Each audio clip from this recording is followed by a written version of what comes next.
Bai Chen, male, 20 years old, lost his parents at a young age, dropped out of school to work and support his 2-year younger sister's education, a sister complex.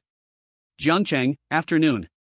In his bedroom, Bai Chen was staring intently at the computer screen, his brows tightly furrowed. He pushed up his glasses. Brother! Suddenly, a sharp, explosive sound rang out from the living room. Hearing the noise, Bai Chen was startled and jerked back. His finger instinctively pressed the mouse, closing the window in front of him. The next second, the door behind him was kicked open with a loud bang, and a slender figure, dressed in a white dress, collided into his arms, carrying with it a faint fragrance. Brother! Something's wrong. The girl in his arms was sobbing uncontrollably, her voice choking as she tried to speak. Bai Chen steadied himself, looking down to see his sister, Bai Yao, who had just finished her college entrance exams. She was now looking up at him, her nose red from crying, gasping for breath. What happened? Bai Chen frowned. The last time Bai Yao cried like this was the last time. He knew his sister's personality very well, and seeing her like this meant something major had happened. But before Bai Yao could answer, a voice suddenly rang out in their ears. To protect Blue Star from invasion, the national survival game is now starting. After the national survival game begins, each country will randomly select 20 chosen ones and send them into the ruins dungeon. The chosen ones must find survival resources, weapons, and fight off endless alien species attacks in desperate situations. As long as one chosen one survives each round, the country is considered victorious. The winning country will receive rewards such as rare minerals, advanced technology blueprints, and gene medicines to enhance physical strength. If all chosen ones from a country are wiped out, one random city from that country will suffer alien species invasion as punishment. The punishment will be settled at the end of the national survival game. The chosen ones have been selected, and no resources or weapons can be carried into the ruins. The national survival game will officially begin in 10 minutes, and a global live broadcast will begin simultaneously. It wasn't just the two siblings, this cold, grand voice echoed in the ears of every person around the world. National survival? Bai Chen was stunned, a memory rising in his mind. 50 years ago, Blue Star's excellent ecological environment was like a juicy piece of meat, attracting the gaze of countless alien races. In this world, beyond Blue Star, there were countless races, the undead, demons, xenomorphs, vampires, and more. They believed that humans didn't deserve to live in such a place and wanted to exterminate humanity and divide it among themselves. All countries immediately entered a state of war preparedness, and this battle had been ongoing for 50 years. At this moment, Long Country stood on the edge of a cliff. Because there was no hope of winning this battle against the alien civilizations, the early unity had long since dissipated. After all, no one wanted to die first, so a year ago, countries like Lighthouse and Sakura used some methods to successfully redirect the flames of war toward Long Country. Currently, Long Country's situation was the most dangerous. And this national survival game. It was practically a lifeline for Long Country. Brother, I'm the chosen one of Long Country. While Bai Chen was thinking, Bai Yao's weak voice sounded. Just as she finished speaking, Bai Yao hurriedly rolled up her sleeves, revealing a black countdown on her arm, glowing coldly, with numbers rapidly ticking down. 9 minutes and 58 seconds. This is... The moment Bai Chen saw the countdown, his heart skipped a beat. Brother, I become a chosen one, I'm going to die, woo woo woo. Bai Yao clung to his leg and began crying loudly. Brother, I don't want to leave you. If I die, you can't steal the snacks in my cabinet, you have to burn them for me, woo woo woo. Listening to his sister's cries, Bai Chen's lips twitched slightly. He knew his sister better than anyone. With her weak mindset and physical constitution, if she were thrown into that kind of place, she probably wouldn't survive even the first day. Looking at her tear-streaked face, Bai Chen reached out and gently wiped the tears from her cheek. Yao, just go ahead and don't worry, I'll take good care of your tall-legged best friend. With those words falling, Bai Yao's face slowly stiffened. You bastard. She instantly widened her eyes, forgetting to shed any tears, grabbing Bai Chen's arm, opening her mouth as she spoke, ready to bite him. I knew you were eyeing my best friend long ago. You're truly despicable, you won't even spare my sister's best friend. Seeing her open her mouth to bite, Bai Chen quickly reached out and pinched her puffed-up cheek. It's just a joke, but your best friend's legs are indeed long. You're still saying it. Bai Yao glared at him again. But this time, Bai Chen just gently patted her head, his gaze very serious. You won't be in any trouble, just think of it as a trip. Maybe you'll even bring back some souvenirs for your brother. Don't worry, I promise you'll be safe, not even a single hair will be lost.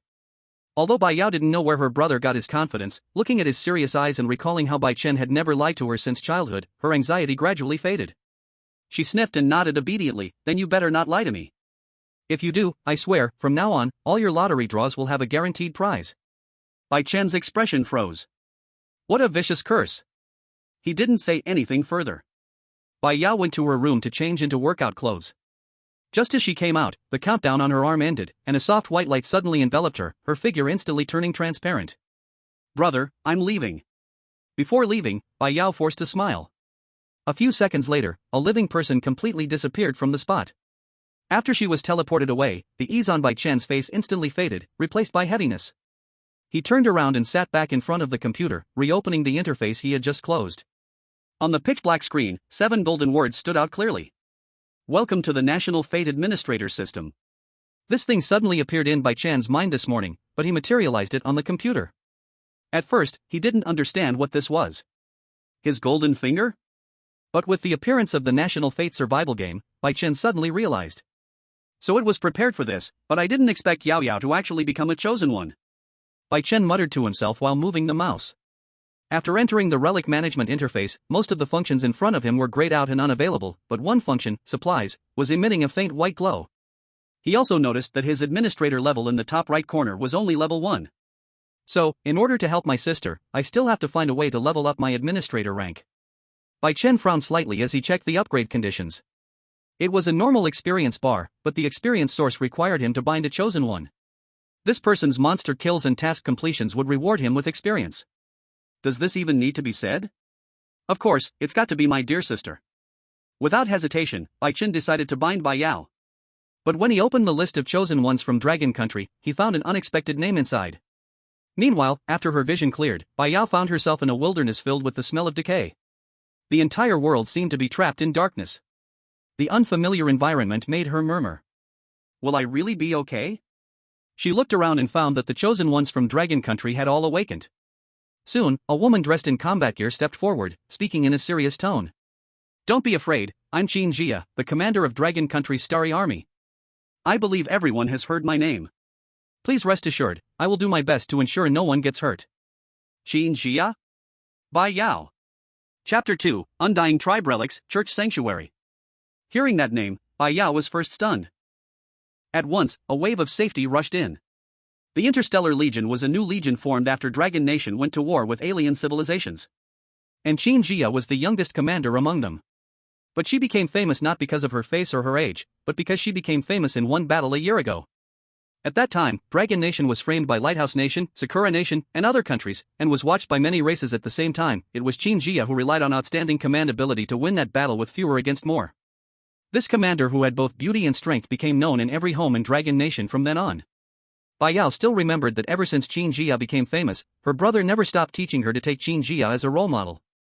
Just this one sentence, her ears were almost worn out from hearing it, but she never thought she would actually meet this legendary commander in National Fate Survival. At once, Bai Yao felt full of safety, making her unconsciously move closer toward Qin Jia. Qin Jia also noticed this girl who was trembling because of fear. She was about to say something when she heard a familiar electronic synthetic sound ring by her ear. All chosen ones are in place. Welcome to National Fate Survival. Location, Undead Ruins. Time, 7 days. Mission, build a shelter. Monsters, corpse servant, corpse ghoul, corpse demon, undead corpse. At the same time. As the National Fate Survival game started, the entire internet exploded in shock. All live rooms on every platform were forcibly replaced with National Fate Survival. Inside the Lighthouse Nation live room. What the hell? Why were our chosen ones not directly picked from our most elite Navy SEALs, 20 people? Undead race? Just this? Dealing with a group of dead corpses only, do we even need the powerful Navy SEALs to act? Ordinary soldiers can crush them. Oh my god, Dragon Nation's chosen ones are probably going to die. Look at their list. Besides that commander, who else can fight? Heh, Qin Jia is just a commander. She has no fighting power. Even if her ability is strong, commanding a group of trash is useless. Inside the Sakura Nation live room. Baka. How does this National Fate Survival even draw chosen ones? We clearly have powerful on Myoji. Why did it pick a group of ordinary people? This is simply throwing shame on our Sakura Nation. It's fine, Sakura Nation and Lighthouse Nation are allies. I believe the Great Lighthouse Nation will surely reach out to help us. Too bad Dragon Nation does not have this good luck, huh? Different from other countries. At this moment, the atmosphere in the Dragon Nation live room had already sunk to the extreme. Among Dragon Nation's 20 chosen ones, besides Qin Jia, most were students, ordinary office workers, and there were even 2 elderly people. It's over. How can we fight with this setup? Commander Qin alone simply cannot take care of everything. The monster list has corpse demon and undead corpse. These are undead races that have never appeared on the battlefield before. Hope national fate can bless Dragon Nation. With our current situation, it is very hard to bear the punishment of failure. The other chosen ones of Dragon Nation were low in spirit at this moment. I want to go home. Those kinds of monsters are simply not something a normal person like me can fight. Why was I chosen? I am just trash. Whoa, my grandma is getting married tomorrow, I can't miss it. Inside the ruins, the rotten smell became more and more intense. Xin Jia took a deep breath, turned to look at the panicked people beside her, and said in a steady voice, "Everyone calm down, no monsters have appeared yet, no need to panic." She swept her eyes over the crowd and found that only Bai Yao was seriously listening to her, making her feel a bit of a headache. Facing this situation, even she felt it was tricky. After all, in the past she commanded well-trained soldiers, but this kind of situation was the first time. These chosen ones could not be abandoned, so she could only continue to soothe everyone. "Everyone listen to me first. Among the undead race, the corpse servant has the weakest combat power. A regular adult could handle a metal rod, so the game is just beginning. I don't think the monsters will be too strong. Let's find a safe place to build a shelter." She knew very well that building a stronghold in a place like this was of utmost importance, the primary goal. Bai Yao stood by her side.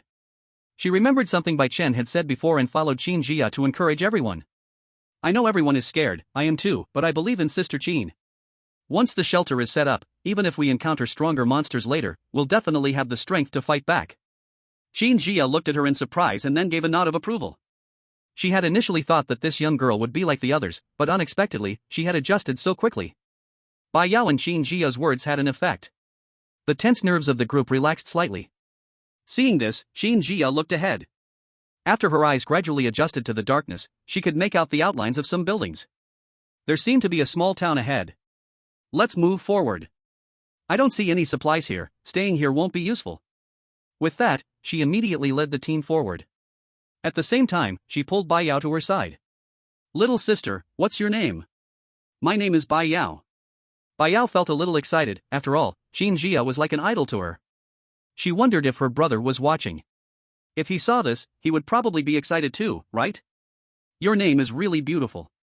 Thank you for helping me earlier, otherwise the operation wouldn't have gone so smoothly," Qin Jia said sincerely. Bai Yao smiled shyly. "It's nothing, my brother has always told me to treat you as a role model." "My brother likes you a lot too." At this point, her expression suddenly became a little melancholic. "I just don't know if we'll ever have the chance to go back."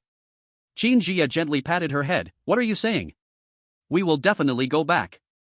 When the time comes, I'll treat you and your brother to a meal." After a brief conversation, the Dragon Kingdom's chosen team soon stopped. The small town, they had arrived. The town in front of them was eerily silent, with broken houses leaning crookedly and rotting debris scattered by the roadside. It looked like it had been abandoned for countless years. After exploring for a moment, Qin Jia's gaze quickly locked onto a church in the town center. Although its walls were mottled, the overall structure was still relatively intact. This is the place. Such a church is easy to defend and hard to attack. It's perfect for converting into a shelter. The group stood outside the church. Qin Jia then arranged. "We've explored enough, there's no danger in this small town. Now, everyone scatter to search for wood, stones, and other building materials, as well as food and water." After giving the order, she looked at Bai Yao. "You stay with me in the church. The inside of this church hasn't been checked for dangers yet, stay close to me." The reason for keeping Bai Yao with her was simple: she was obedient and less likely to cause accidents during the mission. Bai Yao quickly nodded, closely following Qin Jia, feeling much less uneasy inside. At the same time, in Jiang City, in the bedroom, Bai Chen was staring at the Dragon Kingdom's chosen ones list on his computer screen. The first one was Bai Yao. Student. D-rank combat power. The second was Qin Jia. Commander of the Star Legion. A-rank combat power. Among all the chosen ones from various countries, A-rank combat power was already the highest, with only a handful of individuals possessing it. In comparison, without a doubt, Qin Jia was the best option for binding. But Bai Chen only glanced at it before clicking the binding button next to Bai Yao's name without hesitation. "Let the upgrade be slower, it's fine.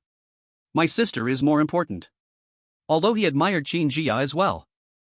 But his sister was the most important, everyone else could wait. The next moment, Bai Chen's mind was filled with a prompt. Binding chosen 1, Bai Yao, Dragon Kingdom, successful.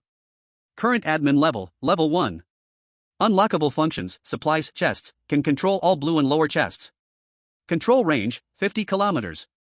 Bai Chen immediately clicked on the supplies function, and a 3D map of the Undying Tribe ruins appeared on the screen. Countless different colored, flashing dots represented chests of different levels. He glanced at it, and the chest levels were divided into white, green, blue, gold, and red. There wasn't a single red chest on the entire map, which meant that there were no red chests in the Undying Tribe ruins at all. However, Bai Chen didn't mind. Anyway, his highest privilege was only for blue chests. His gaze quickly scanned the map, and within 50 kilometers of the Dragon Kingdom's base, there were only the Sakura Nation and Lighthouse Nation. Bai Chen quickly locked onto a blue dot near the Sakura Nation's Chosen One base. It was a blue chest just discovered by the Sakura Nation. Bai Chen smirked coldly. How dare the dogs of Sakura Nation open a chest? Give it to me. He dragged the mouse to select the chest and immediately transferred it to Bai Yao's coordinates.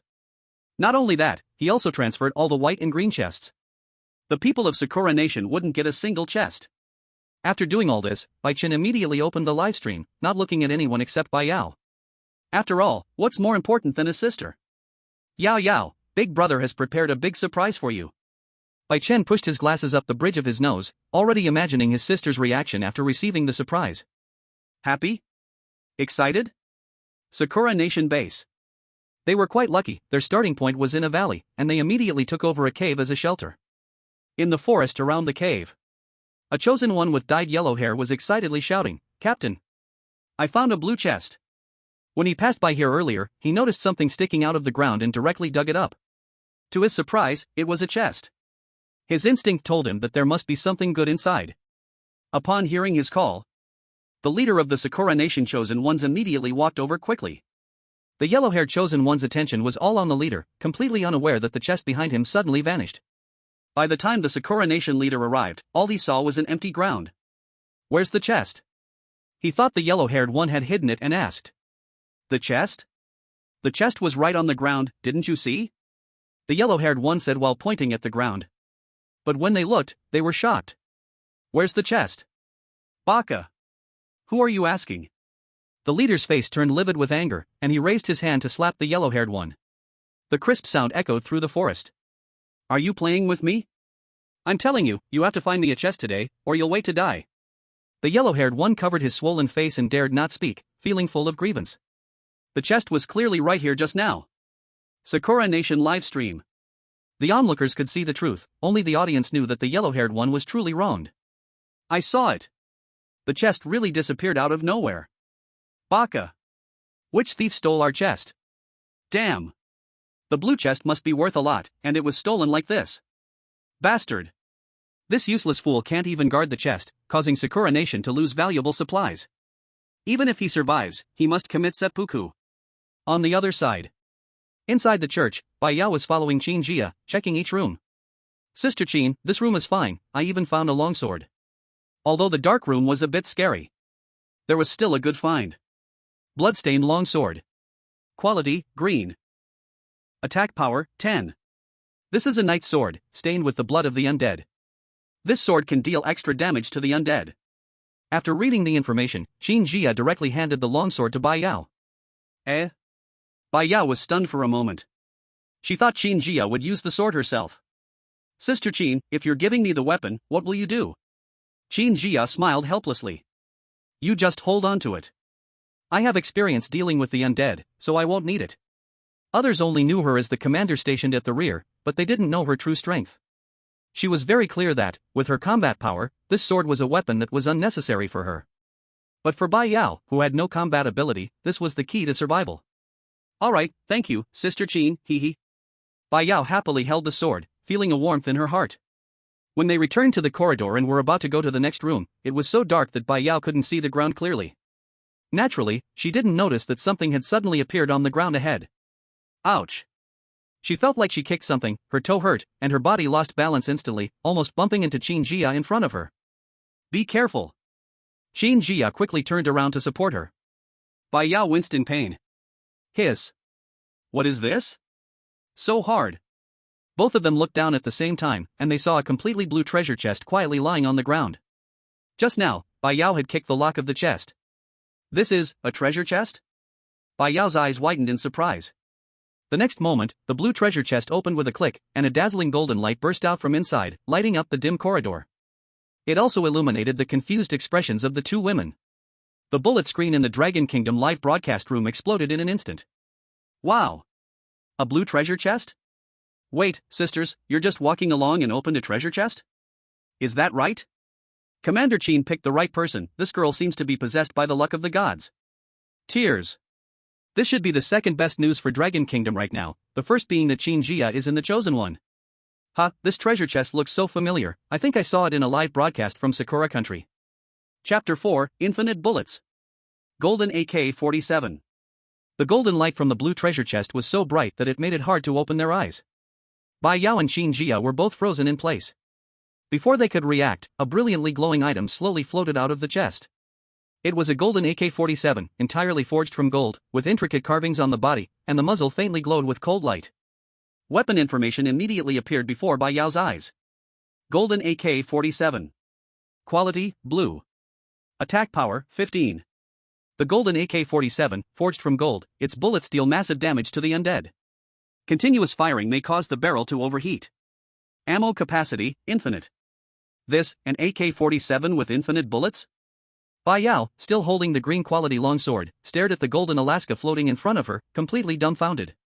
She had only ever seen such a cool weapon when watching her brother play video games. The blue treasure chest lost its light and was no longer valuable. The golden AK-47 fell into Bai Yao's hands, the cold gun body pressed against her palm, and a warm feeling instantly spread. Weapon bound. Upon hearing the notification, Bai Yao was momentarily stunned. She hadn't expected the golden Alaska to bind to her. Was it because she kicked open the treasure chest? Whoever opened it owns it, right? Bai Yao tried to lift the gun. Although it was a bit heavy, thinking about how she could use it to fight monsters, she felt strangely reassured. Sister Qin, it seems this gun is bound to me. I can't give it to anyone else. She shared the news with Qin Jia. After all, as the commander of the Star Army, Qin Jia would definitely be much more skilled with firearms than Bai Yao, who had never even touched a gun. Logically, this gun would be more useful in Qin Jia's hands. But there was nothing to be done. The binding couldn't be undone. Qin Jia didn't mind at all. In her eyes, there was no trace of jealousy, only envy for Bai Yao's good luck. It's okay, you can keep it, I'll just use that long sword. With the golden Alaska in Bai Yao's hands, she naturally had no use for the bloodstained long sword. So, Qin Jia took the sword away. Then, she patted Bai Yao's shoulder and pointed at the gun's muzzle. When you pull the trigger, make sure to press the stock tightly against your shoulder, otherwise, the recoil will make your arm sore for days. Come on, little mascot, let me teach you the correct shooting posture. Bai Yao? Mascot? Me? Hearing the way Qin Jia referred to her, Bai Yao froze for a moment. Meanwhile, outside, the live stream chat had exploded. In Dragon Country's livestream, the audience's comments were flying by quickly. Holy crap! Who wouldn't envy Yao Jia's luck?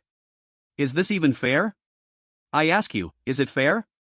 This is national survival, not CF. How can a golden Alaska even come out? The key thing is, this is unlimited bullets, no need to reload. Isn't this going to be a massacre against the undead?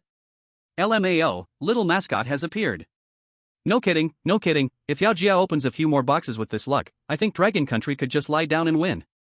The news that Dragon Country's Chosen One had opened a powerful weapon spread quickly. In Lighthouse Country's livestream, the atmosphere was full of sourness. Damn, it's just a broken gun, our Chosen Ones don't even care about it. They can punch a zombie servant to death with one hit. Luck is limited, they may have gotten the golden Alaska this time, but the next box will definitely be empty. On Sakura Country's side, there was a brief silence. After a long while, someone finally spoke. This box, why does it look so familiar? Baka. This is the one we lost. Did Dragon Country cheat? How did they steal the box? Someone explain, why is the box we found in Sakura Country now in the hands of Dragon Country's Chosen One? This isn't fair. Sakura Country collectively broke down. In Jiang City. In the bedroom.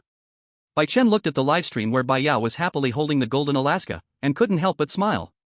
When his sister was happy, so was he. As for the rumors about stealing the box outside, his reaction was very calm. When did I steal a box? As the manager of National Survival, it's perfectly within my authority to decide where the boxes appear.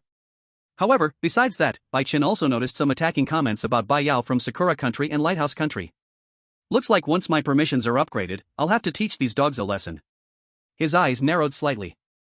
Usually, Bai Chen was generous, but if it concerned his sister, he became very vengeful. Then, Bai Chen moved his mouse to check the map of Lighthouse Country's stronghold.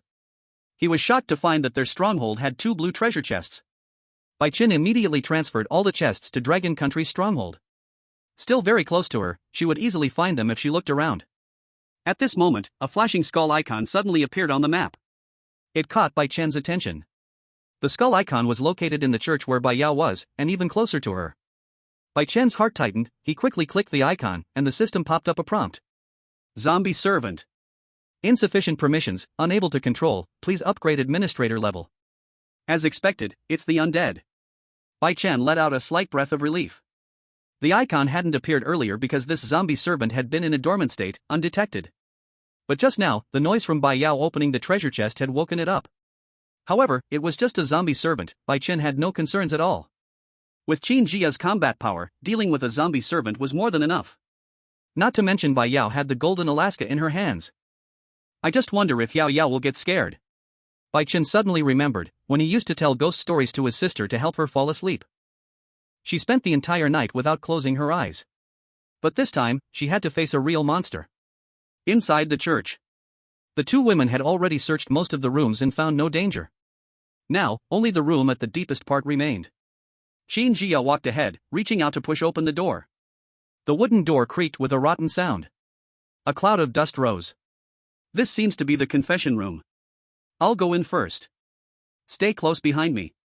If there's no danger, the church can be our refuge. Qin Jia said without looking back. Bai Yao followed behind, her small face tight, holding a golden Alaska with a serious expression. Okay. The mottled stains on the walls twisted into strange shapes in the shadows. It was terrifying. And with each step they took, their footsteps echoed in the empty space. Bai Yao couldn't help but look around, always feeling a chill behind her. She followed Qin Jia into the confession room. It was pitch black inside. And a foul, fishy smell lingered in the air. Something's wrong. Qin Jia suddenly whispered. There's the scent of undead. Be careful. There should be monsters in this room. Chapter 5, This is how infinite bullets are used.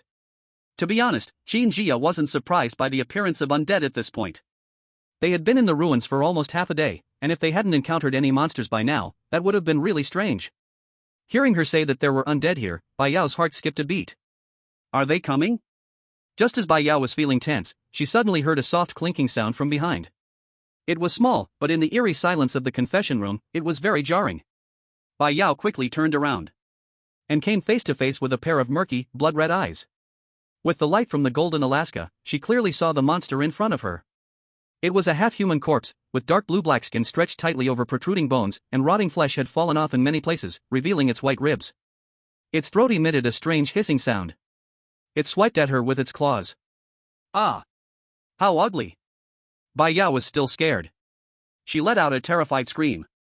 Instinctively, she closed her eyes tightly, holding the golden Alaska with both hands, her fingers pressing down hard on the trigger. Tat tat tat. Tat tat tat. The deafening gunfire echoed throughout the confession room. The flash of the gun illuminated the surroundings. Bai Yao used the standard shooting posture Qin Jia had just taught her, but she was still shaken by the recoil of the golden Alaska, causing her arms to go numb. Her shoulder also hurt from the gunstock slamming into it. The barrage of gunfire lasted for a full minute. Bullets screamed toward the corpse servant, hitting the walls and causing debris to scatter, and they relentlessly rained down on the corpse servant's body. At first, the corpse servant let out a few roars, but gradually, there was no more movement. Yao, stop. Stop. Bai Yao. It's okay to stop now. Qin Jia's voice almost cracked from shouting. This finally snapped Bai Yao out of her trance. Is the monster dead? The gunfire finally stopped, and Bai Yao felt a ringing in her ears. She looked down.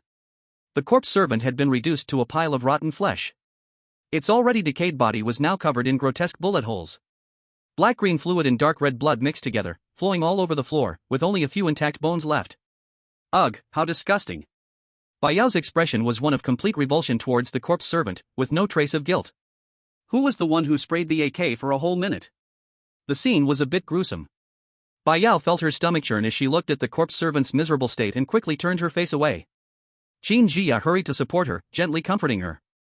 All right. The monster is dead. You did well. But you didn't need such a big display to deal with just one corpse servant. As Qin Jia comforted her, she couldn't help but twitch the corners of her mouth. Dealing with just one corpse servant, with the power of the Golden Alaska, one bullet would have been enough. One wasn't enough, so she took two. But how many did Bai Yao take? The gun's muzzle is even glowing red. Hee, it's my first time using a gun, I couldn't hold back. Bai Yao awkwardly scratched her head. But unlimited bullets, this kind of shooting is really fun. After she killed the corpse servant, the Dragon Country livestream room outside fell silent for 2 seconds. Then, the bullet screen exploded instantly. Wow! Yao Jia is amazing. Ha ha ha, although we knew we had to kill monsters, Commander Qin was right, this corpse servant didn't deserve to die. Bai Yao, corpse servant? Say that to my unlimited bullets. Seriously, this must be the corpse servant that died the most tragically in the undead clan, right? Qin Jia is such a kind person, it feels like she's treating Bai Yao like a little sister now, still comforting her. I'm not saying, but does my Yao Jia really need comfort? I feel like she's still not quite done with it. Undead clan ruins. On the other side. At this moment, the Sakura country base was in complete chaos. Screams, curses, endless. Just now, no one knew who made a noise that woke up 5 corpse servants. 5 whole corpse servants. You have to know, the treasure chests at the Sakura country base had all been moved by Bai Chen. Now they were as poor as can be. The sudden attack by the corpse servants completely ruined all their plans. Those 5 dark greenish figures looked especially vicious in the dim light. The chosen ones, who were still sorting supplies, instantly panicked. Some fumbled to pick up sticks from the ground, others directly backed away in fear. The leader of the chosen ones, who had been holding in his anger after losing the treasure chests, roared, "A bunch of useless fools. Don't run, come and kill with me." He swung his katana. This was something they had opened before Bai Chen moved the treasure chests, and was one of the few opened by Sakura Country's chosen ones. The blade cut through the air with a cold gleam, slashing at the nearest corpse servant's neck. The head rolled to the ground. Black-greenish fluid sprayed all over him. But before he could enjoy the victory, another corpse servant suddenly lunged at him, its thin claws, with a foul stench, slashed deeply across his arm. The wound was so deep you could see the bone, and blood surged out immediately, making him grimace in pain. He roared. Seeing the leader of the chosen ones injured, the rest of the team fell into complete disarray. 2 of them, in a panic, even knocked over several bottles of cheap drinking water they had finally found. Soon, the isolated leader was torn apart mercilessly by the 5 corpse servants.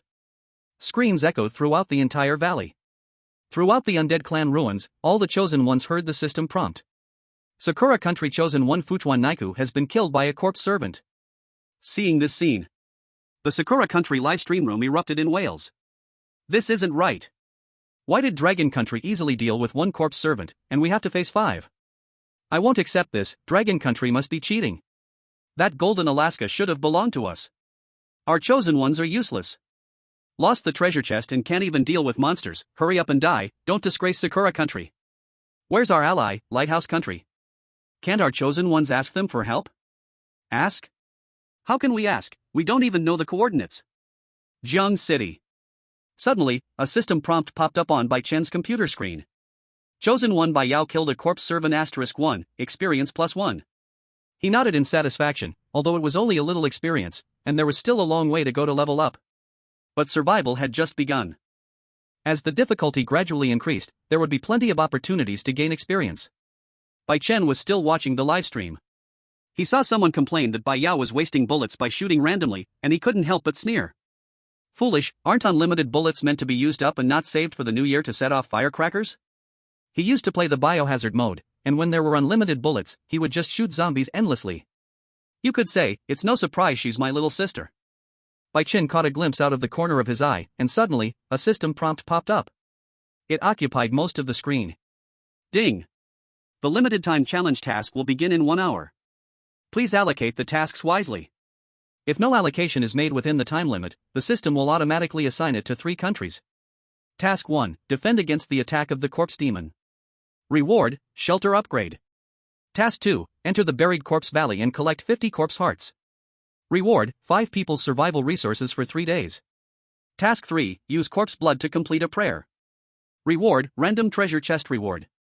Chapter 6, build the shelter, limited time task begins. Bai Chen stared at the 3 limited time tasks on the computer screen, his fingers lightly tapping on the desk. His gaze quickly scanned through the details of each task, his brain working rapidly. Task 1 details, 1 strengthened corpse demon plus 10 corpse servants. Bai Chen pushed his glasses up and pondered, there are only 3 limited time tasks, meaning only 3 countries among all the survival countries will receive them. Actually, I can avoid Longwa, but Yao Yao currently has a golden Alaska with infinite bullets, and the reward for task 1 is pretty good. Plus, this difficulty is nothing for her. Although the corpse demon has far more vitality and attack power than the corpse servants, with Qin Jia around, nothing will go wrong. He knew that with Qin Jia's combat power, she could handle not just one corpse demon but several if they appeared. The most crucial thing was, this task would directly spawn monsters in the town, without needing his sister to venture out. After all, there were still many dangerous places in the undead clan ruins. For example, the buried corpse valley. Bai Chen's gaze shifted to task 2. He glanced at the map. He was stunned to see that the buried corpse valley happened to be the location of the Sakura Kingdom's base. Maybe the noise caused by the attack earlier was too loud. Not far from them, deep in the valley, there were dense monster icons everywhere. As for task 3, using corpse blood to complete a prayer, Bai Chen saw a line of inconspicuous small text hidden in the remarks section. Triggers a random event after completion. His intuition told him that this random event definitely wouldn't be a good thing. Just right, the people of Lighthouse Nation always think they're so strong. Let's make them move a little. It's settled then. Soon, Bai Chen made his decision. Longwei is bound to task 1. Sakura Kingdom is bound to task 2. Lighthouse Nation is bound to task 3. Task allocation successful. In 1 hour, the corresponding country's chosen ones will receive the limited time challenge task.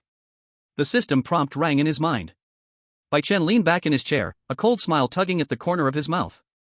Who told you to offend me? Dare to speak ill of my sister? Then you're speaking ill of me. Dare to speak of me? I am the survival administrator of National Fortune. Sakura Kingdom and Lighthouse Nation, the 2 who were jumping around the most. You've always said Longwei just has good luck, right? Well, now you'll get a taste of what it's like to be blessed by good luck. Undead clan ruins.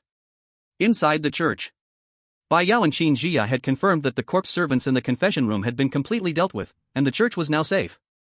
Just then, the chosen ones who had gone out to search for supplies began returning one after another. Seeing the bodies on the ground, they were all shocked. Damn! Who died like this? It's horrible. Qin Jia waved her hand. Don't worry, it's not a human. These are the corpse servants of the undead clan, and they've been dealt with. The church is now safe. As soon as she said this, the returning chosen ones all breathed a sigh of relief. At this moment, a middle-aged man in work clothes stepped forward and said, Commander Qin, we've found quite a lot of wood and stones. It's enough to reinforce the church a little. He was also holding a bag of bread. We found many treasure chests, mostly white, and most of them contain building materials. There isn't much food, just enough to barely eat. We also found 2 barrels of water. It was drawn from a dry well in the town, barely drinkable. Another young man, looking like a student, added. Qin Jia nodded, quickly arranging, everyone, divide the tasks. Those who are strong, reinforce the church doors and windows, and create a simple trench around the church with stones. Others, organize the food and water. Time is tight, we must finish the shelter construction as soon as possible. Everyone immediately sprang into action. Before long, the sound of clinking and clanging filled the church both inside and out. Among the group were workers who could quickly learn with a little guidance. Meanwhile, Bai Yao, holding a golden Alaska, followed behind Qin Jia, inspecting everything. But she was still savoring the thrill of mowing down the zombie servants earlier. Sister Qin, don't you think these planks are a bit loose? As she walked, Bai Yao suddenly noticed a window was severely damaged. Just as she reached out to point at it, her foot kicked something hard. She looked down, and to her surprise, it was another bright blue treasure chest. Qin Jia turned around, and her gaze landed right on it. Another blue treasure chest? Her delicate face was filled with shock. Bai Yao instinctively bent down to pick it up, and with a twist, it opened. Inside lay a silver cross necklace, glowing softly. Holy Cross necklace. Quality, blue. A necklace received as a birthday gift by a royal princess. When worn, it provides a 30% defense boost against undead attacks. This is a defensive item, perfect for you to wear. Qin Jia's tone had become numb. Your luck is just too good. Bai Yao chuckled foolishly. But she couldn't shake the feeling that something was off. Strange, when did my luck get this good? Suddenly, Bai Yao remembered something her brother had said before she left. Don't worry, sis. I guarantee you'll be safe, not a hair on your head will be harmed. Could it be that my sudden good luck after entering the national survival game is somehow connected to my brother? She murmured softly. Then, she shook her head. No, no, my brother is just an ordinary guy, he's only a bit handsome, how could he be related to the national luck? Bai Yao happily put the necklace around her neck. As she turned around. Ouch! She tripped over something. This time, it was a blue treasure chest half buried in a pile of rubble in the corner of the wall. Xin Jia. Bai Yao. Dragon Country livestream. She pushed aside the stones and opened the chest, revealing a test tube filled with light green liquid. Basic strengthening elixir. Quality, blue. A product of alchemist's research, every man who wishes to become a knight would take this. After consumption, it slightly increases physique and strength, with no side effects. Users with attributes over 100 cannot benefit further. By now, the viewers in Dragon Country's livestream were completely stunned. The barrage flooded the screen. Holy crap! Even walking can make her step on blue treasure chests? What kind of ultimate luck is this? Sister Yao could have won $1 billion in the lottery this year. 3 blue treasure chests, others can't even find one, and she casually strolls around and gets one.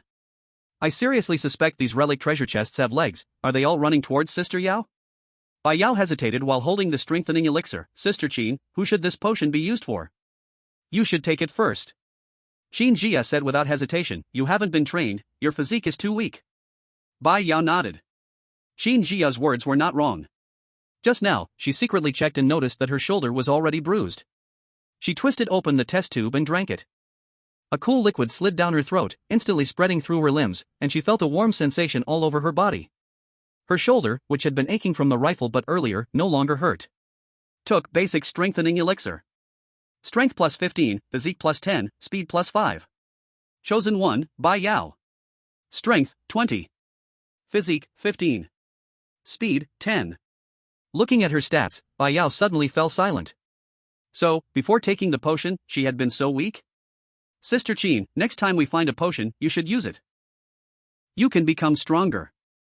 Xin Jia smiled lightly. Alright. She casually agreed. But there was something she didn't say in her heart. Actually, drinking this potion won't help me at all. At this moment, a notification suddenly sounded in the ears of the two women. Congratulations to Dragon Kingdom's Chosen One for completing the build shelter task. Reward, all members physique plus 5. Jiang City. Bai Chen had just made himself a bowl of instant noodles. He could actually cook, and his skills were quite good, better than some hotel chefs even. But he only cooked when his sister was at home. If it was just him, he would settle for instant noodles. He was too lazy to treat himself too well. Just as he was sitting back in his bedroom with the noodles in hand, a prompt suddenly appeared in his mind. Chosen 1 Bai Yao completed the main task, build shelter, administrator experience plus 50. He watched as his experience bar went from 1/100 to 51 out of 100, nodding in satisfaction. The leveling speed is faster than I expected. Looks like completing tasks is the main way to gain experience. Once I level up, I should be able to unlock more privileges, then I can help my sister even more. Bai Chen muttered, his gaze returning to the livestream, watching Bai Yao wearing a cross necklace, holding a strengthening potion, and the corners of his mouth involuntarily lifting. Undead ruins. The church. Everyone from the Dragon Kingdom sighed in relief upon hearing the prompt. It seemed that after some construction, the church had met the shelter requirements. They certainly didn't want to face those terrifying monsters. Others furrowed their brows. Commander Qin, she's just a young girl, can she really handle the corpse demons? Why don't we all go together, just to be safe? Xin Jia glanced at the person coldly. Don't question my decision. I never make decisions without confidence, and since I chose to trust Bai Yao, it means she has the strength to kill the corpse demon. The person froze for a moment. He looked at Bai Yao, his gaze falling on the golden Alaska she had been holding, his words dying on his lips. At this moment, Xin Jia added another remark. Of course, we can't leave everything to Bai Yao. This is the beginning of survival, and it's the perfect opportunity for you all to accumulate experience. If there are corpse servants, monsters with lower danger levels, then leave them to you. While collecting supplies, everyone also found some weapons. But they were all close combat weapons. Yes. The other chosen ones responded in unison. Next, everyone stayed on high alert because they didn't know when the corpse demon would attack. This waiting time was the hardest to endure. A female student couldn't sit still and moved closer to Bai Yao. Sister, where did you get this gun? Bai Yao glanced at her. I opened a treasure chest, didn't you all open one too? The female student. She looked at the golden AK-47 in Bai Yao's hand. Then lowered her head to look at the shiny iron bar she was holding. And the broken weapons like the chipped kitchen knife others were carrying. Her heart filled with envy. Sister, what color treasure chest did you open? Why is your weapon so much better than ours? Blue. Bai Yao answered truthfully. They were teammates, so this wasn't a secret, no need to hide it. Damn. A blue treasure chest? I knew it. That's why your weapon is so much better than ours. At this moment, Qin Jia also came over to Bai Yao's side. Bai Yao turned her head and looked at her. A confident smile tugged at the corner of her mouth. Sister Qin, don't worry. I won't spray wildly like last time. She shook the golden Alaska in her hand. Qin Jia patted her shoulder. It's okay, this time the main goal is for you to gain experience fighting monsters. Even if you make a mistake, I will protect you. After saying that, she turned to look at the others. You all too, don't be afraid of these monsters. They are just flesh and blood like us. At the same time, while Qin Jia was preparing everyone to fight the corpse demon, the live stream of Sakura Country had completely exploded. Especially when they saw the map coordinates provided by Task 2. Everyone instantly lost control. Buried Corpses Valley? Isn't that where our base is? This name, could it be where the undead bury their bodies? Damn! How did these idiots find this place? Why can Dragon Country find a nearly monster-free town? Baka! Is this survival game deliberately targeting Sakura Country? Buried Corpses Valley. In the cave. Only 9 chosen ones from Sakura Country remained. The cold death prompts had numbed them. Sakura Country chosen one Big Dumb has been killed by a corpse servant. Sakura Country chosen one Little Dumb has been killed by a corpse servant. Sakura Country chosen one Butchie Siang Kai has been killed by a corpse servant. Everyone inside the undead ruins was wondering what kind of situation Sakura Country was in. How could so many die one after another? No one knew that just moments ago, Sakura Country's chosen ones had paid a heavy price to kill the 5 suddenly appearing corpse servants. The leader was also dead. The new leader had become the yellow-haired guy who lost the treasure chest earlier. On the ground of the cave, there were several bodies of teammates who hadn't been dealt with in time. Yellow-haired guy sat in the cave, holding a katana, his face blank with confusion. It's over, it's really over. So many people died on the first day, what are we going to do from now on in Sakura Country? Captain, this time challenge task. Someone asked in a trembling voice. Stay where you are, don't wander. Yellow-haired guy's eyes were filled with fear, his voice even carrying a hint of a sob. We only have this many left, there's no way we can finish the task, the valley is full of monsters, going out is certain death. Give up. As soon as he said these words, the viewers in the Sakura Kingdom's livestream were even more furious. Baka! This coward actually dares to give up on the mission. Our Sakura Kingdom's face has been completely ruined by this useless person. If you're too scared to go, let someone else do it. Even if it means dying inside, don't bring shame. But the chosen ones from Sakura Kingdom couldn't see these comments. Hearing the decision of the yellow-haired guy, no one dared to speak up. The terrifying scene of the corpse servant was still fresh in their minds, and no one wanted to go into the valley to die. Wait. After the challenge task ends, we will leave this cursed place and seek help from the chosen ones of other countries. On the other side. At the Lighthouse Kingdom's base. The situation here was completely different. They had taken over an abandoned castle. This was indeed a great place. After plundering everything here, they gained far more resources than other countries. Of course. They were no match for the Dragon Kingdom. After all, the treasure chests had been moved by someone. As a result, they hadn't even completed the shelter construction task yet. When the chosen ones from the Lighthouse Kingdom saw that their task was to use the blood of corpses for prayers and the reward was a random treasure chest, they all cheered with joy. Random treasure chest reward? Isn't this just handing us a bonus? The leader of the Lighthouse Kingdom was a tall, blonde man named Jerry. He clapped his hands, and his tone was full of disdain. It's just a little corpse blood, as easy as drinking water. He immediately pointed to 2 people. You two, go outside and find a corpse servant, collect its blood quickly. Yes. The 2 team members immediately grabbed empty water bottles from the corner, chatting and laughing as they ran outside. The Lighthouse Kingdom was still quite lucky, half of their 20 chosen ones had been to the battlefield and fought monsters. The other chosen ones from the Lighthouse Kingdom were all relaxed, some leaning against the stone wall smoking. Others were playing with the daggers in their hands. A bearded man even joked. The Dragon Kingdom's mission requires fighting monsters, and the Sakura Kingdom's has to feed corpses in the valley, but our mission is the easiest. Another person replied, of course, our Lighthouse Kingdom is just lucky, we got the easiest task, haha. But none of them knew that behind this seemingly simple task, there was a hidden trap. Chapter 8, Bai Yao goes crazy, Bai Chen's administrator level increases. At the church. About 10 minutes passed. Everyone heard a dense hiss sound coming from all around. It sounded like countless bellows being pulled at the same time. In this dim world, it was especially terrifying. Upon hearing the noise, the chosen ones from the Dragon Kingdom immediately became alert.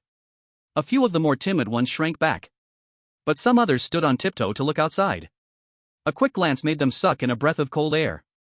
My God! Is that a corpse demon? On the dimly lit street of the town. A corpse demon, 3 to 4 times larger than a regular corpse servant, moved like a small giant. It walked at the front.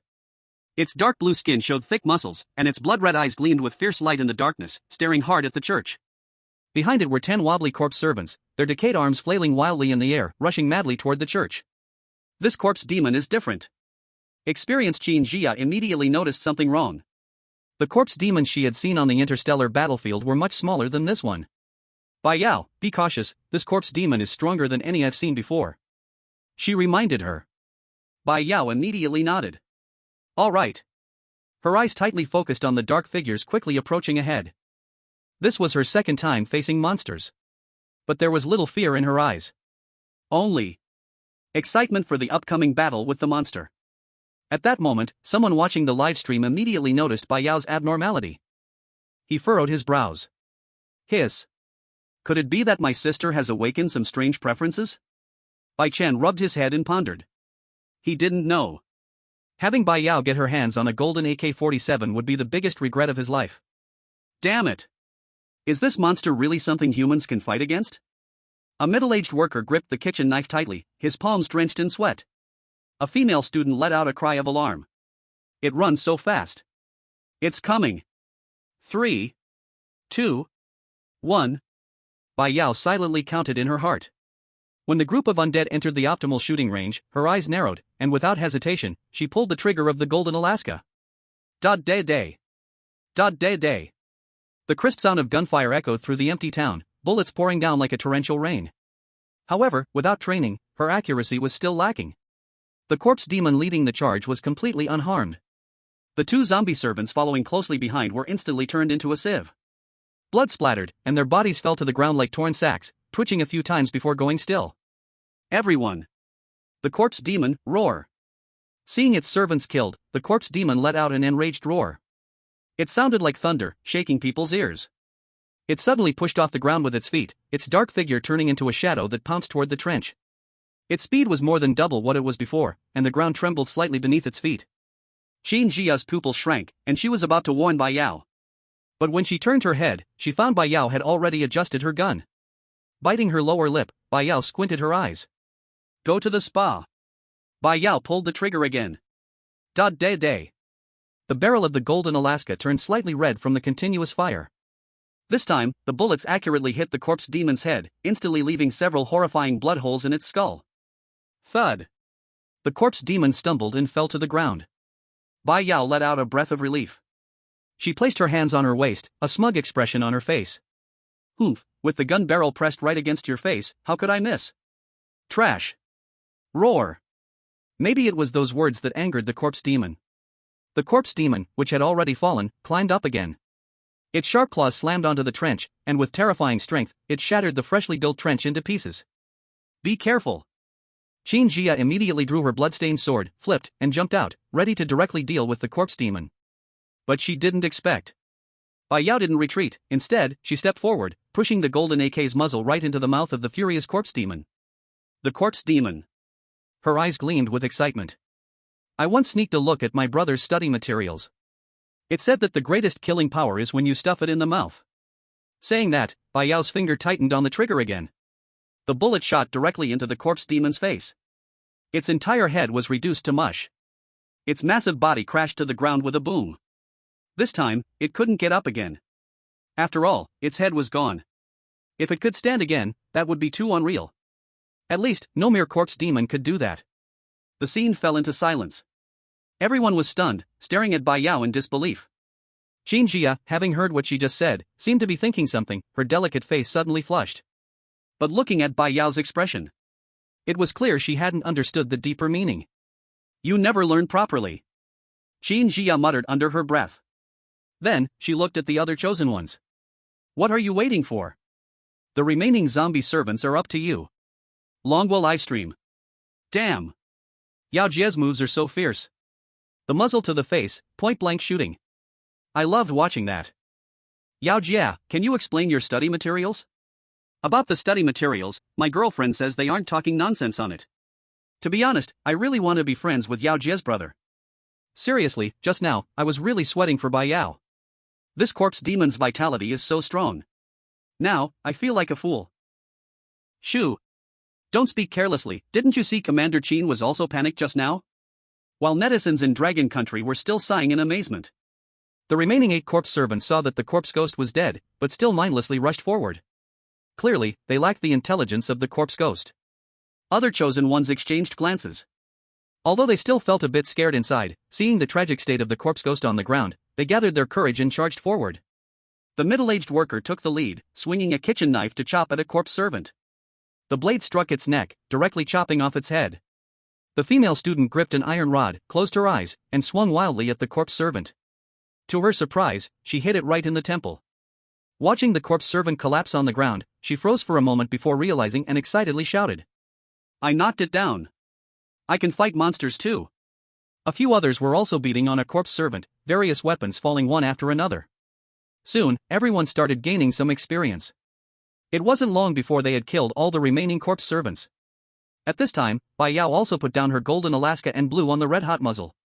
She proudly lifted her chin and looked at Qin Jia. Done. Sister Qin, these monsters aren't so hard. Qin Jia smiled helplessly. I thought you'd be scared off earlier, but you actually dared to charge forward. You've got some guts. Bai Yao felt a bit shy from her praise. Hee, that's my brother's fault. He always says I'm timid, so he makes me practice being brave. Actually, my courage has always been big, I just like pretending in front of him. Every time I see my brother seriously trying to scare me, it's so much fun. As for being scared in the confessional room, it was because I met a real monster for the first time. In the Dragon Country livestream, Bai Yao's words clearly reached everyone's ears. Brother, I'm a clown. Honestly, as a sister, I also like to tease my brother like that, just like teasing an idiot. Brother, I'm really speechless to have a sister like you.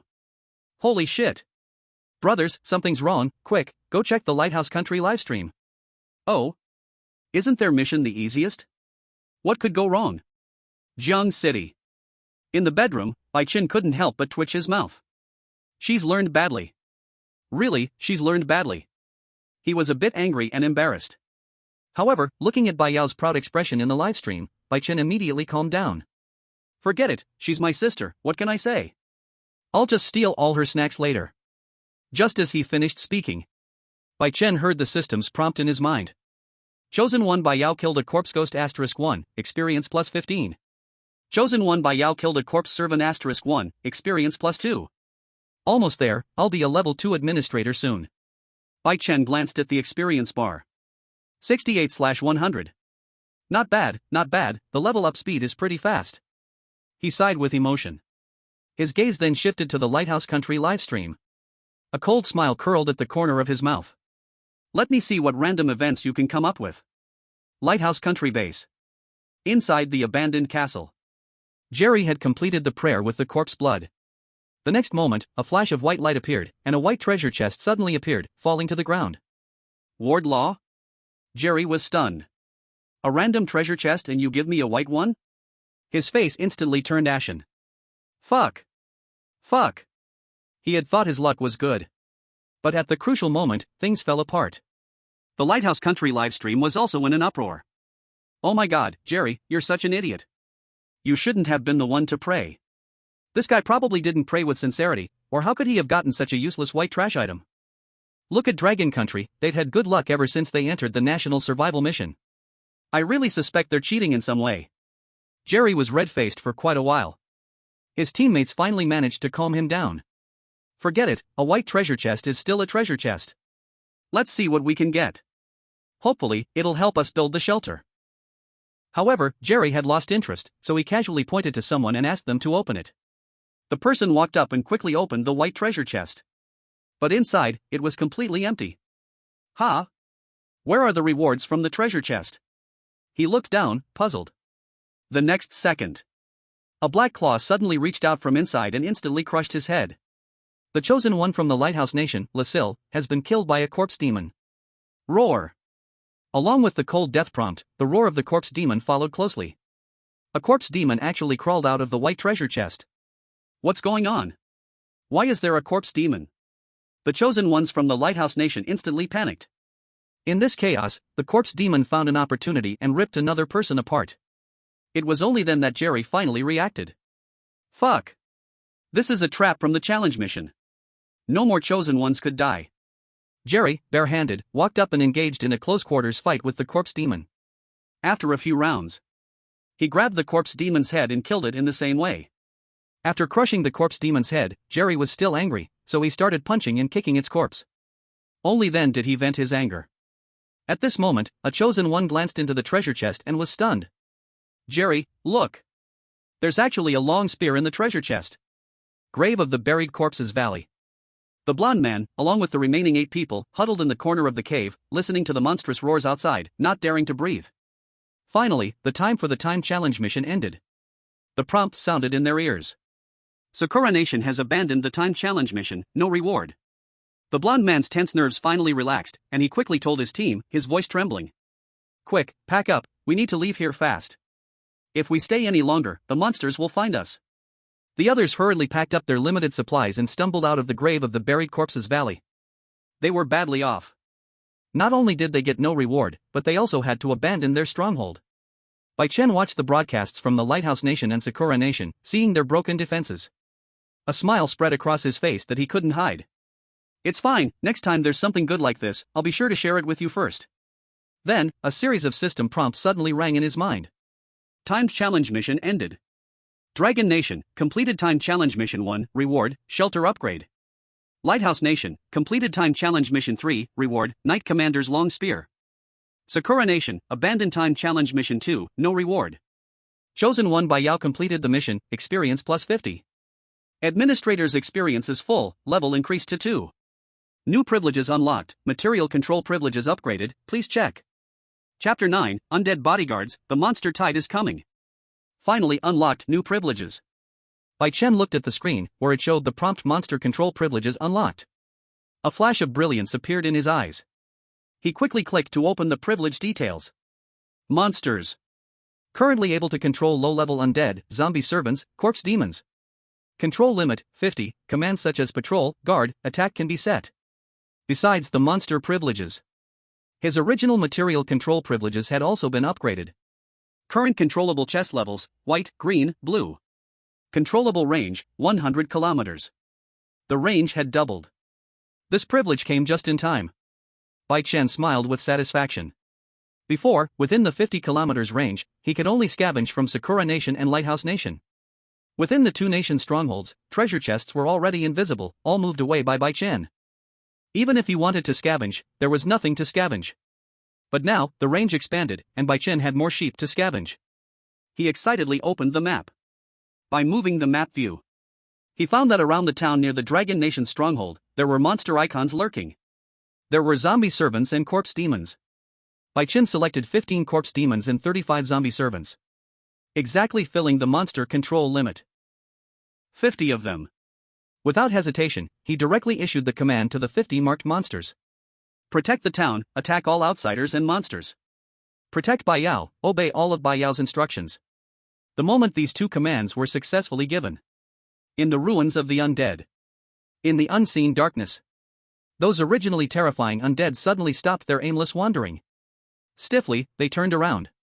In perfect unison, they began marching toward the town. Once they reached the outside of the town, they did not enter but instead started walking around the town. Pairs of horrifying eyes scanned the surroundings. As if, the moment any living creature appeared, they would immediately tear it apart. Bai Chen looked at the map, where the monster icons were moving in perfect formation, nodding with satisfaction. With these 50 undead here, it should be enough to block a lot of trouble. These aren't just ordinary bodyguards. Forget about the 35 corpse servants, it's the 15 corpse ghosts that are the main fighting force. With this configuration, even on an interstellar battlefield, they would not be underestimated. Just as Bai Chen finished setting up the defense, a red prompt suddenly popped up on the system panel. Monster attack will begin in 8 hours. All country shelters will simultaneously face a swarm of corpse servants and corpse ghosts. There will be 3 waves of attacks, with difficulty increasing each time. Another mission? Bai Chen frowned instantly. Fortunately, the mission wasn't right now but in 8 hours, giving him plenty of time to prepare. However, the mission's difficulty was not low at all. Not only was it a swarm attack, but also 3 waves with increasing difficulty. Although Bai Yao had a golden Alaska, and Xin Jia also had A-class combat power, and 50 undead bodyguards outside the town to fend off attacks, Bai Chen couldn't help but feel worried. No, if the monsters are too many, Yao will still be in danger. I must give her more protection. For his sister's safety. Bai Chen dared not be careless.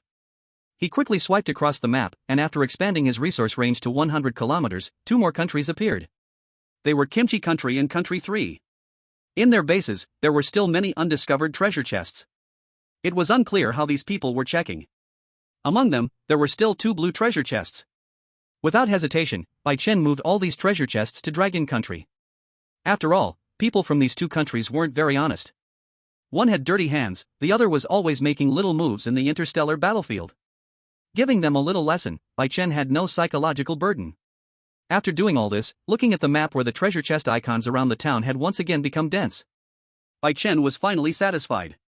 In the ruins of the undead. Outside the church. At this moment, Bai Yao and Xin Jia were quietly waiting with other chosen ones. You must know, the reward for completing their mission was an upgrade to the shelter. Bai Yao was full of anticipation in her heart. I wonder what the shelter will upgrade to.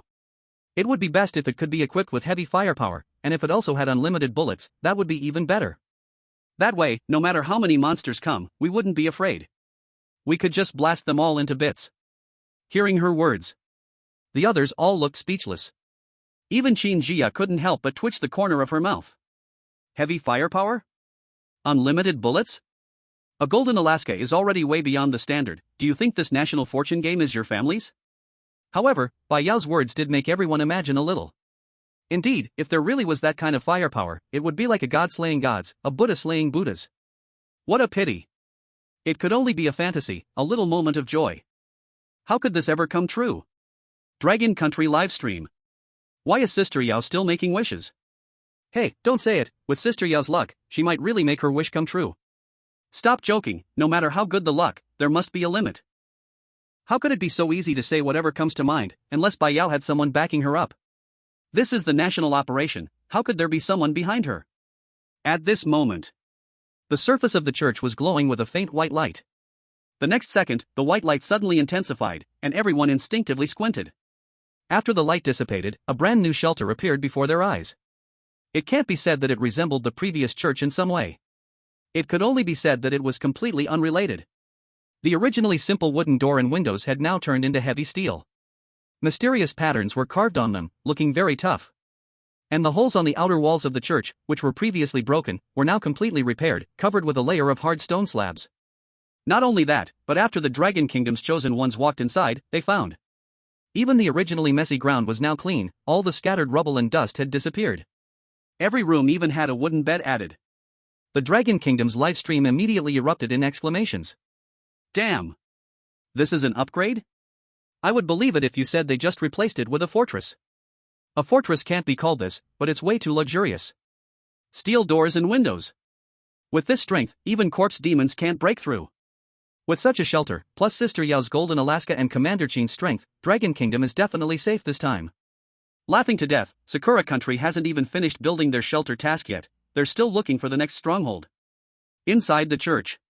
While everyone was still in awe, a cold system notification suddenly rang in the ears of all the chosen ones. It pulled their attention back. Warning! Monster attack will begin in 8 hours. All countries' shelters will simultaneously face an attack from a swarm of corpse servants and corpse demons. There will be 3 waves of attacks, with difficulty increasing each time. Mission requirement: the chosen ones must protect the shelter from being destroyed. If the shelter is destroyed, the mission is considered a failure, and the chosen ones must find a new stronghold to build a shelter. Mission success rewards: 20 white chests, 10 green chests, 3 blue chests. After the voice faded, Bai Yao and Xin Jia's expressions changed instantly. Bai Yao stopped smiling. In 8 hours, doesn't that mean 8 a.m. tomorrow? Xin Jia nodded. It seems like the monsters and tasks on the first day were just appetizers. Tomorrow they're throwing us into the real challenge. For this monster attack alone, I suspect a lot of countries' chosen ones will be wiped out. Not everyone is as lucky as Bai Yao. Look at the other chosen ones from Dragon Kingdom, their weapons are still just broken sticks and rusty knives. Qin Jia's eyes turned serious. This kind of monster swarm attack must be huge, we need to prepare quickly. I have a suggestion. Bai Yao suddenly raised her hand and blinked at her. Sister Qin, we've only explored the town inside, but we haven't gone outside yet. Maybe there are chests or supplies out there. Since we have 8 hours, why not explore a bit more? We could find more weapons and potions, boosting our strength to face the attack. Other chosen ones quickly agreed, yes. If we find more weapons, we can help too. Qin Jia agreed without hesitation because she had the same idea, but Bai Yao brought it up first. Alright, but be careful. We'll split into 2 teams, one team will explore east with me, the other will explore west with Bai Yao. If you spot danger, retreat immediately. She had the strength, Bai Yao had the firepower. Splitting up was the best choice. Everyone quickly split into teams. Bai Yao excitedly hugged her golden Alaska and waved, let's go. They started heading west. They planned to split after leaving the town. But just a few steps after leaving the town, Bai Yao suddenly stopped, like she had been hit by a pause button. She rubbed her eyes in disbelief. Then she reached out and tugged at Qin Jia's sleeve. Sister Qin, am I seeing things? Why are there so many monsters here? Chapter 10, Strict Investigation of Bai Yao. She has someone behind her. Bai Yao's voice had just fallen. Everyone immediately followed the direction of her finger and looked. In the darkness at the edge of the town, one stiff figure after another was wandering. Their scarlet eyes glowed in the darkness, and at this sight, everyone immediately tensed up, breaking out in cold sweat. You must know, they had just completed a challenge mission and were well aware of how strong the corpse demons inside were. Without Bai Yao's golden Alaska, their outcome could have been very different. And that was just one corpse demon. Now, the female student behind Bai Yao trembled as she counted with her fingers. 139 Gulch. As she kept counting, all that remained was the sound of her swallowing saliva. Among the wandering monsters, there were a full 9 corpse demons. So many corpse demons, and not even counting the corpse servants, were now gathered at the outskirts of the town. What did they want? Were they planning to attack the Dragon Kingdom's shelter? Didn't they say the monster attack wouldn't start for another 8 hours? For a moment, panic spread through the crowd. At this moment, suddenly, one of the corpse demons changed direction and started walking toward them. The next second, bang! Bai Yao decisively pulled the trigger. A golden bullet flew out from the gun's muzzle and successfully hit the corpse demon. And the corpse servant behind it. Corpse demon. Corpse servant. The sound of the golden Alaska firing was loud. The undead, who were extremely sensitive to sound, seemed to have gone deaf at this moment. No one paid attention. The corpse demon just glanced at them and walked around them. Something's wrong. Qin Jia frowned. She had faced the undead many times in the interstellar battlefield, but this was the first time she encountered such a situation. Why aren't they attacking us? A middle-aged worker gripped his cleaver nervously. Could it be the result of the shelter upgrade? The monsters are afraid to approach? The female student hid behind Bai Yao and secretly peeked out. But they're patrolling in circles, it looks like. Security guards, Bai Yao added. Her words immediately woke everyone up. Hiss. Someone gasped in surprise. Don't say it, they really do seem like security guards patrolling here. Could it be? Are these monsters protecting our safety? Qin Jia carefully observed their movements. They're moving in a very orderly manner. At the moment, we can't see their true purpose, but they certainly won't attack us. In that case, let's continue with our plan. Inside the Dragon Kingdom's livestream. Seeing this bizarre scene, everyone was stunned. Wow! These monsters aren't attacking Sister Yao and the others? They're patrolling? What's going on? Could it be that they triggered a hidden reward? No, dude, even if there's a hidden reward, monster bodyguards? That's too ridiculous. What is Sister Yao planning to do? At that moment, a viewer noticed that Bai Yao was staring at one of the corpse demons. Suddenly, Bai Yao waved her hand at it. TSK, TSK, TSK. Come here. The viewers. Did you think this was your dog at home? Why are you calling it like that? No one took Bai Yao's actions seriously. They all thought she was just playing around. After all, Bai Yao was still only a young adult, and it was normal for her to be a little curious. But what no one expected was, as soon as Bai Yao finished speaking, that corpse demon really understood her words and walked straight toward her, stopping right in front of her. Spin. The corpse demon spun in place. Jump. The corpse demon jumped in place. Right, Bai Chen is a fool. The corpse demon crouched down and used its sharp claws to scratch the ground, writing the words in a crooked manner. The other chosen ones, including Qin Jia, were all dumbfounded. Qin Jia never thought that this corpse demon could be ordered around. With Bai Yao leading the way, others tried to do the same. But the results were surprising. Among the 20 chosen ones of the Dragon Kingdom, only Bai Yao could control these monsters. It seems that only I can command them. Bai Yao smiled awkwardly. But as long as the monsters don't bother us, it's fine. Let's hurry and find the treasure chest. The group split into 2 teams according to the plan, with Qin Jia leading one team east and Bai Yao leading the other west to explore. Bai Yao was done playing. But in the Dragon Country live broadcast room, the audience was stunned, their jaws nearly dropping. What a joke! This corpse demon actually listens to Bai Yao's orders? I don't think I'm fully awake. I slapped my wife, and she's on her way to work, huh? I'm not afraid of you in my dream. Rest in peace. Strange, why do the monsters only listen to Bai Yao? Think deeply. I suspect there's really someone behind Bai Yao. First, she gets a blue treasure chest delivered to her face, now she can control the undead. She's the most special one in the undead ruins. Who cares if someone is behind her? As long as she's helping Dragon Country, that's all that matters. However, when the Sakura Country audience saw this scene, they immediately broke down. Baka! I knew Dragon Country must be cheating. Why isn't the National Survival Game intervening? This is so unfair. Strongly demand National Survival Game to investigate Dragon Country and Bai Yao. Jiang City. Looking at the barrage in the live broadcast room, Bai Chen pushed his glasses. Everything was as expected. As expected, always giving my sister a little help is easy to be suspected. But I gave her a little help, what can you do about it? He sneered. If you're capable, you can help too. Undead ruins. The outskirts of the town.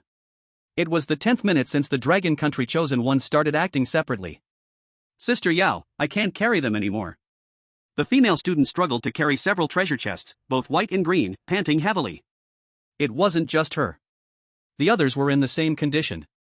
None of them had empty hands. They had truly witnessed Bai Yao's luck. After just a few steps, they found a treasure chest, and it wasn't even intentional. It was as if the treasure chests were looking for Bai Yao. Wherever she appeared, the treasure chests would follow, as if they had legs, until they were discovered by her. Some even suspected that Bai Yao must have some treasure chest saint body, naturally attracting treasure chests. Who would have thought this was actually something someone came up with when bored at home? Seeing that everyone was exhausted, Bai Yao immediately whistled. Immediately, a few corpse demons appeared. The task of moving the treasure chests is now yours. The other chosen ones breathed a sigh of relief, and they all put down the treasure chests they were holding, handing them over to the corpse demons. Bai Yao was humming something, but no one knew what. Only Bai Chen knew. This meant that she was in a very good mood. After walking a few more steps, Bai Yao kicked something. She looked down, it was a blue treasure chest. If it's a blue treasure chest. She rubbed her hands excitedly, preparing to open it on the spot. The group of people behind her had become numb. As the chest opened, a half-man high cannon appeared before them. Heavy crossbow turret. Quality, blue. Attack power, 90. The king, in order to resist the undead's attack, gathered the talented people in the city to craft this deadly weapon. Unlimited bullets, with strong penetration power, but enters a 60-second cooldown after each shot. Installed to the shelter? Bai Yao's eyes lit up. Without hesitation, she said, yes. Chapter 11, Cherish Your Last Moments. At the same time, in another area of the undead ruins, the chosen ones from Sakura Country were stumbling through the darkness. Huang Mao, along with the remaining team members, had finally escaped the grave of the buried corpses. At this moment, his face was pale. He was not only exhausted, but also frightened. Along the way, they encountered many undead, but fortunately, the group was cautious and made no noise, so they barely escaped a disaster. However, their supplies were running out. Captain, we can't hold on much longer. If we don't find a new base, we will die here. One of the team members weakly said. The blonde-haired man gritted his teeth, about to speak, when suddenly his eyes brightened. Wait. There's a light up ahead. Looks like another country's base. Everyone's spirits lifted, and they quickened their pace towards the light. They were in a forest, not far from the valley where they had buried the bodies. Soon, they reached the source of the light. It was an abandoned wooden house. The enemy had night watchmen in place. Upon seeing strangers, the night watchman, a divine chosen one, immediately became alert. He raised his weapon and questioned, "Who are you? Which country are you from, and what do you want?" In the game of national survival, all languages were automatically translated. So even though they spoke different languages, the blonde-haired man immediately understood the meaning. He quickly waved his hand. We are divine chosen ones from Sakura country. Our base has been lost, and we're running out of supplies. Could we cooperate with you for a while? Sakura country? The man frowned. Wait here, I'll go ask our captain. The man went inside and returned shortly. Come in and talk. After the blonde-haired man entered the wooden house, he realized that this base belonged to Kimchi country. But it seemed like their situation was not much better. Inside the wooden house, there were fewer than 20 divine chosen ones, clearly already in danger. The blonde-haired man looked back at his remaining teammates with cracked lips and empty backpacks. Then he glanced at the half-piece of dry bread in the hands of the Kimchi country captain. For a moment, silence fell. He had originally planned to find another country for support. But now it seemed that apart from having fewer dead, Kimchi country was just as desperate for supplies. The captain of Kimchi country was also watching the blonde-haired man. He suddenly felt a sense of shared misery and spoke, "The base we found is really terrible. We only found 6 treasure chests, and 5 of them were all white." The blonde-haired man sighed and shared the situation of Sakura country. After a brief exchange, the captain of Kimchi country, Park Changu, suddenly had an idea. He gritted his teeth and said, "We don't have extra supplies to help you. We'll barely make it through today with what we have left. Let alone the monsters attacking tomorrow, we might all die here." Park Changu's words made everyone's heart sink. The blonde-haired man felt the same. He had already started to lose hope. But at that moment, Park Changu turned his tone. But we're not completely without hope. Dragon Country managed to complete the challenge, which means their situation must be better. We can pretend to ally with them, get into their shelter, and then turn on them. We'll take everything they have. With their supplies, we can survive. Upon hearing this, the blonde-haired man's eyes instantly lit up. But he didn't act impulsively. Instead, he asked, "What if they don't accept us?" Park Changu shook his head. "They will definitely accept us. Just tell them we have 5 blue treasure chests." Saying this, he gestured for his team to bring over the 5 white treasure chests they had opened. In the confused eyes of Sakura country's divine chosen ones, he pulled out a blue paintbrush. After a few strokes, it looked exactly like a real blue treasure chest. This was something Park Changu had gotten from opening a treasure chest. At the time, he didn't know what it would be used for. Now he understood. It was a scam. The blonde-haired man was thrilled. All right. With this, we can definitely fool those Dragon Country people. But how do we find them? This was his second concern. After all, he had stumbled upon the Kimchi country base by accident. Park Changu smiled mysteriously and took out a map. We also opened a blue treasure chest, and the reward was this map. It shows all the routes within a 100-kilometer radius, including Dragon Country's base. But it's a bit far, over 70 kilometers away. The blonde-haired man fell silent. 70 kilometers? By the time they reached Dragon Country's base. It was almost exhausting. We can't get past this at all, can we? Park Chan-kyu, however, clapped his hands. It's okay, this map has a teleportation function, and it can be used once every day. No time to waste, let's go right now. The blonde-haired man quickly rubbed his hands and agreed, okay. There are 25 of us, and they only have 20. We have the advantage in numbers. They definitely won't expect us to ambush them, we'll just rush in and grab the treasure chests, seize the weapons. Park Chan-kyu sneered a few times. Then we'll kill them off to eliminate any future threats. After all, survival of the fittest is the rule in the kingdom's survival game, what's a few deaths? The 2 chosen ones from the 2 countries exchanged a glance, both showing shameless grins. It was as if they could already see the stolen supplies and weapons. They hurriedly packed their only half a bottle of water and the moldy dry bread, and everyone gathered together. Park Chan-kyu activated the map's teleportation function. With a flash of white light, the wooden house was left empty. In the live streams of the 2 countries, there were also Dragon Country viewers. Seeing their conspiracy, they were instantly furious. They really have no shame. How about some dignity? Can't defeat monsters, so you plot to trap our people? You only have these petty tricks. If you were to fight fair and square, my sister Yao would turn you into a sieve with her AK. CS. However, the viewers in the Kimchi country's livestream were unconcerned. So what if it's an ambush? If we can steal the supplies, that's skill. Exactly, and that golden Alaska looks familiar, that's our Kimchi country's weapon. Although Dragon Country has undead monsters protecting them, we also have teleportation. We'll teleport right to your shelter and see what tricks you have. Jiang Chang. Bai Chen had already noticed the movements of the chosen ones from Cherry Blossom Country and Kimchi Country. He couldn't help but sneer. Want to use teleportation for an ambush? Overestimating themselves. He had already checked the map's item effects. Although it could only teleport to the outside of the stronghold, not directly near the shelter. And what was outside the Dragon Country stronghold? 50 undead security guards. What's the difference from sending their heads to the enemy? Bai Chen opened the system map, and sure enough, a bunch of Chosen One's icons appeared on the outskirts of the town. As soon as they appeared, they instantly attracted the attention of the undead ghouls and servants. Boring. Bai Chen shook his head, losing interest. After watching for a day, he was feeling a bit tired. When he saw that Bai Yao had returned to the shelter to rest, he also went back to his own bed. Chapter 12, The Complete Destruction of Kimchi Country, Failing to Steal a Chicken and Losing a Rice Bowl. At the church. The Dragon Country Chosen Ones had already returned to the church shelter to rest. The first day ended.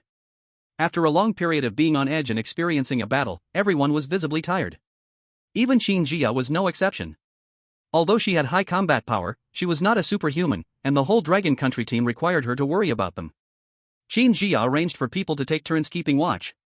The rest returned to their rooms to rest. Bai Yao and Qin Jia shared a room. After all, with 20 people, there weren't enough rooms. At this moment, Bai Yao was lying on the bed in a large posture, sleeping soundly. Soon, she started talking in her sleep. Brother! Don't you dare make a move on my best friend. Qin Jia. She was really curious how Bai Yao could sleep so soundly in such an environment. In contrast, she herself had no intention of sleeping. Qin Jia sat at an old wooden table in the room, carefully counting today's supply gains. While counting, her brows gradually furrowed.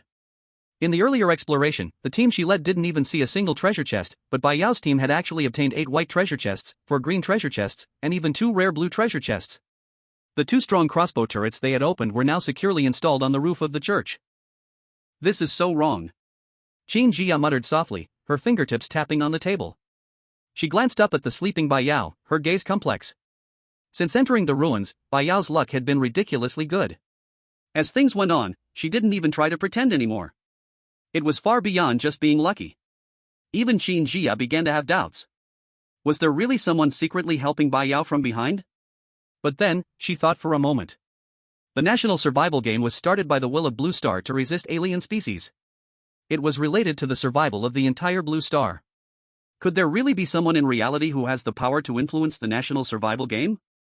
If so, that would be too absurd. However, once this thought appeared, it kept swirling in her mind. At the edge of the small town. In the darkness. The Chosen Ones from Sakura Country and Kimchi Country appeared in the open space. The blonde-haired man looked around. Isn't Dragon Country's shelter supposed to be a church? Where is this? You didn't mess up the teleportation, did you? Park Chang-Su put away the map in his hand, brushed the dust off his clothes, and explained. I didn't mess up the teleportation, it's just that the map's teleportation feature has limitations. It can't teleport directly into the Dragon Country shelter, only to the outer area. This is the first time I've used it, and I just found out about this limitation. The blonde-haired man was a bit disappointed. But when he looked up and saw the faint outline of the church in the distance, he waved his hand. Forget it, it's not far. We'll be there in a few minutes. It's a good opportunity to adjust ourselves before charging in and catching them off guard. As soon as he finished speaking. He. Suddenly, a chilling growl came from the surrounding darkness. The sound grew closer, as if countless things were rapidly approaching. What's that sound? A Chosen One nervously raised his weapon and looked in the direction of the sound. In the next second, monsters suddenly burst out of the trees on both sides. They were hunched over, their skin a pale gray blue, their eyes glowing with a crimson light. These were the corpse servants placed by Bai Chen to patrol the outskirts of the town. Not good. Monsters. The blonde-haired man was terrified, his voice trembling. He quickly swung his katana to strike at the corpse servant charging at the front. The blade cut through the corpse servant's arm, severing it. But it didn't hit a fatal spot. The corpse servant just shook and continued lunging at him. It was even more vicious than before. Don't panic. These are just corpse servants. We have the numbers to handle them. Park Chang-Su roared, swinging his long knife to chop down 2 corpse servants, but more monsters poured out of the darkness, surrounding them like a tide. No! There are also corpse demons. A Kimchi Country team member screamed. No one had noticed before. Among these monsters, there were actually quite a few corpse demons mixed in. The short sword in the man's hand struck the corpse demon's body, but it just shattered into pieces. As for the corpse demon, it only had a white mark added to its body. This tiny injury was nothing more than a scratch to it. Damn it! Why won't these monsters die? The blonde-haired man was retreating while slashing, his arms starting to ache, sweat running down his forehead. He watched his team members fall one by one, filled with despair inside. Why are there so many monsters outside the Dragon Country base, but they've never attacked them? At this moment, Park Chang-Soo was also dumbfounded. While desperately fending off the corpse servants' attacks, he screamed in hopelessness. I was wrong. I shouldn't have come. A Sakura Country team member even cried out in fear. But before he finished speaking, he was tackled to the ground by a corpse demon, his scream suddenly stopping. The viewers in the Dragon Country livestream room saw this scene.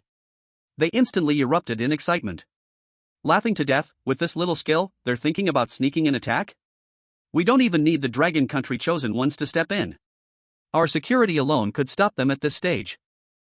Ha ha ha. Trying to steal a chicken but losing the rice. This outcome, you deserve it. I can only say, any little tricks or clever schemes are useless in the face of absolute power. This time, the people from Sakura Country and Kimchi Country stayed silent. So, they've all turned red together. Church. The chosen one of Sakura Country, Meichuan Ichiku, has been killed by a corpse demon.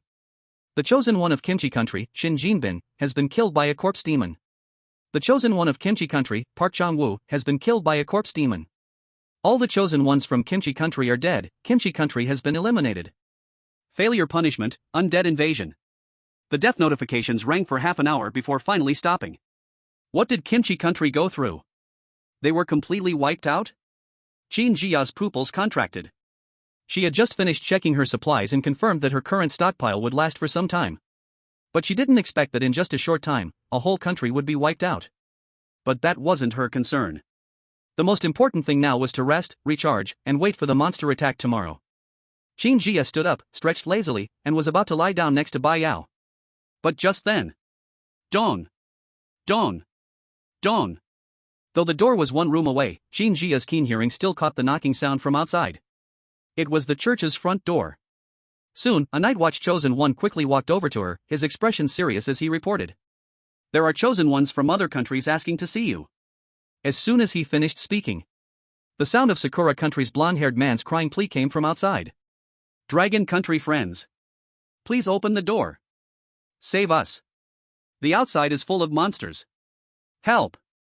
Chapter 13, Is Dragon Country Not Even Pretending? Jin Jia opened the church door. At this moment, standing outside with the last 4 chosen ones from Sakura Country, the blonde-haired man was covered in dark brown bloodstains. His once flamboyant hairstyle was now a messy tangle, sticking to his scalp. The 4 Sakura Country team members behind him were even worse off, some with broken arms, others limping. All had been injured in the earlier battle with the undead. Fear of death was written all over their faces. They had paid a heavy price to shake off those monsters and escape. Hearing the blonde man's cries, Jin Jia furrowed her brows slightly.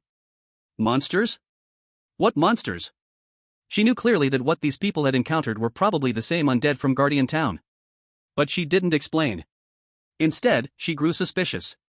How did Sakura Country's chosen ones manage to find Dragon Country's stronghold? Jin sis, what's happening? At that moment, Jin Jia heard Bai Yao's confused voice behind her. Due to the miserable cries of the blonde-haired man, the sound was sharp and piercing, like a pig being slaughtered during the new year, so intense that it woke up all the chosen ones resting inside the church. Bai Yao sleepily rubbed her eyes and walked up to Jin Jia. Seeing the blood-stained blonde-haired man and recognizing him as a chosen one from Sakura Country, she immediately became more alert.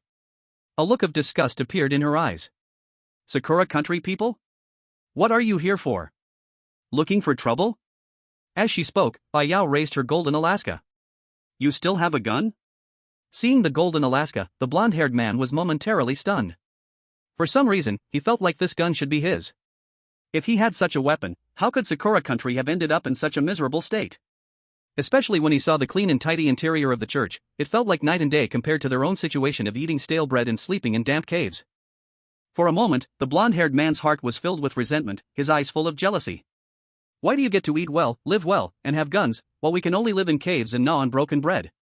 But the feeling of jealousy was quickly hidden away. Dragon Country friends, please take us in. In front of Bai Yao and Jin Jia, the blonde-haired man suddenly knelt on the ground. He knocked his head twice loudly. His forehead instantly swelled and reddened, and with a choked voice, he shouted. After our Sakura Nation's mission failed, we couldn't stay at our original base anymore.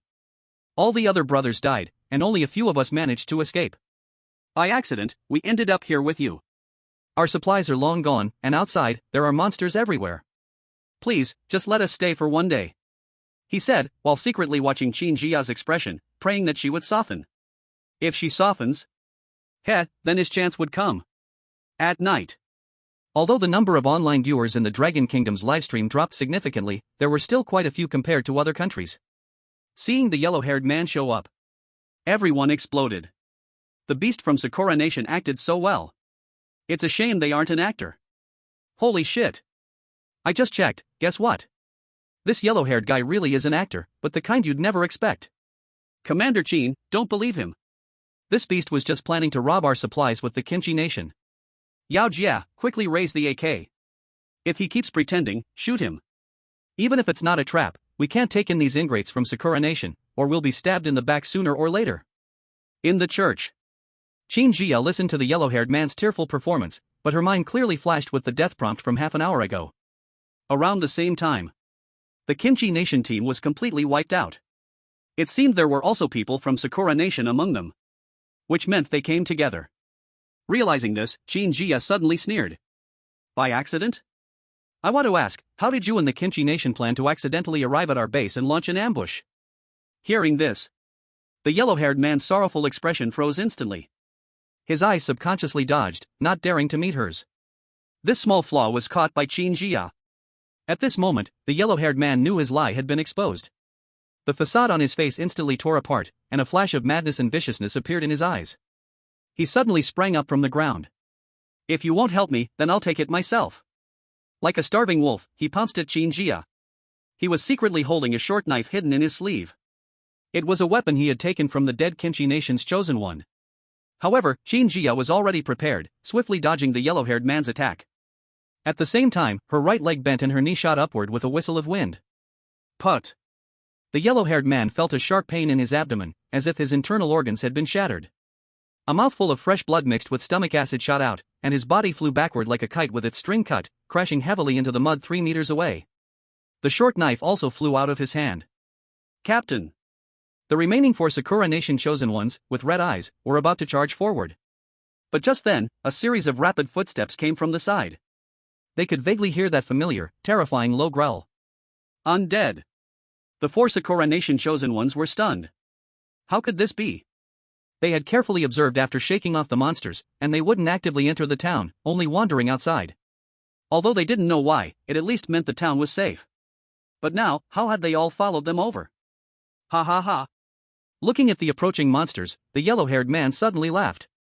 Anyway, we can't survive, so you won't be able to escape either.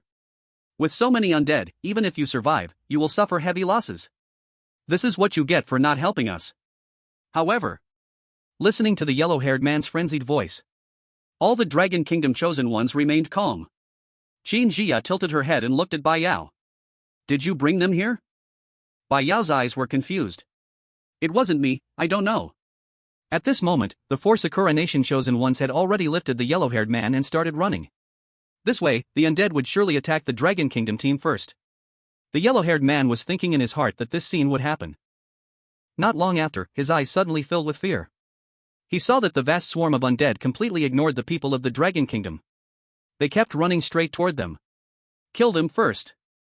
Damn it. Why? The voice of the blonde-haired man became urgent, even changing pitch. But the undead wouldn't listen to him. They were all following the same order now. Chase and kill the remnants of Sakura country. That's right. This was the command issued by Bai Chen. Jiang City. Bai Chen quietly watched as the icons of Sakura country's chosen ones on the system map darkened and disappeared one by one. Just a moment ago, while in his sleep, he suddenly had a premonition that his sister might be in a little danger. So, he woke up immediately and found that the chosen ones of Sakura country hadn't been fully killed yet, so he immediately sent 50 undead to chase and kill them. Although he knew that those few people from Sakura country posed very little threat to his sister, he wouldn't be able to sleep until they were dealt with. At this moment, all threats were gone. Bai Chen finally felt at ease. He looked at his sister's face in the live broadcast room and softly said, "Good night. Undead ruins." Sakura Country's chosen one Satoichiro has been killed by the corpse demon. Sakura Country's chosen one Yamada Koji has been killed by the corpse demon. Sakura Country's chosen one Suzuki Taro has been killed by the corpse demon. All chosen ones of Sakura Country are dead. Sakura Country is eliminated. Failure punishment, undead invasion. In one night, 2 countries were eliminated. Except for those in the Dragon Kingdom who knew the truth. The other countries started to panic. Even the Lighthouse Country wasn't an exception, constantly worried, afraid the same crisis would come for them. Outside the church. After the undead killed the blonde-haired man and others, they left. Qin Jia suddenly saw something. She walked to the shredded body of the blonde-haired man and picked up a map. Teleportation map. Quality, blue. The map can show all locations within a 100 kilometers radius and can be used once a day. Max teleportation capacity, 30 people. So this is how they got here. Qin Jia muttered. She put the map away, it was very useful. Bai Yao yawned. Qin's sister, let's go back to sleep. As for why the undead suddenly came to kill the blonde-haired man and others, no one cared. However, Sakura Country and Kimchi Country couldn't accept it. Baka. Dragon Kingdom didn't even pretend. We must launch a crusade against the Dragon Kingdom. This is not an appropriate method to compete in the national survival event. Ashiba, Bai Yao's control of the undead was passed on from our Kimchi Country. We demand the Dragon Kingdom return it. The Dragon Kingdom's netizens weren't taking it easy on them. Playing well equals getting hanged? Noob. Just practice more. If you can't handle losing, don't play. People from Sakura Country, your takeout has arrived, your food is here. Little Kimchis, you don't need to wash your blankets, because this is how your blankets are now. At this moment, the chosen ones in the national survival event had already rested. But the online quarrel outside was growing more intense. Chapter 14, Is it possible someone is secretly helping you? The next day. In the church room. Bai Yao stretched lazily and sat up from the bed. Awake? Wash your face, the monsters are coming.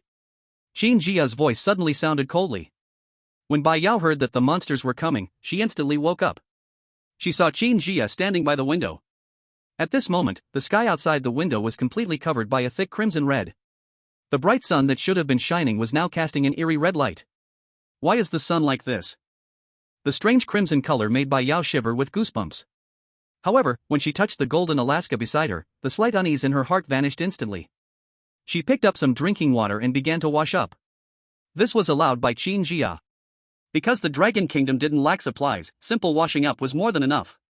In the Dragon Kingdom live stream, everyone knew the monsters would attack today. So, they were all waiting early, afraid of missing it. TSK, it seems like only our Dragon Nation has the means for this in the entire Undying Race ruins. Of course, I just went to check on the Lighthouse Nation, and not only did I not dare drink water when I woke up with my throat burning, but I couldn't even wash up. It's strange, though. The Lighthouse Nation's base is not small, but the treasure chests they found aren't even a fraction of what we have. Laughable. Do you think Sister Yao's luck is something anyone can have? Inside the church. Bai Yao had finished washing up and arrived in the main hall to join the others. As soon as she arrived, a cold, mechanical voice rang out in everyone's ears. The first wave of Undying Race attacks is about to arrive. They will reach the bases of each nation in 10 minutes. Please prepare for defense. With those words, the atmosphere inside the church immediately froze. Qin Jia's expression grew serious. But there was not a hint of fear in her eyes. Because she had faced even more terrifying scenes on the interstellar battlefield. Her mentality had already been forged to perfection. Qin Jia's gaze swept over all the Dragon Nation's chosen ones. Apart from Bai Yao, everyone else seemed somewhat nervous or panicked. She spoke up, "Don't be too nervous. We have strong crossbow turrets, and the shelters have been upgraded. As long as everyone stays calm and holds their positions, we will definitely make it through." Her voice was steady and powerful, like a calming pill, easing everyone's emotions a little. There wasn't much time left. Qin Jia immediately began assigning positions and tasks to everyone. Meanwhile, at the Lighthouse Nation's base. Outside the castle, Jerry was leaning against the stone wall, arms crossed. A playful smile hung at the corner of his mouth. It was as if the monster attack was hardly worth mentioning. Behind him, the Lighthouse Nation's chosen ones each held a machete or spear. There was no choice. They didn't have firearms or any other long-range weapons. They could only confront the Undying Race head-on. Luckily, Jerry had also been on the interstellar battlefield, so he was quite experienced with this. Listen to me, the Undying Race is not as terrifying as you think. I once easily cut through a group of ghouls on the interstellar battlefield. A mere undying race, no matter how many come, I can chop them all down. Jerry sneered, his tone full of disdain. He even kicked a stone beside his foot, looking completely indifferent. Captain, you've really been to the interstellar battlefield? Someone exclaimed in awe. Jerry turned to look at the team member behind him. He lifted his chin slightly, proudly boasting. Heh, it's not a secret anymore, so let me tell you directly. When I went to the interstellar battlefield, it was for a secret mission. At that time, I single-handedly led the Undying Race, the Blood Race, and the demons to the Dragon Nation's battlefield, successfully relieving the pressure on our Lighthouse Nation. The people from the Dragon Nation were furious, but they couldn't find me. If I hadn't said anything today, they probably would never have known it was me. Ha ha ha. At the end, Jerry burst out laughing arrogantly, as if this shameless act was something to be proud of. Of course, he knew the world was watching the live stream. But he didn't care at all. After all, the Dragon Nation was already struggling to defend itself. What could they do about him? So, he brought it up to gain some prestige in the Lighthouse Nation. He loved to hurt others while benefiting himself. Inside the Lighthouse Nation livestream. After hearing Jerry's words, the viewers immediately erupted in excitement. Oh my god, I didn't know until now that Jerry was actually our trump card. I was worried at first that they wouldn't make it. But now, with Jerry around, surviving this is just child's play. This is what a true strong person looks like. Jerry is the real deal. As for Dragon Nation? Heh, they only rely on luck. Qin Jia from Dragon Nation would definitely be no match for Jerry. Soon, Jerry's speech was transmitted to the Dragon Nation livestream. Damn, so it was this bastard who caused the trouble back then. Beast. Just like his name, he's nothing but a despicable rat.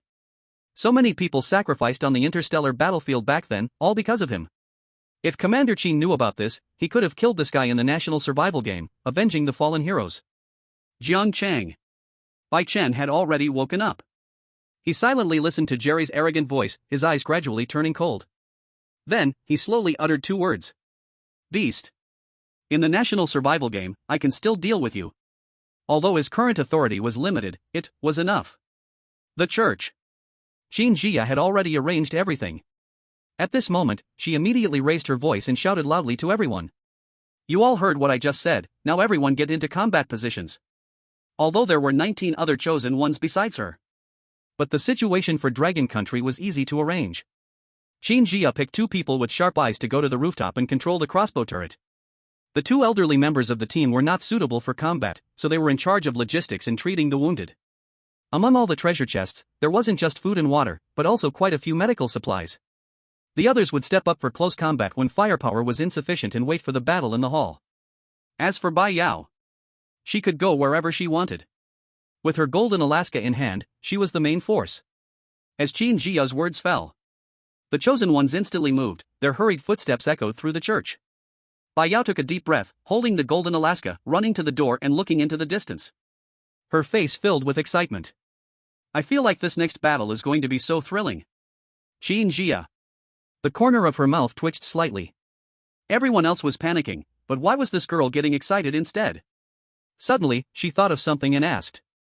Yao Yao, have you ever considered the possibility that maybe it's not just your luck, but someone has been secretly helping you? If there is such a person, who do you think it might be? Chapter 15, Do you think I'm a creator? Upon hearing this, Bai Yao froze. Someone has been secretly helping her? She suddenly thought of the mysterious promise her brother made before the national survival game started. She couldn't help but respond in a low voice. If there really is such a person, I think it should be my brother. Why? Your brother is just an ordinary person, right? Qin Jia asked knowingly, wanting to get some words out of Bai Yao. But unfortunately, Bai Yao herself didn't know. She could only answer with one word. Intuition. Hearing this answer, Qin Jia didn't ask any more questions, just silently stood beside her. I wonder if that person is in this national survival game.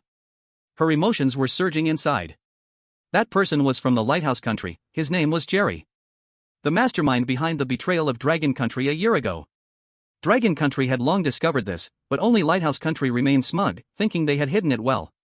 However, due to the intense war over the past year, they hadn't had the chance to take revenge. So, Qin Jia really hoped Jerry would be selected for this national survival game.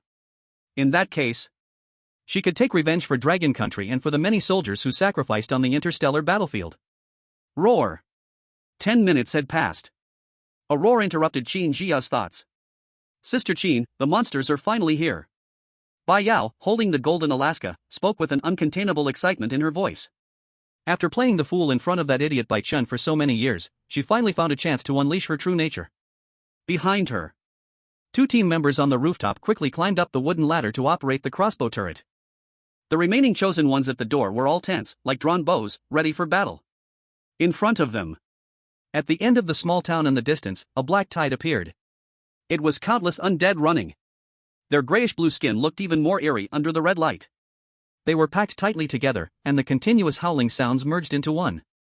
In the next moment, a gunshot sounded, somewhat abrupt. Woohoo! Bai Yao laughed. She laughed with great joy.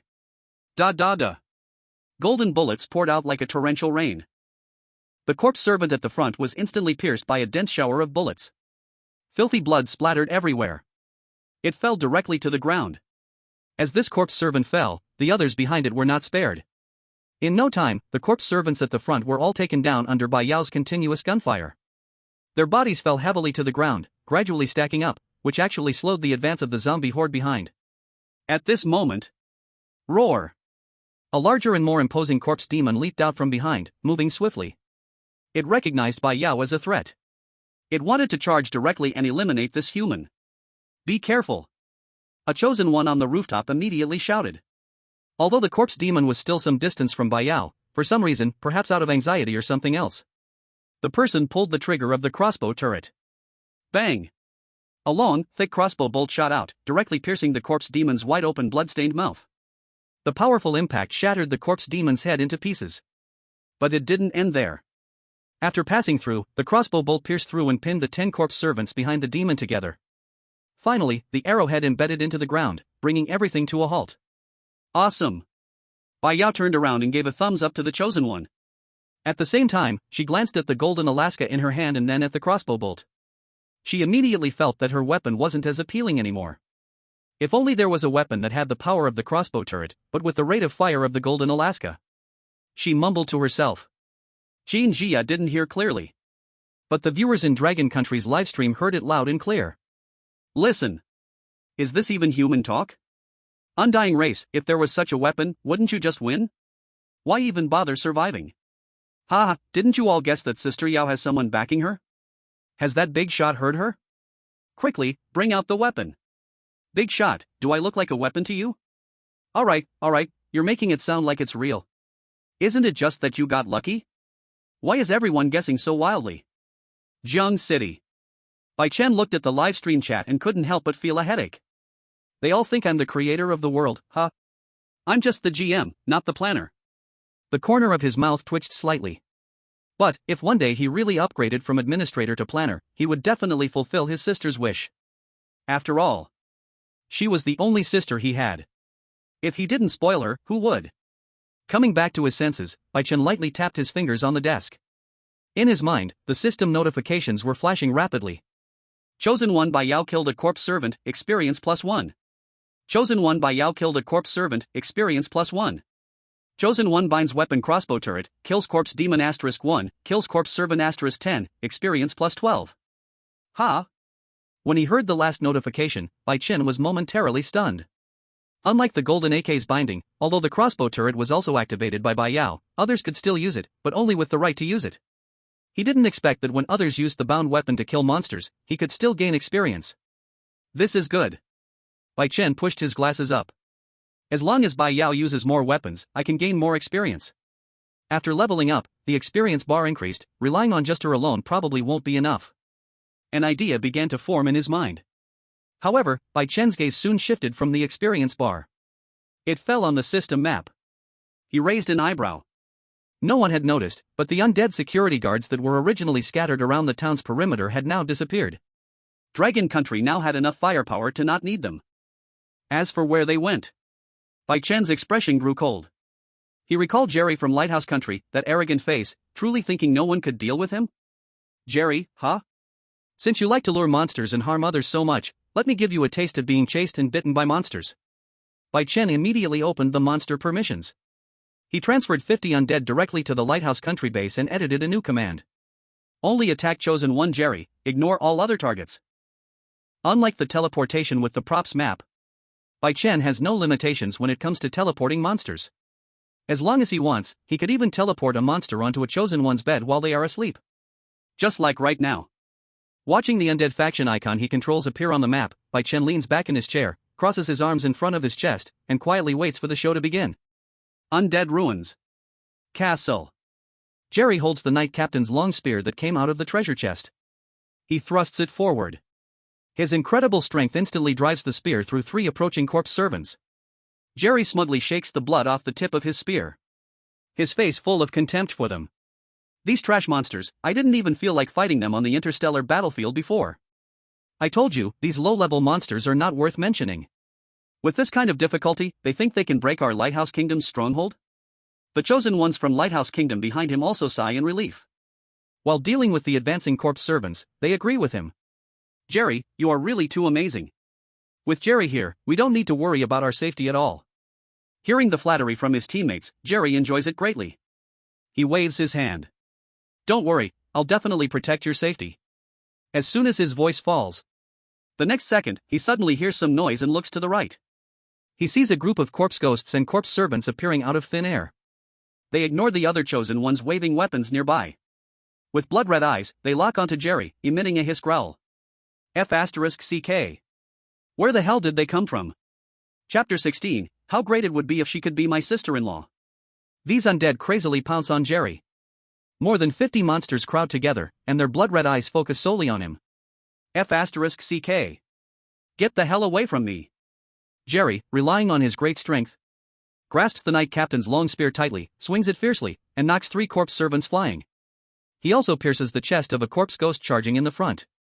To others, the corpse ghost is terrifying, but to Jerry, killing them is as easy as chopping vegetables. His combat power is beyond what ordinary people can imagine. However, even so, as more undead surround him, he gradually feels the strain. His stamina is being drained rapidly. Under Bai Chen's command, these undead don't know what fear is, and they are even more ferocious than other monsters. Especially those corpse ghosts. Although Jerry can easily harm them with his spear. The problem is, he has no armor. Their claws are sharp as knives, and every swipe brings a howling wind. Jerry can only awkwardly dodge. These monsters can make countless mistakes. But he cannot afford any mistakes, or else what awaits him is being torn to shreds. What are you standing there for? Come help me.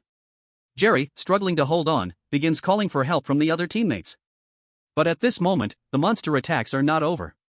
Without Jerry holding the front, these chosen ones are already under great pressure, not to mention supporting him. Fortunately, one chosen one desperately shakes off the monster's attacks to help Jerry. You ugly monster, die. He stands in front of a corpse ghost, swinging his curved knife and directly cutting through its flesh. The foul-smelling blood flows out. However, this corpse ghost doesn't even glance at it, still roaring and wanting to attack Jerry. Wardfa? Why are these monsters only targeting me? Seeing this scene, Jerry is completely stunned. In this moment of distraction, his arm is instantly slashed by a corpse ghost, leaving 3 deep cuts down to the bone. Blood flows down his arm. The heart-wrenching pain snaps Jerry back to his senses. At this moment, another corpse ghost seizes the opportunity and pounces in front of him. Its sharp claws head straight for his face. Jerry can even foresee. Once struck by this claw, his head would explode like a watermelon. In the moment of danger, Jerry's pupils suddenly contracted. From the corner of his eye, he caught sight of the chosen one next to him, frozen in a daze while holding a machete. Making up his mind, he immediately reached out, grabbed the other's collar, and yanked him forcefully in front of him. Put! The zombie's claws instantly pierced through flesh and blood. The crisp sound of breaking bones could be clearly heard. Ah! The man screamed in agony. Then, his body went limp like a ragdoll, losing all breath. The chosen one from the Lighthouse Nation, Mike, has been killed by the zombie. Bright blood splattered all over Jerry. The cold, deathly prompt echoed in his ears. But he paid no attention, pushing the corpse aside and rolling backward several meters, his face filled with a mix of relief and lingering fear. Jerry! That was our teammate. The chosen ones around him were stunned. How could you use him as a human shield? Shut up. Him dying doesn't matter, but if I die, you're all finished. If you don't want to die, hurry up and kill the monster. Jerry shouted fiercely, though his words lacked conviction. While swinging his spear to fend off the approaching monsters, he shrank back. However, the scene of him using a teammate as a human shield was broadcast live. In the Lighthouse Nation's livestream. Jerry, you're a jerk. Mike was helping you block the monsters, and you treated him like this. To survive, you betray your teammate. Jerry, scum like you deserves to die. I used to think he was impressive. I was so blind. But after a few seconds, someone noticed something important. Wait. Look at the zombie. Is that the kimono of Sakura Nation on it? Damn. Isn't that the undead outside the Dragon Nation's base? They're controlling the monsters to specifically attack Jerry. The Dragon Nation must be afraid that our Lighthouse Nation is too strong and is playing dirty. Jerry did nothing wrong. Mike's death is entirely because of the Dragon Nation. The Dragon Nation owes us an explanation. At the same time, someone from the Dragon Nation spread this discovery online. In an instant, the entire internet fell into a deathly silence. The same happened in the Dragon Nation's livestream. After a long while, someone finally sent a message. Not joking, bro. I used to joke about it, but now you're telling me that the Dragon Nation really has people behind the scenes? In the church. The battle had reached a boiling point. At this moment, Bai Yao's face was filled with frustration. Because she had been firing non-stop. Firing. Firing. Firing non-stop. The golden AK's muzzle was red-hot and scorching. This was the consequence of not stopping. I've only been shooting for 10 minutes, and it's already failed. Bai Yao refused to believe it, tapping the gun a few times, but the golden Alaska still didn't respond. It seemed to have reached its limit, unable to give any more. It's already pretty good. Qin Jia reminded her helplessly from the side. Normally, an AK-47 can fire about 900 rounds before the barrel almost melts. You've probably fired thousands of rounds in just a short time. Bai Yao almost cried. But, the two heavy crossbow turrets are in cooldown as well. We can only go for close combat now. Earlier, 3 zombies tried to break through, and the turrets on the roof could only fire at the same time. Otherwise, the zombies would have broken through. Roar! At this moment, another unusually large zombie appeared in their line of sight. This zombie was at least 7 meters tall, stronger than the zombies they had seen before. Its skin was covered with glowing green veins, like the Hulk had stepped into reality. This thing is probably about to evolve. Qin Jia narrowed her eyes slightly. Don't move, leave it to me. As soon as she said this, the Dragon Nation's chosen ones behind her suddenly became anxious. In their minds, Qin Jia, as the commander, was stationed in the back and definitely had no combat ability. But the next second, Qin Jia's performance stunned everyone. She suddenly pushed off the ground with great force. Her body leaped high, the blood-stained long sword in her hand unsheathed with a swish. Immediately after, a flash of cold light streaked across. Put! She landed on the shoulder of the corpse demon, and with a swift motion, flicked the sword upward. The demon's head was cleaved off, green, filthy blood splattering everywhere. The corpse fell heavily to the ground, twitching a few times before it was still. Instant kill. As she landed, Bai Yao's eyes sparkled with excitement. Qin Jia, you're so cool. In that moment, she felt completely captivated by Qin Jia. She wanted that kind of power too. If only she could be her sister-in-law, then Qin Jia could teach her every day. He. Chapter 17, Jerry is doomed, Longwo will rise. As the head of the strongest corpse demon rolled to the ground, the remaining corpse servants instantly became headless flies. Their threat had been greatly reduced. Bai Yao's golden Alaska was still smoking at the muzzle, and she tried pulling the trigger. All she heard was a click of an empty chamber. It was clearly still too hot to use. TCH, what bad luck at the critical moment. She pouted. He could already imagine how his sister would react. At this moment, a system prompt appeared. Chosen 1 kills monster and gains experience, plus 142. First wave attack mission completed and gains experience, plus 100. At this time, the experience bar for the administrator level had already turned to 249/1000. At this rate, by the end of today's attack mission, the experience bar should be more than half now. Leveling up is just around the corner. Bai Chen muttered quietly to himself. At first, after binding with Bai Yao, he had prepared himself for slow progress in leveling up. But now the result was unexpected. He lightly tapped his fingers on the table. His gaze shifted towards the live broadcast from Lighthouse Country. There was Jerry, barely hanging on. His eyes instantly turned cold. A cold sneer escaped his lips. I'll give you some credit, surviving the first wave, but it won't matter. Today, you're definitely going to die. On the list of the chosen, Jerry was an A-rank fighter, just like Qin Jia. Bai Chen had never expected the 50 monsters to be enough to take him down. But he could keep sending monsters after Jerry, as long as Jerry was still in the national survival game. But how many attacks can Jerry block from me? At the lighthouse country base. Inside the castle. Jerry leaned against a crumbling stone wall, breathing heavily, his chest rising and falling violently, his combat suit covered in blood and holes. The cloth wrapped around his arms and legs had already soaked through with blood, and the bleeding wounds sent waves of sharp pain. It's over, finally over. Fuck. Fuck. Fuck. Why are these monsters targeting me? This doesn't make sense. Jerry's defense was starting to crack. Earlier, he had struggled in the castle, barely managing to kill those undead creatures that acted like crazed dogs only targeting him. But now, even the castle gate was shaking after being slammed by the horde of corpses. The heavy wooden door was covered in deep scratches and holes, and the edges of the door panel were cracked. It was clear that it wouldn't survive another attack. The remaining 10 chosen ones sat slumped on the cold ground, backs against each other. Each face was filled with fear and exhaustion. Some were quietly sobbing, while others stared fixedly at the bodies of their fallen teammates outside. No one dared to speak. During the last attack, 9 chosen ones died on the spot, almost half their fighting force was wiped out. The arrogance they once had disappeared without a trace, leaving only deep despair. One team member couldn't help but raise their head and glare at Jerry, gritting their teeth as they said, "It's all your fault. These monsters are clearly after you, and you used Mike as a shield. If you die, we wouldn't be in such a miserable state." Upon hearing the accusation, Jerry sneered and stood up. "You want me to die? Bitch. What the hell are you saying? Without me, you would have all been dead by now, and you're still talking shit about me? If I can't deal with those monsters, I can still deal with you." With that, he walked up to the person and punched their head, causing it to explode. In an instant. As the thick smell of blood spread, the other chosen ones in the castle looked on in horror. But no one dared to speak. They could tell that Jerry's emotions were clearly off. At this point, angering him would lead to nothing good. It took a long time before Jerry sat back down. In fact, with his fighting power, if he encountered 50 undead creatures on the interstellar battlefield, he would not be in such a pathetic state.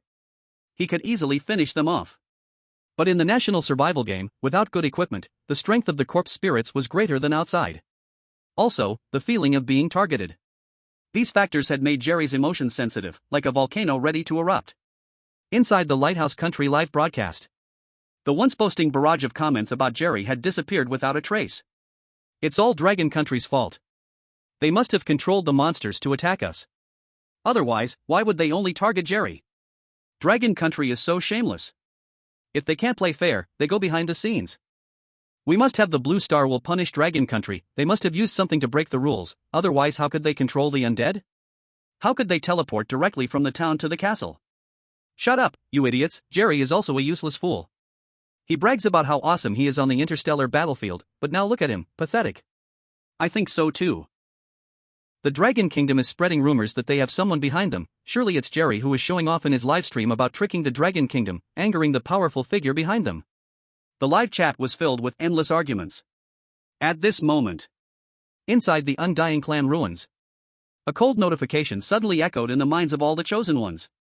A virtual panel appeared before them. It clearly displayed: First Wave Attack Result Panel. Dragon Kingdom, 0 deaths. Snow Kingdom, 2 deaths. Sun Never Sets Empire, 3 deaths. India, 5 deaths. Lighthouse Kingdom, 9 deaths. As the results were revealed, the entire Undying Clan ruins went into an uproar. All the chosen ones stared at the results, stunned. What did they see? Dragon Kingdom had 0 deaths, and Lighthouse Kingdom had 9 deaths. Is this right? Did they not switch the results for the 2 countries by mistake? India. Dragon Kingdom actually has 0 casualties? This is too exaggerated. Sun Never Sets Empire. How could so many people die in Lighthouse Kingdom? Aren't they the strongest? Snow Kingdom. The world is changing. It looks like Dragon Kingdom is about to rise. It wasn't just them. Even on Dragon Kingdom's side, Qin Jia was a bit surprised by the result. 0 deaths for Dragon Kingdom, ranked first, this was unquestionable. But how could Lighthouse Kingdom, with such power, lose so many people? The intensity of the first wave wasn't even that high. Qin Jia sighed in disappointment. With so many casualties in Lighthouse Kingdom, it seemed like that guy Jerry wasn't among their chosen ones. Jerry was very strong. If he had been there, Lighthouse Kingdom would never have been in such a situation. That was also the reason Qin Jia was disappointed. She couldn't take revenge in the national survival game anymore. Chapter 18, Dragon Kingdom has a treasure chest thief. While the chosen ones from all countries were discussing, the result panel had slowly begun to dissipate. Immediately after, a cold announcement echoed in every chosen one's mind. First wave attack supply distribution, blue chest *1, green chest *5, white chest *10. At the same time, Bai Chen kept staring at the meme of Bai Yao smashing a corpse servant with an AK. At first, he thought it was a bit funny. But when he heard the system notification about the supply chests from various countries, he immediately furrowed his brows. A hint of heartache passed through his eyes. Sigh, Yao has already been reduced to using a golden Alaska as a stick. The conditions are really harsh. No. Yao is suffering like this, it's because I, as her brother, haven't done my part, so I must get her some better gear to make up for it. Bai Chen muttered to himself. He immediately became energized. He quickly locked the coordinates for the supply chests in Lighthouse Kingdom and India. A pop-up window for admin privileges appeared. Would you like to transfer the target chest to the specified coordinates? Bai Chen clicked confirm without hesitation. A smile appeared on his face, one he couldn't control. Anyway, giving it to you is useless, might as well give it to my sister. Inside Lighthouse Kingdom's castle, Jerry heard the supply notification and immediately felt like he was injected with adrenaline, sitting up straight. Even though the pain from his torn wounds made him grit his teeth, he still shouted. There's actually supplies. Quick! Go check. Other chosen ones also seemed to see a lifeline. They supported each other, stumbling toward the courtyard. They saw a bunch of chests clattering onto the gravel ground. Especially the blue chest, whose patterns were particularly eye-catching under the crimson sunlight. Blue chests have good things inside. If we can open something powerful, we won't have to worry about the next wave of attacks. Jerry's eyes lit up. He shoved a short team member out of the way and stumbled forward, trying to grab the blue chest. But just as his hand was about to touch the chest, the chest suddenly turned into a beam of white light and disappeared into thin air. Jerry, losing his balance, fell hard, face first onto the gravel. Blood immediately began pouring from his nose. F***K. Where's my chest? Jerry's pupils shrank. Like a mad dog, he pounced on the spot, both hands crazily digging into the gravel, his nails filled with dirt and broken stones, bleeding, but he didn't care. Who is it? Who stole my treasure chest? I will kill him. The teammate beside him collapsed on the ground, shaking all over. Jerry. His voice was full of sobs. All the treasure chests are gone. It must be a ghost. Jerry was completely stunned.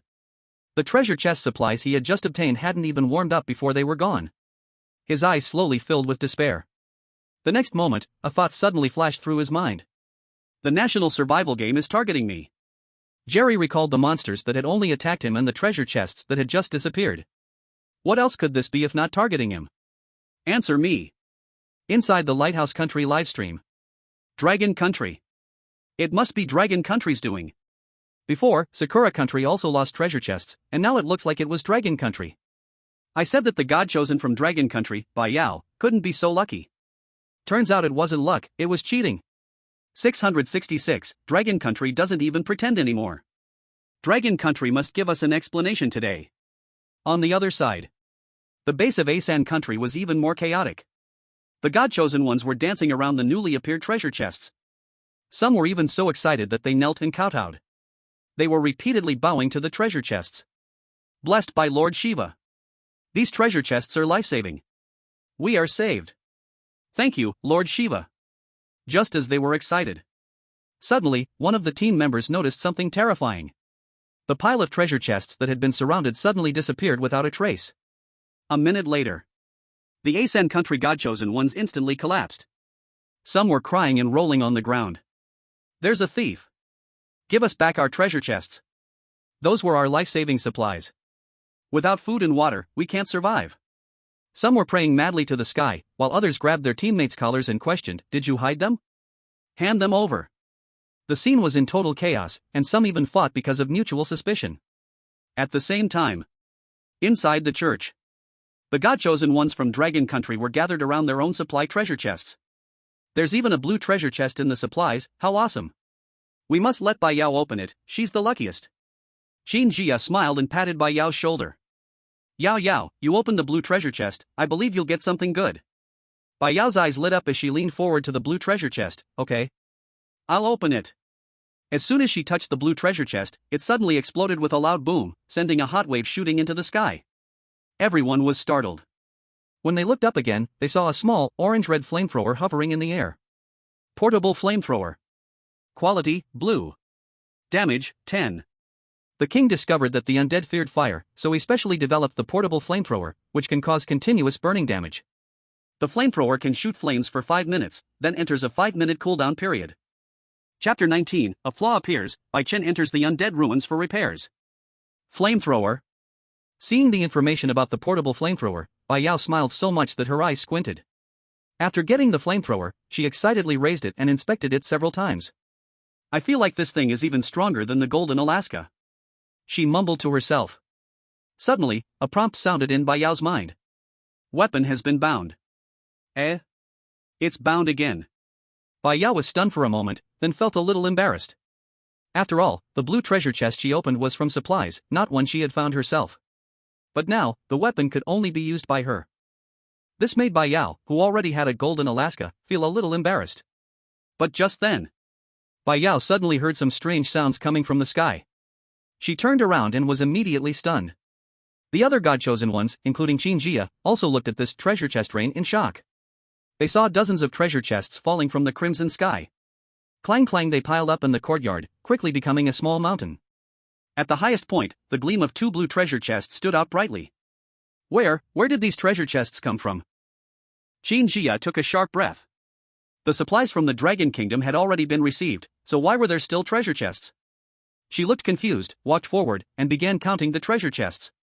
After counting, she realized something was wrong. Why did it feel like the supplies from 2 other countries were stolen and brought here? This huge pile of treasure chests was dazzling to the eyes. Meanwhile, the Dragon Kingdom's live stream room instantly erupted. Damn! I was right.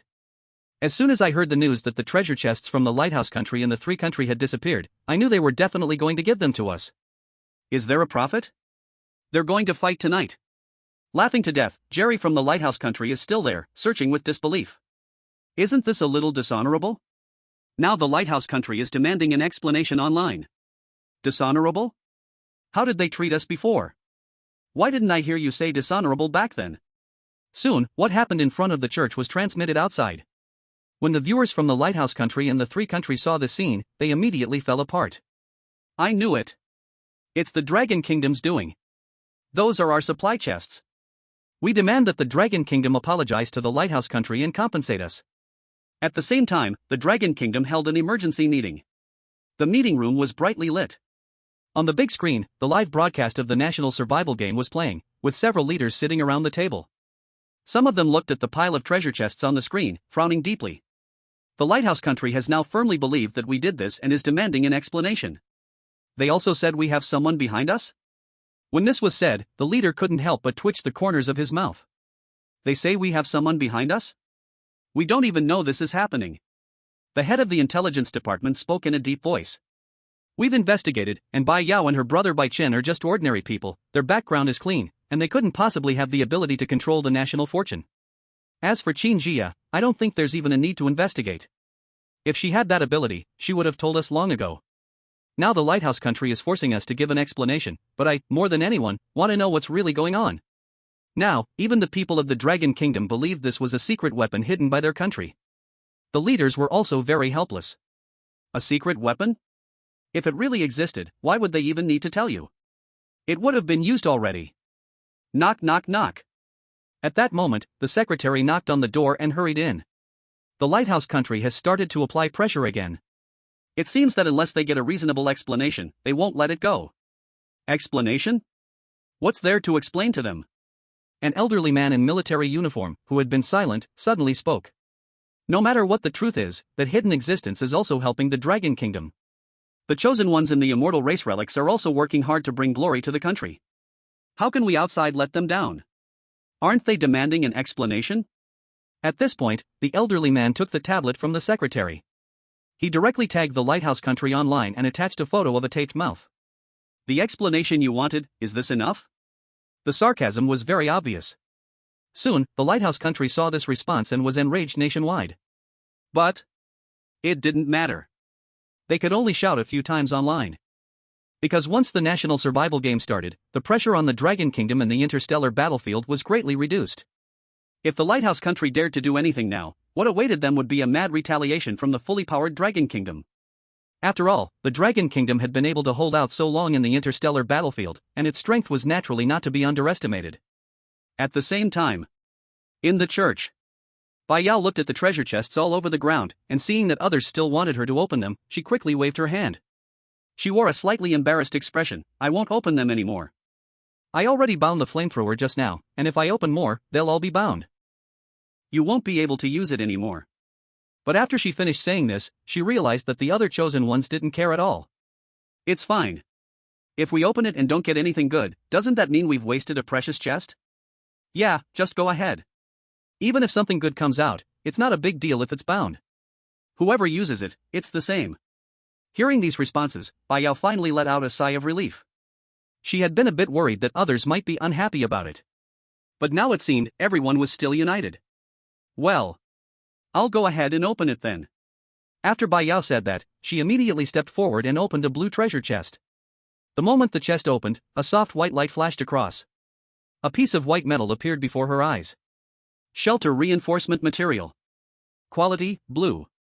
Effect, increases shelter defense by 50% and automatically repairs minor damage after use. Good stuff. Qin Jia's eyes brightened. Yao, you were right to open the chest. With this material, the low-level undead can hardly threaten our shelter. Qin Jia's worries eased a lot. There were 3 waves of monster attacks in total. As the difficulty increased later on, she really did worry if the shelter could hold up. After all, being strong herself was one thing. But if the shelter couldn't withstand, it wouldn't matter how strong she was. Now, with this reinforcement material, the pressure of defending the shelter would be much lighter. Next, Bai Yao opened another blue chest. A giant sword, almost as tall as a person, with a glowing blade, clang, jumped out. Guardian's Greatsword. Quality, blue. Attack power, 35. Weight, 100 gene. The weapon of the kingdom's strongest guardian, he possesses divine strength. To wield his weapon, one needs exceptional physical ability. The giant sword hit the ground and directly smashed a pit. Damn! Is this really a weapon humans can use? The chosen ones were all shocked. 100 gene weight wasn't much for people who exercised often and were strong, they could almost all lift it. But lifting it and using it as a weapon were completely different matters. To use it as a weapon, one would need to swing it easily. The team members took turns trying. Without exception, all failed. The female student couldn't even lift the hilt. The middle-aged worker had more strength, but could only barely lift it, and the slightest movement caused him to lose power. This is way too heavy.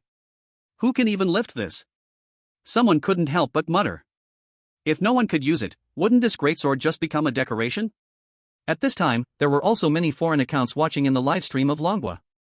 Among them, the most were from Lighthouse Country and Sakura Country. Seeing Bai Yao open a weapon that no one could use, these people immediately jumped out. Is this the so-called good luck of your dragon country? I'm dying of laughter. This is just laughable. The chosen ones of Dragon Country really don't know their limits. With their bodies, they think they can wield a 100 gene greatsword? I'm not boasting, if our Jerry was here, this sword would be like a toy to him. Seeing these people's mockery, most of the Longua viewers remained calm. After all, it was just the useless barking of a group of failures. But some hot-headed viewers started to curse back, and within 2 sentences, they had the foreigners unable to retort. Outside the church, Bai Yao saw the weight of the greatsword and didn't even have the thought to try. This sword is heavier than me. She curled her lips. At the same time, she felt a bit disappointed. After all, the weapon she opened, but no one could use it. At that moment, Qin Jia saw her expression and patted her shoulder. Watch closely. As her voice fell, Qin Jia stepped forward and directly grabbed the sword's hilt with one hand. With a flick of her wrist, she easily lifted the greatsword. The next moment, the sword hummed slightly. Wow! She just picked it up? Someone exclaimed in surprise. Qin Jia effortlessly lifted the massive sword, as though it were nothing at all. She walked towards the ruins of a building next to the church. With a twist of her wrist, the giant sword swung down with a whistling sound. With a loud boom, the thick brick wall was cleaved open with a half-meter wide gap, stones flying everywhere. This scene quickly reached the Dragon Country livestream. The foreign accounts that had been shouting just a moment ago immediately fell silent. Of course, even the people from Dragon Country were shocked by Qin Jia's terrifying strength. Wow! Is this real? Commander Qin seems to weigh around 110 to 120 pounds, right? Hiss.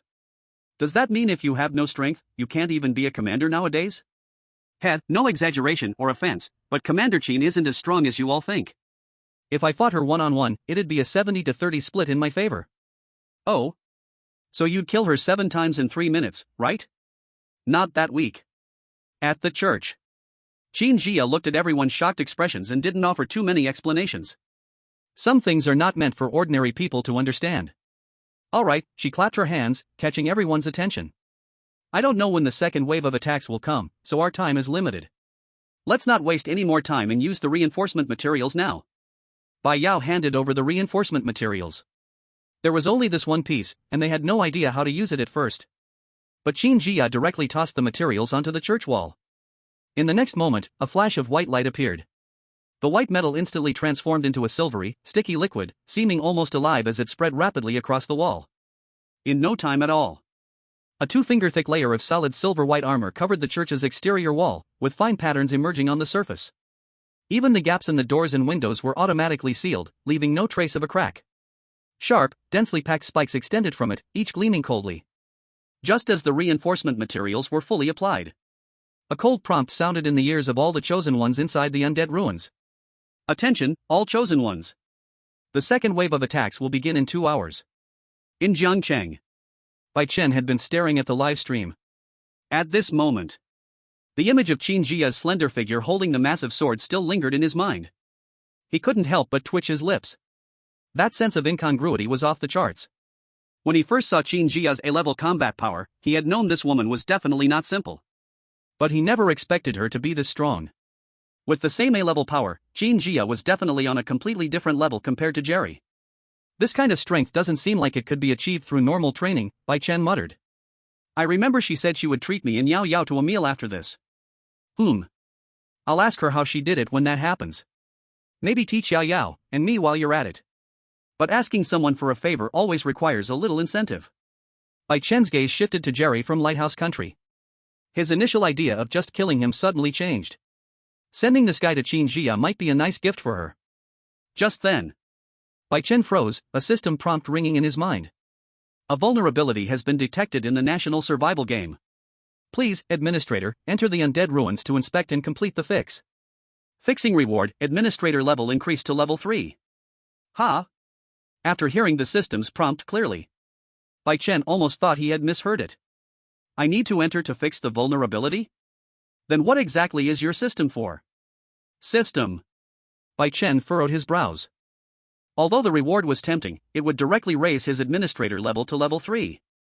But the problem was, he was still just an ordinary person.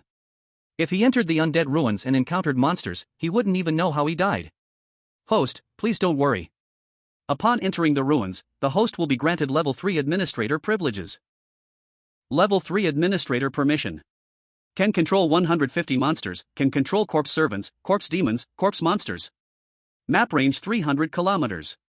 Can control chest level, golden, can choose rewards from chests below blue.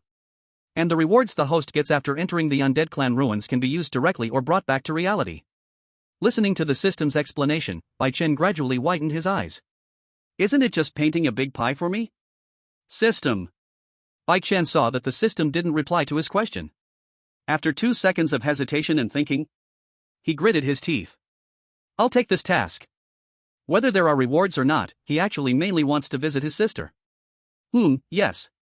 It's to visit his sister. Chapter 20, Discovering a Loophole, Undead Corpses Awakening Early. After accepting the system's task of fixing the glitch in the National Luck Administrator system, the next second, a soft white light enveloped Bai Chen. His body immediately lost its balance. When he regained his footing, he was already inside the undead clan ruins. He wasn't a chosen one. Naturally, there was no livestream. No one noticed that a person had quietly appeared in this land of death. Bai Chen was dressed in his usual black hoodie, with a tall figure. He suddenly felt like something new had appeared on his face. He reached out and touched it, then took out his phone and looked, only to realize that at some point, a dragon head mask had appeared on his face. The dragon scale patterns on the mask shimmered with golden light as he moved. This dragon head looks a bit familiar. Bai Chen muttered, then remembered where he had seen it. It was the icon of the National Luck Administrator system. It's pretty cool. Bai Chen was quite satisfied with the mask. He then asked the system in his mind. What exactly is this glitch you mentioned? Where is it? The next moment, the system's cold, electronic synthesized voice rang out. Glitch information unknown, administrator must investigate it themselves, rough location marked. Bai Chen rolled his eyes. You don't even know what the glitch is, and you're making me fix it. What use is your system? System. If I knew what the glitch was, would I still need you to come in? Bai Chen. He no longer argued with the system. He directly brought up the system map and found that the marked location wasn't unfamiliar. It was the base chosen by the chosen ones from Sakura country earlier, the buried corpse valley. That's a bit close to where Yao is. Bai Chen frowned slightly. He wasn't too anxious about the system's task originally, but now it might affect his sister.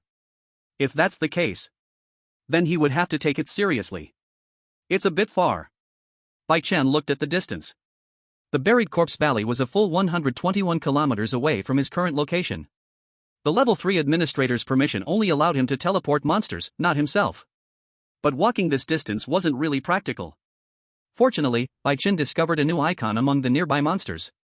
That was a corpse demon. Although he hadn't seen one in person, Bai Chen had already learned about corpse demons from the system.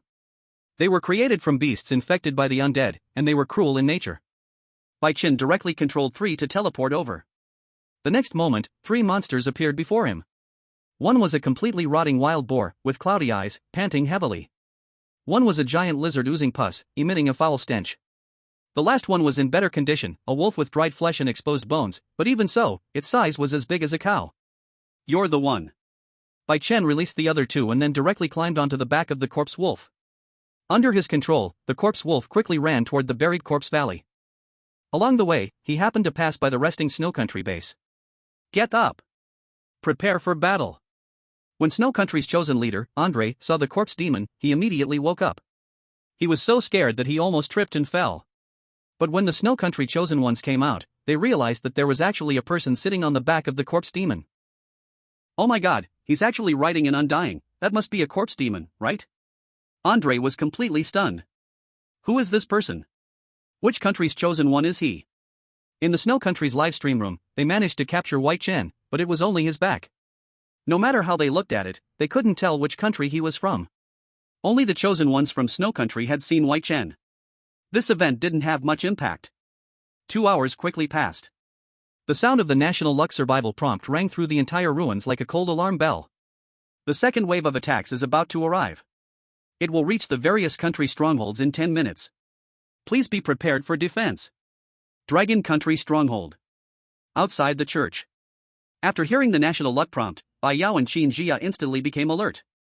Qin Jia quickly organized the others to take their positions. Bai Yao, on the other hand, checked her flamethrower in Golden Alaska. This time, I shouldn't need to use the rifle stock to smash monsters, right? She mumbled softly. Then, Qin Jia also walked over with her giant sword. The giant sword of the Kingdom's Guard was directly planted into the ground. The sword glinted with a cold, chilling light. Everything was ready. Before long. At the end of the street in the distance, a dark mass of corpses appeared, surging like a moving black tide. Just by looking at the number, there were at least twice as many as the first wave. Among them, there were even 3 giant-sized corpse demons, standing out among the crowd. They're here. Bai Yao's eyes were filled with excitement at the sight of the monsters. She first pulled the trigger on the Golden Alaska. Tot-a-tot. Dense bullets instantly shot out. Soon, a group of corpse servants in front fell down. However, this time Bai Yao had learned her lesson. She didn't use the Golden Alaska for too long, and when she noticed the gun barrel starting to turn red, she immediately stopped. She switched to the flamethrower. In an instant, orange-red flames sprayed out like a fire dragon, instantly igniting a group of corpse servants charging at the front. The corpse servants howled and struggled in the flames, sizzling as they were roasted. In the Dragon Country livestream room. Although everyone had already prepared mentally, they couldn't help but feel sorrow for the Undying when they saw this scene. Still the same old saying, all fear comes from insufficient firepower. LMAO, now the Undying should be the ones fearing. The corpse servants and corpse demons are crying now. Holy crap, brothers! I just got news from Snow Country. They saw someone riding a corpse demon. What? Are you kidding? Who would dare to ride a corpse demon? Someone mentioned Bai Chen in the comments. But no one paid attention, because it sounded so unbelievable and lacked credibility. Everyone remained focused on watching the livestream. Undying ruins. Qin Jia's target was those 3 giant corpse demons. She suddenly pushed off the ground with her feet, her body shooting upwards like an arrow from a bow. The giant sword in her hand sliced through the air with a whistling sound, striking towards the head of one of the giant corpse demons. Crack! A crisp sound echoed as the giant corpse demon's head was crushed by the giant sword. The battle lasted for half an hour. The chosen ones from Dragon Country cooperated seamlessly. The strong crossbow turrets on the rooftop fired alternately every minute. They cleared out a large number of weaklings. When the last corpse servant died, the second wave of attacks was completely over. There were still no deaths, and this time, not even a single person was injured. Bai Yao lowered the AK, holding her head high with pride. This second wave of monster attacks wasn't hard at all. Qin Jia put down her giant sword. Seeing the expression on Bai Yao's face, she couldn't help but ask. You said before that you had been pretending in front of your brother for years. You won't be able to keep up the act after going back, right? By now, Qin Jia no longer worried at all. She believed that the chosen ones from Dragon Country would surely be able to return home safely. Bai Yao shook her head. That's not possible, I still have to keep pretending. If I don't act a little weaker, how would he ever give me pocket money? Qin Jia smiled. You won't need to ask your brother for pocket money anymore. When we go back, the higher-ups will definitely reward all the chosen ones. Hee, it's different, I spend my brother's money even happier. Qin Jia. On the other side, Bai Chen was focused on his journey, not watching the livestream. Naturally, he didn't hear his sister's plan to take his money. The corpse wolf was very fast, and since it didn't need to rest, it quickly reached the destination. When he circled around a moss-covered mountain ridge, the scene in front of him suddenly changed. In the valley, there were piles of bodies stacked layer upon layer, high and low like small mountains, the rotting smell rushing into his nose. It was the very burial valley where the chosen ones from Sakura Kingdom had fled in embarrassment. He directly ordered the corpse wolf to jump down. Walking among the bodies, occasionally, a corpse servant tried to rise and attack Bai Chen. But it was immediately smashed into undead fragments by the corpse wolf's paw. Soon, Bai Chen saw a strange place. It was an altar in the burial valley. There were broken chains on the altar, as if something had broken free from its restraints. Bai Chen frowned. Is this the loophole you mentioned? After 2 seconds of silence, the system replied. Loophole discovered, the undead corpse has prematurely awakened and has escaped the burial valley. Currently, the chosen ones from various countries do not have sufficient strength to resist the undead corpse. Please have the administrator retrieve and reseal it in time. Bai Chen. Their strength is not up to par, but mine is, right? Chapter 21, I'm here to save you. Bai Chen felt a bit of a headache. He glanced at the broken chains. At a glance, it was obvious that they had been torn apart by brute force. He frowned and pondered. The danger of the undead corpse is needless to say. As the most powerful monster in the undead ruins, there was no way an ordinary person like him could deal with it. Even though he was a national administrator. But level 3 authority couldn't control the undead corpse at all. If he were foolish enough to seek out the undead corpse and try to seal it, that would be purely asking for death. So, my primary goal now is to first increase my own strength, and then with the administrator's authority, I can still deal with the undead corpse. A flash of light flickered in Bai Chen's eyes. As for how to increase his strength, he already had an idea. At the same time, after the second wave of attacks ended, the settlement panel popped up directly. Second wave attack settlement panel. Dragon Kingdom, 0 deaths. Snow Kingdom, 3 deaths. Lighthouse Kingdom, 4 deaths. Seeing this result, the chosen ones from various countries erupted. Now, they no longer cared how many people the Lighthouse Kingdom lost. But why did Dragon Kingdom still have no deaths in the second wave of attacks? Everyone clearly felt how intense the second wave of attacks was. They thought at least 1 or 2 people from Dragon Kingdom would die, but in the end, they remained unharmed. This inevitably made the chosen ones from other countries feel an extreme sense of imbalance. Everyone started from scratch. Why is Dragon Kingdom so powerful? Snow Kingdom. Andre stared at the line, Dragon Kingdom, 0 deaths, his eyes wide. How did they do it? The second wave had 3 giant corpse ghosts.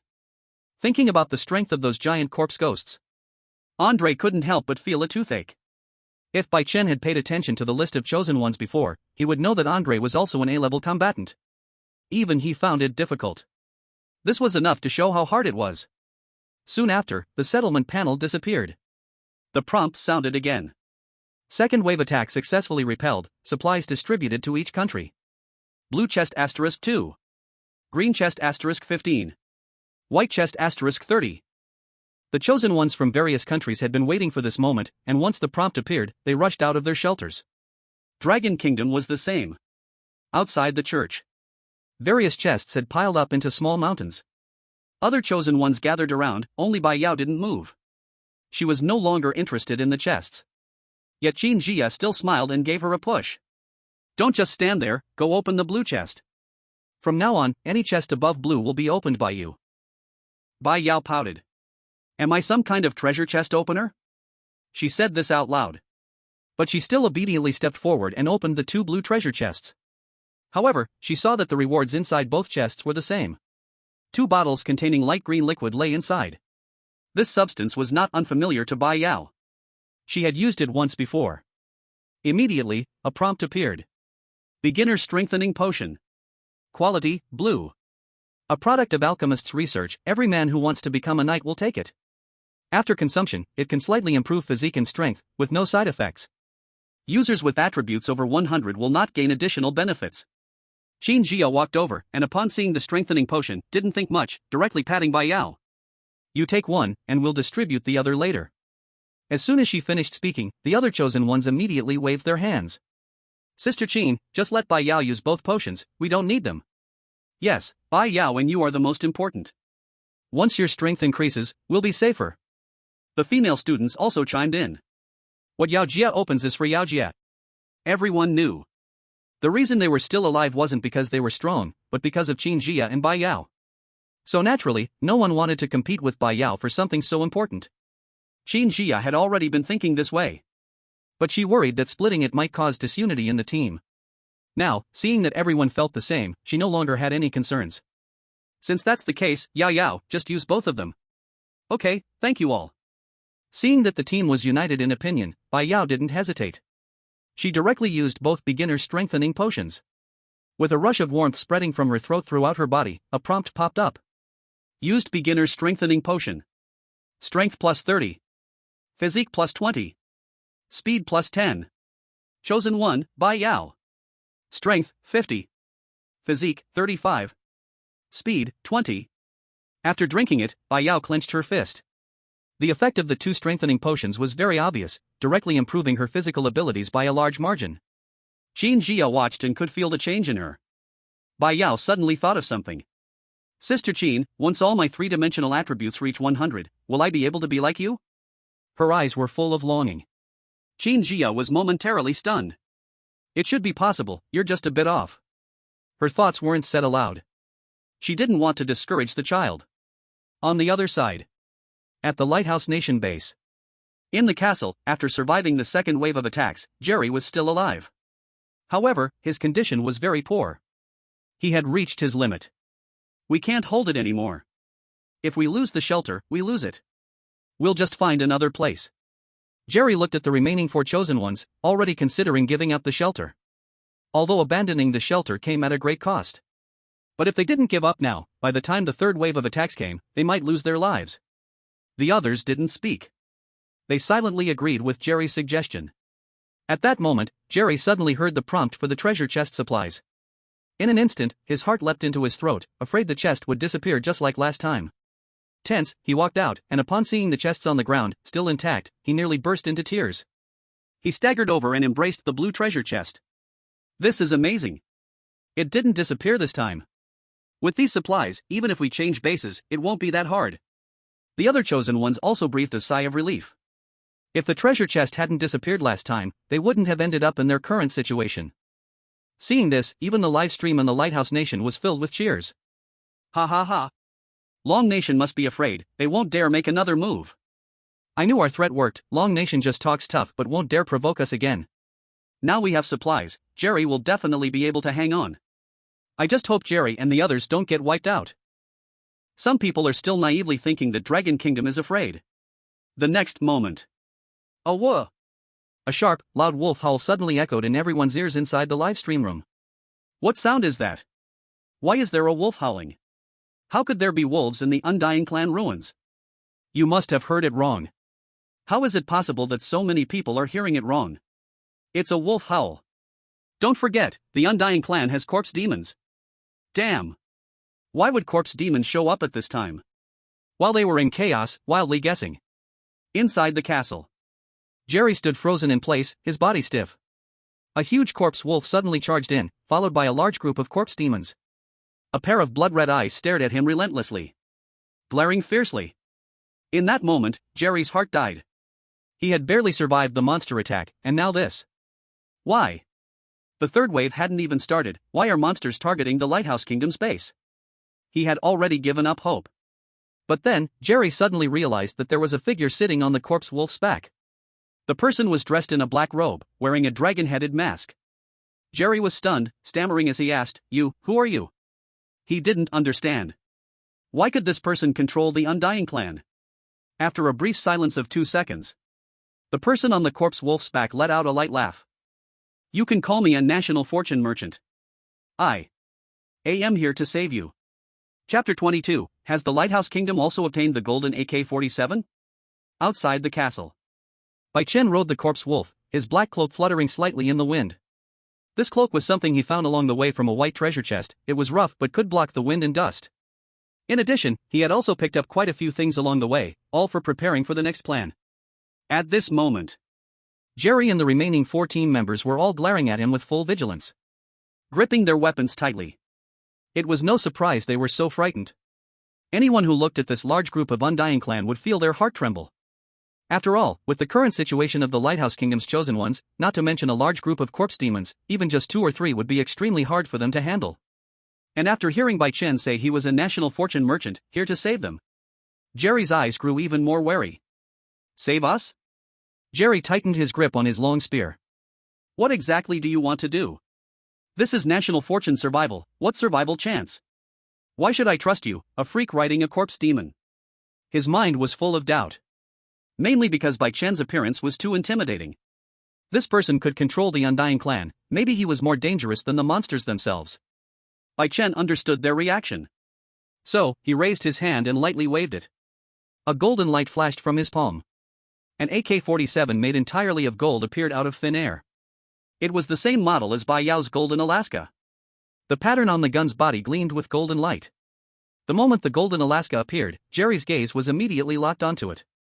His breath quickened, and his throat unconsciously moved. Although he had never seen the weapon in person, its golden appearance and exquisite craftsmanship instinctively told him this was definitely a top-tier weapon, hundreds of times stronger than his knight spear. Even within the blue quality range, there were differences.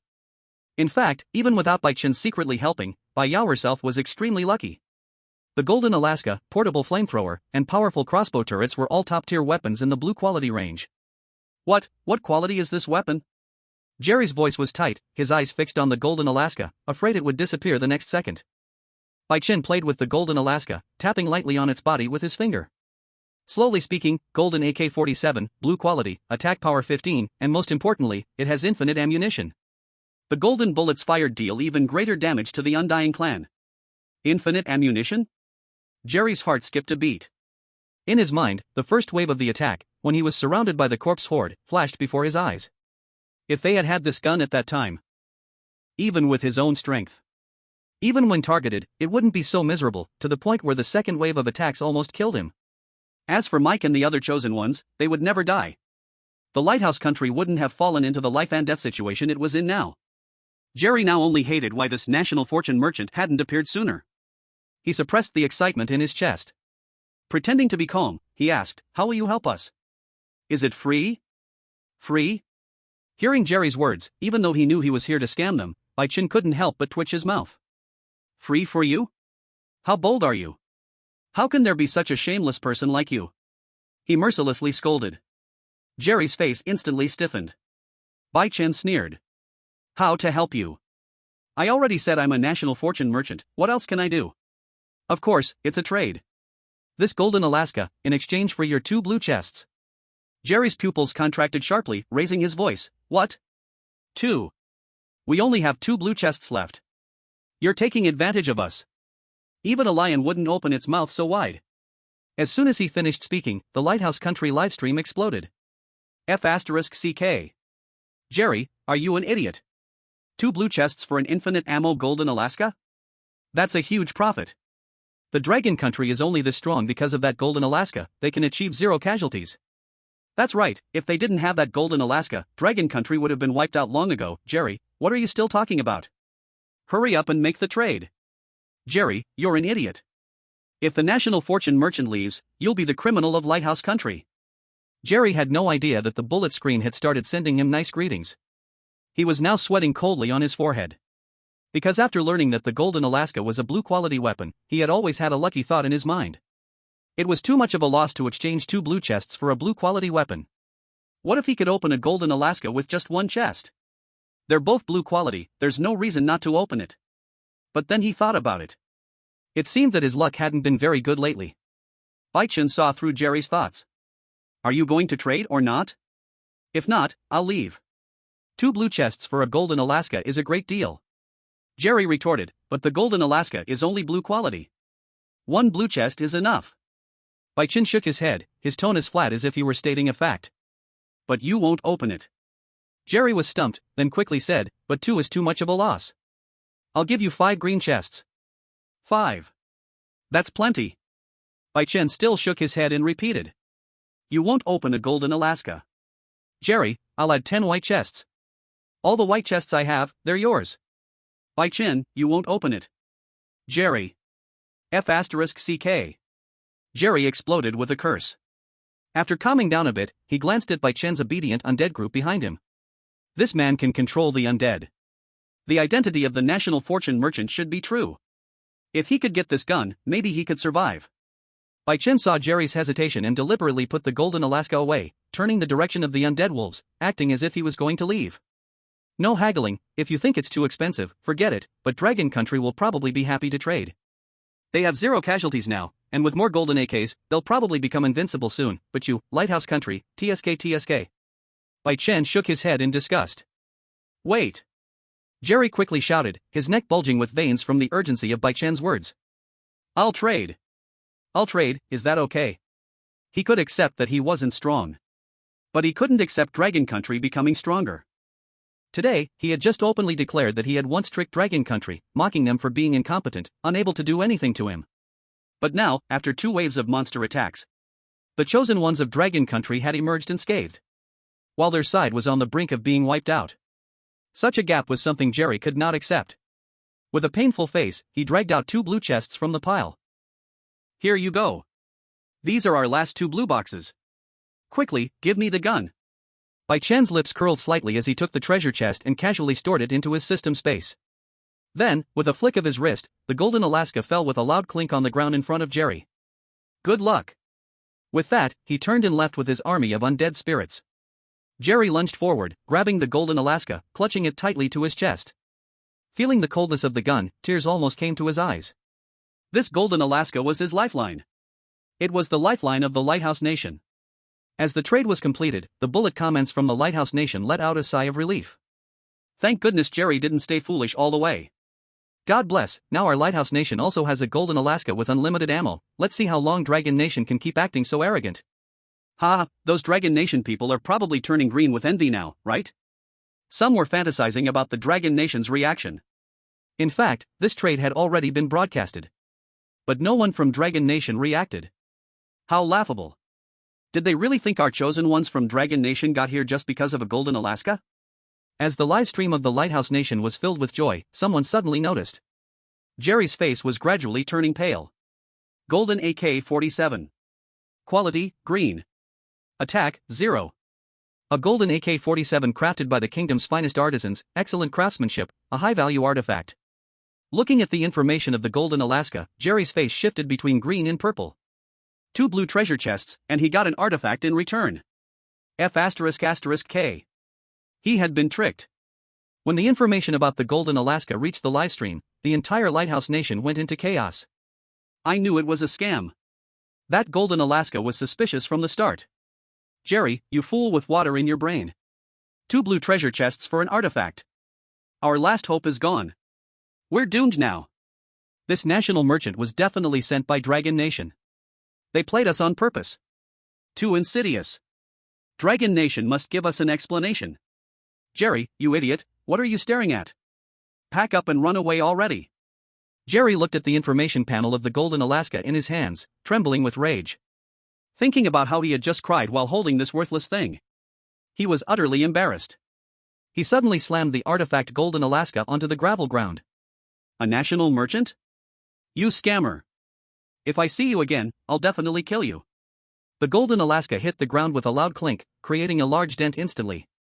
The other chosen ones behind Jerry slumped to the ground. It's over. We're finished for good. Meanwhile, Bai Chen was already riding his undead wolf, moving away from the Lighthouse Nation's stronghold. Although he couldn't hear Jerry's curses, he could roughly imagine the frustration on the other's face when they realized they had been fooled. Utterly foolish. Bai Chen casually jumped off the undead wolf onto flat ground. He patted the undead wolf's head. Stay put, don't run around. He then opened his system panel.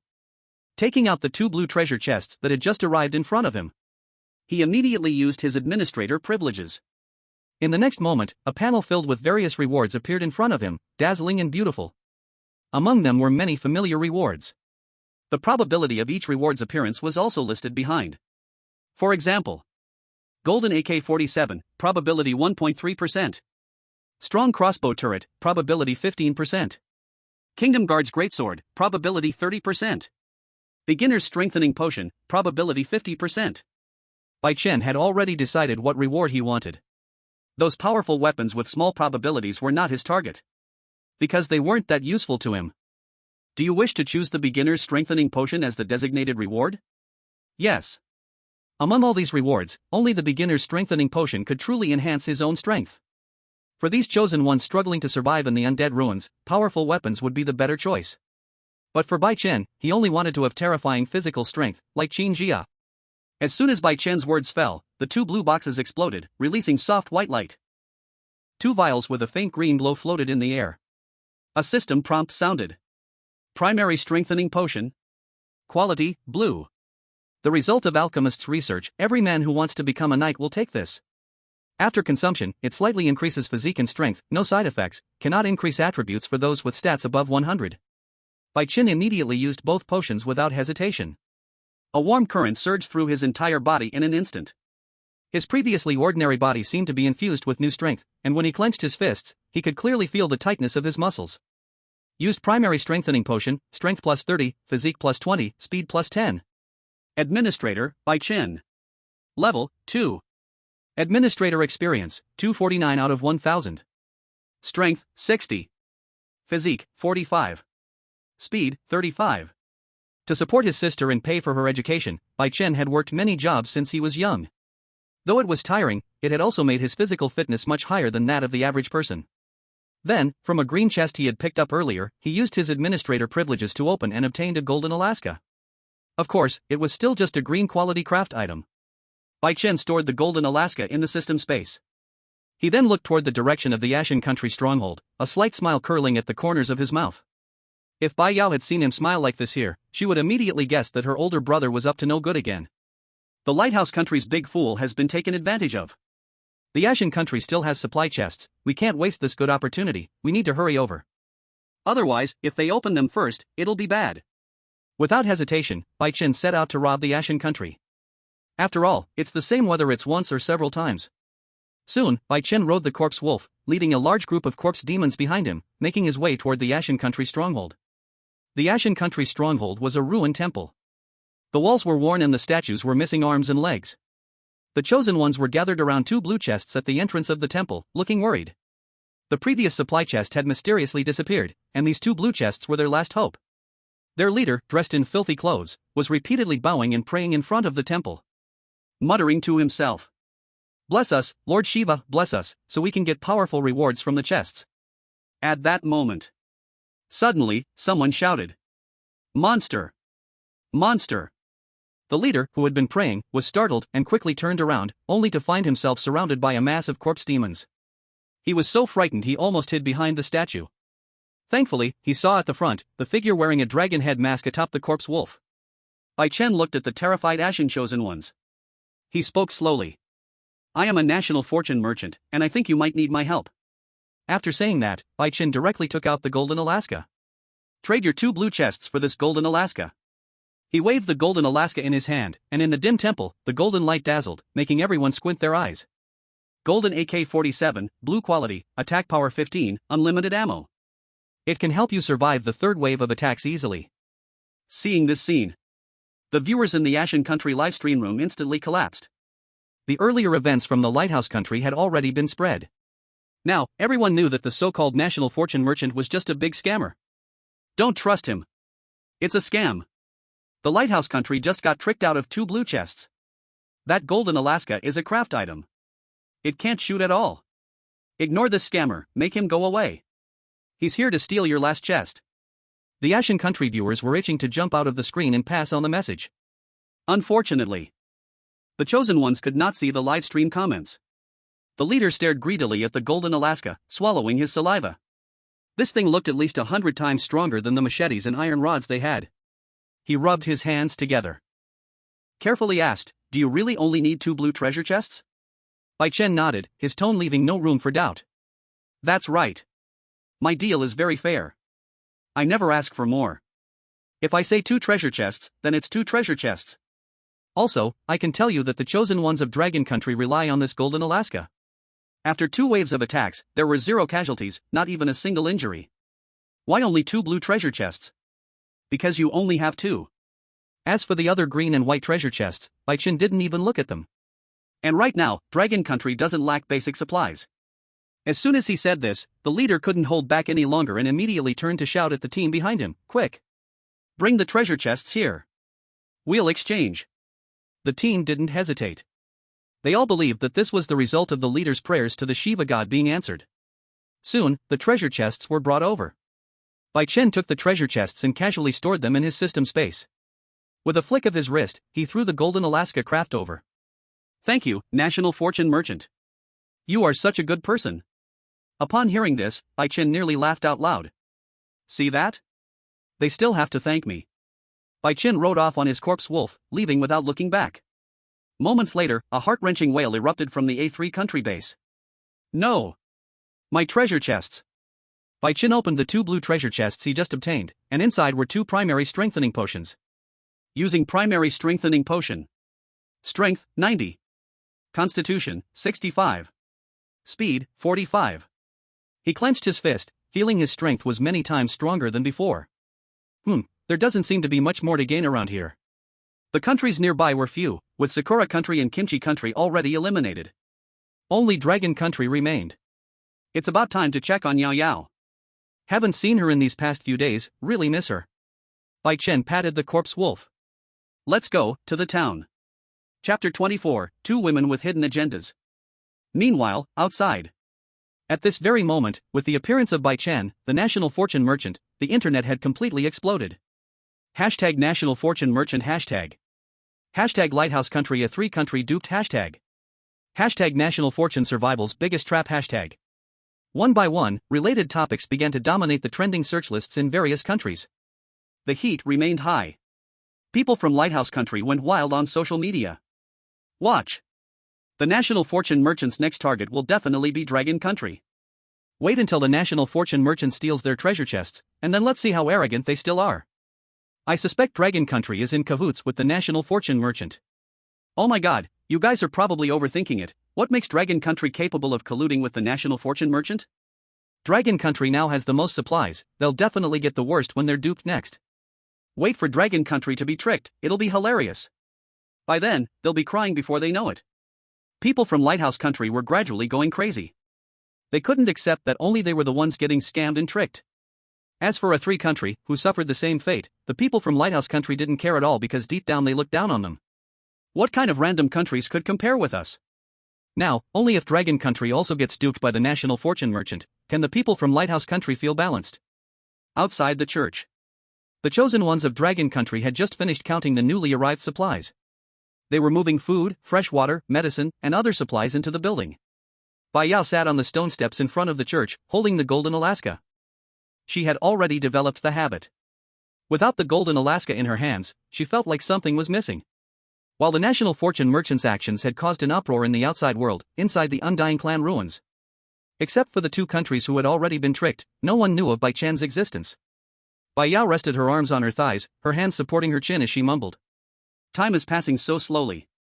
Why hasn't the third wave of attacks come yet? When will national fortune survival finally end? Qin Jia glanced at her. The national fortune survival has only started for 2 days. What's the matter, you're homesick already? Bai Yao shook her head. You don't understand. The moment I leave. My brother must be missing me so much that he can't sleep day and night. Mostly, I'm afraid he'll actually go after my best friend. She doesn't want to return from a survival mission, only to find out she has to start calling her best friend sister-in-law. As Qin Jia listened to her rambling, she wiped the blood of the corpse demon off her giant sword with a cloth strip. After she finished speaking, Qin Jia softly asked, Can you tell me what kind of person your brother is? The third wave of the attack hadn't started yet. Since there was nothing else to do, Qin Jia decided to try to get some information from Bai Yao. Qin Jia's intuition was sharp. She had suspected that someone might be secretly helping Bai Yao, and her suspicion was focused on her brother. Of course, all of this was just speculation. Upon hearing the question about Bai Chen, Bai Yao immediately straightened up and cleared her throat twice. It was like opening a box of complaints. He's the kind of person who used to steal my snacks, tell ghost stories to scare me, always wanted to flirt with my best friend, and liked to secretly look at study materials in the middle of the night. Qin Jia. Do you miss your brother? No, I don't. It's been 2 days since I last saw my sister. She must be dying to see me now, right? On the other side, Bai Chen sat on the back of a wolf. A faint smile appeared at the corner of his mouth under the dragon head mask. But my brother is still really good to me. After the complaints, Bai Yao also didn't forget to defend her brother's image. After all, she had a good relationship with Qin Jia now. She actually had some other thoughts. Don't overthink it, she just wanted to play matchmaker between Qin Jia and Bai Chen. Our parents left us early, but all these years, my brother has taken care of me so well. Since I was a child, whatever I wanted, he would always satisfy me. He never lets me suffer, never lets me be wronged. At this point, Bai Yao suddenly remembered something and tilted her head, asking curiously, Qin Jia, where are you from? Ha? Me? When the topic suddenly turned to her, Qin Jia was taken aback for a moment. I've been on the interstellar battlefield all these years, but after this trip, I plan to go back to my hometown, Jiangcheng. Jiangcheng. Hearing this name, Bai Yao immediately became excited. Really? She grabbed Qin Jia's arm. I'm from Jiangcheng too. When we get out of here, come to my house as a guest. My brother is an amazing cook. Qin Jia looked at Bai Yao's slightly flushed face, filled with excitement. She smiled and nodded. Sure, I'd love to see what kind of person your brother is. The two of them each had their own thoughts. At this moment, a familiar yet cold voice suddenly rang in both of their ears. All chosen ones, attention! The third wave of the attack will begin in 3 hours. The difficulty of this wave is increased. Qin Jia remained expressionless. Having gone through 2 waves of monster attacks, she had a rough idea of the difficulty of the third wave. With the current strength of the Dragon Country shelter, they could handle it. If we get through this last wave, tomorrow will be the end. Bai Yao also didn't take it seriously. She yawned and stretched lazily. Just as her voice fell, Qin Jia's eyes suddenly sharpened, and her ears twitched slightly. In the next second, she suddenly stood up, and her giant sword was raised in an instant with a swish. The tip of the sword pointed towards the distant end of the street. Qin Jia, what's wrong? Bai Yao was startled and looked in the direction of Qin Jia's gaze in confusion. But all she saw at the end of the street was a giant corpse wolf slowly walking toward them.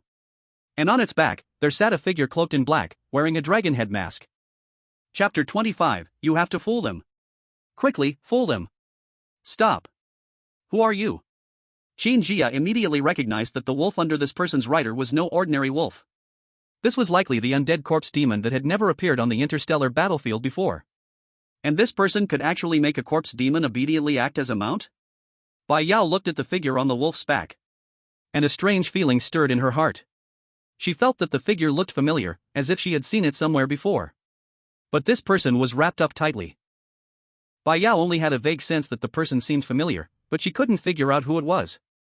At the same time, the moment Bai Chen appeared, the Dragon Country livestream exploded, with the barrage scrolling faster than a waterfall. Wow, National Luck Merchant. He really came to Dragon Country. Jealous of the National Luck Merchant. I really beg you guys. Damn, those BYD folks from Lighthouse Country were right, he really came to Dragon Country. Commander Qin, please don't fall for it. Commander Qin definitely won't fall for it, but Bai Yao seems like she could be easily tricked. Hey, why didn't the National Luck Merchant bring his army of corpse spirits this time? At this moment, viewers from Lighthouse Country flooded into the Dragon Country livestream, spamming the screen as if they had been injected with adrenaline. The screen was full of schadenfreude. He's here, he's here. Finally, it's Dragon Country's turn to be scammed. Wait to see them crack. Dragon Country must have used up all their treasure chests by now. The National Luck Merchant should better trick their weapons away. Stop stalling. We're all waiting to see Dragon Country's joke. The army of corpse spirits had long been driven away by Bai Chen. When he went to Lighthouse Country and Asen Country before, he had brought them for self-protection. After all, one couldn't rule out the possibility of some hot-headed fool getting tricked and reacting impulsively. But coming to Dragon Country was just to see his sister, and he wasn't here to deceive anyone, so there was no need to bring the corpse spirits. At this moment, Bai Chen stopped 50 meters away from the church, riding his corpse wolf. Actually, he wanted to get closer. But seeing Qin Jia's furious expression, he thought about it and decided against it. After stopping, Bai Chen deliberately lowered his voice to make it sound hoarse and deep. Don't be nervous, I'm the National Luck Merchant, here to make a deal with you. Qin Jia's hand, gripping the giant sword, didn't loosen, and her gaze fixed suspiciously on Bai Chen. After a moment, she spoke, we have enough supplies and weapons, we don't need any trade. Thank you for your offer, please leave. The Dragon Country Chosen One's current strength was more than enough to handle the third wave of attacks. And while this person claimed to be the National Luck Merchant, Qin Jia couldn't figure out his background for now, so she didn't want to cause any trouble, not wanting to get involved with such a mysterious figure. Seeing that she rejected the trade, Bai Chen didn't say much. Instead, he looked past her, toward Bai Yao on the stairs, holding a golden Alaska. A slight twitch of his mouth under the mask. His sister seemed to have learned bad things. Bai Yao felt a little uneasy as he kept staring at her. Instinctively, she hugged the golden Alaska tightly and hesitated to speak. What kind of deal do you want to make? We really don't need anything. Bai Chen chuckled lightly, dragging out his hoarse voice intentionally. The deal is simple, I'm hungry, I want to eat something. As soon as these words were spoken, the inside and outside of the church fell into silence. The barrage in the livestream froze for 3 seconds, then exploded completely. Countless question marks and exclamation points filled the screen. Hungry? Did I hear that right? Damn! What kind of meal are you talking about? Trick them, hurry up and trick them.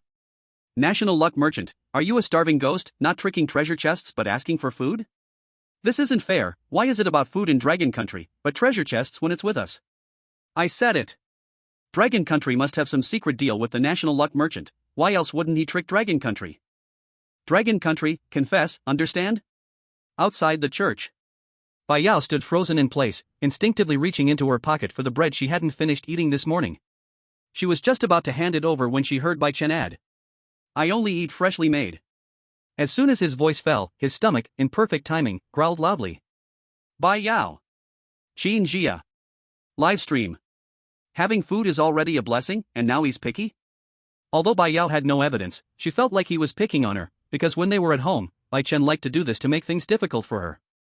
Thinking of her brother, Bai Yao turned to Qin Jia and said, Sister Qin, let me go make him a meal, just to send him away. So he won't hang around here and affect us.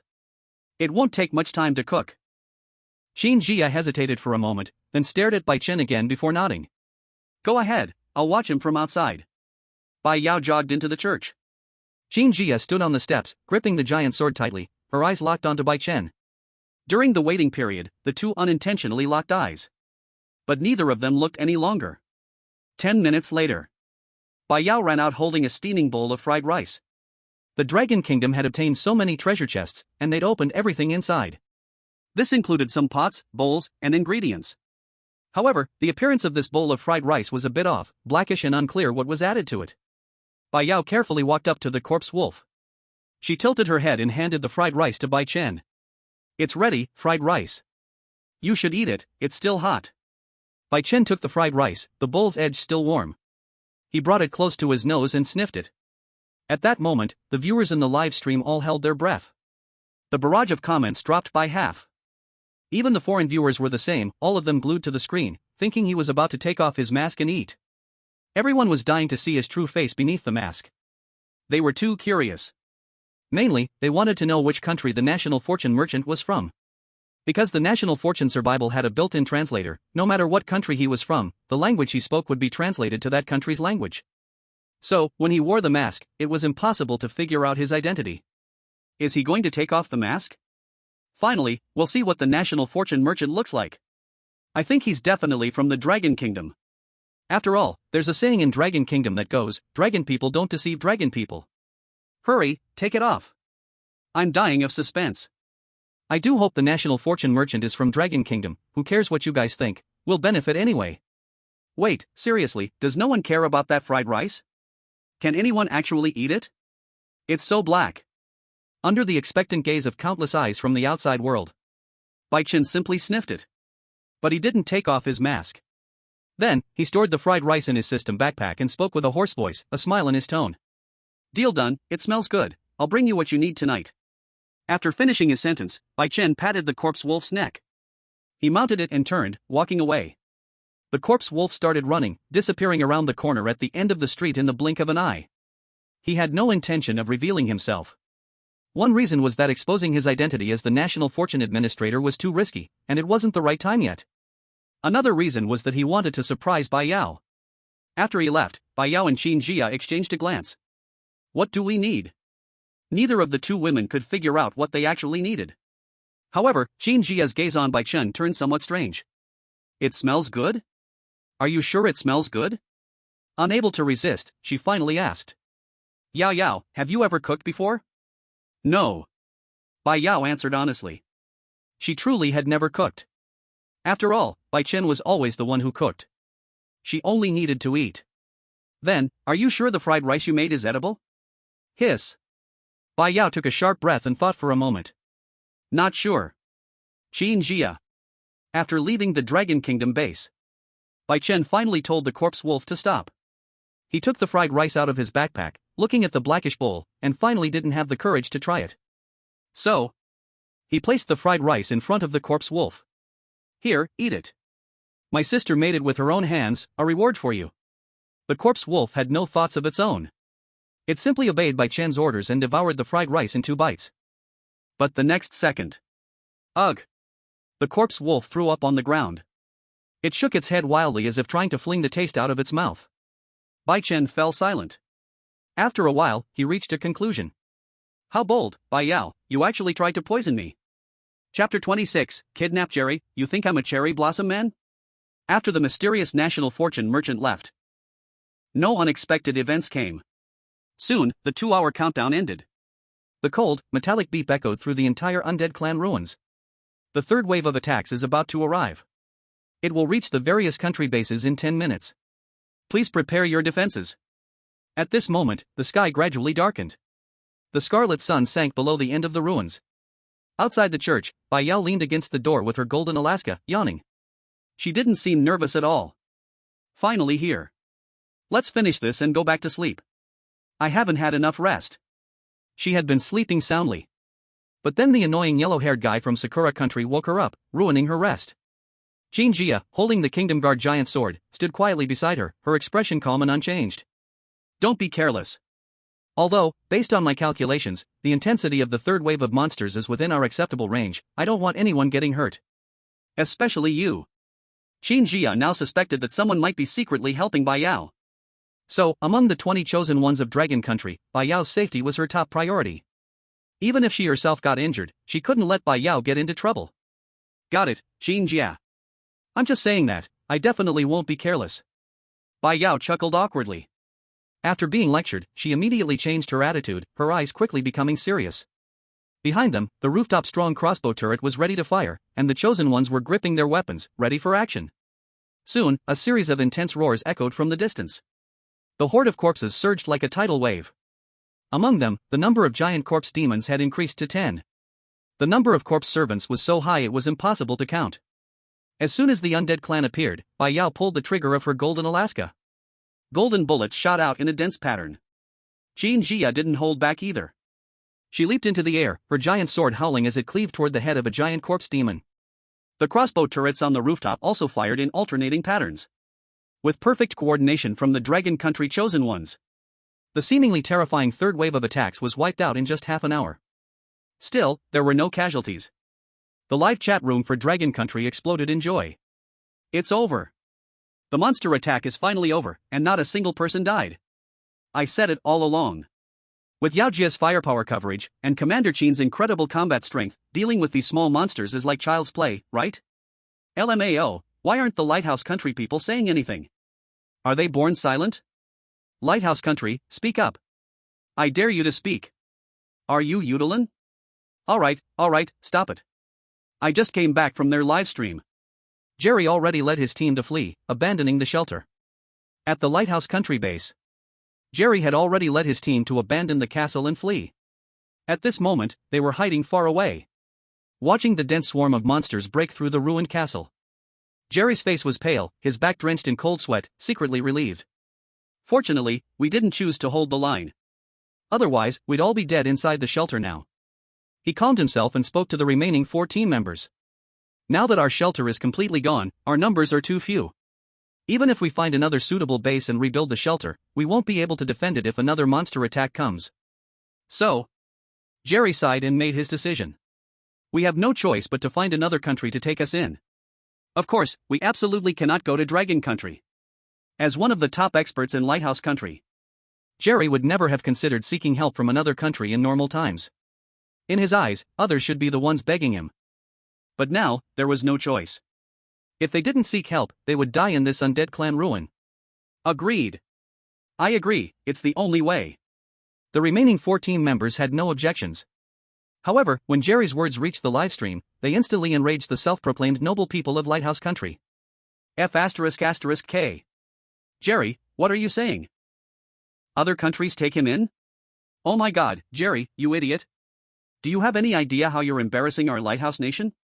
Heavens, if those Dragon Kingdom people find out, how will we ever lift our heads again? You might as well go die. It's just losing a city, we Lighthouse Nation can easily handle that. If Jerry could see these comments in the livestream right now, he would probably die from anger. After making the decision, Jerry chose a direction and moved forward. But they hadn't gone far when they suddenly heard a sharp screeching sound up ahead, along with the ear-piercing noise like nails scraping against metal. What is that sound? Jerry immediately stopped, his face darkened. He gripped his spear tightly. As soon as his words fell, he saw over a dozen corpse demons spring out from the shadows. There were dark green corpse wolves, giant lizards oozing pus, and corpse wild boars as big as bears. And even a bear the size of a small mountain. Each of them had vicious eyes, with filthy drool dripping from their mouths. Fuck! How could there be so many corpse demons? Jerry cursed angrily, his heart racing. The team members beside him were instantly scared stiff. One of them trembled. Jerry, we should run. These corpse demons are terrifying. Jerry gritted his teeth. Don't move yet, maybe they won't attack us. He was still holding on to a slim hope. But soon, Jerry was slapped in the face. No sooner had he spoken, than the group of corpse demons charged at them. Jerry roared and lunged with his spear to attack them. To his surprise, the corpse demons didn't care about him at all, instead charging straight at the other team members. The team members behind him were already in chaos, unable to defend themselves with their weapons against the corpse demons' claws, screams rising one after another. No! Help me! Captain, save me! One of the team members was knocked to the ground by a corpse demon. He desperately waved his arms but was pinned down by the corpse demon. Its sharp claws instantly tore his throat open, blood splattering everywhere. In just 2 minutes, 4 of the team members had fallen under the corpse demon's claws, none surviving. Jerry stared at the bodies lying on the ground and the corpse demons licking the blood from their claws. A surge of extreme anger and despair overwhelmed him. Twice he was robbed of supplies, once tricked, attacked by monsters, and even targeted by corpse ghosts. Now he had abandoned the base and chose to escape, and still ran into this group of corpse demons. This is definitely national fate aiming at me. Aiming at our Lighthouse Nation. Why is it always us who encounter these disasters? Am I even human? Am I even human? Are you treating me like a cherry blossom person? Jerry screamed to the sky. What are you shouting about? At this moment, a shadow suddenly flashed by. Bai Chen appeared, riding a corpse wolf. He whistled at the corpse demons, and they scattered instantly as though they had received an order. In Jerry's shocked gaze, Bai Chen jumped off the corpse wolf. He walked up to Jerry, his cold gaze under the dragon head mask, his tone devoid of any warmth. What a coincidence, we meet again. Jerry looked at him, a sudden realization flashing in his mind, as though he understood something. It's you. You brought these corpse demons. Why? You already tricked me out of my treasure chest, why do you still want to kill me? Bai Chen simply looked down on him from above. It's not that I want to kill you, you've just become something I use for trade. Jerry was stunned. Me? Become something for your trade? What the hell?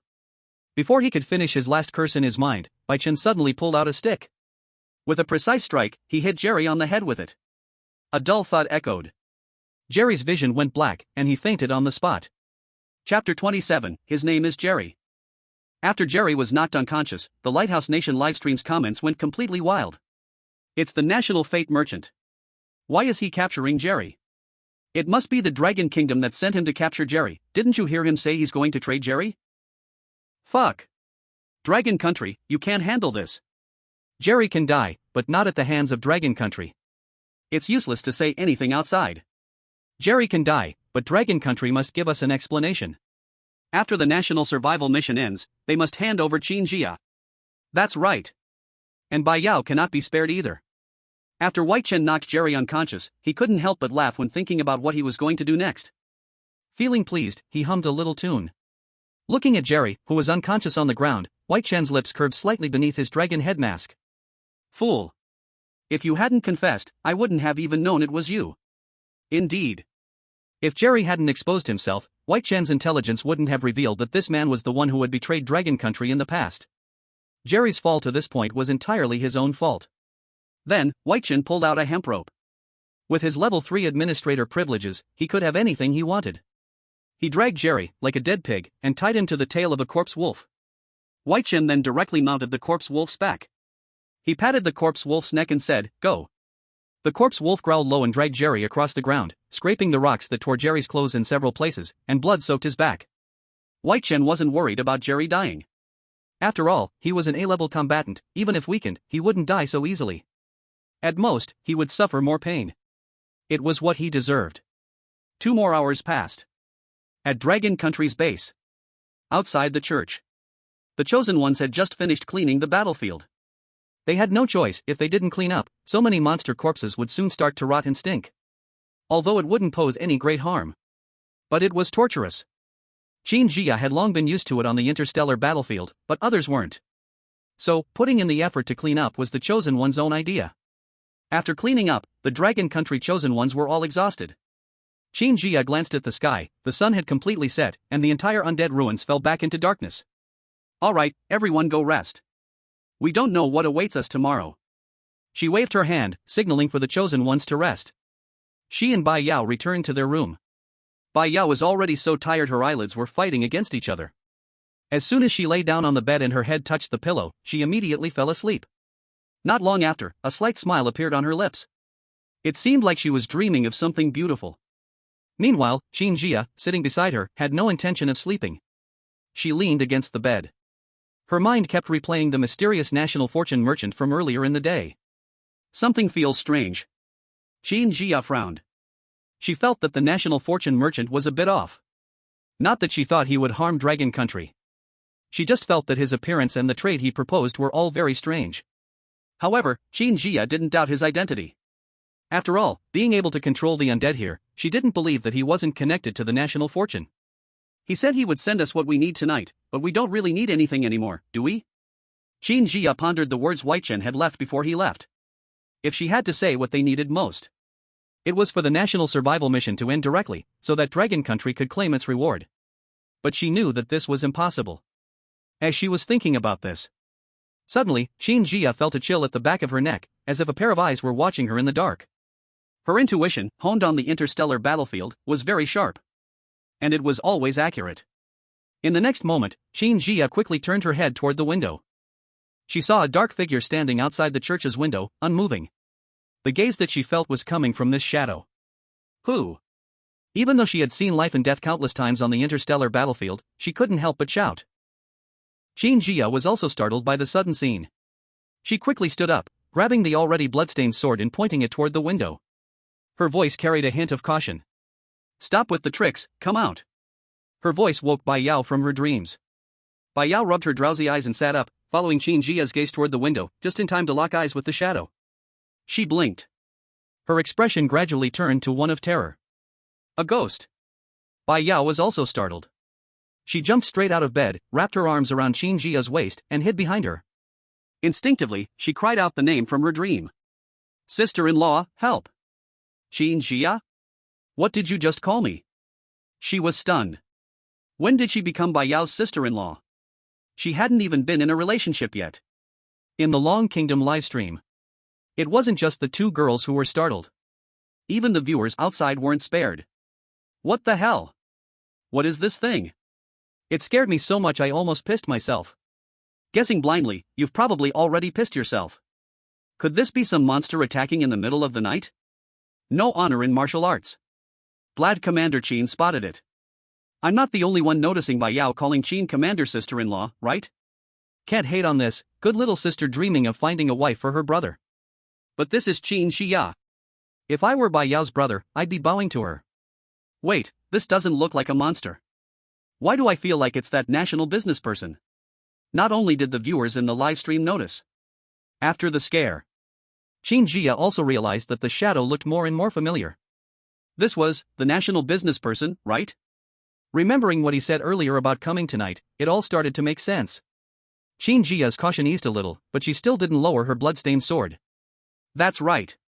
The shadow was Bai Chen.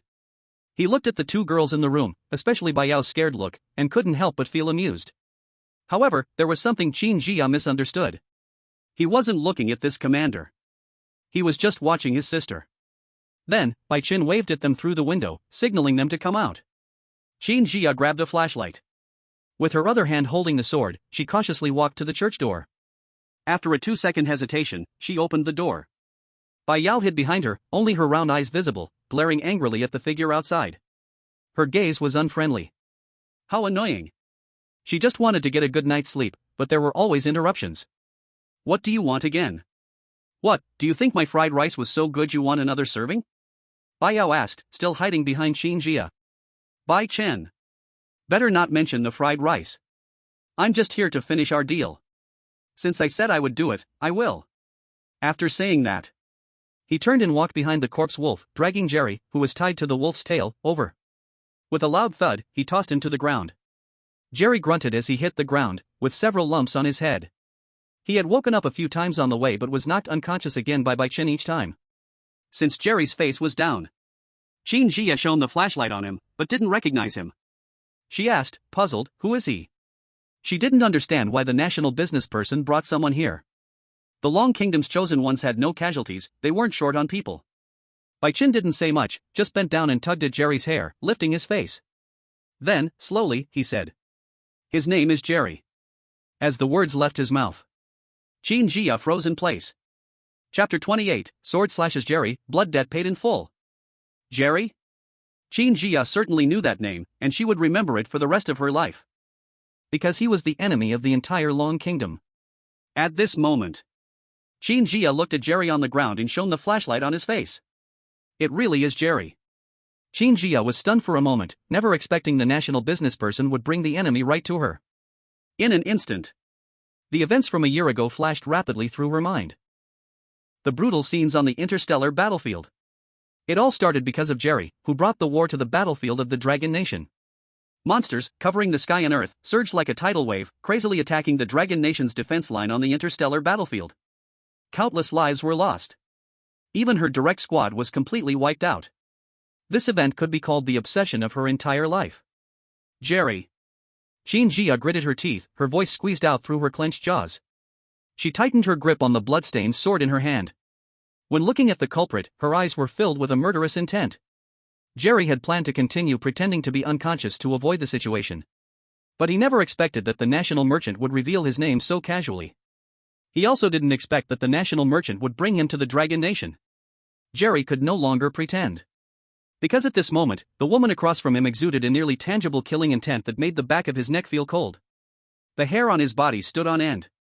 He suddenly opened his eyes wide. "How is it you?"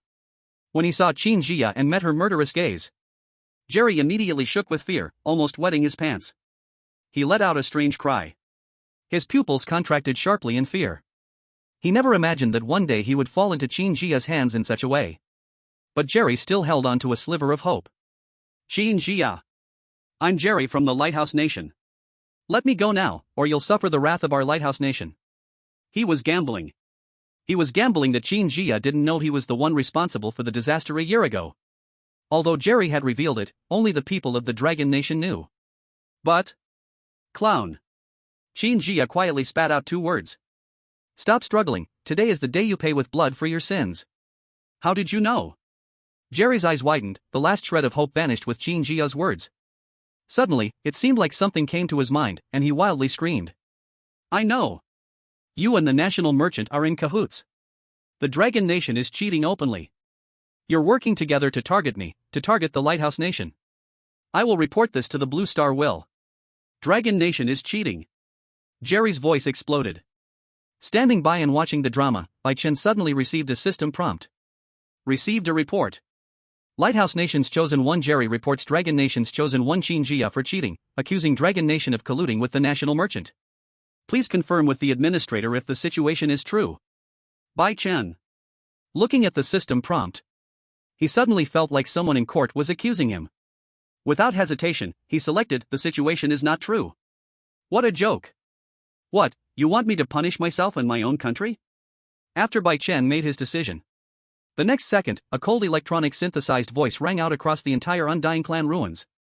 Lighthouse Nation's Chosen One Jerry reports Dragon Nation's Chosen One Qin Jia for cheating, accusing Dragon Nation of colluding with the National Merchant.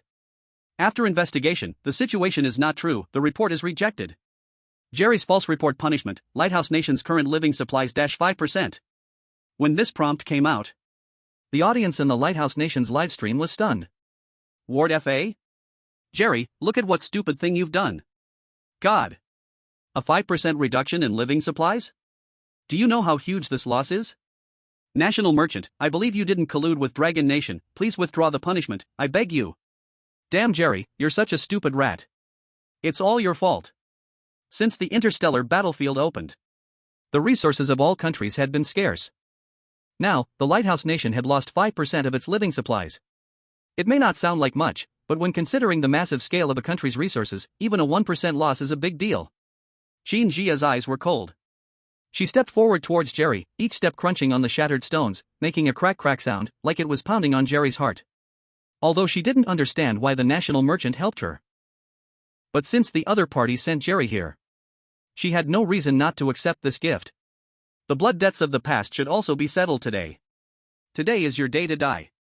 Go down and repent for our soldiers. As the words fell, Qin Jia's wrist exerted force, swinging the bloodstained sword. A cold light flashed. Put. Jerry's head fell with a thud. Gulilu rolled far away, stopping only when it collided with a rock. His eyes were still wide open, filled with unwillingness and fear. Blood splattered everywhere, staining the surrounding rubble and weeds, and the intense smell of blood spread instantly. The next moment, the death notice rang like thunder across the entire Undying Clan ruins. It clearly reached the ears of every Divine Chosen One. Dragon Kingdom's Divine Chosen Qin Jia killed Lighthouse Nation's Divine Chosen Jerry. All Divine Chosen Ones of Lighthouse Nation are dead, Lighthouse Nation is eliminated. Failure punishment, Undying Clan invasion of Lighthouse. The prompt dropped. The ruins fell into complete silence. All the Divine Chosen Ones from various countries were stunned. The top-tier powerhouse, with Jerry leading the charge, Lighthouse Nation was actually eliminated just like that? It was Jerry. The speed was unbelievable. At the same time, at the moment Qin Jia's sword struck down Jerry, the outside world erupted completely. The Dragon Kingdom's livestream chat screen was scrolling so fast it broke the limits. Damn. Commander Qin is amazing. That filthy rat Jerry is finally dead, thanks to the National Luck Merchant. Blood debts repaid. Well done. Lighthouse Nation deserves it. This is your retribution. You reported us, so you deserve this. One sword to slay the enemy, I'm crying. Dragon Kingdom is awesome. Qin Jia is awesome. National Luck Merchant is awesome. Chapter 29, Competitive Task, Hunt Moment. After Jerry died, Bai Chen looked at the scattered corpse and the head rolling far away on the ground. A satisfied expression appeared on his face under the dragon head mask. The facts proved. Mice should stay hidden in their dark holes, scraping by. Dare to come out and jump around? Then they should be prepared to be snatched by the cat. In fact, Bai Chen could have killed Jerry himself, but that would have been too boring. Some grudges should be avenged by specific people. Then, he said nothing more. After all, his identity couldn't be revealed. Bai Chen got back on his corpse wolf, patted its neck, and the corpse wolf growled softly, carrying him and disappearing into the darkness. Thank you. Qin Jia's voice came. Bai Chen didn't respond. Looking at his disappearing back, Qin Jia frowned slightly. She still couldn't figure out why the national luck merchant would help the Dragon Kingdom. But right now, the most important thing was that she had avenged herself. She temporarily suppressed her doubts, turned, and looked at Bai Yao, who was still in a daze. Bai Yao still hadn't come to her senses. She looked at Jerry's headless body and asked, "Sister Qin, who is this guy?" Qin Jia put away the blood-stained sword. Jerry's blood added another shade of red to the blade. She took a deep breath, trying to suppress the emotions surging inside her. His name is Jerry. A year ago, this guy led foreign invaders to our Dragon Kingdom's battlefield, causing us to be besieged by multiple races at the same time. Although he was just a pawn, this grudge still has to be avenged. I didn't avenge it before because the time wasn't right. Now that the time has come, he had to die. So it's him. Bai Yao was stunned for a moment after hearing this. Then, a surge of anger rose in her heart. Although she hadn't experienced the interstellar battlefield, she knew that every soldier who sacrificed on the battlefield had a broken family behind them. How many people did Jerry harm? The number was beyond counting. Bai Yao gritted her teeth, angrily walked over to Jerry's head, and kicked it hard. Bang! There was a muffled sound. Jerry's head flew up directly. In the end, no one knew where it was kicked off to. Such a bastard should go straight to hell and be fried in oil. Even death is too good for him. Bai Yao kicked Jerry's head like a ball. The camera of the Dragon Kingdom's livestream clearly recorded it. The audience from the Lighthouse Country went wild. Lighthouse Country couldn't sit still anymore. They released an image of Bai Yao kicking the ball, accusing Dragon Kingdom. "You Dragon Kingdom's chosen ones have gone too far. This is an insult to Jerry's body. Dragon Kingdom must publicly apologize." Countless replies followed. "This is inhuman. We must unite with other countries to boycott Dragon Kingdom. Even if Jerry was wrong, he should not be treated this way. Dragon Kingdom is too barbaric." Facing the unreasonable outcry from Lighthouse Country, the Dragon Kingdom official quickly responded. Bai Yao's kicking technique is precise and powerful, her skills are good, and the national team coaching staff is considering inviting her for a trial. Thank you for providing such valuable material. By the way, do you need tape? It was also cleverly passive-aggressive. Dragon Kingdom's netizens immediately burst out laughing. Lighthouse Country is panicking. Panicking. Just a bunch of clowns. Honestly, I think Bai Yao really could go play football. You're overthinking it. Even if Sister Yao comes, she won't carry the team. The next day. Morning. In the ruins of the immortal tribe, the scarlet sun rose. Most of the chosen ones were still fast asleep. But in the next moment, they were suddenly awakened by the cold notification sound of National Survival Quest. Third Wave Attack Settlement Panel. Dragon Kingdom, 0 deaths. Snow Country, 1 death. India, 3 deaths. Lighthouse Country, 5 deaths. Then, the supply distribution followed. Third Wave Attack successfully repelled, supplies distributed to each country. Blue Treasure Chest *3. Green Treasure Chest *15. White Treasure Chest *30. The chosen ones from Dragon Kingdom were disturbed from their sleep. They immediately saw piles of treasure chests stacked like small mountains. Bai Yao and Qin Jia also woke up. "So annoying, can't I sleep a little longer?" Bai Yao pouted, her face full of despair. "Let's see what tasks we have for today." Qin Jia was more accustomed to this situation, and after waking up, she immediately started thinking. Today was the 3rd day of National Survival Quest. According to the rules of the quest, there would probably be tasks today. As expected. As soon as Qin Jia finished speaking, the notification sound rang again. It was like cold water splashed on the excited chosen ones who were about to open the treasure chests. "Attention all chosen ones. The competition task hunt time is about to begin. Task rules: each country must send 2 chosen ones to hunt the immortal tribe. The task will count the number of kills in real time over 3 days, zombie servants 1 point, zombie ghosts 10 points, zombie demons 100 points, immortal corpses 500 points. Task reward: the top 10 countries will receive golden treasure chests as rewards. Failure penalty: the bottom 10 countries will be directly eliminated. Additional explanation: if a chosen one dies during the task, they will be replaced by another chosen one from their country, with no limit to the number of replacements, until there are no remaining chosen ones, at which point the country is eliminated. The task will officially begin in 1 hour, please prepare accordingly. Once the task notification ended, chosen ones from all countries instantly fell into panic. The live chat exploded. "Hunt time? We actually have to go out and hunt immortal tribe. This difficulty is way higher than guarding the shelter. Not only that, the real-time score counts, it's forcing countries to compete, since the bottom 10 will be eliminated. This is too cruel. All I see is the cruelty, but the top 10 countries will receive golden treasure chests as rewards. This task should be no problem for Dragon Kingdom. I feel like Dragon Kingdom will definitely be among the top 10. Obviously, don't even talk about Qin Jia's strength, plus Bai Yao, decked out in divine armor, no one can beat them. Everyone was in chaos. Except Dragon Kingdom remained calm. Qin Jia quickly gathered everyone in the church for a meeting. She stood on the steps, her gaze sweeping over everyone. You've all heard the task content, so now we need to choose 2 chosen ones to go out and hunt the immortal tribe. But I think you all understand, these 2 people must be the strongest. As she said this, all the chosen ones' gazes immediately fell on Bai Yao.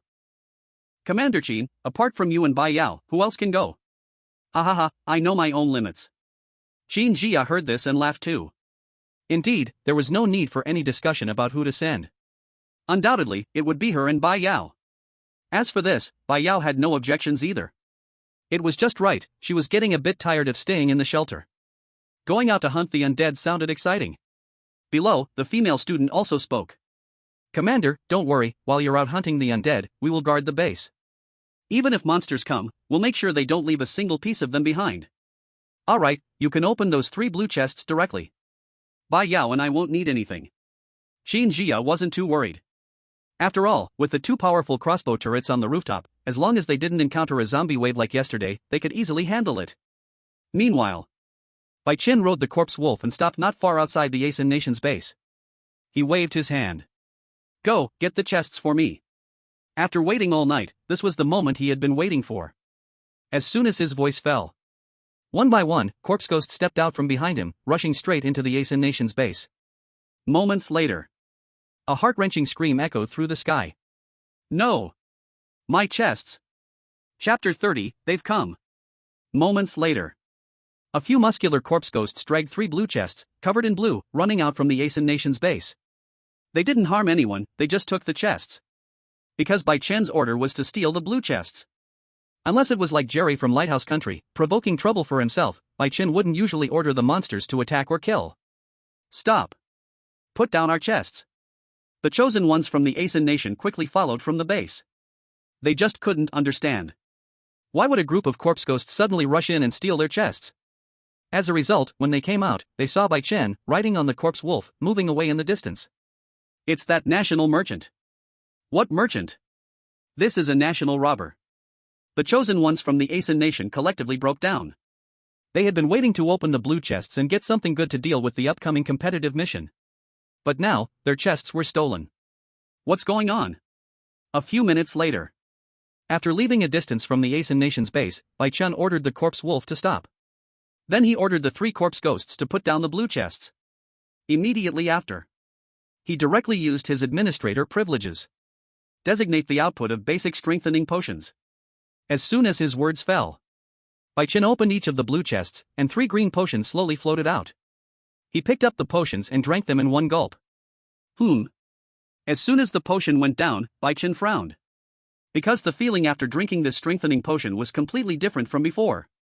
A burning sensation spread throughout his body in an instant. His muscles tightened as if they were about to tear through his skin, and his bones made a crack-crack sound. The system prompt sound immediately followed. Drank basic strengthening potion, strength plus 10, constitution plus 30, speed plus 15. Administrator, Bai Chen. Level, 2. Administrator experience, 680 out of 1000. Strength, 100.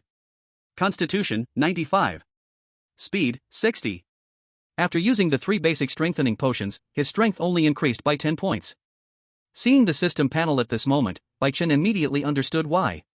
Because his strength had already reached the upper limit of the basic strengthening potion. At the same time, 100 points of strength was a bottleneck. Now that he had touched this bottleneck, his whole body seemed to be reborn. I feel like now, with one punch, I could kill 10 of the old me. Bai Chen clenched his fist, feeling the unprecedented power surging inside him. His gaze gradually shifted to a nearby corpse ghost that was drooling. Let me test my current strength. Bai Chen stretched his body. Then he gave the corpse ghost an attack command. The next moment, the corpse demon immediately started to move, its sharp claws slashing towards Bai Chen. But Bai Chen simply dodged with a swift step, easily avoiding the attack. Then, he punched the corpse demon in the face, sending it flying out of the way. That's enough. After just one encounter, Bai Chen already had a general sense of the situation. He immediately stopped the attack. The corpse demon, knocked flying, got back up. It wasn't dead, but its mouth was crooked, and saliva flowed even more. With 100 points of strength, I still can't kill a corpse demon with one punch. Looks like I'm still far from the A-level combat power of people like Qin Jia and Jerry. Bai Chen muttered to himself. At this moment, he was even more curious about Qin Jia's method of strengthening her power. Then, he rode back onto the corpse wolf, patting its neck. Let's go. It was time to continue searching for that troublesome guy. On the other side, an hour passed quickly.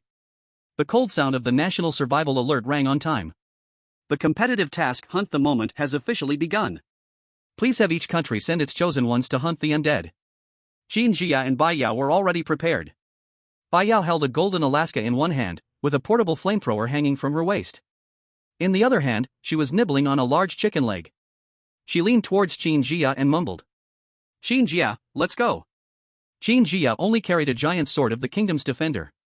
She had left the bloodstained longsword for the other chosen ones. This giant sword was enough for her. Hearing this, she smiled.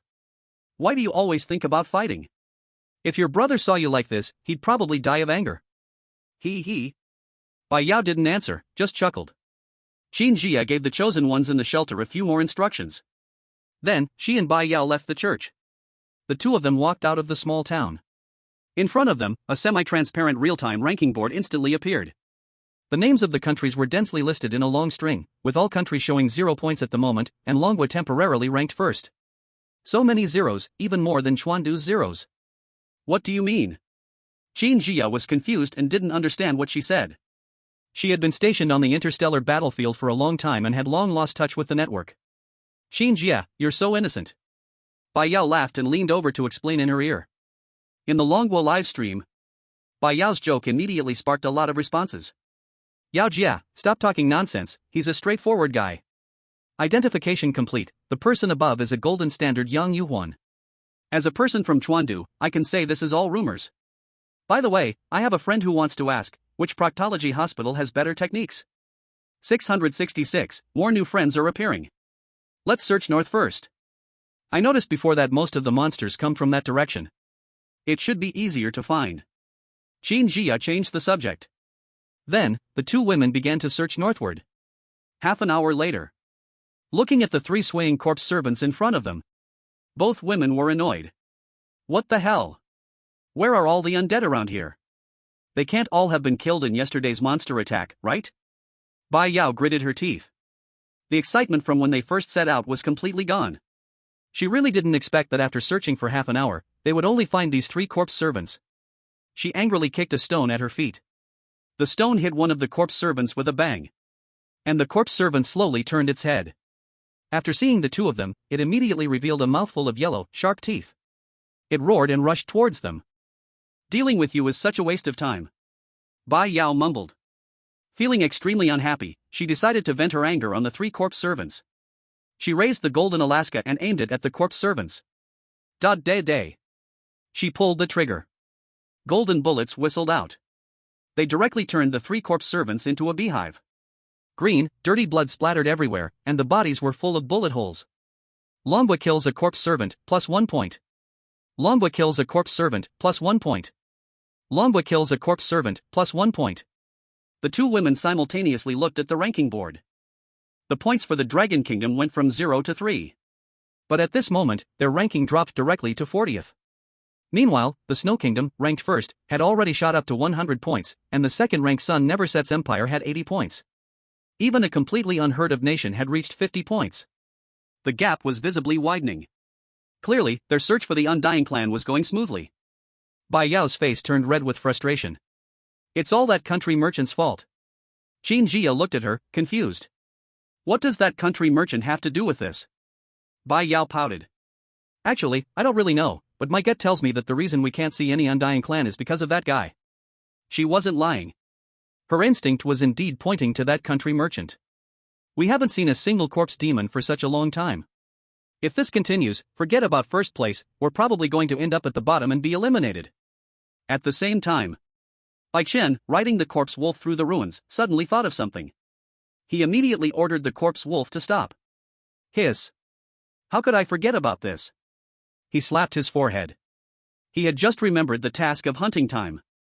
The Dragon Kingdom side could tell with their backsides that the ones participating in the task were definitely Qin Jia and Bai Yao.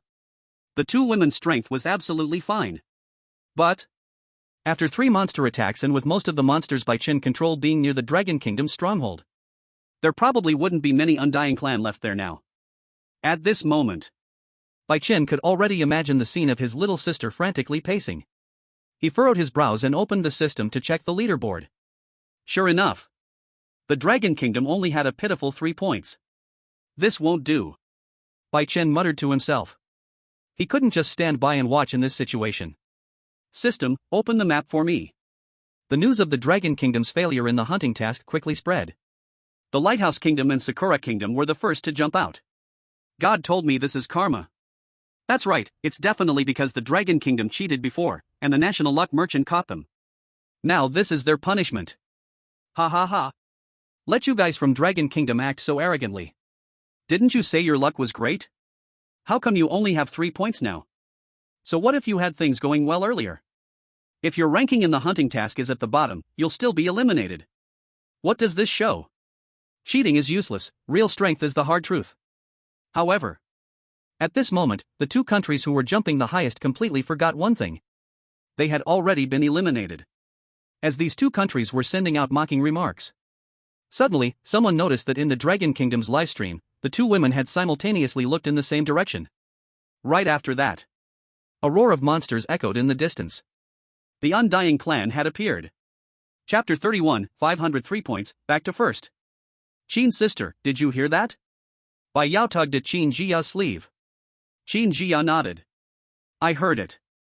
After she spoke, her expression became serious. It sounds like there are quite a few. Don't be careless. Bai Yao's eyes were full of renewed excitement. Roar! This time, they both clearly heard the movement of the monsters. A series of dense hisses came from the distance, growing louder. Along with it, there was a strong stench of decay. Bai Yao's eyes instantly lit up. All her previous frustration was swept away. She raised her golden Alaska and aimed at the source of the sound. Hee, they finally came. I knew we wouldn't be that unlucky. She was just about to aim. And in the next second, a massive wave of corpse demons poured out from ahead. One after another. Their grayish-blue skin became even more terrifying under the crimson sunlight, their sharp claws slashing wildly in the air. They were panting with hiss sounds from their mouths. As for the numbers, it was impossible to count. Faced with such a massive number of corpse demons, Bai Yao wasn't afraid at all. Instead, she excitedly licked her lips. So many? Sister Qin, we hit it big. Without hesitation, she pulled the trigger. Da. The gunshots instantly rang in their ears, and golden bullets rained down on the zombie demon horde like a storm. Dragon Country kills zombie demons, plus 10 points. Dragon Country kills zombie demons, plus 10 points. The points were increasing slowly. Because this group of zombie demons was not as easy to deal with as the zombie servants. Although they weren't as strong as the zombie demons in the monster attacks. But their vitality was also high, and even several bullets hitting them didn't cause them to fall down. Qin Jia had already removed her giant sword as soon as she heard the movements of the Undying clan. At this moment, she was holding the giant sword, intending to rush over and help Bai Yao reap the lives of the zombie demons. But before she had taken many steps, she suddenly stopped dead in her tracks. She noticed something was wrong. After the first zombie demon fell after being shot, the zombies behind it were still roaring. But they only roared loudly with no real attack, each one shouting louder than the last. In the end, they were all just spinning in place. It seemed they had no intention of attacking the two women. Outside, the viewers from Lighthouse Nation and Sakura Nation were the most anxious when they saw the scene. After all, they had just been saying that Dragon Country's luck had run out, and they would be eliminated in the hunting mission next. But the very next second, they were slapped in the face. Damn! Do these zombie demons have pig brains? The ones attacking you are right in front of you, go kill them. Hurry up! Even if you can't kill Qin Jia, just kill that Bai Yao. Bastards, Dragon Country must have cheated again. Why don't we investigate Dragon Country's survival of national luck? This is unfair to the chosen ones from other countries. Exactly. This confusion wasn't just felt by the outside viewers. Qin Jia also couldn't help but feel a little confused. Why aren't they attacking? Even with her battle experience, she had never seen such a bizarre scene. A whole group of zombie demons standing there, taking bullets, without attacking. It was as if they had purposely come to her and Bai Yao to help them rack up points. Could this really happen? These zombie demons must have something wrong with their brains. Gradually, Bai Yao also noticed this unbelievable phenomenon. The gunfire slowed down. Sister Qin, have you noticed? These zombie demons seem off. Qin Jia responded with a sound. These zombie demons are very strange. They suddenly appeared but aren't attacking us. Bai Yao was killing with excitement. A hint of hesitation flashed in her eyes. Then, she glanced at the zombie demons in front of her, who were baring their teeth but not moving. Not attacking? Whatever. Who would refuse free points coming right at us? Saying that, she pressed the trigger again. Since they're not attacking us, it's perfect. Saves us energy. Qin Jia didn't stop her. Because she thought the same way. However, since they weren't attacking, there was no need for her to make a move. She could just let Bai Yao practice her skills. With that thought, Qin Jia couldn't help but glance at Bai Yao again. She realized the girl was already getting into it. She's born for the battlefield. Qin Jia whispered softly. If Bai Yao were to enter the interstellar battlefield, she would definitely achieve something remarkable. She was practically a born warrior. When she herself first entered the interstellar battlefield and faced foreign tribes, she felt fear for a long time. That was instinct. But Bai Yao had none of that instinct. Soon, the national luck survival prompts rang out one after another. Dragon Country kills zombie demons, plus 10 points. Dragon Country kills zombie demons, plus 10 points. Dragon Country kills zombie demons, plus 10 points. On the rankings panel, Dragon Country's points skyrocketed at a visible rate, jumping from 3 points to 50 points, then 100 points, 200 points. In just a few minutes. With the last zombie demon falling, Dragon Country's points also broke through the 500-point mark. They firmly stopped at 503 points, jumping from 40th place to 1st place. Damn! 503 points? Is Dragon Country cheating or what? Snow Country. Andre looked at the panel, and the axe in his hand clanged as it dropped to the ground. His jaw almost dropped to the ground in shock. He and his teammates worked hard for a long time, barely scraping together 100 points. But what about Dragon Country? Their score was climbing faster than a rocket. The Empire of the Sun never sets. Alice was brushing her golden hair. When she caught a glimpse of Dragon Country's ranking and score, her face instantly turned pale. 500, has Dragon Country found an immortal corpse? She murmured in shock. Country of A. Singh looked at the leaderboard, wanting to cry without tears. Not only was his treasure chest stolen, but Dragon Country suddenly seemed to be cheating, as if this national fortune game was even playable anymore. If it's not playable, let me quit, okay? I'm really fed up. Dragon Country. Inside the church, the remaining chosen ones were looking at the ranking board, excitedly waving their hands and feet. A female student shouted, I told you. Sister Qin and Sister Yao will definitely be fine. The others all agreed. It's stable now. Maybe we can even get a golden treasure chest. Outside, the live broadcast room was already in an uproar. Dragon Country's viewers were watching the rapidly rising scores, and the barrage was moving fast. Sister Yao's luck magic is working again. Where are the Lighthouse Country and Sakura Country? Weren't they shouting just now? Come out and keep shouting. TSK TSK TSK, 503 points. Straight to the top with a huge gap. This is the strength of Dragon Country. Wrong, this is clearly the strength of Sister Yao's luck. No, haven't you all forgotten the mysterious existence that's secretly helping our Dragon Country? At this moment, the viewers from Lighthouse Country and Sakura Country were completely silent. No matter how much they were called, they didn't dare to show up. Occasionally, a few stubborn ones would speak up. But the next second, they would immediately be shut down by Dragon Country's netizens. When it came to quality, netizens had never backed down. The viewers from the two countries stared at Dragon Country's steadily #1 score, feeling their faces burning. This slap was too hard. Chapter 32, The Immortal Corpse Appears, Myanmar Country is annihilated. On the other side, Bound Chosen 1 kills a corpse ghost, administrator experience plus 10. Bound Chosen 1 kills a corpse ghost, administrator experience plus 10. Bound Chosen 1 kills a corpse ghost, administrator experience plus 10. Bai Chen was riding a corpse wolf, hidden in the shadows of the ruins, with the system's prompt of experience increase echoing like a pleasant melody. The experience bar jumped steadily from 680 to 1180. His lips gradually curled into a smile, clearly very satisfied. It's not in vain that I specially selected 50 of the weakest corpse ghosts to send over.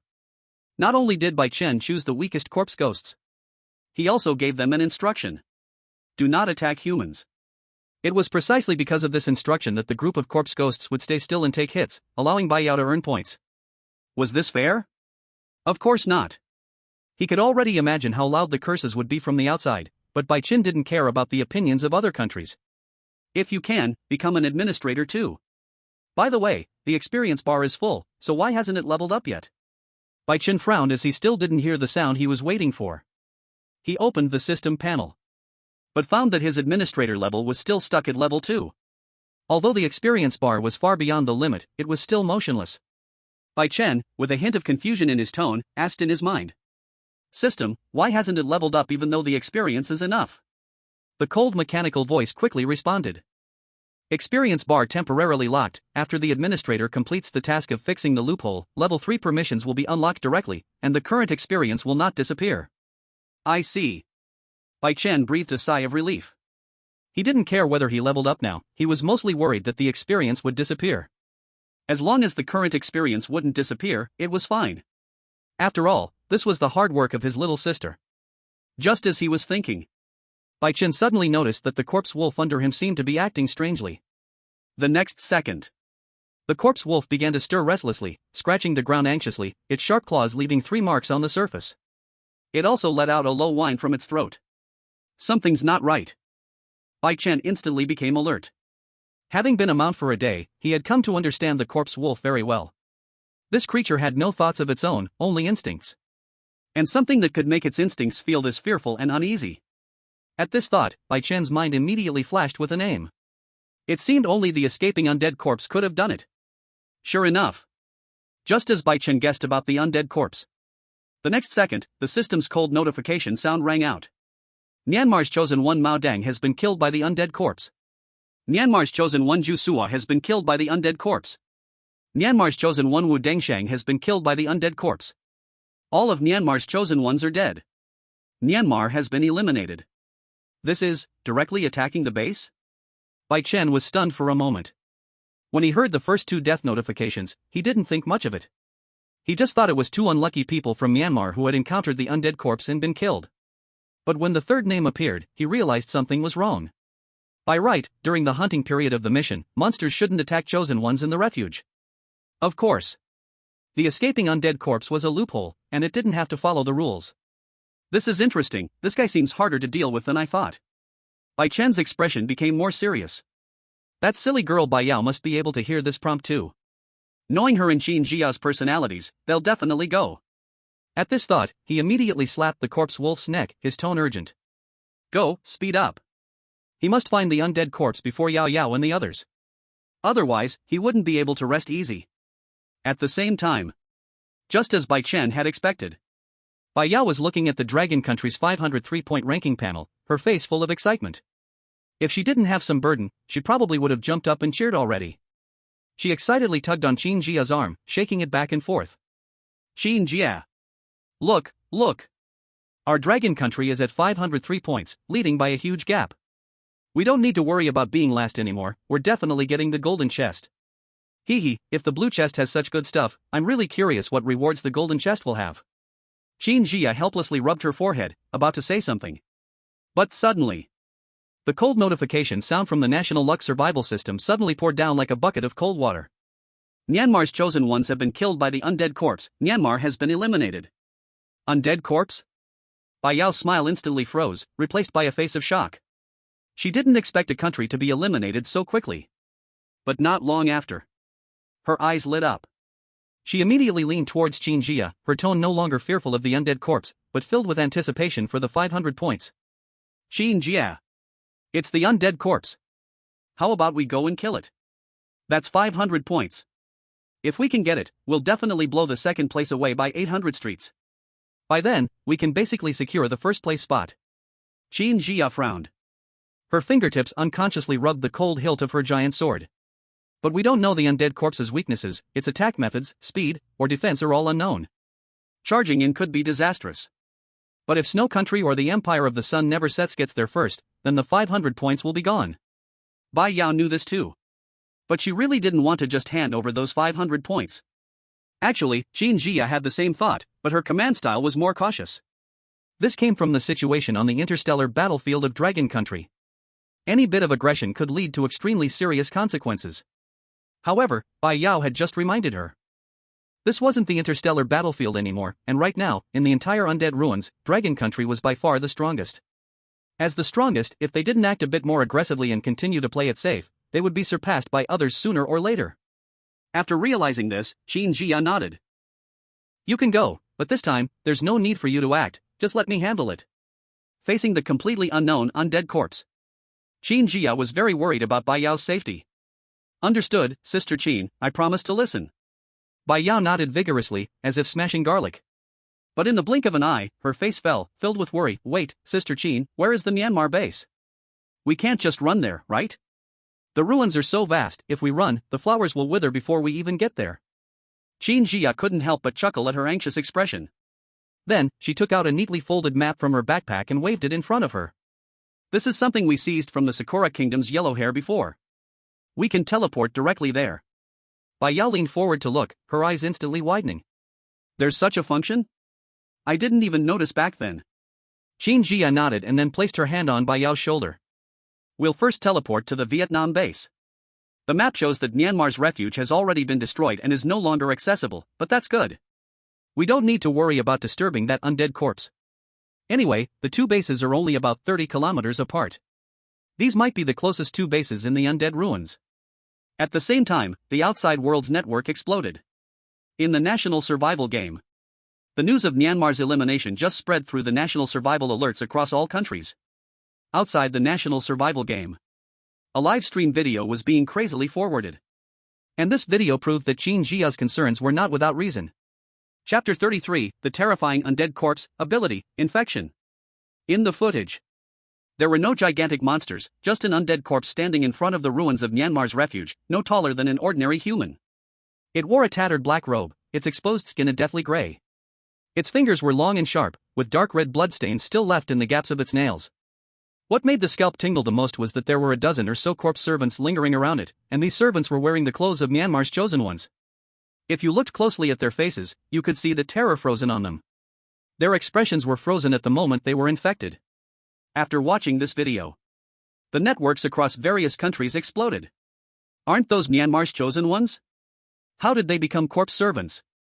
Could it be that the undead corpse also has the ability to turn humans into corpse servants? Hiss, so, does that mean all those corpse servants are actually humans who were infected and turned into them? This is terrifying. If it weren't for the national survival game, I wouldn't have known there was such a terrifying existence in the undead tribe. Thank goodness there are no undead corpses on the interstellar battlefield, or that would be a real disaster. It was only then that people realized the true terror of the undead corpse wasn't in its brute strength, but in its ability to infect. In the video, the undead corpse slightly raised its chin. The corpse servants, who had once been Myanmar's chosen ones, immediately began walking in unison in one direction. It seemed to be preparing for something. But at that crucial moment, the video suddenly cut off. Because Myanmar was completely eliminated, the live stream was shut down. The footage ended there. What was this undead corpse preparing to do? Some guessed a little. But it was even more terrifying. In the undead ruins, Bai Chen had already ridden his corpse wolf to Myanmar's base.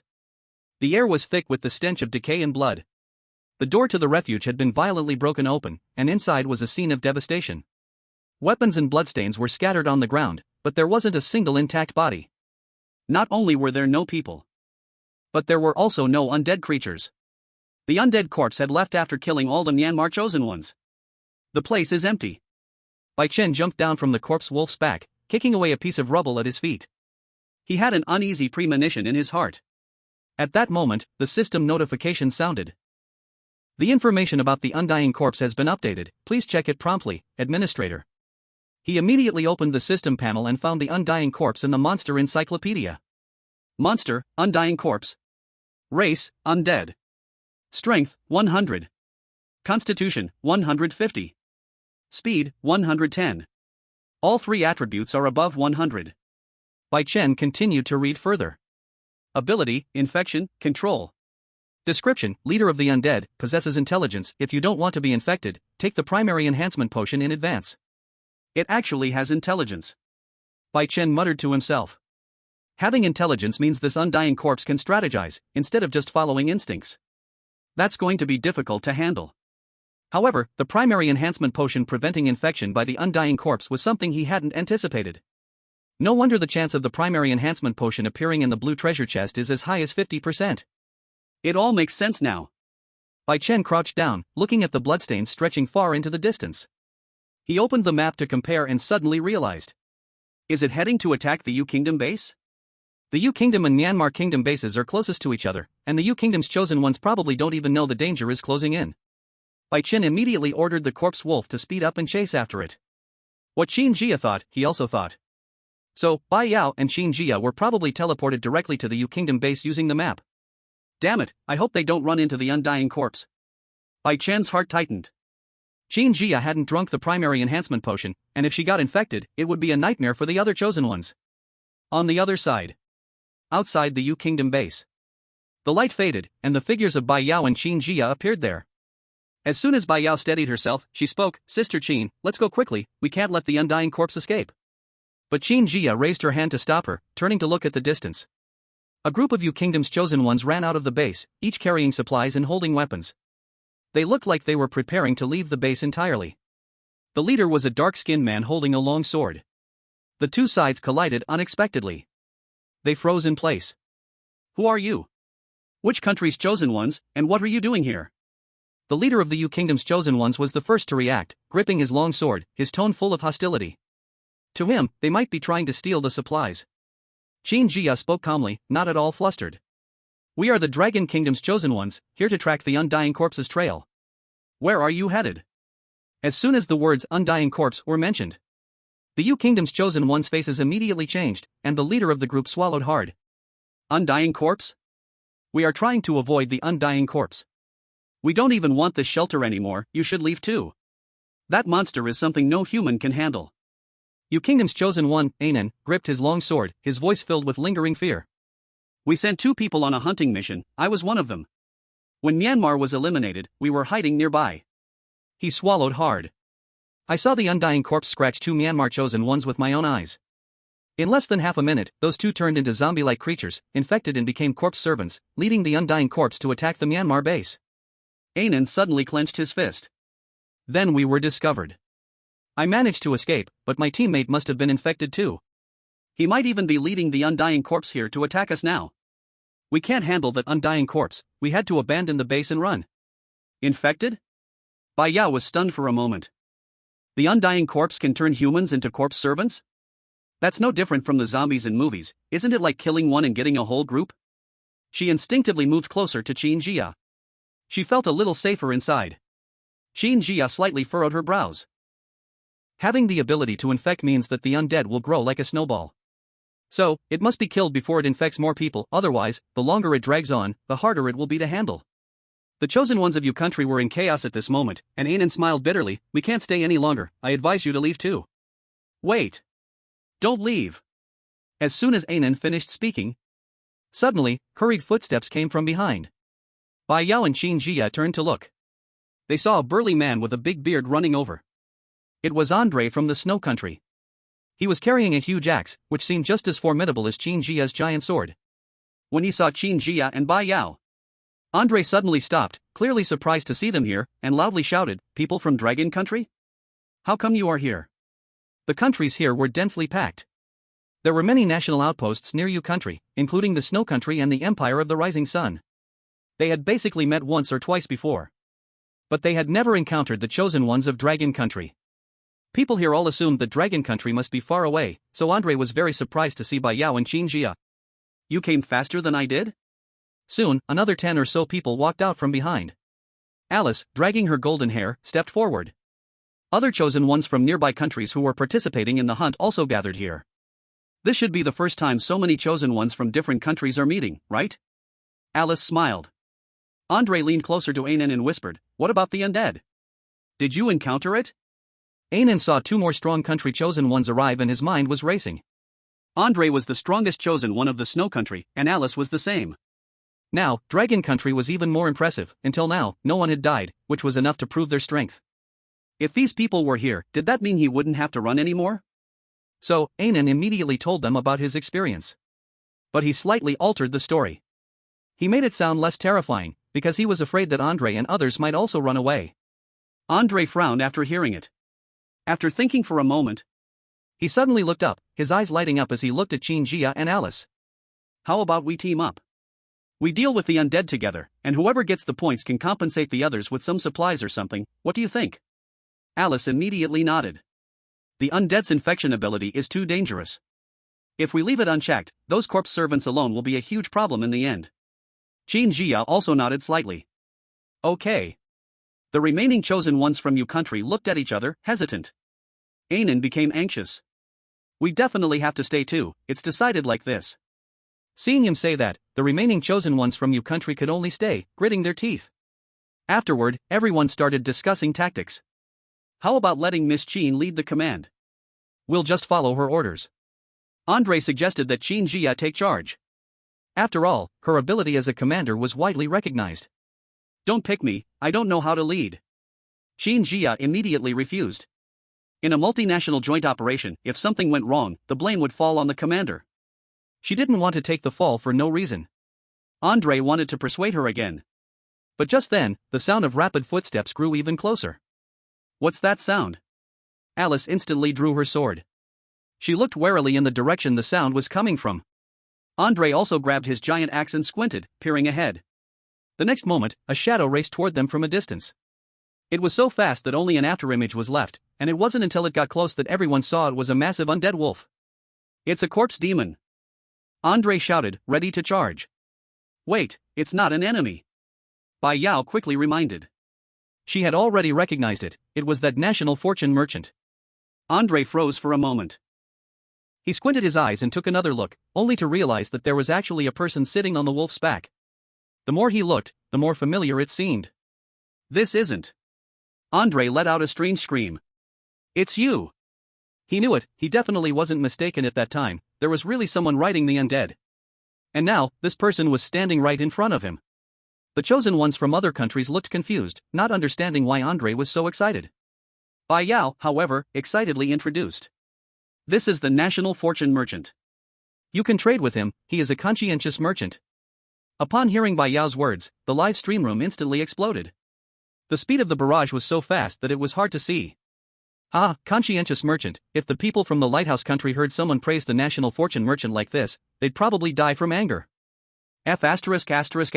The national fortune merchant is called conscientious? He's clearly a robber.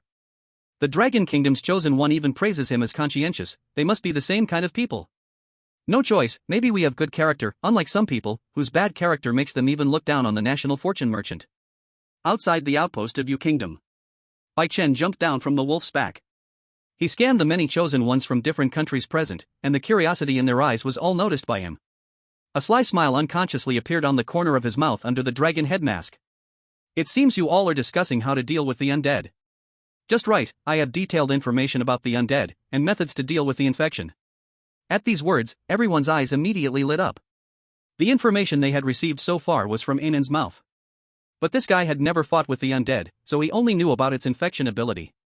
And if they could learn how to prevent the infection, they could fight without holding back. Just tell us, how do we trade? Alice got straight to the point. Very simple, all the information requires either a blue treasure chest or a basic enhancement potion. Pretty reasonable, right? The group exchanged glances. For those chosen ones with scarce resources, it was quite expensive. But to them, it felt like a worthwhile trade. Compared to 500 points in their lives, a blue treasure chest or a potion wasn't much at all. Bai Yao and Qin Jia exchanged a look. They had used up all their items, and now they had nothing left. How could they trade? Before they could think of a solution, Alice spoke first. I have a basic enhancement potion, I'll trade. She carefully took a blue potion from her pocket and handed it to Bai Chen. Bai Chen took the potion and waved at her. Alice understood his gesture and stepped forward to listen. But Bai Chen directly handed her a note, which detailed the information about the undead. What about the method to prevent infection? Alice furrowed her brow. It's simple, just use a basic enhancement potion to prevent the infection. Alice. The others had no idea what she had heard. All they saw was her face turning redder and redder. It wasn't a shy red. It was a heated red. I exchanged a basic enhancement potion for this information, and you tell me that only this thing can prevent the infection from the undead? Unbelievable. Where is the conscience? Alice gritted her teeth.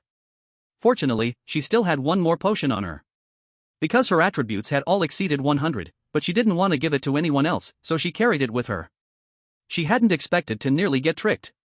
Fine, thank you, Alice said through gritted teeth. Then, after turning around, she wiped away all expression from her face. She didn't make a sound. Alice thought to herself, she couldn't be the only one getting scammed. Alice, what was the information? Can you tell us? Andre wanted to get the info for free. Alice only gave him a glance. Do your own trade, I don't know anything. No choice, Andre had to take out a potion too, and after completing the trade with Bai Chen, he fell silent. Doubt Alice. Understand Alice. Become Alice. Andre also kept the information to himself. So, next, all the chosen ones present were tricked by Bai Chen. Except for Longhua. After completing deals with the others, Bai Chen glanced at Bai Yao. He saw her embarrassment. So he directly walked up to her. You look so beautiful, so what else is there to say, it's yours. With that, he shoved a basic strengthening potion and an information note into her hand. This is how to prevent infection. Bai Yao? Qin Jia? Andre? Alice, your mother. Chapter 35, The Terrifying Zombie Tide, The Undying Army is Coming. Alice took out a small mirror to check herself. She's really pretty. Why didn't he give it to me? This is treating people differently. It's too hateful. Bai Yao was still a bit dazed when she got the basic strengthening potion. Thank you. She shyly expressed her thanks. Looking at her awkward expression, Bai Chen got goosebumps. Why didn't you act like this when you were in front of me before? Sister Qin, here's the potion.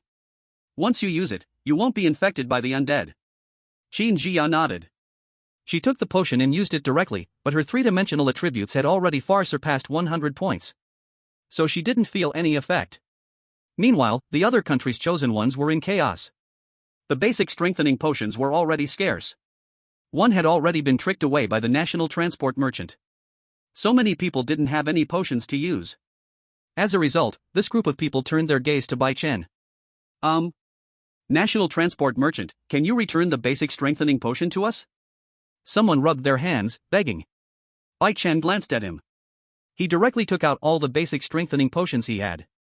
Everyone's eyes lit up. Sure enough. That Longhua woman was right.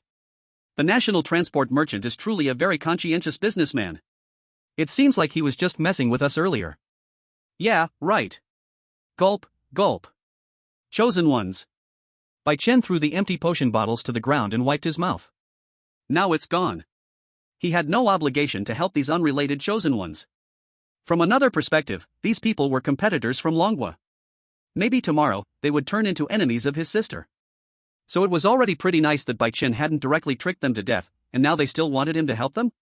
Don't even think about it. In the live streams of various countries, except for the audience from Longhua, everyone else was already breaking down. Shameless national transport merchant. Take out the basic strengthening potion. Fortunately, the national transport merchant didn't trick our Longhua, otherwise, which country could stand this kind of trickery? Not human, simply not human. National transport merchant? I think it should be national transport CS instead. He. Sister Yao looked so cute when she was shy just now. If she sheds a tear, I'll destroy a city. Using basic strengthening potion, strength +0, constitution +5, speed +30. A prompt appeared. At this moment, Bai Chen's three-dimensional attributes had reached 100. I don't have any left, but maybe you can check out them. Bai Chen pointed to the two people across from him. They were Andre and Alice. As the two strongest countries aside from Longhua at the scene, they were indeed rich. But they didn't have many basic strengthening potions. Seeing everyone looking at them, the two quickly took out the last remaining basic strengthening potions and drank them. Then they spoke in unison. Don't look at me, I'm out. Don't look at me, I'm out. This desperate scene made everyone's hearts cold. Some people had to take out the potions they had hidden and drink them, while those who didn't have any hidden could only stare blankly. In the end, less than half of the people had used the basic strengthening potions. Bai Yao, Qin Jia, Andre, Alice, Anan from Uegua, and the chosen ones from two small countries. Seeing that everyone was almost ready, Bai Chen suddenly spoke up. I'll give you one more piece of news. The undead corpse is already on its way here. As soon as these words were spoken, Everyone instantly became tense. Even though they were already prepared, just the thought of facing the most terrifying existence in the undead ruins made them feel uneasy. The only one who felt different was Andre. After drinking the potion and not fearing infection, he only felt a surge of power throughout his body. Let me see how strong this guy really is. Andre grabbed his giant axe and headed toward the direction Bai Chen pointed. Brainless fool. Alice rolled her eyes. She then elegantly drew her sword. Don't come crying for help when you're surrounded by zombie servants. Bai Yao glanced at Qin Jia. Qin Jia, let's go with them, we must grab those 500 points. They came here for the 500 points from killing undead corpses. Qin Jia hummed in agreement.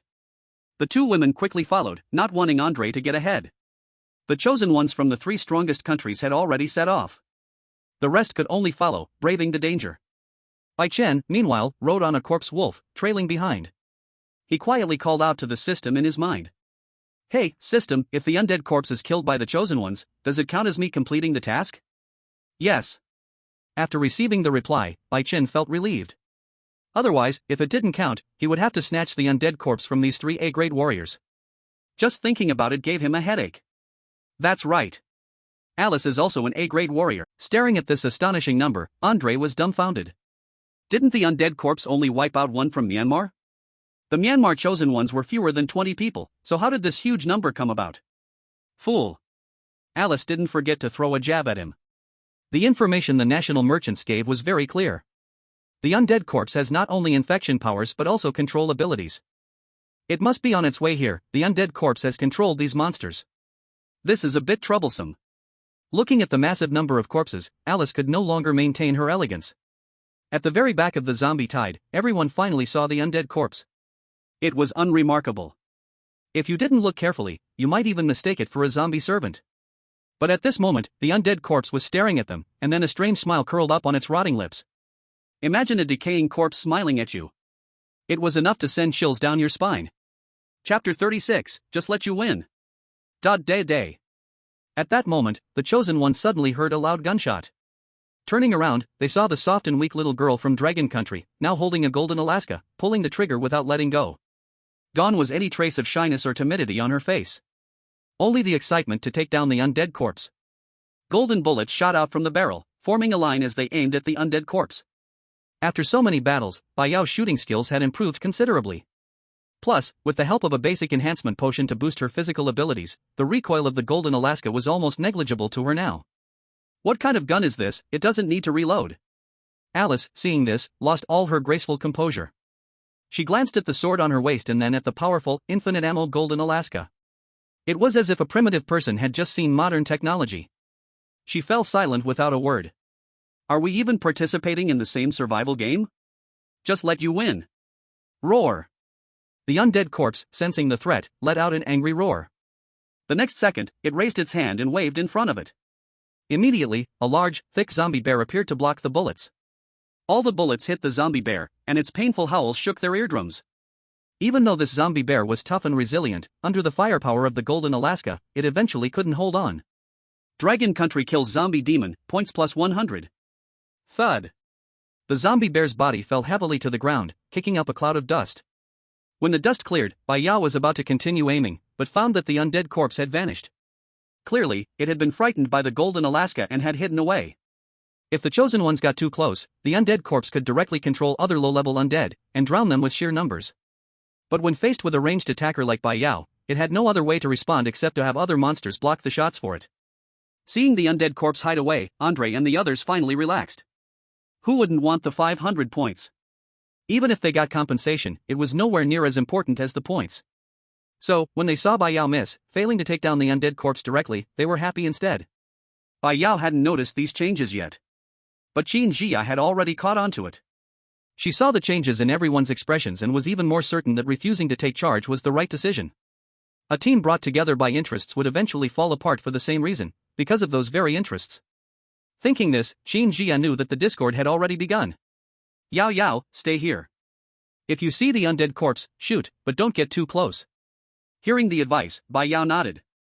Don't worry, Sister Qin, I understand. She knew what her strengths were.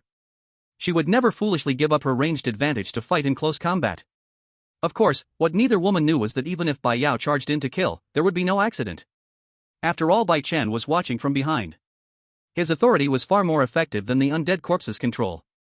Unfortunately, his level 3 authority wasn't enough to control the undead corpse, or Bai Chen would have controlled that thing and sent its head to the Dragon Country base by now. Qin Jia felt at ease. Then she raised her giant sword and took a step forward, charging towards the tide of undead. Roar! Seeing someone approaching, the undead, as numerous as the tide, instantly became agitated. Sharp claws reached for Qin Jia. Some even jumped up, aiming to smash Qin Jia's skull. In the face of such a scene, most people would have been too scared to move. But in Qin Jia's eyes, there was not the slightest fear, only extreme calmness. Whoosh! The giant sword swung around her, cutting through the air. A cold light flashed. All the monsters around her were bisected at the waist, instantly clearing a safe zone. Dragon Country kills undead servant, points +1. Dragon Country kills undead servant, points +1. Dragon Country kills undead ghoul, points +10. In the Dragon Country livestream, the barrage of comments exploded. Speak! No matter how many monsters there are, Qin Jia will cut them all down with one sword. That sword was too cool, mama. Why is there also Junior Wang? My mom asked me why I was kneeling to watch. After showing her, she knelt down too. Sakura dog, keep barking. We only save people, not dogs. Besides, if you had this kind of power, would you need to ask for help? Hilarious. She's terrifying. How does such a commander have such high combat power? Andrei's pupils shrank when he saw this scene. Roar! At this moment, some undead suddenly changed their target and charged towards Bai Yao's location. Qin Jia had shown extreme combat power. The undead knew they couldn't deal with her in a short time. So they wanted to eliminate Bai Yao, this potential threat. Alice watched the undead charge towards Bai Yao. She remained unmoved. Qin Jia had already gone crazy in the undead tide, who knew when she would find another undead. She could not give up on fighting for those 500 points just to save a Dragon Country chosen one who had nothing to do with her. Even if this chosen one was a cute little sister, the type she liked. Come on. Seeing the undead charging towards her, Bai Yao wasn't afraid. Instead, she became even more excited. Bai Chen was about to transform into a permission dog. Suddenly, he heard his sister shout and froze for a moment. He saw Bai Yao put down her golden Alaska and take off her portable flamethrower. The next second. Boom! A large area of flames covered the front, engulfing the monsters. Continuous howls and the crisp sound of burning skin followed. F***K. How does she have such a weapon? Alice couldn't help but curse, even though she usually valued elegance. Yura! At this moment, Andre howled, swinging his giant axe to attack. Alice gritted her teeth. She didn't bother to look any longer and followed him closely. Andre wielded his giant axe, meeting the first undead servant, and with one strike, split it in half, splattering green blood. Alice's movements were agile. Her sword accurately stabbed into the undead servant's neck, killing it with one blow. But even with the two of them combined, they still didn't kill as many as Qin Jia. At this moment, Andre suddenly felt a strong sense of danger. He turned around and found that an undead had somehow circled behind him. Roar! Seeing that Andre had noticed it, the undead didn't hide anymore, charging straight out. Andre, caught off guard, was slashed across the chest by its claw. His skin was instantly torn open. Yura! The pain made Andre's eyes go red as he swung his axe. But the undead had already run away. The giant axe only split open the head of a ghoul. This beast's intelligence is not low, don't treat it like an ordinary monster. Qin Jia reminded them. She also became alert. In her three-dimensional attributes, her strength was high, but her constitution wasn't great. This was an unsolved problem for humanity. If the undead's claw could hurt Andre, it could hurt her too. Why did this group of undead suddenly stop moving? Suddenly, Alice noticed something was wrong. Alice suddenly stopped her movements, her sword raised in front of her, her brows tightly furrowed. Qin Jia and Andre also looked around. They saw that the once struggling and roaring corpse servants, the corpse demons, and even the few corpse monsters, were all frozen in place. Like puppets stuck in time, they stood motionless. Qin Jia's heart tightened as she realized something. It's the plan of the undying corpse. She immediately guessed what the undying corpse was thinking. It knows these low-level monsters can't stop us, so now it's deliberately using them as a decoy, hiding in the shadows, ready to ambush us at any moment. If we fall for this, we could easily be ambushed and killed by it. Hearing this, Andre's eyes widened in shock, and in his anger, he swung his giant axe and killed a corpse demon. This beast's intelligence is so high, it even knows tactics. How are we supposed to fight this? He gripped his giant axe tightly, looking at Qin Jia. So what do we do now? It's hiding among these monsters, who knows which one is the undying corpse? Qin Jia didn't speak, but calmed herself down. Then, she used her years of battlefield experience to sense everything around her. The undying corpse would have to move to make an ambush. As long as it moved, she would be able to find it. Of course, it was also possible that the undying corpse was controlling other monsters to create fake movements. So she had to stay incredibly calm to differentiate between an ambush and a trap. In the live stream room, upon hearing Qin Jia's explanation, the viewers also became nervous. Damn! The undying corpse is already strong, and now you're telling me it even plays tactics? Hiss. This intelligence is a bit terrifying, isn't it? Luckily, we learned about the undying corpse in the National Survival Program beforehand. If it showed up directly in the interstellar battlefield, humanity would be in big trouble. It's okay, trust Commander Qin. Viewers from all over the world were on edge.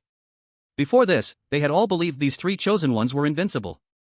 But now, seeing the cunning and treacherous undying corpse, they couldn't help but worry about the safety of their own chosen ones.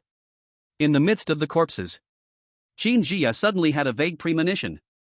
Her gaze followed this intuition and eventually settled on a group of monsters on her right. At that moment, swish! The group of monsters she was staring at suddenly scattered, as if pushed aside by an invisible hand. The moment the monsters scattered, it directly revealed the undying corpse crouching behind them. It froze, its crimson eyes full of confusion. Clearly, it hadn't expected to be exposed so suddenly. Now, Qin Jia had no time to think about the strange scene. Seeing the undying corpse, she immediately gathered strength beneath her feet and shot forward like an arrow. Her giant sword slashed through the air towards the undying corpse. Swish! The giant sword tore through flesh and bone. It cleaved from the undying corpse's left shoulder to its right waist, cutting half of its body off. Green blood sprayed out like a fountain, splashing high into the air. The undying corpse let out a piercing, heart-rending scream, its remaining half-body twitching violently on the ground, but it hadn't fully died yet. André stood frozen, his mind still not processing what had just happened. Alice's pupils constricted. Her reaction was quick. Realizing that Qin Jia's sword hadn't killed the undying corpse completely, she immediately gripped her sword and charged forward. There was only one thought in her mind. 500 points. Shameless. Qin Jia sneered at Alice's attempt to steal the kill and didn't continue dealing with the undying corpse. Instead, she twisted her sword and swung it at Alice. Are you crazy? Alice cried out, barely managing to dodge the strike. She realized that Qin Jia hadn't held back at all with that blow, and if she hadn't dodged, she would have been cut in half on the spot. I'm not crazy, you're the one who's crazy. Qin Jia blocked Alice's path. Today, no one was getting the kill on this monster. Alice looked at the undying corpse, barely clinging to life, feeling anxious in her heart. But with the slightest movement, Qin Jia would raise her giant sword and slash at her. Qin Jia was also worried about handling the undead corpse. Because Alice's sword was faster. If she turned around now, the undead corpse would definitely be snatched by Alice. However, this stalemate didn't last long. Tat tat tat. Suddenly, a dense burst of gunfire rang out. Several golden bullets pierced through the undead corpse's head. Dragon Country kills undead corpse, plus 500 points. On the leaderboard of the hunting moment, Dragon Country's score instantly broke into the 4-digit mark. First place, Dragon Country 1309 points. Second place, The Sun Never Sets Empire 498 points. Third place, Snow Country 490 points. Fourth place, Alice. Why is everyone using knives, and you have a gun? Annoying European emperor. She felt like a clown just now. Qin Jia looked at Bai Yao, who was holding a golden Alaska not far away, and gave her a thumbs up. Outside, the Dragon Country live stream exploded. Commander Qin is amazing, Bai Yao is amazing. Good thing that Alice didn't get to steal it. I just checked Alice's identity, guess what, she's actually a royal princess. 666, even a royal princess can be so shameless. The Dragon Country viewers cheered. While the viewers from The Sun Never Sets Empire and Snow Country were wailing. 500 points, that's 500 points. And the value of killing an undead corpse is not just those 500 points. It's that the country behind the chosen one who killed the undead corpse will have more prestige. After all, aren't people alive for the sake of face? After the undead corpse died, the surrounding monsters immediately started to lose control. Alice saw this and hurriedly looked at Qin Jia. You've already killed the undead corpse, according to our agreement, you need to give us some compensation. How about this, we won't ask for any material compensation from you. As for this group of undead, Dragon Country should stay out of it. Let us handle it. Qin Jia looked around at the remaining monsters. There were many. But after being divided by the chosen ones from several countries, in reality, each person wouldn't get much. Qin Jia certainly wouldn't refuse and nodded. However, the chosen ones from other countries were not happy. We don't agree. They could see it clearly. Alice just wanted to use her strong power to take more points. If you don't agree, then get lost. I didn't see you doing anything just now, and now you're complaining? Andre directly shot back. Instantly, he left them speechless. Because these two people were not to be provoked. But they didn't want to lose out either. So they looked at Bai Yao. You have to compensate us. Bai Yao? She pointed at herself. Me? Several chosen ones nodded together. They could tell that Bai Yao was relying on her equipment. She was actually still a soft target. This shameless attitude directly made Bai Yao laugh with anger. You can't afford to offend them, so you come to offend me? Actually, from the perspective of national survival, Dragon Country was the one you couldn't afford to offend. But after leaving national survival, what about it? If you offend Snow Country and the Sun Never Sets Empire, they'll come looking for trouble once you're out. But Dragon Country was different. Dragon Country had no time to bother with people like them, these little pests. Bai Yao's face darkened. Then I won't compensate you. Then we'll have to take it ourselves. Several of them revealed fierce looks. They saw that Qin Jia was far away, so if they grabbed Bai Yao as a hostage first. Even if Qin Jia was strong, she wouldn't dare to act rashly, unless she was willing to give up her teammate. Just as they were about to act. A whoa! Suddenly, a wolf howl rang out. The few of them were startled and turned around, only to find that the corpse wolf under the National Survival Merchant had charged over. Help! It was useless to cry for help. The corpse wolf shattered their heads in just 10 seconds. Only then did Bai Chen leisurely walk over. Looking at the several bodies on the ground, he sincerely explained. Sorry, my corpse wolf is also an undead. Just now, I was influenced by the undead, and suddenly lost control. But since you're all dead anyway, I won't compensate. Bai Yao. Qin Jia. Live room. Can you make this explanation any more forced? You're really not even trying anymore. Chapter 38, Alice's Invitation, The Three Kingdoms Alliance. External live room. Audiences from a few small countries saw their chosen ones being killed by the undead wolves of the National Fortune Merchant, and they immediately couldn't sit still. Can the National Fortune Merchant just kill anyone they want? Please, Blue Star must punish this guy. Exactly, Blue Star must compensate us. Our chosen one died so unjustly. This is not fair competition at all. The National Fortune Merchant is just helping Dragon Country. This is so unfair. However, Dragon Country's audience was everywhere. They didn't complain for long. They were immediately drowned by the barrage from Dragon Country's audience. 666, looking for trouble and still have a reason? Didn't you think about the consequences when you tried to kidnap Yao Jie? Laughing to death, you really think you could have succeeded without the National Fortune Merchant? Yao Jie's golden Alaska would still have turned you into a sieve. No strength, just lie down and stay quiet. Want to play dirty tricks? Have some shame. The audiences from both countries were arguing fiercely. Undead ruins. After the undead died, the out-of-control monsters were quickly cleared by Alice and Andre. Both countries gained more than 200 points. Alice took out a small mirror she carried with her and checked. Her expression returned to elegance. Then, with Andre's words, she broke down again. Your Dragon Country's points are too high. Who could surpass you now? Upon hearing this, Alice immediately opened the leaderboard, just took a glance, and her expression froze. Hunting Moment Points Ranking. First place, Dragon Country 1309 points. Second place, Snow Country 718 points. Third place, Sun Never Sets Empire 710 points. Fourth place. Not only did it show a huge gap of nearly 600 points from the first place Dragon Country, but the ranking had also been surpassed by Snow Country by 8 points. However, even so, with the current points of both countries, it would be extremely difficult for the chosen ones of other countries to shake their second and third positions in a short time. Alice stared at Dragon Country's far ahead points. She curled the corner of her mouth, and although unwilling, she had to admit the gap. Dragon Country not only had Qin Jia's heaven-defying combat strength, but also Bai Yao, the European king with divine gear. Catching up to them would be very difficult. Alice put away the mirror and walked to Qin Jia's front. Rarely, she didn't show her usual defiant look. Commander Qin, let's talk.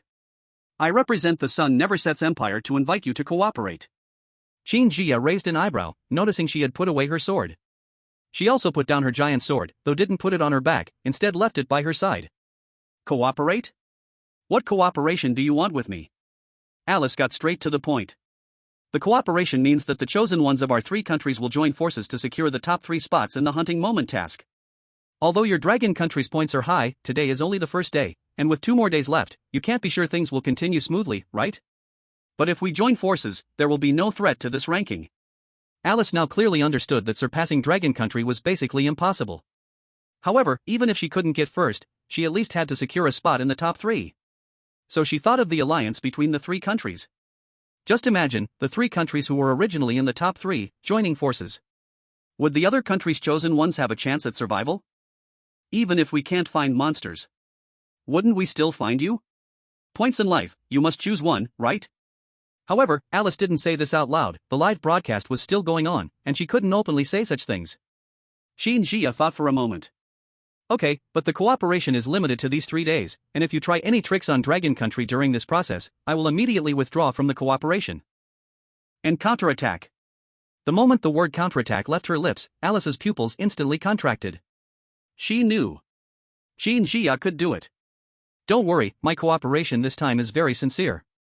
I represent the royal dignity and would never act like some rats who only know how to use underhanded tricks.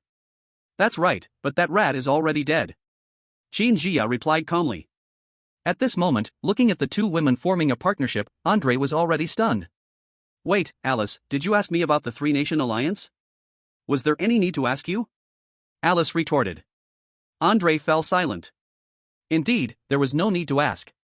The Sun Never Sets Empire and the Dragon Nation had already decided to join forces. If he didn't agree, there would definitely be no good outcome for him in the future. So Andre could only reluctantly agree. Fine, let's say I agree. While the 3 were talking, Bai Yao was crouching to the side, drawing circles on the ground, cursing the corpses. What? The people are dead, what's the point of cursing them? She cursed that they would be reborn as rats in their next life. At that moment, Bai Yao suddenly remembered something and quickly stood up, looking around. But she only saw a huge, grotesque corpse wolf. The figure wearing the dragon head mask had mysteriously disappeared. Where's that national fortune merchant? Bai Yao froze. She mumbled to herself, he was just by the corpse wolf earlier. She stood up and searched around but couldn't find anyone. Instead, the corpse wolf kept following her closely. Bai Yao cautiously reached out and touched its neck. The corpse wolf didn't react at all. Could it be left here for me? In another part of Jiang City, Bai Chen had returned to his bedroom. The dragon head mask on his face had disappeared. He rubbed his black robe a few times and threw it into the wardrobe. At this moment, he suddenly heard the crisp sound of the system's prompt in his mind. Detected that the Undead Ruins loophole has been patched, task completed. Congratulations, your administrator level has been upgraded to level 3. Level 3 administrator permissions. Can control 150 monsters, can control corpse servants, corpse ghosts, corpse demons. Map range, 300 kilometers. Can control treasure chest level, golden, can choose rewards for chests of blue or lower. Then, as the system's voice faded, Bai Chen's personal panel appeared in front of him.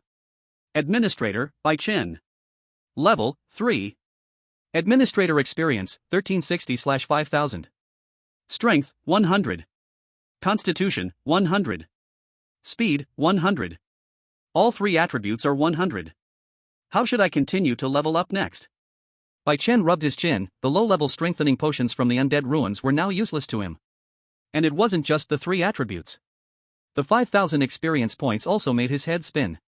From level 3 to level 4, I need 5,000 experience? Bai Chen's lips twitched. How many monsters would Bai Yao have to kill to gather enough? It seems that, whether it's the 3 attributes or the administrator level, relying on the Undead Ruins, there should be no way to level up. Looks like I'll have to wait for the next National Fortune Survival event. Bai Chen leaned back in his chair. Knowing there was no way to level up, he stopped thinking about it. Instead, he recalled the scene where the undead corpses were killed. He couldn't help but shake his head. TSK, all thanks to me. That's right, it wasn't the undead corpses that scattered but him. If he hadn't directly exposed the location of the undead corpses, Xuanyuan and the others would have had to work a lot harder. They might even have been injured. Before leaving, he also left Bai Yao a little gift. It was the corpse wolf. He just slightly modified the command. Obey Bai Chen's every command became Obey Bai Yao's every command. Chapter 39, 8 Golden Treasure Chests. After the three nations reached an alliance agreement, this small team of 6 people was practically walking through the undead ruins as if they were invincible. This was practically a team without any flaws. In just these 2 short days, they almost killed everywhere they went, taking care of all the monsters in the entire undead ruins. They ate meat. The chosen ones from other countries could only drink soup. During this time, they had conflicts with other chosen ones. But under Andre's loving guidance, the others immediately handed over the monsters they found. Strength is reason. Just like that, 2 days passed in the blink of an eye. During this time, the Dragon Kingdom's score and ranking remained far ahead, with no chance of being shaken. On the other hand, the rankings of the Snow Country and the Empire of the Setting Sun kept changing. One moment you're second, the next moment I'm second again. Because of this, Alice and Andre often argued. She said he killed one more monster, he said it was because he was quicker. In the end, after the 6 chosen ones from 3 countries killed their way through most of the undead ruins, they happened to arrive at the Dragon Kingdom's base. Up ahead is our base, since we've come this far, let's stay and celebrate. Bai Yao, sitting on the corpse wolf's back, pointed to a distant church. With this corpse wolf, these 2 days, she and Xin Jia had the easiest time. The other 4 had to walk, only they had mounts. And after these 2 days of cooperation, the relationship between the few of them had become much more harmonious. Inviting them to a meal to celebrate wasn't a big deal. Alice and Andre looked up. They saw the small town, and neither of them realized the problem yet. They happily agreed. All right. Soon, the 6 of them entered the town, and not long after, they saw a very conspicuous shelter. The 4 foreign chosen ones stood frozen in place. They saw the church's outer walls covered in thick alloy armor, looking incredibly strong. The strong crossbow turrets on the roof were shining coldly. Andre only took one look, and instantly felt a strong sense of crisis. Of course, no one was operating the turrets. But he could sense that if those turrets were aimed at him, he would surely die. This is the shelter? Alice was dumbfounded. After contacting the Dragon Kingdom, this was already the umpteenth time she had failed to maintain her ladylike elegance. Andre thought back to his country's base. Compared to this, it was simply night and day. The 4 of them suddenly felt as if they had just entered the city. Survival for national luck, indeed, they were seeking survival, but after seeing the Dragon Kingdom's shelter, they realized theirs was like a vacation spot. In the Dragon Kingdom's live stream. Seeing their expressions, the audience immediately laughed. Ha ha ha. I've been waiting for this moment, finally seeing it. Can't blame them for being so shocked. I just went to check their base. Alice's side was okay, it was passable, but the Snow Kingdom didn't even build a proper shelter, they just found a broken village and called it a shelter. This fits my stereotype of Andre. By the way, I wonder if Alice will get scolded when she gets back, a royal princess acting like this so many times, huh? Outside the church, the Dragon Kingdom's chosen ones immediately noticed Bai Yao and Xin Jia returning. They quickly came out to greet them. Commander Qin, Bai Yao, you're finally back. Hey, who are they? Bai Yao briefly introduced them. When they learned that Alice and the others were now allies in cooperation, everyone became even more enthusiastic. They directly invited them into the church. The guests are always welcome. Although they were chosen ones from other countries, everyone trusted Bai Yao and Xin Jia's judgment. Since they chose to cooperate and even brought the others back, it meant that these people were definitely trustworthy. Before long, tables were set inside the church. The table was filled with delicious food, the aroma spreading. The Dragon Kingdom's food resources had long since surpassed just compressed biscuits and canned food. Alice looked at the food in front of her. All notions of ladylike manners were completely thrown out the window. Outside, she could definitely hold it together, but for the past few days in the national survival quest, she had been eating nothing but compressed biscuits. At this moment, seeing all this food, she couldn't hold back anymore. Andre was the same. He even started drinking with the middle-aged worker from the Dragon Nation's chosen ones. Half an hour later, the celebration feast came to an end. Just as it did, the prompt for the national survival quest sounded. Hunting moment task finished. Leaderboard released. First place, Dragon Nation 3130 points. Second place, Snow Nation 2040 points. Third place, Empire of the Sun never sets 2000 points. Fourth place. 10th place, India 344 points. After fourth place, there were no scores in the 4-digit range, indicating how tough life was for the chosen ones of other countries under the alliance of the top 3. Reward distribution, top 10 of the leaderboard receive Golden Treasure Chest *1. Special reward, 10% additional survival resources for first place Dragon Nation.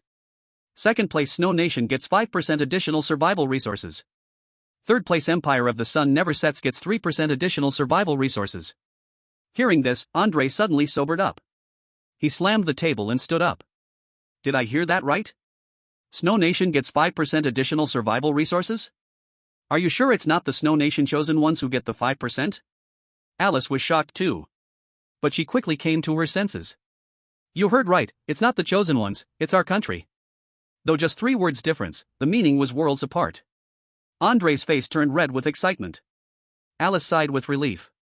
Our cooperation was the right choice. The special rewards for the top 3 are too valuable. We must not let them slip away. As she spoke, she couldn't help but feel a little envious of the Dragon Nation.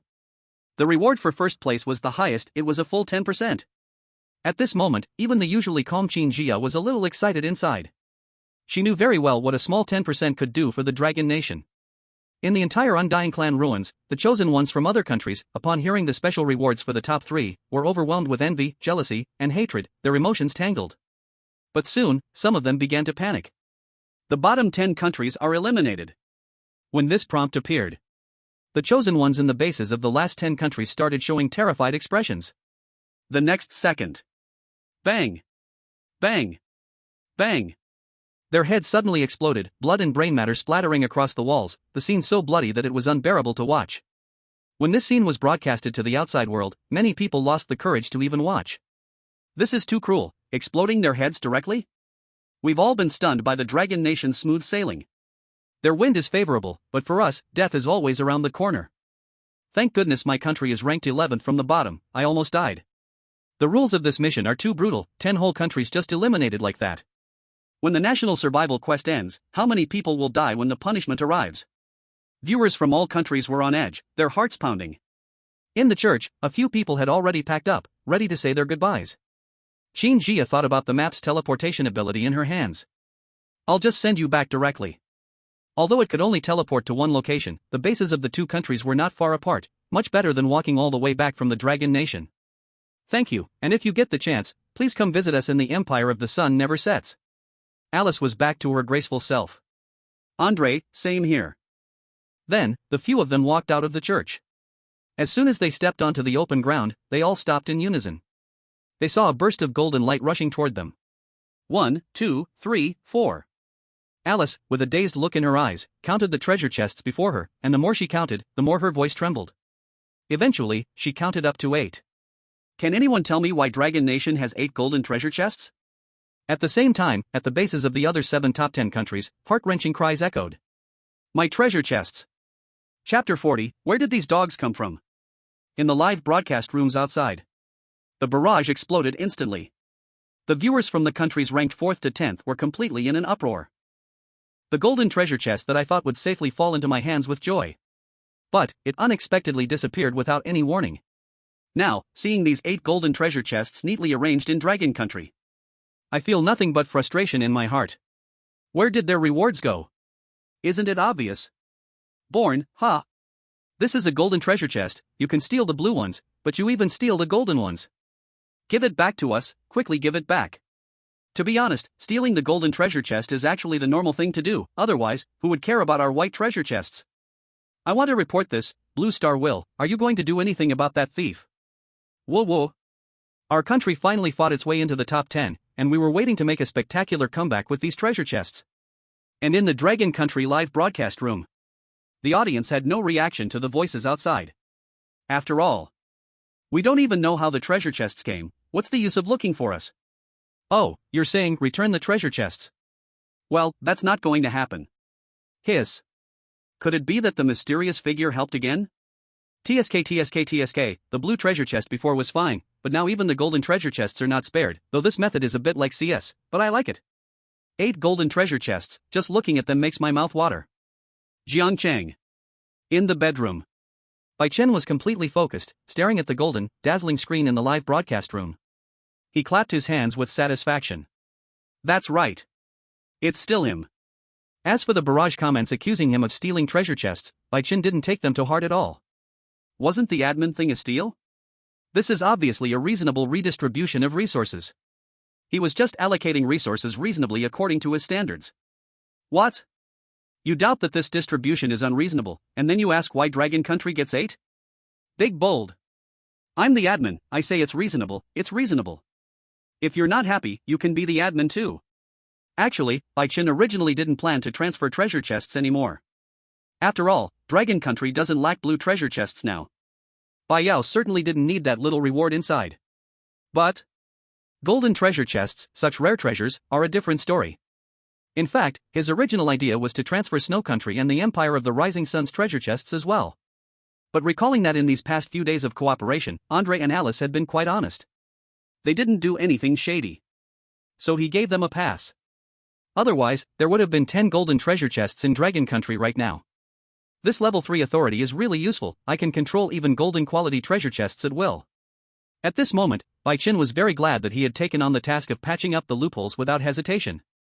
Otherwise, he might still be stuck at level 2 now. That would have made him miss this wave. With a sigh, Bai Chen continued to watch the live broadcast room. He was also curious at this moment. What kind of rewards could possibly be inside these golden treasure chests? Outside the church, Andre was about to ask what was going on with all these treasure chests. But before he could speak, Qin Jia seemed to see through his thoughts and didn't even give him the chance to ask. You've seen too much, I'm sending you back now. She didn't want to explain the origin of the treasure chests at this time. After all, how could she explain? Could she tell them that the treasure chests grew legs and ran here by themselves? Who would believe that? Alice, who was standing by, was also full of questions. She also wanted to ask. But when she saw Qin Jia's unquestionable attitude, she immediately understood that Qin Jia would definitely not tell them, so she quietly stood by Andre's side. Looking forward to our next cooperation. Alice elegantly whispered her goodbye. Qin Jia remained silent.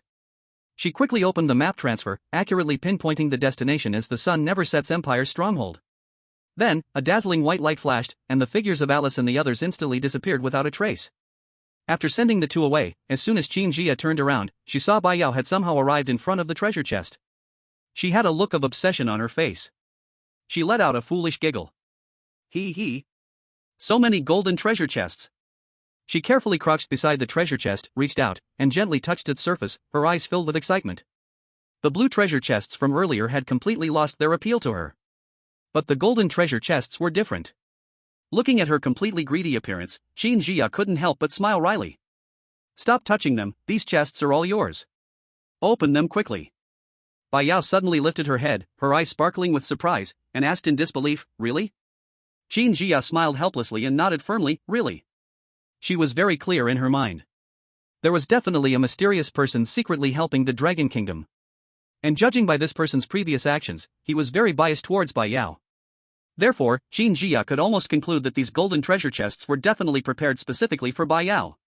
Qin Jia not only wouldn't compete for them herself, but she also wouldn't let any other chosen ones compete with Bai Yao. She could still tell who was deserving of a full meal. However, Bai Yao had no awareness at all that someone was supporting her behind the scenes. After receiving Qin Jia's permission, Bai Yao excitedly rubbed her hands together. She couldn't wait to rush to the first treasure chest. Open. She suddenly lifted the chest lid. In an instant, a dazzling golden light shot out from the chest, blinding her so much that she couldn't open her eyes. Then, she took a deep breath. Afterward, the second, third, one by one, she quickly opened the lids of 8 treasure chests in a row, and 8 brilliant beams of golden light illuminated half of the sky. The chosen ones of the Dragon Kingdom were all drawn over by the radiance. At this point, Bai Yao also had to squint her eyes due to the intense golden light. However, before the dazzling light could dissipate, she suddenly heard a sound resembling a dog barking. Where did the dog come from? She looked around in confusion. P.S. I created a fan group, you can join through my homepage. If you're interested, feel free to join. Chapter 41, A Golden Treasure Chest Reveals a Gluttonous Beast. After a while, the sky full of brilliant golden light slowly faded. When the light dimmed, everyone could finally see the contents of the treasure chests clearly. In front of them, there were 8 treasure chests neatly arranged, with 7 of them floating various rewards above them. These rewards were diverse and dazzling, making people feel overwhelmed. Why is this one empty? While everyone was immersed in the joy of receiving rewards, only Bai Yao noticed that the one chest in the center was empty. Seeing this, she couldn't help but frown slightly. How strange, could the treasure chest also open to be empty? Wouldn't that be a scam? Suddenly, the mysterious dog-like barking sound from earlier flashed through her mind. Her curiosity intensified. So, she went straight over to take a look to satisfy her curiosity. But when she looked, she was startled by what she saw. Behind the empty chest, there was a dark and fuzzy mass. It looked a bit like a dog. It's furry but was sticking out. It seemed to think that as long as it hid, no one would notice it. It was a perfect example of the saying covering one's ears while stealing a bell. That barking earlier came from this little thing?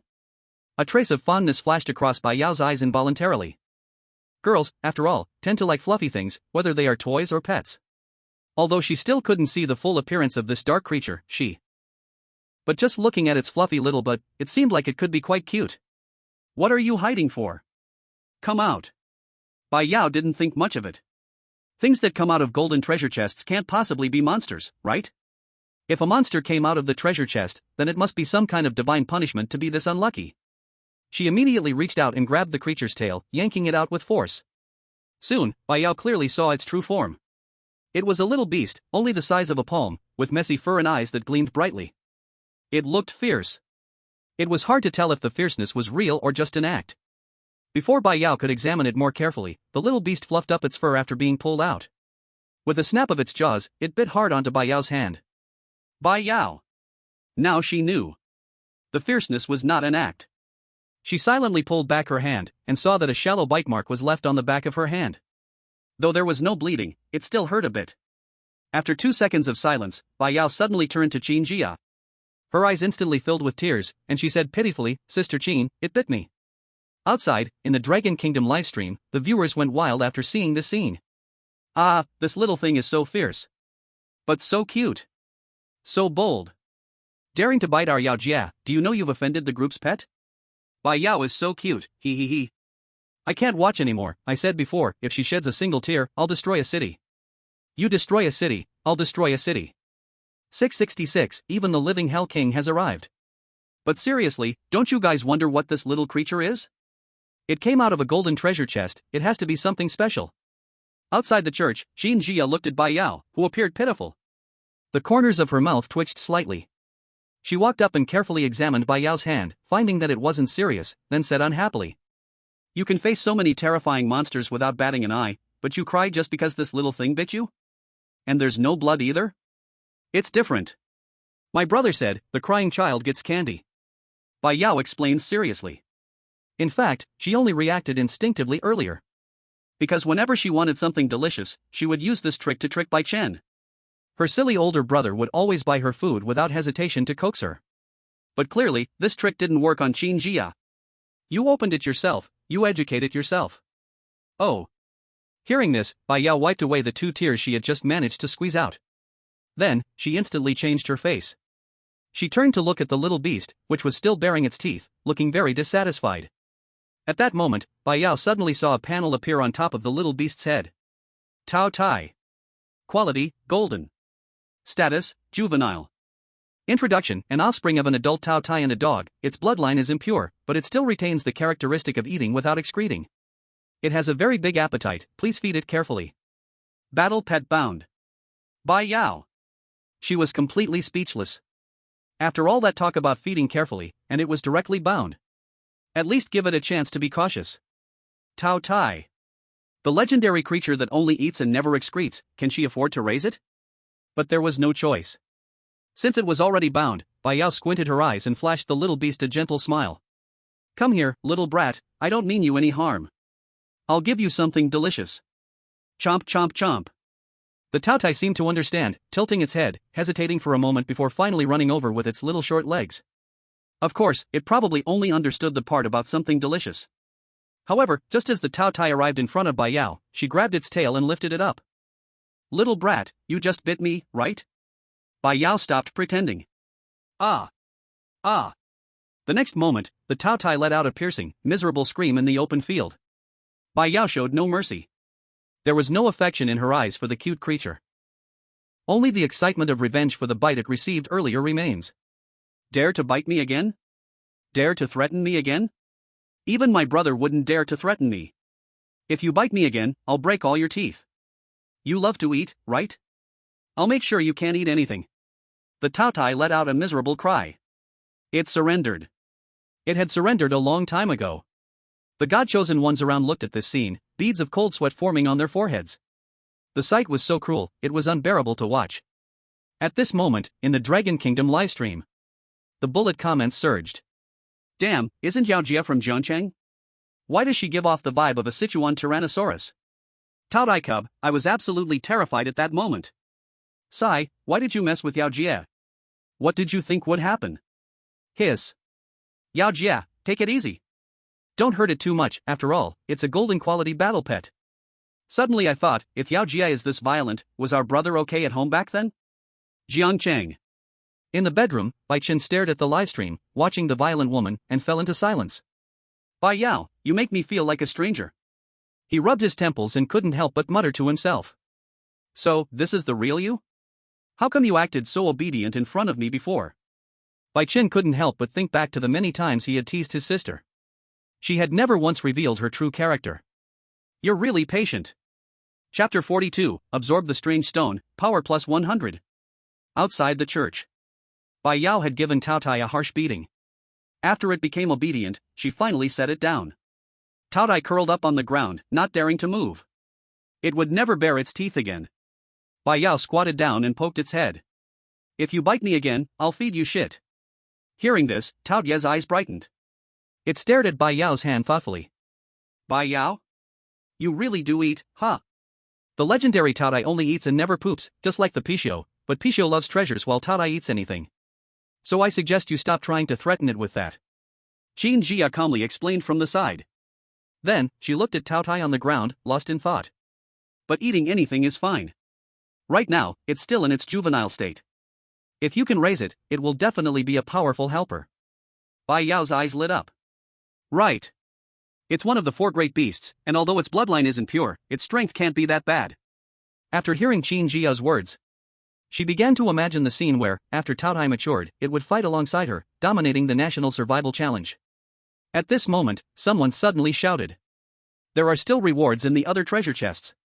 Bai Yao suddenly remembered there were other rewards from the 7 remaining golden chests. She didn't care about Taotie anymore. She began to check the rewards from the other golden chests. Out of the 7 rewards, Bai Yao only cared about 2 of them.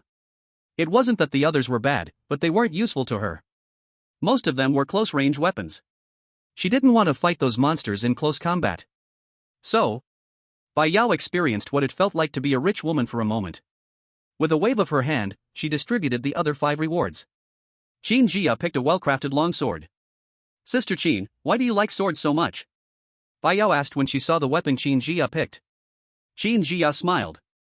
I'm just used to it. The longsword she chose was called the King's Oath Sword. King's Oath Sword. Quality, golden. Attack, 80. The sword was used by a king throughout his life.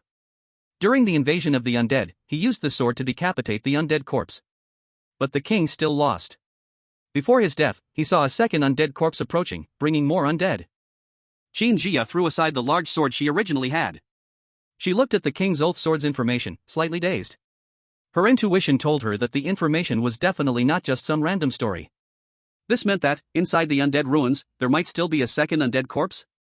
By the way, tomorrow will be the 7th day. Qin Jia suddenly came to her senses. On the last day, according to the rules of the national survival, it was impossible to be safe. The greatest danger might be tomorrow? Crack. Crack. Suddenly, a crisp chewing sound woke Qin Jia up. She looked to the side. The giant sword she had discarded had already been half-eaten by the gluttonous beast. Bai Yao was squatting beside it. Yes. Keep eating like this, but never eat poop again. Qin Jia. Headache. Yao Yao, what are the 2 rewards you left? Qin Jia decided to change the topic. These 2. Bai Yao took out 2 stone-like objects. Upon seeing these 2 stones, Qin Jia's pupil shrank instantly. Foreign stone? Sister Qin, you know what these are? Although Bai Yao had looked at the panel information, she still couldn't figure out how to use these things. Immortal race foreign stone. Quality, golden. Extremely rare essence of the immortal race, absorbing it can enhance power attributes, with a very small chance to gain an immortal race characteristic. She didn't know how to absorb it. Qin Jia quickly calmed down and pulled Bai Yao to the side, and the 2 of them began to whisper. This is a good thing, very rare.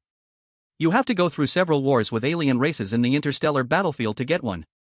I became stronger by absorbing the foreign stones.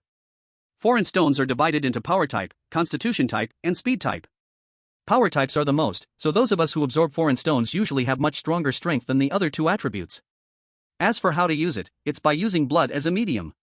Once you touch the foreign stone, you will automatically absorb it. She wasn't afraid of this conversation being broadcast to the outside world, since once foreign stones appeared in the national survival, their information would be exposed soon enough. She was just worried that others would get the wrong idea after learning about it. Bai Yao understood the general meaning after hearing this. But it says there's a chance to absorb the immortal race's characteristic. What if I turn into one of those ugly monsters? Bai Yao imagined what she would look like in that case. When I get home, I'll probably be killed by my brother as a monster. It won't happen. Qin Jia said with a laugh and a sigh, you're worrying too much. The characteristic refers to things like self-healing, which would definitely be a good thing if you absorb it, but the chance is really very small. Bai Yao suddenly understood. Then, under Qin Jia's guidance, she absorbed the 2 foreign stones. Although Qin Jia herself was also envious. But these were Bai Yao's things, she wouldn't take them. Successfully absorbed immortal race foreign stone, strength plus 50. Successfully absorbed immortal race foreign stone, strength plus 50, gained immortal race characteristic, self-healing. Bai Yao was stunned for a moment. Then she looked at Qin Jia and said, Hee, Sister Qin, I've gained a characteristic. Qin Jia. Damn lucky girl. Jiang City. Bai Chen had just finished eating and sat down when suddenly a system prompt rang in his mind.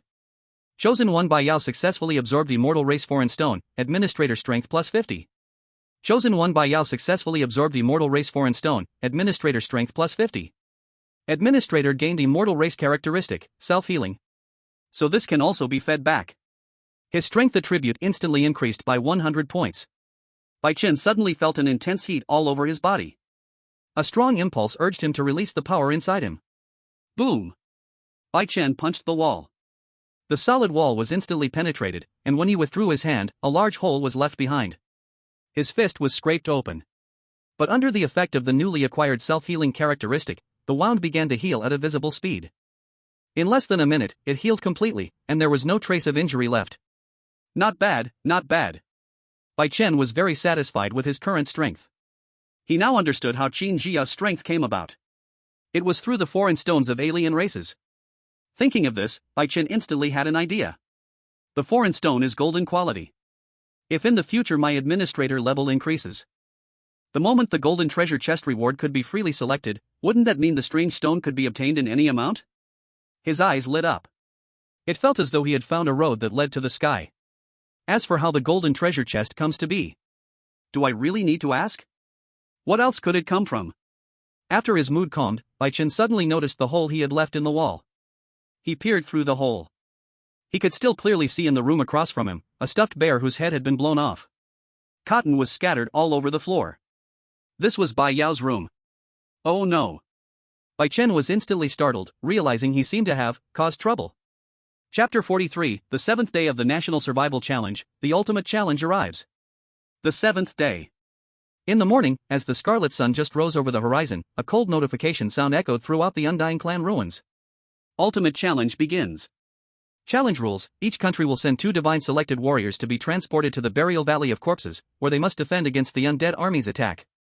Note, if both divine selected warriors of a country die, that country will be eliminated. Once the undead are killed, this round of the National Survival Challenge will end immediately. Those who kill the undead will receive special rewards. After the challenge ends, the contribution of each country will be announced. Teleportation countdown, 10 minutes. Please confirm your country's selected warriors. In the church. Qin Jia had already woken up. After hearing the details of the mission, her gaze suddenly tightened. Her intuition had turned out to be true. After seeing the King's Oath sword information yesterday, she had a feeling in her heart. And today, her premonition had come true. There was a second undead in the ruins. At this moment, Bai Yao also came over, hugging her giant beast, looking upset. Didn't we already kill one undead? Why is there another? Seriously, dealing with just one undead, do we really need to make such a big deal about it, like it's the final boss? Qin Jia shook her head. Don't underestimate it. You're right about one thing, this is the final boss. This undead is definitely the hardest challenge arranged in the national survival game, don't underestimate it. Bai Yao nodded. Don't worry, Qin Jia, I'm just saying, I won't underestimate it. The final boss feeling from this game challenge excited her. But she also knew the consequences of underestimating it were severe. Especially since Qin Jia had warned her in person. Soon, the combatants for Dragon Country were decided. No surprises. It was still Bai Yao and Qin Jia. No one else had any objections. They knew their own strength and would patiently wait to be carried through. At the same time, once the ultimate challenge mission was announced, the live broadcast rooms of various countries exploded. What the hell? There's a second undead? They're not letting us live. Last time, Dragon Country, Snow Country, and the Sun Never Sets Empire had to team up to kill the undead. How many weaklings will die this time? No way, if 2 people die and you're eliminated, who dares to go up? If we fail, we're the sinners. Wait, what if our country only has 1 divine selected warrior left? What should we do? I envy Dragon Country. Is it too late to immigrate there? Until this moment, many people finally realized the crisis. They weren't safe outside either. If their country was eliminated, they would be punished. They might even die in the undead invasion. But the people from Dragon Country didn't have this worry at all. Because looking at the current situation, Bai Yao and Qin Jia were absolutely not going to die in there. After all, if even Bai Yao and Qin Jia were to fall, then this round of national survival would surely result in the complete annihilation of all countries. In the church. After Bai Yao washed up and ate something casually, she hugged her giant beast and walked outside. The corpse wolf was still waiting outside. She patted the corpse wolf's neck. You can go. The corpse wolf didn't show any reluctance, turned, and in a few seconds, disappeared without a trace. It was an emotionless creature. Naturally, it wouldn't feel any sadness. After the corpse wolf left, not long after. The 10 minutes were up. Bai Yao and Qin Jia stood on the open ground, waiting for the teleportation. Are you nervous? Qin Jia asked. Bai Yao shook her head and directly raised her golden Alaska. I've never been nervous, you should be asking that to the undead corpse. Saying that, she lowered her head and poked the Taotie in her arms. Right, little brat? Taotie rolled its eyes and turned its head away. Then, a flash of white light enveloped the 2 of them, and they instantly disappeared from the spot. The teleportation ended, and the 2 opened their eyes to a strong stench of decay hitting their faces. The ground was piled high with white bones, and the rocks on both sides of the valley were hung with dried undead corpses. This was the base chosen by the Sakura Kingdom's chosen ones. The buried corpse valley. So disgusting. Bai Yao frowned and instinctively hugged Taotie tighter. Not because she was afraid of the corpses, but because she was afraid that Taotie would sneak a bite. She now understood that this little brat truly ate anything it could see. Last night, it even chewed on the bed she was supposed to sleep on. So much so that Bai Yao woke up in the middle of the night and beat it again. Only then did Taotie stay obedient until now. At this moment, nearly 100 chosen ones from various countries had gathered in the center of the valley. Andre from Snow Country was holding a huge axe. Upon seeing Bai Yao and Qin Jia, his eyes lit up. Commander Qin. We meet again. At this moment, Alice also walked over, her face carrying an elegant smile. Ladies, shall we join forces again? The undead corpses' lives are ours to take by our abilities, whoever kills them gets the credit. Qin Jia didn't hesitate much and nodded. Sure. Alice's meaning was very clear. Although she knew that she and Andre would not easily hand over the undead corpse's head. But compared to fighting against the 100 chosen ones present, having only 2 opponents was already very simple. The 3 giants were discussing strategies. Bai Yao couldn't understand, so she began observing the reactions of the other chosen ones around her. She noticed that some were crouching in corners, praying with their hands clasped. Some were excitedly waving their weapons, ready to show off their skills and make a name for themselves. There were even some who secretly hid, planning to escape. Bai Yao, where did you pick up this dog? Suddenly, Alice's voice sounded. She had just noticed the Taotie in Bai Yao's arms and curiously walked over. It looks quite special, let me touch it. Without waiting for Bai Yao's permission, she immediately reached out her hand. However, Taotie suddenly bit her finger. Alice, so fierce? She pried open Taotie's mouth and pulled her finger back, frowning as she took out a handkerchief to wipe it. Your pet is not elegant at all. Bai Yao smiled. Taotie was only gentle with herself. Who told you to touch it as soon as you approached? Alice looked at Taotie, who had a fierce expression, and pointed at it. You should teach it properly, even a dog in my house needs to learn manners. Just as Alice finished speaking, Taotie bit her freshly wiped finger again. Alice? You're still coming. Her face turned red with anger, but before she could act. Suddenly. Boom. A loud sound came from deep within the buried corpse valley. The next moment, Everyone clearly felt the entire buried corpse valley start to shake violently. Then, cracks suddenly appeared in the ground not far in front of them. is it an earthquake? Is the valley going to collapse? Someone screamed in panic. Wait, look at the cracks, monsters are coming out. A terrified shout rang out, following his words. Everyone looked ahead and saw, from the cracks in the ground, rotting hands suddenly stretching out. Countless, competing to climb out of the ground, so much so that they all squeezed together, wriggling. It looked extremely disgusting. For someone with a fear of clusters, they might faint on the spot. Soon, when the first corpse servant crawled out, waving its sharp claws, the crack behind him was like a dam breaking, with countless monsters surging out. There were corpse servants, corpse ghosts, and even a few corpse demons mixed in. This group of undead instantly turned into a black tide, rushing toward the crowd. Outside, seeing this in the live stream, the viewers couldn't help but get goosebumps. Wow! No wonder it's called the Graveyard Valley. It turns out all the monsters are buried underground. For those with a phobia of clusters, send this to your friends with trypophobia. So scary, the number of monsters here seems more than the total of the previous 3 waves combined, right? Who remembers that this was once the base chosen by the chosen ones from Sakura country? 666, trying to die without me? If I really took you, you wouldn't be happy. Graveyard Valley. Why are you running? It's not like undead corpses are coming, just a bunch of corpse servants and corpse ghosts. Watch me take care of them. An unknown chosen one from some country held a powerful weapon he had just acquired yesterday. He looked at the countless monsters before him with no fear at all. You could tell he was very confident in his weapon. At this moment, he even began to fantasize. He imagined himself becoming famous in battle, becoming a national hero. With a roar, he charged forward. His weapon was indeed powerful. He easily killed several corpse ghosts. But soon, as the monsters kept coming, sweat started to form on his forehead. A moment later. Help! Help me! A frantic cry for help rang out. But his plea for help would not be answered. Who would dare respond? Who could save him from this tide of corpses? Soon, the cry for help turned into a mournful scream. In just a few seconds, the man was completely overwhelmed by the tide of corpses. Foolish man.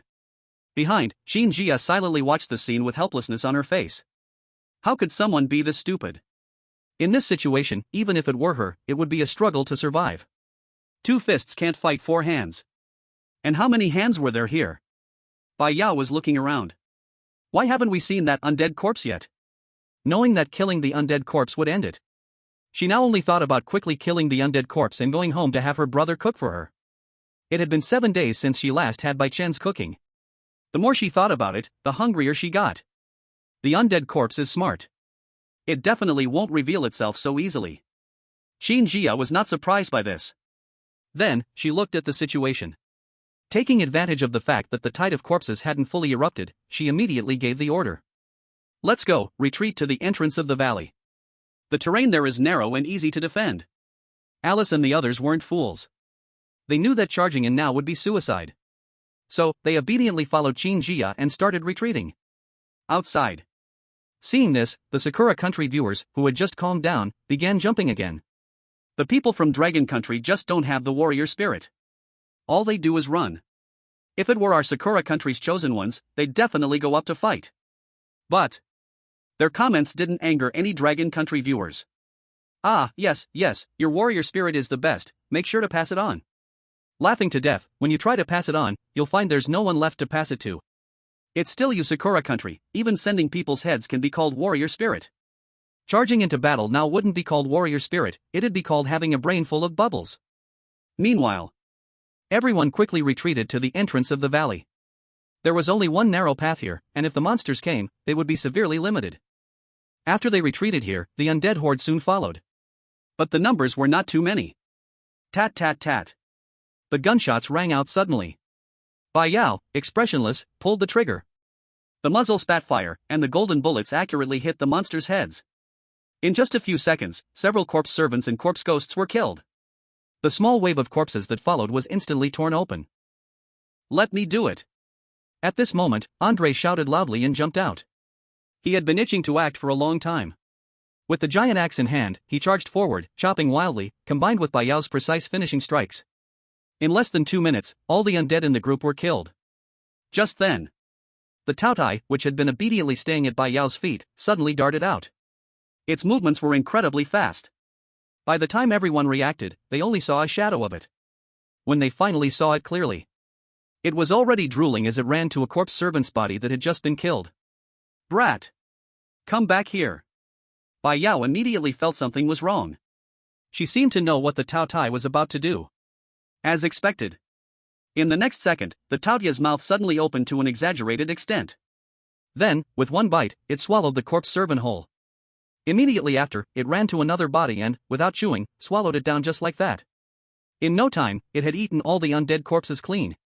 Watching this scene, Alice and the others were dumbfounded. After a hearty meal, the Taotie waggled its tail and ran back, still wanting Bai Yao to hold it. Go away. Bai Yao kicked it aside with a face full of disgust. I won't hold you anymore. You're dirty now. In fact, although Bai Yao loved cleanliness, she wasn't a germaphobe. It was just that the undead were too disgusting. When the Taotie heard this, it didn't react much, just stared at Bai Yao. As if saying, if I don't eat the corpses, how can you still afford to feed me?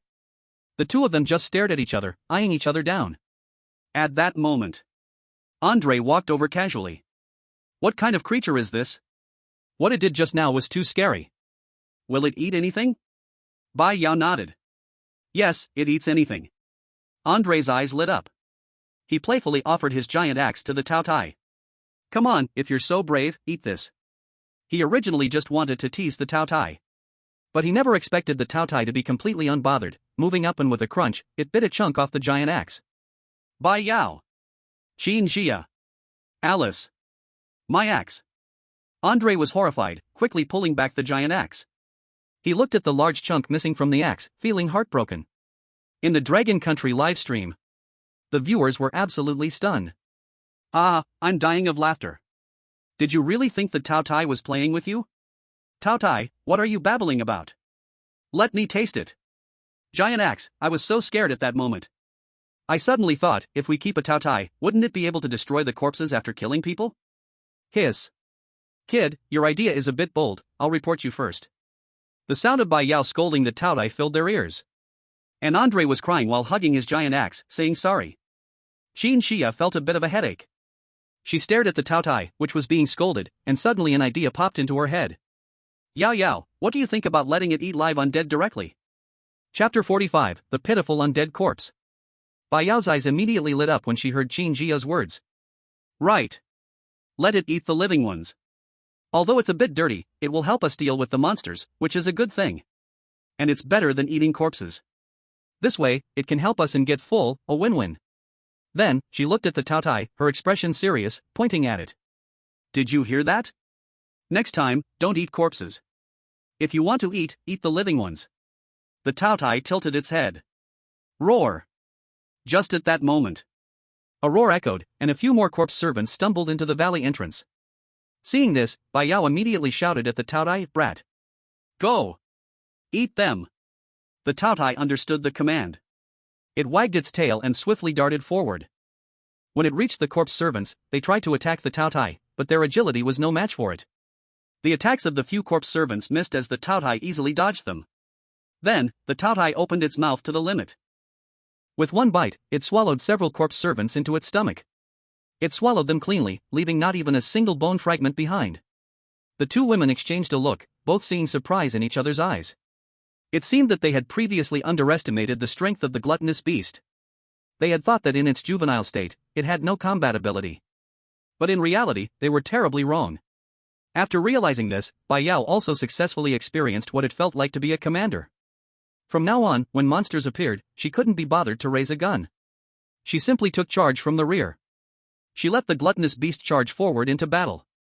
The gluttonous beast's performance was unexpected. It not only ate the corpse servants but also swallowed the much larger corpse demons in one bite. Andre and Alice were completely stunned. With this gluttonous beast around, it felt like they, the chosen ones, had become mere background, completely unnecessary to fight at all. Just like that, under Bai Yao's command, the gluttonous beast ate wildly for 2 hours. Bai Yao suddenly rubbed her eyes, and after confirming she wasn't mistaken, quickly called Xin Jia over. She pointed at the gluttonous beast and said, Sister Qin, quickly look, hasn't it grown a little bigger? Xin Jia took a close look. And indeed, she saw it. After continuously eating the undead, the gluttonous beast had grown a bit bigger, but the change wasn't very obvious. Only Bai Yao, who was attentive and kept watching, was able to notice.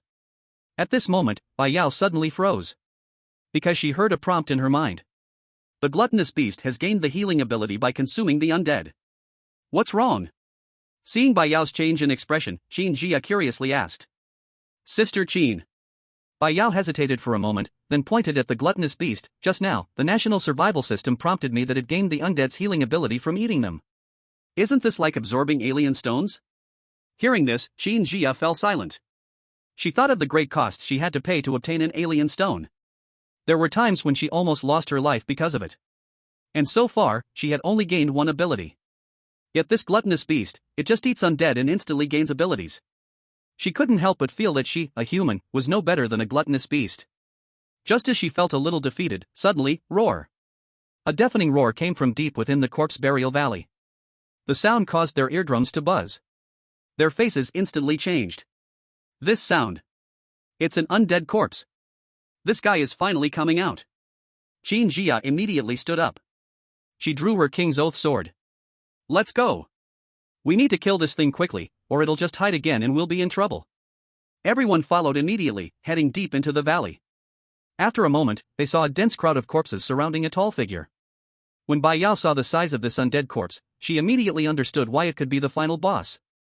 Just its size was 3 times that of the previous undead corpse. Its combat ability was definitely much higher. However, at this moment, there was a spear sticking out of the undead corpse's backside, and the shaft was swaying slightly with its movements. In the undead corpse's hand, the owner of the spear had already been decapitated. Its head was being held by the undead corpse, with a look of fear still on its face. This scene was both bloody and absurd. In the live stream, viewers suddenly felt a bit of sympathy for the undead corpse. Wow! Which country's chosen one is this, so brave? Respect, to be able to stick a spear in the undead corpse's backside, this person has some skill. Hiss, just looking at it hurts, no wonder the undead corpse screamed so loudly just now. Just had hemorrhoid surgery, watching this makes it even more painful. Undead corpse, if you had done it differently, I wouldn't have killed you. Sneaking up on my backside, don't I have any dignity? In the corpse burial valley, Qin Jia stared at the dense crowd of corpses. She couldn't help but furrow her brows. To approach the undead corpse, the only way is to charge straight through. There is no other method. As for strategies like attracting attention, they might work on regular monsters, but against an undead corpse, it could just make you look like a fool. Thinking of this, Qin Jia turned to Bai Yao and said, Yao Yao, stay here and don't get close. Just use the golden Alaska to attack the undead corpse. Bai Yao nodded. Then she turned to look at Alice and Andre. We must kill our way through, or else this opportunity will become more and more dangerous. All right. Neither of them objected. The 3 of them wasted no time and immediately charged forward. As soon as they made a move, the undead corpse noticed them. The undead corpse instantly let out an angry roar. In the next moment, the surrounding undead began to move. Like a tide of blackness, they rushed toward the 3 of them. Tat tat tat. Bai Yao seized the opportunity and opened fire. By the time the undead corpse reacted, it was already too late. Put. The bullet hit its head. A burst of blood exploded. But the undead corpse did not fall, a single golden bullet was not enough to kill it. However, facing Bai Yao's fire suppression, it didn't want to be injured anymore, so it had no choice but to awkwardly retreat into the sea of corpses. Without its deliberate control, the pressure on Qin Jia and the others decreased greatly. Shwa! Qin Jia swung the King's Oath sword quickly. A zombie's head flew off. Immediately after, the sword seemed to cause a chain reaction. Nearby monsters were also slain. But the sea of corpses seemed endless. After one wave was killed, another wave arrived. Progress was extremely difficult. Just as Qin Jia felt a bit heavy-hearted, suddenly, an unexpected yet familiar scene appeared. The monsters that were originally charging toward the 3 suddenly turned around. They started fighting wildly against other monsters. In an instant, the sea of corpses became chaotic, blood and flesh flying everywhere. And just like that, a path opened up in the middle. A figure appeared before them. It was the undead corpse. Chapter 46, Brother, I'm back. The sudden infighting among the undead corpses caused the live stream room to explode with excitement. Everyone was left completely confused. What the hell? What's going on? Why are the monsters fighting each other? Is there a possibility that the undead corpse lost control? After all, it still has a gun stuck in its backside, maybe it got distracted. No, wait. Didn't you all forget? The previous undead corpse had a similar encounter. It's too bizarre.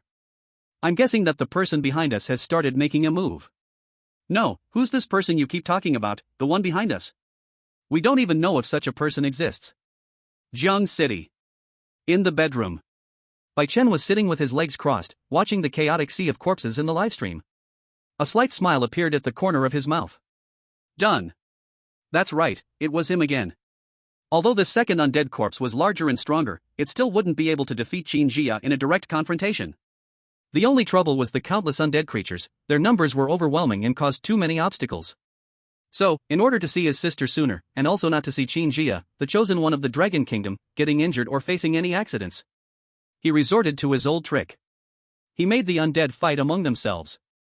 After all, it was just a matter of moving his fingers. Then, Bai Chen's gaze fell on Bai Yao on the screen. Watching her serious expression as she shot, he couldn't help but mutter. Sis, if you can, make sure to secure the kill. Don't let your brother down. He still hoped that Bai Yao would get the undead corpse's head. After all, each undead corpse was worth 500 experience points.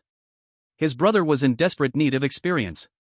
In the buried corpse valley, Qin Jia reacted the fastest. Almost the moment the sea of corpses parted and she saw the undead corpse, she raised the king's oath sword and charged forward. She had only one thought in her mind. Kill the undead corpse. Leave the special reward in the Dragon Kingdom. Andre and Alice froze for a few seconds before reacting. Andre shouted urgently, wait for us. How could he not be anxious? Who wouldn't want to kill the undead and get special rewards? Alice said nothing and quickened her pace to catch up. In the end, it was Andre, the only one who spoke, who ended up at the back. Qin Jia's speed was fast. Her agility might seem low, but that was only when compared to her excessive strength. In just a few seconds, she had already reached the undead. Her longsword slashed down with the sound of wind cutting through the air. Die. Put. The longsword deeply cut into the undead's body, and dark green blood sprayed everywhere. This strike almost split the undead in half. The king's oath sword's attack power was no joke. The undead let out a painful and furious roar, its claws slamming toward Qin Jia. Qin Jia quickly stepped back to dodge. The claw brushed past her shoulder and hit the ground, creating a deep pit with rocks flying everywhere. This guy seems to have gone berserk. Qin Jia panted, still shaken. If she had been hit just now, her bones would have shattered. At this moment, Alice and Andre arrived, but the undead had completely gone mad. There was no chance to attack anymore. Instead, they had to be careful not to get hurt by the undead. For a moment, the three of them were at a loss, not knowing what to do. This thing's vitality was too high. It had taken a bullet to the head and a sword to the waist, yet it showed no signs of weakening. I'll do it. At this moment, a voice suddenly came from behind. The three turned around and saw that Bai Yao hadn't moved at all. She had simply raised her hand, took the Taotie from her arms, and tossed it forward with great force. You brat! Eat it! The Taotie flew through the air in an arc. Actually, Bai Yao didn't even need to say it, the Taotie had already smelled the undead scent. It was strong. If it ate it, it would become stronger. With a thud, the Taotie landed in front of the undead and even rolled once due to inertia. But strangely, when the Taotie stood firm, a faint aura radiated from its body, causing the previously berserk undead to suddenly freeze. Now! Qin Jia seized this fleeting opportunity and charged again, her longsword chopping down fiercely. Put! The longsword pierced through its body. Qin Jia followed up with a kick. The undead instantly split into two halves and fell to the ground, but even so, it was still moving and struggling. However, looking at the undead, which had almost no strength left to resist, the Taotie's eyes lit up. It opened its massive mouth and devoured the undead in 2 bites. The undead died, and a notification rang out in everyone's minds within the undead ruins. Dragon Kingdom's chosen one Bai Yao kills the undead, ultimate challenge completed. Andre and Alice exchanged a glance, both feeling helpless. Once again, the kill went to the Dragon Kingdom. They had tried their best, but they couldn't snatch it. Damn, the Taotie had already come out, who could compete with that? Andre sighed, forget it, as long as the challenge is completed, we can finally go back. Alice also sheathed her sword. At least we weren't eliminated. As soon as she finished speaking, the national survival notification sound followed. Countries eliminated in this ultimate challenge: India, Elephant Kingdom, Diving Kingdom. A long list of countries that were eliminated appeared. From the beginning to the end of this round of national survival, 2/3 of the countries were eliminated. Ultimate challenge contribution points. First place, Dragon Kingdom 70%. Second place, Empire of the Rising Sun 10%. Third place, Snow Country 10%. Fourth place, Kangaroo Country 1%. To put it simply, everyone but the Dragon Kingdom was a bunch of nobodies. A bunch of nobodies. Congratulations to Dragon Kingdom for receiving the special reward for killing the undead, all citizens attributes plus 30. Once the special reward was announced, the whole world exploded. All citizens attributes plus 30? What does that even mean? A regular soldier's attributes are around 50. At this value, breaking through becomes very difficult, at least for most people, it would be a lifetime struggle to break through. But with this reward, there are no more bottlenecks. The Dragon Country's Interstellar Legion's combat power has directly been elevated to a new level. Settlement complete, eliminated countries will immediately face elimination penalties. All chosen ones, please note, you will soon be teleported away from the immortal race ruins, please prepare yourselves. Bai Yao looked at Qin Jia. Sister Qin, remember to come find me. Okay. As the words fell, countless white lights descended, enveloping their bodies. The first round of the National Fortune Survival was finally over. On this day, Dragon countries celebrated wildly. But the eliminated countries cried, and cried terribly. When the immortal race appeared in the real world, those who only knew how to bark like dogs finally understood what true despair was. Jiang City. When her consciousness became clear again, Bai Yao immediately smelled the fragrance of food. Brother, I'm back. Chapter 47, Brother, have you also used the alien stone? After returning from the National Fortune Survival, all of Bai Yao's equipment was stored in a place called the Chosen One space. Things like the Golden Alaska and portable flamethrower couldn't be brought back to the real world. But the Taotie didn't stay there, it followed Bai Yao out directly. So, she guessed that maybe only things of golden quality or above could be brought back to the real world from the National Fortune Survival.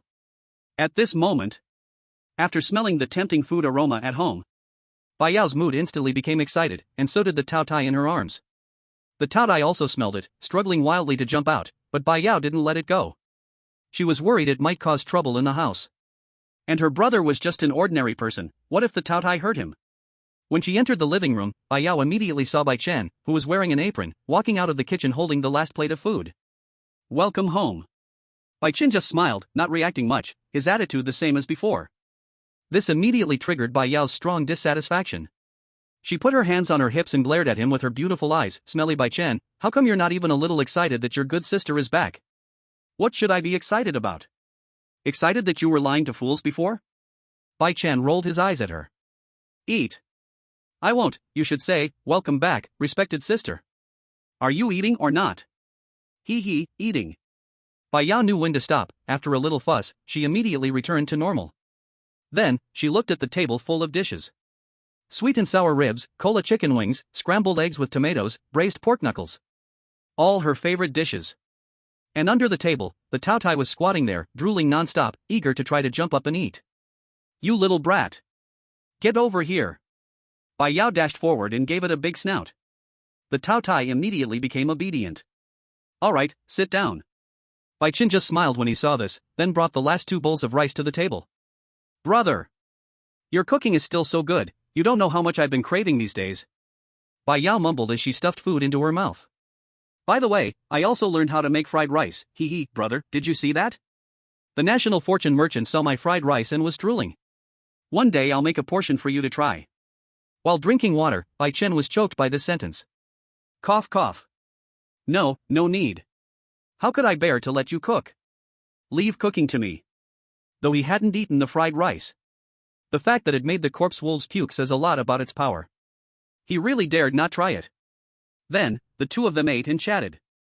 Bai Yao chattered about her experiences in the National Fortune Survival. She was afraid that Bai Chen hadn't watched the live broadcast and might have ignored her. Brother, let me tell you, Sister Qin is really strong. With her strength, she could probably knock down 10 of you with one punch. Also, I'm pretty strong now. Probably. I could punch 5 of you to death with one hit. So from now on, when you talk to your sister, be polite, got it? Xiao Chen. Bai Chen. He's getting cocky, really getting cocky. Seeing that he didn't speak, Bai Yao thought he was intimidated and became even more arrogant. No choice, Xiao Chen. The fight for the title of heir is always like this. Hearing this, Bai Chen couldn't help but laugh in anger. How about we try it out? No, what if I hurt you? Try it, just try. Bai Chen raised his voice slightly, and Bai Yao immediately shrank her neck. Fine, let's try. But if you embarrass yourself, don't blame me. The food on the table was almost finished. Bai Chen directly found a bowl, dumped the leftover food in it, and threw it to the glutton. Then the two of them started arm wrestling on the dining table. 3, 2, 1. Start. As soon as the words were said, Bai Yao only used 2/10 of her strength. She was afraid that if she used more force, she might hurt her ordinary brother. Result. 2 seconds later. Smack. Bai Yao's hand was firmly pressed onto the table. Bai Yao? She looked at Bai Chen in disbelief. Although she only used 2/10 of her strength, that was still the limit for an ordinary person.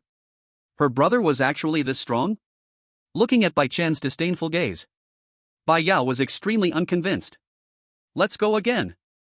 This time she used 3/10 of her strength. 2 seconds later. Smack. She lost again. Let's go again. 5/10 of her strength. Smack. Still lost. 7/10 of her strength, and still lost. Bai Yao's face turned red, and even a little white smoke was coming out from her head. She was getting hot-headed. So, for the last time, she went all out. Smack. She lost again. Bai Yao quickly stood up, and at this point, the table had already started to crack from their struggle. This was just arm wrestling. Brother, did you also use a strange stone? She was in disbelief. Qin Jia had mentioned the value of strange stones, which were rare and priceless items. Bai Chen smiled. Before, Jiang Chang was attacked by an outside tribe. In the end, Qin Jia led the Star Army to wipe them out. You should remember that incident. At that time, I happened to pick up 2 strange stones outside. I just fiddled with them a bit and didn't expect to directly absorb them. Since Bai Yao already said the excuse herself, he didn't want to think too much and just went along with it. Bai Yao was in shock. Brother, what kind of luck do you have? Wait, no, my luck isn't bad either. Oh my god, how come we both have such good luck? That's a strange stone. How did you even find it? Bai Yao wasn't too surprised by this, just a little astonished. But if Qin Jia found out about this, it would probably be the end of the world. Thinking of Qin Jia, Bai Yao immediately pushed Bai Chen's ridiculous experience out of her mind. By the way, brother, I invited Sister Qin to our house as a guest. She should be here tomorrow. Sure. Bai Chen had no objection. Anyway, as long as his sister was happy, she could invite anyone. After a satisfying meal, Bai Yao had informed him of the most important matter. Bai Yao yawned. I'm going to sleep, brother. I'm so tired, you watch the little brat. If it doesn't behave, just hit it. If it's really bad, wake me up. After discovering that her older brother was stronger than her, Bai Yao felt at ease. She, who could sleep until the afternoon, had to wake up early every day, and now she was so tired she couldn't stand it. She urgently needed a good sleep. She went back to her room. Bai Chen stared at her back, looking a bit anxious. After a moment, a sound came from the room. Brother! Why did you put up a poster for me? How did you know I always wanted this? You're so thoughtful. Bai Chen. Forget it, as long as she didn't find out. The time gap was too short, and he didn't have time to get someone to fix the wall. He could only cover it with a poster. Luckily, his sister was a bit silly, so he managed to get away with it. Half an hour later. Bai Yao was already asleep. Bai Chen had just finished tidying up and was about to head back to his room when he heard a knock on the door.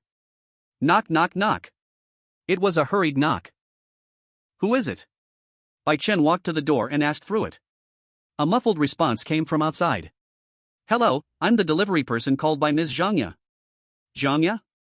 Hearing the name, Bai Chen paused for a moment.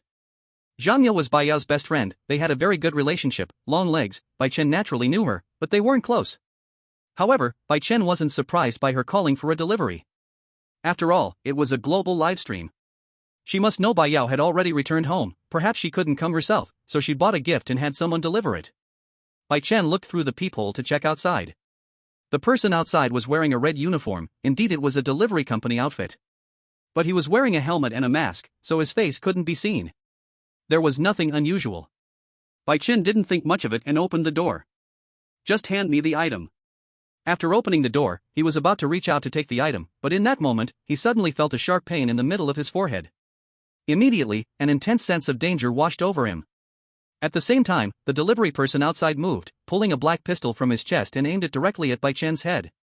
His finger quickly pulled the trigger. Click. Faster than the gunshot was the sound of the assassin's wrist being crushed. Before he could pull the trigger, Bai Chen had broken his hand and grabbed the gun. Then he quickly grabbed the assassin's throat to prevent any sound from escaping. "Come in." Using the assassin's forward momentum, Bai Chen yanked him into the house forcefully. Ugh ugh. The assassin was thus dragged back to the house.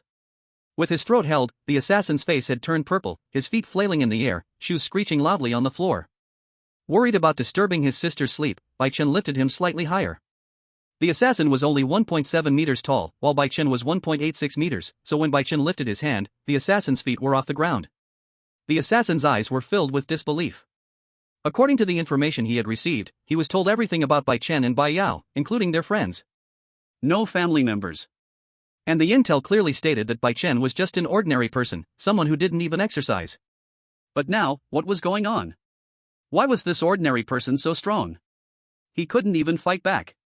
With this little skill, you dare cause trouble at my house? Bai Chen squinted his eyes. The assassin struggled wildly. Do you have something to say to me? Bai Chen asked calmly, his voice devoid of any warmth. Hearing this, the assassin nodded frantically. He had already made up his mind that as long as Bai Chen let him go, he would immediately launch a sneak attack. After all, he was an assassin. Sneak attacks were his specialty. I'm not listening. Bai Chen responded. The assassin? Your mother. He used all his strength to painfully spit out 2 words from between his teeth. Click. In the next second, Bai Chen snapped his neck. He had no interest in trying to get any information from this assassin. He could roughly guess who had sent him. He didn't even need to think to know the enemy's plan. Bai Yao was struggling in the national survival game, and just less than a day after she returned to the real world, her brother was assassinated. They wanted to use this to sow discord. As for why they didn't directly assassinate Bai Yao? Bai Yao had gained a lot in the immortal tribe ruins, and her strength now far surpassed the limit that ordinary assassins could handle. Anyone who could kill her now, at this critical moment, couldn't even enter the Dragon Kingdom. The assassin in front of him was likely someone who had entered the Dragon Kingdom a long time ago. Their tactics were extremely sinister. Too bad. They failed to account for him as a variable. With his neck crushed, the assassin's struggles instantly froze, his body went limp like a puppet with its strings cut. Bai Chen took off his helmet. He ripped off the mask. A very typical Lighthouse Nation face appeared before him. Just like your Jerry, a bunch of rats. Bai Chen tugged at the corner of his mouth. He then glanced at the glutton standing nearby, tilting its head and watching. Eat it. Bai Chen ordered. He then threw the corpse over. The glutton's eyes lit up instantly, and it immediately opened its huge mouth and swallowed the corpse in one bite, perfectly destroying the body and covering up the traces. Bai Chen casually threw the helmet and mask into its mouth as well. After everything was swallowed, the glutton smacked its lips and rubbed against Bai Chen's feet, seemingly seeking praise. Perhaps it was hoping for more food. Bai Chen walked to the side of the sofa and sat down, his fingers lightly tapping the armrest. He could already foresee that the coming days wouldn't be peaceful. Knock knock knock. At that moment, the knock on the door suddenly sounded again. Bai Chen frowned. Again? Is the Lighthouse Nation not done yet? Wait for the next national survival game. If I don't wipe you all out, I'll lose. Bai Chen was already annoyed. He didn't care if assassins came to kill him, he was just worried about disturbing Bai Yao. He had just stood up, angrily walking toward the door. At this time, a familiar voice came from outside the door. Yao Yao, are you home? I'm here. It was Qin Jia. Bai Chen froze for a moment. His anger instantly dissipated. He then stepped forward and opened the door. Outside stood Qin Jia, who was not wearing a combat suit but had changed into casual clothes. When she saw Bai Chen open the door, she paused for half a second. Then her curious gaze subtly swept over his whole body. Just as Bai Yao said. He really is handsome. Come in. Bai Chen didn't react too much, stepping aside to make way. Qin Jia nodded slightly. She wasn't too polite and walked right in. She sat down on the sofa, and Bai Chen went to fetch her a glass of water. Before she could take the water, Bai Chen spoke. A killer came just now, coming after me. It was just a few minutes before you arrived. His tone was flat, as if he was just talking about what he had eaten today. But upon hearing this, Qin Jia's pupils shrank sharply. The killer? Did he run away? Bai Chen raised his hand and pointed to the glutton licking its claws. It ate him. Upon hearing this, Qin Jia let out a breath of relief. Then her voice carried a hint of apology. Sorry, I'm late. After leaving the Undying Clan ruins, I came straight here, just for this. But in the end, I still let him slip through. Saying that, Qin Jia took a silver handgun out of her body and handed it to Bai Chen. This is a weapon I prepared for you to defend yourself. You're Bai Yao's family, and we will definitely protect your safety. You can stay in the safe zone we've set up. If you don't want to move, we can arrange plainclothes officers around the neighborhood, 24-hour shifts. Bai Chen took the gun, weighed it in his hand. It felt much heavier than the one the killer had. I'm fine staying here, and I don't need protection. He had too many secrets on him. Until his administrator level was up, he wasn't ready to expose himself to anyone. Anyway, with his own strength, there weren't many assassins who could take him down. The gun was nice, though, so he accepted it. Afterward, Bai Chen didn't care whether Qin Jia agreed with his refusal of protection. He simply pointed toward the bedroom. Yao Yao is still asleep. She hasn't had a peaceful sleep since she was in the ruins, please forgive her, Commander Qin. If you don't mind, just sit for a while. When she wakes up, we can have dinner together. My cooking is pretty good. Qin Jia didn't speak. She just stared at Bai Chen intently. Her gaze made Bai Chen feel uncomfortable. I know I'm handsome, but you don't have to stare at me like that, right? He touched his face. Could it be that Qin Jia liked him? Qin Jia also realized her mistake. She couldn't help but blush, feeling a bit awkward. The two of them fell silent for a moment. Suddenly, Qin Jia spoke. Can I see your room? Bai Chen nodded. Under Qin Jia's full of expectation, he slowly spoke. It's inconvenient. Qin Jia. Inconvenient for you to nod for anything. Chapter 49, the second phase of National Survival, Nightmare Difficulty, Lucky Village. For the next while, the two of them just sat in the living room, no one speaking. Until a faint sound of a door opening was heard. Bai Yao rubbed her eyes as she walked out of the bedroom. Before even seeing anyone in the living room, her voice already called out. Brother! I'm hungry. Let's eat. After the words fell, Bai Yao realized that Bai Chen didn't respond, so she finally opened her eyes and looked, only to see Qin Jia looking at her with a strange expression. It seemed like she was holding in a laugh. Qin Jia? You actually came today. Bai Yao was very surprised, and instantly woke up. She hadn't forgotten the purpose of specifically inviting Qin Jia over. Yao Yao just wanted another sister-in-law, how could she have any bad intentions? Bai Yao walked over and sat directly next to Qin Jia. At the same time, she looked at Bai Chen. Brother, I'm hungry, food. She needed to get Bai Chen out of the way before she could whisper something to Qin Jia. Bai Chen. Forget it. A sister raised by oneself, just pamper her. He got up and went to the kitchen to cook. Meanwhile, Bai Yao was looking at Qin Jia with excitement. Qin Jia, what do you think of my brother? I think your brother is a bit cold. Qin Jia didn't guess what Bai Yao was thinking. She thought it was just a simple question, so she truthfully shared her first impression of Bai Chen. Cold, really cold. What kind of good person could sit the whole afternoon without making a sound? He was like that robot, unless you asked him, he would never speak first. What? Cold? Bai Yao's face was full of disbelief. You think he's cold? Qin Jia nodded. Maybe we're just not familiar enough. Now that she thought about it, it was a little strange. Qin Jia wasn't narcissistic, she truly knew that she was very beautiful, with a great figure, and with her position as a commander. Anyone who saw her would be excited, right? But Bai Chen was different. He had no reaction at all. In reality, Bai Chen's personality was like that, he only had a lot to say to Bai Yao. To others, he was a completely different person. The two women didn't even know what they were talking about. When Bai Chen finished cooking and came out, he found that Qin Jia was looking at him with somewhat passionate eyes. After the three of them had dinner, Qin Jia couldn't stop praising Bai Chen's cooking. Qin Jia, let's go shopping. Bai Yao suddenly made a request to go shopping.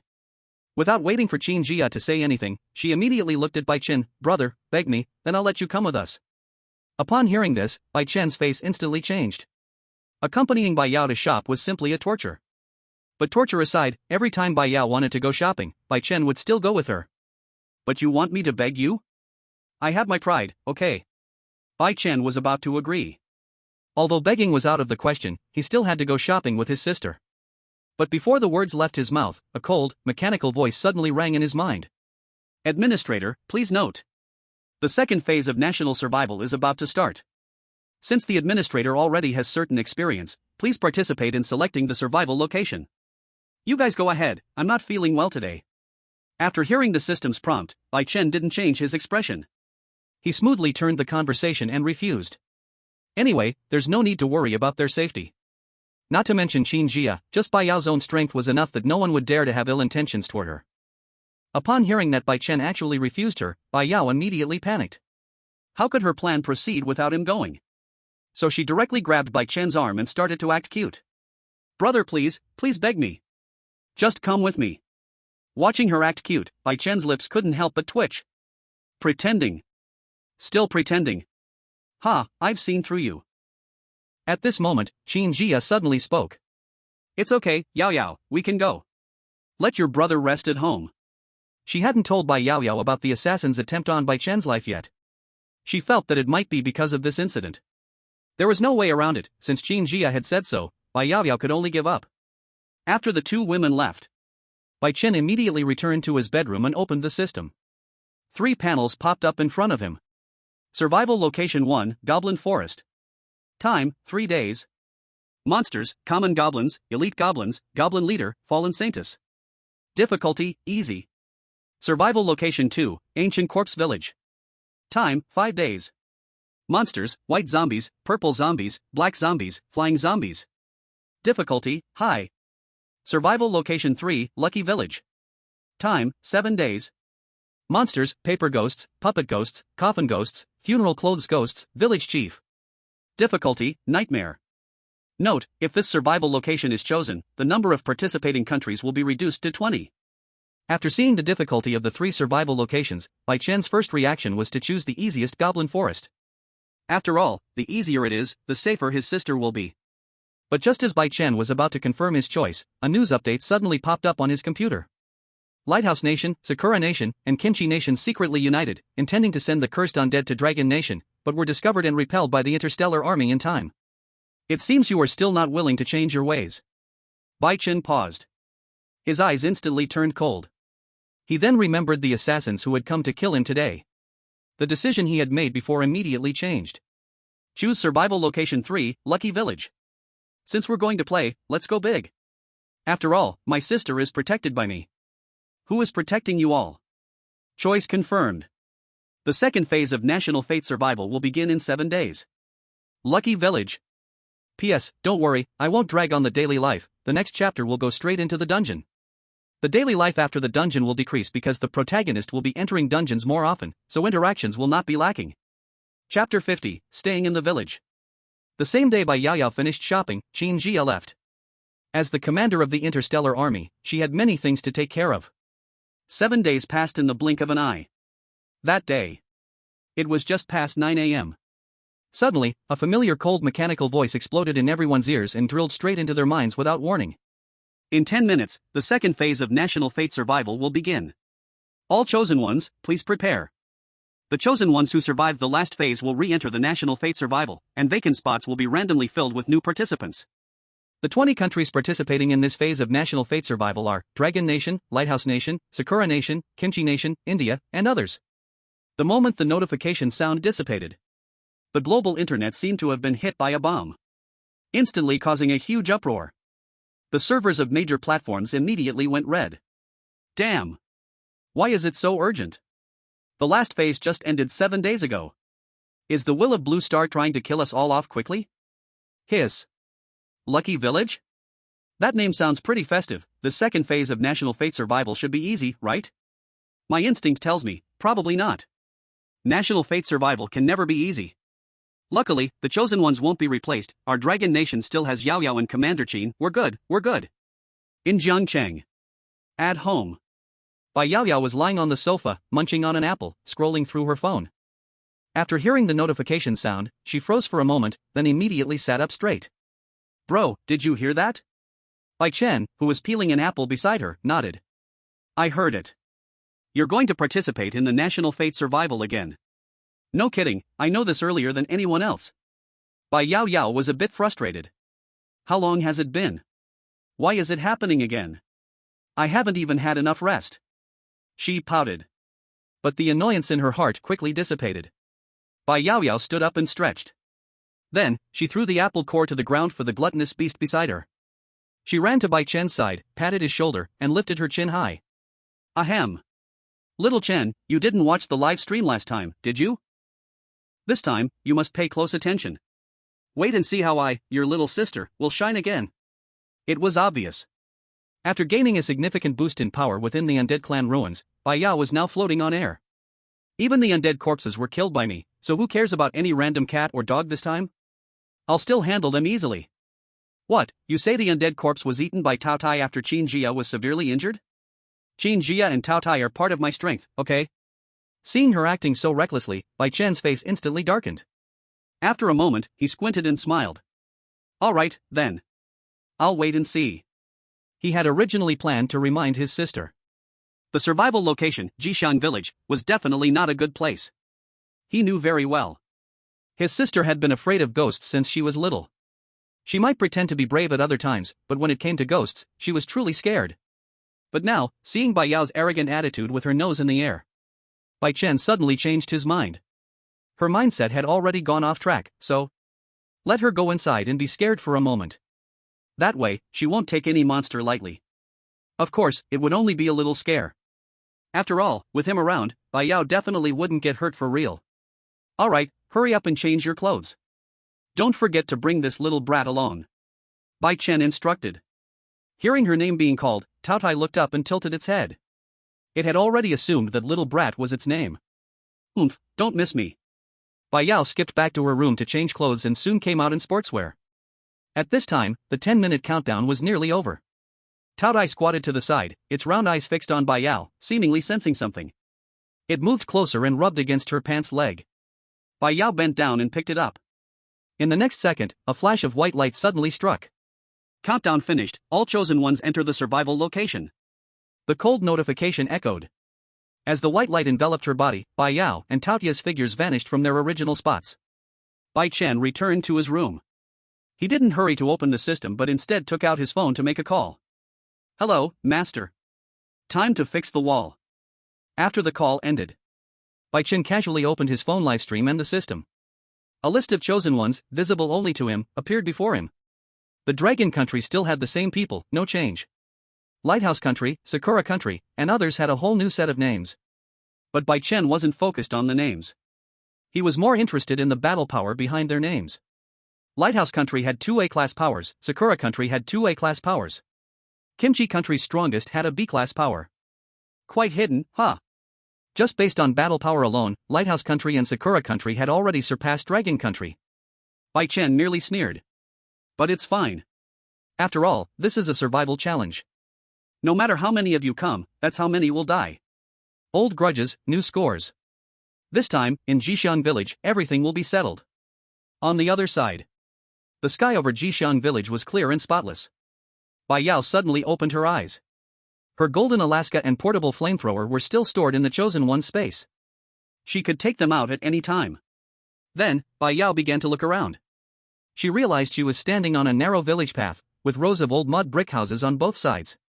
Some of the walls had peeled off, and the red lanterns hanging under the eaves had severely faded. At first glance, it looked no different from a village in Dragon Country. If she had to point out a difference, it was that this village was very large. Strange, why does it feel so ordinary? It seems much simpler than the undead clan ruins. She scratched her head. Don't be careless. Suddenly, a familiar female voice came from behind. The more peaceful a place looks, the more deadly the danger hidden within it might be. Hearing the voice, Bai Yao immediately turned around and saw Qin Jia standing not far behind under an old locust tree. She changed into a black tight-fitting outfit, holding in her hand the King's Oath sword, gleaming with silver light. Sister Qin. Bai Yao instantly became happy, running over with quick footsteps, and grabbed her arm as if she had found her anchor. You're finally here. I felt like something was missing when you weren't around. Qin Jia smiled helplessly. Just as she was about to speak, she suddenly saw white light flashing around, and one by one, the chosen ones appeared out of thin air on the village road. The chosen ones of Longwood quickly gathered. But soon, everyone realized something was wrong.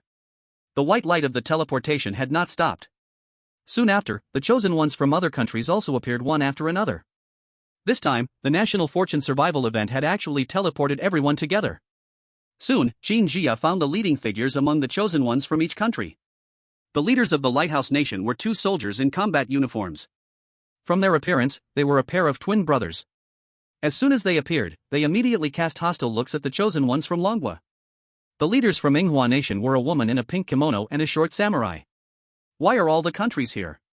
Bai Yao frowned. With so many people gathered, something was bound to go wrong. Moreover, they still didn't know the detailed information about the survival location. What she had thought was about to happen. The moment Bai Yao had this thought, the system's notification sound for national fortune survival rang throughout the entire Jixiang village. All chosen ones are in position. Welcome to National Fortune Survival. Location, Jixiang Village. Time, 7 days. Monsters, Paper Ghost, Puppet Ghost, Coffin Ghost, Burial Clothes Ghost, Village Chief. Phase Task 1, Stay in the village. Ha! After hearing the content clearly, Bai Yao's smile instantly froze. What? All ghosts. Her beautiful eyes widened, and her rosy cheeks instantly turned pale. Chapter 51, The Crying Ghost Blocks the Way. After the details of the survival location appeared. Outside, there was almost no reaction in the live streams of other countries. But Longguo was different. The Longguo live stream exploded. What the hell, paper ghosts? Coffins. Burial clothes. Are you telling me that this Jixiang village has anything to do with the word auspicious other than its name? Just hearing these names gives me chills. The monsters in Jixiang village are all related to funerals, hissing. This difficulty is probably not any lower than the Undying Tribe ruins. Look at their expressions, our Longguo chosen ones already realize the seriousness, and those foreigners are still laughing. Let's see if they're still laughing when the monsters show up. They obviously have never experienced Chinese horror. The bullet comments were flying quickly, and some people even started spamming flowers. On the road in Jixiang village. Qin Jia felt her arm being squeezed painfully. She saw Bai Yao's lips start to tremble. Before entering the national fortune survival, Bai Yao's arrogant demeanor in front of Bai Chen had long disappeared. This was bad, this was a situation that countered them. Don't panic, I'm here. Your brother is definitely watching right now. Qin Jia lowered her voice to comfort her. Bai Yao forced herself to calm down. But her body still honestly shrank behind Qin Jia. Qin Jia, Bai Yao. Suddenly, two familiar voices rang out. Upon hearing their names, the two women turned around and saw that Andre and Alice had already walked over. It's good that you're here, we can continue to cooperate. Andre said. Alice nodded along. Both of them understood very well. After going out, they had also seen the content online. They were very clear about Qin Jia's strength. But they didn't know that Bai Yao's luck was even more incredible. So, as soon as they were teleported in, they were very clear about their goal. That was, to latch onto the strong. Before Qin Jia could respond, Alice pointed in one direction and said, I think it's better for us to cooperate. Look over there. Bai Yao and Qin Jia looked in the direction she pointed. On the other side, the woman in kimono from Sakura country and the samurai had already found the twin brothers from Lighthouse country, along with the people from Kimchi country. After finding the Lighthouse country, they didn't seem to know what to say. Then, they all looked towards the Dragon country. Anyone could guess what they were planning to do. So, Qin Jia nodded. Alright, we'll cooperate. After all, they were old friends, and Qin Jia still trusted them a lot. Ahem, cough. At that moment, an old, dry cough suddenly echoed, like the sound of a broken wind instrument, shattering the silence. The chosen ones of the gods turned to look in the direction of the sound. An old man, leaning on a jujube cane, slowly emerged from behind a mud brick house. He wore a blue cloth coat, worn thin and pilled from years of washing. The wrinkles on his face were so deep they could trap a mosquito, and his eyes were murky and hollow. After appearing, the old man didn't speak, just stared at everyone with wide, unblinking eyes. Occasionally, he would cough a few more times. His presence in the quiet village path was particularly jarring. Bai Yao felt a stir in her heart, and immediately thought of the task. Sister Qin, should we ask this old man about staying the night? Qin Jia nodded. What Bai Yao thought, she had also considered. She held Bai Yao back and took a step forward, politely asking. Old man, we are just passing through and would like to stay in the village for the night. Is that possible? Hearing this, the old man grinned. Stay the night? Of course, but you can't stay for free. He paused, then jabbed his cane into the ground. You'll have to pay. Everyone was stunned for a moment. The national survival rules clearly stated that no outside items could be brought in, so money naturally could not be brought either. Where would they get money from? The old man's smile grew even more eerie, his eyes narrowing to slits. It seemed like he was waiting for this moment. No money? That's fine. Help the villagers with some work, and once you've done enough, you'll get paid. With that, he turned and walked deeper into the village. Follow me. Qin Jia decisively stepped forward, leading Bai Yao, with the chosen ones from Dragon Country, Andre, and Alice quickly following behind. The others from the other countries exchanged looks and could only bite the bullet and follow. After all, there was only one road, and they couldn't just stay there waiting to die. Jixiang village was really large. Even with the chosen ones from 20 countries walking on the village path, it didn't feel crowded at all. Whoa whoa whoa whoa whoa. The group had only walked a few steps when a faint crying sound floated over. It was soft, sometimes distant, sometimes near, sending a chill down one's spine. Why is someone crying? Bai Yao's face stiffened. Listening to the eerie cry, she immediately felt a cold sensation shooting up from the soles of her feet to the top of her head. Let's go see. Qin Jia didn't want to miss any clues. She immediately walked forward, following the sound, turning around a corner. They soon saw a crowd gathered in front of a bungalow not far away. They were all dressed in white mourning clothes, kneeling in front of a pitch-black coffin, their heads bowed low, and the crying sound was coming from among them. The coffin was dark, the wood seemed to be old cypress, and the lid wasn't closed properly, leaving a gap the width of a finger. Inside was pitch black, nothing could be seen clearly. Only a cold, eerie aura emanated from it. Just arrived and already running into a funeral. Bai Yao furrowed her brows. In real life, she would have walked around a wreath, but right now, there was no way to go around. The mourners were blocking the narrow path, and in order for the chosen ones to move forward, they would have to go past them. A chosen one from Asan country had already grown impatient. His face was full of irritation. He walked straight up to them. Move. Don't block the road. Can't you see we have business to attend to? The villager in front slowly lifted his head. His face was pale, expressionless. He just stared at him for a moment, then lowered his head again, continuing to mourn. The crying wasn't too loud, but it was like needles in the ears, grinding on one's nerves. Can't understand human words, huh? The chosen one from Asan country was completely enraged. He reached out and pushed the villager's shoulder. But the moment his hand touched the villager's clothes, a wailing sound suddenly erupted. It was so sharp, it seemed like it could pierce through eardrums. Everyone instinctively covered their ears, feeling a buzzing in their heads. When the crying finally subsided, everyone looked at the chosen one from Asan country again. He stood frozen, as if immobilized, not moving from his spot. Hey! Rajiv! Are you okay? Another chosen one from Asan country sensed something was wrong. He quickly stepped forward and patted Rajiv's shoulder. Rajiv turned his head. The expression on his face was exactly the same as those villagers' crying faces. Tears flowed from his eyes. At this moment, the villagers started crying again. As they cried, Rajiv also cried, his body uncontrollably kneeling toward the coffin. He began to kowtow like the villagers. Bang! Bang! Bang! The speed increased, and by the end, his upper body left after images. Finally. Bang! With the loudest crash, Rajiv's head cracked open. He was dead, more dead than anyone could be. Chapter 52, Did you ask me before passing through? Outside. The live chat in Dragon Country froze for 2 seconds. Then, in an instant, it exploded. Holy crap, that death.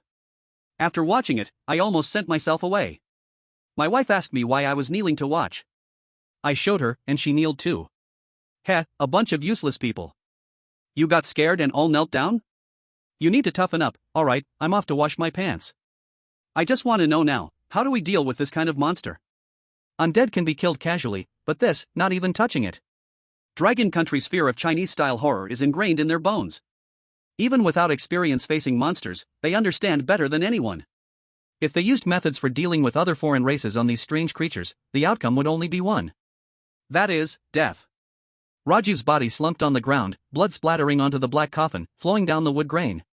But the wailing villagers acted as if they hadn't seen it, instead crying even more intensely. The village road instantly fell into a deathly silence. A breeze passed. The red lanterns creaked. The sound was crystal clear. Rajiv's death frightened many people, their faces turning pale, their legs trembling. That eerie scene kept replaying in their minds, unable to be shaken off. Now, seeing the villagers still kneeling in front of the coffin, wailing. Everyone's feet felt as though they were filled with lead, no one dared to move forward.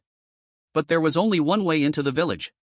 If they didn't walk, they couldn't enter the village, couldn't find work, and couldn't stay overnight. Though Bai Yao was also somewhat afraid. She had an idea suddenly arise in her mind as she looked at the wailing villagers blocking the road. Sister Qin, should we give them some silk money? Qin Jia was momentarily stunned. Then she seemed to be deep in thought. But we don't have any red envelopes, the only thing we can give is this. Saying that, she lifted the king's oath sword in her hand. Although she was confident in her own strength. The villagers in front of her were simply too eerie. If possible, she never wanted to come into contact with them, let alone fight them. This is too extravagant. Even though the sword wasn't hers, Bai Yao still felt a pang in her heart. Well, there's nothing we can do. Qin Jia felt helpless. If she could, she definitely wouldn't want to part with this sword. This was a golden quality sword, very rare. Once they made up their minds, Qin Jia immediately called over the other chosen ones from Dragon Country and explained the plan to them. Luckily, the chosen ones from Dragon Country were all from the last batch. They all had some valuable items on them. Then, Bai Yao and Qin Jia led their people over. When the villagers saw someone else approaching, they stood up, and when they recognized who it was, their eyes flickered. But they remained silent. At this moment, Bai Yao took out a necklace from the chosen one's space. This is a tool for the Undying Tribe. It can reduce the damage the Undying Tribe causes to itself. Now that there are no more Undying Tribe members, this thing is just a beautiful trinket.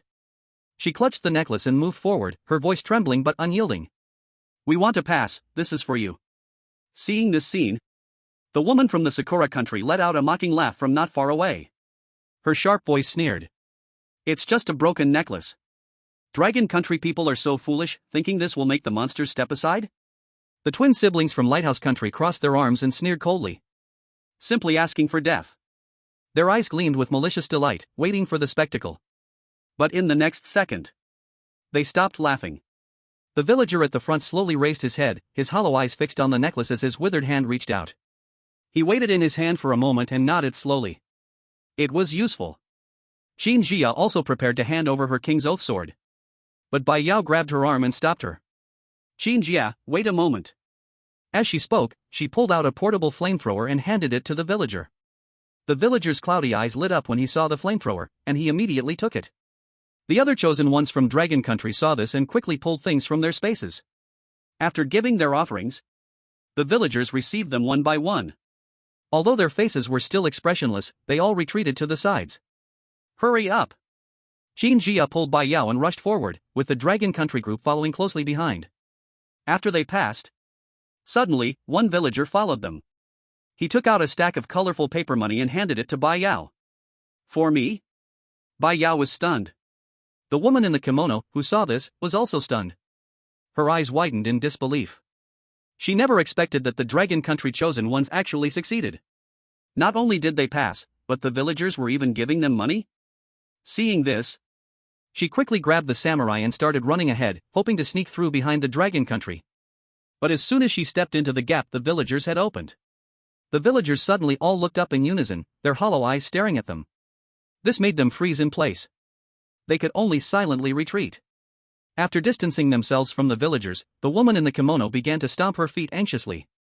Why can't we pass? Of course, she knew something had to be given. But the problem was, the Sakura Country chosen ones were all new recruits, and they didn't have any items on them. How could they give anything? In her panic, a numb voice suddenly floated from the villager at the front. No money, then trade a part of your body. What? One sentence immediately sent the woman in the kimono into a freezing terror. Jiang City. In the bedroom, Bai Chen had just seen off the wall repairer and turned to look at the scene in the livestream. A slight smile curled at the corner of his lips. Want to pass? Did you ask me? Chapter 53, please let the administrator enter Jixiang Village. Jixiang Village. The villagers' light voices made the woman in the kimono's face turn pale as paper. She staggered back a few steps. What a joke. She only wanted to pass, but they actually wanted to take a part of her body? She would never agree to such a condition. Who knew what kind of parts these eerie villagers would ask for? What if they wanted her heart or some other vital organ? Wouldn't that mean instant death on the spot? Just thinking about it made her shiver. Move, move. Don't block the way. At this moment, seeing her hesitate and block the way, Andre finally couldn't stand it any longer. After seeing the Dragon Country chosen ones pass, he intended to follow. But the Sakura Country people beat him to it. Andre's loud voice suddenly exploded, like thunder, breaking the deadlock. He swung the huge axe, missing a chunk, and walked over with the Snow Country chosen ones. He was also holding a bulging cloth bag. Inside were all the items obtained from the Undying Tribe ruins. Here, let us pass. He shoved the cloth bag in front of the villager. The rough, grating voice shook the ears. Is this enough? The villager in the front slowly raised his head. His hollow eyes stared at the cloth bag for 2 seconds. He reached out and took the cloth bag. He waited a couple of times, then glanced inside, and finally nodded slowly. The villager moved his foot to the side, making a narrow gap. Andre successfully walked through. But he didn't immediately follow the Dragon Kingdom. Instead, he leaned toward the villager, staring eagerly at the villager's hand. "Where's the money?" He had seen the villager give money to Bai Yao just a moment ago. "You just gave her a stack of paper money, why not give me some?" The villager's eyes were empty, as if he couldn't understand his words. "Are you passing or not?" "Andre. I'm passing." He had figured it out, this villager never intended to give money. It was a different treatment. This was clear favoritism. Although frustrated, Andre finally could only curl his lips. After seeing the strange way the godchosen of the Asan kingdom died earlier, he didn't dare to confront the villager directly. He was afraid he'd be the next Rajiv. Outside, the live broadcast rooms from various countries instantly erupted, with the bullet comments flying faster than rockets. "Why is this happening? Dragon Kingdom gets paper money for a necklace, while our Snow Kingdom has a bunch of props, at least give us a paper." "I'm crying from envy. With that paper money, the Dragon Kingdom's godchosen might not need to work for the villagers anymore." "Biased? This is bias, Dragon Kingdom is biased. We want paper money too, give us paper money." Some Dragon Kingdom viewers saw these bullet comments. Their faces twitched. Although they knew the paper money could be used in the auspicious village for accommodation opportunities, seeing a group of people crying and shouting for paper money made them feel very unlucky. There were also quite a few viewers from Sakura Kingdom and Lighthouse Kingdom. Although the Snow Kingdom was the one receiving different treatment, they were more anxious than the people involved. On the village road, seeing that Andre had passed smoothly, Alice didn't care about the commotion behind her. She directly led the Daylight Empire's godchosen forward. They were also holding a bag with their passage fee inside. After handing over the passage fee, the villager nodded, signaling for Alice and the others to pass. Once Alice led the group past, she glanced back, and sure enough, the villager's hand was empty, without giving anything. "Looks like it's not targeting that fool Andre, but only Bai Yao gets special treatment." Alice's voice was full of envy. 3 countries had passed smoothly. Other godchosen with props in hand also gritted their teeth and stepped forward. Some handed over a dagger embedded with broken diamonds, others took out a crystal that emitted warm light. These props were produced in the Immortal Clan ruins. Most of them were for dealing with the Immortal Clan, and they were completely useless in the all-ghost, monster-filled auspicious village. Anyway, they were useless. Rather than taking up space in their inventory, they might as well trade them for a chance to pass. The villagers accepted these items one by one. Their faces still showed no expression, like emotionless storage machines. Only after collecting everything did they simultaneously step aside, creating a narrow path for one person to pass. Soon, only the godchosen without props remained on the village road. Tom, the brother from Lighthouse Kingdom, shot a cold, sinister glance at the godchosen from Kimchi Kingdom. It was as if he was looking at trash. Such a look made the people from Kimchi Kingdom extremely uncomfortable, but they didn't dare to speak up. At this moment, Tom suddenly spoke, "You, come here." The godchosen from Kimchi Kingdom, who was pointed at, shuddered in fear. He didn't dare to approach. Clearly, they had just agreed to ally and target the Dragon Kingdom together, but now, Tom had changed his attitude. Anyone who saw this knew that Tom definitely had bad intentions. How could he dare to go forward? "What's wrong? Can't understand my words?" Tom sneered, taking a step forward and grabbing the person's collar. He lifted him half an inch off the ground. "Now, I need you to offer up body parts, so our chosen ones from the Lighthouse Nation can pass through. You have 2 choices, either agree, or die right here." At that moment, his brother Jack walked over. With a disdainful tone, "If you help us, you'll keep your life. Later, our Lighthouse Nation will take good care of your Kimchi Nation. Otherwise..." He paused intentionally, showing a sinister smile, "The consequences are clear to you." The chosen ones from Kimchi Nation turned pale, but dared not resist. The reason was simple. Even if all 20 of their chosen ones fought together, they couldn't defeat these twin brothers. The chosen one from Kimchi Nation who was captured was named Park Daosio. He gritted his teeth, his voice trembling, "Fine. I'll go." His eyes were full of despair, but he still trembled as he walked toward the villagers, each step feeling like walking on sharp blades. Park Daosio took a deep breath, and softly spoke to the villagers, "I'll trade a body part to pass." The villagers slowly raised their heads, their bony fingers pointing at him.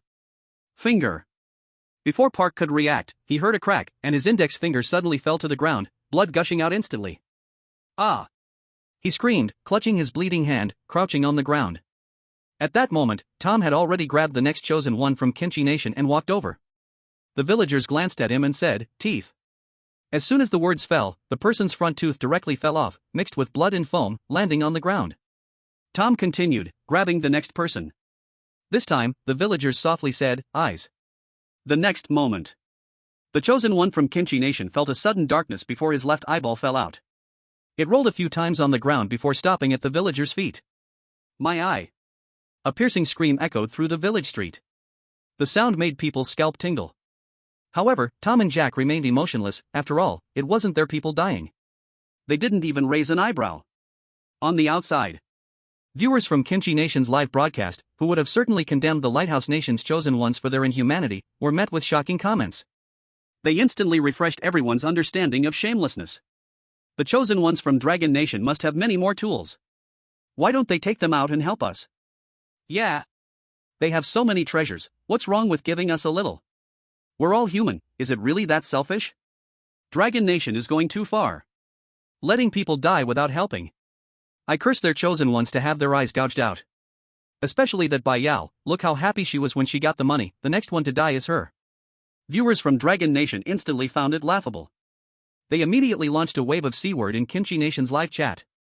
In Jiang City, Bai Chen also saw the comments from Kimchi Nation's live broadcast. He stared at the comment cursing his sister to die, and the smile on his face instantly vanished. Not only that, he also heard the chosen ones from Kimchi Nation in Lucky Village, out of fear, cursing Dragon Nation wildly. You're in this situation because of the Lighthouse Nation, but you dare to blame Dragon Nation? And you even dare to curse my sister? Bai Chen laughed in anger. His hatred for the people of Kimchi Nation immediately reached its peak, on par with Sakura Nation and Lighthouse Nation. He opened the system. Monster, Ghost Servant. Please edit command. That's right, these crying villagers aren't real ghosts. They're just a bunch of ghost servants. Bai Chen's current level 3 permissions couldn't control real ghosts. However, controlling ghost servants to kill the chosen ones from Kimchi Nation was still possible. Just as he was about to issue the command, a system prompt suddenly sounded. Due to the difficulty of the second phase of the National Survival Mission reaching Nightmare level, please enter Lucky Village as the administrator and take on the responsibility of helping the chosen ones. Your identity, vendor. The chosen ones can trade paper money with you. After accepting the task, instantly gain 5,000 administrator experience. Bai Chen paused for a moment. What he heard in his ears was like this. Please, the administrator immediately gain 5,000 administrator experience. I accept. Administrator experience plus 5,000. Experience bar is full, administrator level upgraded to level 4. Permission upgrade. Controllable currency amount increased to 10,000.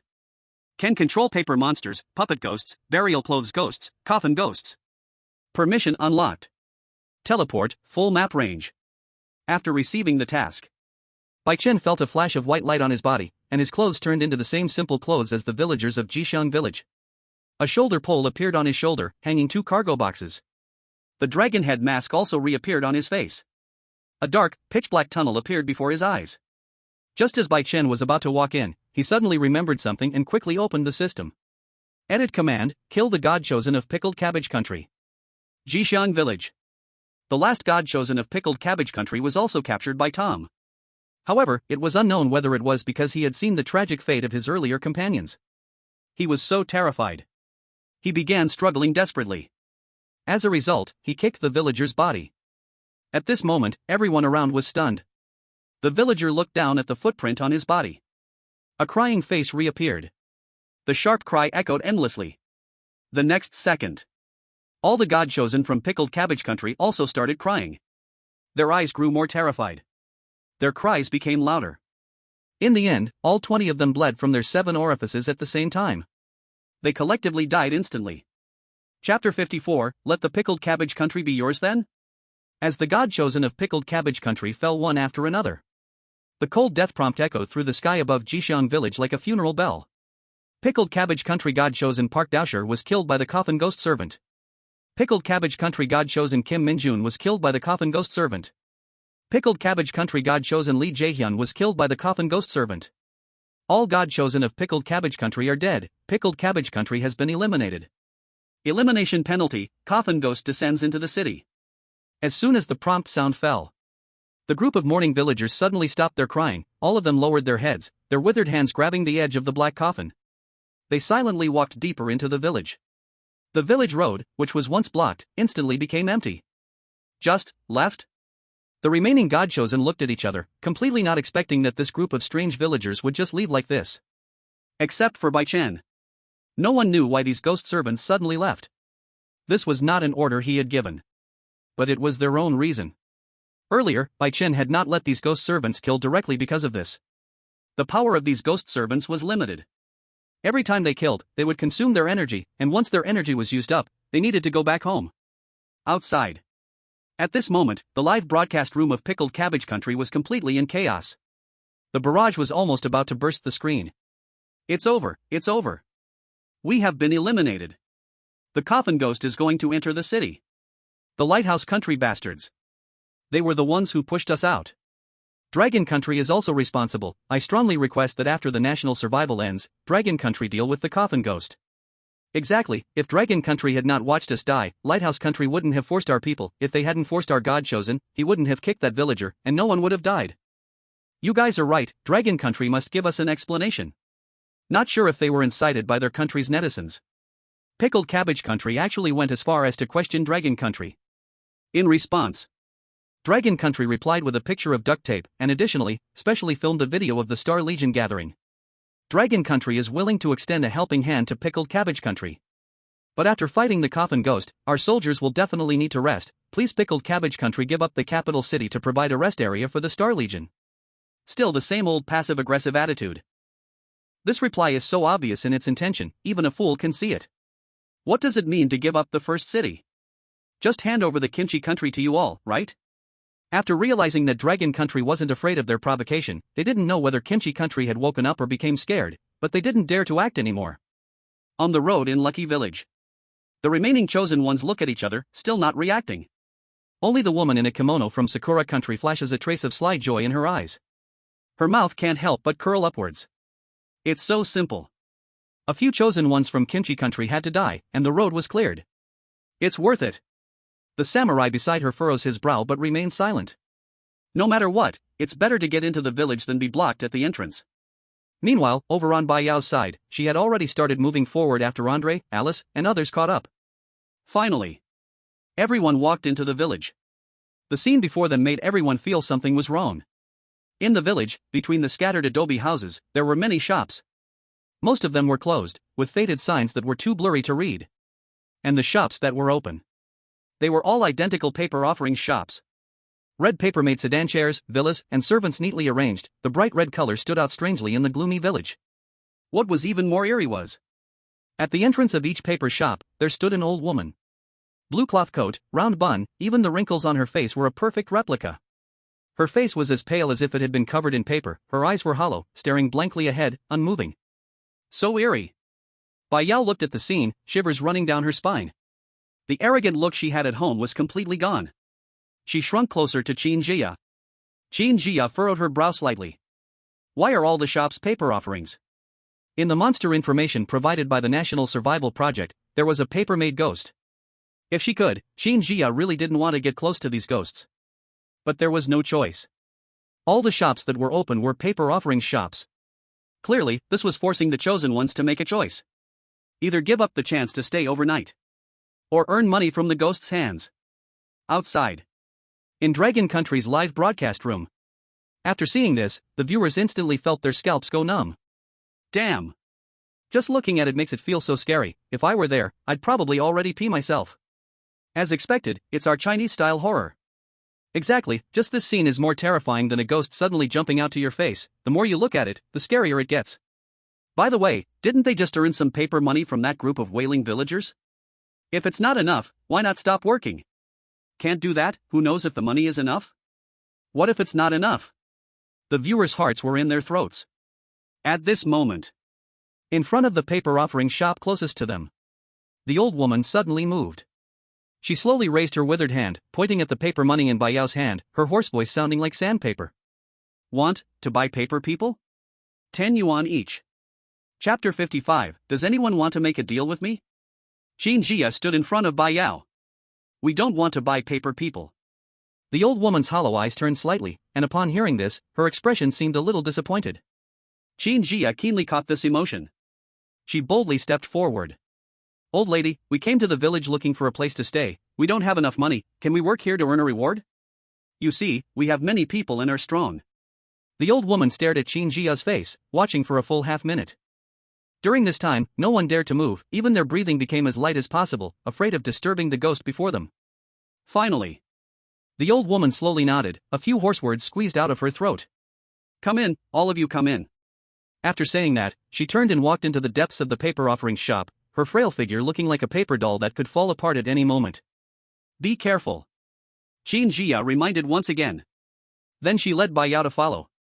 Bai Yao took a deep breath, trying to calm herself down. She was very afraid of ghosts. But she knew this kind of thing probably wouldn't help. She still wanted to believe in her luck. One by one, people followed the old woman into the paper craft shop. They walked past the shop filled with paper-made carriages and Western-style houses. Behind them was an unexpectedly large courtyard. The air was thick with the smell of paper and bamboo shavings. The space was big enough to hold 60 people. At this moment, before anyone could ask, the old woman took out a stack of yellowed patterns from her bosom, her knuckles protruding as her hand swung out and slapped the stack onto the stone table in the center of the yard. "Before sunset, each of you will make 10 paper figures, in exchange for your stay tonight." Not one less. Everyone hurried forward to grab the patterns, but as soon as they saw the designs on them, several people gasped in shock. This figure looks just like me. What does this mean? Do we have to make paper figures that look like ourselves? The patterns clearly depicted the faces of all 60 people. One of the chosen ones from the Sun Never Sets Empire, a tall and thin man, was so scared his legs buckled. The pattern dropped to the ground. Can I change the pattern? I really can't make this one. Upon hearing this, the old woman suddenly cracked a smile, her lips stretching almost to her ears, revealing a set of crooked, uneven teeth. Change the pattern? Then follow me, I'll find you a better one. Wait, no need to change. Alice was quick on her feet. She quickly picked up the pattern from the ground and shoved it back into the chosen one's hand. She then forced a stiff smile at the old woman. "No need to change, he just misread it. This pattern is perfect." At this moment, the chosen one snapped out of his daze. He immediately nodded frantically. Yes, I was mistaken. Let's use this one. I was confused just now." The old woman's smile instantly froze on her face. She looked like a wax figure frozen in time, and she let out a cold hum. Slowly, she walked back to the corner of the wall, resuming her stiff, motionless posture. Only her eyes occasionally flickered, reminding everyone she was still watching. At this moment, the chosen one from the Sun Never Sets Empire was drenched in cold sweat. He had no doubt. If he had followed her earlier, he would have died a gruesome death. "Stop dawdling, get to work quickly." At this point, Qin Jia reminded the chosen ones from Longhua. "Don't just watch the show." Bai Yao had also wanted to make paper figures. But Qin Jia patted her shoulder. In a low voice, she said, "You have enough paper money, don't bother with the paper figures. This place is too weird. If you can avoid it, don't make them. Help us keep an eye on that old woman." Bai Yao nodded and sat in a corner where she could see the whole yard. She placed Taotie on the ground. The little creature showed no sign of fear.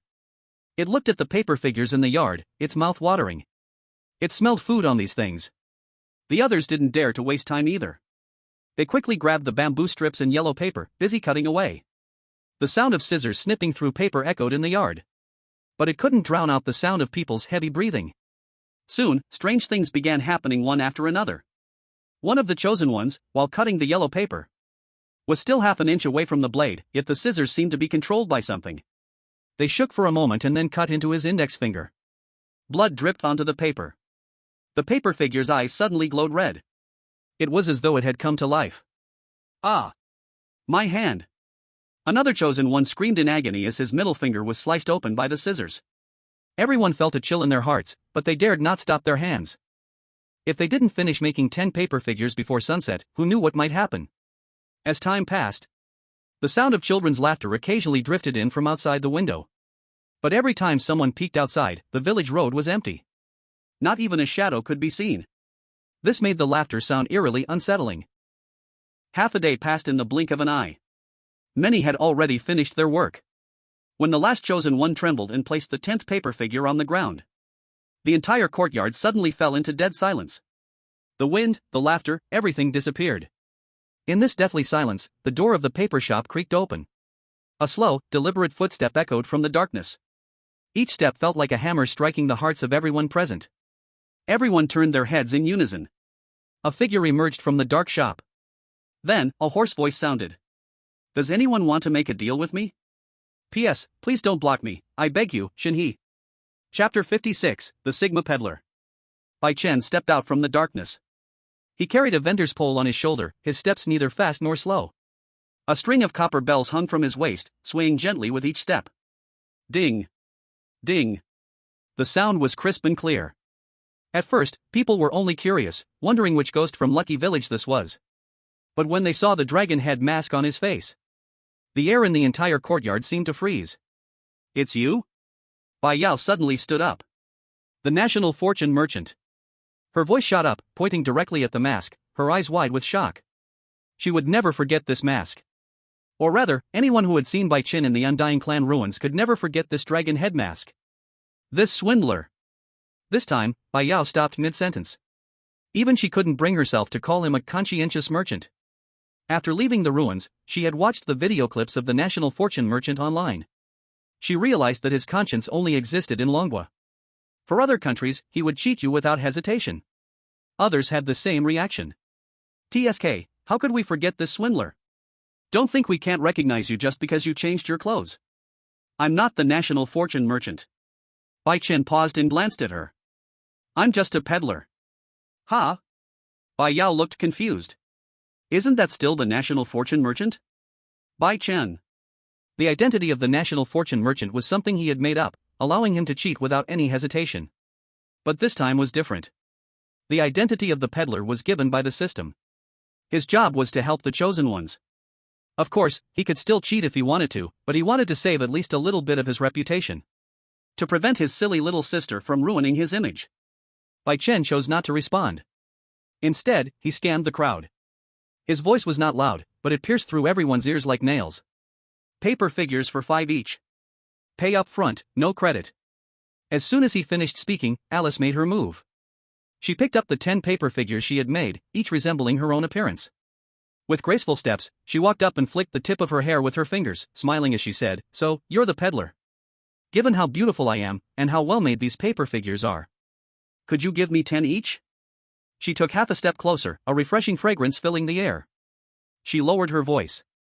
"Last time my look wasn't quite right, but this time I've really put in the effort." "Obviously." Alice didn't believe a word Bai Chen had said. She seemed to have already decided he was the national fortune merchant. She was a beauty-loving person. Before entering the Undying Clan ruins, she had also made sure to dress up, but after several battles, no matter how carefully you dressed, it would be ruined. This time was different. She was still at her peak, her beauty in full bloom. She originally thought that this national fortune merchant would at least be a little moved. But to her surprise, Bai Chen didn't even glance at her. With a single move, he snatched the paper figures away and stuffed them into his box. His actions were swift and decisive, so fast that Alice didn't even react. The transaction was complete. Bai Chen pulled a $50 bill from another box. With a slap, he pressed it into her palm. 50. Transaction completed with the chosen one of the sun never sets Empire Alice, paper money minus 50. "Alice, your mother." Her graceful smile froze on her face. Her fingers clutched the yellowed paper money, and her face slowly began to turn red. This wasn't shyness. It was still a warm red. Outside, in the live broadcast rooms of various countries, some viewers were starting to lose their composure. "I can't take it anymore, Alice, please come back. The national merchant said he won't hit you anymore." "He's lying, the national merchant said he'll dare to come back and kill you." "Why does someone's nose look red?"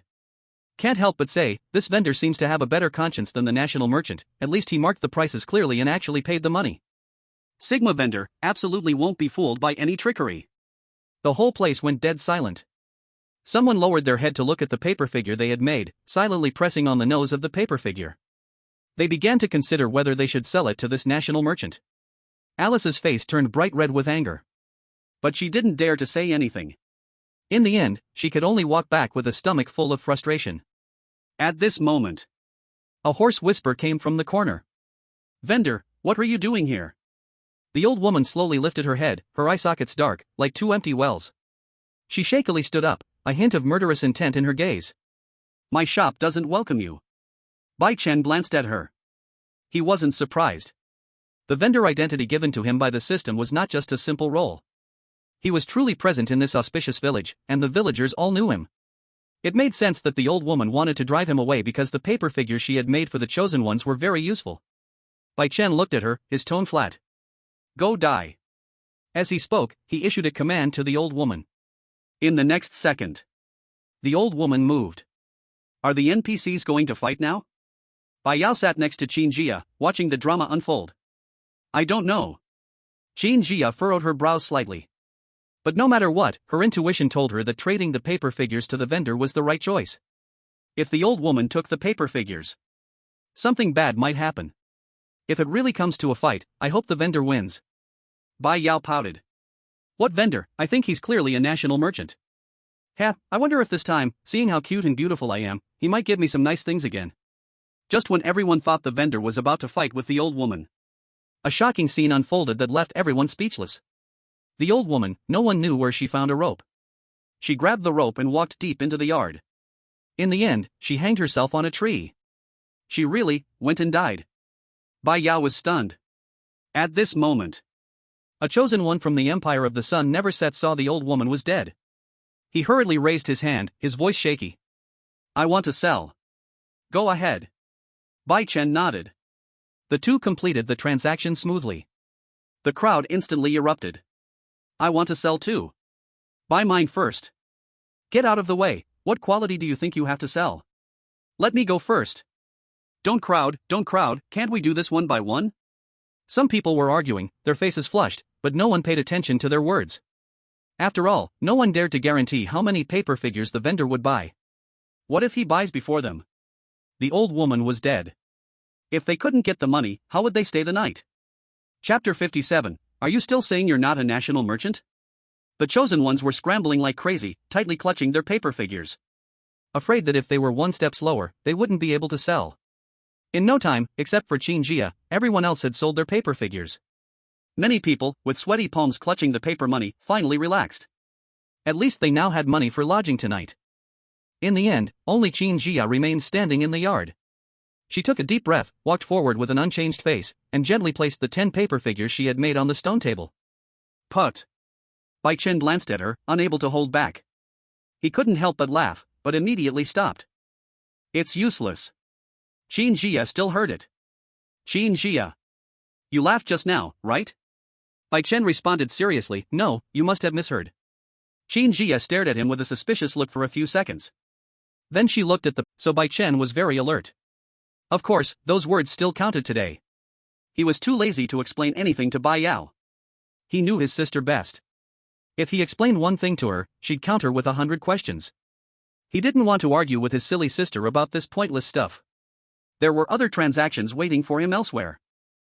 Bai Chen no longer paid attention to the different gazes of the crowd. He turned around, carrying the vendor's pole, and walked away, the sound of the copper bells at his waist gradually fading.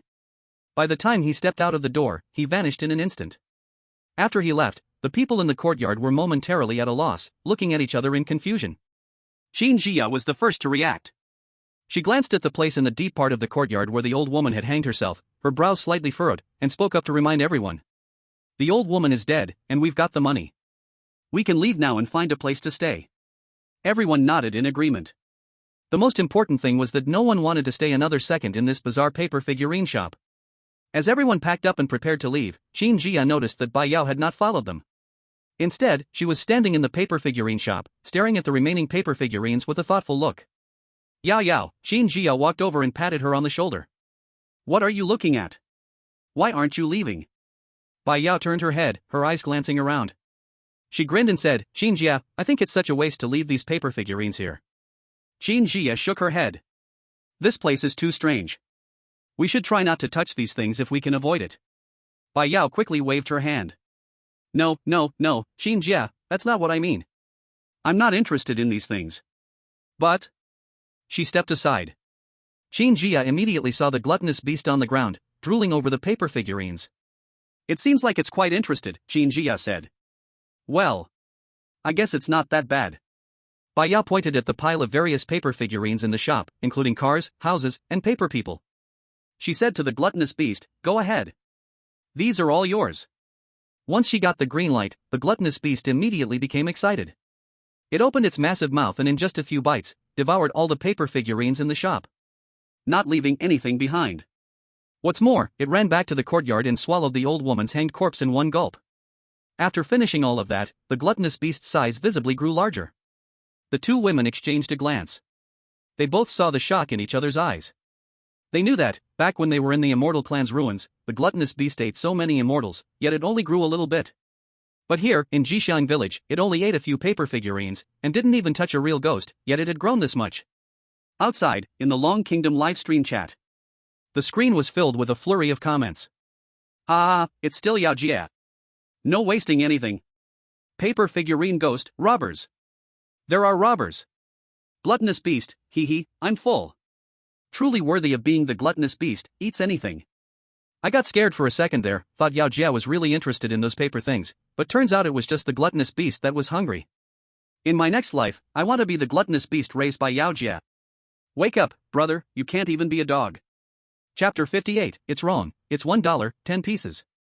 Jixiang Village, paper figurine shop. After the gluttonous beast was full, the two women quickly caught up with the group. Xin Jia glanced at the sky, which had turned dark, like ink spilling across the sky. She quickly spoke up, "Let's go, don't waste time, let's find a place to stay." Only then did everyone seem to wake up from a dream, and they all began to walk forward. At this moment, the red lanterns on the roadside swayed in the wind.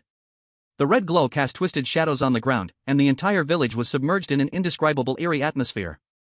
They hadn't walked far when suddenly, they saw a villager standing ahead.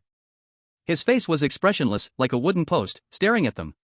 The chosen ones immediately became alert, and Andre instinctively gripped his giant axe. Others also reached for their weapons. But the villager didn't mind at all. He was the first to speak. "Do you need a place to stay? 50 yuan a night." "Yes. We need it." Hearing this, the chosen ones let out a sigh of relief. After all the trouble, they had finally found a place to stay. The 50 yuan they made from selling the paper people was just enough to pay for the lodging fee. The villager, still expressionless, walked over. He collected the paper money one by one. After finishing, he nodded, turned around, and said, "Follow me." The crowd dared not slack off and quickly followed his steps. After walking for about 5 minutes, an old, worn-out inn appeared in front of them. The inn sign had fallen half off, and the remaining words "Lucky Inn" were faded. "You're the first batch to arrive, there are enough rooms." The villager pointed to the creaking inn door, his voice flat with no rise or fall. 3 people per room, here are your keys." When the paper figures were nearly finished, Bai Chen lifted the curtain and walked in. Upon seeing the familiar dragon-headed mask, Tom and Jack's eyes instantly turned red. Even the chosen ones from other lighthouse countries looked at Bai Chen with eyes full of hatred. The national fortune merchant. This guy is the one who killed their Jerry, otherwise, how could a strong country like the lighthouse country end up being eliminated? The kimono-clad woman from Sakura country had long heard of this national fortune merchant's bad reputation.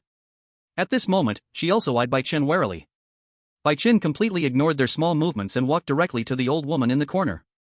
The old woman raised her head, her eye sockets dark and hollow. "What are you here for? My shop doesn't welcome you." Her expression was one of displeasure. Because Bai Chen had visited 11 paper-making shops. 11 old women had died. And this time, Bai Chen couldn't even be bothered to speak. After editing a command that wouldn't allow resistance, he directly hanged the old woman on a tree. After killing the old woman, he turned around. He instantly scared the chosen ones in the yard, causing them to tremble all over. Bai Chen's gaze slowly swept over the paper figures in their hands. He spoke, "I'm here to make a trade, to buy paper figures." Everyone's faces stiffened. They all had grudges against the national fortune merchant. But Tom still asked, "How much do you buy for?" Bai Chen paused. $1. What? $1 each? Tom instantly exploded. He felt like he had been tricked. Bai Chen shook his head. "Wrong, it's $1, 410. Chapter 59, Special Offer Room 444. Bai Chen's voice came through the dragon-head mask.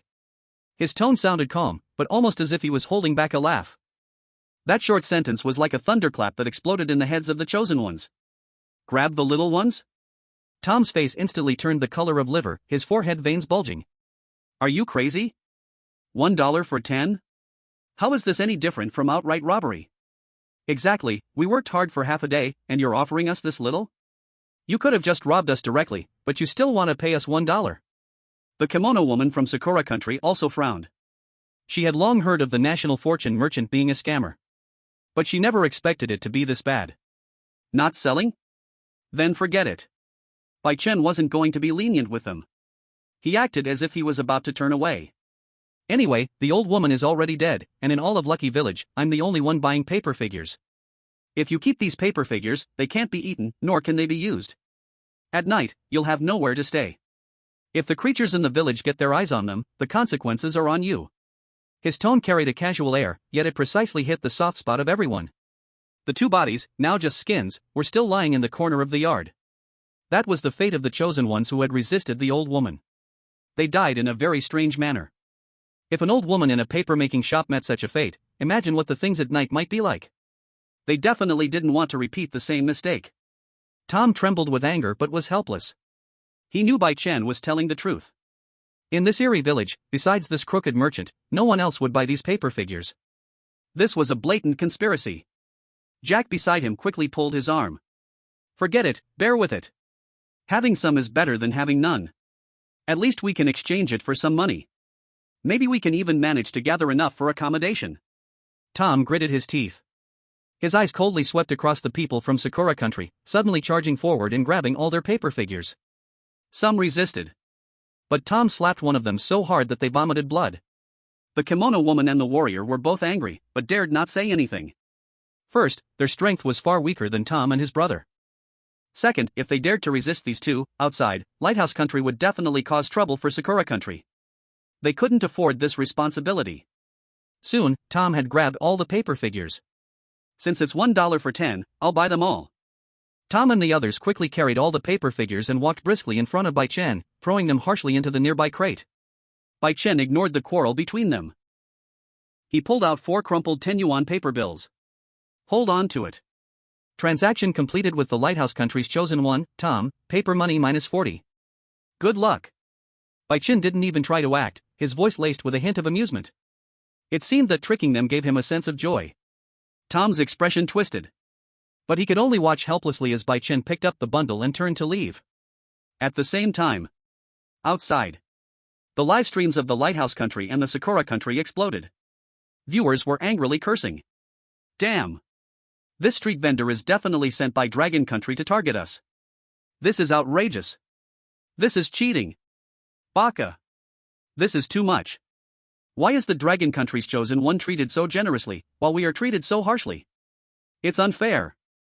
It's over, it's over. Our chosen one only has 40 yuan, and I saw that Dragon Country's lodging costs 51 per person. What should we do now?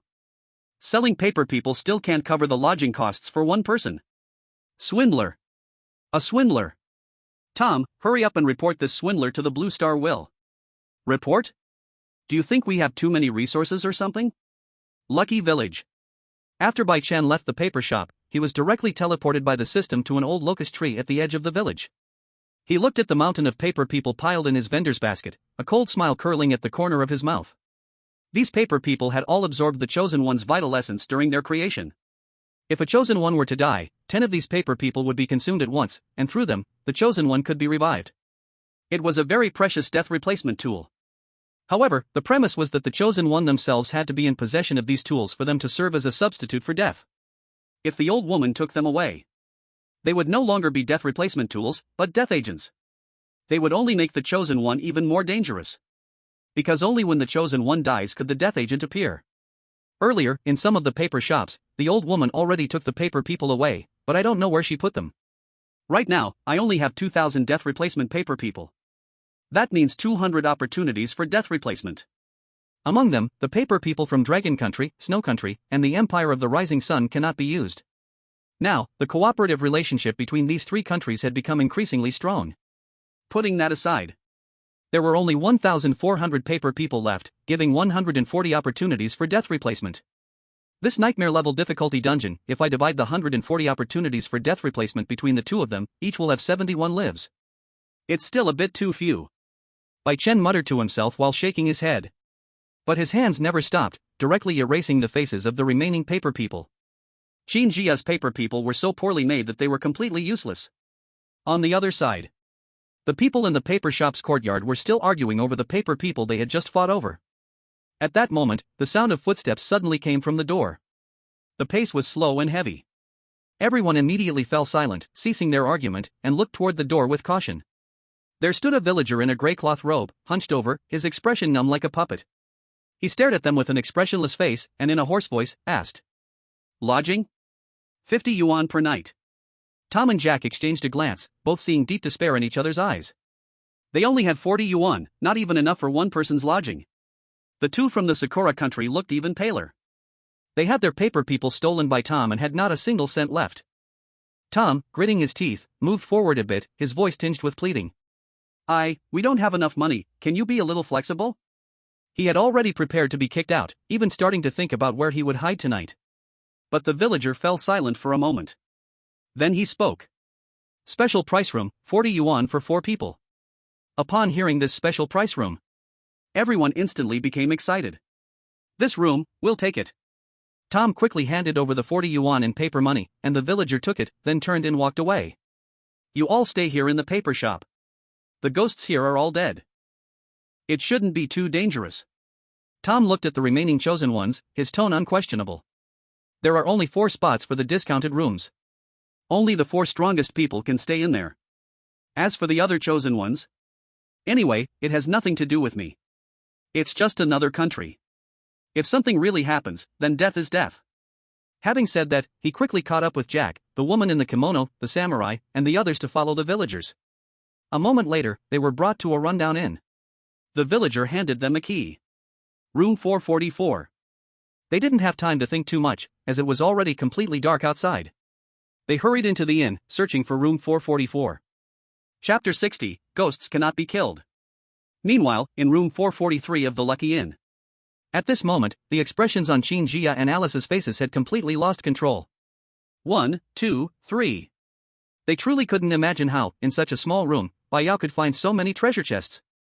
At this moment, Bai Yao pulled out another blue treasure chest from under the bed. This was the last one. "All right, that's it." She clapped her hands. "We found 6 blue treasure chests in total. This room, we sure picked the right one." Qin Jia looked puzzled. Why did it seem like this wasn't the case to her? She instead felt that it was because Bai Yao was in room 443 that all 6 blue treasure chests appeared here. Of course, this was just a guess. She would ask the others tomorrow and see if they had found any blue treasure chests in their rooms. Outside. In the live broadcast room of Dragon Country. What the hell? Why does it feel like there's a golden light surrounding Sister Yao when I watch her? Wake up, kid, that's not light, that's the effect of a European king. I really can't take it anymore. I just went to the Sakura Country's live broadcast room to take a look. Guess what? Their paper people are sold for 10 for 1 yuan. Huh? So cheap? Does that mean they have no place to stay tonight? They're all in that paper shop now, but it looks like Tom and his group came to the inn, not sure which room they'll be in. Room 443. Let's open the treasure chests. Bai Yao noticed that both of them were lost in thought and reminded them. You can open it. Qin Jia still acted as if she didn't care.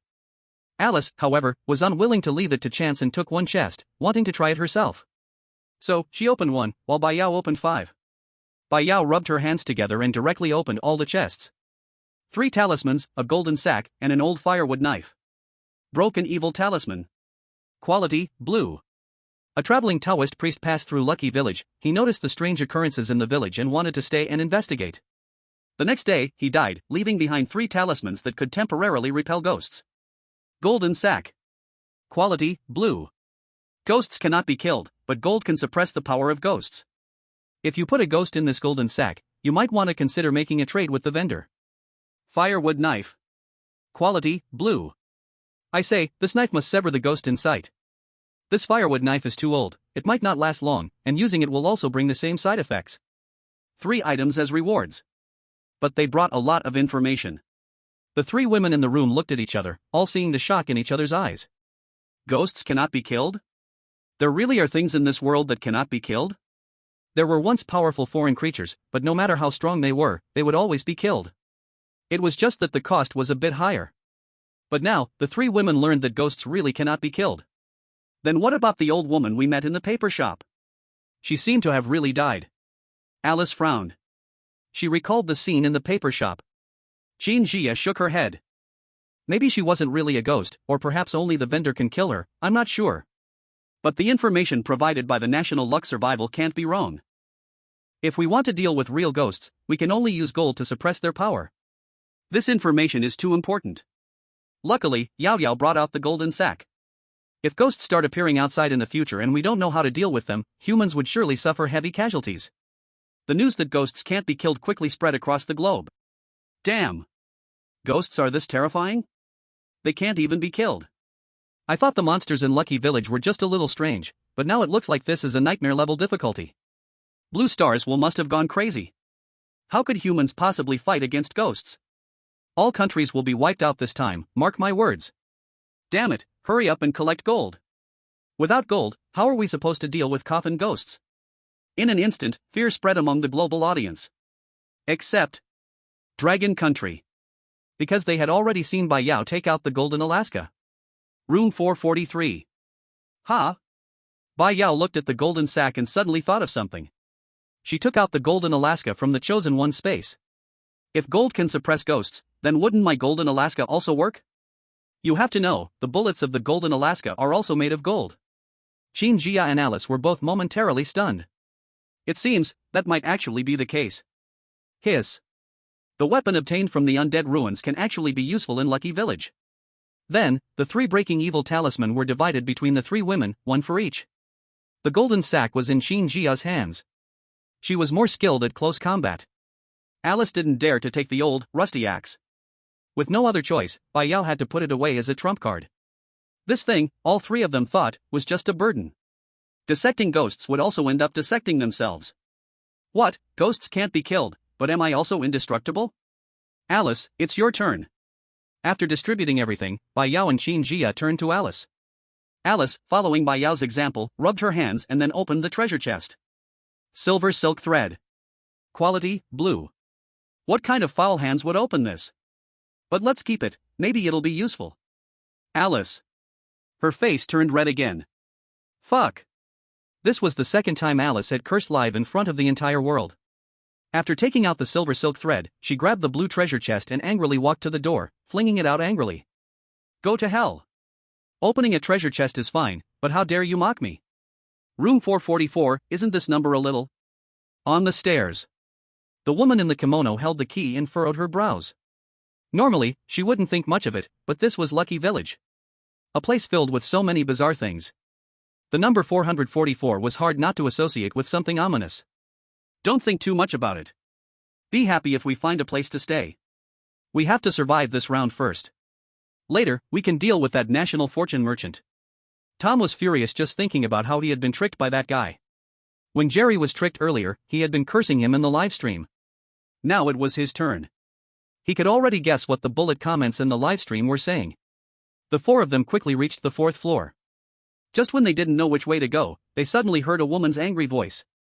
Go to hell. The 4 of them immediately looked toward the direction of the voice. But they didn't see anyone. They only saw something flying rapidly toward them. The woman in the kimono at the front didn't react in time and was hit squarely in the face by the blue treasure chest. Baka! Who did this? She wiped the blood from her nose. The warmth of the blood wouldn't disappear, only shifting to another person's face. Chapter 61, One more person playing hide and seek. The door to room 443 had already been closed. Tom's face was dark as he grabbed the woman in the kimono. Let's find a room to stay first. The woman in the kimono gritted her teeth, and finally held back her anger. The 4 of them walked towards the room where the treasure chest had been thrown. They found it was room 443. Their own room 444 was right next door. In room 443.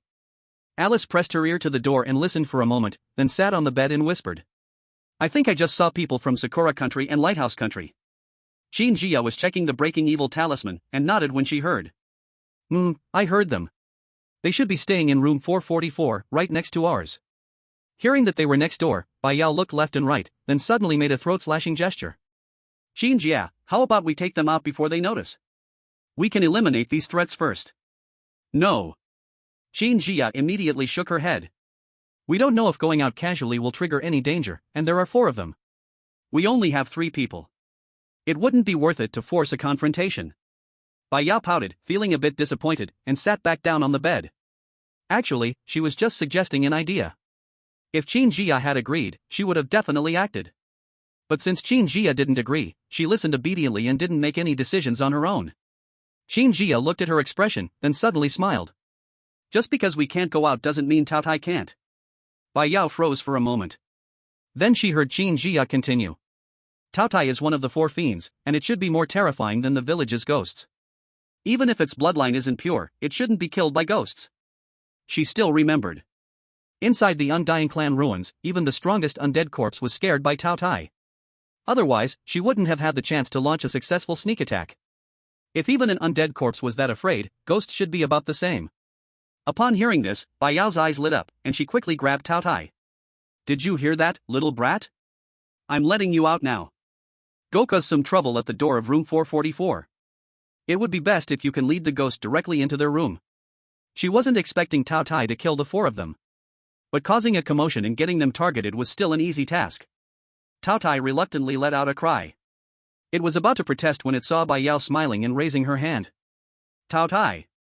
With a flash of its body, it dashed to the door, waiting for Bai Yao to open it. Meanwhile, the 4 of them entered room 444. As they opened the door, a cold gust of wind hit their faces. The room was empty, with no bed, not even a table or chairs. A thin layer of dust had accumulated on the floor. The wardrobe door in the corner was slightly ajar. Damn! What kind of place is this? No bed. Jack couldn't help but complain, kicking a stone in the corner, sending a cloud of dust into the air. It's better than nothing. At least it's better than sleeping outside. Tom frowned and walked to the center of the room. Let's just make do and sleep on the floor tonight. The woman in the kimono didn't move. She stared at the slightly open wardrobe door, her face turning pale. I feel something's off here. Do you guys feel like someone's watching us? The 3 of them paused, looking around, but there was nothing but dust. The woman in the kimono pointed at the wardrobe. The warrior immediately stepped forward and pulled open the wardrobe door. It was empty inside. Stop scaring yourself. This village is already strange enough. The warrior tried to stay calm, but his trembling voice betrayed him. We'd better not sleep tonight. If something happens, we won't have time to react. Then let's play a game to pass the time. The woman in the kimono suggested. Tom and Jack exchanged glances and nodded in agreement. It would be hard to survive a whole night without sleep. There was nothing to pass the time with. Playing a game, at least they would be moving around rather than sitting around in silence. How about playing hide and seek? I'll be the cat, and you 2 will be the mice. After a 30-second countdown, I'll start looking. Sure. Tom didn't care what game they played. Alright, let's start the countdown. The woman in the kimono turned around and covered her eyes. 30, 29. Tom and the others immediately scattered. Though the room was empty, it was quite spacious, with a kitchen and bathroom. There were plenty of places to hide. As the countdown finished, the woman in the kimono turned around, looking at the now empty room, but she didn't start searching immediately. Instead, her eyes flickered. She looked at the wardrobe she had just checked. If we really want to find it, it's too easy. Why don't I hide instead, and let's see who finds me first? She directly hid inside the wardrobe. She closed the wardrobe door tightly. Not long after, she suddenly heard the sound of footsteps from outside the room, slow and steady. The woman in the kimono was still sneaking a laugh. It seemed like the others couldn't keep hiding and had come out. If you're playing a game, how can there be no twist? But it seemed like these 2 brothers from the lighthouse country had bad tempers. If they got angry later, she'd have to calm them down properly. The woman in the kimono was thinking about this. She didn't notice that the footsteps had already stopped right in front of the wardrobe where she was hiding. Creak. The next second, the wardrobe door made a harsh sound as it was suddenly pulled open. The woman in the kimono looked. But she didn't see the samurai. Nor did she see Tom or Jack. Instead, she saw a pale face, a pair of pitch-black eyes with no whites, staring at her fiercely. After it noticed the woman in the kimono had seen it, its mouth twisted into a grin that reached its ears. I found you. Ah! A sharp scream instantly echoed through the whole inn. Room 443. White Yao, who had just let the beast out, was also startled by the scream and shuddered. Did the little brat move that quickly? In the hallway. The beast, the little brat, was constantly rubbing against someone's pants. Bai Chen stood in front of room 444's door. The corner of his mouth, under the dragon head mask, slightly lifted. 4 people playing hide and seek is too boring, let me send you an extra player. Don't thank me. That's right. He had put the ghost inside. But he wasn't here just to let a ghost out. He wasn't that idle. He was here to find Bai Yao. Chapter 62, Someone is still awake. He originally came to give Bai Yao the paper person. The paper person needed to absorb the target's aura to form. All that was needed was to leave it under the bed for one night. But now, the screams coming from room 444 made him interested, so he leaned against the wall in the hallway, enjoying the show. At this moment, the door to room 443 next door quietly cracked open. Bai Yao's careful voice came through, "Little brat, come in." The beast, which was lying at Bai Chen's feet, perked up its ears and immediately scampered over. Bai Yao was too focused on pulling the beast and didn't notice the figure standing not far away. In room 444. Tom, Jack, and the samurai heard the woman in the kimono scream. All of them were startled and quickly rushed out from their hiding spots. When Jack crawled out, his back was covered in dust and a spider web was hanging from his hair. The samurai immediately rushed to the woman in the kimono side. He grabbed her arm and asked urgently, "What happened? What's going on?" The woman in the kimono slumped to the cold floor, trembling uncontrollably. Her face was full of fear, her eyes bulging. She pointed toward the wardrobe, her voice shaking almost out of tune. "A ghost. There was a ghost just now. It opened the wardrobe door and just stared at me, smiling." The 3 of them followed her direction and looked. The wardrobe door was wide open, and inside was empty. "Are you out of your mind? There's no ghost." Jack furrowed his brow. The samurai also circled around the wardrobe, checking it, even reaching inside to touch the walls of the wardrobe, shaking his head. "There's nothing. Maybe you were just too nervous and imagined it." The woman in the kimono was so anxious that her tears were about to fall, her hands waving frantically. "It's real. I'm not lying to you." Its face was pale, its eyes were completely black, and it grinned, saying it had found me. The samurai pressed down on her trembling shoulders, his tone somewhat soothing. All right. Whether there's a ghost or not, let's not play anymore. Let's just sit here together for the night and wait for dawn." After such an incident, none of them dared to play any games anymore. If there had really been a ghost, it was already lucky that the woman in the kimono was still alive. The 4 of them sat in the center of the room. None of them dared to look around, move, or speak. The only sound in the air was their hurried breathing. The strange wind sounds occasionally coming from outside the window. Not long after, the woman in the kimono rubbed her shoulders. Her brow furrowed tightly as she mumbled. "Strange, why do I suddenly feel so sore in my shoulders, like there's a stone pressing down on them?" Tom impatiently responded, "Idiot, it's definitely just in your head, stop muttering, or I'll kill you first if you keep going on about it." After being threatened like this, the woman in the kimono, despite feeling her shoulders growing even more sore, dared not speak again. However, the 4 inside the room remained calm. But the viewers in the live stream could not stay calm. The comments exploded in the chat. Only they knew that the woman in the kimono wasn't lying, and it wasn't some psychological effect. There really was a ghost that had pulled her out of the wardrobe. And the reason she felt sore in her shoulders was real. Because, at this moment, the ghost was standing above the woman in the kimono, its feet firmly planted on her shoulders. But the 4 inside the room couldn't see it. Holy shit! The ghost didn't leave. Fuck! I nearly died of fright. I was eating and looked up, and there was a ghost standing on her head. I got so scared that I puked everywhere. Oh my god. It's so close. Its face is almost touching her hair. Wait, are the people from Sakura country blind? How can they not see such a huge ghost? Why isn't anyone warning her? I'm too scared to sleep tonight, I'm going next door to ask old Wang's wife for some comfort. That's called adultery, you idiot. The international audience was nearly scared to death by this chillingly bizarre scene. But the 4 in the room had no idea. The woman in the kimono, seeing that no one believed her, once again shook her shoulders, trying to ease the increasingly heavy soreness. But as she did, the ghost seemed to become impatient with the motion. It slowly lowered its head, its pale face nearly touching her ear, its lips moving as if whispering something. The woman in the kimono only felt a tickling in her ear, thinking it was dust blown in by the wind. She instinctively raised her hand to scratch it. This scene left the viewers in the live stream gasping in horror. The ghost is talking to her. I feel like this woman in the kimono is going to die. Baka. This idiot can't even tell there's a ghost standing on her. What a disgrace to our Sakura country. She should hurry up and commit seppuku to apologize. In the hallway, Bai Chen had no intention of caring about these people's lives or deaths. The ghost was something he had arranged. He knew exactly how the woman in the kimono would die. But that was her fate. The ghost was from the hotel and would attach itself to whoever stayed in room 444. Even without Bai Chen's interference, this scene would have played out, his involvement only advancing the timeline. After all, these people were meant to die.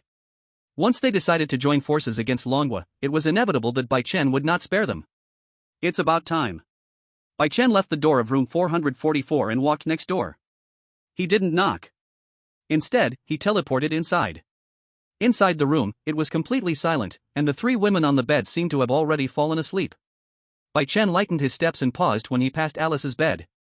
He thought for a moment, then took out her 10 paper figures from his bag and tucked them under her bed. After all, it was an easy task. If Alice dies later, she will directly resurrect in this room. Next, Bai Chen continued his walk to Bai Yao's bed. He placed his bundle on the ground. Squatting down, he began pulling out one paper figure after another, stuffing them forcefully under Bai Yao's bed. 700 paper figures. It took him quite a while to finish. Finally, Bai Chen's gaze shifted toward Qin Jia's room. Why did he give her half of the death substitutes? Because she had always taken good care of Bai Yao during their time in Guiyun survival. The relationship between the two women is now very good. If anything were to happen to Qin Jia, Bai Yao would definitely be heartbroken. This is something Bai Chen doesn't want to see. As for his impression of the commander, although she was a guest at his house last time, Bai Chen had acted very aloof. But that was because he truly didn't know how to communicate, having spent all his time growing up focusing on how to take care of his sister. He had very little contact with the opposite sex. In the Dragon Country live stream, the viewers were watching this extremely sneaky figure, completely confused. The national trade merchant just appeared out of nowhere. It startled me. What is he here for? What does it mean that he's stuffing paper figures under Yao Jie's bed? There are also paper figures under Commander Qin's bed, but they have no faces? I don't know, but I feel like the national trade merchant wouldn't scam us Dragon Country people. Ugh, how is everyone asleep? Someone wake up and question him, I'm so curious. The viewers were watching Bai Chen's actions. Their curiosity grew even more. But they overlooked one thing. After the chosen one falls asleep, her live stream camera will turn off. And now, the viewers could still see the room, which only means one thing. In this room, someone hasn't fallen asleep. Chapter 63, Visiting the Village Chief. After Bai Chen finished stuffing the paper figures under Qin Jia's bed, he immediately teleported away. He had no intention of staying longer. What if someone woke up in the middle of it and saw him? Could he explain it by saying, I'm here to give you all death replacement paper figures? No one would believe that. Just as Bai Chen's figure completely disappeared from the room, Qin Jia suddenly sat up from the bed as if a switch had been flipped, her eyes wide open without a trace of sleepiness. Why did the national trade merchant come to our room? She furrowed her brow, muttering to herself.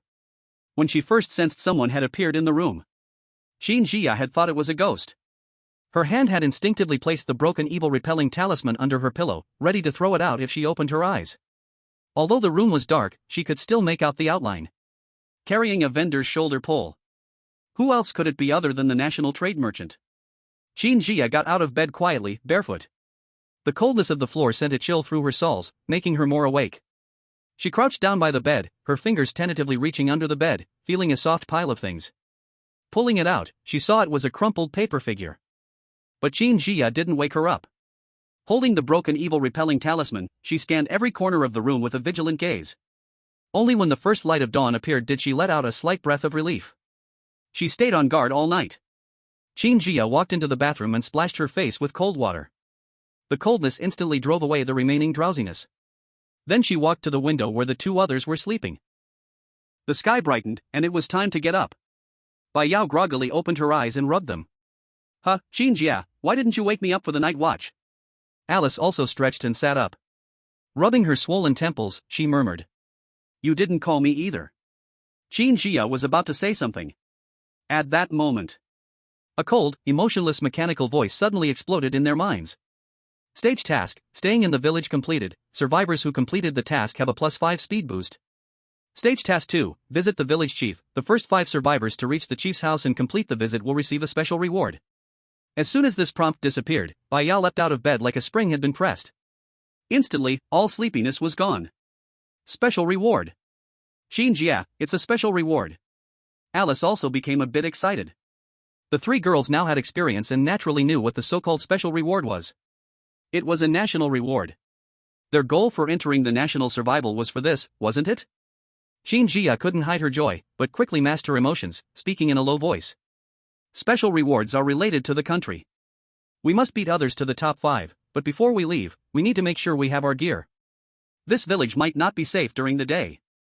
As she spoke, she took a golden sack out of the chosen one's space and tied it around her waist. Then she stuffed a breaking curse talisman into her pocket for easy access. Bai Yao directly pulled out a golden Alaska from her space. With a click, she cocked the gun. Ghost sphere gold, let's see which ghost dares to mess with us today. The Taotie seemed to understand, circling around her twice and howling, "Awu. Alice." She felt a bit out of place.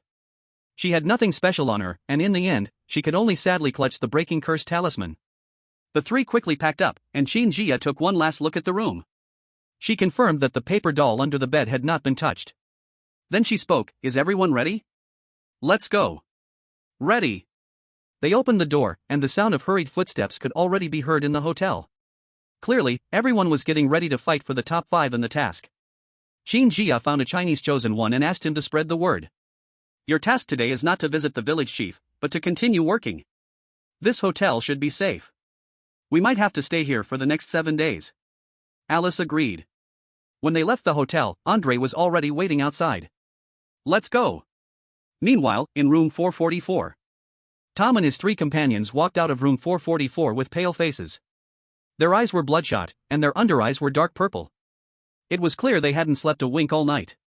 The woman in the kimono still had her shoulders drooping, limping as if carrying a heavy load. This situation had been worsening since last night. Even her back seemed unable to straighten anymore. The Dragon Kingdom's Qin Jia must have already left. We need to hurry. We absolutely have to grab that special reward. And we can't let the Dragon Kingdom get it. Tom sneered coldly. The last thing he wanted to see was the Dragon Kingdom becoming stronger. The woman in the kimono looked pained. Slow down, slow down. In the early morning, Lucky Village was shrouded in thick fog. The red lanterns by the roadside still swayed gently in the breeze, but without the eerie atmosphere of the night, they now gave off an eerie, quiet calm. Bai Yao kept her golden Alaska in her arms, not letting it go. "Qin Jia, how do we find the village chief? All these houses look the same." Qin Jia also looked around. "I shouldn't be wrong. The old man who welcomed us into the village yesterday is the village chief. Let's see if we can run into a villager and ask. If not, we might never find him on our own." Chapter 64, Lucky Coffin Shop. Bai Yao and the others walked along the village road of Lucky Village. They kept looking around, hoping to bump into a villager to ask for directions. But after only 3 minutes of walking, a suppressed crying sound drifted in from the wind. Bai Yao's footsteps suddenly stopped. A chill ran down her spine.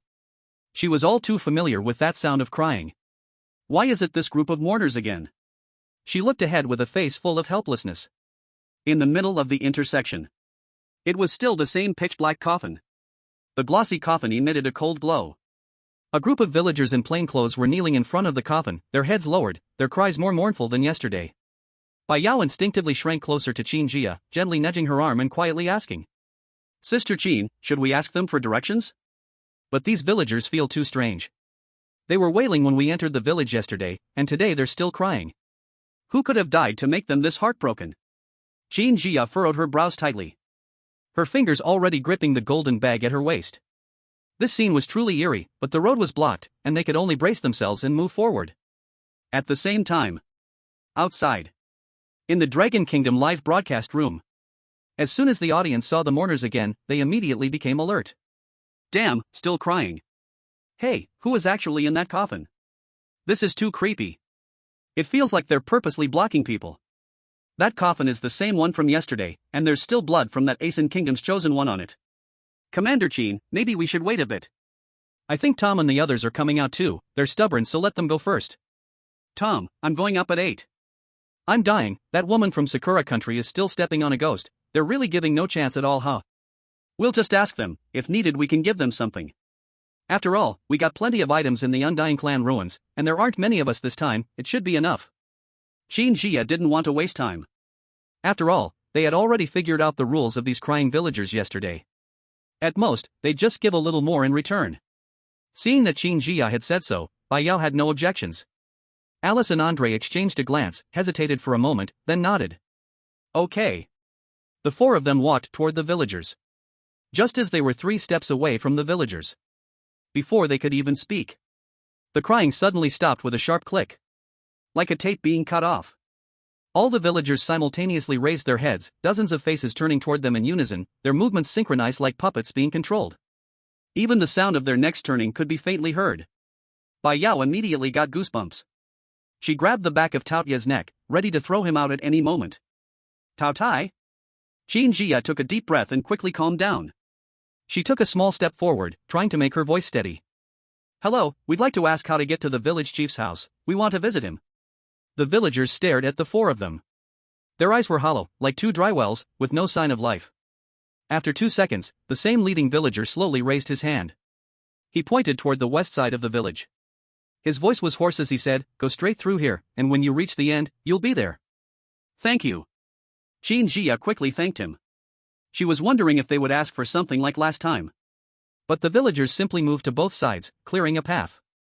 Seeing this, the four of them didn't dare to hesitate and quickly walked forward. As they passed the coffin, they could still feel a chill seeping through their clothes. They walked over 10 meters. Bai Yao looked back to confirm the villagers hadn't followed them. Only then did the four of them relax and breathe a sigh of relief. Alice patted her chest, no longer caring about Grace at this point.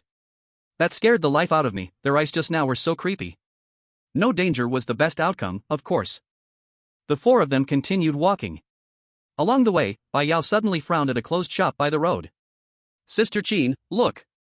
Why are all the paper crafting shops closed today? Jia followed her gaze. Sure enough, the paper crafting shop that had been full of paper people, with an old woman standing outside, was now completely closed. And today, the shops in the village that were still open, it had already turned into a store selling funeral clothes. The shop was small and dim, with no one at the door, only rows of black and white funeral clothes hanging on bamboo poles. When the wind blew, the sleeves of the clothes swayed back and forth, as if they were waving to everyone. If I make money today, I might end up working in this funeral clothes shop. Bai Yao bit her lip, her tone full of worry. Jia nodded, not slowing her steps. Yao, don't be afraid. You still have enough paper money for 3 days. Your money is enough to spend. If it really doesn't work, just wait in the hotel. At least it's safe there. I have to visit the village chief after this. I must go to the funeral clothes shop. I'm not at ease with the other chosen ones in our dragon kingdom. Others didn't have her strength and Bai Yao's luck. Even though everyone had experience. But the dangers of the undead ruins were incomparable to Jishang village. If they encountered danger, it would be a dead end with no escape. Hearing this, Bai Yao immediately shook her head, gripping the golden Alaska tightly, her gaze serious as she looked at her.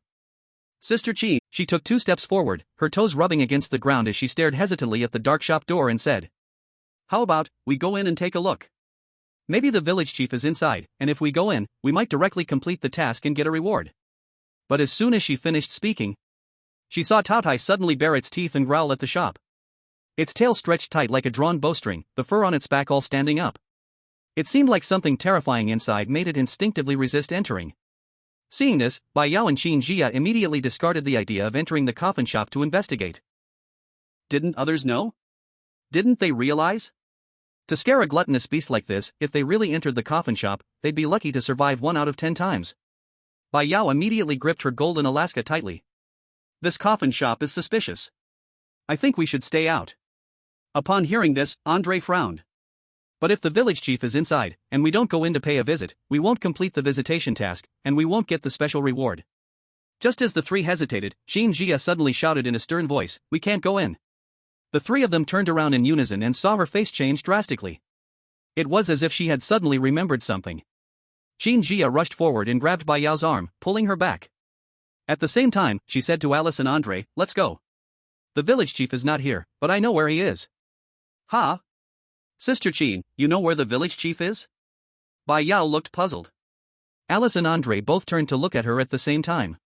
Clearly, they didn't understand what she meant. The village chief's house is the coffin shop, right? Now you're saying the village chief isn't here.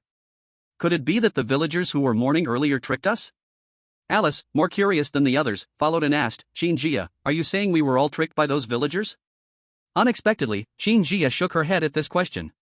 They didn't lie. I just asked the wrong question.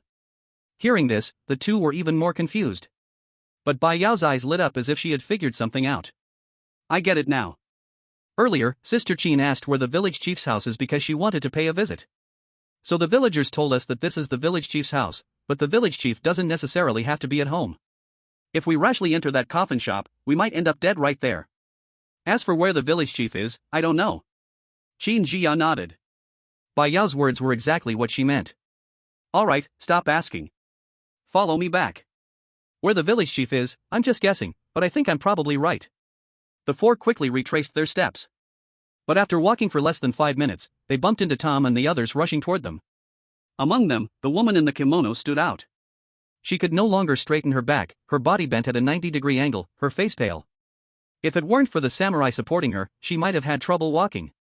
Tom saw Qin Jia and the others heading back, and was first stunned, then his brows furrowed into a knot, directly blocking their way. Why are you heading back? Isn't the village chief's house that way? Have you completed your visitation task? His eyes bulged as he questioned. What does it matter to you where we're going? Before Qin Jia could speak, Andre couldn't hold back anymore. He had never liked these lighthouse country people. I didn't ask you. Do you want to fight me? Tom's face darkened. At that moment, everyone suddenly heard the sound of a gun bolt being pulled back. Click. Move aside. Bai Yao narrowed her eyes slightly as she aimed her golden Alaska. Seeing her ready to fire, the four on the opposite side immediately turned pale. They knew what the golden AK-47 was. The power of this gun could even take down the undead, let alone them. Put down your gun. At this moment, the woman in the kimono suddenly produced 3 steel needles in her hand.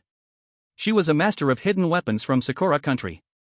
She was confident that, the moment Bai Yao fired, she could take her life.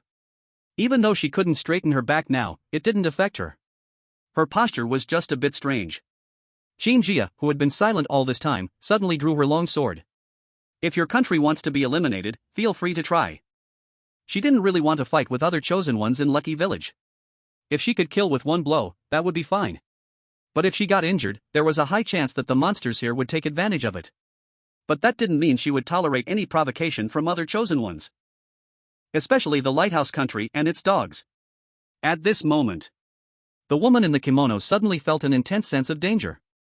She glanced around in panic but saw nothing unusual. However, as a master of hidden weapons, her instincts were highly accurate. She was almost certain now that if she dared to attack Bai Yao, she would immediately die on the spot. What the hell? Forget it, Tom, let's go find the village chief's house. The woman in the kimono put away her steel nail, she backed down. However, Tom didn't care at all about the woman in the kimono's life. He still wanted to take another step forward. Just as his foot was about to lift, the sword in Qin Jia's hand moved. Swish. Tom reacted quickly, hurriedly retreating. But his chest was still slashed open with a wound. If he had dodged any later, he might have been split in half. Fuck. Tom cursed. Then, he ran away. The other 3 were stunned and hurriedly followed him. No kidding, Tom ran. What else could they do if they didn't run? Dragon Country had the rewards from the last national survival, but they had nothing. Outside. In the Dragon Country live broadcast room. Seeing Tom and his team's panicked escape, the audience immediately laughed. Humorous Tom, he was the one about to attack, and he was also the first to run. This guy has been boasting from the start. I thought he was really powerful, but is this all? By the way, what exactly is Commander Qin doing here? She said she knew where the village chief was, but I can't figure it out at all? If you could figure it out, you wouldn't just be watching the live stream at home. Hiss, did you guys just see that? The ghost on the kimono woman's body seemed to be staring at Yao Jie. Holy shit. I saw it too. Could it be waiting for the kimono woman to die before going to harm Yao Jie? Big guts. A mere little ghost dares to harm Lord Bai Yao? She sheds a tear. I'll slaughter a city. Please spare the Mishui Ice City, thank you. Jixiang Village.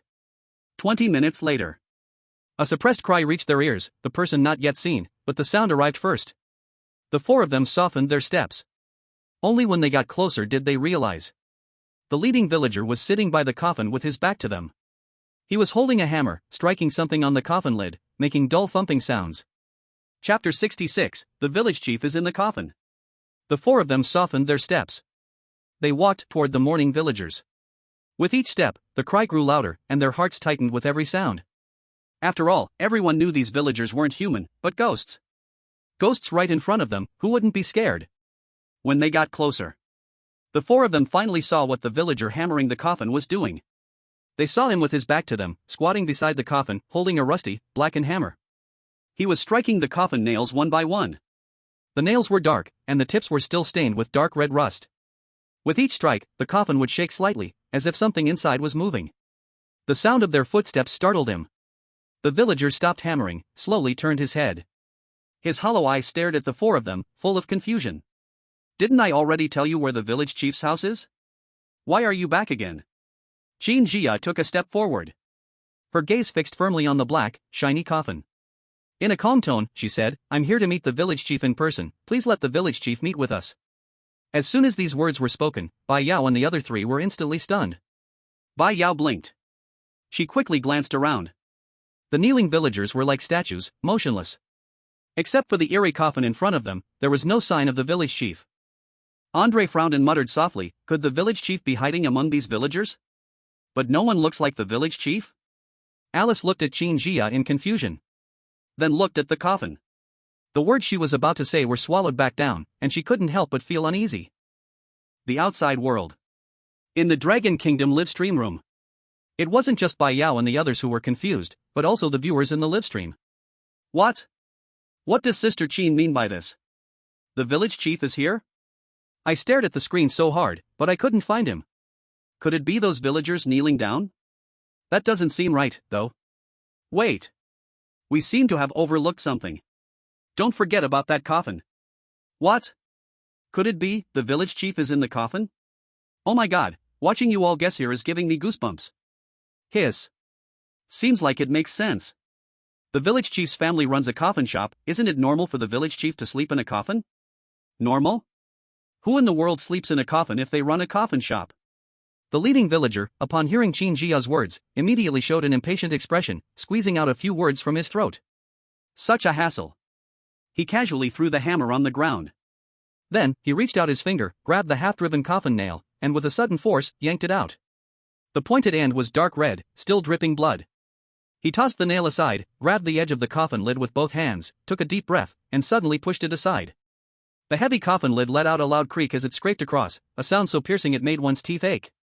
The coffin lid was first pushed open, creating a gap about the width of a finger. Then, with another strong push, the coffin lid slammed down onto the ground with a loud thud. Bai Yao and the others held their breath, their eyes fixed intently on the inside of the coffin. Inside the coffin lay a layer of black satin, and an old man was lying flat on top of it.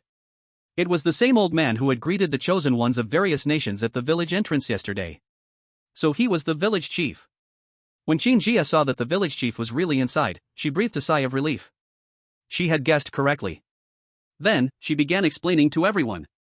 Actually, I felt something was wrong yesterday. We were following the village chief closely, but in the blink of an eye, he was gone, and then we met those villagers mourning. At that moment, I thought, could the village chief be in the coffin? But at that time, I had too little information, so I wasn't sure my guess was right and didn't bring it up. Until just now, when I saw that the village chief's family runs a coffin shop, I roughly confirmed my guess from yesterday. Now that I see this, sure enough, he's been in the coffin all along. Bai Yao curled her lips. Visiting the village chief lying in a coffin, this is too eerie. Could the village chief be the coffin ghost? No. In the survival locations information, the village chief and the coffin ghost are clearly separate. The village chief is the village chief, and the coffin ghost is the coffin ghost. Forget it. Who cares what kind of ghost it is? We're here already. Besides, aren't there already many eerie things in this lucky village? At this moment, the four suddenly heard a familiar cough. In the next instant, the old man in the coffin suddenly opened his eyes wide. Are you here to visit me? Is there something you need? Meanwhile, at the same time, when Bai Yao and Qin Jia successfully visited the village chief among the mourning villagers, Tom and his group had already arrived at the coffin shop at the end of the village road. Is this the village chief's home? Tom felt something was off and hesitated, wondering whether to enter. What are you afraid of? The Dragon Kingdom's chosen ones just went in, and they came out unscathed, didn't they? Are we worse than the Dragon Kingdom? Jack thought their earlier retreat was embarrassing. Now that he thought about it, they just didn't have weapons as strong as Qin Jia's.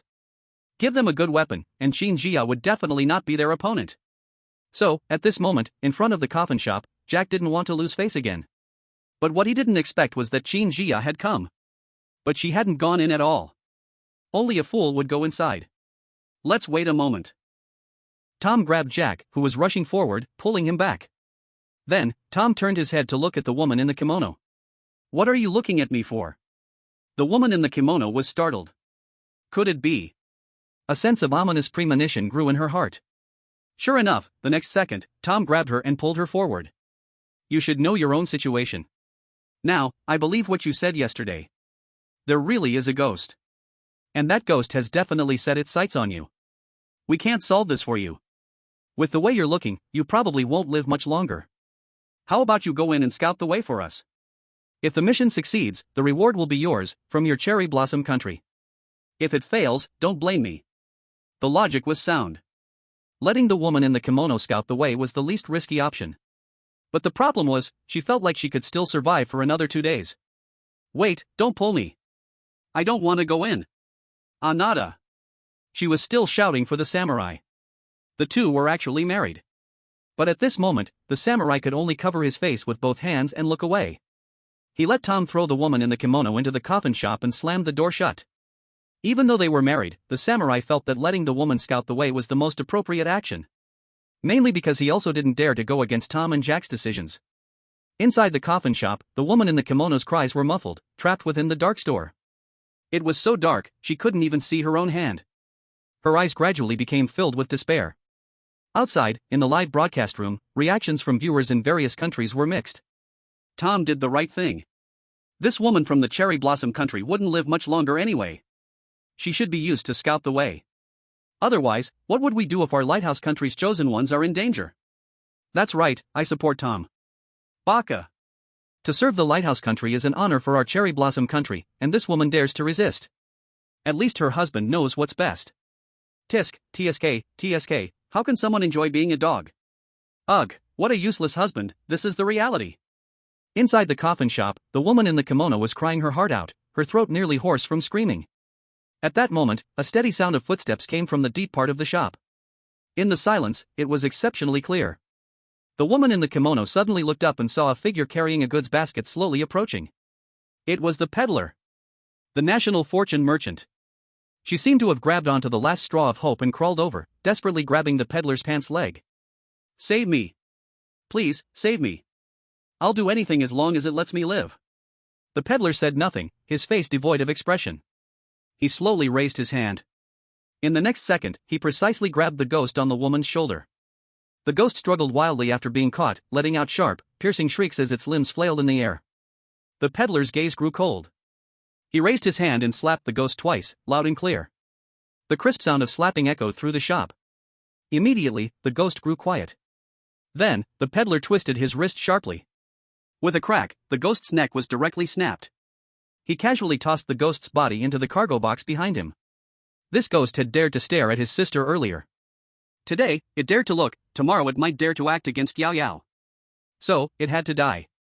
Seeing the ghost on her body dealt with, the woman in the kimono was overjoyed, her tear stains not yet dry, and she hurriedly opened her mouth to thank him. However, the peddler's cold voice came first. "You think I'm helping you?" The woman's smile froze on her face. The peddler moved aside. She immediately saw a pitch-black coffin quietly placed not far behind him. The coffin lid had been lifted at some point. The peddler directly grabbed the woman in the kimono's arm. She had been weak all day, and now she had no strength left to resist. Held tightly by Bai Chen, unable to move, she was forcefully dragged toward the coffin. Only helpless screams could escape her. At that moment, a sudden prompt from the system echoed in Bai Chen's mind. "Warning! Multiple instances of deliberate harm toward the chosen one detected by the administrator. Please adhere to the administrator's conduct guidelines." Bai Chen, is there a punishment? No, just advice. Bai Chen, then I won't listen. With that, he exerted force, throwing the kimono-clad woman into the coffin. Then, with a loud bang, he slammed the coffin lid shut, his action swift and clean. No command from Bai Chen was needed. Immediately, a blood-curdling scream came from within the coffin, only to abruptly stop after a few seconds. The shop fell into a dead silence once again. Bai Chen clapped his hands in satisfaction. This woman had dared to harm his sister. If she dared to think about it today, she'd dare to act on it tomorrow. So, anyone who posed a threat to Yao Yao must die. On the village road, Qin Jia was still pondering how to respond to the village chief's inquiry. After all, the task required a visit, they couldn't just stand there in silence. But before she could think of the right words, the old man in the coffin spoke again. Tomorrow is the village's festival. Since you're here, it's perfect. Remember to help at the ancestral hall tomorrow. As soon as he finished speaking, he slowly lay back in the coffin, extending his withered hand to pull the coffin lid back into place, closing it again. His movements were extremely practiced. The four in front of him hadn't even realized what had just happened. The next moment, the prompt from the national survival system rang clearly in the minds of all the chosen ones. It also echoed through live streams across various countries. Dragon Country Chosen 1 Bai Yao has completed the task of visiting the village chief. Special reward from Dragon Country, 5,000 tons of gold resources. Dragon Country Chosen 1 Qin Jia has completed the task of visiting the village chief. Special reward from Dragon Country, 1 custom-made golden battleship. Sunset Empire Chosen 1 Alice has completed the task of visiting the village chief. Special reward from Sunset Empire, 5,000 tons of gold resources. Snow Country Chosen 1 Andre has completed the task of visiting the village chief. Special reward from Snow Country, 5,000 tons of gold resources. The special rewards were all gold. The entire room instantly fell into an eerie silence. No one had expected that Dragon Country would complete the task so quickly. In front of the coffin shop, Tom and Jack stared wide-eyed at each other. After a long time, one of them managed to squeeze out a word. Fuck.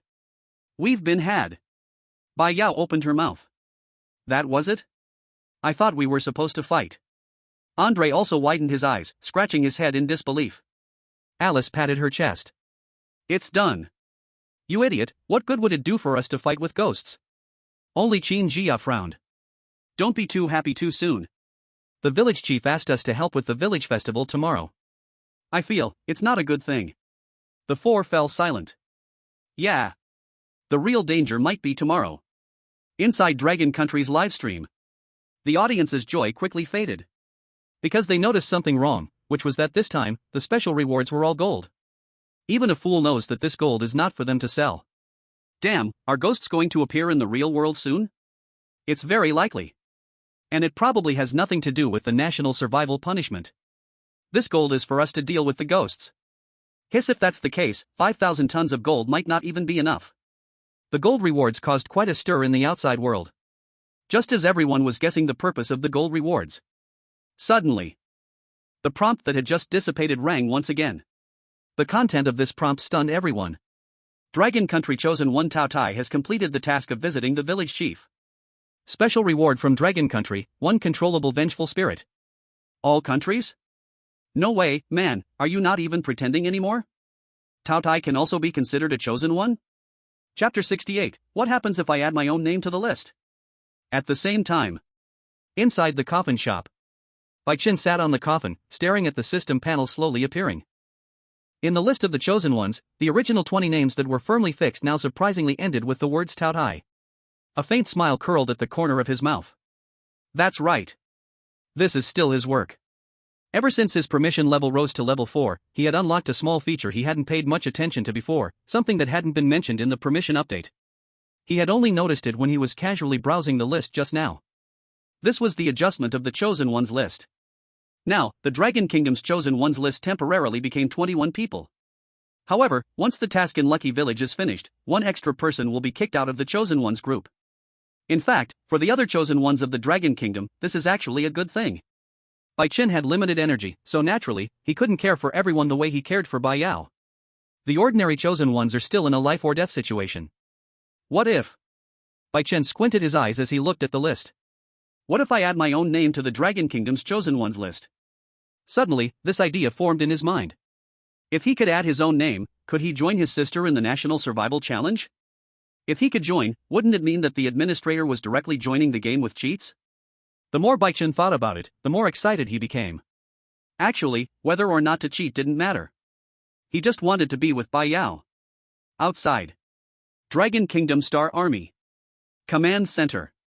In the massive sealed warehouse, 5,000 tons of gold suddenly appeared out of nowhere, piled up into a golden mountain. The dazzling light was almost blinding, illuminating the entire warehouse brightly. The person in charge, Chen Jun, suddenly tightened his gaze. He had been waiting for this moment. He immediately raised his hand and ordered, "Everyone, stay alert. Dispatch professional sealing personnel and master craftsmen right away, record everything on video, the gold must be stored properly, not a single detail can go wrong." This gold is not for the market, it's our life-saving resource. Perhaps, after this national survival challenge is over, we'll have one more foreign enemy in the interstellar battlefield. Chen Jun had reported this to headquarters immediately after seeing the special reward prompt during the livestream. Finally, it was decided that all 3 special rewards would be allocated to the Star Army. After all, these rewards, no matter how you look at it, were meant to help them fight the evil spirits. And the Star Army is at the front lines fighting both the foreign enemies and evil spirits. These resources could only play their biggest role if they were in their hands at the crucial moment. Once the storage arrangements for the gold were made, Chen Jun's communicator started ringing urgently. General. The golden warship has appeared, the technical department is currently testing its performance parameters, everything is normal so far. The voice from his subordinate was full of barely contained excitement. Chen Jun relaxed his tense nerves slightly, let out a long breath, hung up the communicator, and turned towards the command center. But as soon as he opened the door to the command center, a chilling wind rushed toward him, causing him to shiver instantly, and his nerves tightened once more. Inside the room, the staff were all sitting upright, their backs straight, but their faces looked extremely stiff. Their eyes involuntarily flicked toward the conference table. Chen Jun followed their gaze and saw a barefoot woman standing at the center of the conference table. She had her head lowered, her long hair covering most of her face, her expression numb, and a faint, cold, eerie aura surrounded her. Chen Jun's pupils contracted sharply. This ghost, he had seen it. It was the one from Lucky Village, the one that appeared in the hotel and then clung to the woman in the kimono, the ghost that trampled on people. Wasn't it captured and put into a cargo box by the peddler? How did it become Dragon Kingdom's special reward? Chen Jun couldn't make sense of it after thinking for a long time. But that didn't stop the uncontrollable joy from bursting in his eyes. He quickly walked up to the conference table. He circled around the ghost twice, carefully inspecting it, his excitement barely hidden on his face. What excited him wasn't how strong this stepping on people ghost was. On the interstellar battlefield, in any random battle with foreign tribes, there were at least 50,000 soldiers involved. Although the stepping on people ghost was strong, it only had single target damage. On the battlefield, it actually wouldn't play a huge role. But what made Chen Jun excited was the word controllable. As long as it could be controlled. This ghost could be arranged to protect important people like researchers or high-ranking officers. It could also be sent to research departments for in-depth study. As long as they could crack the weaknesses and traits of the evil ghosts, mastering their rules. In the future, when they encountered the evil ghosts of the Dragon Kingdom, they would have the initiative, which was far better than simply having a strong combat power. Of course, if sometimes a decapitation mission was needed. The stepping on people ghost could unleash its true power. Immediately notify the research department and have them send their top team to coordinate. Full monitoring, ensure it's tightly guarded, and do not make any tactical arrangements for the stepping on people ghost. Wait for Commander Qin to return from the national survival mission before she decides. General Chen gave the order in a deep voice, with an air of authority that could not be ignored. In terms of rank, he and Qin Jia were actually at the same level. But in the Interstellar Legion, he still had to listen to Qin Jia. She held the highest authority. He could arrange gold and warships. But for things like evil ghosts, it was better to leave them to someone with experience. Lucky Village. In front of the coffin shop. Tom and Jack, after hearing the task of visiting the village chief was completed, turned pale in an instant. The two of them exchanged a glance, both seeing deep fear in each other's eyes. Without hesitation, they turned and ran back. F***CK. We've been tricked. This coffin shop is a trap. Jack's voice cracked. The arrogance from earlier had completely disappeared. The samurai followed closely, his legs weak with fear, his face full of dread. Luckily, they had pushed the woman in the kimono inside to scout, otherwise, if they had entered recklessly, they would have certainly died inside. The three of them scrambled in panic, running along the village path for several hundred meters. When they turned a corner, because they were running too fast, they collided directly with a group of people. F***CK. Are you saltwater shrimp? Tom was in a state of rage and panic. A casual glance revealed that the people in front were not villagers but chosen ones, and he raised his head, about to shout angrily. But after cursing them, the others didn't react at all, no apology, no anger. Tom then looked up. How is it you guys? He was stunned. The chosen ones in front of him were actually from their Lighthouse Nation and Sakura Nation. What are you doing here? Jack also stopped, questioning in surprise. He and Tom both knew very well that these people had stayed in the papier-mâché shop overnight. When they went out today, they found that all the papier-mâché shops were closed. They thought they were definitely dead for sure. But now, they were standing in front of them, completely unharmed. Not a single person was missing. It seemed like they hadn't experienced any danger last night at all. What happened last night in the papier-mâché shop? Tom asked, furrowing his brow. Tom, we didn't stay overnight in the papier-mâché shop. Someone stepped forward and replied, after you left, we followed and went out. The papier-mâché shop no longer had any ghosts, but something still felt wrong. Luckily, we all ran out. Otherwise, we'd probably be trapped inside today. That person spoke with a tone of relief, as if they had survived a disaster. The samurai also caught up. So where did you stay last night? Didn't you encounter any danger? We sat by the roadside all night, no danger at all. Upon hearing this answer, Tom, Jack, and the samurai exchanged glances. They all felt it was unbelievable. They spent 40 yuan on a special offer room at a hotel, and bumped into a ghost, causing the woman in the kimono to die. Now you're telling me there is no danger in sleeping by the roadside at night? What a joke. If we had known this would be the result, we wouldn't have gone for that special offer room. What a scam. I saw the shop that opened today, it's a funeral clothes shop. If it's really like you say, then we won't go work to make money. We'll just sit by the roadside tonight, and we can survive these few days. Jack's expression seemed as if he had seen through the truth. That's right, this is definitely another trap like the coffin shop. Jixiang village is different from the immortal tribe ruins. In the ruins, all you have to face is the attack of monsters. But here, you also have to watch out for various traps in the rules. The task of staying in this village is definitely one of those traps. Staying on the roadside won't be dangerous, on the contrary, if you go to the hotel, you'll have to work to earn money. Making money means getting scammed by the black-hearted national merchants. The shops are also full of dangers. Even when you reach the hotel, it might not be safe. So sitting by the roadside is the best choice. Outside, in the live broadcast room, Jack and the others had no idea that the audience at this moment were filled with fear. Don't believe them, they spent the night at the paper funeral shop last night, and now their cameras are all blacked out. Tom, are you eating salty shrimp?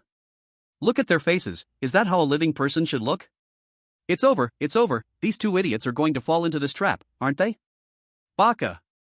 The Dragon Nation just completed the mission, and now our Sakura country is going to be wiped out? Even though the bullet comments in the live room were flying fast, Tom and the others couldn't see them at all. They didn't notice anything unusual. The expressions of the chosen ones were stiff, their faces pale. But Tom just thought they were scared. After all, they had spent a whole night in a ghost village. Who could rest well in that? Jack, the assassin, was still patting his chest proudly. That's settled. Tonight, we'll just sit by the roadside, we won't touch any shops in the village. I don't believe we'll encounter any ghosts this way. Tom and the samurai nodded repeatedly, especially the samurai. He even showed a look of relief, completely unaware that he had stepped into a trap more dangerous than the coffin shop. On the other side, on the village path of Jixiang village, Bai Yao held the Taotie in both hands, her eyes strange as she looked it up and down. She even poked its belly with her finger. You little bastard actually became a chosen one? If even you can become a chosen one, does that mean my brother can too? Qin Jia. She was struck dumb by Bai Yao's strange comparison, her lips twitching slightly. She rubbed her temple helplessly and said, "Why do you compare your brother to a beast? How can these two be the same?" Bai Yao chuckled. I'm used to it. While joking, the four of them began searching for their country's chosen ones in the village. They didn't walk far before they saw a funeral clothes shop with its door wide open. But when they looked inside, it was filled with people from the Asen country. Bai Yao turned her head and walked away. After switching a few shops, they finally found the chosen ones from the Dragon country. In front of this shop, through the open curtain, Bai Yao saw several Dragon country chosen ones bent over, busy working. Not only them, but there were also chosen ones from the Sun Never Sets Empire among them. Andre scanned the area but didn't see his Snow Country teammates, so he waved to the three of them. I'm going to look for my teammates, you guys stay busy. After saying that, he turned and quickly left, his steps filled with urgency. The Snow Country people were not with the Dragon Country team. That definitely meant danger, he had to find them quickly. After Andre left, Bai Yao, Qin Jia, and Alice lifted the curtain and walked into the funeral clothes shop. The shop was filled with a strange smell of old fabric. There was still a faint, almost imperceptible smell of mildew lingering in the air. Do you want to buy funeral clothes? They are 50 yuan each. At this moment, a cold, stiff voice rang out, sounding incredibly unnatural. Looking in the direction where the voice came from, the three women saw a plump woman standing behind the counter. Her expression was very unnatural, like the paper effigies they had seen yesterday. She was also wearing a brand new set of funeral clothes. Bai Yao first glanced at her.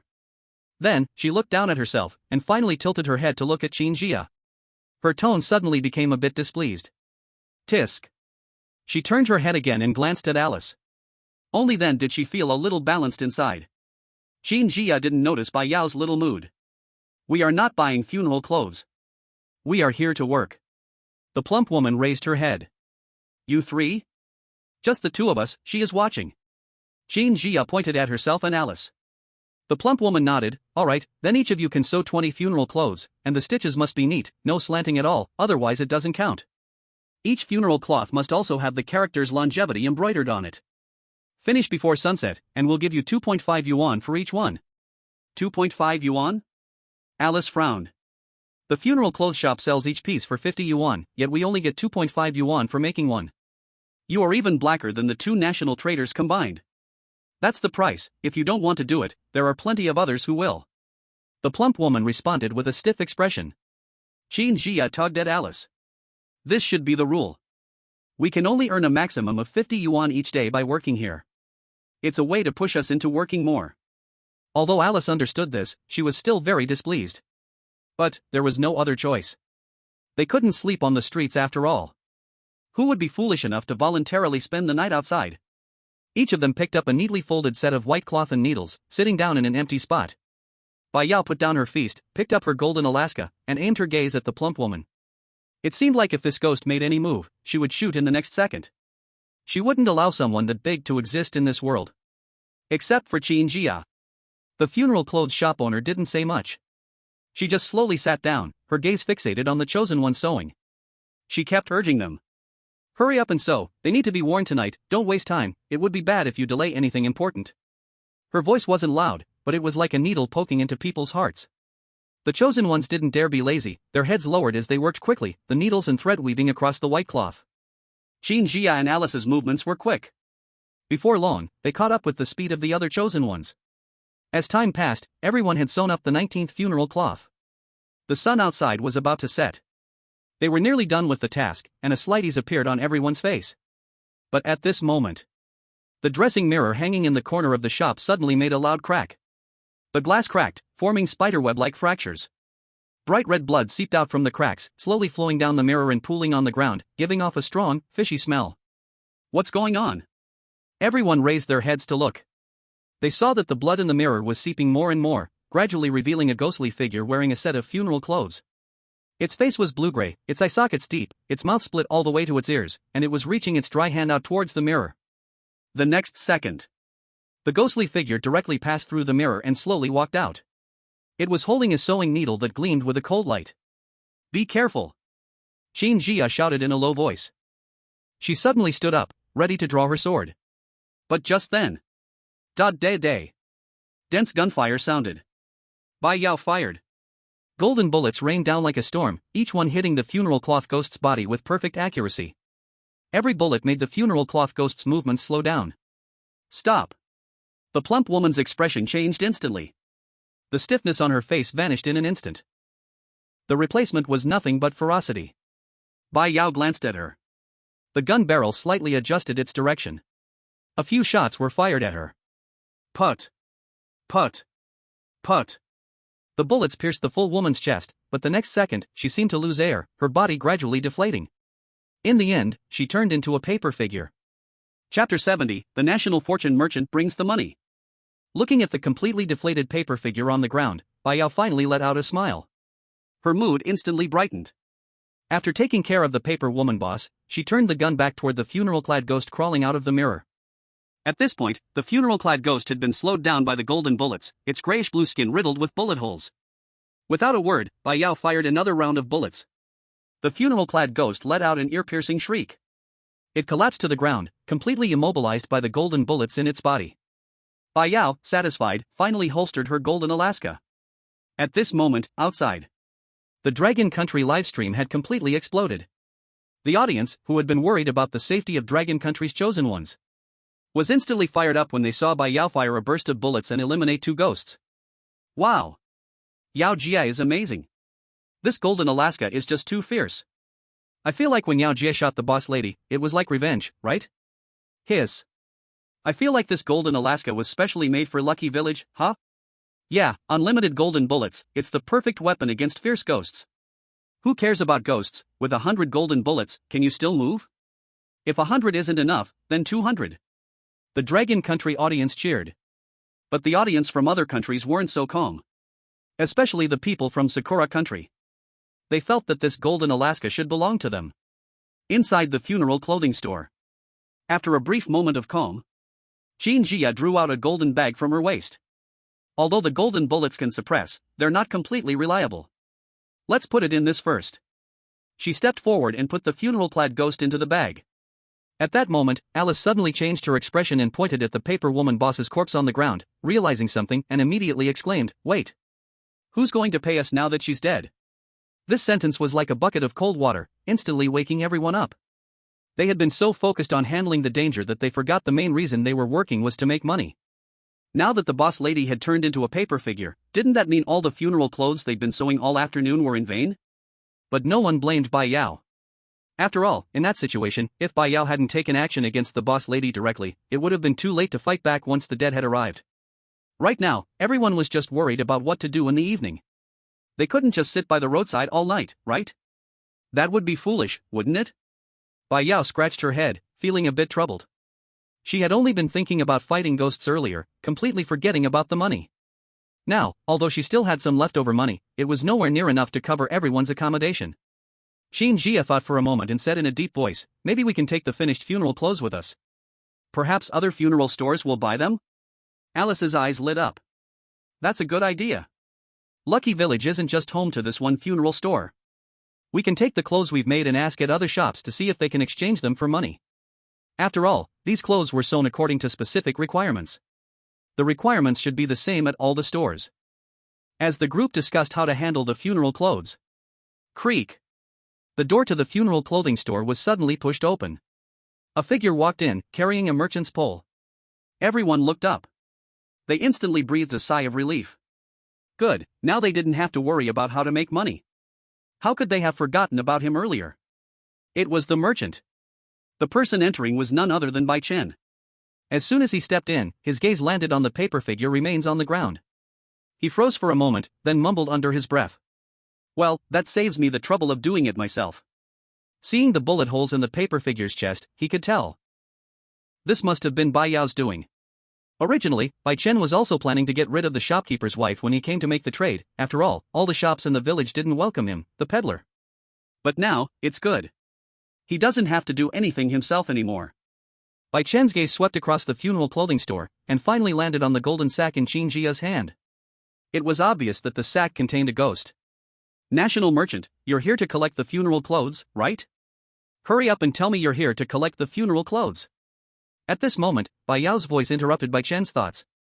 Bai Yao was a bit excited. Just now, in a moment of impulse, she almost caused everyone to miss out on earning paper money.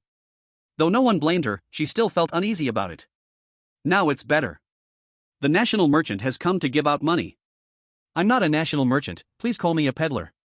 Bai Chen reminded her again. Bai Yao nodded. Okay, national merchant. Bai Chen. He decided not to argue with this brat anymore and turned to look at the others. I'm here to collect the funeral clothes, 2.5 per item. 2.5 per item? Alice widened her eyes. She instinctively raised her voice. Your price is exactly the same as that of the ghost boss just now. Can't you raise it a little? For example, 5 per item, would that work? Alice had learned her lesson this time. She no longer tried to use her beauty to charm this heartless guy. This guy is just an annoying lolicon. He only likes young and cute types like Bai Yao and has no interest in elegant ladies like herself.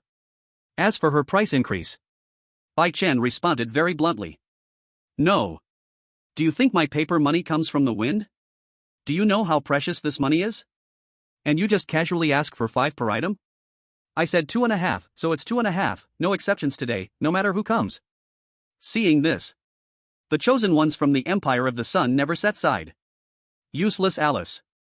Then, they all stepped forward to complete the transaction and got their 50 yuan worth of paper money for the day.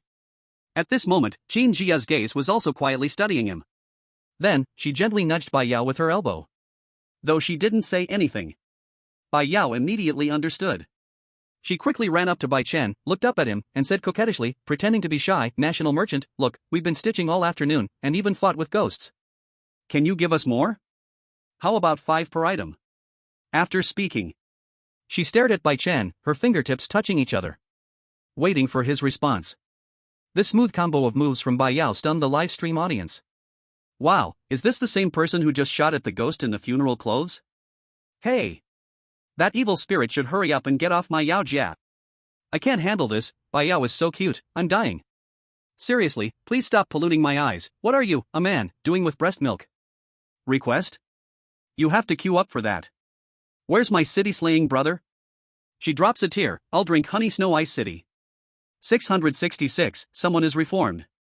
Bai Chen looked down at her. The corners of his mouth under the mask couldn't help but lift. It was rare to see his little sister acting cute. Although he wasn't used to it, still. So cute. But he still forced himself to stay calm and responded firmly. Wait. Before his words fell, his hand had already pulled out 100 yuan worth of paper money from the goods box and stuffed it into Bai Yao's hand. Alice? Not even her, she didn't even stitch the funeral clothes yet. Hee, thank you. As soon as she got the money, Bai Yao immediately smiled. You're welcome, it's just paper money, not something precious. I still have plenty in my hand. Alice, F******. Qin Jia stood aside, watching this scene, her brows furrowing slightly. Although Bai Chen had already tried hard to suppress his laughter, the sound still slipped for a moment, which Qin Jia keenly caught. That sound. It seems like I've heard it somewhere before. Now, she was certain that this national merchant's voice had been disguised. In other words, he didn't want others to hear his real voice. If he was really just an NPC, why would he have such a thought? Or maybe NPCs are also played by people. Alice curled her lips and muttered quietly, this guy is so biased, he's only good to Bai Yao. Just as she said this, Qin Jia's eyes shifted slightly. It seemed like, hello. Just as Qin Jia was deep in thought, Bai Chen's voice suddenly pulled her back to reality, forcibly interrupting her. She came to her senses. She realized Bai Chen had already completed the transaction with the other dragon country chosen ones. Everyone had received 100 yuan paper money. The chosen ones from the Sun Never Sets Empire looked at them with envy in their eyes. They were even thinking, maybe they should just follow Dragon Country in the future. Alice, you're so useless. Are you selling the ghost in your hand? Bai Chen didn't care about what others thought, he continued speaking. He set his sights on the ghost in Qin Jia's hand. Qin Jia took down the golden sack hanging from her waist and slightly lifted it. This? Bai Chen nodded. He could tell that Qin Jia's expression seemed a bit hesitant. So he immediately explained. This ghost is useless in your hands, you can't control it, you can't kill it. On the contrary, if you trade it to me, I can help you once. As a seller, he had to make a transaction, and a ghost in exchange for him helping once was still a trade. And a very worthwhile one. Bai Yao was also watching Qin Jia, but didn't speak. She couldn't be bothered to think about the pros and cons. Whatever Qin Jia says, just listen to her. After a while, Qin Jia finally nodded. Okay. She handed the golden sack to Bai Chen. Remember to return the sack to me. Bai Chen. What does this overly deliberate reminder mean? Does she think he's such a black-hearted person? Qin Jia's gaze was locked firmly on the golden sack. Bai Chen could only open the sack, grab the shroud-wearing ghost with his bare hands, and pull it out. He then tossed the sack back. Then, in a calm tone, he said, since our transaction went smoothly, let me give you an extra reminder. Things like vengeful ghosts should not be defined by common sense, for example. Saying this, Bai Chen suddenly pulled off the shroud from the ghost. He threw its body onto the ground. The next second, the body on the ground instantly turned into a puddle of corpse water. And the shroud in Bai Chen's hand began to sway wildly. The shroud is its true form.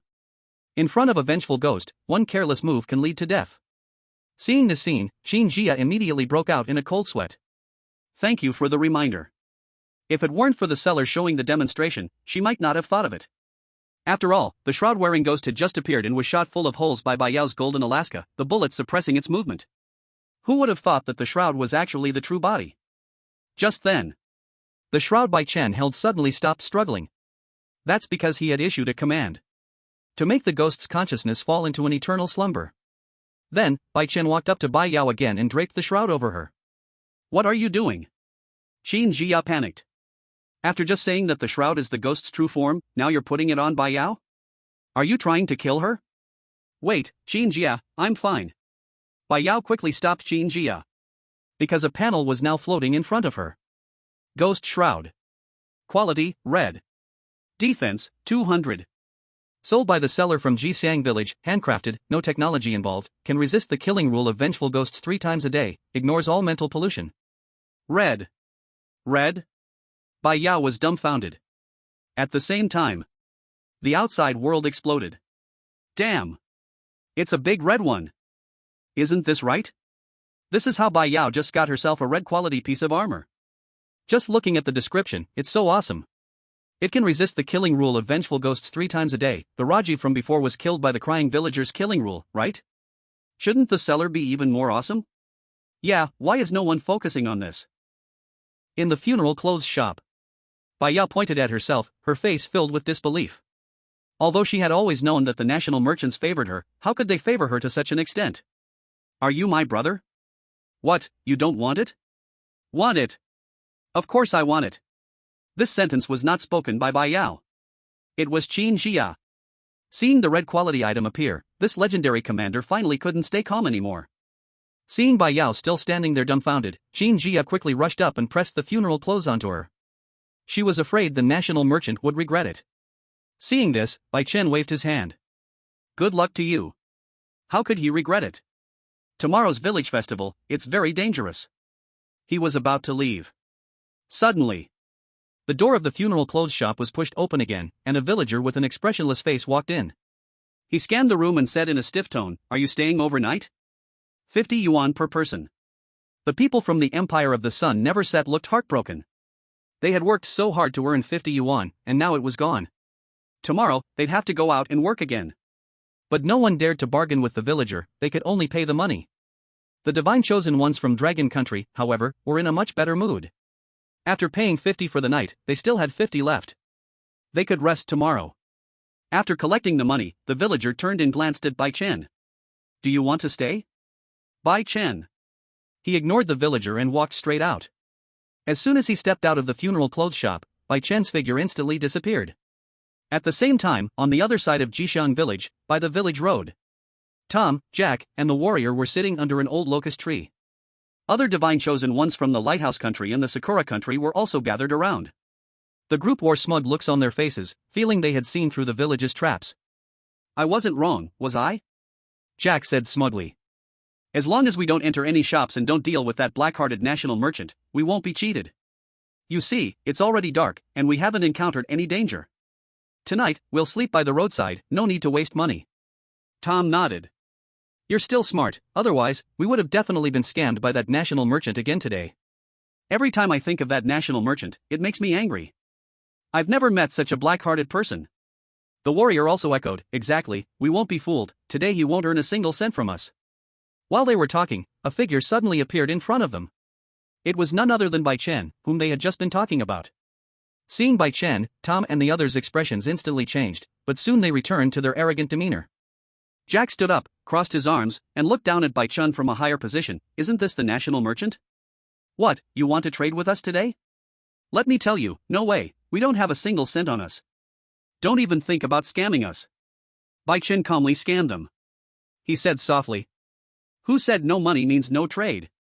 I accept everything, including your national fortune. After saying this, he took out a funeral robe and displayed it in front of the group. Not staying at the inn, tonight is very dangerous. One funeral robe, trade for 1% of your country's fortune. As he spoke, he glanced at the other divine chosen ones around Tom and his group. Trade for fortune, what are you dreaming about? We'll definitely not encounter any danger tonight. Jack sneered. Tom also took a step forward, his tone full of provocation. I'm telling you, do you not understand human speech? We said today, we won't touch any shops in the village, and we won't do any trade with you. Don't even think about earning anything from us. Bai Chen looked at their arrogant faces, his expression unchanged, only his lips slightly curled up. Are you sure you don't want to trade with me? Of course. Tom answered decisively. Bai Chen shrugged his shoulders, didn't say anything more, and turned to leave. Not long after he left, a gust of cold wind suddenly swept through. Jack couldn't help but shiver, furrowing his brows and saying, why is it so cold? As soon as he finished speaking, a familiar sound suddenly rang in his ears. Crunch. Crunch. It sounded like scissors cutting paper. Crunch. Crunch. The sound of scissors cutting paper grew closer. It was as if it was right next to his ear. A strong smell of paper pulp came through. Who is it? Come out. Tom suddenly stood up, scanning the surroundings with a wary look in his eyes. In the darkness, only strings of red lanterns gave off a faint glow. The warrior's throat moved slightly, and his voice trembled a little. Just now that sound seemed to come from right next to us. As soon as he finished speaking, a silent member of the Lighthouse Country's chosen one suddenly moved. He lunged directly at Tom. Brian! What are you doing? Tom was startled. At this moment, Brian's face was as pale as a blank sheet of paper. His lifeless eyes showed no spark, but the corner of his mouth twisted up in a strange grin, revealing a stiff smile. Tom dodged Brian's attack. Only then did he see that Brian was holding a pair of scissors, though he didn't know when he had gotten them. The scissors made a sharp crunching sound as they opened and closed. Then, Brian suddenly lunged at Jack, the scissors aimed straight at his throat. But Jack kicked him away, sending him flying more than 10 meters. A large hole appeared in his abdomen, yet no blood poured out. It looked more like a torn piece of paper. Fuck. He's not human? Tom's pupils shrank, and before he could react, the other chosen ones around them stood up one by one. Each of them was holding a pair of scissors. They all surrounded Tom and the others. They are paper people. Just like the ones we saw at the paper shop. Tom screamed, finally understanding why they had felt so off today, yet he couldn't figure out why. It turned out, they hadn't come out alive from the paper shop. The people who came out were already paper people. Jack cursed loudly. Seeing the broken Brian charging toward them again, he threw a punch. He smashed Brian's head to pieces. At that moment, a cold death notification rang in everyone's ears. Lighthouse Country Chosen 1 Brian has been killed by Lighthouse Country Chosen 1 Jack. Tom, Jack, and the warrior all froze, their expressions filled with disbelief, replacing their fear. What? Tom was stunned. Hadn't Brian already been turned into a paper person? Wasn't he already dead? Why did it still say that Jack killed him? Jack was also confused. I clearly killed a paper person.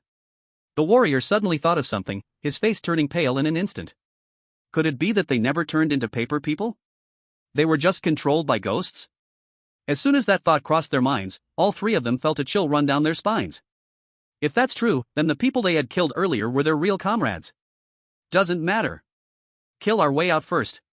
Jack quickly snapped back to his senses, a ruthless glint flashing in his eyes. Even if they are human, so what? Are we just going to let them kill us? Saying that, he charged forward and punched a paper person to death. Chapter 73, The Deal is Done, National Fortune Deducted. Sakura Country Chosen 1 Sato has been killed by Lighthouse Country Chosen 1 Jack. Lighthouse Country Chosen 1 Lucy has been killed by Lighthouse Country Chosen 1 Jack. Lighthouse Country Chosen 1 Rashi has been killed by Lighthouse Country Chosen 1 Jack. Tom watched as the number of chosen ones dwindled.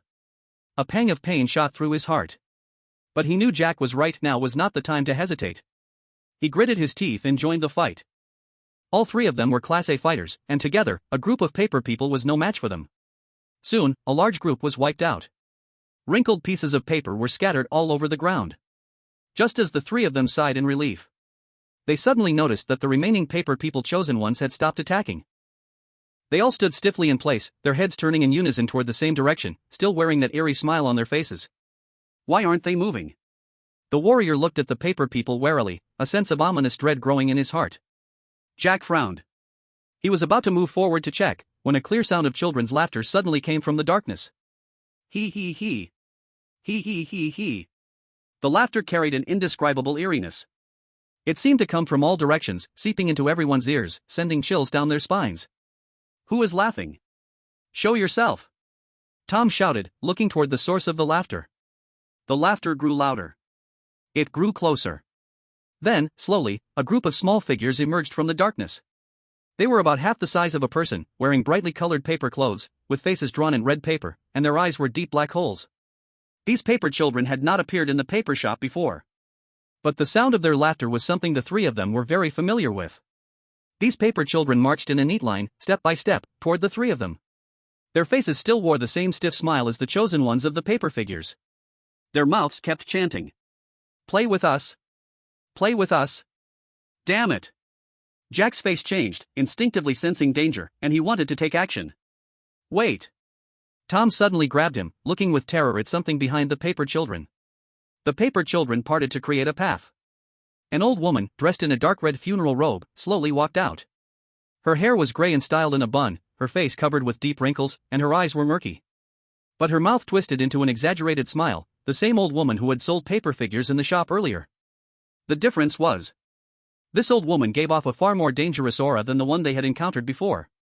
As she got closer, the three of them felt their breathing becoming difficult. You? Why aren't you obediently staying in the paper shop? Why run out here? The old woman's voice was hoarse and dry. My children haven't had any playmates for a long time. She pointed at the paper children around her, and they immediately cheered excitedly. Playmate! Playmate! We want a playmate! Come play with me! The warrior's palms were sweating with cold sweat.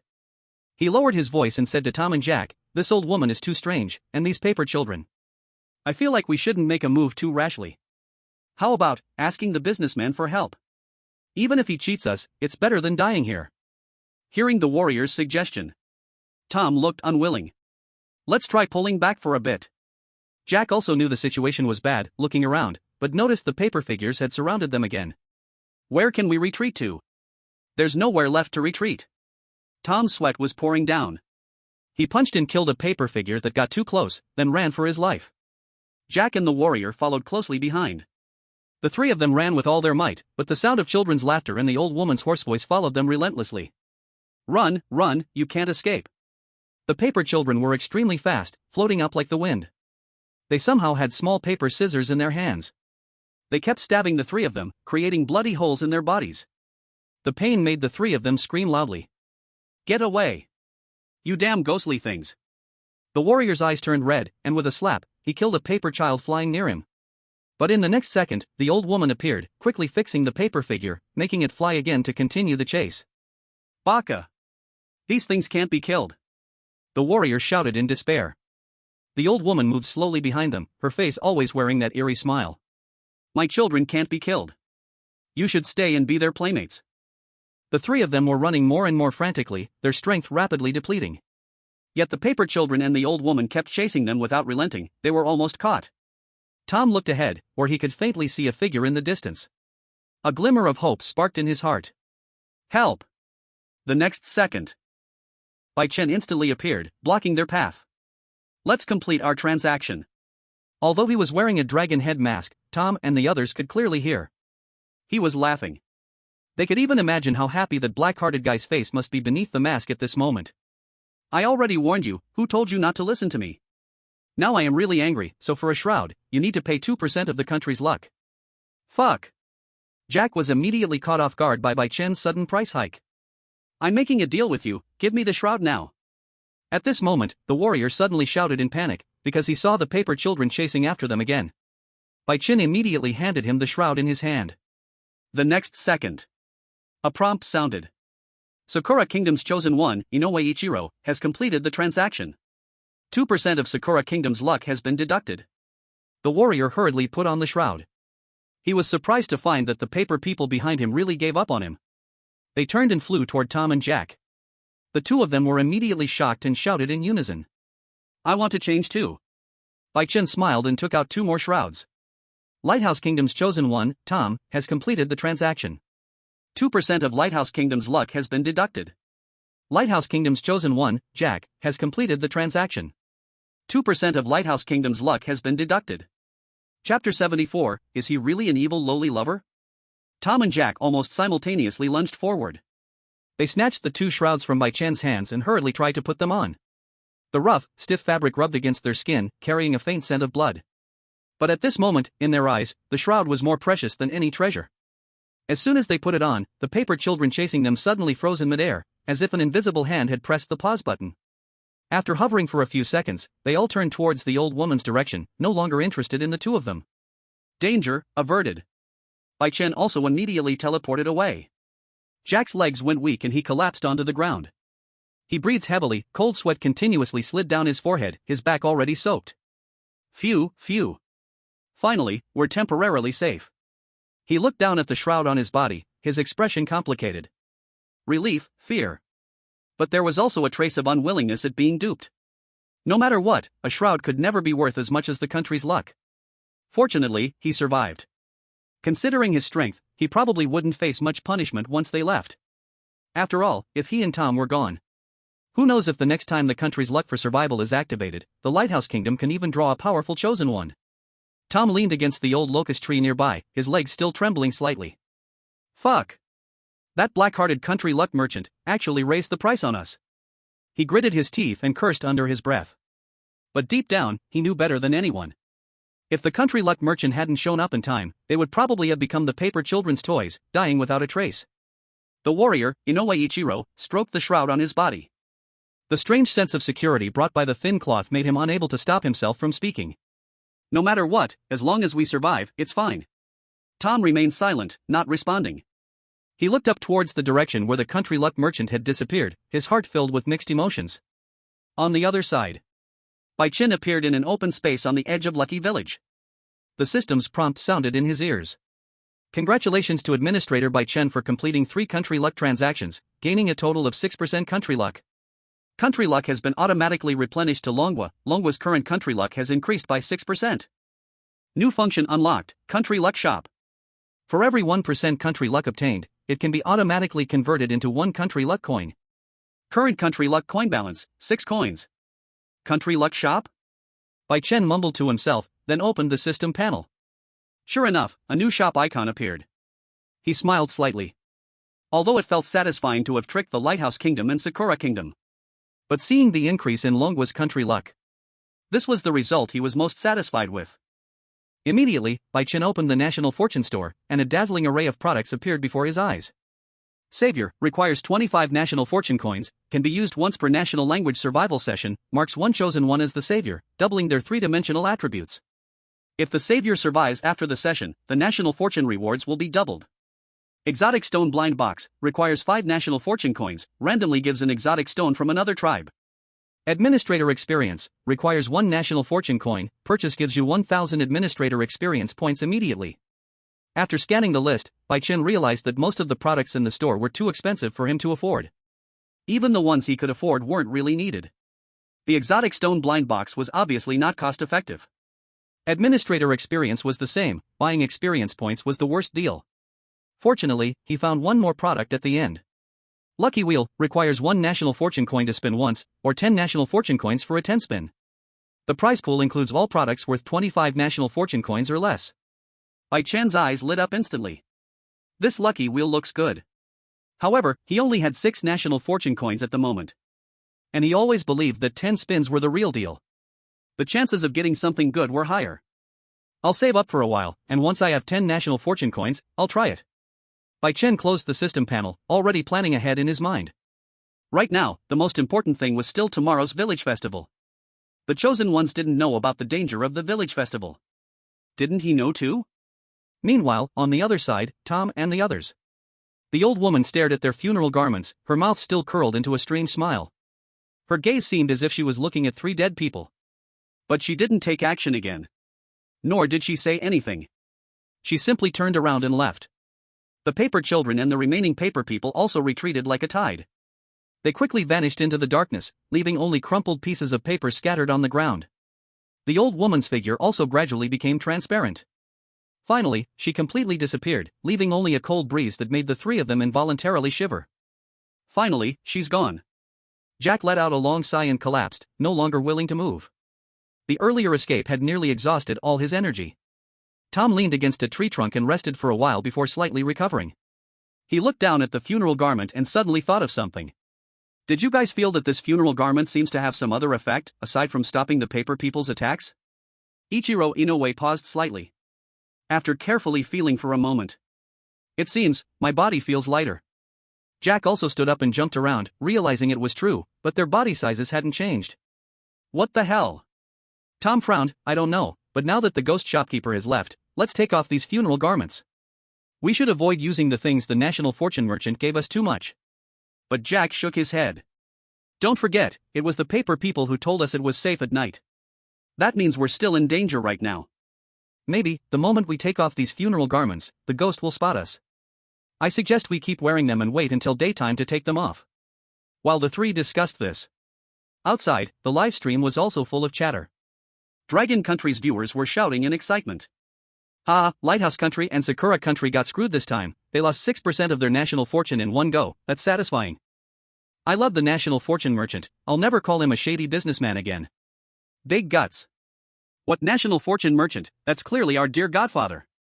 Wait, don't you find it strange? Is the national fortune merchant really that kind-hearted? According to his style, the things he gives must have some hidden issues, right? That's old news, this time he's just a vendor doing legitimate business.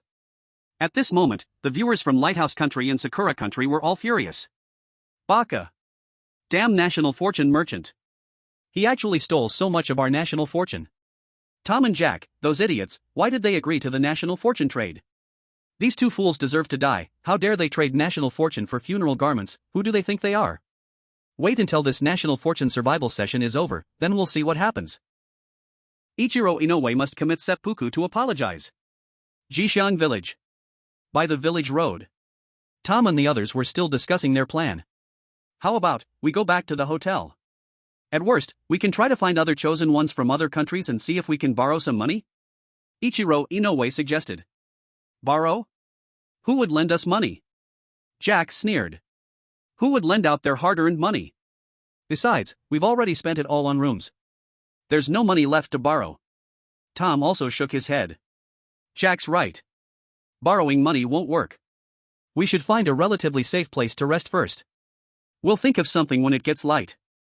The three of them stood up and decided to leave this unlucky place. But at that moment, Jack suddenly felt the ground beneath him disappear, not sure what he had stepped on. His body suddenly dropped from the ground. F***K. Pull me up. He instinctively tried to steady himself, but it was too late. Soon, Tom and Ichiro Inoue had the same experience. They tried to grab something, but there was nothing around them but air. What's going on? Tom exclaimed, his face full of terror. He looked down at the ground and saw that a pitch-black space had appeared out of nowhere. A powerful pulling force came from beneath their feet, pulling them downward. Help! Ichiro Inoue shouted, but as soon as the words left his mouth, some force swallowed his voice. The three of them didn't even have time to figure out what was happening before their bodies were wrapped in an invisible force. A few seconds later, the spot where Tom and the others had been was left with an empty village road. As if they had never been there. Only the scattered pieces of paper on the ground proved that something had happened there just now. Seeing this scene unfold, many Dragon Country viewers patted their chests. Now that's more like it. Otherwise, if nothing went wrong with the products the national fortune merchants sold, something would feel off.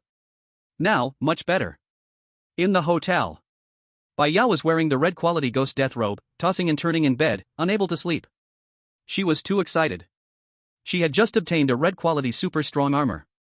She flipped over again, only to find that Qin Jia was also not asleep. In the room, there were three women. Only Alice was asleep. Still elegant, as if she were walking in her sleep. Qin Jia, why do you think that national fortune merchant has been so nice to me?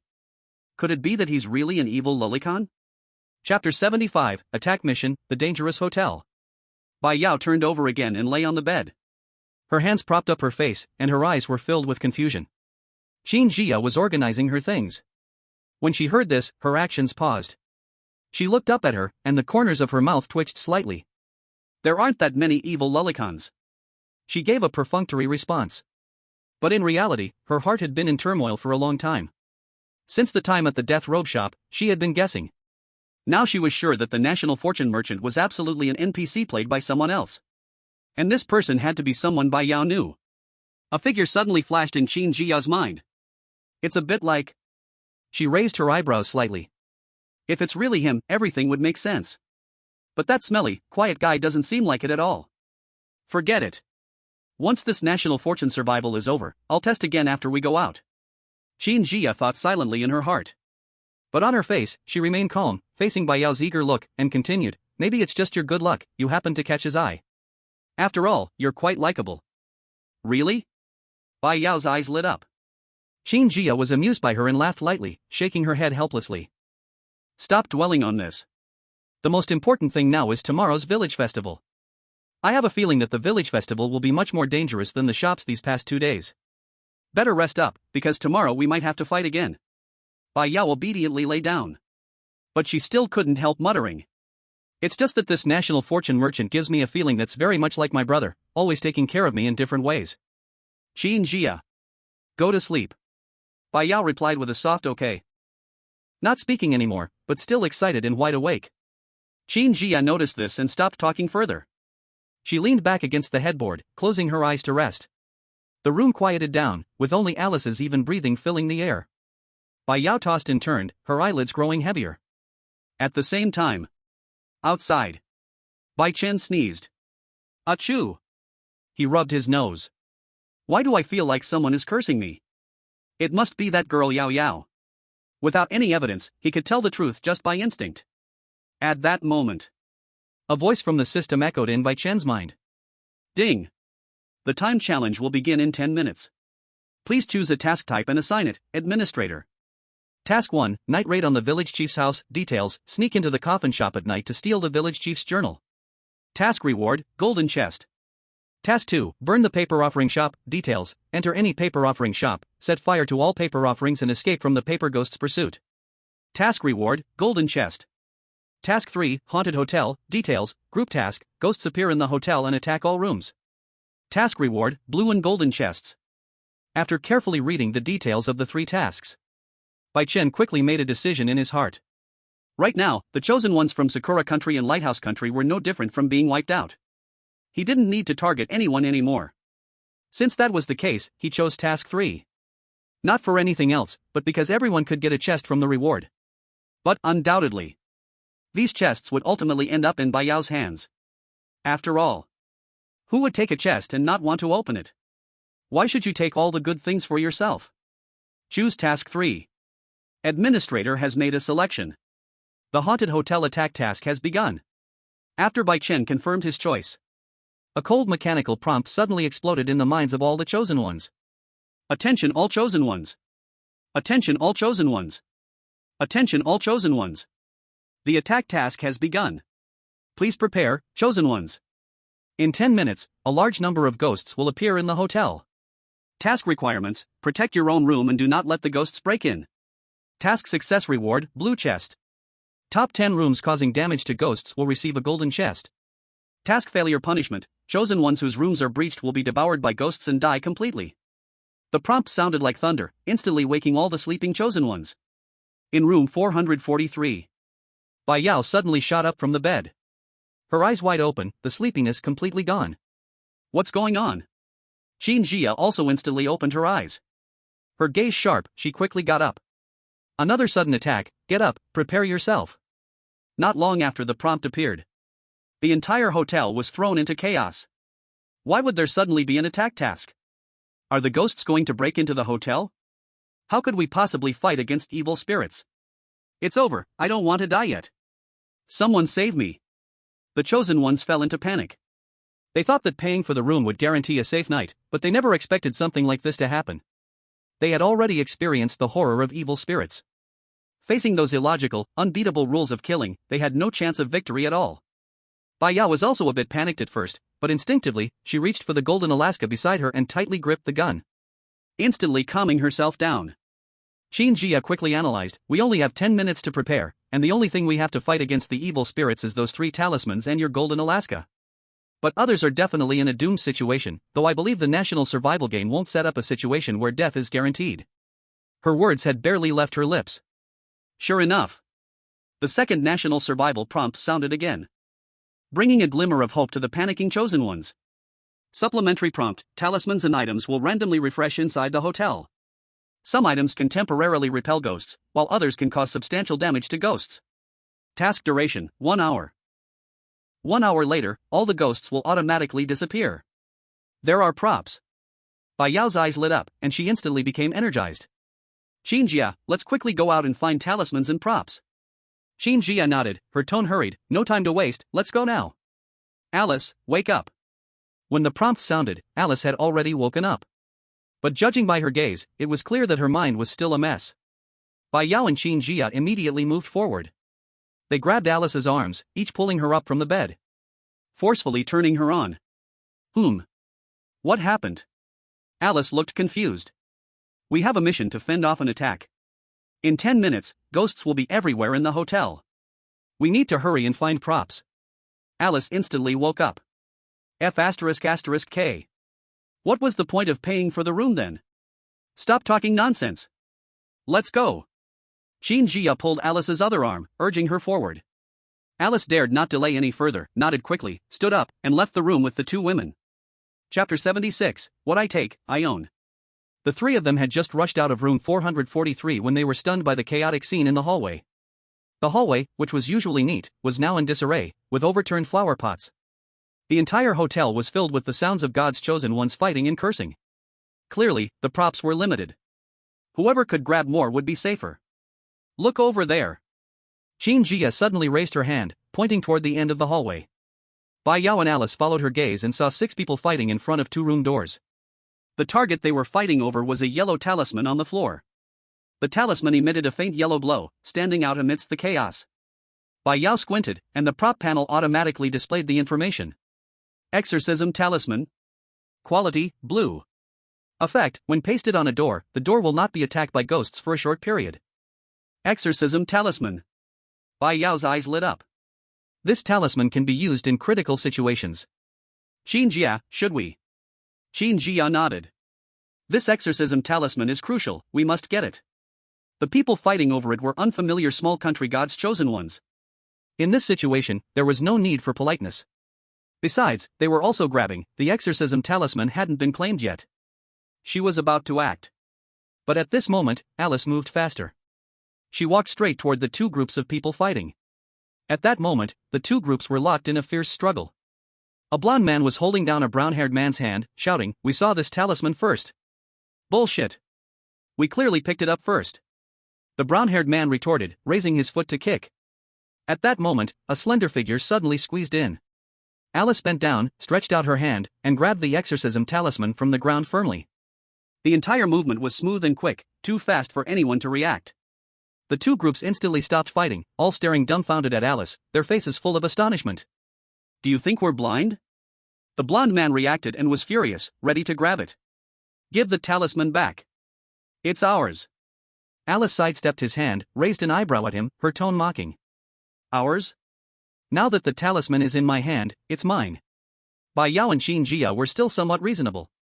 In most situations, they wouldn't actively snatch things from others. But Alice was different. Yours? I took it, it's mine. Not to mention, the exorcism talisman hadn't been claimed by anyone yet. You. The blond man's face turned red with anger, ready to strike. Wait. His companion suddenly grabbed him, whispering in a cautious tone. Take a good look at who this is. The Empire of the Setting Sun's Alice. Over there are Longwa's Bai Yao and Jia, we can't afford to mess with these 3 women. Whether they were God's chosen ones who survived from the last undying tribe ruins, or the newly selected ones, everyone knew the strength of Longwa by now. Jia might find dealing with vengeful ghosts tricky, but dealing with small karma like them? That's a breeze, right?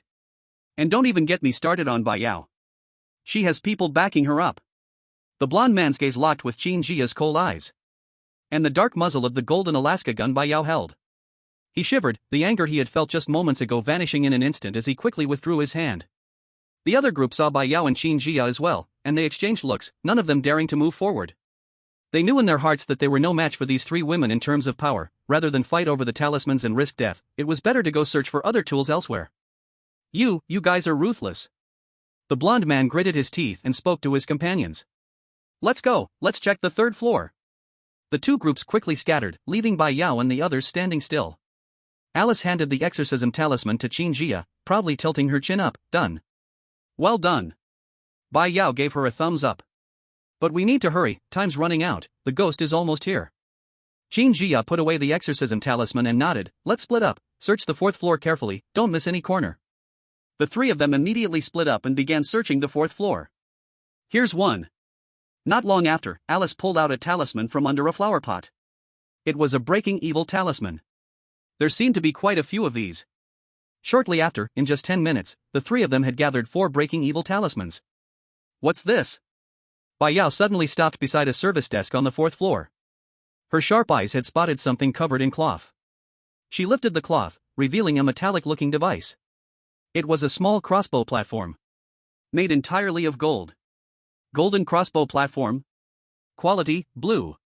Effect, once installed, it automatically locks onto vengeful ghosts and shoots golden crossbow bolts, cooldown, 60 seconds, unlimited ammo. Golden crossbow platform. Bai Yao's eyes lit up. This is amazing. It can automatically attack ghosts when installed at the door. She quickly ran back, holding the crossbow platform. She explained its function to Qin Jia and Alice. Both women were thrilled. The three of them quickly installed the golden crossbow platform. Done. Bai Yao clapped her hands. We've searched the 4th floor, let's check the 3rd floor, there might be more good stuff. The three of them headed down the stairs. Just as they reached the 3rd floor, they felt an even stronger cold, eerie atmosphere than the 4th. They had only taken a few steps when Alice suddenly stopped. Pointing to a red talisman hanging on the wall ahead, she said, "Look, there's a red talisman." The talisman was completely red, covered in intricate black runes, radiating a powerful energy wave, starkly different from the yellow talismans they had found earlier. Bai Yao and Qin Jia rushed forward, and the system panel instantly popped up with detailed information. Ghost suppressing talisman. Quality, blue. Effect, when used actively, it releases powerful exorcising energy, dealing massive damage to all ghosts within range. This talisman contains 30 years of spiritual power, can you withstand it? Wow, this ghost-suppressing talisman looks impressive. Bai Yao looked at the description on the panel, immediately getting excited. She rubbed her hands together and was about to step forward to tear it off. But just as she moved, a sharp wind suddenly rushed from behind at an angle. Watch out! Qin Jia reacted quickly, grabbing Bai Yao's arm and pulling her 2 steps back. Whoosh! A dark, gleaming iron arrow flew past Bai Yao's shoulder. It slammed into the wall where the ghost-suppressing talisman was hanging, the arrow's tail still buzzing as it vibrated.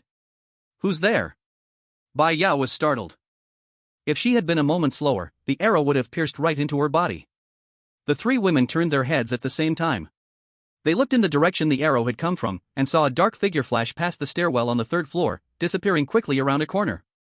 Qin Jia didn't bother with the fleeing figure, quickly moving forward and tearing the ghost-suppressing talisman off the wall, tightly gripping it in her hand.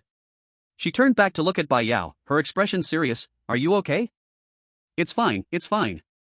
Thanks to you, Qin Jia, for reacting so quickly. Bai Yao patted her chest, then her expression darkened, her voice filled with anger. Which bastard dared to ambush me? Qin Jia carefully put away the ghost-repelling talisman. It's too late to go looking for them now. I've been counting the time. In another minute, the ghost will appear. If we go after them, we might be attacked by the ghost halfway. She paused. And I'm certain, they didn't come for the talisman. The arrow just now was aimed at your heart. Yao Yao, it's either coming for you or for me, the target is clear, they want to hurt us. So if it ends up in mutual destruction, it'll play right into their hands. Bai Yao furrowed her brows. We haven't offended anyone, right? Whoever it is. Qin Jia's tone was cold, there are only so many chosen ones. The monk can run, but the temple can't. Once this attack mission is over, we'll search every room. We'll definitely drag them out. And then, we'll settle this score properly. The temporary retreat was because of the ghost. But that doesn't mean this matter will just end here. Qin Jia was protective of her own. Dare to touch Bai Yao? Even if she has to turn Ji Xiang village upside down, she won't let that person off. Alice also agreed. Don't worry, our empire's chosen ones will definitely support you all the way. And that idiot Andre, when the time comes, let him send people to look for them too. Andre lived on the 2nd floor. He couldn't be contacted for now. But once he finds out about this, he would definitely offer his full support. Bai Yao nodded and suppressed the anger in her heart. Anyway, I'm not injured. Let's head back first. The three of them stopped delaying.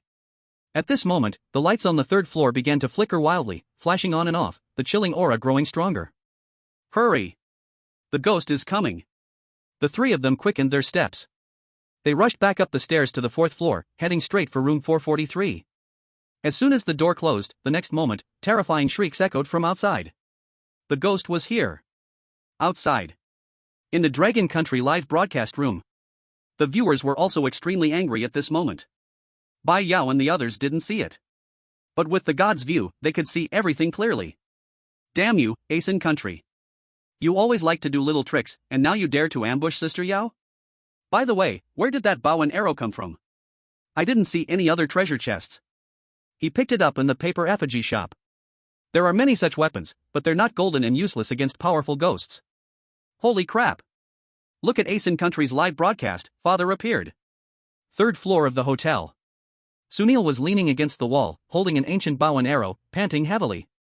That was close, luckily they didn't chase me. He was the one who had just ambushed Bai Yao. So close. I almost killed that Bai Yao. Sunil slapped the wall in frustration, his face filled with unwillingness. He had been waiting for this chance for a long time. This was his mission. Because in the Undying Race ruins, Bai Yao had been repeatedly favored by the national fortune merchants. This made Asian country feel deeply unfair. Why treat us like swindlers, but show favoritism to Dragon country? So, they wanted to eliminate Bai Yao. They believed that once Bai Yao died, the national fortune merchants would no longer favor Dragon country, weakening Dragon country's strength. I clearly aimed for the heart, yet it was dodged. This Dragon country's Qin Jia reacted so quickly. But it's fine, there's still a chance. Sunil took a deep breath, his eyes turning cold and vicious. The ghost is about to appear, I can still find a chance to destroy their door. At worst, we'll perish together, but I'll still gain. He was muttering to himself when suddenly, he felt an inexplicable chill behind him. Who? Sunil turned sharply, his bow and arrow pointing instantly behind him. But all he saw was a shadow standing silently in the staircase. The figure was wearing a dragon head mask. And in the exposed pupils, a murderous intent radiated. National transport merchant?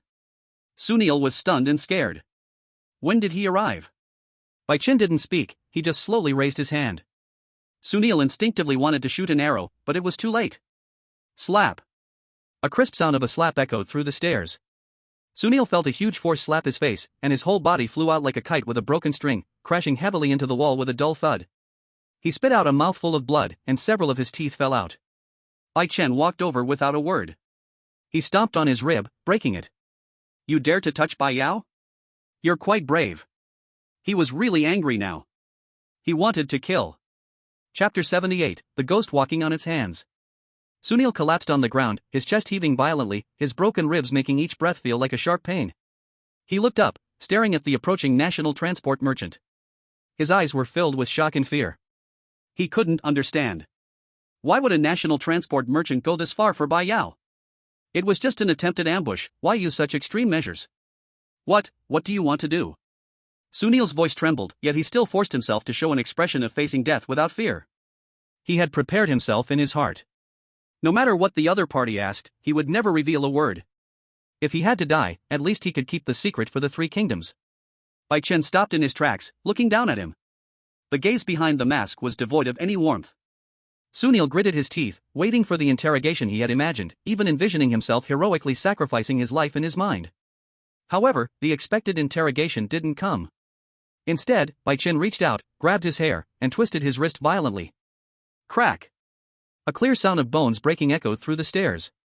Sunil's eyes immediately widened, his expression frozen in extreme shock, his lips moved but no sound came out. Until death came, he couldn't understand. Why didn't you ask?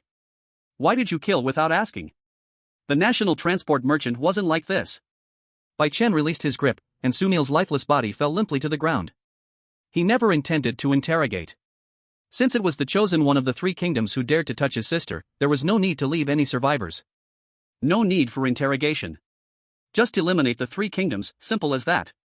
At this moment, a warning sound suddenly echoed in Bai Chen's mind. Warning! Warning! The administrator has seriously violated the administrator's regulations, killing a participating chosen one without permission, disrupting the fairness of the game. Bai Chen raised an eyebrow and calmly responded, Is there a punishment? The system paused for a moment before responding. 1 experience point will be deducted from the administrator as a warning. Deduct experience points? Bai Chen was instantly enraged. If you dare to deduct my experience points today, will you dare to fire me as an administrator tomorrow? I see the system doesn't want to work anymore, huh? Although he knew very well, as an administrator, he couldn't overly interfere in the chosen one's actions. But Bai Yao was his real sister. Anyone who touched her would die. Not even God could save them. System? A brief silence filled his mind. It seemed like the system had crashed. After a while, the system's voice finally sounded again, noticeably weaker. Due to an unknown system error, it is restarting automatically, the violation prompt is invalid, and no violations have been detected. Restart complete. At this moment, the live streams from all the countries outside had completely erupted. The footage of Bai Chen killing Sunil was fully captured by the live cameras. All the viewers were dumbfounded. In the live stream of the Three Kingdoms, angry comments flooded the screen. The national transport merchant is too much. How dare he deliberately kill our chosen one? This is a serious violation. It disrupts the fairness of the game. We must report this. Sunil just attempted an ambush and failed. Why did he kill him directly? Exactly. Didn't really hurt Bai Yao. Is it really necessary to be so petty?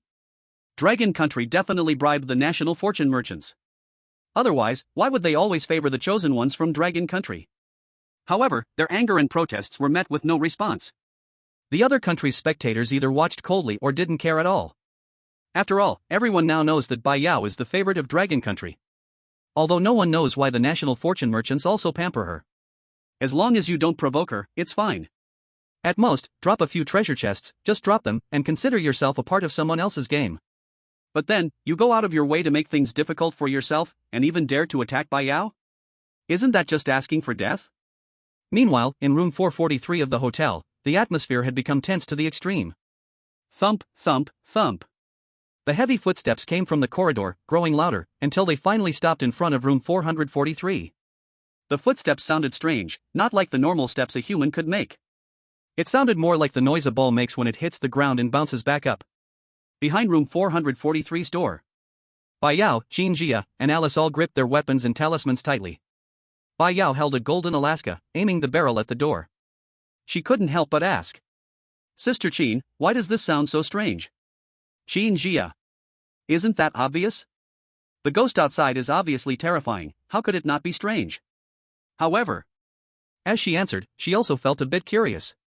Curious about what kind of ghost was outside the corridor. You two stay alert, I'll take a look. Qin Jia reminded the two. Just then, the footsteps outside stopped right in front of room 443's door. She immediately crouched down. There was a small gap under the hotel door, enough to see the floor outside. Qin Jia was preparing to secretly observe the situation through the gap. But when she lowered her head and looked outside, she was stunned to find that she had locked eyes with a pair of eyes. Her mind went blank for a moment. What kind of ghost is this? Why are the eyes on its feet? At that moment, the ghost outside suddenly let out an eerie and bone-chilling laugh. Hee hee, hee hee. Found you. The voice came from below.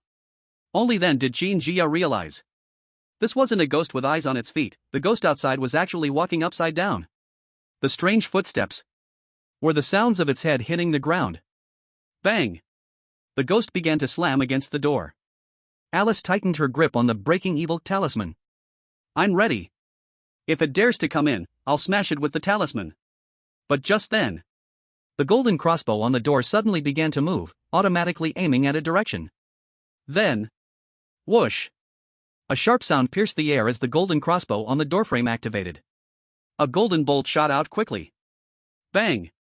The bolt seemed to have hit the target, and a muffled sound of penetration was heard. But it wasn't the sound of flesh being pierced, but rather something hard being struck. The three women were puzzled when suddenly, ah! A shrill ghostly howl came from outside the door, sharp and grating, making their scalp tingle. Now they were sure. The golden crossbow hadn't missed. At the same time, a translucent leaderboard panel appeared in front of Bai Yao and the others. Murderous Ghost Hotel Damage Ranking. First place, room 443, Dragon Country / Sun Never Sets Empire, 100 damage. Second place, room 207, Dragon Country, 35 damage. Third place, room 211, Snow Country, 20 damage. Chapter 79, Silver Thread, Assembling Puppet Ghost? Why is it screaming so miserably? Bai Yao blocked her ears with her fingers. After a while, seeing that there was no movement outside the door, her curiosity instantly overtook her nervousness. She bent down like Qin Jia and peered through the gap in the door. She saw a black shadow lying motionless on the floor of the corridor. Clearly, it had been suppressed by the golden crossbow bolt. It's not moving anymore. Bai Yao's eyes lit up, and she straightened up, patting her chest. Looks like this ghost isn't that strong after all. One shot took care of it. Sister Qin, should we open the door and take a look? I want to see what this thing really is. Qin Jia thought for a moment. She felt that Bai Yao's suggestion made sense. The ghosts in Jixiang village were of many types: crying villagers, paper-made ghosts, funeral clothes ghosts, the village head. Now, another one appeared that walked upside down. This was a perfect opportunity to learn more about the different ghosts in Jixiang village. It would help in preparing for what's to come. After all, the rules for survival in the country are, the later it gets, the more dangerous it becomes. She nodded and then reminded them. Okay, but be careful. Got it. Bai Yao immediately raised the golden Alaska, aiming the barrel at the door, ready to shoot at any moment. Qin Jia motioned for Alice to step back, then slowly opened the door. The scene outside instantly came into view for the three of them. The ghost was indeed lying on the ground, curled up, completely still. And the golden crossbow bolt was perfectly embedded between its legs. No wonder it had screamed so painfully earlier. Outside, in the Dragon Country livestream, the viewers, especially the male ones, instantly shuddered upon seeing this scene. Holy shit! Just looking at it makes it hurt. This is the first time I feel sympathy for a ghost. This is a bit tragic. Clearly, the crossbow bolt hit it. Why do I feel pain too? Help! My wife is watching the live stream, and my ex-girlfriend contacted me yesterday. Now my wife's look is a bit off. Good luck, brother upstairs. A group of people watched a ghost, feeling for it. Alice couldn't hold back and let out a little laugh. That must hurt a little. Bai Yao, however, furrowed her brows.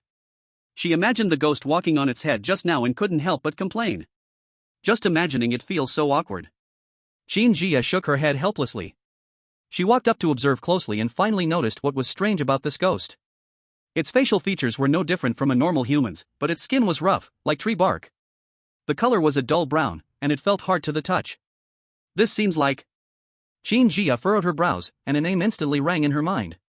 It's a puppet ghost. Puppet? Bai Yao became interested and moved closer. While the puppet ghost was held down by the golden crossbow, she boldly reached out and tugged at its arm. Maybe she didn't control her strength, but with a soft crack, the ghost's arm actually fell off. Huh? So fragile? Bai Yao froze for a moment, looking down at the arm on the ground, then at the break in the ghost's body. At the break, thin copper wires were visible, winding around the wood inside, looking like the mechanism of a string puppet. It really is a puppet. Alice also leaned in. But this shouldn't be a real puppet ghost. A real puppet ghost wouldn't be so weak. By now, they had a preliminary understanding of the powerful ghosts in Jixiang village. Not all paper people are paper-cut ghosts, and not all funeral clothes are funeral ghosts. The true ghost is one that can't be killed. Other ghosts, though they also have rules for killing, can be killed. Bai Yao nodded. Simple, let's see if it can be killed, and we'll know. With that, she raised the golden Alaska and fired a burst at the puppet ghost's head. Da-day-day. The golden bullets instantly pierced through the puppet ghost's skull. On the leaderboard, the damage from room 443 skyrocketed. 120. 150. 200. In the end, bang! The puppet ghost's body exploded. It was dead, beyond recovery. Now we can confirm, this is not a real puppet ghost. Qin Jia. You two are idiots, what we were testing was its killing rules. Bai Yao and Alice's smiles instantly froze. Thud, thud, thud. At this moment, footsteps once again echoed in the hallway on the 4th floor. Not good. Another ghost is coming. Bai Yao immediately reacted and aimed the golden Alaska at the direction of the sound. Qin Jia's face also changed. Quick, get back to the room. Close the door. She had already seen that inverted figure appear. Although she really wanted to know the puppet ghost's killing rules. But she wasn't foolish enough to risk her life to try it herself. The three of them dared not delay and quickly retreated back to the room. Bai Yao slammed the door shut. The cooldown of the golden crossbow had almost finished, and the three women no longer worried about the safety of the door. They sat back down on the bed. Wait! Alice suddenly slapped her thigh, scaring the other two. What happened? Do you remember, before I opened the blue treasure chest and got the silver thread? Alice had never thought about what use a silver thread could have. But just now, seeing the copper wire on the puppet ghost, she suddenly realized. Isn't this the same thing, just with a different material? One is copper wire, the other is silver wire, so, could this silver wire also be related to the puppet ghost? Could it be that we're supposed to make a puppet ghost ourselves? Bai Yao suddenly had a breakthrough idea. She thought of a possibility. But this idea actually made Qin Jia and Alice feel that it was somewhat possible. If that's the case, then we need to look for materials to assemble the puppet later. Bai Yao thought of the dead ghost outside the door. Isn't there one right outside? Qin Jia shook her head. That won't work, the silver wire is clearly a step above the copper wire, so we might have to use a more advanced material than the one outside the door to assemble it. Let's put that aside for now. What's most important now is to test the puppet ghost's killing rules. Qin Jia was deep in thought. Suddenly, a scene flashed through her mind. The first night. The national merchant secretly slipped a bunch of paper people into their room. How could she almost forget about this? She hurriedly got out of bed and pulled out the stack of paper people from under her bed. At this moment, the paper person's face was eerily identical to Qin Jia's. So lifelike. She was closing her eyes. But the next second, as if she had been disturbed, her eyes shot open. She screamed. Chapter 80, How Can 70 Lives Be Enough? The footsteps in the corridor on the fourth floor were still echoing. Meanwhile, on the third floor, at the door of room 319, Bai Chen stood silently. He stared at the room number on the door. The person staying in this room was a chosen one from the country of a three. Bai Chen's gaze was as calm as a cold pool. Sunil's death was just the beginning. The attack on Bai Yao could not possibly have been his own idea, someone must have ordered it. And who could guarantee that the other chosen ones from a three hadn't received a similar mission? So, since it's uncertain, then it's better to just kill them all. When it comes to Bai Yao's safety, Bai Chen would rather kill wrongly than let anyone go. What? You say Bai Yao can be revived with a paper substitute? It can only be revived 70 times, that's too few. What if they run out of lives at a critical moment? Besides, how painful would it be to die? Bai Chen couldn't bear to let his cute little sister suffer. He raised his hand and gently waved it in the empty corridor. Dong! Dong! Dong! The puppet ghost, originally on the fourth floor, immediately arrived on the third floor. Don't look so awkward. Bai Chen couldn't help but make a comment. He flipped his hand, and the puppet ghost finally straightened up. Click! Click! The crisp sound of joints twisting echoed. It walked all the way to the door, as if it didn't notice a living person in front of it. Bai Chen snapped his fingers. Bang the door. The moment the words left his mouth, the puppet ghost lunged forward and relentlessly slammed its shoulder into the door of room 319. Bang! Bang! Bang! The door trembled violently, and dust fell down, quickly forming a noticeable crack. Inside the room, the three chosen ones from the country of a three were already terrified beyond belief. They had already heard Sunil's screams, but they didn't know how he had died. At this moment, the puppet ghost was violently crashing against the door, making their bodies tremble in fear. What should we do? We're being targeted by a ghost. Karim, a chosen one, turned pale, his voice trembling with a hint of tears. What are you panicking for? We have the curse-breaking talisman. Rahim, another chosen one, tried to remain calm, pulling a yellow talisman from his chest. Once the door breaks open, I'll use the talisman to drive this ghost away. The third chosen one braced his back against the door, veins bulging on his forehead. No! This puppet ghost is too strong, the door can't hold much longer. Boom! Another loud crash, the cracks in the door spread wider, with splinters flying. Rahim knew there was no time left, took a deep breath, and gripped the curse-breaking talisman tightly, shouting to the other two. On the count of 3, let go at once, and I'll slap the talisman. 1, 2, 3. The two immediately let go, and Rahim slammed the door open, forcefully slapping the talisman out. The talisman flew with the sound of the wind, hitting the figure at the door with perfect precision. A faint trace of joy appeared on Rahim's face, but it froze instantly. The talisman did not hit the puppet ghost but the person standing next to it, Bai Chen. The curse-breaking talisman stuck to his chest, glowing faintly. But it had no effect. The curse-breaking talisman was for evil spirits. It would do nothing to a human. Bai Chen. He looked down at the talisman on his chest, then raised his eyes to meet the stunned gazes of the three chosen ones, slowly reaching out and tearing the talisman off, placing it in his pocket. National transport merchant? Rahim was so there was no bloody scene. The three chosen ones stood motionless in place. Their pupils had lost all light. Their bodies were twisted in unnatural poses, as if they were three puppets on strings. As the puppet ghost walked out of the room, the three of them followed. With every step, a crisp joint sound echoed. Click, click. Not 2 steps later, the puppet ghost turned back, and the 4 puppets made an eerie thud, thud, thud sound. They wandered through the hotel. Outside, the ASIN livestream was eerily silent, without a single curse. They were scared. The resources for survival in the country of Asan were already scarce. Now, with a 5% reduction, it's a matter of life and death. We were wrong. Please, merchant of the national fortune, don't kill us, spare us. It's all Sunil's fault. Why did he have to attack Bai Yao? Now look at this huge mess we've caused. And Rahim is an idiot too. Doesn't he know there are punishments for failure to report? The attitude of the Asan country audience admitting their mistakes was sincere. But Bai Chen couldn't see it. Even if he saw it, he wouldn't change his mind. Sometimes, only when you scare them, will they become honest. Bai Chen's steps never stopped as he walked towards the next Asan country chosen one's room. Out of the 20 chosen ones from Asan this time, only 9 remained in the hotel now. The remaining rooms were 301 and 109. As Bai Chen walked past, more strange footsteps echoed down the hallway. Room 443. The 3 women looked at the paper figure in front of them, standing with a wary expression. They were stunned. Qin Jia. This is almost like your double. P.S. It's snowing, a friend called me, I couldn't resist going out to play for a while, hee hee. Chapter 81, the paper substitute comes into action, Asan country is eliminated. As Bai Yao finished speaking, Alice quickly gathered around. Her eyes full of astonishment. Can it talk? Can it move on its own? As soon as she finished speaking, the paper figure spoke, its voice identical to Qin Jia's. Even the tone was exactly the same. I can talk, don't stand too close to me.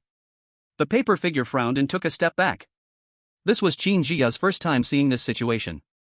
She raised an eyebrow and asked. The first time I saw you, you didn't have a face. How did you become me? The paper figure seemed to only respond to Qin Jia's words. I absorbed too much of your aura, naturally becoming you. Don't be afraid, I'm just a paper figure that can take your death. Take death? Now, the 3 women were all shocked. Yes, no matter how you die, after death, I will revive in your body as the new one. Don't worry, when you come back to life, you will no longer be a paper figure. Of course, if you take me out now, I will no longer have the ability to replace your death. So please don't bring me to life. The paper figure carried all of Qin Jia's memories. It even precisely guessed all her thoughts and concerns, answering before she could even ask. Qin Jia felt a little happy inside. She had considered many possibilities. But she never expected the merchant of national fortune would give her and Bai Yao such a big surprise. So what other abilities do you have? The paper figure answered. After coming back to life, I will have your memories. You can let me act on my own. When I die, the new memories I create during this time will be transferred to you. Qin Jia's eyes lit up. This was exactly what she had in mind. She had been wondering how to test the puppet ghost's rules of killing. Now, it was perfect. The explorer has arrived. At this moment, Bai Yao, hearing the one person and one paper conversation, quickly checked under her own bed. Let me see if I have one. She rummaged under the bed. Sure enough, she found the same paper figures, and there were quite a few of them.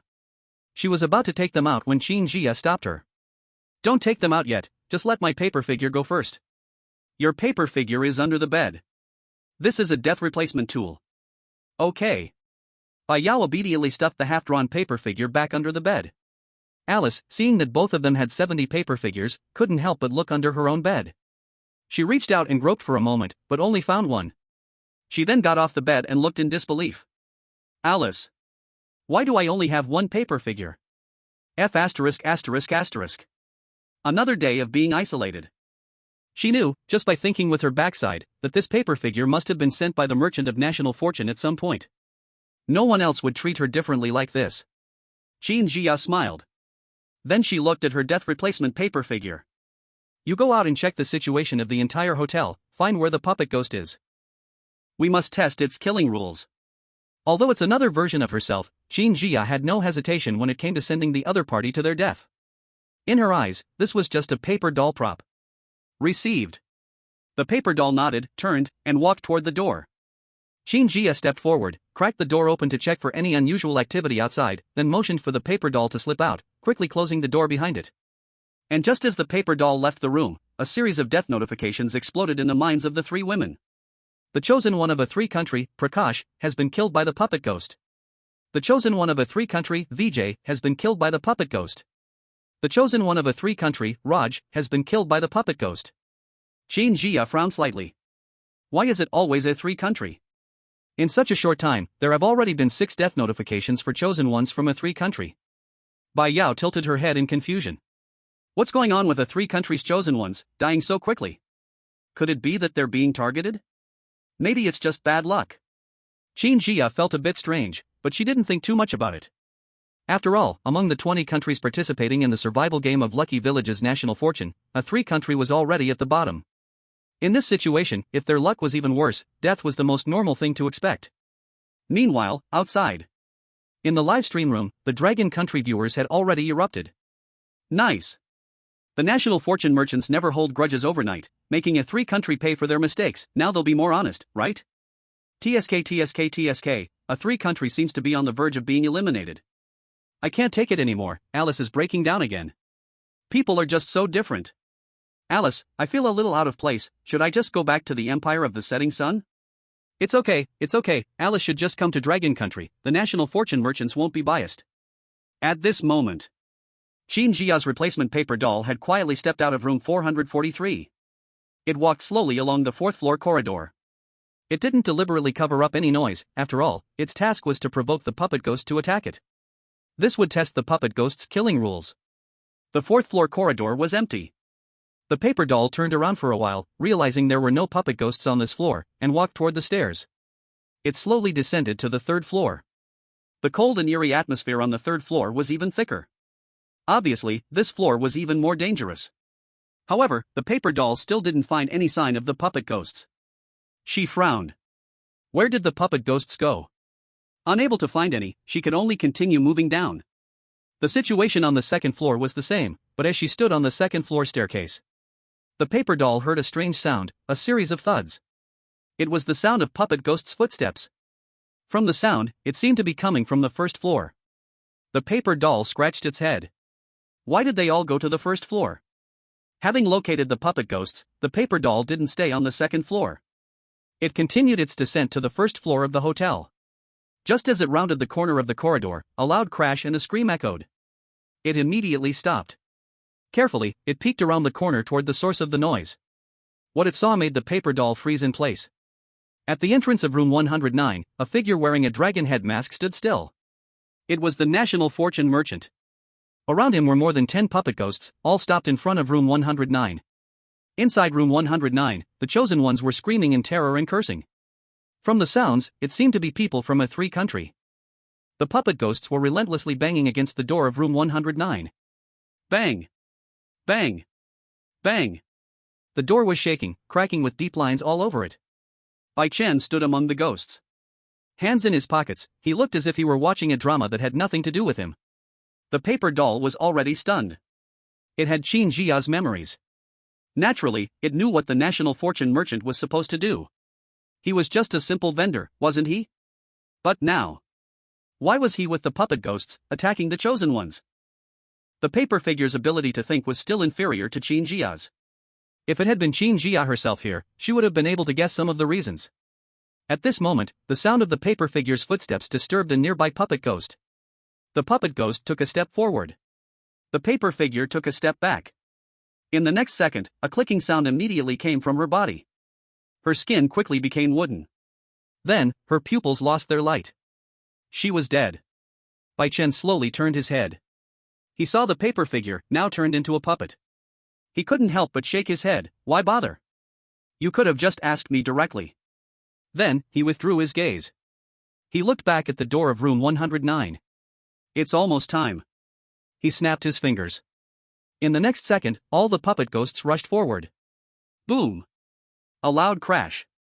The door of room 109 was completely shattered, and dozens of puppet ghosts rushed in. Even though the Asan national chosen ones inside had some talismans in hand, it was all in vain. Facing such a large number of puppet ghosts, unless they had another golden Alaska, otherwise, no one would survive.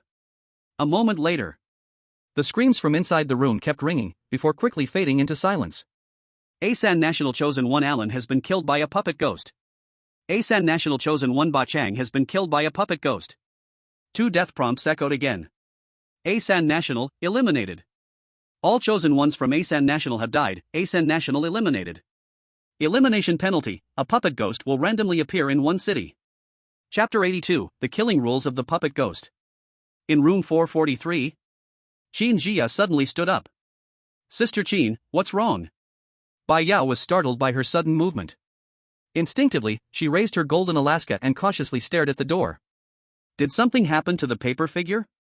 Alice, a little calmer, guessed the reason. Qin Jia nodded, the paper figure is dead. she said as she sat back down, closed her eyes, and began receiving the memories sent back by the deceased paper figure. Bai Yao and Alice exchanged glances but said nothing. They quietly waited by her side.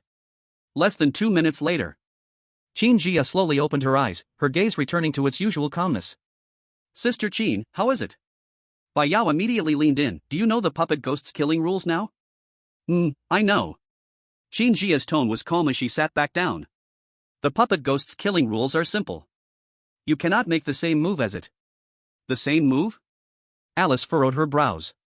In the memory sent back by the paper figure, she encountered a group of puppet ghosts attacking room 109 around a corner on the first floor. Qin Jia explained. At that moment, a puppet ghost spotted the paper figure and took a step forward. The paper figure instinctively took a step back, and it was this advancing and retreating action that triggered the puppet ghost's killing rule. This puppet ghost's killing rule is terrifying. It seems much harder to deal with than paper ghosts or burial ghost. Bai Yao's eyes widened. In fact, she didn't understand the killing rules of paper ghosts and burial ghosts either. But if they were as strict as the puppet ghosts, they probably would have been in trouble by now. Actually, this is also its weakness. As long as you don't make the same move, it will never attack. You just need to pay extra attention when dealing with puppet ghosts. After saying this, Qin Jia thought for a moment, then mentioned the National Luck Merchant. After hearing her recount the events, Bai Yao and Alice immediately thought of a possibility. So, the person who secretly attacked me at that time was most likely a chosen one from Asan? Qin Jia nodded. But now Asan has been eliminated. After the attack mission is over, we can ask the National Luck Merchant. Bai Yao looked displeased. Why did Asan's people sneak attack me? We had no grudges. Just then. Thump.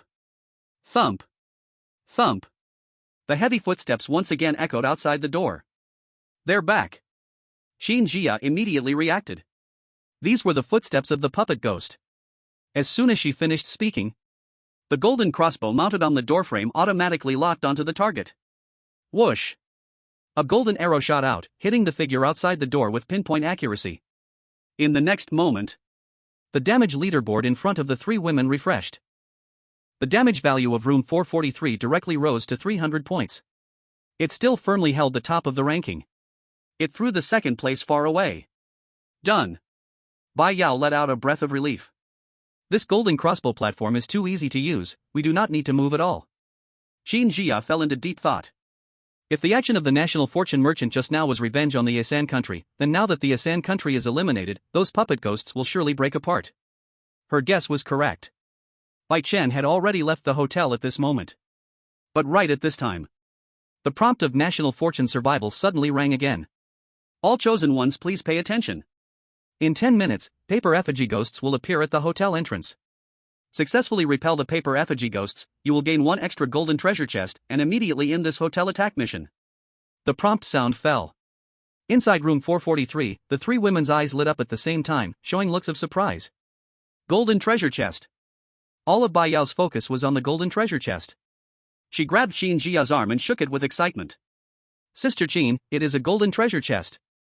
We must get it. After saying that, she directly picked up the golden Alaska.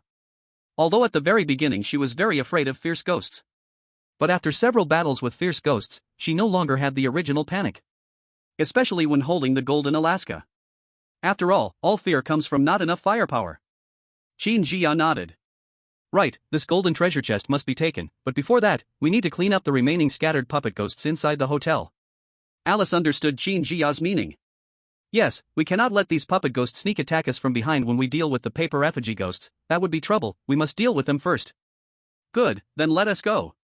Bai Yao walked to the door, confirmed the corridor was safe, and slowly pulled open the room door. The 4th floor corridor was quiet, only 2 puppet ghost corpses pierced by golden crossbow bolts lay on the ground. Besides that, there was no movement. Sister Qin, there seem to be no puppet ghosts on the 4th floor. Bai Yao said in a low voice. We go directly downstairs. Qin Jia said, move faster, we only have 10 minutes, we must clear these hidden dangers before the paper effigy ghost leader appears. The 3 people sped up and moved toward the stairway. Just as they reached the stair corner, they saw a puppet ghost standing upside down, wandering in the corridor. Bai Yao did not hesitate and pulled the golden Alaska trigger. Day. Golden bullets poured out, accurately hitting the puppet ghost body. Ah! The puppet ghost let out a miserable scream. No matter how it struggled, it could not resist the suppression of gold. Bai Yao walked arrogantly to its front. The gun muzzle was almost pushed into its mouth. Damage plus 20. Damage plus 30. Damage plus 50. The damage value of room 443 kept rising. Until this puppet ghost was killed. Done. Bai Yao proudly lifted the golden Alaska. The three people continued to go down. Very soon. All the chosen ones in the entire hotel heard that series of gunshots. They never stopped. On the ranking list, the damage value of room 443 directly threw the second place away by a full 1,000. Everyone was completely numb. Inside Andre's room, he lay lifelessly on the floor. I am not going out, let them kill these three crazy women, who can kill faster than them. All the other chosen ones were still hiding in their rooms, praying not to be stared at by ghosts. And you people instead directly killed your way out. 10 minutes later, the three women had already arrived at the first floor hall. At this moment, the hotel main door was wide open. Outside the door, the sky was extremely dark. Time is up, are the paper effigy ghosts coming? Bai Yao stared tightly outside. At this time, after the other chosen ones discovered that all the puppet ghosts in the hotel were killed, they also ran out one after another. Right at this moment, on the village road outside the hotel, a hunched figure suddenly appeared. Around it, children's playful laughter immediately sounded. Qin Jia's eyes slightly narrowed. Be careful, the paper effigy ghost has come. Chapter 83, Are there mice inside the golden treasure chest? As soon as Qin Jia's words fell, on the village road outside the hotel, that hunched figure slowly raised its head. Under the moonlight, her pale paper-like face was clearly visible. It was the old woman from the paper effigy shop. As the paper effigy ghost appeared, the laughter of children around grew louder and closer. Dozens of small paper effigies emerged from the darkness, circling around the paper effigy ghost. They emitted strange giggles, and the scene was incredibly eerie. The other chosen ones had just reached the first floor hall, and upon seeing this scene, their faces immediately showed fear, retreating quickly. They didn't dare approach the main door. Only Bai Yao and the others stood firm in place, not moving an inch. Is this all? Bai Yao held her golden Alaska, her eyes full of disdain. The paper effigy ghost had just appeared and hadn't even taken a step yet. The next second, da-da-day, the dense sound of gunfire rang out. The eyes of the chosen ones from other countries instantly fell on the golden Alaska in Bai Yao's hands. This gun had become famous after the first phase ended. But this was the first time they had seen it in person. Golden bullets poured down like a storm, precisely hitting the paper effigy ghost and the surrounding small paper effigies. The group of paper children was instantly blown to pieces. Their laughter quickly turned into sharp screams. The old woman's expression changed. She quickly grabbed a paper child that had been blown apart and began to restore it. But no one knew if Bai Yao did this on purpose. The moment the paper child was restored, another golden bullet precisely hit it. The old woman. Bai Yu. Another golden bullet firmly struck its head. The old woman's expression began to twist slowly. She raised her hand. Ayo. The surrounding paper children and paper people swarmed forward with incredible speed. Hey, aren't those the chosen ones from Sakura country and Lighthouse country? Bai Yao's sharp eyes immediately recognized the identities of those paper people. Yes. They were the paper people chosen ones that the old woman had taken away back then. But Bai Yao only let out a light hey. She showed no sympathy. Instead, she aimed the gun at them first. Da-day. Lighthouse country chosen one Dafi Ji has been killed by Dragon country chosen one Bai Yao. Sakura country chosen one Meichuan Wazi has been killed by Dragon country chosen one Bai Yao. It really is them. Surprised as she was, Bai Yao never loosened her grip on the trigger. But the paper people's offensive was intense. With just Bai Yao's firepower, it was clearly not enough. At this moment, Qin Jia directly pulled out a demon-suppressing talisman and threw it. Boom! The paper person charging at the front instantly turned to ashes. The other foreign chosen ones were all stunned. They knew that Dragon Country was powerful. But they didn't expect them to be this powerful. Only outside, in the live streams of Lighthouse Country and Sakura Country, constant wails could be heard. You must know, the ones who died were all their country's chosen ones. Don't kill. If you keep killing, we'll be eliminated. Baka. We're all chosen ones, Dragon Country's Bai Yao is too evil, she must be killing us on purpose. Dragon Country is killing us this time, next time we will definitely kill them back. The old woman looked at the paper people falling in large numbers. She cast a wary glance at the golden Alaska in Bai Yao's hands. Then she looked at the burial clothes on Bai Yao. Instantly, she fell silent. For a long time. Until another golden bullet hit her face. The paper effigy ghost turned around. Congratulations to the chosen one Bai Yao from room 443 for repelling the paper effigy ghost. This haunted hotel mission has ended. Currently counting damage rankings, distributing rewards. The notification sounds rang out one after another. Bai Yao put down her golden Alaska, let out a long breath, and a proud smile appeared on her face. Done. The golden chest is mine. Soon. The damage ranking board appeared in front of all the chosen ones. After seeing the ranking, the entire room was in an uproar. Not for any other reason, but because the top 10 rooms actually all had Dragon Country chosen ones. Dragon Country, Snow Country, and the Sun Never Sets Empire's chosen ones were closely connected. Many chose to cooperate. This meant that all of the golden chests this time were taken by them. My god, all the top 10 are Dragon Country people, this is too exaggerated. Sigh, we were wrong from the start, trying to compete with Dragon Country for the chests was simply impossible. The chosen ones were in heated discussion, their gazes towards Bai Yao and the others filled with growing awe. Reward distribution in progress. The prompt tone sounded. 2 golden treasure chests appeared out of nowhere before Bai Yao. One was the reward for repelling the paper ghosts. The other was a ranking reward. However, this was not the end. Congratulations to room 443 for receiving the first place hidden reward. As the hidden reward prompt sounded, a finely crafted wooden puppet body appeared in front of the 3 women. Xin Jia's eyes lit up as she looked at the puppet body. But she said nothing, instead pulling Bai Yao aside. There are too many people here, let's go back first. Bai Yao nodded. The 3 women picked up the treasure chests and the puppet body, and directly returned to the 4th floor. The other chosen ones looked at the treasure chests in their hands, their eyes full of envy. But no one dared to make a move. Inside room 443. Bai Yao placed the treasure chests on the table. Eagerly, she said, hurry, open it and see what's inside.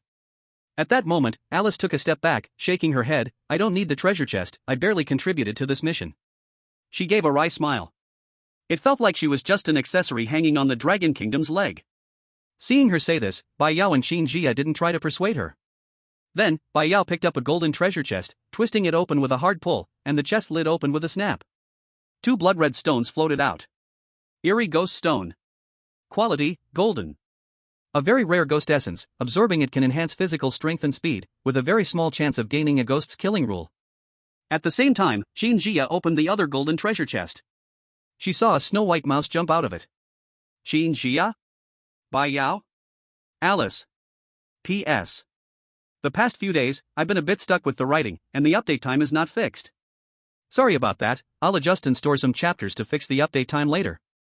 By the way, remember to check the author's note later, Bai Yao has raised a few penguins, and they said they really want to meet everyone, you can also check my homepage signature. Chapter 84, You kicked my door and hurt my foot, pay me. Ah. A sharp, explosive scream rang out in the small room 443. Bai Yao and Xin Jia helplessly blocked their ears. The mouse that had just jumped out of the chest was so scared that it disappeared without a trace.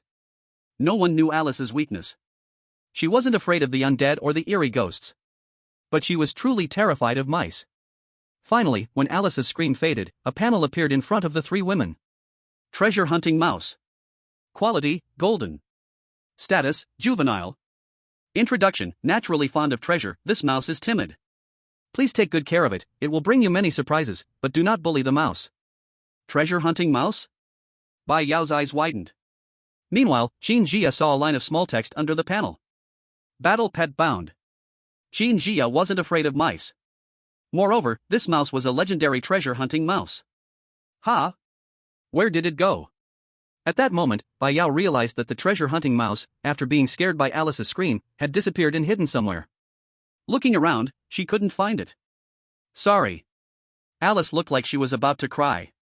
She couldn't be graceful anymore and could only sit back down on her bed. She watched as the other 2 searched around the room for the treasure hunting mouse. However, the room was so small. Yet they couldn't find any trace of the mouse. Squeak, squeak, squeak.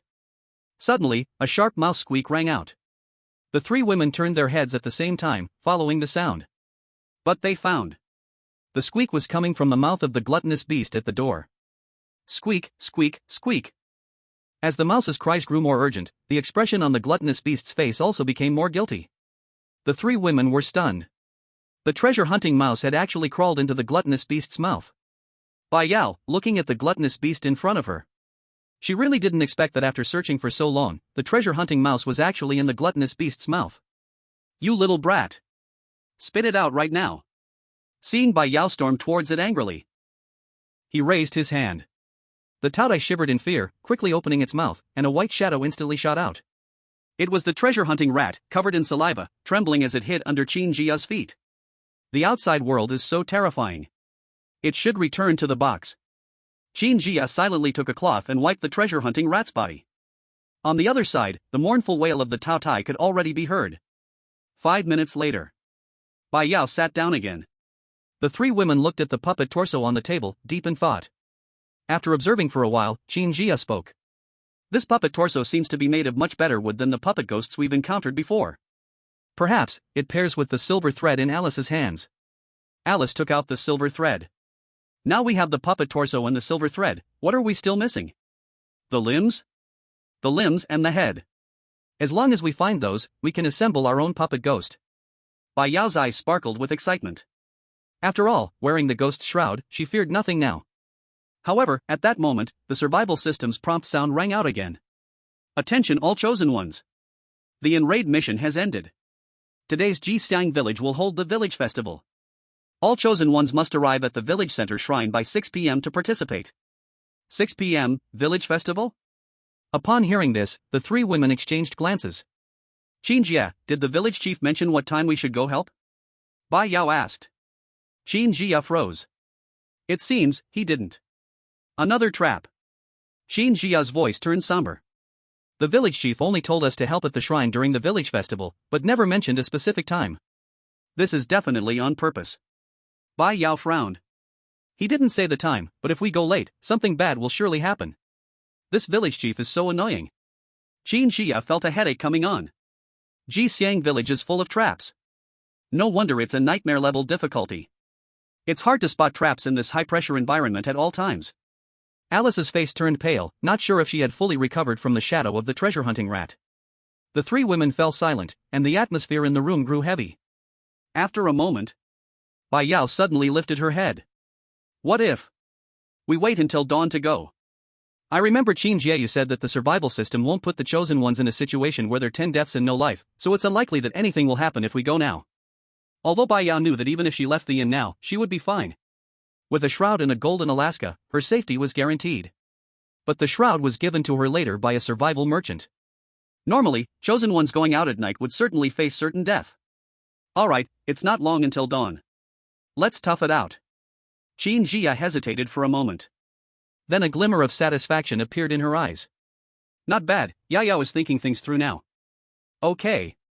Bai Yao and Alice said in unison. Neither of them had objections. On the other side, in front of the Jixiang village shrine, a figure stood quietly. It was Bai Chen, wearing a dragon-headed mask. At this moment, the surrounding atmosphere of the shrine was even more eerie than the inn, several times stronger. The air was filled with a faint scent of incense and decay. The combination of the two made it nauseating. The shrine's main door was tightly closed, with many strange symbols carved on the door panels, looking especially eerie in the dim light. But Bai Chen directly ignored all of these. His gaze swept over the shrine door, his eyes calm and unperturbed. Such petty tricks, you want to harm my sister? You old fool, don't even look at whether you deserve it. That's right. As an administrator, Bai Chen knew all about the village chief's plans. That was also the reason he came here. Without hesitation, Bai Chen walked straight towards the shrine's door. He didn't try to push open the tightly shut door. Instead, he lifted his foot. Bang! With a loud crash, the shrine door was kicked open. Cough cough. The next second, a light, airy cough echoed from within the ancestral hall. Merchant, don't be in such a hurry. As the coughing subsided, a hunched figure slowly emerged from the darkness inside the hall. A pair of cloudy eyes fixed fiercely on Bai Chen, standing outside. It was the village head. The village head's face was even paler than before, his wrinkles twisted together. What do you want by kicking open the door of the ancestral hall as soon as you arrive? Bai Chen stood quietly in place. Tomorrow morning, send someone to fetch them. Otherwise, I will tear apart your broken coffin. The village head. After a long pause, The village head grumbled in response. Got it. Bai Chen heard this, but did not leave. The village head grew a bit impatient. What are you still doing here? Bai Chen scoffed and extended his hand. Your door just kicked my foot, pay me for the damage. The village head. Chapter 85, Rehearsing the Puppet Show. Morning. The night gradually faded, and a hint of pale white appeared on the horizon. The outline of Jixiang village slowly became clear in the morning mist. The door of room 443 was gently pushed open, and Bai Yao, Qin Jia, and Alice walked out. They had not slept all night, but none of them appeared tired. Instead, their eyes were full of excitement for the upcoming village festival. Bai Yao rubbed her eyes. Finally, it's dawn. If I stayed up any longer, I'd fall asleep. Stay alert, we still don't know what the situation will be. Qin Jia patted her shoulder and glanced at the empty corridor. Let's go down quickly. Andre should have come out by now. They almost forgot yesterday. Andre had taken the same mission with them. He needed to help too. Alice nodded, closely following behind the two. After the scare from the treasure-hunting rat last night, she still felt a bit uneasy. Elegance? Let those who like elegance be elegant. The three of them walked down the stairs, and just as they reached the first-floor hall, they saw Andre waiting by the corner. His face wasn't looking good, faint dark circles were under his eyes, clearly showing he hadn't slept either. You guys finally came down. Upon seeing the three, Andre let out a sigh of relief. I thought you were going to oversleep. How could we? Bai Yao lifted her chin. We didn't sleep either. Andre chuckled bitterly. By the way, do you know exactly what we're helping with? The village head didn't explain clearly, so I'm a bit uncertain. We don't know either. Qin Jia shook her head. We'll figure it out as we go, we'll know once we get to the ancestral hall. Let's go out and see the situation first. The four walked to the front of the inn, and Bai Yao was the first to push open the door. As soon as the door opened, the sight outside stunned all four of them. In the open space in front of the inn, 3 deep red sedan chairs were neatly placed, each adorned with intricate carvings, looking exquisite. Next to the sedan chairs, a group of paper people in white morning clothes were kneeling, all expressionless, appearing especially eerie in the morning mist. What was even more surprising was that a villager dressed in coarse cloth was standing beside the sedan chairs. When he saw the four of them, he immediately stepped forward. Bai Yao recognized him at a glance. It was the villager who had been crying in the village before. I'm here to take you to the ancestral hall to help. The villager's voice was hoarse, his face expressionless, pointing to the nearby sedan chairs. The village head has ordered. Please get in the sedan chairs. I will take you to the ancestral hall. Bai Yao and Qin Jia exchanged a glance, both of them seeing surprise in each other's eyes. They clearly didn't expect the village head to send someone with sedan chairs to pick them up. This treatment was beyond their expectations. Get in the sedan chair? Bai Yao curiously walked over to the sedan chair and touched its body. Is this for us? Yes, one for each of you. The villager nodded, his gaze sweeping over the three of them, but not looking at Andre. Qin Jia calmly observed the surrounding paper people and villagers, confirming there were no abnormalities. She nodded at Bai Yao and Alice. Let's go, get in the sedan. Bai Yao was the first to climb into the sedan in the middle. Alice hesitated for a moment, then followed and climbed into the left sedan chair, while Qin Jia entered the one on the right. The sedan chairs were lined with soft cotton cushions, making them quite comfortable to sit on. At the same time, not far behind a large tree, Bai Chen stood quietly, his face hidden behind a dragon head mask, showing no expression. Seeing this, he nodded to himself. Not bad, they're quite obedient. He wasn't here to supervise. He just happened to pass by. In front of the sedan chairs. Andre was completely dumbfounded. He stood in place, staring at the 3 sedan chairs and the paper figures kneeling beside them, then glanced at the villager, his tone incredulous. Wait, what about me? I'm supposed to help too, why don't I have a sedan chair? The villager turned to look at him, his tone indifferent. Who are you? Andre? We're all chosen ones, why is it only me without a sedan chair? Even if there's a difference in treatment, why does Alice get a sedan chair too? He could tolerate being treated differently. But he couldn't accept that Alice, who was once treated the same way, was now sitting together with the 2 women from Lone Country. Pain. It hurt too much. But no matter what he said, the villager ignored him. The villager simply waved at the paper figures who looked like sedan bearers. The paper figures immediately stood up, lifted the sedan chairs, and began walking deeper into the village. Andre looked at the sedan chairs gradually fading into the distance, then at the eerie surroundings, and couldn't help but shiver. He could only hurry to follow them. Andre was frustrated. But he dared not say anything. Meanwhile, the live stream outside had exploded. What the heck? This scene. They're being carried by paper figures. Laughing to death, poor Andre. Alice even has a sedan chair, but he doesn't. Hiss.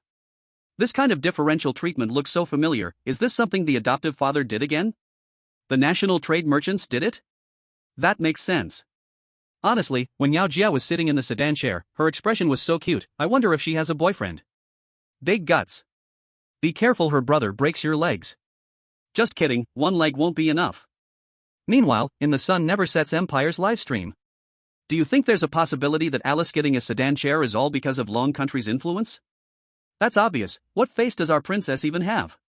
In Lucky Village. On the village path. The sedan chairs moved steadily, though not slowly. After about 10 minutes, the sedan chairs gradually came to a stop. Bai Yao stepped down and realized they had already reached the entrance of the ancestral hall in the center of the village. Qin Jia and Alice followed and got off the sedan chairs too. As soon as they stood still, Qin Jia's gaze was drawn to the wooden door of the ancestral hall. There was a clear footprint on the door, and the doorboard was slightly deformed, clearly kicked open forcefully. Qin Jia's eyes flickered.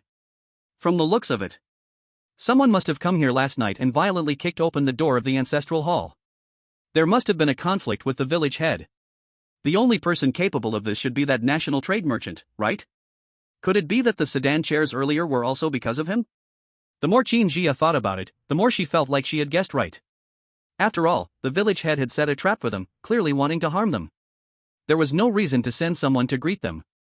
She silently made a note of this detail and didn't draw attention to it. At this moment, Andre finally caught up, panting heavily. Seeing the three of them already off the sedan chairs, he couldn't help but complain.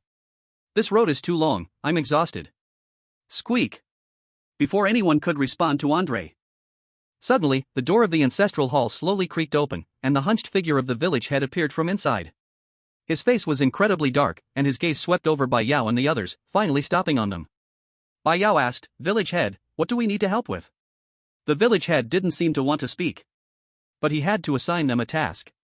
He could only stiffly point to the inside of the ancestral hall. "The village ritual needs a puppet show, your task is to help rehearse. Remember, practice well, don't make any mistakes, or else, the consequences are yours to bear." "We understand." Qin Jia stepped forward and replied in a calm tone. "Where's the script?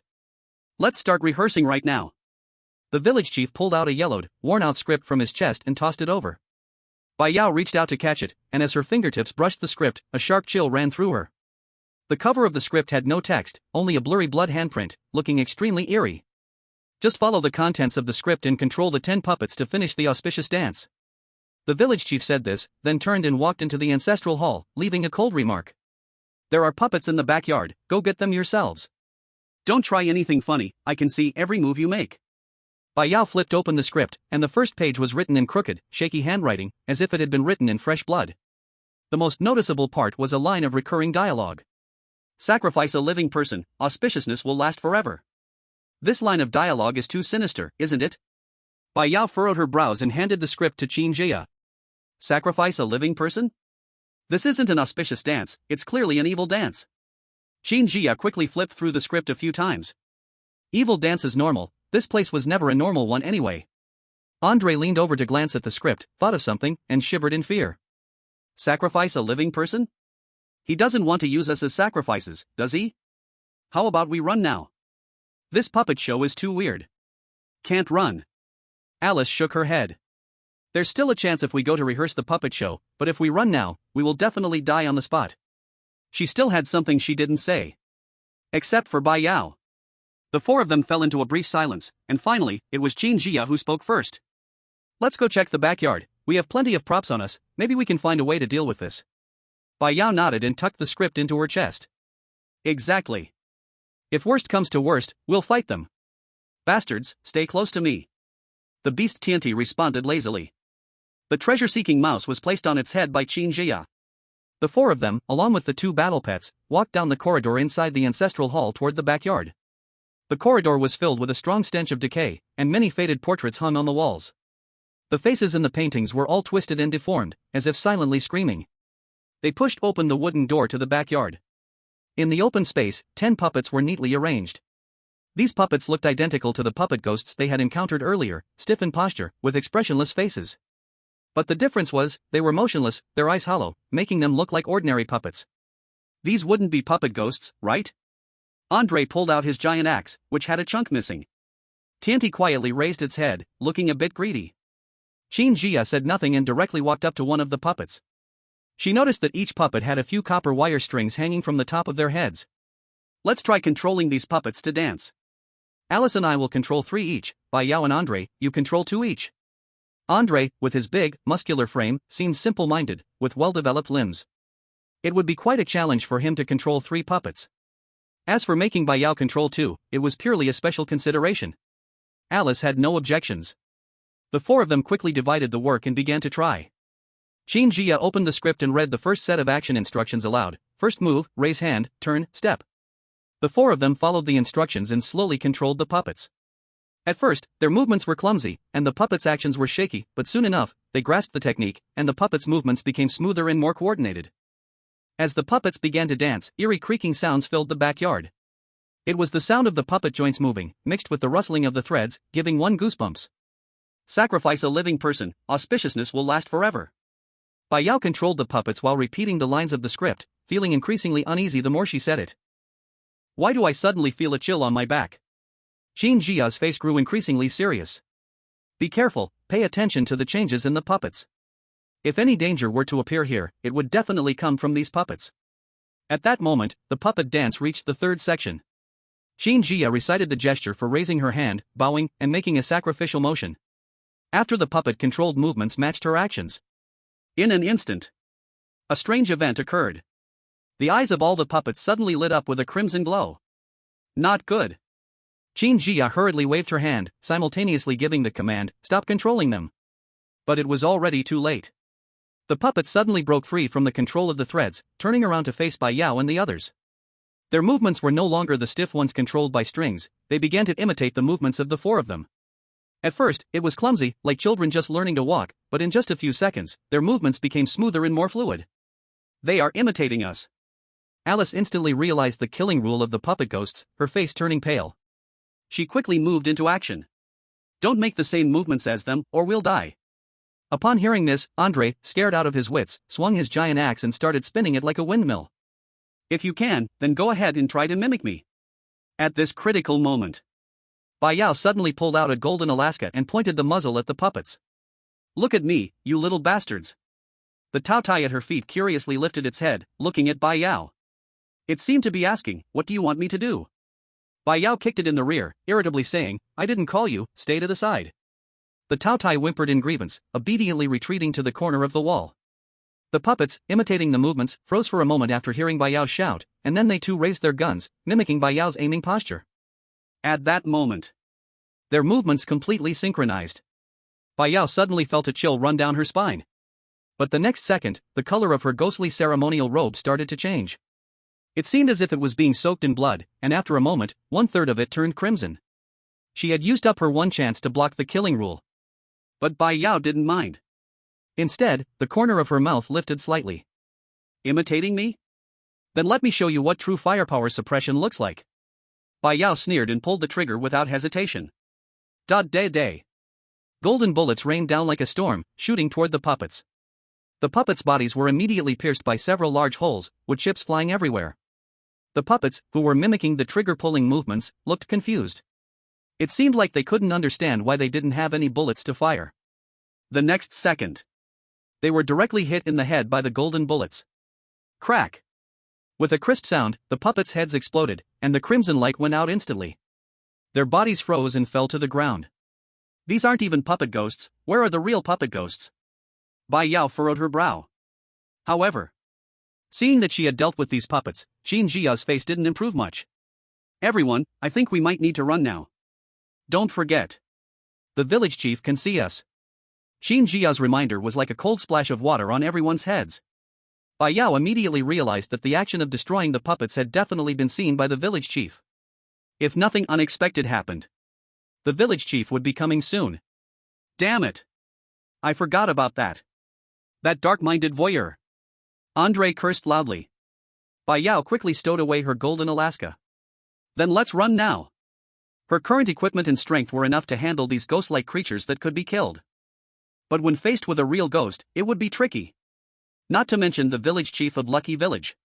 Saying this, she looked at the Taotie squatting in the corner of the wall and kicked its backside. Stop spacing out, eat up all these puppet remains, and once you're done, hurry up and follow us. The glutton had been eyeing the puppet remains with drool already. Upon hearing the command, it immediately ran over in excitement, opening its big mouth and swallowing the scattered puppet fragments one by one. Crunching loudly, it didn't take long for the puppet remains on the ground to be completely devoured. Only a few tiny wood chips were left behind. After finishing, the glutton let out a loud burp, its body visibly swelling up a bit. Its fur also grew thicker. Stop wasting time, let's go. Xuanyuan had already reached the edge of the backyard wall, pushing on the wall with her hand. The wall wasn't too thick and seemed climbable. Andre hurriedly followed, volunteering, I'll go over first and check the situation. He took a deep breath, grabbed the top of the wall with both hands, and pushed himself over. A few seconds later, his voice came from the other side of the wall. This side is an empty yard, no one here. An empty yard? The three women froze. They thought they'd land outside the ancestral hall, but it was just another yard. What's with all these yards around a single ancestral hall? Alice, you go first, then Yao Yao, I'll cover the back. Xuanyuan immediately made the decision. No matter what's on the other side, it's better than waiting here to be caught by the village chief. Alice nodded and climbed over swiftly, her movements nimble with no accidents. Next came Bai Yao. Finally, Xuanyuan grabbed the back of the glutton's neck and threw it over. Then she herself jumped up and leaped over. As the four of them just steadied themselves, a loud bang echoed from the yard they just left. The back gate was kicked open. The village chief's hunched figure appeared at the door, scanning the empty yard before lowering his gaze to the small bits of wood on the ground. His eyes instantly turned cold as ice. They sure run fast. The village chief was about to chase after the wall when suddenly a villager ran up to him, face panicked.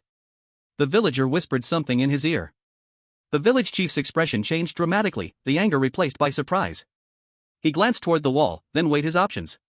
Finally, he snorted coldly and followed the villager, hurriedly leaving.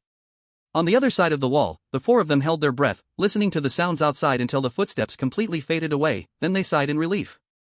Phew, that was close. Alice wiped the cold sweat off her forehead. I thought he was going to chase us. I don't know what happened, but it made him give up chasing us. Xuanyuan furrowed her brows. Who cares what happened, as long as he's not chasing us, that's all that matters. But this place I don't feel it's a good spot either. Only then did they take a closer look at their surroundings. It was a small yard, overgrown with weeds, with several old wooden barrels scattered about. In the corner were some discarded items, looking like they hadn't been taken care of in a long time. At the far end of the yard was a dilapidated wooden house, its door tightly shut. No one knew what was inside. While the four of them were surveying the area, the live chat outside was full of tension. Damn! That was so close. They almost got caught by the village chief. By the way, they were right there, just separated by a wall. Why didn't the village chief chase them? No idea, maybe his home got stolen? Who cares, at least we're safe now. Even if they got caught, it'd be fine, there are paper substitutes anyway. Andre, what about me? Unlike Longwa's viewers, the Sakura country's live chat was filled with disappointment. Useless. The village chief is useless. Such a good opportunity and he let them escape. That village chief should commit seppuku. He couldn't even handle a few God-chosen ones. Heh, there must be a ghost in that yard. They'll be dead soon enough. Some were relieved the four were safe, while others hoped something would happen to them sooner. But some people's expectations were destined to be disappointed. In the yard. Xuanyuan's expression was serious. She looked around and said in a low voice. We can't let our guard down, this courtyard doesn't look simple. Sister Qin, did you find something? Bai Yao asked. Xuanyuan shook her head. I haven't found any specific abnormalities yet. But we haven't run out of the ancestral hall, so the danger is definitely not over. And we can't go out now, who knows if the village chief is still outside. But we can't just sit and wait to die. How about using this opportunity to improve our strength? She looked at Bai Yao as she spoke. Yao Yao, the 2 ghostly stones you got from the golden treasure chest haven't been used yet. Why don't you absorb them now? If we can absorb the murder rules of the ghosts, we will have a better chance when facing them. Good. Let's give it a try. Bai Yao didn't hesitate, taking out the 2 transparent black ghostly stones. As soon as the stones were taken out, they emitted a faint cold air, and the temperature around seemed to drop by a few degrees. Then, Bai Yao gently pricked her finger. She pressed it against the surface of the ghostly stone. The chilling aura flowed into her body through her finger. After a moment, the light from the first ghostly stone gradually faded, turning into an ordinary stone. Almost at the same time, a prompt from the National Survival System sounded in Bai Yao's mind. Successfully absorbed the ghostly stone, Constitution plus 50, Speed plus 50. Effective. But I didn't absorb the murder rule. Bai Yao shook her head. She continued to pick up the second ghostly stone and absorbed it. Successfully absorbed the ghostly stone, Constitution plus 50, Speed plus 50. Congratulations on obtaining the ghostly murder rule, Untouchable. When injured, the murder rule is triggered. Can be triggered once per day. Chapter 88, Bai Chen's Murder Rule. Chosen 1 Bai Yao successfully absorbed the ghostly stone, Administrator Constitution plus 50, Speed plus 50. Chosen 1 Bai Yao successfully absorbed the ghostly stone, Administrator Constitution plus 50, Speed plus 50. Administrator obtained the ghostly murder rule, she is untouchable. When Bai Yao is injured, your murder rule triggers, instantly teleporting to her side, and enemy damage increases by 500%. Can be triggered once per day. Just as Bai Yao successfully absorbed the ghostly stones, Bai Chen also heard the prompt from the administrator system in his mind.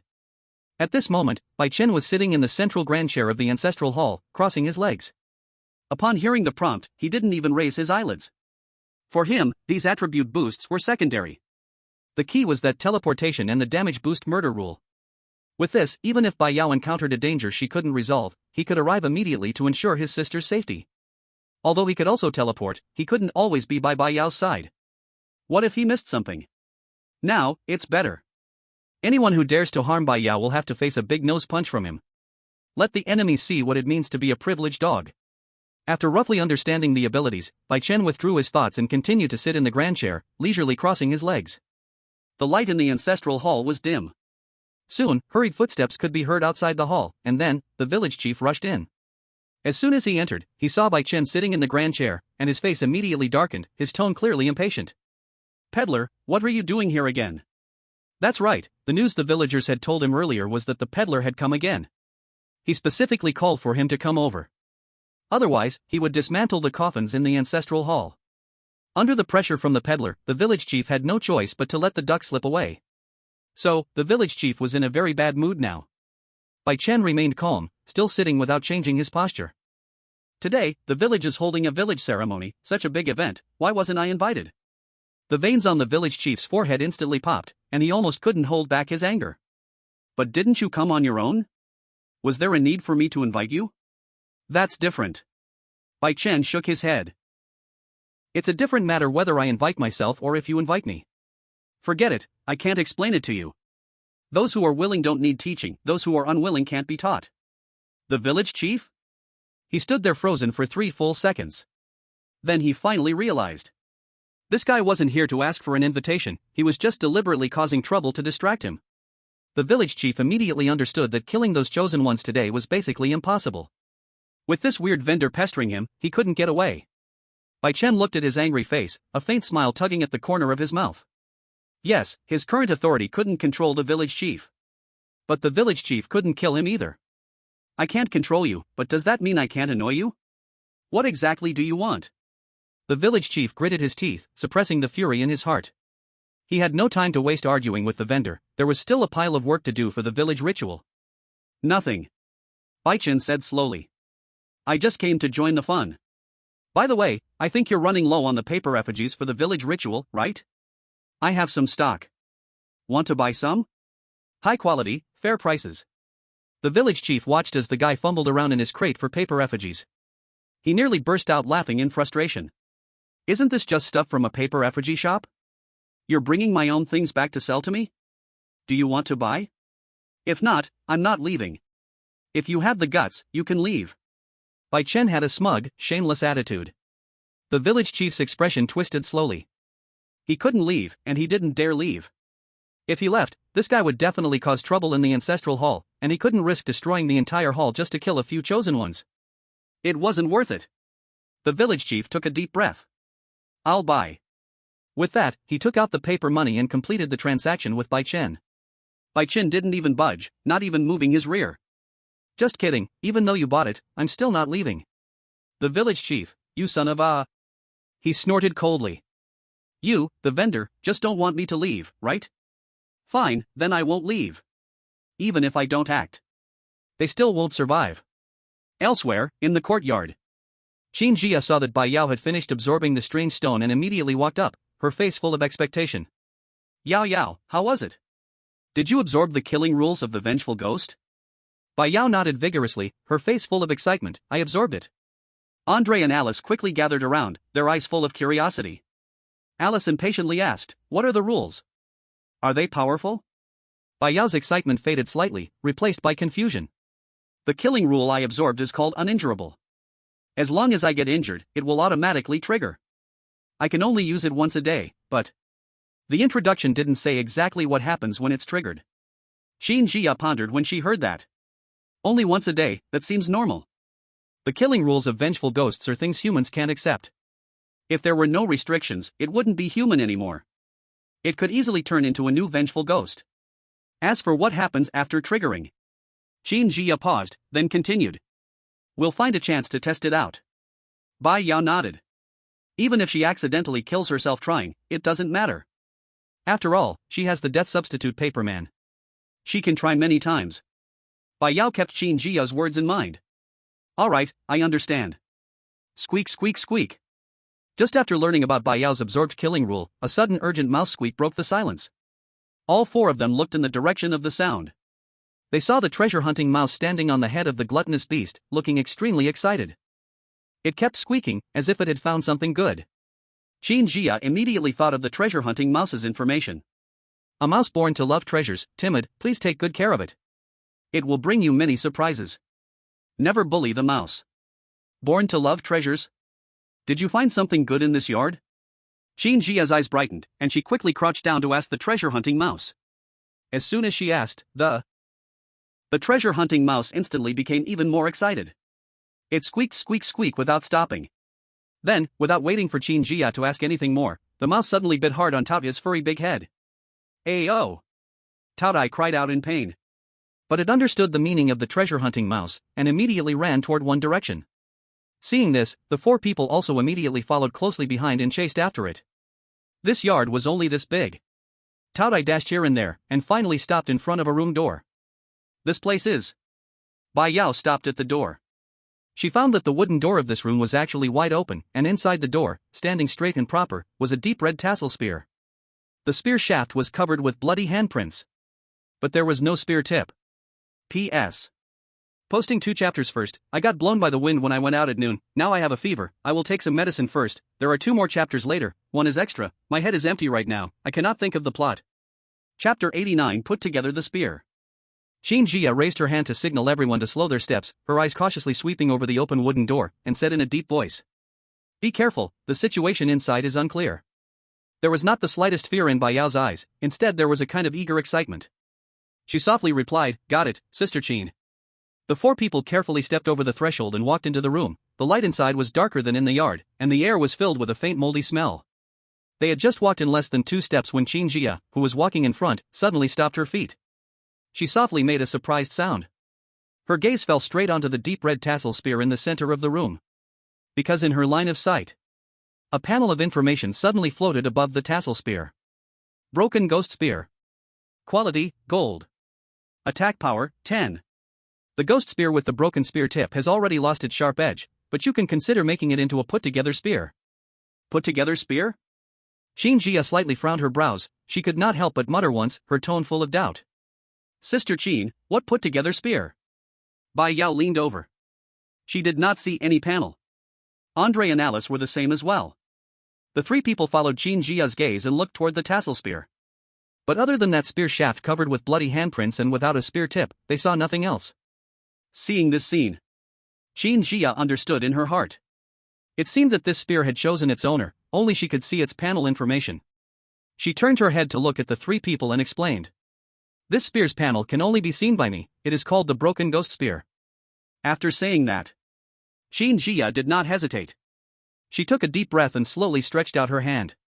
Just at the moment when her fingertips were about to touch the spear shaft, a sudden change happened. That deep red tassel spear that was originally quietly standing on the ground suddenly seemed to be pulled by an invisible force, fiercely flew up from the ground, and went straight into Qin Jia's hand. Sister Qin! Bai Yao cried out in shock, and subconsciously wanted to step forward. It's fine.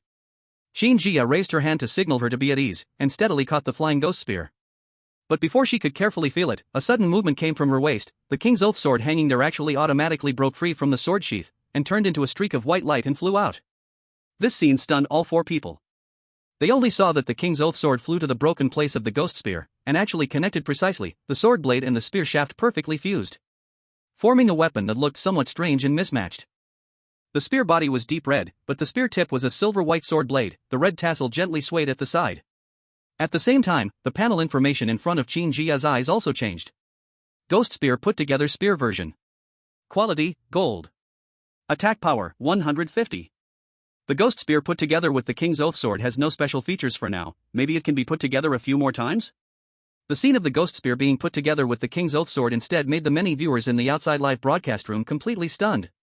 No bro, what the hell is a put-together spear? I know, click put together meal 10,000 times. The expert who had assembled this gun for me. The person upstairs is the most cunning. He pretends to jump off the building, and once enough people gather below, he urinates on them. I have to say, the treasure-seeking rat is amazing. The glutton should learn from it, instead of just eating. What do you know? The glutton is a nurturing type. The ghost gun, after being joined with the sword of the king's oath, didn't have any special effects. But its attack power increased from 10 to 150. That's already pretty good. In the Undying clan's ruins, Qin Jia had always been a skilled swordswoman. Her swordsmanship was impressive. But that was only because swords were the only weapons available. In reality, Qin Jia's favorite weapon was still the spear. At this moment, a glimmer of joy flashed in Qin Jia's eyes as she gripped the assembled ghost gun, feeling the strength emanating from it. Her heart settled a bit. Bai Yao leaned over, curiously eyeing the strange weapon. How amazing, it can actually be put together like this. She thought of her golden Alaska and flamethrower. How wonderful it would be if they could be combined, shooting flames and bullets at the same time. Too bad.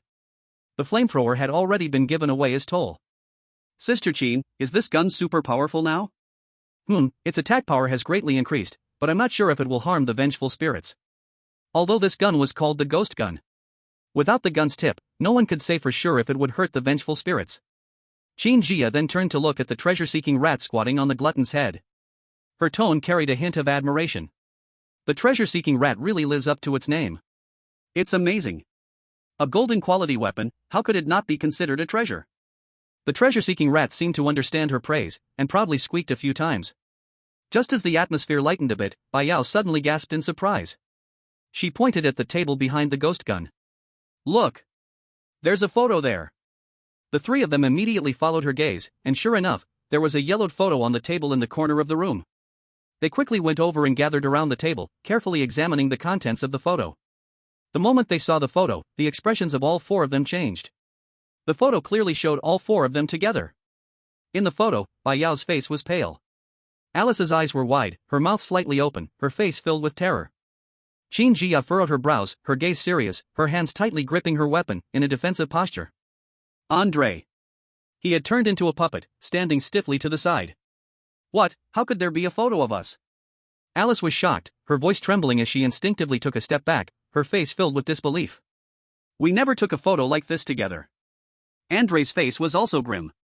After all, the three women were fine, at least they were still alive, but in the photo, he was already dead. Bai Yao, who had been so arrogant for so long, was struck back to her true self by a mere photo. She felt a chill in her heart and unconsciously moved closer to Qin Jia. Qin Jia was also silent at this moment. She was absolutely certain that she had never taken this group photo, and neither had the others. What troubled her was the terrified expression of the four people in the photo, as if they had encountered something terrifying. Could this be some sort of prophecy? Or perhaps a curse? Just as she was about to examine the photo's details further, a sudden click-click sound came from the courtyard behind her. The sound was faint, but in the stillness of the environment, it was incredibly sharp, and it was all too familiar. It's the puppet ghost. Bai Yao immediately reacted, her face changing, and she swiftly turned her head towards the door. Andre and Alice's faces turned pale, and they immediately prepared for battle. Qin Jia only heard the sound. But she couldn't see the puppet ghost's figure.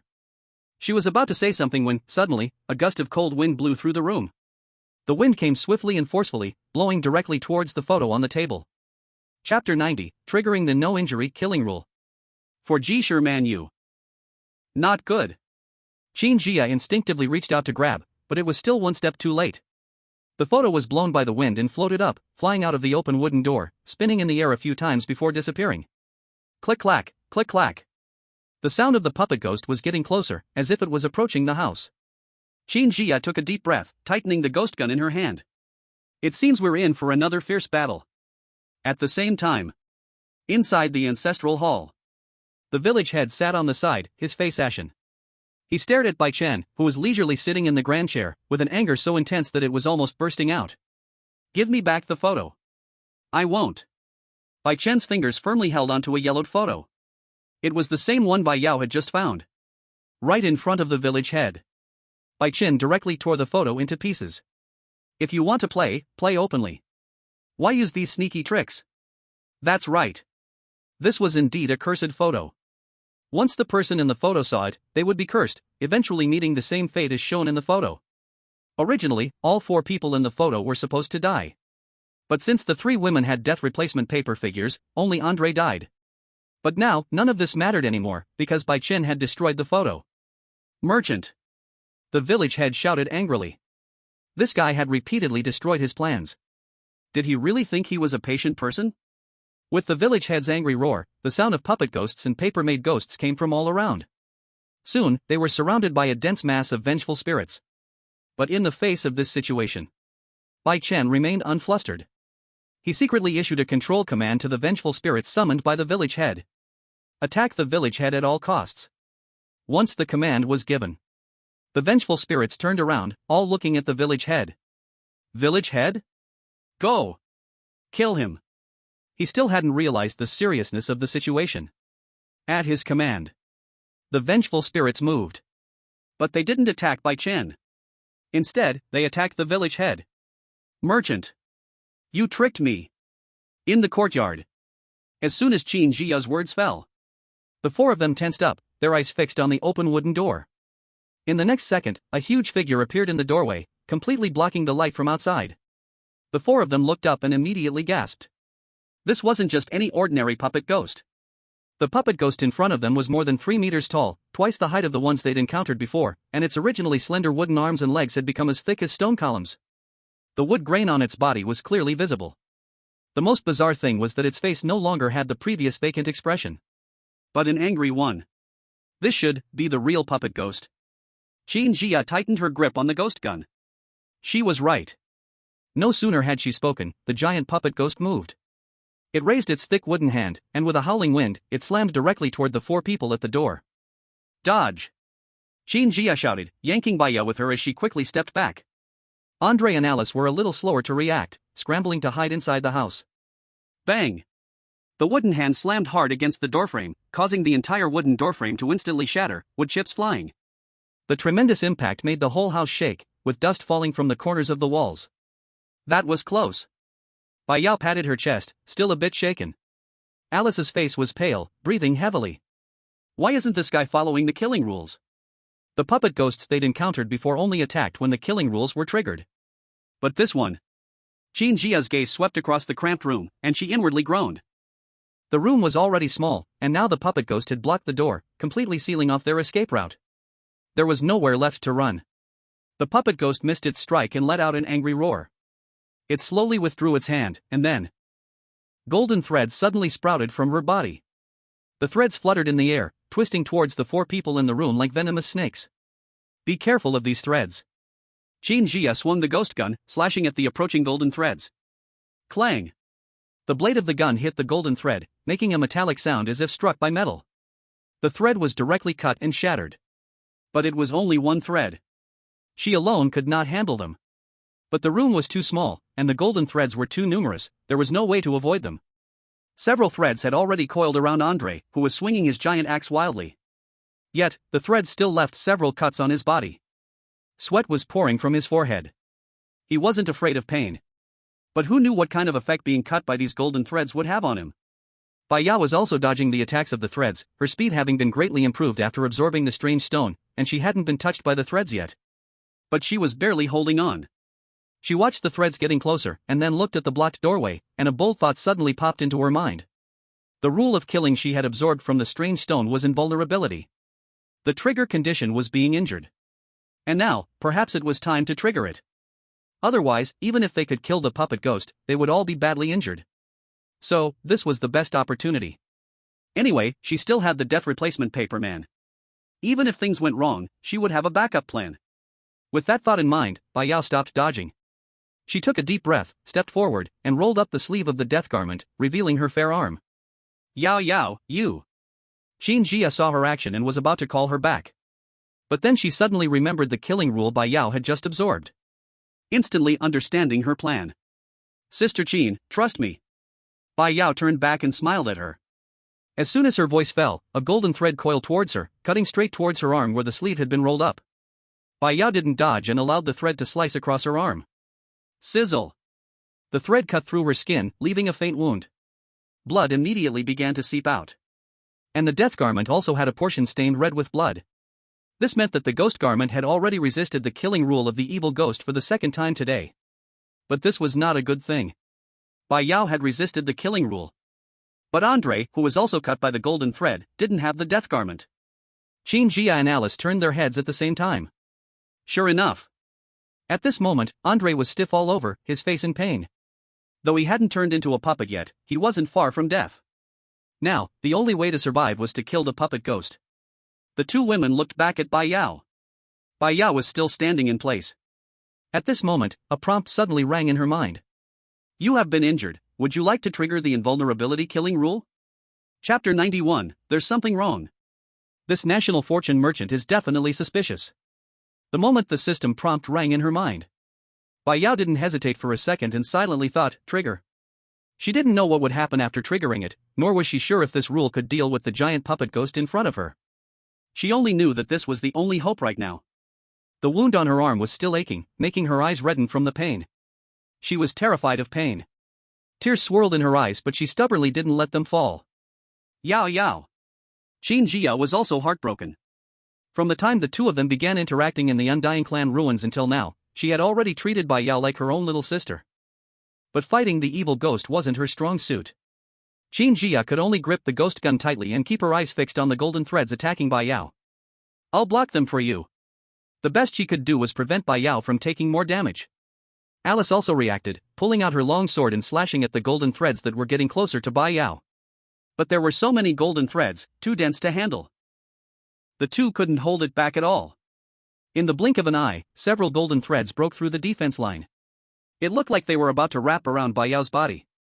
Bai Yao gritted her teeth, closed her eyes, and braced herself for the excruciating pain, even for death.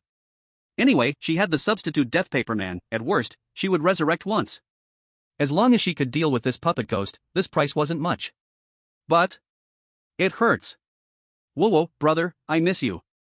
At the same time, in the ancestral hall, Bai Chen was watching with great interest as the village chief was attacked by the fierce ghost he had summoned.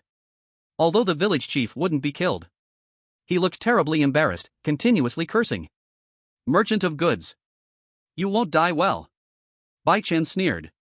No response. But at that moment, a strong premonition suddenly surged in his heart. His sister was in danger? Bai Chen instantly tensed up. Sure enough. Soon, a system prompt popped up in his mind. Murder rule, she cannot be injured, triggered. Yao Yao. Bai Chen's gaze instantly turned cold. The previous leisure vanished without a trace in an instant. He didn't even glance at the chaotic village chief, his figure flashed, and he instantly disappeared from the armchair.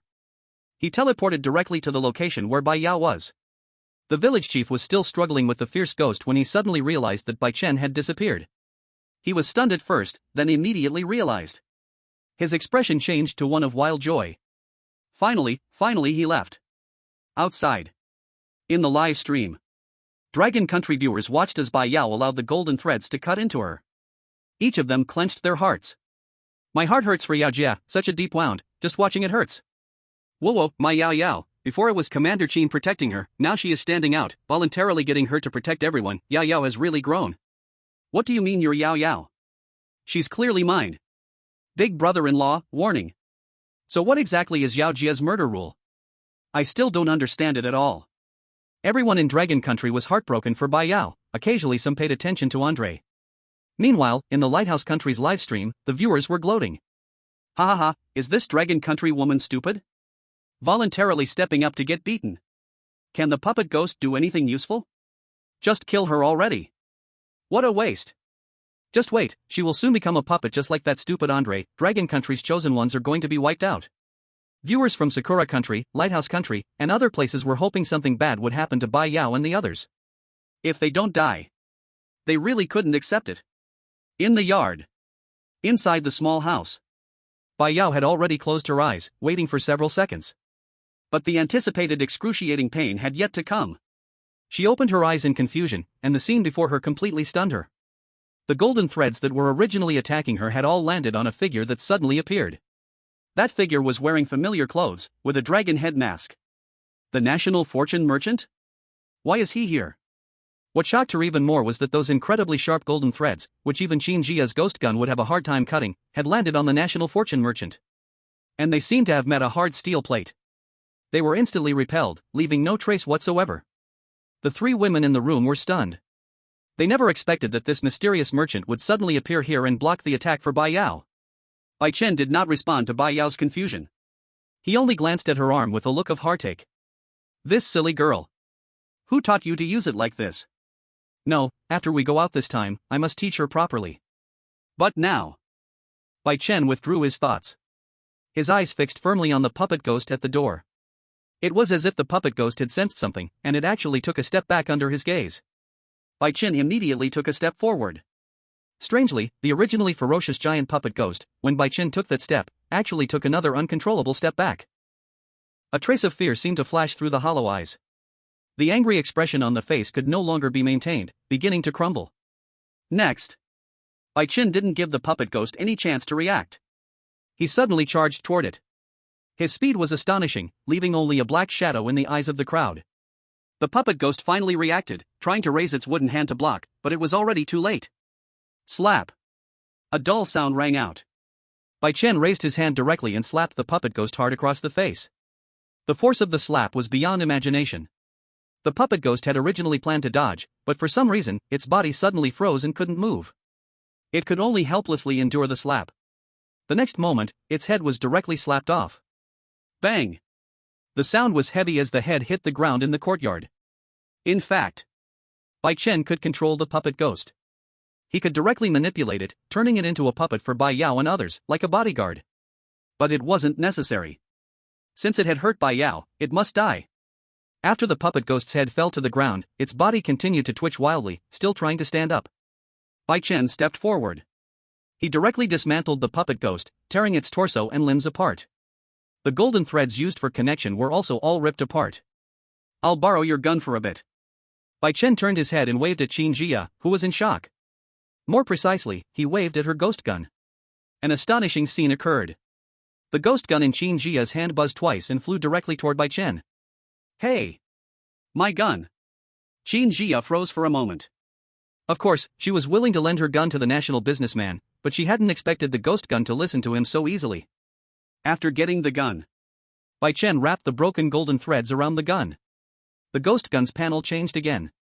Ghost gun combined gun version. Quality, golden. Attack power, 180. Attack can repel evil spirits, no other special effects, maybe it can be combined 2 more times? This move, 2 birds with 1 stone.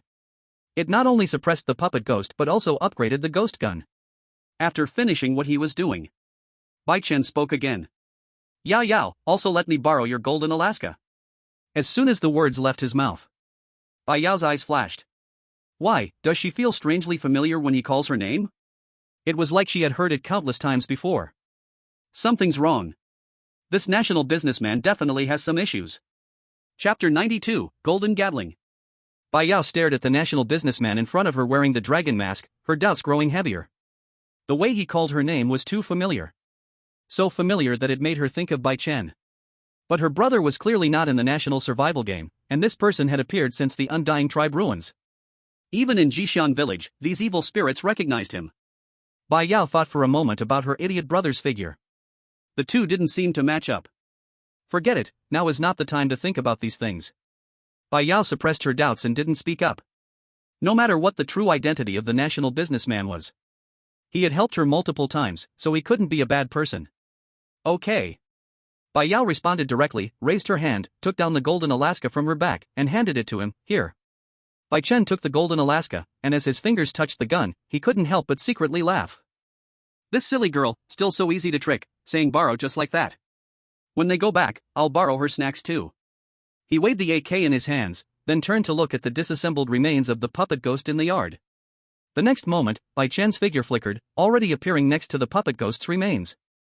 He casually placed the golden Alaska aside, then pulled out a few shiny golden ingots from his cargo box and piled them next to the remains. What is he going to do? Alice muttered softly, her eyes full of curiosity. Qin Jia shook her head, her gaze tightly fixed on Bai Chen's actions, not sure. Looking at him, it seems like he's about to transform the weapon. As soon as the words fell, the three of them saw Bai Chen raise his hand, a faint golden light appearing in his palm. The wooden remains of the puppet ghosts, along with the gold he had taken out, all floated up, slowly merging under his control. The body of the puppet ghost was compressed into fine wood, merging with the gold. The golden AK's body was also dismantled and recombined with these materials. The whole process was astonishingly fast. In just a few minutes, the original golden Alaska had completely changed. A golden Gatling gun, twice the size of the original, appeared before everyone's eyes. The gun body was still golden, with 6 barrels that looked incredibly intimidating. Bai Chen raised his hand and held the golden Gatling in his hand, weighing it for a moment before nodding in satisfaction. At the same time, a prompt appeared in Bai Yao's mind, and the Gatling's panel information floated in front of her eyes. Golden Gatling. Quality, golden. Attack power, 45. The loving care of the national merchant has been infused into the barrels. Let them feel the warmth. Golden Gatling, infinite bullets. After firing for too long, it enters a berserk state, doubling its firing speed, then entering a cooldown period. This is right? Bai Yao's eyes widened, almost dropping her jaw. Is this still my golden Alaska? She quickly ran to Bai Chen's side, looking at the powerful golden Gatling. Her heart was filled with immense excitement. Not only had its attack power been enhanced, but it also retained infinite bullets. It even added a berserk state. The strength had increased by more than just a little. Bai Chen handed her the golden Gatling, his tone carrying a hint of subtle affection. Take it. It's definitely better than your original AK. Bai Yao held the golden Gatling. It was heavier than she had imagined, but with her current physical condition, she could easily handle it. Thank you, National Merchant. At this moment, in Bai Yao's heart, the National Merchant ranked third. Second was Qin Jia. First, of course, was Bai Chen.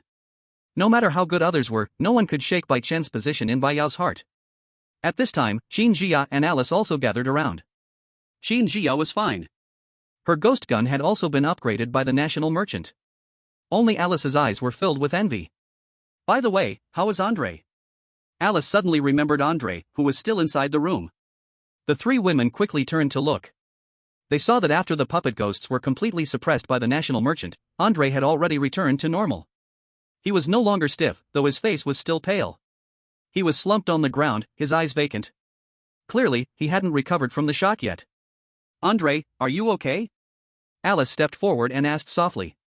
Andre slowly raised his head, seeing the others. He glanced at the remains of the puppet ghost by the door, and slowly came back to his senses. He swallowed hard. I'm fine. I just thought I was going to die just now. The group let out a sigh of relief. But then, they turned their heads and saw Bai Chen crouching beside the puppet ghost remains in the yard, not knowing what he was fiddling with. What's he doing now? Bai Yao curiously walked over, followed by Qin Jia and Alice.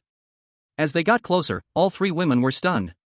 They saw Bai Chen mixing the remaining wooden scraps of the puppet ghost and a small amount of gold, shaping them into round, oval balls. He was even attaching simple fuses to them. Looking at it. Is this a grenade? Qin Jia asked in surprise. Although the National Merchant's creations were very abstract, having spent half her life on the interstellar battlefield, she could easily recognize it. Yes. Bai Chen didn't even look up, his hands never stopping. Golden grenades. The power's decent, good enough for dealing with fierce ghosts. As he spoke, another golden grenade was finished. He placed the completed grenade aside and continued making more. The sunlight shone on the golden grenade. It shone with a dazzling light, looking both dangerous and magnificent. Qin Jia stared, captivated. Unable to resist, she leaned forward to get a clearer view.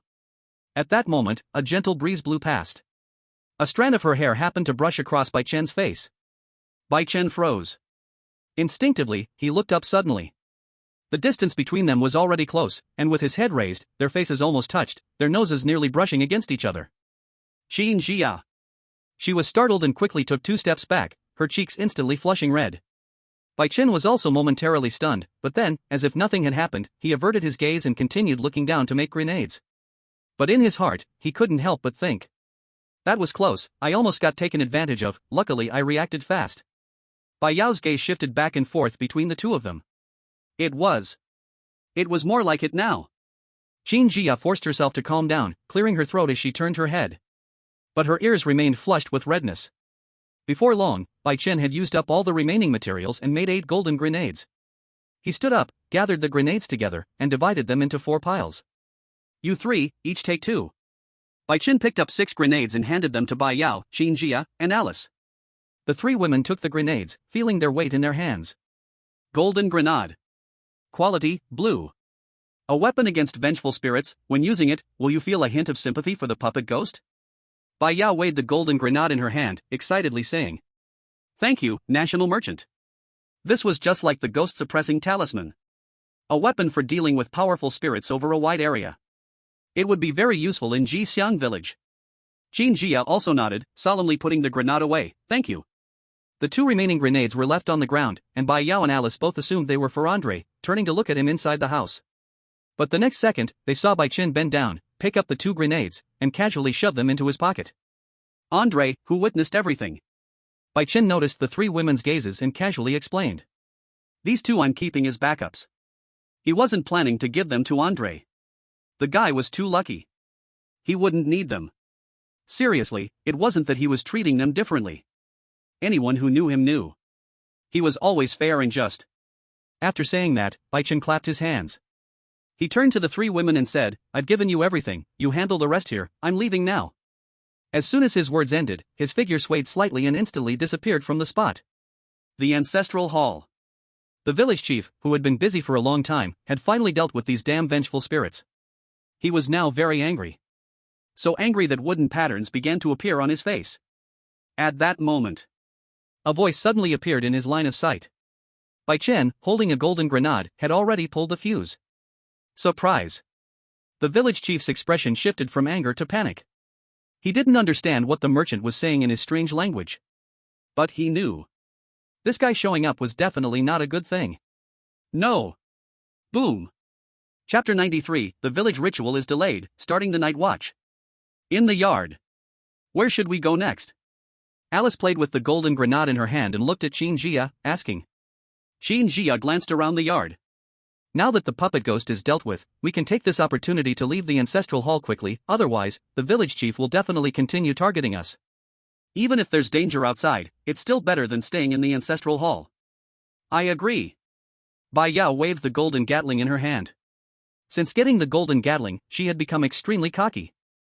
Just as the 4 of them were discussing their next plan, a deafening explosion suddenly came from deep within the village. Boom! The enormous sound shook the ground, causing dust to fall from the yard. What's that sound? Bai Yao immediately tensed up, raised the golden gatling, and aimed it at the direction of the sound, her eyes alert. Xin Jia also furrowed her brows, listened intently, and said in a low voice, the sound came from the direction of the ancestral hall. Ancestral hall? Hearing this noise, has the ancestral hall been blown up? At that moment, the 4 of them suddenly noticed. A villager appeared at the entrance of the courtyard. The villager's expression was calm as he walked toward the 4 of them step by step. Xin Jia immediately raised her hand and gripped the ghost gun. Seeing this, the villager stopped in his tracks, waved his hand, and said in a calm tone. I have no ill intentions.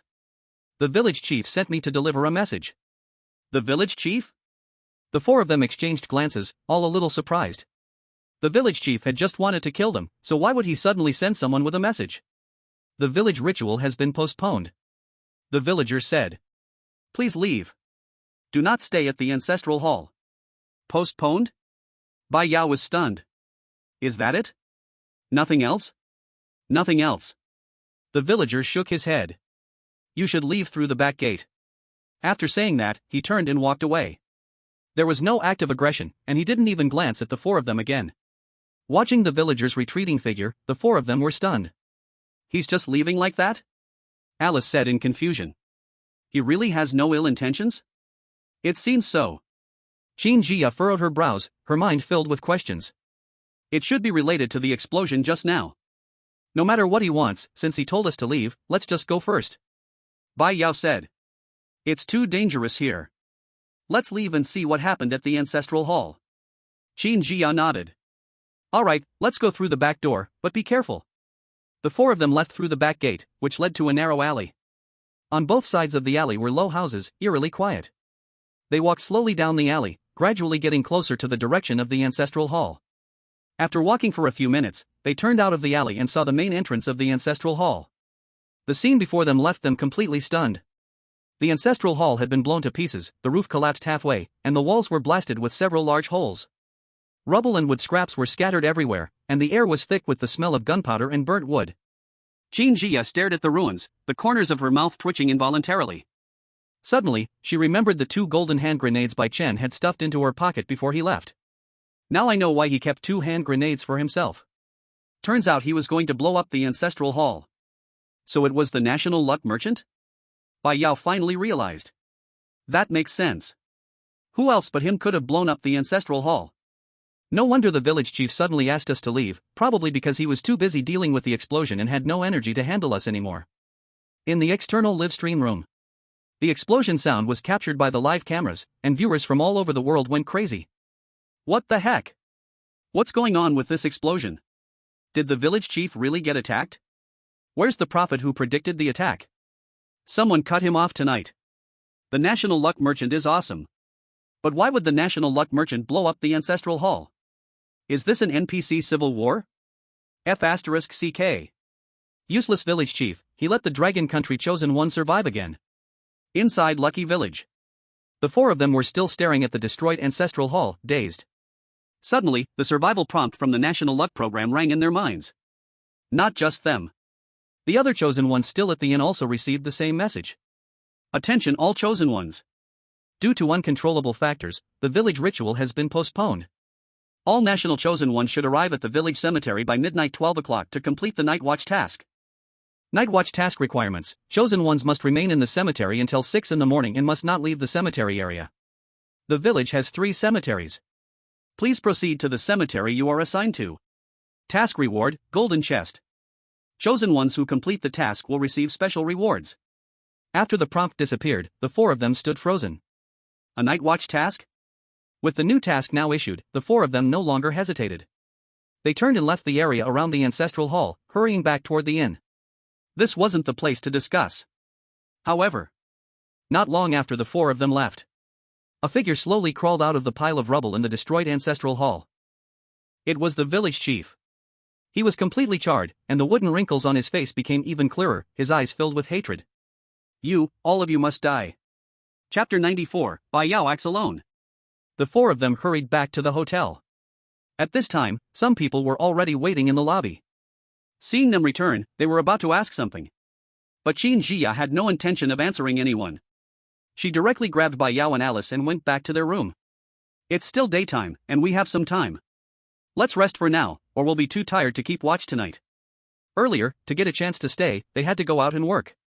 But tonight, they were going to keep watch, so there was no need to stay at the hotel, and no one mentioned working anymore.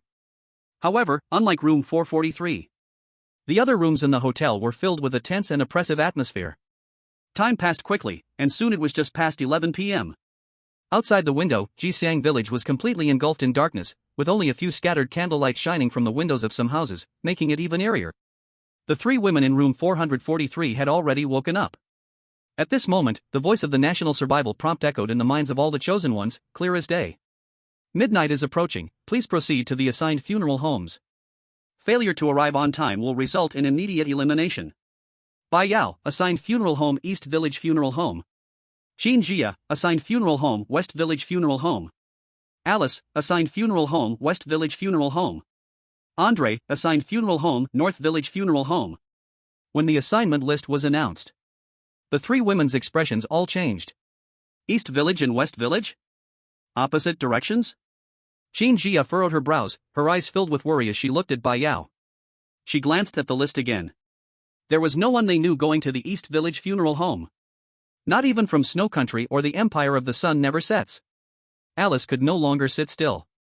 Qin Jia and I are in the West Village, Andre is going to the North, but Bai Yao is left with no one to watch over her. Bai Yao, however, didn't care at all. She patted her shroud, then weighed the golden Gatling gun beside her. She smiled confidently, "It's fine, don't worry. I'm very strong now." Saying that, she even took out 2 golden grenades. "I still have some trump cards. Even if I die, I can be revived, so you don't need to worry about me." Of course, Bai Yao had one thing she didn't say. It was just a bit painful. She knew Qin Jia would definitely worry about her, but now that the system had assigned the roles, it was pointless to hesitate. After so many battles, she wasn't the same girl who needed to rely on others anymore. Qin Jia remained silent. It seemed, rather than worrying about Bai Yao, she might as well worry about herself first. "All right." Qin Jia took a deep breath and seriously instructed. "When you get to the funeral home, don't run around, find a safe corner to guard. If you encounter an unsolvable danger, use a grenade.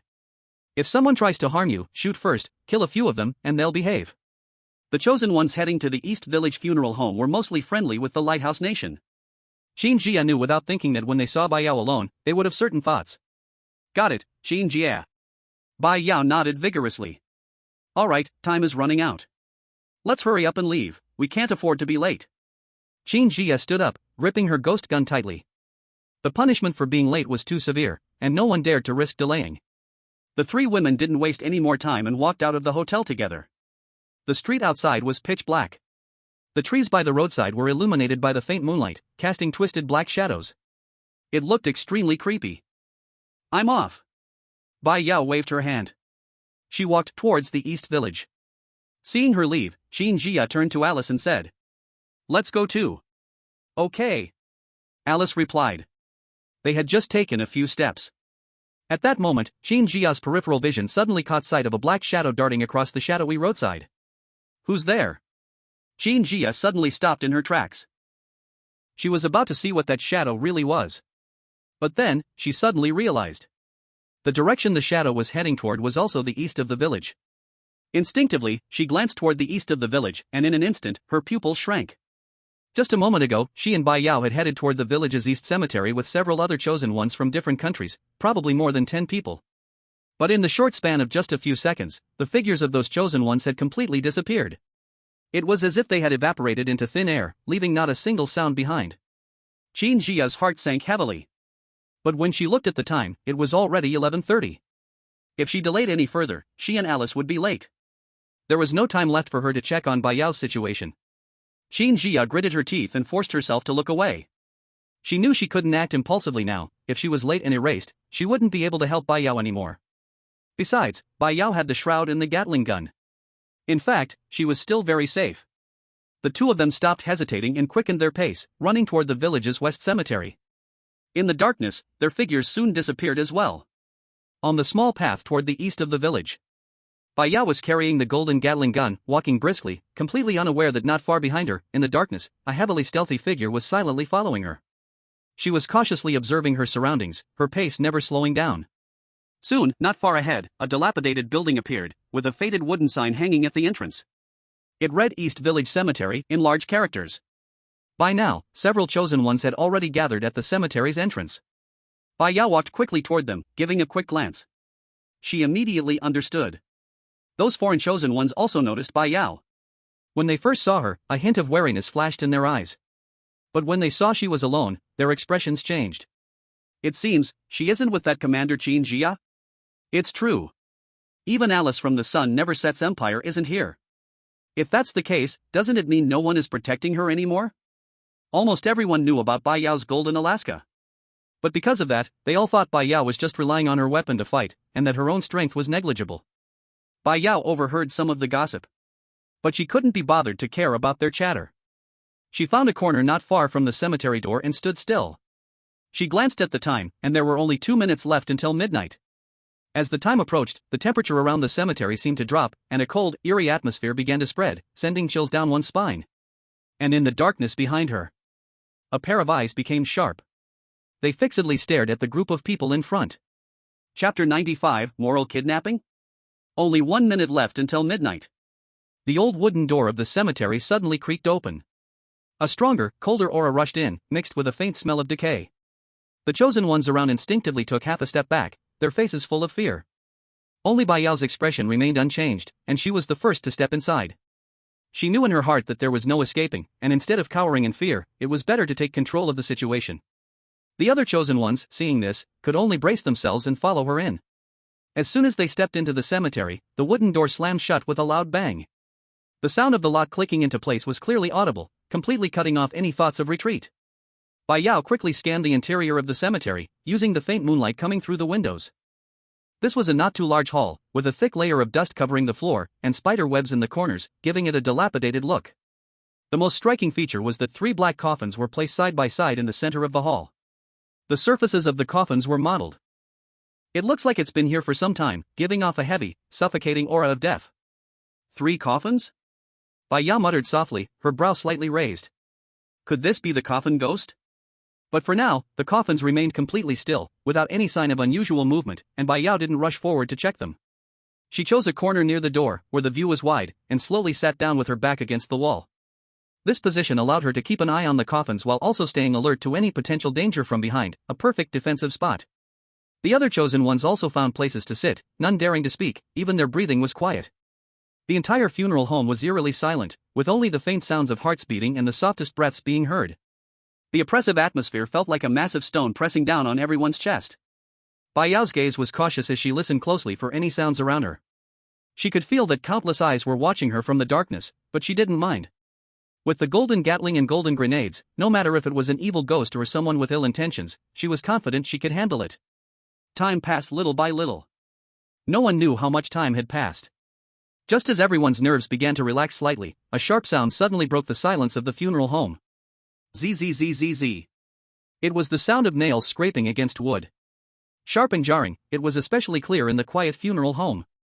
What was that sound? All the chosen ones were startled by this strange noise, their eyes snapping open, and their faces drained of color in an instant. Bai Yao immediately tensed, standing up quickly. There was no response, and the sound of nails scraping would vanished, as if it had been nothing more than a shared illusion. But the shrill sound had been too real, and no one dared to dismiss it as just a hallucination. Outside, in the live broadcast room, the strange sound had also been clearly captured. Viewers from all over the world immediately erupted. What the heck? What is that sound? So scary. My skin's crawling. It sounds like nails scraping wood, right? Could there be an evil ghost hiding in that coffin? Isn't anyone suspicious about those 3 coffins? Of course, people are suspicious, but who would dare go check? If there really is an evil ghost, who can stop it? It's Bai Yao from Long Country. She's so strong, she should go check it out. Exactly. She's the strongest here. If she doesn't go, then who will? She has no sense of responsibility.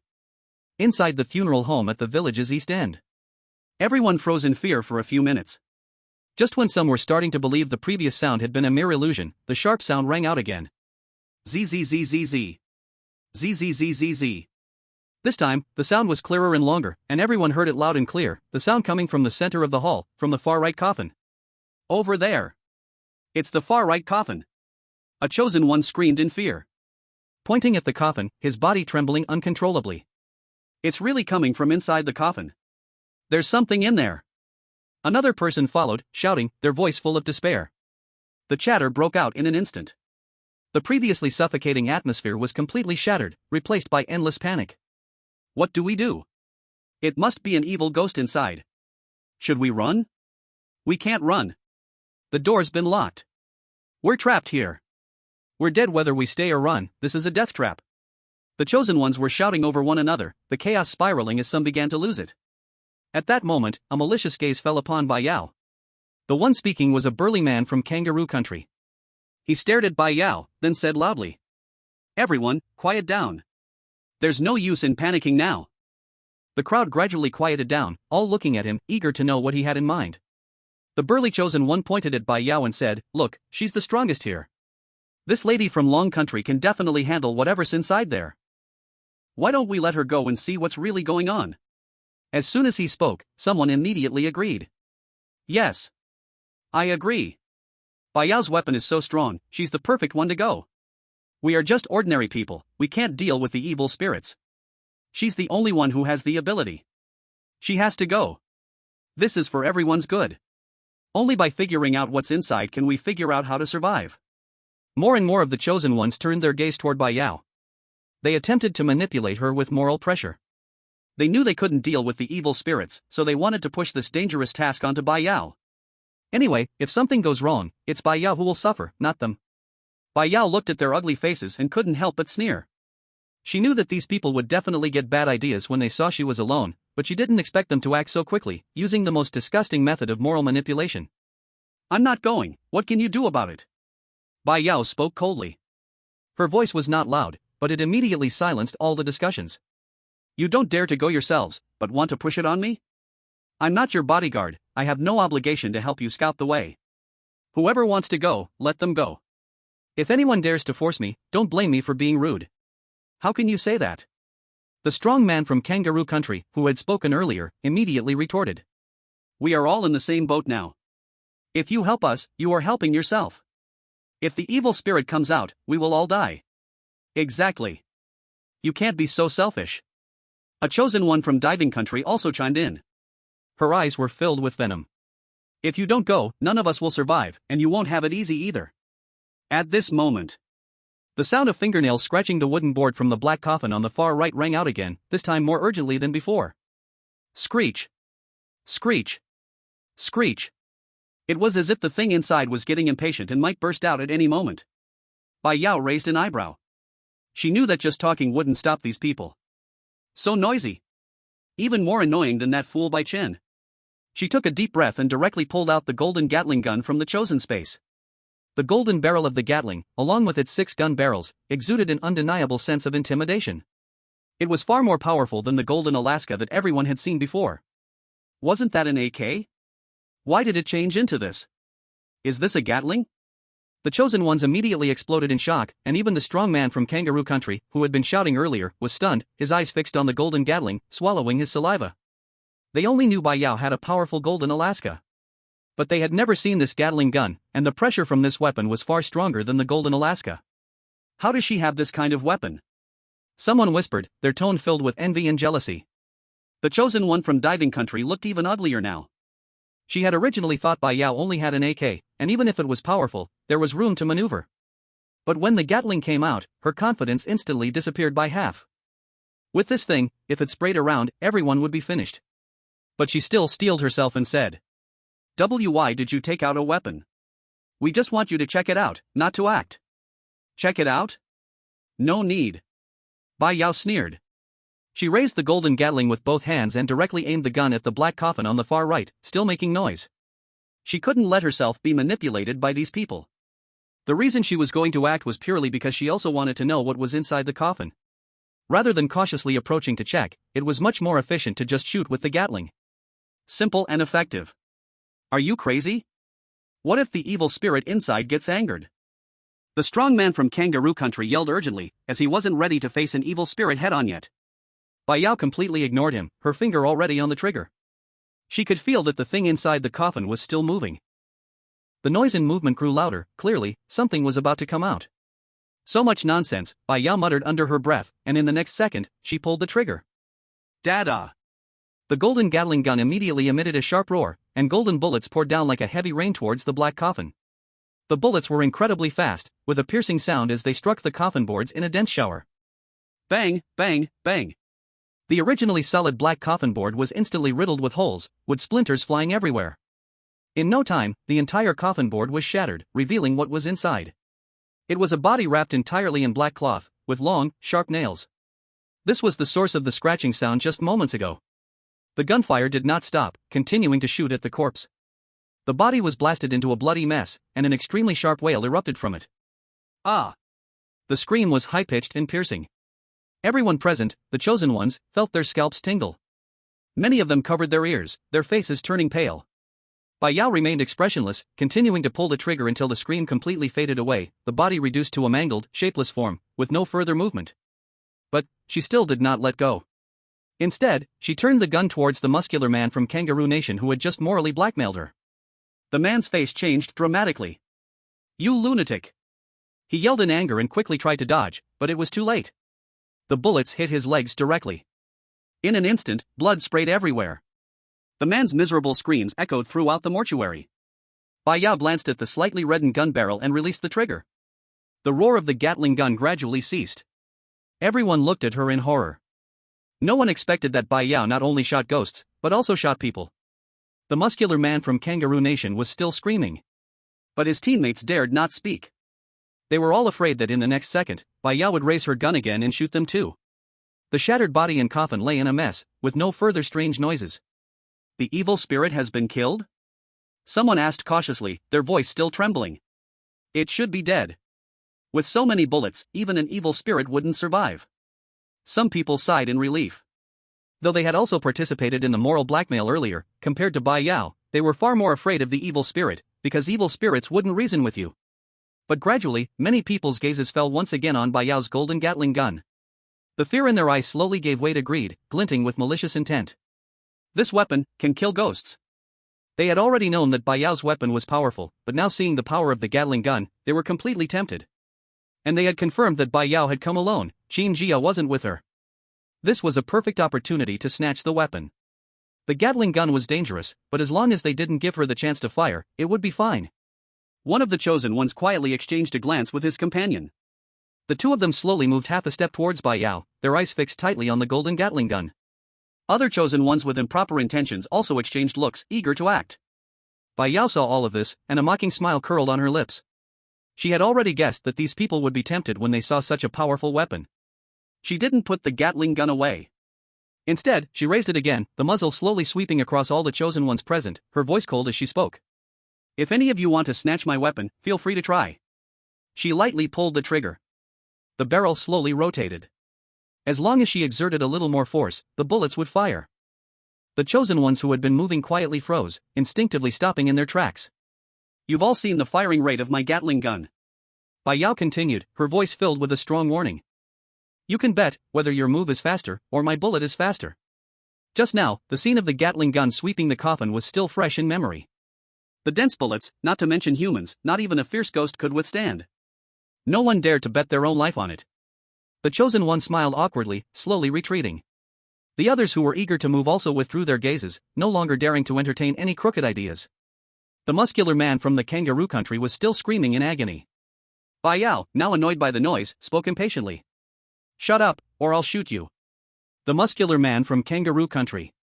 This was too much. You broke my legs, and now you don't even allow me to scream?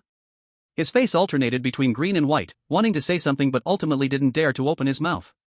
He knew, Bai Yao right now was not someone they could provoke. I'm not lying, even if you don't scream, I'll still shoot. Bai Yao said in a calm tone, then pulled the trigger, and the bullet shot out, instantly taking the life of the Kangaroo country muscular man. The mortuary fell into a deathly silence.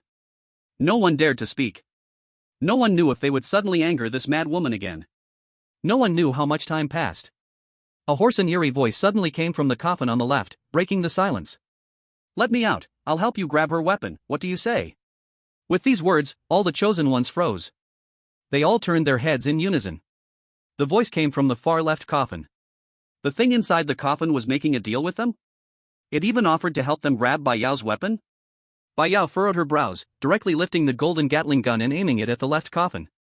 Just as she was about to pull the trigger, the voice spoke again. Shoot, if you shoot, I can come out.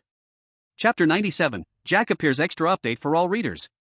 At these words, Bai Yao hesitated for a moment. She could not be sure if this was true. It was possible that the thing in the coffin was just trying to trick her by saying that, or maybe it was actually the case. But one thing was certain. It couldn't get out by itself, that's why it needed others to open the coffin. So, no matter whether it was afraid of her shooting or not, all she had to do was one thing. That was to stop others from opening the coffin. I am Jack, the chosen one from Lighthouse Country, let me out, I keep my word. The hoarse voice from inside the coffin spoke again. These words were like a thunderclap, exploding inside the mortuary. All the chosen ones froze, their faces filled with shock. Jack? Is it really Jack? Someone screamed in disbelief. Jack was well known among the chosen ones of Lighthouse Country, strong in power, and had not shown up for a long time. Everyone thought he was already in trouble, but didn't expect him to be locked inside a coffin. It really sounds like him. I've seen him before, I won't mistake his voice. A chosen one from Cactus Country suddenly stood up. He spoke with certainty. With someone confirming, the previously hesitant chosen ones instantly became agitated. They had heard of Jack's strength. If they could team up with him, it would be much more certain to snatch Bai Yao's weapon, even adding another layer of protection inside the mortuary. Quick, let him out. With his help, we can definitely grab this dragon country woman's weapon. A chosen one rushed out first. He ran toward the left coffin, his eyes filled with urgency. Wait for me. I'll help. Another chosen one from kangaroo country also reacted and ran over. For a moment, 4 or 5 chosen ones, who were close to lighthouse country, moved and surrounded the left coffin, eager to open the coffin lid. They thought, once Jack came out, Bai Yao, no matter how powerful, would not be able to stand up to them. Let me see who dares move. Bai Yao's cold voice suddenly rang out, like a bucket of cold water being poured over everyone's head. She aimed the golden Gatling gun once more at the coffin and slowly rotated the barrel, making a faint buzzing sound. The chosen one at the front froze, his step suddenly stopping right in front of the coffin. He could feel the cold touch of the Gatling gun aimed at him, and cold sweat instantly broke out on his back, daring not to move forward another step. Bai Yao, don't go too far, someone shouted with a fierce tone but weak voice. Jack is our friend, it's right to release him. Who are you to stop me? With this. Bai Yao raised the Gatling gun in her hand, her tone not wavering in the slightest. Whoever touches the coffin, dies. A simple sentence. But it stunned everyone. No one dared to gamble whether Bai Yao's words were true. After all, she had just killed someone. The chosen ones surrounding the coffin were caught in a dilemma, wanting to release Jack but afraid of getting turned into a sieve by Bai Yao's bullets. Jack inside the coffin seemed a little impatient, his hoarse voice echoed again. A bunch of useless fools. Can't even handle a woman. Bai Yao, do you think weapons will scare everyone? When I get out, your Gatling gun will eventually be mine. Then let's talk when you get out. Bai Yao sneered coldly, her finger tightening on the trigger. I'm curious to see if you can crawl out of that coffin alive. Outside, in the live broadcast room. The Dragon Country viewers were stunned when Jack revealed his identity, the screen immediately filled with comments. Wow! Jack? That chosen one from the lighthouse country? He's actually locked in a coffin. Hiss. When I saw the 3 of them suddenly disappear, I thought they were all dead. These ungrateful dogs. Wasn't it Sister Yao who saved them earlier? Now they actually want to release Jack to deal with Sister Yao. They're seeking death. What's there to be afraid of? Yao Yao's Gatling gun isn't something to joke with. Whoever dares to move, I'll blast them. In the Lighthouse Country's live broadcast room, the audience had already started celebrating. It's Jack. Jack is still alive. Great. Hurry, release Jack. Let him kill the Dragon Country woman and grab her weapon. With Jack here, the Dragon Country chosen ones are as good as dead. The Lighthouse Country will win for sure. At the village's eastern cemetery, the chosen ones surrounding the coffin were still hesitating, with Bai Yao's Gatling gun pointed right at them, none dared to act first. Just as the deadlock seemed unbreakable, a cold death notification suddenly echoed in the minds of all the chosen ones, breaking the stalemate. The chosen one from Sakura Country, Ishizuka Aikiru, has been killed by Dragon Country's chosen one, Qin Jia. All chosen ones from Sakura Country are dead. Sakura Country has been eliminated. Elimination penalty, the coffin ghost descends upon Sakura Country. This death notification stunned all the chosen ones. Their faces filled with disbelief. Sakura Country was eliminated? Where exactly was Sakura Country? They hadn't seen any sign of Sakura Country in the past 2 days, thinking they were trapped somewhere. And now, the news of their elimination had appeared. Bai Yao's gaze flickered, quickly figuring out the key. It seemed that inside Qin Jia's coffin was Ishizuka Aikiru. Qin Jia was assigned to the western cemetery of the village, and it was highly likely that she had encountered someone hidden in a coffin. The one locked up must have been Ishizuka Aikiru. With Qin Jia's strength, it was not surprising that she had dealt with Ishizuka Aikiru, and in the process, eliminated the entire Sakura Country. Her efficiency was as high as ever. Thinking this, Bai Yao felt a little more at ease. The silence from inside the coffin continued. Clearly, Jack hadn't expected Qin Jia to resolve Ishizuka Aikiru so quickly. But that samurai was dead, so be it. He was still unwilling to be trapped inside and continued shouting from within the coffin. You bunch of useless fools. What are you afraid of? She's alone. Wait until I get out. Bang! Before Jack could finish, the sound of a heavy object hitting the ground suddenly echoed through the cemetery, cutting off his rant. The next second, something unexpected happened. A thick white smoke suddenly erupted from the direction of the fallen object, spreading rapidly and quickly filling most of the cemetery. The dense smoke made it hard to breathe, and visibility became blurry. Cough, cough, cough. What is this? My eyes. It's so stinging. The chosen ones all started coughing, instinctively covering their noses and mouths, frantically dodging around. The already tense atmosphere became even more chaotic because of this sudden smoke. Bai Yao held her breath, squinting her eyes, trying to make out the surroundings in the smoke. But the smoke was too thick, and all she could see were blurry figures around her, unable to tell the direction or potential danger. She could only grip her golden Gatling gun tightly, leaning against the wall, staying alert and listening to the movements around her, in case someone tried to sneak attack. Chapter 98, Jack escapes, but... Added update for shallow drunk night without sleep boss. A smoke grenade? An experienced chosen one immediately reacted, unable to stop themselves from exclaiming in shock. This was clearly not something that would appear in Lucky Village. It must have been brought out from the Immortal Clan's ruins. Everyone, shut up. Bai Yao's voice cut through the chaotic coughing and shouting, carrying a hint of impatience. She hated this kind of chaotic situation where the outcome was unclear. Especially when she knew someone was trying to open the coffin and release Jack. But the chosen ones in the chaos didn't listen to her at all. Some were shoving each other in panic, while others were groping their way toward the coffin. The entire mortuary had turned into a complete mess. In the smoke, someone had an idea. Though they couldn't see clearly, they still groped their way toward the general direction of the coffin. Bai Yao didn't hesitate, she pulled the trigger toward the shadow's direction. Da da da. The gunfire rang out in the smoke, golden bullets slicing through the smoke, heading toward the shadow. Since she couldn't see the person, she just aimed straight at the coffin's direction. Anyone who dared to get close to the coffin couldn't be a good person. Ah! Help! Several piercing screams immediately rang out, even more shrill than the wails of the previous evil spirits. Those chosen ones sneaking toward the coffin were just within the gunfire's sweep range. In an instant, they were turned into a sieve. Almost simultaneously, cold death notifications rang out in the minds of all the chosen ones. Kangaroo Nation Chosen 1 Brad has been killed by Dragon Nation Chosen 1 Bai Yao. Cactus Nation Chosen 1 Carlos has been killed by Dragon Nation Chosen 1 Bai Yao. Maple Leaf Nation Chosen 1 Jason has been killed by Dragon Nation Chosen 1 Bai Yao. 3 consecutive death notifications. It felt like 3 heavy hammers smashing into the remaining chosen ones' hearts. Everyone instantly fell silent, the coughing and shouting came to a halt. No one dared to move anymore.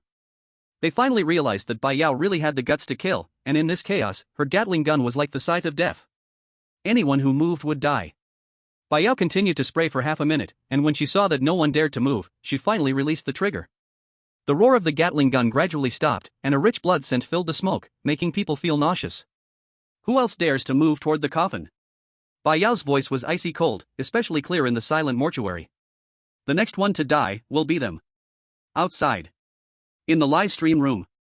The moment the 3 death notifications rang out, the live stream rooms of Kangaroo Nation, Cactus Nation, and Maple Leaf Nation exploded. The viewers were furious, and the bullet comments were filled with accusations. F***CK. Bai Yao is a madwoman. She actually killed someone directly. This is too much. This is premeditated murder. Dragon Nation must give us an explanation. Dragon Nation has already caused widespread anger. The governments of these countries also immediately spoke out, pressuring Dragon Nation. It was clear that they had aligned with Lighthouse Nation. However, the viewers in the Dragon Nation livestream room didn't care at all. They even felt a sense of satisfaction. Well done. These guys wanted to release Jack to deal with Yao Jia, they deserve to die. Pressure? If you have the guts, come and fight us. If you can't win, just whine and make excuses, really embarrassing. Forget about these fools, the smoke hasn't cleared, will Yao Jie be in danger alone? The argument outside grew louder and louder, but the chaos inside the funeral home continued unabated. Although Bai Yao's gunfire had intimidated most people, the smoke was so thick that some still managed to escape. One such person was a goddess candidate from the Diving Nation, hiding beside the coffin. She had just narrowly avoided the barrage of bullets. Taking advantage of the smoke still lingering in the air, and the fact that she hadn't been discovered, she suddenly pounced towards the coffin, forcefully lifting its lid. Creak. The sound of the coffin lid being lifted rang out clearly. Not good. Bai Yao's heart skipped a beat, and she immediately fired towards the coffin again. But it was too late. As the coffin lid was completely lifted, a dark figure suddenly shot out from within, hitting the ground with a dull thud. In the smoke, only the silhouette of a tall figure could be seen. It was Jack. As soon as he emerged, he started coughing violently, clearly having been trapped inside the coffin for a long time. Finally, out. Jack hid for a moment, gasping for air, and stretched his stiff limbs. His eyes were filled with hostility. He had been trapped in the coffin for so long, it was no surprise that he had built up a lot of anger. At that moment, a prompt sound rang in his mind. Congratulations, you have successfully escaped. Kill 5 chosen ones to lift the curse upon you. If not completed before the night watch ends, the curse will explode. Jack was not surprised. The curse had appeared the moment he fell into the coffin. At the time, after barely escaping the paper ghost's pursuit, he had ended up falling into the coffin. Jack had thought he was going to die. But then, he heard a voice speaking to him from outside the coffin. The voice said it was the village head of Jixiang village. And he told Jack that once inside the coffin, he would be cursed by the coffin ghost. If the curse was not lifted, when it erupted, he would be assimilated into a vengeful ghost. Jack had been locked in that coffin for so long. But today, he had finally waited until now. The village head had told him to kill the chosen ones on night watch. At this moment, a cruel smile appeared on Jack's face. Kill 5 chosen ones? Easy. His gaze instantly locked onto Bai Yao, filled with greed and murderous intent. Just as Jack was about to act, he suddenly sensed a figure appear behind him in an instant. Then, a hand gently patted him on the shoulder. Although the touch was light, it made him unable to move. Jack's body froze immediately. At the same time, a familiar yet strange voice slowly sounded in his ear. Don't move. P.S. When the total number of gifts for the Great God certification reaches 1,000, an extra chapter will be added.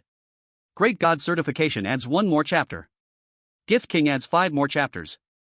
If you want to join Junyang, check out my profile signature, I'll be waiting for you. Chapter 99, The National Fortune Merchant is Bai Yao's older brother. The hand on Jack's shoulder was from Bai Chen. He had been lurking in the shadows since Bai Yao entered the village's east funeral home. In fact, Bai Chen hadn't expected Jack to appear in the coffin. Previously, he had tampered with the funeral clothes. This caused the 3 of them to narrowly escape the paper ghost's pursuit but still end up in the coffin of the coffin ghost. At first, Bai Chen thought the coffin ghost would handle Jack's group. He couldn't be bothered to deal with it himself.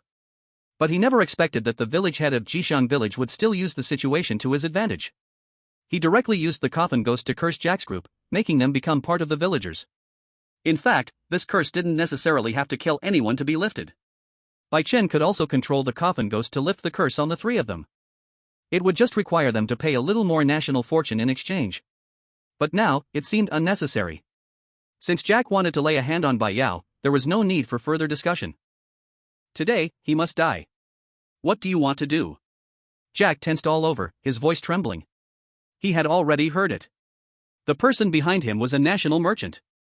Bai Chen didn't answer immediately, only giving a light laugh. He leaned close to Jack's ear. In a voice only the 2 of them could hear, he slowly said, "You want to harm my sister, do you think I would just let that happen? In the next life, be more honest." Sister? Jack's pupils suddenly shrank. For a moment, he felt his brain was about to short-circuit. Sister? Bai Yao is the sister of a national merchant? He suddenly realized, his eyes filled with disbelief and terror. Before entering the national survival game, Jack had studied the chosen ones of the Dragon Kingdom. He naturally had some understanding of Bai Yao's information. The documents clearly stated that Bai Yao had an older brother named Bai Chen, an ordinary man with no special traits. An ordinary man. How could he suddenly transform into a national merchant? However, after learning the true identity of the national merchant, Jack suddenly realized that the previous acts of secretly helping the Dragon Kingdom and favoring Bai Yao all made sense. So that's it. So everything wasn't a coincidence. Because the national merchant is Bai Yao's real brother. In the national survival game, what's wrong with taking care of your own sister? There's no problem. The problem is, why the hell would an ordinary person be a national merchant? Before this, the outside world thought of the national merchant as a mysterious and powerful being, holding countless strong weapons and items. He could even easily interfere with the rules of the national survival game. Such an existence. You're telling me he's just an ordinary person in real life? Jack felt his worldview collapse. Bai Chen couldn't be bothered to explain to him, nor could he explain anything. He was doing it on purpose. Pure torture. I will never target your sister again, will you let me go? I'll listen to you. Jack's face turned pale instantly. He knew that this time, he had truly kicked a metal plate. Forget about killing Bai Yao to complete the cursed task, surviving today was already a question. Of course. Bai Chen's tone gradually turned cold. No. Jack was unwilling. Seeing that the national merchant didn't intend to let him go, he immediately took a deep breath, ready to shout out. The news that the national merchant is Bai Yao's brother is definitely a bombshell. If it doesn't work in the national survival game, can the countries outside of Dragon Kingdom not deal with you once you're out? After all, as long as the national merchant exists, the national survival game will never be fair. For the sake of his future days, countries outside of Dragon Kingdom will definitely prioritize eliminating him. As long as he spreads this message. Even if he dies, he can pull the national merchant down with him. A trace of ruthless determination flashed in Jack's eyes. He was going to expose this news to the public. But as soon as he opened his mouth, before he could make a sound, he heard Bai Chen snort coldly. Bai Chen had already guessed his thoughts. Since he dared to reveal his identity, he wasn't afraid of Jack exposing it. Just as Jack was about to speak, Bai Chen issued a simple and clear order in his mind towards Jack. Self-destruct. Jack was cursed by the coffin ghost. In a way, he was already in the form of a coffin ghost. Therefore, Bai Chen could control him. The next second. Boom! A deafening explosion suddenly erupted in the funeral home, the huge shockwave instantly spreading, blowing away much of the surrounding smoke. Jack didn't even have time to scream. His body exploded in the roar, blood, and shattered bones flying everywhere, splattering on the surrounding coffins and walls, the scene horrifying to behold. As the smoke dispersed, Bai Chen's figure also disappeared. The deafening explosion made the entire mortuary tremble slightly. The chosen ones who dared not move trembled with fear, covering their ears, their faces filled with terror. Bai Yao was also startled by the sudden explosion, instinctively taking a step back and gripping her golden Gatling tighter. She looked in the direction of the explosion, only able to see a mess of blood and flesh, unable to discern what had just happened. At that moment, the cold and chilling death notification sounded again. The chosen one from Lighthouse Country, Jack, has committed suicide. Suicide? Everyone was stunned. No. Dude. Are you kidding me? Jack just exploded, and you call that suicide? What, did he eat a grenade? Outside, in the Lighthouse Country livestream room. The comments section was dead silent. After a long pause, someone finally spoke. F***CK. How could Jack commit suicide? There's something wrong, definitely something wrong. Did any of you see it? Jack seemed to be talking to someone in the smoke before the explosion. I saw it. Jack exploded right after talking to that person. It must be that damn national fortune merchant. Damn it, that Bai Yao escaped again. When is she ever going to die? Sigh, forget it, I'm going to watch Tom, he also escaped from the coffin. Jack's such a waste, he can't do anything right. Chapter 100, if you like lying in a coffin, then stay there forever. The dead silence in the mortuary lasted less than half a minute. Suddenly, a series of crying sounds erupted. The cries were hoarse and sharp, filled with an eerie feeling. They kept shouting Jack's name. All the chosen ones turned pale at the sound. Bai Yao felt a heavy weight in her heart. She recognized that voice all too well. It was the wailing villagers she encountered on the first day in Lucky Village. It's the wailing villagers. Bai Yao murmured to herself, so Jack's death attracted them? She instinctively tightened her grip on the golden Gatling and looked around. The wooden doors of the mortuary were tightly shut, but the cries seemed to pierce through the door panels, crawling into people's ears, sending a chill down their spines. What do we do? It's the wailing villagers. Are they coming because of Jack's death? One chosen one was trembling all over, his voice shaking. I don't know what their killing rules are, but it's definitely dangerous. Where should we hide? Another person, in a panic, was looking around frantically, trying to find a place to hide. At that moment. Creak. A soft sound broke the chaos. Everyone turned towards the sound, only to see that the middle coffin, the only one that had not been opened, was now slowly lifting its lid by itself. Inside the coffin was a pitch-black void. It felt like a bottomless pit, where nothing could be seen, only a chilling aura thicker than the surroundings was spreading from within. Why did the coffin open by itself? At this moment, the cries outside grew louder, as if they were already at the mortuary's door, the shrill wails becoming clearer and clearer. One could even hear the villagers dragging their footsteps. I can't take it anymore.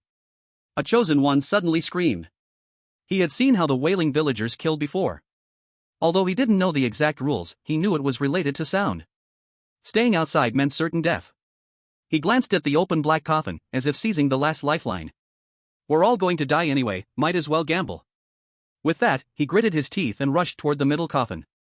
In the stunned eyes of the others, he leapt into the pitch-black coffin. The next second, his figure vanished without a trace, as if he had sunk into the sea, leaving no sound behind. He disappeared? Can you hide by getting into the coffin? The chosen ones exploded into discussion, their fear now mixed with a glimmer of hope. The cries outside were now at the door, louder than ever. No one hesitated anymore. I'm going too. Wait for me. The remaining few chosen ones rushed toward the coffin in the middle, afraid they'd miss their spot. One by one, they jumped into the coffin, their figures vanishing in an instant.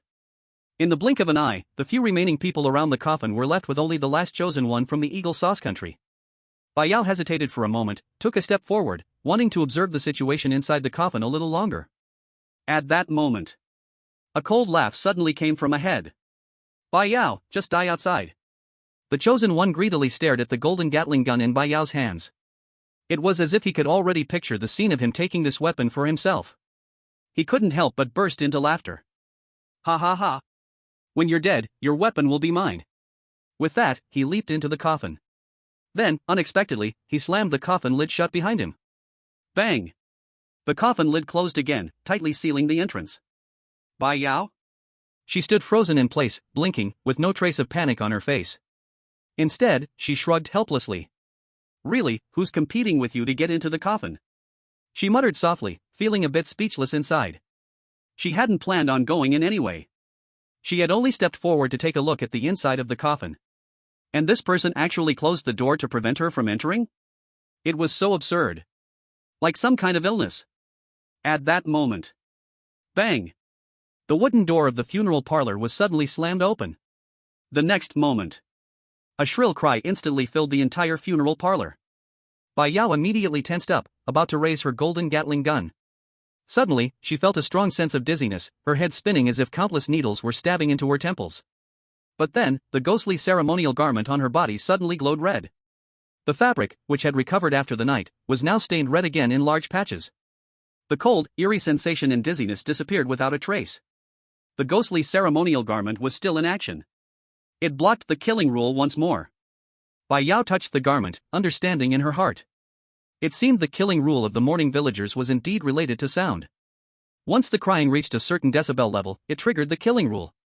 Luckily, the ghostly ceremonial garment was still there to block it for her. With that, Bai Yao immediately had no more worries. She grabbed the golden Gatling gun and walked toward the door. Cry, cry, cry, it's so noisy. I'm going to shoot all of you today. And by the way, I'll get my flamethrower back too. Just as she was about to reach the door and pull the trigger, the cries outside suddenly stopped.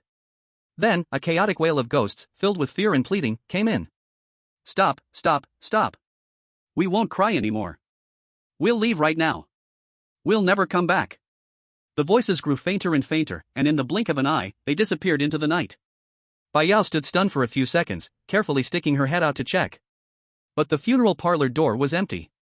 No mourning villagers were to be seen. Bai Yao? She was momentarily stunned. She couldn't quite react. They left just like that. Strange. Bai Yao furrowed her brows, her mind full of doubts. She could feel that the villagers weren't pretending to leave, but were actually scared and running away, as if something was driving them away. What she didn't know was, outside the funeral parlor, Bai Chen was standing in the darkness. These dead villagers had been harassing his sister since the first day they entered the village. Bai Chen had already put up with them for a long time. Outside the Dragon Kingdom live broadcast room. Then where did that big group of villagers go? I ask you, where did the villagers go? Don't even guess, it must be the adoptive father who made a move. Commander Qin is still in the coffin. How could his hand come to help? So angry. These people actually dared to lock Yao Jia outside, they're asking for death. Sigh, our Yao Jia is just too good-natured. What? What did you say? You said Bai Yao is too good-natured? Inside the mortuary, Bai Yao withdrew her gaze and turned to look at the coffin that had been closed again. Thinking about the mockery from the Eagle Country's chosen one earlier, she suddenly felt a bit wronged. Damn it! Why lock me out and still want to kill me? My brother wouldn't dare treat me like this. She then pursed her lips. If you like lying in coffins so much, then I'll let you lie there forever. Bai Yao opened the chosen space. She took out a golden, glittering grenade. Chapter 101, Special Reward, National Luck plus 2%. The golden grenade felt heavy in her hand. It emitted a faint golden light, reflecting Bai Yao's slightly angry face. She held the grenade and walked confidently to the coffin in the middle. Bai Yao raised her hand and directly grabbed the edge of the coffin lid, her arm applying slight force. The coffin board, which had been tightly sealed by the Eagle Country's chosen one, was forcibly pried open by her with a gap. Her strength far exceeded that of an ordinary chosen one, and with her anger added, this resistance was nothing. Who's there? It's Bai Yao. How did she open the coffin lid? A startled cry came from inside the coffin. However, it was pitch black, and no one could be seen from the outside. But the people inside could see outside, and they immediately saw the grenade in Bai Yao's hand. Their eyes gradually filled with terror. No! Bai Yao! Don't do this! We were wrong. We shouldn't have locked you out. We don't want the weapons anymore. Let us out, we'll never provoke you again. Wrong? You only realize you're about to die now. Bai Yao pouted, looking displeased. When you locked me out earlier, didn't you think about the consequences? As she spoke, her finger had already pulled the pin of the golden grenade. The chosen ones inside the coffin were so frightened they lost their minds. They cried out to their parents, begging for mercy. Please, Bai Yao. We really know we were wrong. Don't throw the grenade. People will die. Spare us. Bai Yao couldn't be bothered to waste words with them, snorting coldly, and with a slight twist of her wrist, she pulled the pin. Then, with a flick of her wrist, she directly threw the golden grenade into the pitch-black coffin, and then used both hands to forcefully push the coffin lid back into place, sealing in the screams and pleas for mercy inside. After finishing all this, Bai Yao clapped her hands, turned around, and walked out, humming a tuneless little song, her steps light as if nothing had happened. It only took a few seconds. Boom! A deafening explosion rang out in the mortuary, and the massive shockwave instantly spread out. It directly sent the heavy coffin lid flying several meters, slamming into the wall. Bai Yao had already reached the entrance of the mortuary. Hearing the explosion behind her, she didn't even stop, continuing to walk leisurely forward. Almost at the instant the explosion happened. The cold death notification sounded like a series of cannon shots. In the minds of all surviving chosen ones, it rang one after another. Kangaroo Country's chosen one Miller has been killed by Dragon Country's chosen one Bai Yao. Kangaroo Country's chosen one Hawk has been killed by Dragon Country's chosen one Bai Yao. Maple Leaf Country's chosen one Brown has been killed by Dragon Country's chosen one Bai Yao. On the other side, inside the mortuary in the West Village, Qin Jia and the other woman had just come out of the coffin. The 3 coffins in the West Village mortuary were intact, and when the mournful villagers appeared, they used the coffin as cover to avoid disaster. At this moment, the 2 women heard the death notifications ringing in their minds one after another and exchanged stunned glances, both filled with shock. How did Yao Yao kill so many people? They had been worried that Bai Yao acting alone might be targeted by chosen ones from other countries. Or that she might encounter some danger she couldn't solve. But now, it seemed that they should be worried about the chosen ones from other countries instead. They must be targeting Bai Yao. Otherwise, she wouldn't have died so miserably. After all, in the 2 girls' minds, Bai Yao, although obsessed with killing monsters, has never actually killed anyone. This seems to be the first time, right? The time is almost up. After the task ends, we will ask her. Qin Jia calculated the number of death notifications. Apart from Bai Yao, everyone in the East Village's funeral home should be gone. Meanwhile, outside, inside the Dragon Kingdom livestream room. The moment the golden grenade exploded, the livestream's bullet screen flooded the entire screen. Wow! Yao Jie is amazing. Yao Jie never looks back at explosions. I knew it, how could Yao Jie let them bully her for nothing? What's this called? This is called releasing her true nature. Without her direct commander, this is the real Yao Jie. 666, no acting at all. From now on, I dare anyone to say Yao Jie's personality is soft. The viewers who were worried about Bai Yao had all relaxed now.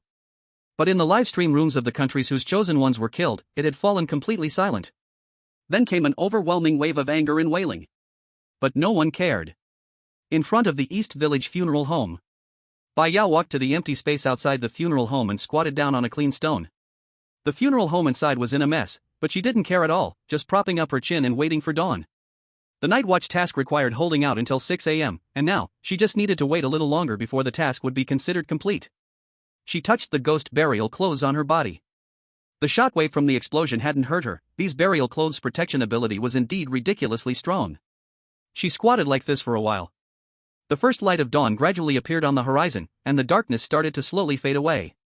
At this moment, a cold death notification sounded. Lighthouse Country's chosen one Tom has been killed by Snow Country's chosen one, Andre. All Lighthouse Country chosen ones are dead, Lighthouse Country is eliminated. Elimination punishment, coffin ghost invasion. In that instant, the Lighthouse Country livestream room completely collapsed.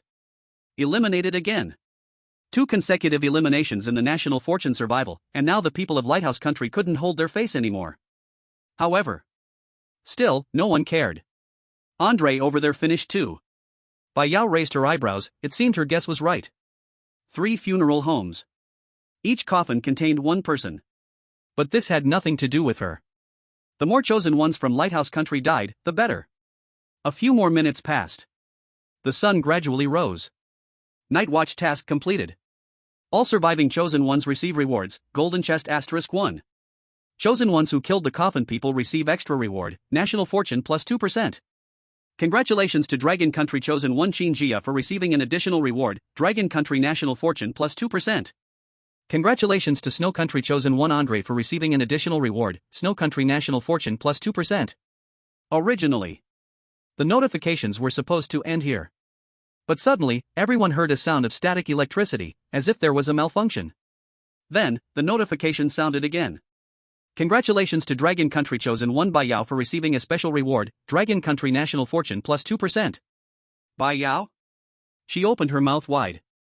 And what about me? The coffin people should be referring to Jack and the others, right? But didn't Jack commit suicide? What does this have to do with me? Bai Yao really couldn't figure it out, so she simply stopped thinking. Forget it. Anyway, rewards are good, right? She stood up, stretched, and a relaxed smile appeared on her face. Finally, it's over. Let's go find Sister Qin to meet up.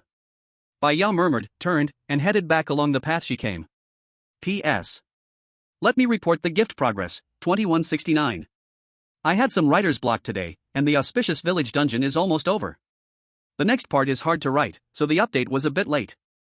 Sorry, everyone. Chapter 102, Andre, what are you afraid of? Bai Yao returned to the hotel door.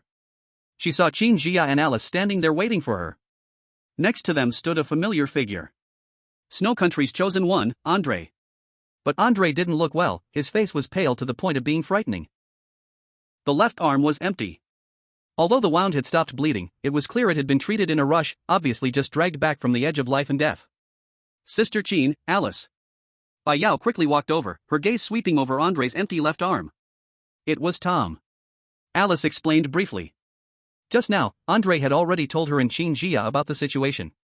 When Qin Jia saw Bai Yao return safely, the tense expression on her face relaxed a bit.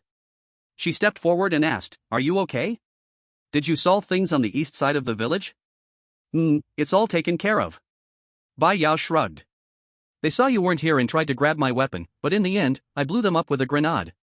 Alice, who was listening, couldn't help but twitch her lips. So many people were blown up. How come she spoke about it so lightly now? Although Alice had killed quite a few people herself, this was probably Bai Yao's first time, right? Hearing their conversation, Andre's face was filled with an undeniable sense of melancholy. He forced a smile, lifted his uninjured right hand, and waved it weakly. With a bitter laugh, he said, "You two talk, I'll go back to my room to deal with my wound. After this, I probably won't be much help." Even though he laughed bitterly, his tone was full of unwillingness and shame. As the strongest chosen one from Snow Country, he had always prided himself on his strength. He never expected that, in dealing with Tom, he would pay the price of losing an arm. Now, in this state, it was something Andre, who cared so much about face, could not accept. "Andre, you..." Qin Jia furrowed her brows, about to say something, but was interrupted by Andre's raised hand. "No need to comfort me." Andre shook his head. His deeply ingrained belief in being a tough guy since childhood made it impossible for him to accept anyone's sympathy or pity. With that, Andre turned and left. Bai Yao and Qin Jia exchanged a glance, both seeing helplessness in each other's eyes. In this situation, they couldn't say much either. "Let's go back to the room too." Bai Yao spoke first. She was never good at comforting people, only the fool Bai Chen would comfort himself. Besides, after a night of fighting, she just wanted to rest. Qin Jia nodded and spoke to Alice. "Let's go." Back in room 443, as soon as the door closed, the survival prompt for the chosen ones echoed in the minds of the three women. Today's chosen ones are free to move around the village. The hotel will no longer charge for accommodation. Tomorrow evening, all surviving chosen ones are to head to the village center shrine to follow the village chief and begin the village sacrifice ceremony. Free to move around? Bai Yao's eyes lit up slightly, then quickly dropped, stretching lazily. Since it's free activity, then sleep. She hadn't slept all night and was now extremely tired. All she could think about was sleep. With that, she lunged directly onto her bed, took off her shoes, and burrowed into the blanket. Qin Jia looked at Bai Yao sleeping soundly and helplessly shook her head. She turned to Alice. "Are you tired?" Alice shook her head. "I'm fine. If I try to sleep, I definitely won't be able to." How about we go out for a walk and see if we can find puppet parts? She hadn't forgotten, she needed to piece together a puppet ghost. Sure. Qin Jia agreed, and the two of them tiptoed out of the room. At the same time, outside, in Snow Country's live streaming room, the viewers watched Andre's downcast figure after losing his arm. The barrage in the live stream was filled with sighs. Tom wasn't weak. Killing him, Andre already did his best. We all know he tried his best, but among our chosen ones, only Andre has real strength. Now that he's useless, we might easily be eliminated. What's the panic? We still have the Dragon Country and the Empire of the Rising Sun. But we're only in a cooperative relationship. Who knows what other dangers might come? Once everyone is looking out for themselves, Snow Country is done for. Damn Lighthouse Country, I suggest we go to war with them directly. You motherfucker just want to fight. While the audience was lamenting for Andre and worrying about the chosen ones of the Snow Country, suddenly, the live broadcast went black. Everything disappeared in an instant. What happened? Why is the screen black? Is there a problem with the live stream? How could that be? This is the Blue Star Will's live stream, how could it fail? At this point, the Snow Country audience instantly panicked. The live chat room became chaotic. But the screen remained pitch black, with no sign of recovery. It was as if the signal had been deliberately cut off. In Jixiang village. At the inn. In Andre's room. Andre had just finished bandaging his wound. He looked down at his empty left arm, his face filled with unwillingness. But no matter how unwilling he was, there was nothing he could do. No matter how many times he tried, he couldn't kill Tom without paying any price. That guy was not an ordinary person. Andre tightly clenched his right fist. Now he had ended up like this. He had become a cripple, unable to complete any tasks. And would become a burden to the Snow Country. Just when Andre's heart was filled with despair. Suddenly, a soft sound of footsteps suddenly echoed in the room. The footsteps were light.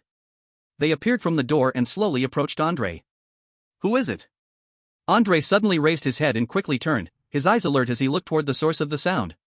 There was obviously no one else in the room, and the door was already locked. How could there be footsteps? But all he heard in response was the footsteps drawing closer. Damn! Andre gritted his teeth. Even in this state, they wouldn't leave him alone? The scene in front of him looked like a vengeful ghost had come for him. Tap. Tap. Tap. The footsteps grew clearer, as if they were ringing right in his ear. Andre's heartbeat accelerated instantly, a strong chill running from his feet to his head, making the hairs on his body stand on end. There was nothing in the room, not even a shadow. But the footsteps, however, were real. It was as if something invisible was approaching him. Die. Andre couldn't hold it back anymore. He pulled out his giant axe. Even though he only had one hand left, he could still swing the axe. The axe blade cut through the air with a howling sound. Andre froze. The next second, a voice suddenly rang from behind him. Andre, what are you afraid of? The familiar yet strange voice echoed behind him. Andre's body stiffened, and he quickly turned around. What came into his view was a dragon head mask that he would never forget in his lifetime. The National Fortune Merchant? Is it you? Andre's voice was tinged with confusion. He knew the National Fortune Merchant wasn't an enemy and wouldn't harm him. But he couldn't understand how the person appeared here, and how they had silently entered the locked room. Bai Chen, wearing the dragon head mask, his expression unseen, but his tone was calm and indifferent. He walked straight to the wooden chair in the center of the room and sat down, lightly pressing his hand down. Let's talk. Andre gritted his teeth. How did it feel like the tables had turned? Whose house was this anyway? In the end, he still put down his giant axe. He sat down on the chair opposite Bai Chen, his body still tense. Before Andre could even open his mouth to inquire about the other's intentions, Bai Chen spoke first. Andre, do you want to restore yourself to the way you were? Do you want to continue fighting? What? Andre quickly raised his head. What do you mean by that? Can you make my arm grow back? That arm had been completely destroyed during the battle. Not to mention that there were no good healing tools in Jixiang village. Even if there were, it couldn't be reattached. But now, the National Fortune Merchant was bringing it up, and hope instantly ignited in Andre's heart. I can not only make your arm grow back, but I can also make you stronger. Bai Chen chuckled lightly, pulling out a contract from his chest and handing it to Andre. Take a look. Andre hurriedly took the contract, lowering his head to examine it carefully, only to find that the handwriting on the paper was blurred. It seemed shrouded in mist, impossible to see clearly. Only the signature at the very bottom was clean and exceptionally clear. Andre. What to look at? What exactly do you want me to see? Why don't you just tell me to hurry up and sign? Andre furrowed his brow. He knew very well. National merchants are deceitful traders. The contents of this contract are definitely problematic, but the other party still refuses to show him. Either trust him once and sign the contract directly, or end the transaction. The only two choices in front of him were these. As for reasoning with him, asking the national merchant to show him the contract, and so on. That was absolutely impossible. This damn cheap merchant would never make concessions. The possibility of that happening was as slim as the beacon country exploding on the spot. The contents of the contract don't matter, what's important is the result. Bai Chen's tone remained calm. As long as you sign your name at the bottom, I guarantee that your severed arm will immediately regenerate, and you will gain even greater power.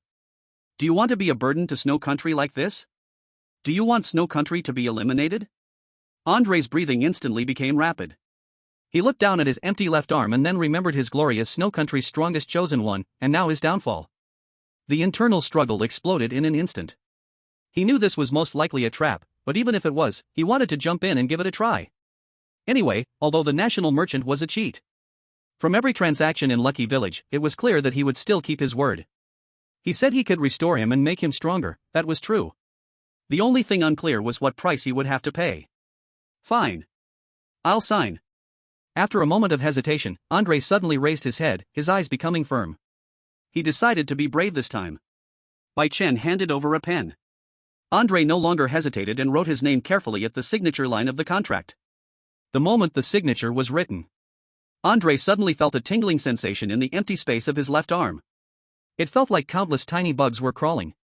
He instinctively looked down, and to his surprise, the originally empty space slowly started growing flesh buds. In less than 5 minutes, a complete arm had grown. The muscles were firm, covered in veins. It looked exactly the same as before. Andre tried moving his fingers, they were flexible and smooth, with no discomfort. Before he could recover from the shock of his severed arm regrowing, a series of prompts sounded in his mind one after another. Strength plus 50. Constitution plus 50. Speed plus 50. Andre felt the immense power surging within him and couldn't help but clench his fists. Ha ha ha. I'm back. I've gotten stronger. Andre excitedly stood up, swinging his fists. His face was filled with wild joy. But at that moment, the corner of his eye caught the parchment contract on the table. The handwriting, which had once been blurred, had somehow become clear and visible, the black characters piercing into his eyes like needles. Just one glance. Andre's smile instantly froze, and he quickly walked over to the table. He picked up the contract and examined it carefully. The more he looked, the paler his face became, from initial joy, to shock, then disbelief, and finally complete stiffness. The contract clearly listed 3 clauses. 1. From now on, for every national survival game Andre participates in, all rewards Snow Country receives will automatically be split 50% to Dragon Country. 2. Andre personally volunteers to join the Blue Star Will team, unconditionally obeying the orders of the National Survival Manager, without any resistance, willing to serve the leadership like a slave. 3. If any of the above clauses are violated. Andre? His mind went blank. National Fortune Merchant, your mother. Don't rush. Bai Chen had already anticipated this. He waved his hand, signaling him to stop talking. Then he himself started explaining.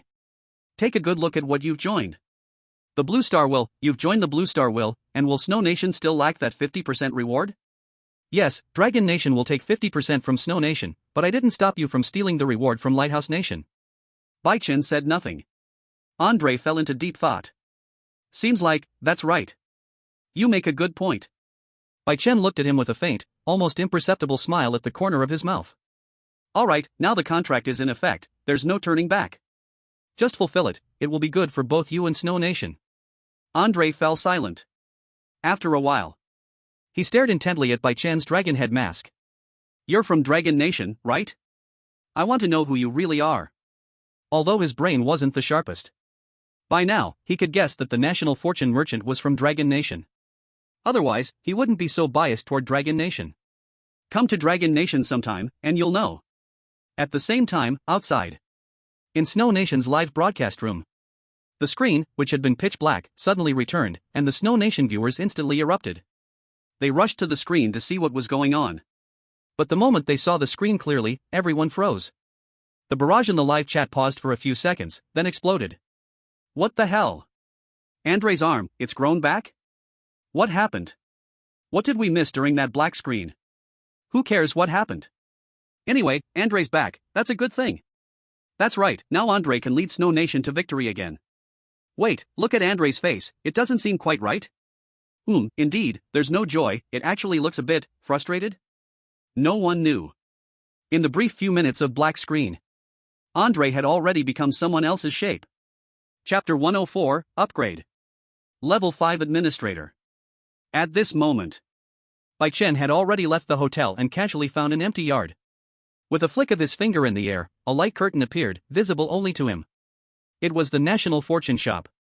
After the Night Watch mission, Dragon Nation had gained 4% of the National Fortune reward, and Snow Nation also had 2%. As long as a country received a National Fortune reward in the National Fortune survival, Bai Chen would receive National Fortune coins. Therefore, adding the 6 National Fortune coins he already had, his total number now reached 12. A smile appeared at the corner of Bai Chen's mouth. His gaze didn't linger on the scattered items, and he directly locked onto the lottery at the bottom. 10 pulls, here I come. Bai Chen immediately activated the 10-pull lottery, consuming 10 National Fortune coins. Without hesitation, he clicked the confirm button. The next second, the light curtain immediately flashed with dazzling golden light. A roulette illusion appeared before his eyes, accompanied by the crisp ticking sound of the pointer. Congratulations, you have received Administrator Experience times 1000. Congratulations, you have received Administrator Experience times 1000. Congratulations, you have received Administrator Experience times 1000. The first 9 rewards were all Administrator Experience, and Bai Chen's face showed no change. Until the 10th reward's golden light suddenly surged. It was brighter than all the previous lights combined, and a golden framed item icon slowly appeared. Congratulations, you have received the item Savior. Oh? Savior? Bai Chen's eyes lit up, he had some impression of this item. Savior, regular price 25 National Fortune coins to purchase. Each round of National Fortune survival can use once, and can mark one chosen one as Savior. During the marked period, the chosen one's attributes, strength, constitution, speed, are doubled. If, at the end of this round of National Fortune survival, the marked chosen one survives, the country of that chosen one will receive double the reward. This was genuinely a good item. Its effectiveness was truly worth the high price of 25 National Fortune coins. Can it be used now? Bai Chen scratched his head. The Savior item only said it could be used once for each National Fate survival. But it didn't say whether it could be used midway.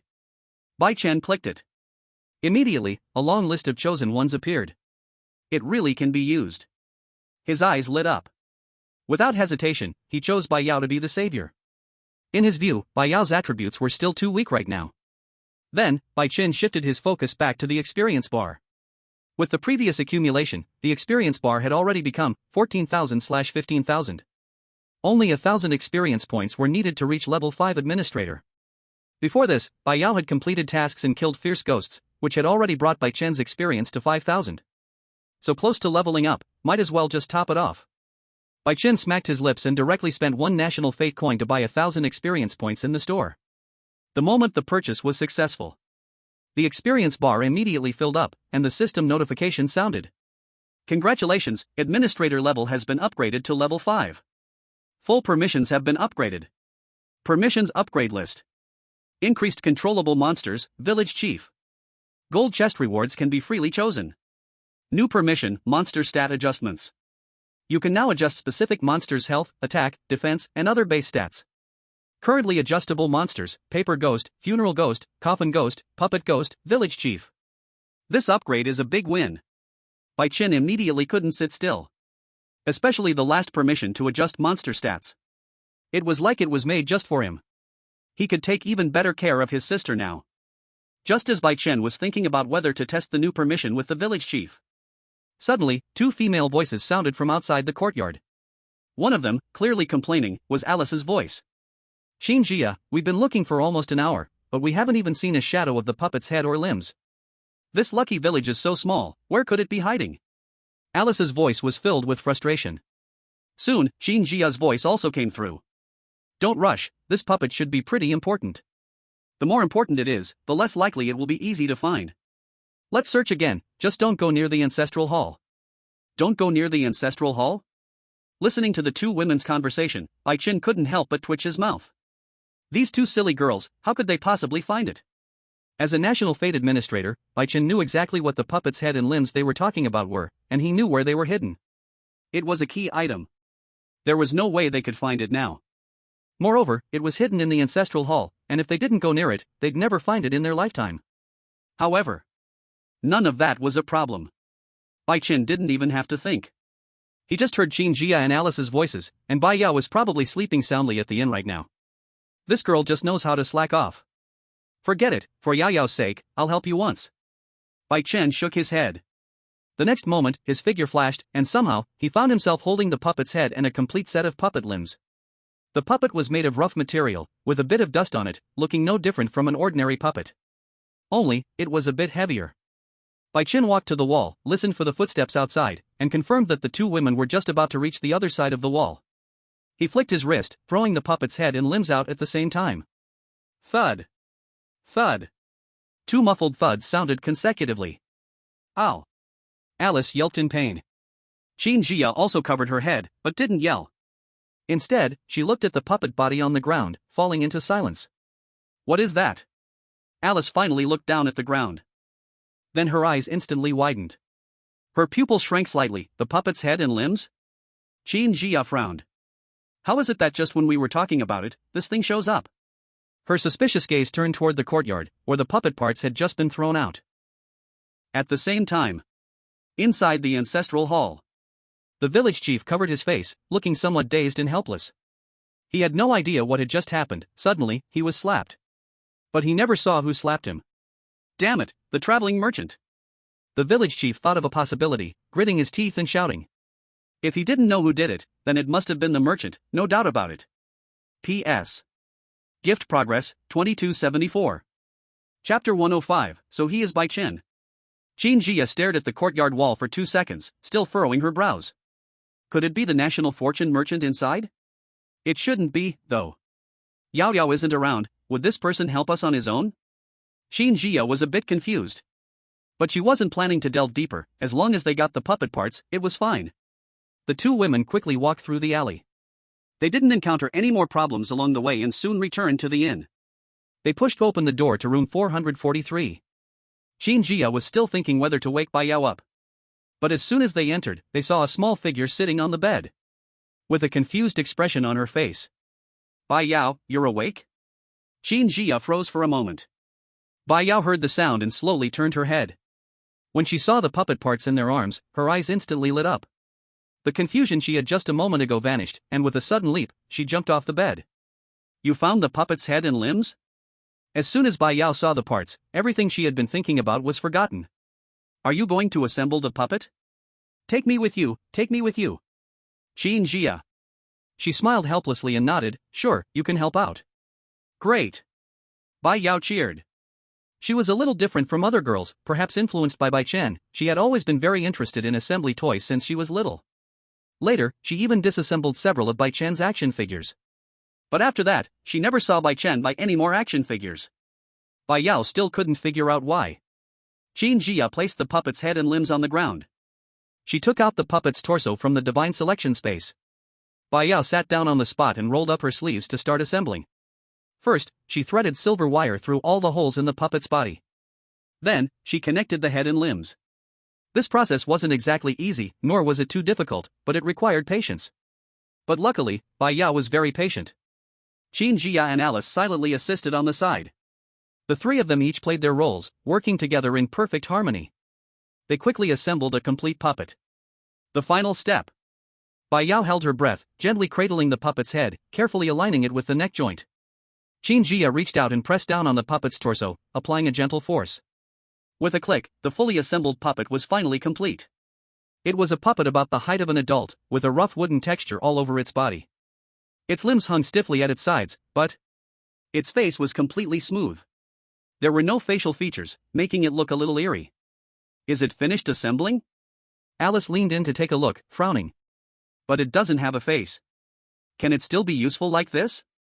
Bai Yao tilted her head, studying it as well. Yeah, logically, after assembling, the puppet should come to life. But it hasn't moved at all. Do we need to carve a face on it? Jia didn't speak. She thought for a moment, then drew out the ghost gun she had obtained before, and poked the puppet's face. The ghost gun's sharpness could easily pierce through steel. But when it landed on the puppet's face, it didn't leave a single mark. This wood is way too hard, Bai Yao said in surprise. It can't even be pierced by the ghost gun? Jia put away the ghost gun, her tone serious. It's not that it's too hard, but rather we haven't found the right way. Maybe only certain specific things can carve its face. Upon hearing this, Bai Yao seemed to have thought of something. After thinking for a while, her eyes suddenly brightened. Wait. I know. I have something on me. Let's see if it works. Saying that, she opened her chosen space and pulled out the worn-out chopping knife. This was the weapon she had previously made together with the silver thread. Because of its terrifying side effects, it had been forgotten by Bai Yao in her chosen space. If it weren't for today's need to carve a face for the puppet, she probably would have forgotten the chopping knife for a lifetime. Let's try this. Puppet, isn't that also wood? Bai Yao took a deep breath, gripped the chopping knife tightly, and lightly scraped it across the puppet's cheek. To her surprise, this time it actually left a shallow mark. It works! Bai Yao couldn't contain her excitement.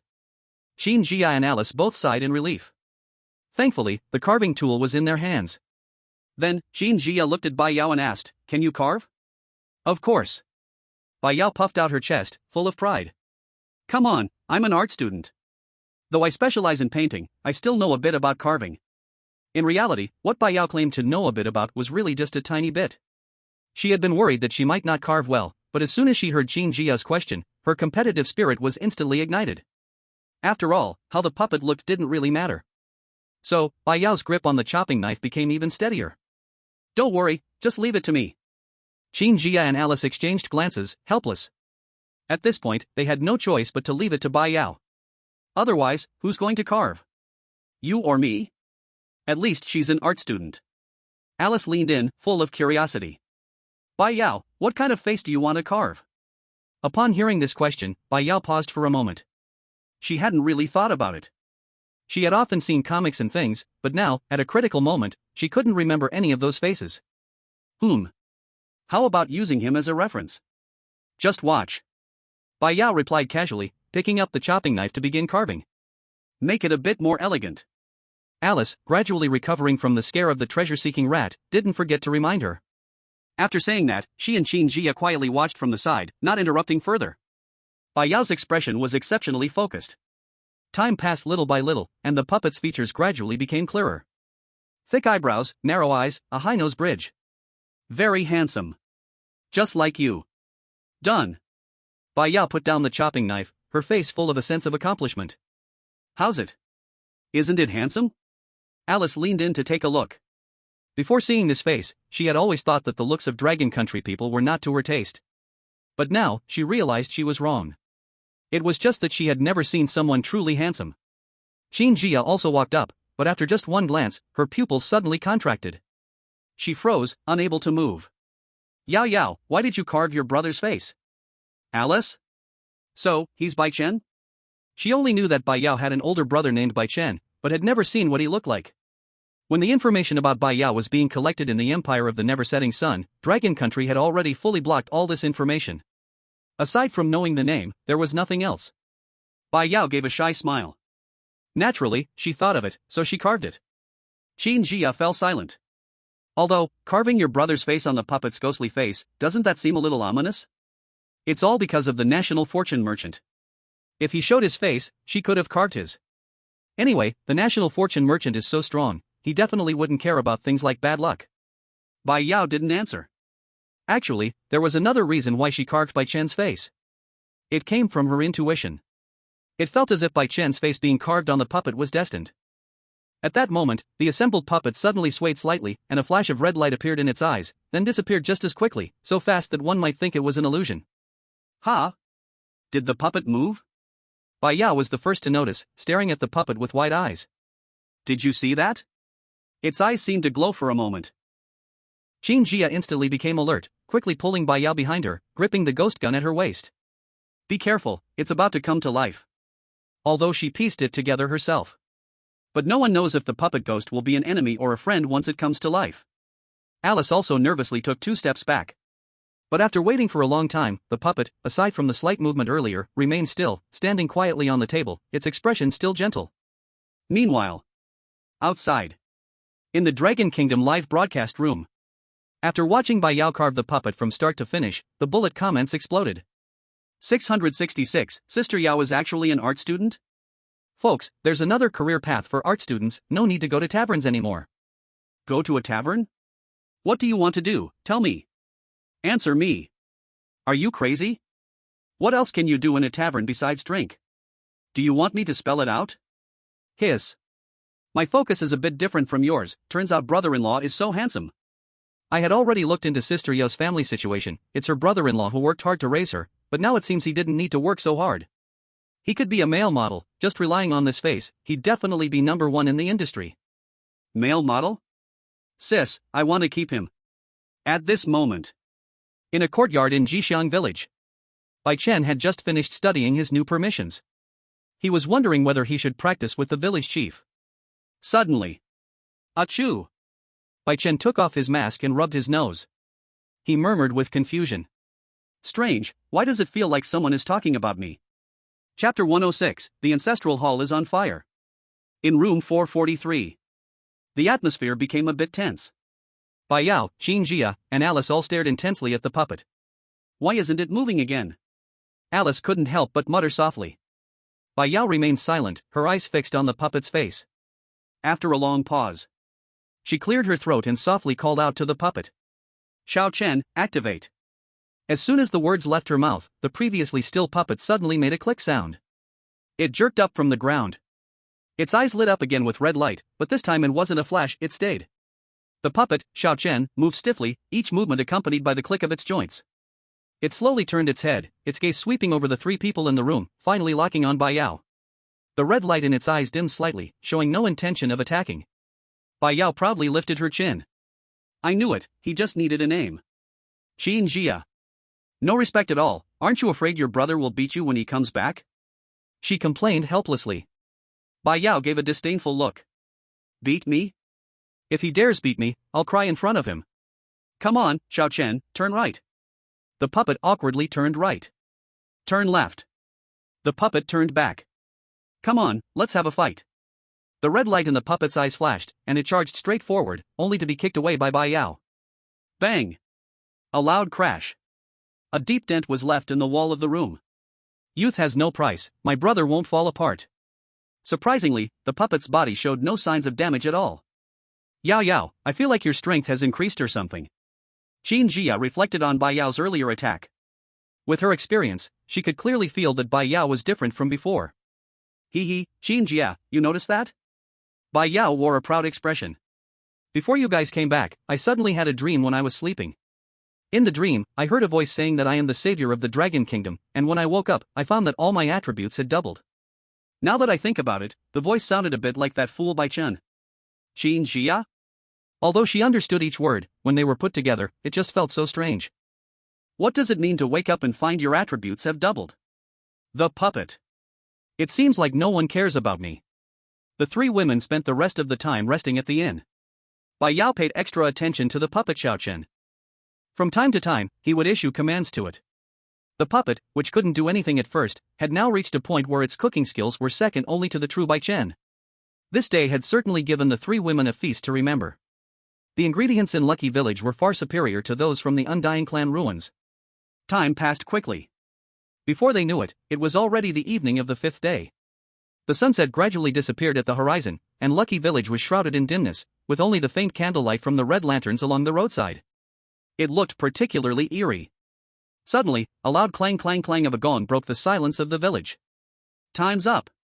Xin Jia immediately reacted, calling out to the two women as they headed outside. When they reached the inn's door, other chosen ones had also arrived. Then, everyone saw a villager at the inn's entrance, banging a gong. He repeated those 4 words mechanically. The village ritual begins. The village ritual begins. Seeing everyone out, the villager continued banging the gong, then turned and walked towards the depths of the village. Follow me. Xin Jia gripped her ghost gun tightly, immediately making a decision. The 3 women led the way. The puppet Bai Chen silently guarded them from the side. The other chosen ones dared not delay and quickly followed behind. In an instant, the whole group looked grand and imposing, but the only sounds were the gong and the footsteps of the people, creating a stifling atmosphere that made it hard to breathe. Walking down the village's narrow path, the houses around them grew more dilapidated, and the candlelight became increasingly sparse, until everything was plunged into darkness.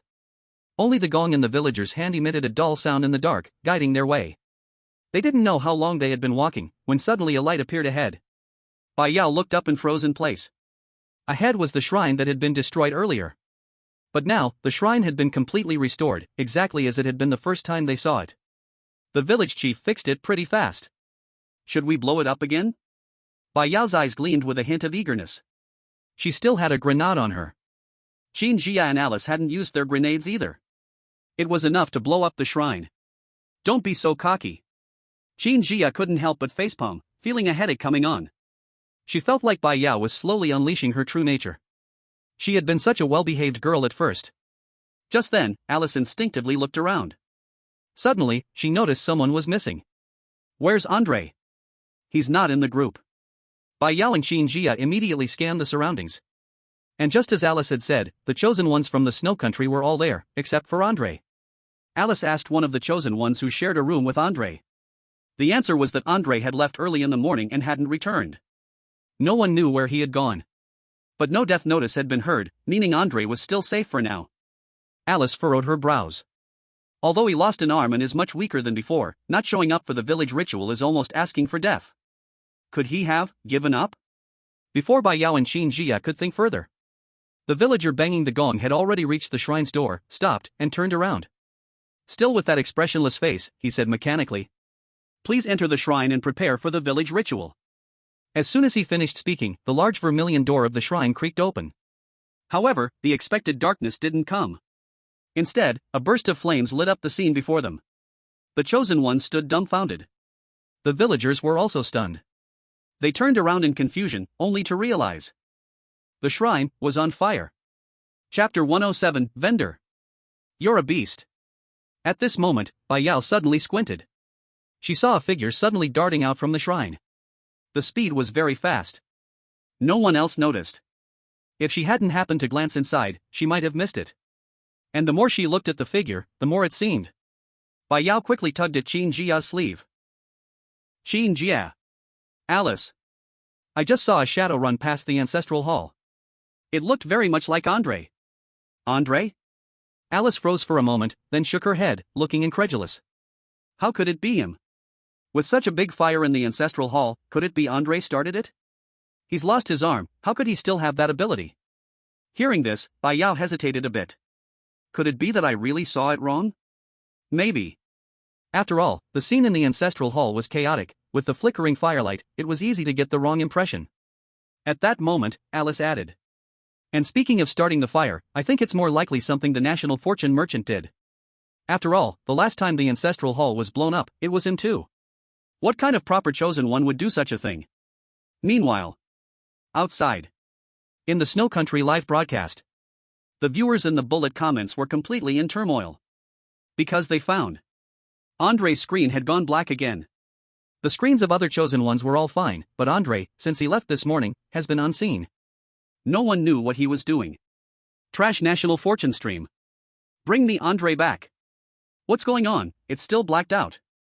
Not even a day and I want to see Andre. Hiss. Do you guys think Andre disappeared this morning, and now the ancestral hall is on fire? Maybe Andre started the fire? Nonsense, only a national fortune merchant could do such a thing. The Snow Country viewers were as anxious as ants on a hot pan, while everyone kept guessing. In a courtyard of the ancestral hall, Andre was leaning on his knees, panting heavily, sweat pouring down his forehead, and his body covered in dust. Yes. He had just run out of the burning ancestral hall.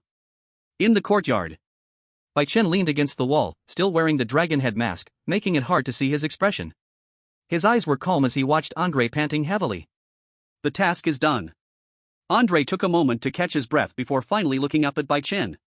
Like you said, I started the fire in the ancestral hall, and the village chief didn't notice me. The fire in the ancestral hall was indeed started by him. But these were all tasks given to him by Bai Chen. He had secretly entered the ancestral hall during the day, hid for a long time, and waited until the village ceremony started. When everyone arrived, then set the fire. Bai Chen hadn't told him the purpose of doing this. But Andre could guess a little.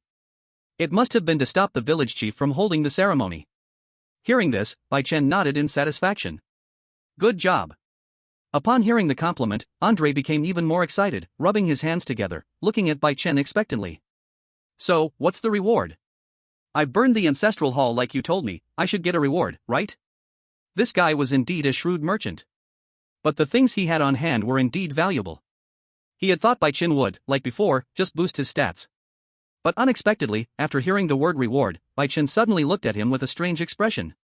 Reward? What reward? Andre froze for a moment, thinking he had misheard. I mean, the reward for completing the task. Bai Chen spoke as if it was the most natural thing in the world. Did you forget the contract you signed? I'm your leader, you're doing things for your leader, and you still want a reward? Young man, your awareness is a bit low. Andre? I damn. Andre nearly swore aloud. Stop. Bai Chen had long anticipated this. He could tell Andre's thoughts at a glance and raised his hand to interrupt him.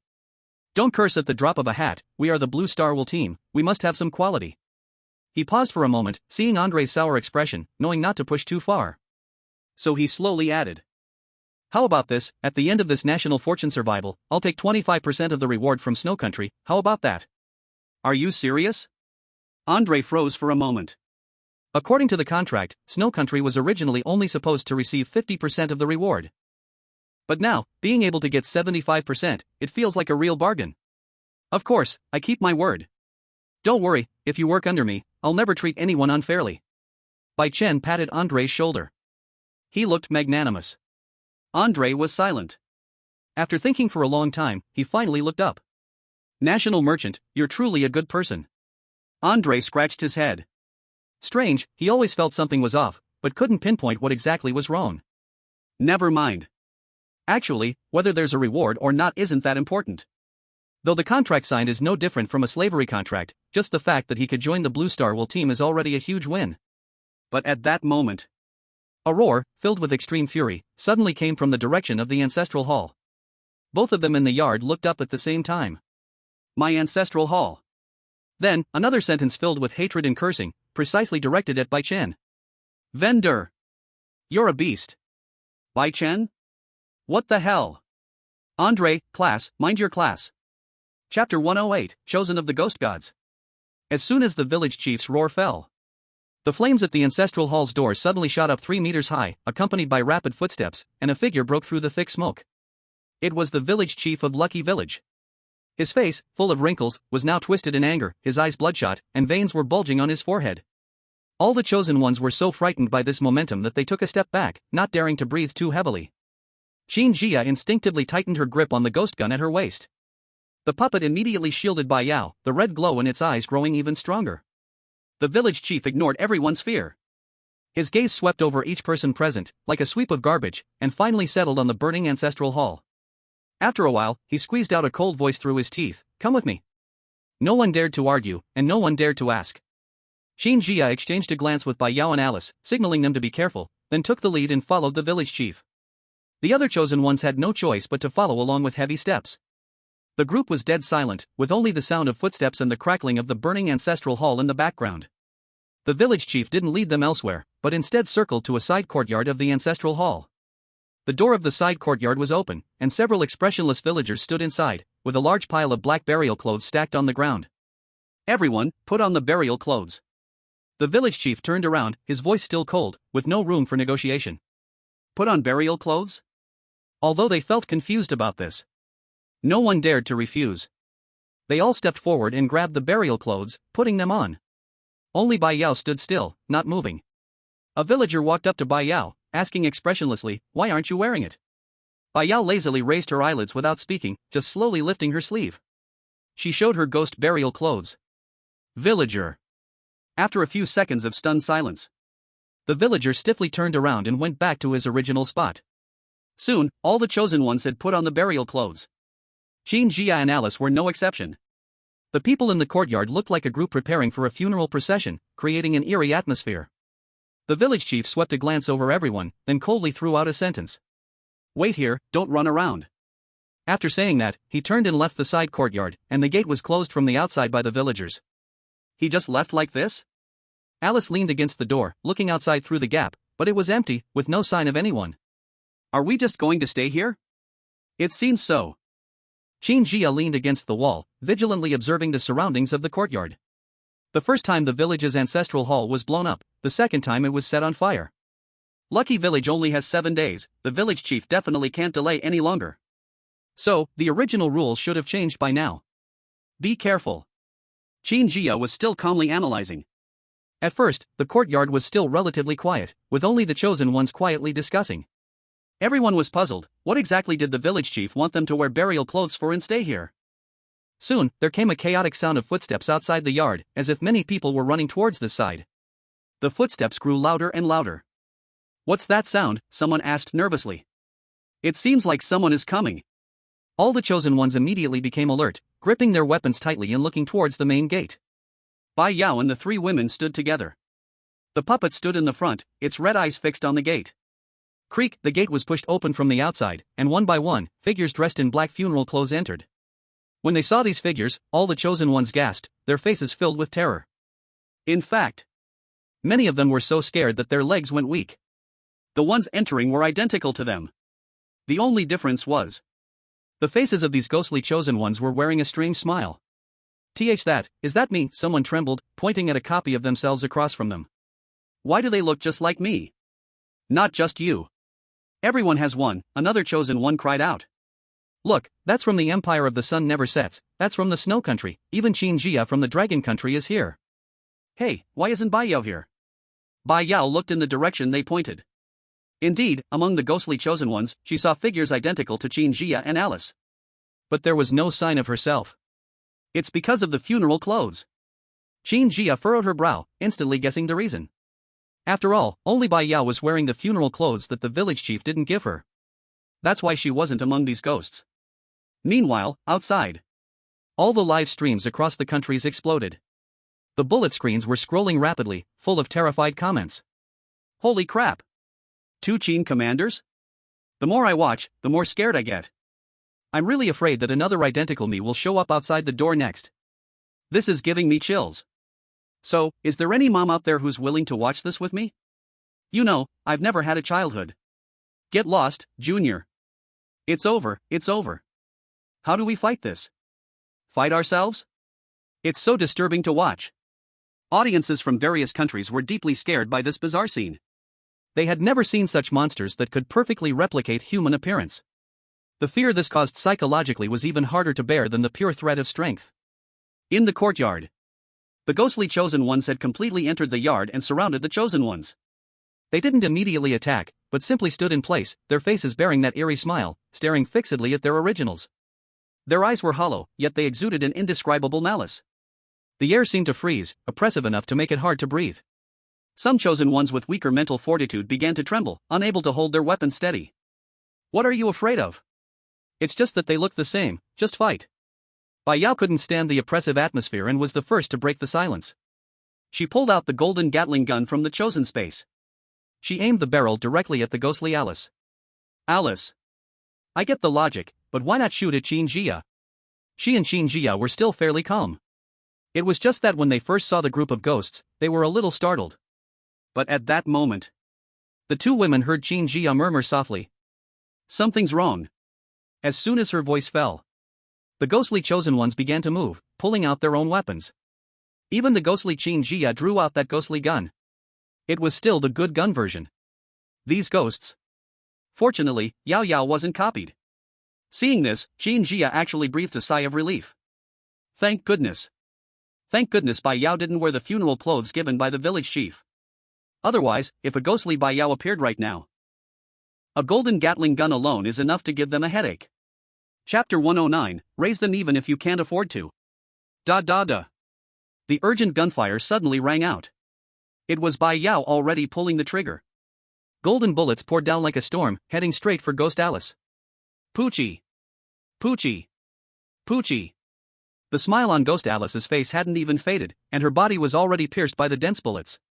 She didn't even make any attempt to dodge, her body instantly covered in bullet holes, swaying a little, then gradually stiffening. With a bang, she fell to the ground. Within 2 seconds, she turned into a wisp of black smoke and vanished into thin air. The gunfire suddenly stopped, and there was a brief moment of silence in the yard. Alice stood in place, looking at the spot where Ghost Alice had fallen, her lips twitching. She had witnessed her own tragic death firsthand. Even though it wasn't the real her. But she still felt an inexplicable discomfort in her heart. Alice rubbed her temples. Her tone full of complex murmurs. Feels like I've been shot with a few bullets myself. Qin Jia didn't have the time to pay attention to their conversation. Her eyes were locked onto Ghost Qin Jia, her brows furrowed tightly. Don't be careless, these ghosts are not simple. As soon as her words fell, the ghostly gods from the opposite side moved completely. One by one raised the copied weapons and attacked their respective originals. The sounds of swords and knives clashing intertwined, chaos filled the air. Bai Yao raised her gun and fired. Now wasn't the time to think about national factions, getting rid of these ghosts was the most important thing. Among the group of ghostly gods, Ghost Qin Jia's movements were the fastest. But she didn't rush toward Qin Jia. Instead, she stepped lightly, her body like a ghost, avoiding the flying bullets around her. She charged straight toward a few divine chosen ones on the outskirts of the crowd. They were the divine chosen ones of the Dive Nation. She swung the ghost gun in her hand, the gun body whistling through the air. Before the Dive Nation divine chosen could react, there was the sound of Poochie several times. Several of them were instantly pierced through, leaving behind horrifying blood holes. The shock on their faces still lingering. As blood spurted out, their bodies collapsed to the ground, completely lifeless. Damn! Qin Jia's face darkened, and her ghost gun stabbed straight at the back of the ghost's heart. However, Ghost Qin Jia seemed to have eyes on her back, suddenly dodging to the side. She turned and faced Qin Jia head-on. The same strange smile still hung on her face, her eyes hollow but filled with killing intent. She raised her ghost gun and began fighting Qin Jia. Dang! Dang! Dang! The two ghost guns collided, sparking.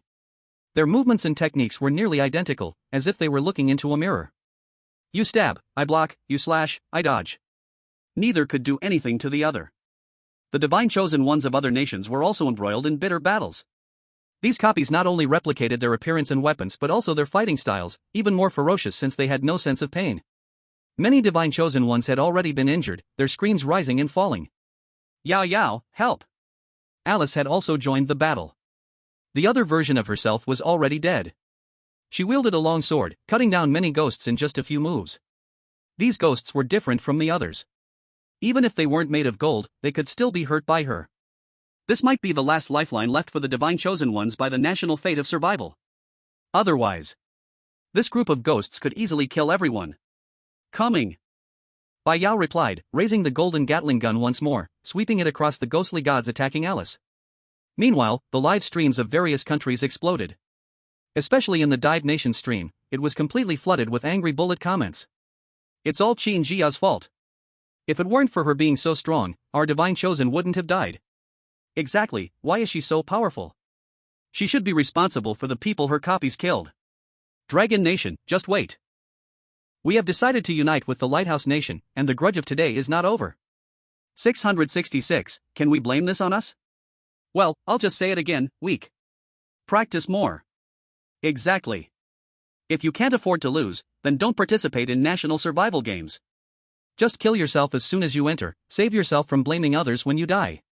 The accusations from the Diving Country's audience were immediately met with a counterattack from the Dragon Country audience. Dragon Country netizens, everywhere. The live chat was immediately in chaos. In the side yard, the battle between Qin Jia and the clone continued. But Qin Jia was starting to fall behind. The moves were identical. But Qin Jia's stamina was limited. If this drags on, she will definitely be the first to collapse. Seeing this, Bai Yao also got anxious. The two of them were now locked in a tight battle. She also didn't dare to randomly shoot with the Gatling gun. If she hit the ghost, that would be fine, but what if she accidentally injured Qin Jia? She would regret it for the rest of her life. At this moment, looking at the stalemate, Bai Yao's brain was working fast. Suddenly, her eyes lit up. Brat, it's your turn. She grabbed the Taotie from the ground, then, seizing the moment, threw it at Qin Jia. Ow! Taotie spun mid-air. When its small eye saw the ghostly Qin Jia, a burst of greed immediately erupted. Go! Eat that fake Qin sister! Bai Yao pointed at the ghost Qin Jia and commanded. Taotie shouted. It landed and immediately charged towards the ghostly Qin Jia. When the ghost Qin Jia saw Taotie, she froze for a moment, tilting her head as if thinking about what it was. And Qin Jia immediately understood Bai Yao's intention. She suddenly increased her offensive, deliberately exposing a flaw. The ghost Qin Jia, as expected, fell for it. Without thinking, the ghostly gun stabbed directly at Qin Jia's chest. Now! Qin Jia quickly dodged the shot by sidestepping. She immediately grabbed the ghost Qin Jia's waist. Taotie seized the opportunity and pounced, opening its huge mouth to bite down on the ghost Qin Jia's arm. Before the ghost Qin Jia could react, Taotie's throat moved. It swallowed the entire arm in one gulp. At this moment, the ghost Qin Jia's hollow eyes finally showed a look of fear. But now, it was too late to be scared. Taotie had already started its meal. Qin Jia was still entangled with her. Taotie opened its mouth again, this time directly aiming at the ghost Qin Jia's head. The ghost Qin Jia struggled desperately. But she couldn't move. She could only watch as that giant mouth in her vision grew bigger and bigger. Crunch! Taotie bit off the ghost Qin Jia's head in one bite. Then with several more bites, it swallowed her whole, devouring her as if it were swallowing a whole meal. The next second, Taotie suddenly let out a joyful cry. Its body started to grow rapidly. It had doubled in size. Its fur seemed to be dyed in fresh blood, looking incredibly crimson. At the same time, Bai Yao's mind heard a prompt. Battle pet Taotie has grown to the youth stage, its bloodline has begun to awaken. Gain skill, Frenzy. Frenzy, after activation, the body size temporarily increases, appetite greatly increases, and it can rapidly heal wounds after every meal. It has grown stronger, and its appetite has also increased. Are you sure you can still afford to raise it? Just kidding, even if you can't afford it, you still have to raise it. Bai Yao. Chapter 110, The Ritual Begins, Task, Survive. Speechless as she was, Bai Yao instantly found Taotie, now twice its size with crimson fur, much more pleasing to the eye. This looks more reliable. The sense of safety was overwhelming. At this moment, the battle in the yard was still ongoing, and many chosen ones were almost reaching their limits, forced to retreat by their clones, with screams echoing non-stop. Bai Yao walked up, raised her hand, and patted Taotie's head. Brat, let them see your power. Activate Frenzy. Roar. Taotie seemed to understand the command, throwing its head back and letting out a roar. The next second, its crimson fur exploded outward, and its size surged again. In the blink of an eye, it grew to the size of a yak. The limbs were thick like pillars, the claws gleaming with cold light, and the red glow in its eyes seemed to overflow, its ferocity rushing at them. Alice stared in disbelief. Is this still the gluttonous beast I knew? So handsome? In its enraged state, the gluttonous beast moved even faster, its limbs powering forward as it lunged toward the nearest group of chosen ones. The chosen ones didn't even have time to react before two of them were sent flying by the beast's paw. Crack! The gluttonous beast opened its massive jaws and bit down on one of the demons, ripping it apart with a single tug, splitting it in half and swallowing it whole. Stop dawdling. Keep charging. Bai Yao put away her golden Gatling gun. She shouted at the gluttonous beast, eat all these demons, and I'll give you extra chicken legs later. The gluttonous beast still only understood the words chicken leg. Another roar erupted from it. It turned and charged toward another group of demons. Its enormous size didn't hinder its movements, it was swift and precise, but the chosen ones began to resist. Swords and knives struck its body, leaving bloody gashes. Yet with each bite the beast took, these wounds healed instantly, as if they had never existed. The demon slayers began to despair. The tide of the battle quickly shifted in favor of the beast. The once fierce demon slayers now seemed like paper, fleeing from the beast in vain, unable to escape. One by one, they became its prey. The gluttonous beast is too powerful now. Alice's eyes were full of envy. She also wished she could have one. Of course. Just look at whose battle pet it is. Bai Yao lifted her chin proudly. Not long after, the demon slayers in the courtyard were all devoured by the gluttonous beast. It let out a satisfied burp, and its enraged aura slowly subsided, its size returning to its normal state. It lazily walked over to Bai Yao and nudged her with its head. As if showing off. At this moment, not only the other chosen ones in the courtyard were stunned. Outside, in the live stream room, the viewers were equally shocked. Holy crap! Holy crap! Holy crap! This beast is crazy after going berserk. Before, when it was eating the undead corpses in the Undying Clan ruins, it was all thanks to Commander Qin. I had no idea this beast's real strength was so powerful. This is awesome. The beast has grown stronger, and now we don't need to worry about Yao Jie's safety anymore, right? In the side yard, the chosen ones collapsed to the ground, exhausted. The battle had drained too much of their energy. If not for the gluttonous beast's timely intervention, few of them would have survived. Even the chosen ones from the Dragon Kingdom had suffered significant injuries. On the other hand, the two old men were completely safe. After all, their clones had no combat power at all. It's finally over. Alice sighed in relief. But Qin Jia didn't relax her guard. She scanned the courtyard, her brows furrowed. I have a feeling it's not that simple. As soon as she spoke, as if to confirm her suspicion, dark smoke suddenly rose in the courtyard. The smoke seemed alive, swirling and drifting around the courtyard. What is that? Someone asked nervously. They instinctively stood up and took a step back. Before anyone could react, a cryptic and incomprehensible chant sounded in their ears. The voice was low, as if someone was whispering directly into their ears. It sent a chill down their spines. It hurt so much. Alice clutched her head, her face pale. Why is it getting worse the more I listen?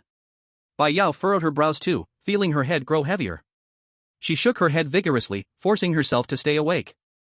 The ghostly burial clothes hadn't changed. It didn't seem to be a killing rule. If it's not about killing, then it's just plain annoying. At that moment, someone suddenly pointed to the courtyard wall and let out a startled cry. What's that? At these words, everyone turned to look in the direction he pointed. On top of the courtyard wall, a head appeared, followed by a chest and shoulders. The courtyard wall was a full 3 meters high. Any normal person standing below would. The head could never possibly go beyond the wall. It's the village chief. Qin Jia's face changed, recognizing him. How did he become so tall? The figure on the wall became clearer and clearer. It was indeed the village chief of Jixiang village. His body had grown several times larger than before, standing on the wall with his upper body exposed, his eyes red as blood, his face expressionless, quietly watching the people in the yard. Bai Yao took out her golden Gatling gun again. She narrowed her eyes slightly, ready to give him a burst at any moment. Just as everyone was extremely tense, the village chief suddenly grinned. This smile was extremely strange, the corners of his mouth stretched wide, almost reaching his ears. Then, in everyone's minds, a cold prompt sounded. The village ritual has started. The ritual will last for 1 hour. Please try to survive until the ritual ends. The prompt sound vanished, and at the same time, the village chief on the wall suddenly disappeared, as if he had never appeared. He disappeared. Someone looked toward the wall in confusion. Where did he go? Don't look for him. Be careful of the surroundings. Qin Jia shouted, her eyes vigilantly scanning every corner of the yard. As soon as her words fell, a click-clack sound echoed. This sound was very familiar. It's the sound of the puppet ghosts. Bai Yao said in a deep voice. Sure enough, the large door of the yard slowly opened, and 10 puppet ghosts dressed in funeral clothes walked in. Their movements were stiff, each step making a click-clack sound. After entering the yard, these puppet ghosts surprisingly lined up in the center of the yard. Then, as if controlled by someone, they started dancing. They were not dancing anything else. It was the Jixiang dance that Bai Yao and the other 2 girls had practiced that day. The incantation in their ears became clearer. It was also the script's lines. The stiff movements, the strange dance steps, and the low moans. It made everyone's scalp tingle. Boom! Suddenly, it seemed like something heavy fell from the roof, shaking the ground of the entire yard. What was that sound? Everyone instinctively looked up, only to see a huge figure standing on the roof of the house beside the yard, though they didn't know when it had appeared. It was the village chief, who had just disappeared. At this moment, the village chief had completely changed. He was over 3 meters tall, his limbs as thick as pillars, and every movement he made caused the joints to emit a click-clack sound. So, the village chief is actually a puppet ghost. Bai Yao, Qin Jia, Alice. Bai Yao, Qin Jia, and Alice wish everyone a happy winter solstice. May everything go smoothly and wealth flow in. Remember to eat dumplings today. Gift report, 2471. Another update will come once it hits 3000, everyone keep it up. Chapter 111, Like to Pretend? Extra update for Moon Laurel Snow. As soon as Bai Yao's words fell, the giant puppet village chief on the roof suddenly moved. His jointed limbs made a harsh sound. His legs slightly bent, then suddenly exploded with force, shooting up like a cannonball, his huge body whistling through the air. It came straight down toward Bai Yao in the center of the yard. If this hit, even if Bai Yao was wearing the ghostly funeral clothes, she would likely turn into Yao Xian's cookie. Yao Yao. Be careful. Meanwhile, in the other yard of the ancestral hall, Bai Chen was sitting at a stone table, a simple tea set in front of him, hot water slowly being poured into a cup. He leisurely brewed the tea, as if the chaos outside had nothing to do with him. Andre sat opposite him, holding a teacup, took a sip, and then put it down. It was no match for his vodka. National merchant, where did you get this tea from? The village chief's. Bai Chen said without any hesitation, telling the truth. Andre. What tea do you dare to brew casually? No wonder you don't drink it yourself, giving it to me first to test if it's poisoned. That's right. Bai Chen didn't take a sip. He was just brewing it for fun. The two sat in silence for a while. Andre still couldn't hold back and spoke up. Aren't you worried about the situation over there? Is it really okay for us to just sit here and drink tea? The 2 yards weren't actually that far apart. The noise over there could be heard clearly from here. Bai Chen put down his teacup, his tone calm and at ease. There's nothing to worry about, just treat it as some training. Bai Yao had grown a lot during this time, both in combat ability and mentality, but it was still not enough. Of course, if the village chief truly threatened Bai Yao's safety, then forget I ever said anything. Although he was sitting here drinking tea, Bai Chen could see everything that was happening on Bai Yao's side clearly. As long as Bai Yao was in danger, he could act in an instant. Alright, I'll trust you. Andre didn't understand. But seeing how calm the national merchant was, he said nothing more. In the side courtyard, Qin Jia quickly pulled Bai Yao away. They narrowly avoided the attack. The village chief's strike missed, and the murderous look in his eyes grew more intense. He slowly raised his palm, his blood-red eyes locked firmly on Bai Yao. You dodge fast. Old Deng, eat some bullets. Bai Yao snorted coldly, gripping the golden Gatling gun, aiming at the village chief, and fired without hesitation. Da-day-day. The golden bullet struck the village chief, pushing him back repeatedly. But he didn't seem to be injured. The golden Gatling gun was effective against ordinary evil spirits, but against the village chief, the damage was still too weak. At that moment, the village chief suddenly bent down sharply, both hands slamming heavily on the ground. Boom! Another loud bang shook the ground. Then, the black mist in the courtyard suddenly gathered, forming a blurry figure in front of the village chief. The figure slowly became clearer. Paper ghost. Qin Jia recognized the figure at a glance. The old woman's mouth curled into a strange smile. Along with the sound of children's laughter, dozens of paper children floated out from behind her. This time, the paper children were dressed in red ceremonial robes, looking even more difficult to deal with than before. The next second, the paper ghost woman raised her shriveled finger, pointing at Bai Yao, and those paper children immediately flew at Bai Yao like they had gone mad. They were fast. More help? Bai Yao's heart sank. She was about to shoot again. But at that moment, the puppet standing beside Bai Yao suddenly moved. It stepped forward, stretched out its hand, and snatched the chopping knife from Bai Yao's waist. Ha! Bai Yao froze for a moment, still not realizing what was happening, then saw the puppet, Bai Chen, holding the chopping knife. Suddenly, it froze in place. 2 seconds later, he slowly raised his hand. And with a casual wave toward the old woman. Swish! Nothing was visible. But the paper ghost woman's body was instantly severed at the waist, splitting into 2 parts. The scene happened so quickly that everyone was stunned. Even the village chief didn't expect this. Bai Yao looked at the old woman, then at the puppet. Her beautiful eyes slowly widened. This was the dismembering power of the chopping knife? So terrifying. So strong. While everyone else was still in shock, only Qin Jia reacted quickly. She immediately took out her golden sack, took a swift step forward, and shoved the 2 halves of the old woman's body into it. Then she quickly tied the sack shut. Done. Qin Jia patted the sack inside in relief. Only by putting it in the sack could the evil spirit be completely neutralized. And the paper children that had been flying toward Bai Yao, at the moment the old woman was severed at the waist, suddenly seemed to lose control. One by one, they fell to the ground. At this moment, a crack suddenly appeared on the puppet's waist. If one looked closely, it would be clear that it was exactly the same place where the old woman had been severed. Only the 3 women who knew the details of the chopping knife understood. This was the side effect showing up. The chopping knife could dismember evil spirits, but the user would also suffer the same injury.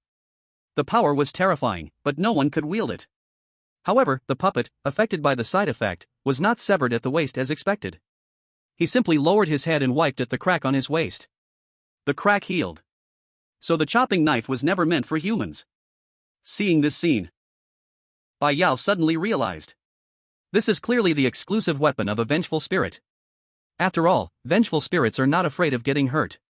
Even if torn apart, they only need to wait a while to heal. The puppet stood silently in place. It seemed to have no intention of returning the axe. Following its gaze, Bai Yao then realized that the puppet's eyes were locked firmly on the village chief.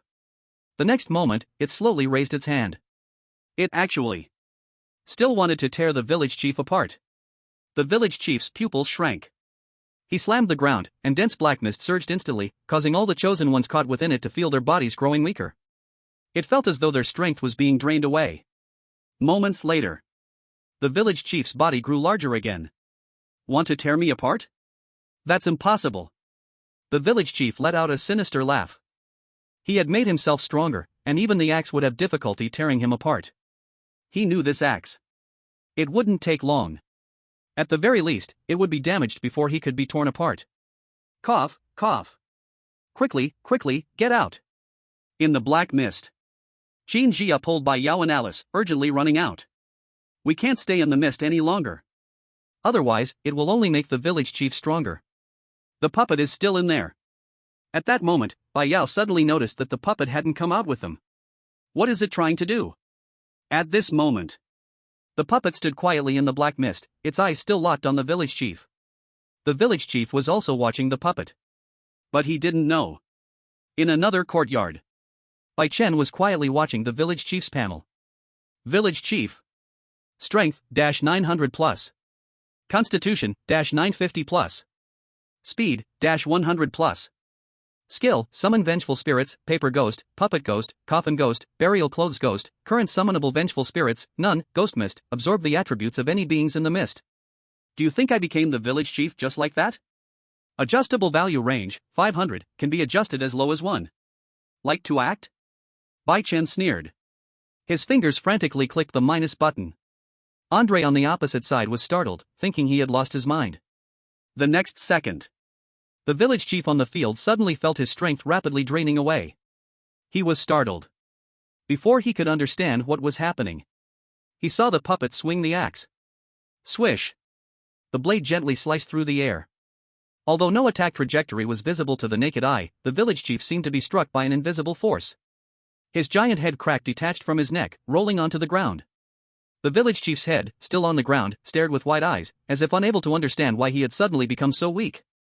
And almost at the same moment the village chief's head fell, the puppet's own head also fell off. The two headless bodies stood stiffly in place, one tall and one short, creating a bizarre scene. The black mist that had enveloped the courtyard seemed to lose its source, dissipating at a visible speed. The chosen ones who had been drained by the mist collapsed to the ground, gasping for air, their faces showing the relief of having survived a calamity. Is it over? Someone's voice trembled as they asked, their eyes fixed in terror on the two headless bodies. But Bai Yao wasn't paying attention to this. She looked at the headless puppet. Her heart leaped into her throat. Brother! How did your head fall off? Qin Jia. Alice. Although they knew it was just a puppet. But after all, it was her brother's face, and it had helped her so many times. Seeing it like this made them feel a bit heartbroken. Please don't break. Don't break. At the same time. Outside. What? The puppet and axe are so powerful? I declare that the ranking of the gluttonous beast has dropped another spot, now the puppet is stronger than it. Heh, I still say the same thing, our gluttonous beast is a nurturing type, just wait and see. I can understand Sister Yao's feelings, but the big brother-in-law must be furious after seeing this, right? Laughing to death, big brother-in-law gets injured every day, 1/1. Just as Bai Yao stepped forward to pick up the puppet's head, the village chief's headless body suddenly moved. The massive body seemed to want to rush forward to attack Bai Yao. But for some reason, the steps were incredibly slow. Helpless, the village chief could only change his target and slapped the puppet flying. Bai Yao dodged the flying puppet's body by tilting her body to the side. A bang sound was heard. The puppet crashed into the wall, leaving a large, D-shaped dent. Then, its body shattered. Joints fell off, and pieces of limbs scattered across the ground. Seeing this, Bai Yao stood frozen in place. After a long while, she raised her head and looked at the village chief, who was once again motionless in his original position, her eyes filled with anger. Her face darkened immediately. She was angry now. Very angry. Extremely angry. That damn village chief, he actually shattered the puppet in front of her. Old dang, just you wait. Bai Yao gritted her teeth. She picked up the axe that had fallen when the puppet was broken. She knew humans couldn't use this thing. But it didn't matter, she didn't need to use it. Bai Yao simply held the axe, placed her fingertip against the blade, and gently applied force. The blade sliced through her fingertip, squeezing out a drop of bright red blood. The wound was tiny, so small it was almost invisible. Bai Yao had absorbed the Immortality Clan's strange stone, so she had self-healing properties. This small wound healed as soon as it appeared. But this wasn't important. The next second, a cold prompt echoed in Bai Yao's mind. You have been injured. Would you like to activate the murder rule no injury? Activate. Bai Yao responded in her mind without hesitation. Village chief? Why did he suddenly have an ominous premonition? Meanwhile, in another courtyard, Bai Chen and Andre were sitting at a stone table playing cards, purely to kill time out of boredom. Clatter. Andre laid the cards on the table. Guoyun merchant, you lost again. This is the 9th round. He looked a bit smug. Because this was the only time he could beat the Guoyun merchant. Bai Chen stared at the cards in his hand, his brow furrowed tightly. His luck today was simply the worst. He had lost 9 times in a row. And each time Andre won, he would let out a particularly annoying laugh. This had made Bai Chen's mood incredibly unpleasant at this moment. At that moment. Come on, let's continue. Andre naturally didn't want to miss the chance. Even though they weren't betting anything. Just winning against him was enough to make him happy. But at that moment, Bai Chen's movements froze. Suddenly, he heard a system prompt in his mind. The murder rule for her no injury has been triggered. What's wrong? Continue. Andre didn't know what had just happened. He heard Bai Chen's calm response. I'm done playing. Andre blinked in confusion, still not processing the situation. Before he could ask why, he suddenly saw Bai Chen's figure blur. Then, he instantly disappeared from the spot. Where is he? Andre blinked. Where did such a big Guoyun merchant go? Looking around the courtyard, there was no trace of Bai Chen. Before Andre could figure it out, he heard a loud bang coming from the courtyard where the chosen ones were. Boom. What happened?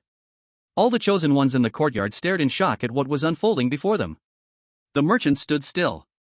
The ground in front of him was covered in spiderweb-like cracks, and at the very center was a large pit, where the village chief's headless body was stuck, unable to move. What had just happened?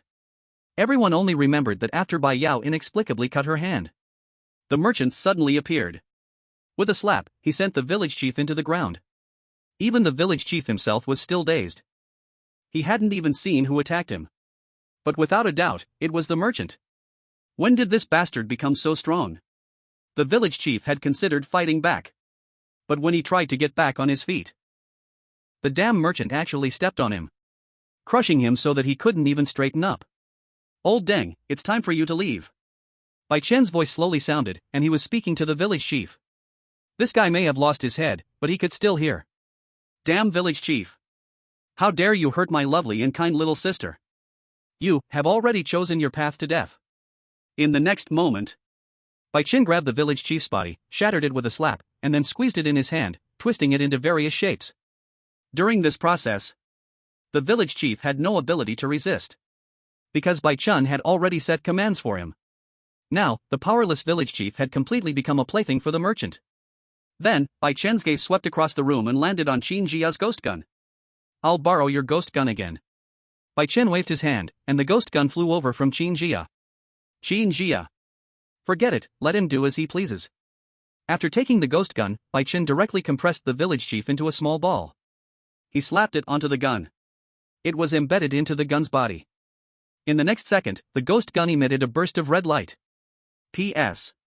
Thanks to the two great gods, Yueguiying Rishui, for their recognition, which brought an update from the big boss. Thanks for the support. Chapter 113, Voting for the New Village Chief. The red light on the ghost gun gradually subsided. Bai Chen weighed the modified ghost gun and casually tossed it back to Qin Jia. Here you go. Qin Jia instinctively reached out to catch it, and the weight felt much heavier than before.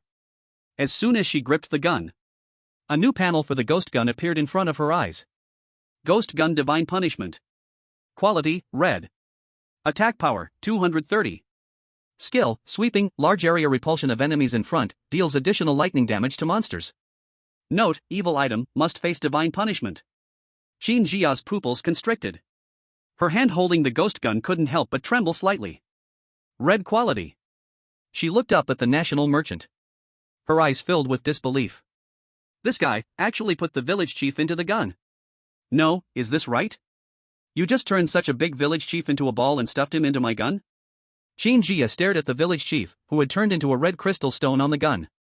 She couldn't help but suck in a cold breath. Hiss. So terrifying.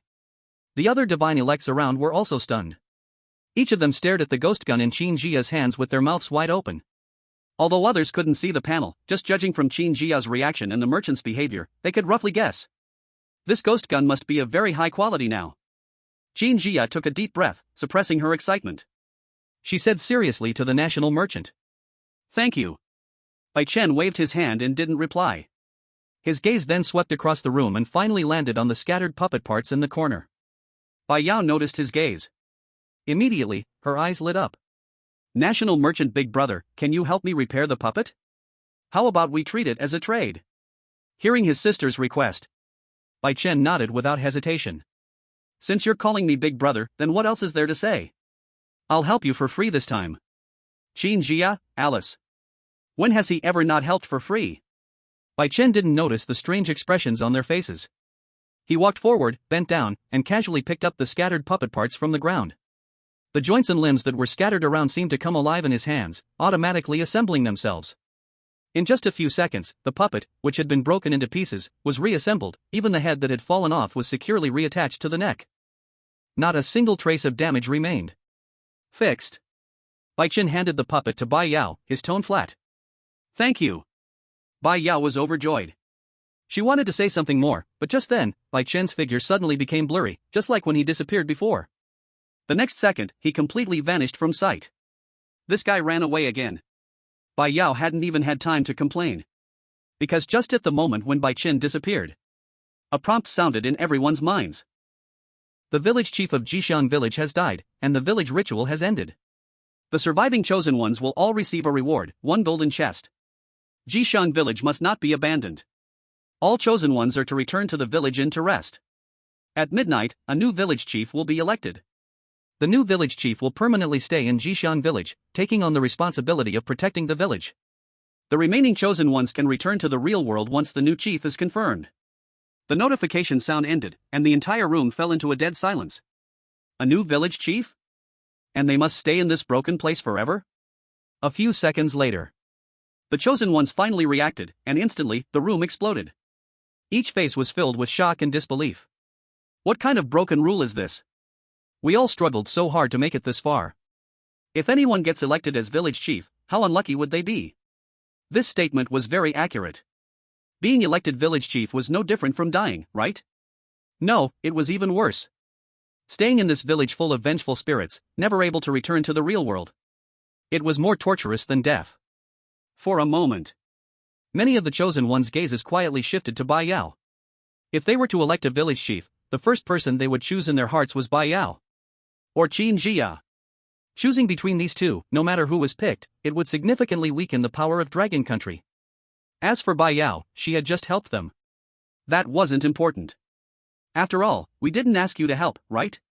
You did it on your own, it had nothing to do with me. However, no one dared to directly say this out loud, since killing each other during the survival phase in the national competition was not punishable. Saying it now would be like asking for death. They'd be shot with a barrage for sure. Let's return to the inn first. We need to discuss this matter. Someone immediately took the lead and walked off. Qin Jia frowned and whispered to Bai Yao and Alice beside her. Let's go back to the inn and tally our votes. Okay. Bai Yao nodded. These guys seem like they're not being honest, but don't worry. The Empire of the Sun never sets will support you all. No need to say it. Now, the Empire of the Sun never sets and Snow Country were definitely tied closely to Dragon Country. Anyone who wants to weaken Dragon Country's strength. That means they are going against Alice. The three women reached a consensus and didn't stay any longer, turning to leave the courtyard. Meanwhile, outside, the live broadcast rooms of various countries went completely crazy because of this notification. What the hell? What kind of rule is this? Staying in the village, what's the difference from dying? Oh no. The other country's chosen ones won't target us, will they? Hiss. It's possible. That night during the night watch, Sister Yao killed quite a few chosen ones. If it were me, I'd just throw a grenade now. 10 minutes later. Jishan village. At the inn. Room 443. Alice had just finished tallying the votes and discovered a deadly problem. Dragon Country, Snow Country, and the Empire of the Sun never sets together had only 59 votes. This was still with no deaths from the three countries. Don't ask why it wasn't 60 votes. because Andre hadn't returned yet. The remaining chosen ones from other countries, together, their votes definitely exceeded this number. Chapter 114, Self-Punishment of 3 Drinks. 59 votes? Qin Jia frowned slightly. If she was worried about being targeted, the safest method now would be to kill enough of the remaining chosen ones to reduce the number to less than 59 before tomorrow's vote. That way, even if they had any crooked ideas, they wouldn't be able to stir up much trouble. However, doing this would inevitably anger the public. At that point, the small friction happening now would completely explode outside. So, this was truly a last resort. Moreover, it couldn't be confirmed whether all the other chosen ones were planning to target them. Just as Qin Jia was deep in thought, suddenly, bang, bang, bang. The sound of rapid knocking on the door echoed. Who is it? A breathless female voice came from outside the door. It's me, Commander Qin. I am the chosen one of Dragon Country. This voice, Qin Jia recognized it. She nodded. Alice was standing by the door and opened it casually. Outside, it was the female student from Dragon Country. At this moment, she was breathing heavily, looking like she had something urgent to report, having run all the way here. Commander Qin, Sister Yao, something's wrong. Just now, I saw the chosen ones from other countries all run out of the hotel. I don't know where they went. They all ran away? Qin Jia's pupils contracted. The female student nodded. Yes. Except for the people from our 3 countries, everyone else ran away. They're feeling guilty. Qin Jia muttered. Now it was certain. These bastards really intended to target Dragon Country during the vote. Otherwise, why run? It's just because they're afraid of revenge. The atmosphere in the room grew heavy again. How about we go out and look for them now? Alice suggested. Before Qin Jia could answer, they suddenly heard Bai Yao softly say "Hm?" Qin Jia and Alice followed her gaze. It landed on the puppet that had been standing there, motionless. Yao, what's wrong? Qin Jia looked at the puppet, asking in confusion. Bai Yao blinked. I just suddenly thought, do you think the village chief has to be a chosen one? Couldn't we use this puppet to replace them? Qin Jia and Alice both froze. Yeah. Why didn't we think of that? The national survival game didn't say that it must be a chosen one. But, our votes are still not enough. Alice reminded. Qin Jia's gaze turned cold. Then we'll make them so scared they won't dare to vote. Now is not the time to worry about public outrage. These ungrateful wolves, if they aren't dealt with, it'll be us who suffer. Qin Jia grabbed the ghost gun and, full of rage, was about to go out. But just then, a death notification suddenly appeared. It caused Qin Jia's steps to come to an abrupt halt. Maple Leaf Country Chosen 1 Charlie has been killed by the puppet ghost. After that, it wasn't over yet. A series of death notifications followed, one after another. 5 minutes ago, on the other side of Lucky Village, the remaining chosen ones from other countries had all gathered here. Each of them looked flustered, yet there was a trace of smugness. They had made it out. The Dragon Country people still hadn't noticed. It looks like everyone really can't stand Dragon Country. Isn't it just because Dragon Country is overbearing, taking all the benefits for themselves? That Bai Yao even dared to kill our chosen ones. Exactly. What bad people could our people be? She's just too petty. Such people shouldn't exist in the national survival game. Well said. Now, if we unite, we can all vote for Bai Yao to be the permanent village chief. Dragon Country's power will be greatly weakened. And now that we've all run out, even if Qin Jia wants to take revenge, she won't find anyone. At this point, someone laughed loudly. It was as if they could already see Bai Yao terrified and Qin Jia losing control. Right. Let's do it this way. Tomorrow, we'll all vote for Bai Yao. I agree. I agree too. Everyone chimed in, each of them wearing a smug smile. However, just then, an out-of-place voice suddenly rang out. I disagree. This voice was very abrupt. Everyone's smiles instantly froze on their faces, and they all turned their heads to look in the direction of the voice. They saw a tall man standing in the shadow at the edge of the open space. Who are you? A Maple Leaf Country Chosen One frowned and asked. Which country are you from? Why come here if you disagree? Don't think we won't deal with you now. Hearing this question, the unfamiliar man slowly raised his head. Suddenly, the corner of his mouth stretched into an exaggerated smile. Me? I am from Lucky Village. Lucky Village? What small country is Lucky Village from? I haven't even heard of it. The last word was barely out. The person froze. Lucky village. This is not a country, this is a place for survival. The crowd finally reacted. They all looked at the stranger. At this moment, the man's body suddenly jerked, his joints making a cracking sound. Only then did the crowd realize in terror that this man's movements were unnaturally stiff, and the angles of his limbs were odd. It seemed like the texture of wood could be seen under his skin. This isn't human. It's a puppet ghost. Someone screamed in terror. Damn it! Why is a puppet ghost mixed in with them? Run! The chosen ones panicked and immediately tried to run. But it was already too late. The puppet ghost lunged at them with astonishing speed. Not only that. Figures slowly appeared all around. Paper people. Crying villagers. And death garments fell from the sky. They were caught in a ghost wave. Ah! Help! Fear engulfed the scene, the chosen ones screamed and scattered. But wherever they went, there were ghosts. Everywhere were ghosts. Screams, the sound of bones breaking, and various twisted, terrifying noises intertwined. Death notifications kept ringing. And not far from here, at a corner of the wall, two figures withdrew their gazes and turned, leaving slowly. Andre looked a bit pale. He whispered, "National Transport Merchant, is what we are doing really okay? Aren't we going to be punished by the Blue Star Will? Letting out vengeful ghosts to attack the chosen ones, this shouldn't be allowed, right?" Andre still had a question at this moment. Although he joined the so-called Blue Star Will team. But up until now, the National Transport Merchant hadn't told him any rules. It was as if there were no rules at all. Bai Chen let out a light laugh. Punished? I just brought these vengeful ghosts out for a walk, and happened to run into them. It wasn't my doing. The most you can blame is my poor supervision. I have no excuses. I admit I've been negligent, this is my fault. Andre looked at him oddly. He was admitting his mistakes? Is this still the National Transport Merchant? Sure enough, the next second, Bai Chen said indifferently. So, I'll just punish myself with 3 cups. Andre. Chapter 115, Praise for Bai Chen. All chosen ones of Maple Leaf Country died, Maple Leaf Country eliminated. Elimination penalty, Puppet Ghost arrives.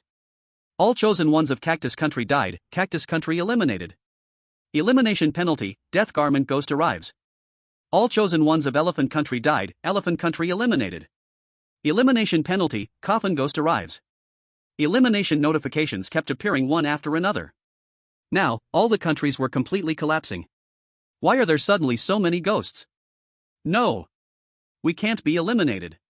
What is happening? Dragon Country. It must be Dragon Country causing this. They must have deliberately led the vengeful ghosts there. What the hell are you talking about? It was your chosen ones who ran out of the hotel, how can you blame us? Deserved, still blaming Dragon Country, this is your retribution. The eliminated countries felt hopeless. Their instinct told them that this was surely related to Dragon Country, but no one could find a reason to blame Dragon Country. After all, in the end, those chosen ones were the ones who ran out of the hotel to gather. It was just bad luck that they ran into vengeful ghosts. That was normal, right? Room 443. The death notifications finally stopped. The room was so quiet that they could hear each other's breath. The expressions on the 3 women's faces went from surprise to shock, then from shock to confusion. Wait, what happened? They were just about to go out to chase those chosen ones. But before they even left the door, everyone was dead? Sister Qin. Bai Yao swallowed and turned to look at Qin Jia. Did they all die? Qin Jia was still not fully recovered from the shock. Hearing Bai Yao's words, she dumbly nodded her head. The elimination punishment has been announced, so it must be a complete defeat. Alice silently sheathed her long sword. Is there any need for us to go out now? Qin Jia's mouth twitched slightly, and she lowered her ghostly spear. She helplessly said. What's the point of going out? Everyone's dead. Let's just wait for the vote at 12 o'clock. The previously tense atmosphere instantly dissipated, replaced by a kind of absurd ease. Indeed, it was absurd. In the following time, the 3 women spent most of the time resting in the room, except for notifying others about how to vote. They also casually discussed their plans once they returned to the real world. This time, Alice wanted to come to Dragon Country to find them. As for Andre? Forget it, they couldn't even find him, as long as he wasn't dead. Time passed quickly. Before they knew it, it was midnight, 12 o'clock. A figure slowly walked into the hotel. Soon, this figure began knocking on the doors of each room. It didn't take long before it reached room 443. Knock, knock, knock. The knocking stopped. A hoarse voice came from outside the door. I'm here to count the votes. Qin Jia recognized the voice. It was the villager who had led them into the hotel earlier. She walked up and opened the door. Sure enough, it was that villager. He was wearing ragged clothes, holding a yellowing notebook and a pen. His gaze swept across the three people in the room. The voting starts now. Please tell me your choice for village head. We choose this puppet. Bai Yao spoke first, pointing at the puppet in the corner. Qin Jia and Alice nodded as well. We choose it too. The villager expressionlessly wrote it down in his notebook, then turned and left without saying another word. 2 minutes later. On the other side, in a small courtyard in Lucky Village, Bai Chen and Andre were also waiting for the voting to end. National Fortune Merchant, how old are you this year? National Fortune Merchant, can you take off your mask so I can see just once? National Fortune Merchant, after we leave, can I find you for a drink? Get lost. Andre kept talking, trying to squeeze some information out of Bai Chen. But unfortunately, Bai Chen completely ignored him. At that moment, the villager who was counting the votes suddenly appeared in front of the two of them, staring expressionlessly at Andre. The voting starts now. Please tell me your choice for village head. Andre froze for a moment. Who should he choose? How would he know? The villager, seeing Andre lost in thought, turned his gaze to Bai Chen. Please select your slap. Before he could finish his sentence, suddenly, the crisp sound of a slap echoed. Bai Chen raised his hand and gave the villager a big slap across the face. The slap was so hard that it spun the villager's head around several times. Villager. Andre. He almost jumped up in shock. You're too impulsive. He was just here to count the votes. The villager's head spun several times before it stopped, still expressionless, as though he hadn't just been slapped. He glanced at Bai Chen and said nothing. He silently turned and walked away from the alley, disappearing into the night. Soon, the reminder for the National Fortune survival sounded. Voting complete. The new village head has been decided. The remaining chosen ones will leave Lucky Village in 10 seconds and return to the real world. Countdown, 10, 9, 8. Andre heard the prompt and instantly became excited. Finally, we can go back. He turned to say goodbye to Bai Chen. But when he looked around, the figure by his side had already vanished. All the chosen ones left. In front of the ancestral hall of Lucky Village, Bai Chen was standing in front of the puppet that looked exactly like him, frowning as he studied it. TSK, it doesn't look like me at all. Bai Chen shook his head. He was very dissatisfied with Bai Yao's work. He reached out his finger and lightly touched the puppet's two eyes. In the next second, the puppet's eyes suddenly became lively. No longer dull and lifeless as before. That's more like it. Bai Chen nodded in satisfaction and muttered to himself. Alright, from now on, Jixiang Village is in your hands. I should leave now. As a token of gratitude for helping Yao Yao, I've left you a gift before I go. With that, Bai Chen's figure slowly became blurry, and eventually, he disappeared completely. Not long after Bai Chen left, the puppet suddenly moved.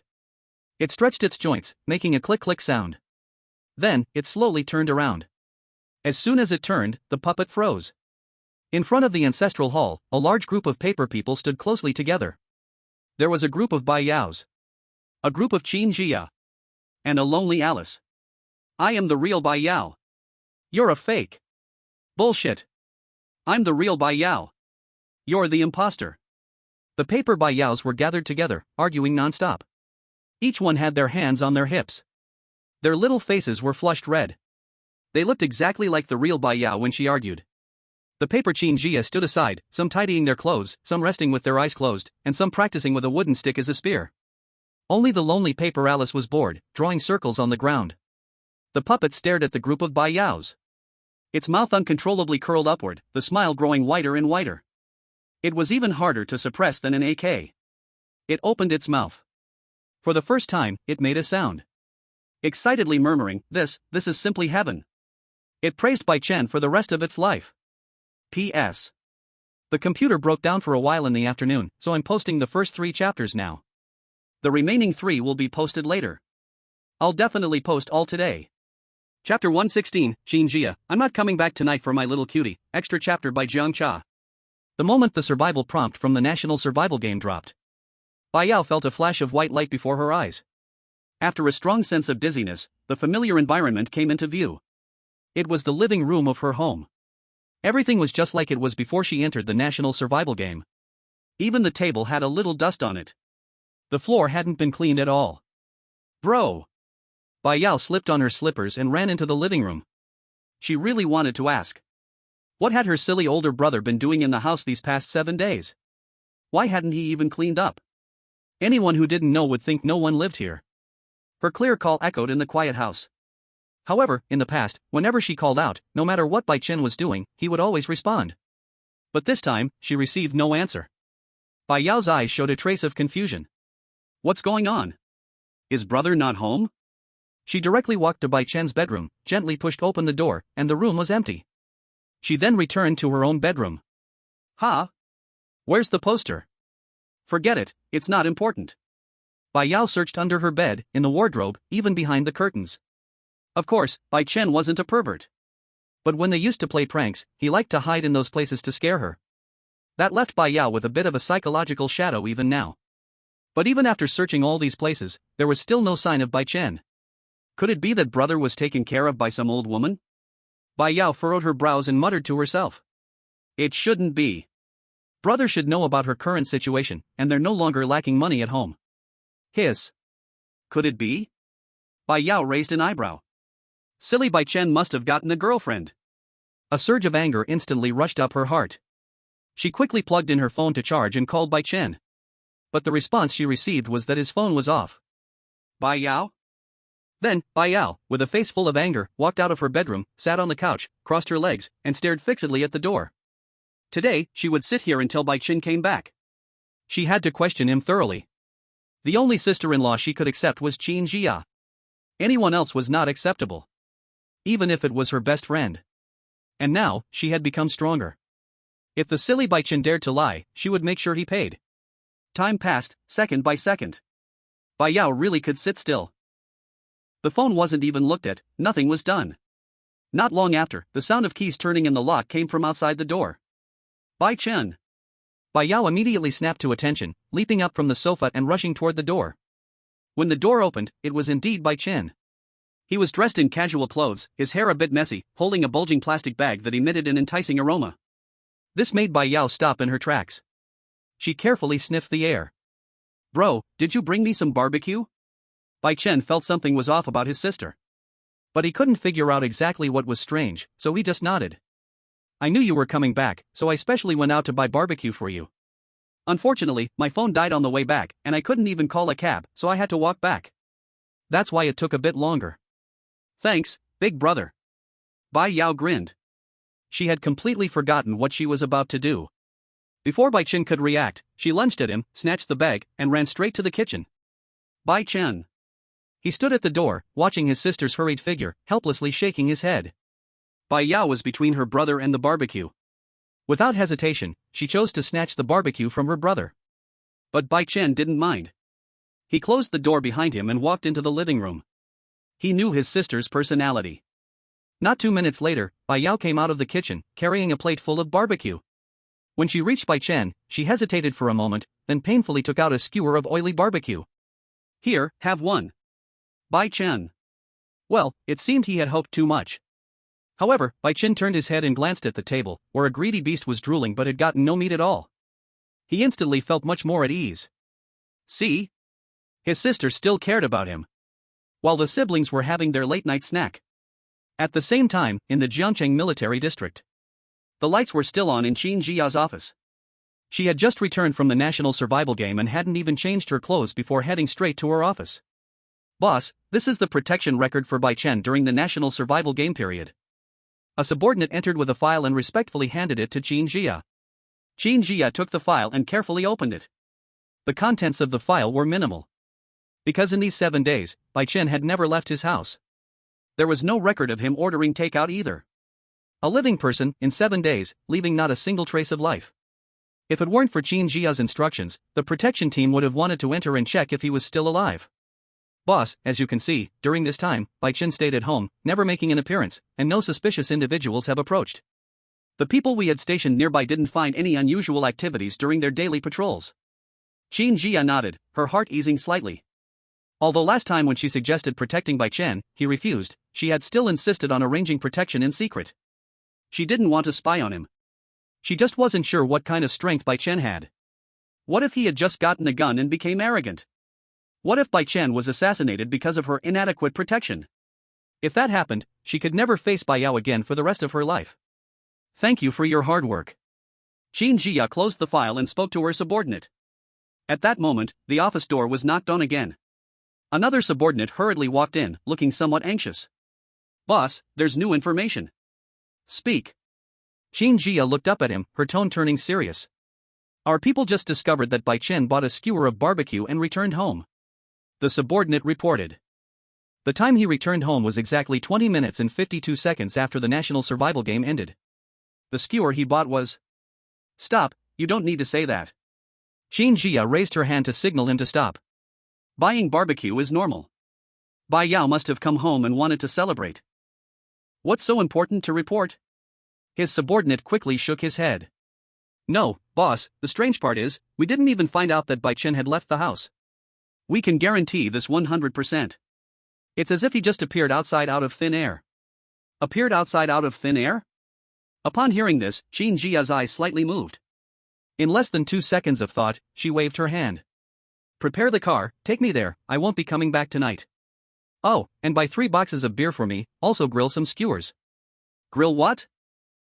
Whatever Bai Chen likes to eat, just grill that. Chapter 117, Drink Together? For Little Cutie, Ginger Tea Extra Update. The Empire of the Sun never sets. Inside a private estate. Alice had just had the maids in her house help her dress up. The messy look from the national survival game was gone, replaced with a new appearance. Now, Alice wore a well-tailored blue evening gown. Her long hair was styled smoothly and shone brightly, her face had a delicate and subtle makeup. She looked at herself in the mirror, unable to resist admiring her reflection. Elegant. I am truly so elegant. Then, Alice, wearing high heels, walked to the estate's helipad. On the helipad, a silver-white private helicopter was ready. The pilot stood respectfully nearby, waiting. Has the Dragon Kingdom confirmed on their side? Alice stopped, turned her head to look at the old butler following her. Her tone carried a hint of urgency. After coming out of the national survival game, she had immediately contacted the Dragon Kingdom to apply for entry. In these extraordinary times, it was harder than ever for outsiders to enter the Dragon Kingdom. Fortunately, Alice was now half an insider herself. The old butler slightly bowed and answered respectfully. Princess, I've already privately communicated with the Dragon Kingdom's conference room. They've agreed to your entry request, but the activity location is limited to Jun City. Very good. Alice nodded in satisfaction, a smile on her face. Then let's go, the faster, the better. As she turned around, about to board the helicopter, she suddenly remembered something and stopped. She turned to the maid beside her and instructed. Wait a minute, go to my room now, pack up all my unused perfumes, cosmetics, jewelry, and clothes, I want to give them away. The maid was stunned for a moment, cautiously asking. Princess, do you mean the things you used once and then left unused? No. Alice frowned. Can't you understand what I'm saying? I mean the things that have never been used or worn, all brand new. The maid, then there's nothing. Alice. She had a bad habit, which was that once she used something, she wouldn't use it again. Either it would be left unused, or she would throw it away or give it away. But this time, she was going to the Dragon Kingdom. How could she give away things she had used? Alice sighed and looked at the butler. You go contact the heads of our domestic luxury brands now, tell them that within an hour, I want to see their best products. The butler answered respectfully. Yes, princess. During the wait, Alice adjusted her gown and checked herself in the mirror next to the helipad. The girl in the mirror was graceful and poised, with an outstanding temperament. Not bad. Such elegance, this is the true Alice. Who was that in the national survival game? I don't know her. After Alice had given the order, the brands quickly delivered their items. Only then did Alice, in high heels, proudly board the private helicopter. With the whirring sound of the propeller, the helicopter slowly lifted off and flew towards the Dragon Kingdom. At the same time, Snow Country. A military airport. Andre had also returned from the national survival game. He had also applied for entry into the Dragon Kingdom and had received approval. However, unlike Alice, he hadn't dressed up carefully. He just took a shower, changed his clothes, and came directly to the airport. A small private plane was parked on the runway. There was no pilot. Andre walked forward, skillfully opened the cabin door, and sat down in the pilot seat. Yes. He would fly himself. As the top combat power of the snow country, flying a plane was nothing for Andre. After closing the cabin door, Andre took a bottle of vodka from his backpack, twisted off the cap, and took a big gulp directly from the bottle. The sharp liquor slid down his throat, giving him a quick jolt of energy. Hick! He let out a loud burp, casually tossing the empty bottle out. His gaze swept to the back of the cockpit. There, a whole box of vodka was piled up. That's right. This box of vodka was the gift he had prepared. He didn't understand women's hearts. And he didn't even want to. So, Andre didn't prepare gifts for Bai Yao and Qin Jia. He had also contacted Alice earlier and found out that Alice was also going to Dragon Country. Andre knew that she would definitely prepare something. So, he only prepared a gift for Bai Chen. I hope I can drink with him until we're both drunk. Andre grinned. It's still great outside, no need to deal with those damn national profit businessmen. Although he had drunk an entire bottle of vodka, Andre didn't waste any time and skillfully operated the plane's control stick. The plane slowly took off. It quickly soared into the sky, heading towards Dragon Country. Dragon Country. Jiang City. Bai Chen's home. In the living room, the plate of grilled skewers was already empty. Bai Yao picked up the last grilled chicken wing and stuffed it into her mouth. After swallowing, she leaned back on the sofa and rubbed her round little belly. Her eyes squinted into a line as she smiled. Bro, I'm full. Want more? Bai Chen, instinctively worried that she might still be hungry. Bai Yao shook her head repeatedly. No, I'm really stuffed now, definitely don't want to eat anymore. Just as Bai Yao finished speaking. Knock knock knock. A sudden knock on the door interrupted their conversation. Then, a familiar female voice came. Yao, are you home? Bai Yao and Bai Chen both froze at the same time. Sister Qin? Bai Yao suddenly sat up from the sofa, her eyes full of surprise. Why is Sister Qin here so late? Bai Chen was also a bit surprised. Why would Qin Jia come over at this time? He stood up and walked towards the door, opening it. Sure enough, Qin Jia was standing outside. She had changed into casual clothes. In her right hand, she was carrying a large bag, the smell of grilled skewers drifting out of it. In her left hand, she casually held 3 boxes of beer. When Qin Jia saw that Bai Chen had opened the door, she smiled slightly at him. Bai Chen, want to have a drink? P.S. Sorry, I broke my promise. While I was typing tonight, I suddenly felt a sharp pain in my chest, maybe because I hadn't rested well the past couple of days. I got a little scared, so I shut down my computer and went to bed. But then, around 2 a.m., I woke up and realized I had a fever, 38.2 degrees Celsius. After that, I couldn't sleep, and even using my phone was uncomfortable. So I just got up, made some tea, and dazedly typed 2 chapters. Now I'm starting to feel sleepy. Thanks to the lovely ones, the 3 godly certifiers of ginger tea. Now I still owe 1 more chapter, I'll talk about that once I wake up. Good night. Chapter 118, Your Brother Drank Too Much, for the lovely ones, ginger tea's extra update. Bai Chen took the grilled skewers that Qin Jia handed him. Then he moved aside to let her in. He watched as she brought in 3 boxes of beer. Bai Chen couldn't help but twitch his mouth slightly. Have a drink? With this setup, are you sure it's just for a drink? Qin Jia didn't notice Bai Chen's strange expression. She bent down and started unpacking the 3 boxes of beer, placing bottle after bottle onto the table. Bai Chen also walked over to take out the grilled skewers. Wow! As soon as she smelled the aroma, Bai Yao's eyes lit up. Excitedly, she rushed to the table. Sister Qin, these are all my favorite. How did you know I like these? Qin Jia? She paused in the middle of unpacking the beer, a trace of subtle embarrassment flashing across her face, then she forced a dry laugh to cover it up. I guessed. She certainly wouldn't say that she had bought all these according to Bai Chen's preferences. She had previously instructed her subordinates to investigate Bai Chen's likes. But unexpectedly, whatever Bai Yao likes, Bai Chen likes too. Bai Chen leaned on the sofa without speaking. But in his eyes, there was a hint of suspicion. He always felt that Qin Jia's purpose wasn't just simply to come drink alcohol. Then Qin Jia, you're really amazing. You guessed it right away. Bai Yao had already picked up a skewer of grilled chicken wings and started chewing, speaking with her mouth full. While chewing, she continued to ask. By the way, Qin Jia, why did you come so late to drink with my brother? Qin Jia picked up 2 bottles of beer. Bai Chen used a bottle opener to pry open the cap, just about to hand it to Qin Jia. But he saw her finger close to the bottle opening, and with a light flick. Pop! The bottle cap flew off. I just finished, was bored alone at night, and thought I'd come find you to hang out for a bit, but you don't drink, so I had no choice but to drink with your brother. Just a chance to chat. Last time I didn't get a chance to get to know your brother properly. Oh. Bai Yao nodded, as if she half understood. Well, actually, I can drink too. She suddenly put down the grilled chicken wings, raised her hand, and said seriously. No drinking. Bai Chen interrupted her without thinking, his tone firm. Eat until you're full, then go wash up, and sleep. Oh. Bai Yao pouted in grievance. Humph. If I can't drink, then I won't drink, I don't even like drinking anyway. She flicked her head arrogantly and left the table.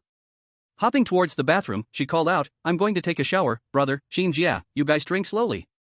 After she came back, she was too busy eating. She hadn't even bothered to tidy herself up properly.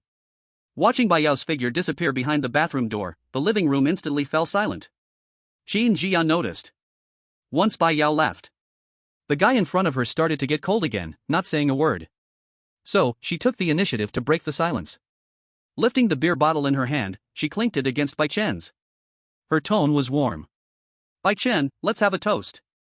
You've really raised Yao Yao well, I really admire you. Upon hearing this topic, Bai Chen couldn't help but lift his head proudly, feeling quite pleased with himself. Of course, you have no idea, back then. Xinjia. Damn, a sister complex. Can't talk about anything other than Bai Yao, huh? After hearing Bai Chen babble on for a long time, they finally clinked glasses. Bai Chen didn't think too much about it, just tilted his head back and finished the whole bottle. Xinjia watched him drink so honestly, a glimmer of a victorious smile flashed in her eyes. She also lifted her bottle towards her mouth, but her wrist slightly tilted. Half a bottle of beer, not a single drop went into her mouth. Another one. Before Bai Chen even put the bottle down, Xinjia quickly grabbed a new one, popped it open, and handed it to him. This one's to celebrate that we've successfully survived the national competition and safely returned. Bai Chen frowned, feeling that Xinjia's enthusiasm was a bit unusual. But since they were already drinking, he didn't have the heart to refuse. He took the bottle again, clinked glasses with her, and drank it down in one go. The next period of time, Xinjia seemed to have opened the floodgates of conversation. She would talk about the experiences with Bai Yao in the national competition. Then praise Bai Yao's various merits. One topic after another, and each time, a new glass of alcohol was handed to Bai Chen. Bai Chen didn't want to drink anymore. But once he heard Xinjia praise Bai Yao, he just couldn't help himself. The alcohol on the table kept decreasing. 1 box. 2 boxes. 3 boxes. Soon, Bai Chen began to feel dizzy. His vision started to blur. Mainly, who could withstand Xinjia's kind of bombardment? One bottle after another, no chance to rest. Bai Chen's surroundings even started to have double vision. Stop! Bai Chen shouted anxiously. His shout startled Xinjia. Xin Commander, you're really good at drinking. It feels like you've had nothing at all. Xinjia. Hey! Really smart. I actually haven't drunk. After all, I'm allergic to alcohol. At this point, Bai Chen's speech was a bit slurred, his body swayed, and just as he stood up, he almost fell flat. Be careful. Xinjia was quick to react, stepping forward and immediately reaching out to support his arm. Because Bai Chen had lost his balance, Xinjia's push easily brought him toward her. Bai Chen leaned into Xinjia, and they were suddenly very close to each other. Xinjia could clearly feel the warmth radiating from Bai Chen's body. Although he had drunk a lot, there was no strong smell of alcohol on him. Commander Qin, Bai Chen suddenly called out. Xinjia turned instinctively, only for the tip of her nose to brush against Bai Chen's face. This left Xinjia frozen, unsure of what to do. It was the first time she had been so close to someone of the opposite sex. Bai Chen's rapid breaths fanned across her neck, sending a tingling sensation through her. Xinjia's heartbeat skipped a beat, and her face uncontrollably turned red. At that moment, Bai Chen spoke again. Thank you for taking care of my sister. It was nothing. Xinjia answered in a daze. Her thoughts were tangled, unsure of what to do next. Commander Qin, I feel so dizzy, can I lean on your shoulder? Bai Chen suddenly mumbled. Before Xinjia could respond, he leaned into her. Xinjia. This was it. Her body stiffened, and her mind went completely blank. Just as the air between them became thick with awkward tension, the bathroom door suddenly opened. Bai Yao had just finished showering, drying her wet hair as she walked out. She intended to check on how drunk they were. But as soon as she walked into the living room, she saw the scene before her. Qin Jia was supporting Bai Chen, who was leaning into her, their faces so close it seemed as if they were hugging. Bai Yao froze, her towel falling to the ground. Her eyes widened in disbelief. Qin Jia was startled by the sudden noise, snapping back to reality and seeing Bai Yao at the door. The two women locked eyes. For a moment, the air was thick with awkwardness. "Sister Qin, you too. Don't say anything." Qin Jia's face turned bright red in an instant. "Your brother drank too much." "Nothing happened, nothing at all." "I'll take him to rest, you go rest too." Qin Jia felt that the more she tried to explain, the messier it would get, so she decided to say nothing. She helped Bai Chen towards his bedroom. Bai Yao stood there, looking at their retreating figures with suspicion in her eyes. This shouldn't be happening. Bai Chen can't be this weak to alcohol, can he? I can drink 2 boxes myself. P.S. After a busy day, Master Bai successfully brought his temperature down from 38.2 degrees Celsius to 37.9 degrees Celsius. Laughing so hard, it's like it never even dropped. Extra chapters have been updated, along with today's 3 chapters. I'll be adding 4 more chapters every day for the next 3 days. Don't worry, Master Bai never slacks off. Chapter 119, Commander Qin, you smell so good. In Bai Chen's bedroom. Qin Jia helped Bai Chen to the bed. She observed him closely, and couldn't help but mumble. Did this guy really drink too much? When she was helping him walk earlier, she had felt that his steps seemed steady. But now, as soon as he hit the bed, he collapsed like a lifeless pig. Her doubts were quickly cleared away. It must have been an illusion. Although it doesn't feel right, but... I have no choice, I really doubt you. Qin Jia whispered under her breath, only for herself to hear. After confirming that Bai Chen had indeed fallen asleep, she began carefully observing the room. Bai Chen's bedroom wasn't very big. Qin Jia's gaze immediately landed on his wardrobe. She took 2 steps forward.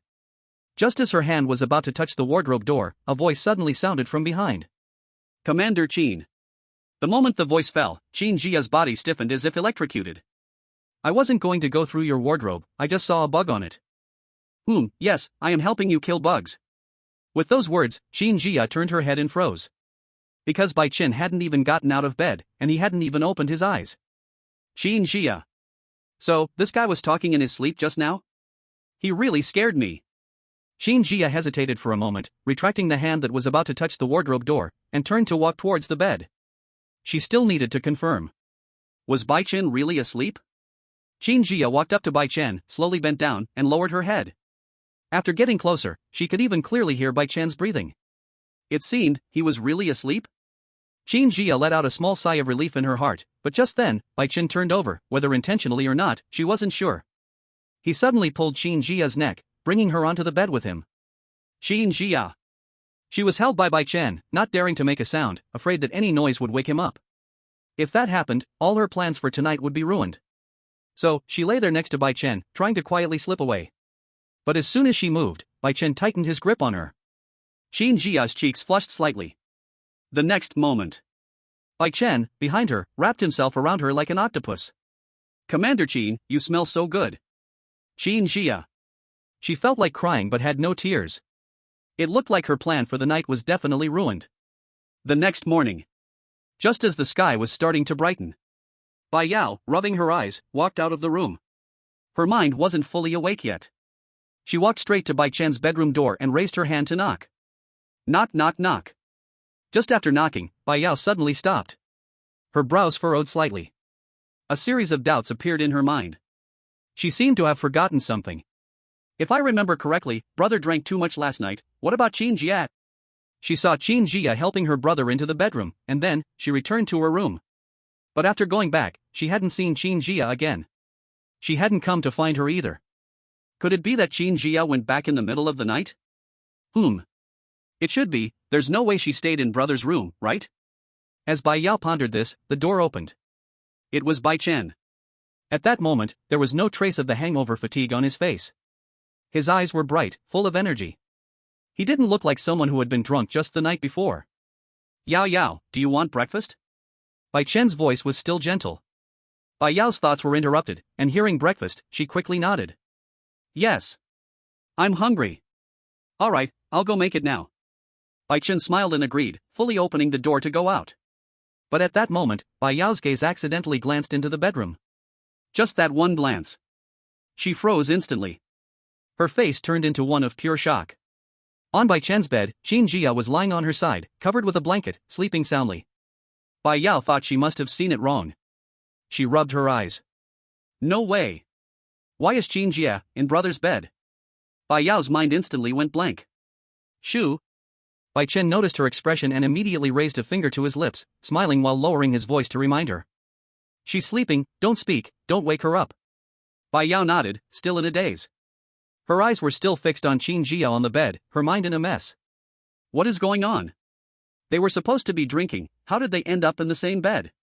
Although she had always wanted to play matchmaker for them. But I didn't expect you two to move so quickly. I see you as a good sister, and you're sleeping with my brother? Bai Chen said nothing more. He gently closed the bedroom door and turned to head towards the kitchen. Bai Yao didn't notice that her good brother's eyes flashed with an almost imperceptible smile. Commander Qin, oh Commander Qin, you're still too naive. As Bai Chen opened the fridge to look for ingredients, he secretly laughed to himself. Actually, last night, he had never really gotten drunk. Qin Jia's little tricks, and her subtle movements of secretly stealing alcohol, were all seen by him. At first, he was puzzled. Qin Jia suddenly showed up late at night to drink, and it was so unusual. There must be something wrong. Later, after starting to drink, Bai Chen quickly realized. This woman just wanted to get him drunk, and then take the opportunity to probe something. Bai Chen naturally would not let her succeed. Since she wanted to probe into his secrets, he would give her a small lesson. Let this commander deeply experience what it feels like to be socially dead. Still want to probe my secrets? First, think about how to explain it to Bai Yao. Anyway, I'm drunk and don't know anything. Thinking of how Qin Jia carefully sat by the bed last night, too afraid to breathe, Bai Chen couldn't help but laugh. Little Qin Jia, so laughable. On this side, Bai Chen was preparing breakfast in the kitchen in an orderly manner, and the smell of food gradually filled the air. On the other side, in Bai Chen's bedroom, after Bai Chen and Bai Yao left, Qin Jia, who had been sleeping soundly, suddenly opened her eyes wide. Her gaze was clear. There was no sign that she had just woken up at all. In fact, she hadn't slept at all last night. She had been held tightly by Bai Chen the whole night, unable to move. That damn guy, so restless while sleeping. Qin Jia gritted her teeth in anger. However, in her heart, she didn't really mind such intimate contact with Bai Chen. She even felt a faint, indescribable flutter in her heart. Besides, compared to the truth, this little sacrifice wasn't much. Qin Jia pushed off the blanket. She moved as quietly as a cat, silently jumping off the bed. She first listened carefully to the sounds outside, confirming that Bai Chen was in the kitchen, and Bai Yao should be in the living room, before she breathed a sigh of relief. Turning around, she rushed towards the wardrobe. She had wanted to go through the wardrobe last night, but was startled by Bai Chen talking in his sleep. Then, being held tightly, unable to move, she hadn't found the chance. Now, the opportunity finally came. Qin Jia quickly opened the wardrobe door. But as soon as she saw the inside of the wardrobe, her brows immediately furrowed. The wardrobe was neatly arranged. It only contained a row of black clothes, all exactly the same style. Besides that, there was nothing. Qin Jia frowned slightly. But she didn't give up and started searching around the room. She almost crawled under the bed to have a look. However, after searching everywhere, she still found no clues. Qin Jia leaned against the desk, her brows tightly knitted, filled with doubts. Did I guess wrong? Or, is he just too cautious? There's something wrong, this room is just too unnaturally clean. Qin Jia's doubts hadn't been dispelled. The main reason was, besides Bai Chen, she really didn't have anyone else to suspect. Just as she was deeply troubled, she heard Bai Chen's voice outside. Yao Yao, breakfast will be ready soon. You go take out the trash, then come back and eat. No, you go. Bai Yao's voice had a hint of acting cute. Let's play rock paper scissors, loser goes. Bai Chen tried to bargain. Is it necessary?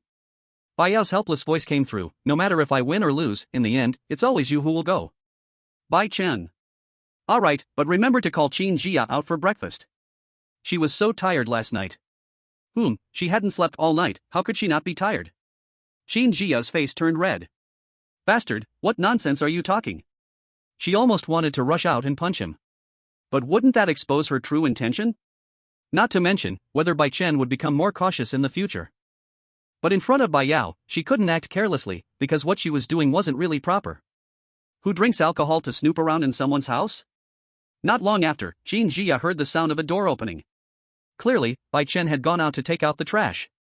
A moment later, in the trash bin downstairs, a black cloak was quietly hidden among a pile of garbage. Chapter 120. Oh, is Andre challenging me? Bai Chen took the trash upstairs. As soon as he opened the door, he saw Qin Jia already sitting in the living room.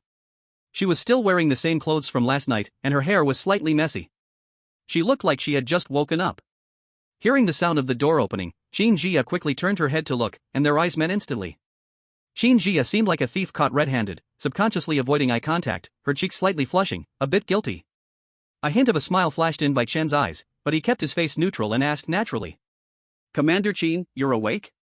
Perfect, breakfast is ready, let's eat together.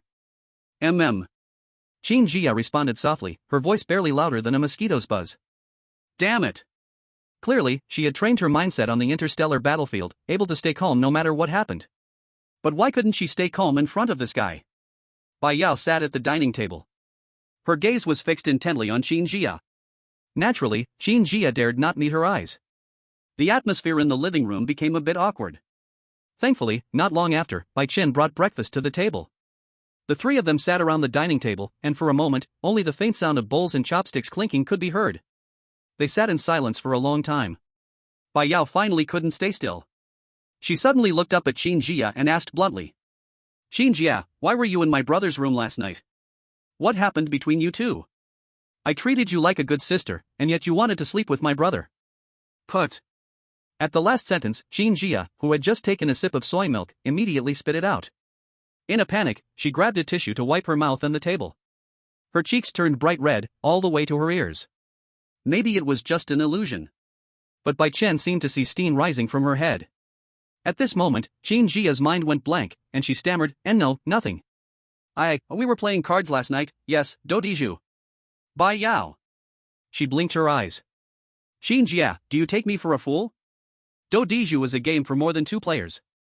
You were playing big or small, right? Bai Chen, who was silently trying to hold in his laughter, found it really hard to keep a straight face. He didn't say anything, just quietly watched Qin Jia make a fool of herself. Qin Jia wished she could find a hole in the ground to hide in. She hurriedly went along with Bai Yao's words. Right, I made a mistake. We were playing big or small. After saying that, she secretly sighed in relief, secretly glad to herself. Yao, you're really silly. After this incident, the atmosphere in the living room became a little awkward again. At that moment, Qin Jia's phone in her pocket suddenly rang. Qin Jia, as if grabbing a life-saving straw, quickly took out her phone and answered the call. Hello? She didn't know what was said on the other end of the line, but her expression gradually became strange, and eventually, it darkened. Got it, I'll be over right away. She hung up the phone and rubbed her aching temples. Bai Chen glanced at her and asked curiously. What happened? Nothing. Qin Jia sighed and spoke helplessly. Alice and Andre are here, they've already arrived in Zhangchang. Bai Yao, who had been a little down, immediately became excited upon hearing this. Isn't this a good thing? Qin Jia, why do you look so troubled? Qin Jia's mouth twitched slightly. Good thing? What good thing? That idiot Andre was drinking and flying a plane. When he landed, he crashed straight down. He's fine, but he scared the people in the military district. They thought it was an attack and arrested him right away. Bai Yao. Bai Chen. They couldn't have heard that right, could they? Drinking and flying a plane? Are people from Snow Country always this bold? Qin Jia stood up, adjusted her clothes, and said to the two of them. Do you guys want to go with me? Alice is waiting at the military district. Bai Yao immediately raised her hand. I'll go.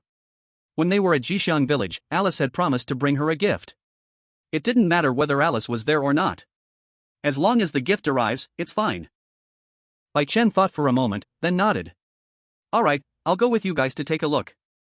The three of them packed up their things and headed out together. Qin Jia's car was already waiting downstairs. After getting in, the driver immediately started the car, heading towards the Jiangcheng military district. Half an hour later, the car came to a smooth stop at the military district. The three of them got out of the car and walked straight into the compound. Just as they reached the gate, they heard a burst of clear laughter. Bai Yao immediately spotted Alice not far away. She was wearing an exquisite blue dress, laughing so hard she was almost doubled over. Opposite her, Andre was covered in dirt and grime. His hands were handcuffed with silver bracelets, his face turning green as he crouched there. Ha ha, Andre, drinking and flying a plane? And you got drunk. What were you thinking? Alice didn't hold back her mocking laughter. Andre's forehead veins bulged. I didn't know it was fake alcohol. Pure, low-quality alcohol. The more he drank, the more messed up he got. At this moment, the two heard footsteps and turned to look. Jia waved her hand, signaling to have Andre's handcuffs removed.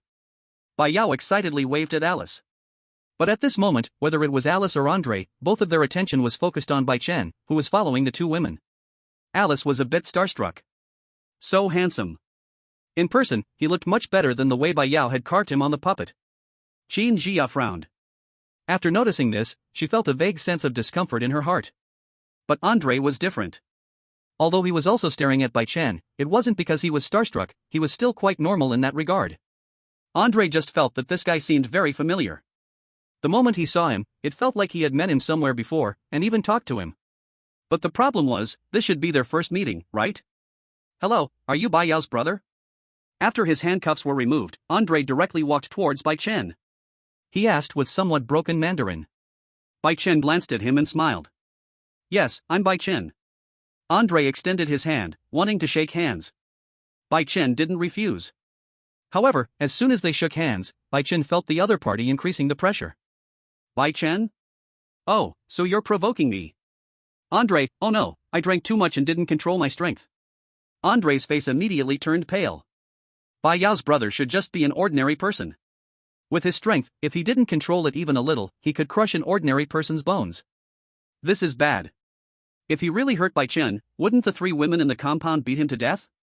Don't ask why Alice is involved. Just look at that starry-eyed expression of hers, and you'll understand.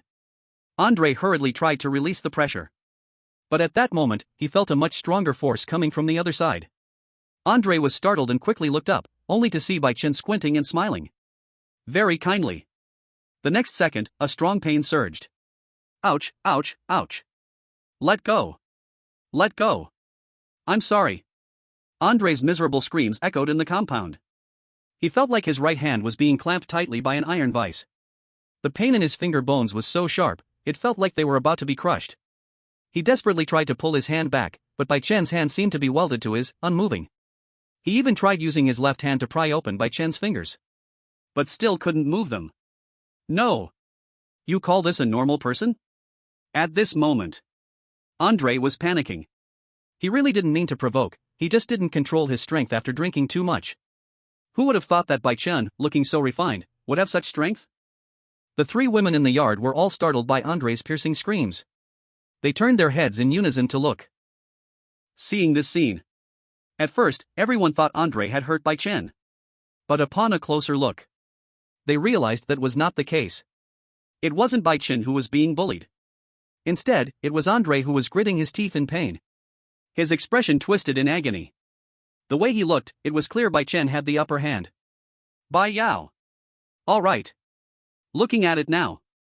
It seems the foolish Bai Chen is stronger than I thought. Damn Bai Chen. Last time, he actually hid his true strength. He must have collected more than one strange stone. Bai Yao remained calm. But Jia and Alice's reactions were far more intense. Who is Andre? He's the top combat power of Snow Country, not the absolute strongest yet, but still a strong figure in the T1 tier. But now, he couldn't even resist in front of Bai Chen. Andre's heart was filled with shock. His strength attribute was as high as 195. And yet, he couldn't fight back. What does this mean? It means Bai Chen's strength is at least over 200. Far surpassing his own. Bai Chen, let go. I was wrong. Andre pleaded desperately. Damn, I underestimated him. Bai Chen, seeing it was enough, directly released his grip. Hiss. Andre quickly pulled back his hand and rubbed his right hand repeatedly. Thank goodness, thank goodness. It was just an illusion, nothing was broken. He moved his fingers around. At this moment, he was already deeply wary of Bai Chen. This guy's strength could definitely rank at the top in Long Country. Yet, he had never heard of him before. He had hidden it too well. Bro, what's going on with you two? Bai Yao ran over, her face full of confusion. How did it suddenly turn out like this? Bai Chen stuffed his hands into his pockets, his tone calm. It's nothing, just now Andre said he wanted to compare strength with me, have a little sparring. Don't worry about me. Everyone. Andre? Are you sure there's really any need to worry about you? Qin Jia's lips twitched slightly. Bai Chen, what's going on with your strength? She asked cautiously. To this, Bai Chen once again brought up the excuse he used to fool Bai Yao last time. Before, Zheng City was attacked by an outsider. In the end, you led the interstellar army to wipe them out. You should remember this, right? At that time, I happened to pick up a few strange stones outside. I just casually fiddled with them, and to my surprise, I absorbed them. Qin Jia. Do I look like Bai Yao to you? It was better if he didn't explain. But when Bai Chen explained, it sounded full of holes to Qin Jia's ears. If Bai Chen was only suspected in her heart before. Now it was certain, this guy definitely had secrets. Because the control over strange stones in Lone Country is very strict. Every time they fight outsiders, the interstellar army sends specialized people with detectors to search for any fallen strange stones. So it's impossible for an ordinary person like Bai Chen to find one. However, knowing he was lying, Qin Jia didn't expose him. She just smiled and said, "Well, you're really lucky." And added silently in her heart, "Your acting is even better." A small interruption ended. Bai Yao and the other two went to check the gifts Alice brought. Andre sullenly drank the fake wine he brought. He had originally wanted to drink with Bai Chen. But after Bai Chen rejected it when he found out it was fake wine, he had no choice but to drink it alone. Sitting in the yard, Bai Chen watched the three women circle around a large box, continuously exclaiming. He felt a bit bored. By the way, why has the system been so quiet today? Just when he thought of it, the next second, Bai Chen heard the prompt sound. Administrator, please pay attention. The third phase of the National Survival Challenge is about to begin. Considering the administrator has some experience, please participate in the selection of the survival location for this challenge. Survival Location 1, Goblin Forest. Time, 4 days. Monsters, Goblin Minions, Elite Goblins, Goblin Leaders, Fallen Holy Maiden. Task, the King has dispatched knights. Help the knight purify the fallen saintess. Difficulty, hard. Survival Location 2, Quiet Town. Time, 5 days. Monsters, Holy Beetles, Ashes, Triangle Head, Saintess, Witch, Sorceress. Difficulty, dangerous. Survival Location 3, Sea of Filth. Time, 10 days.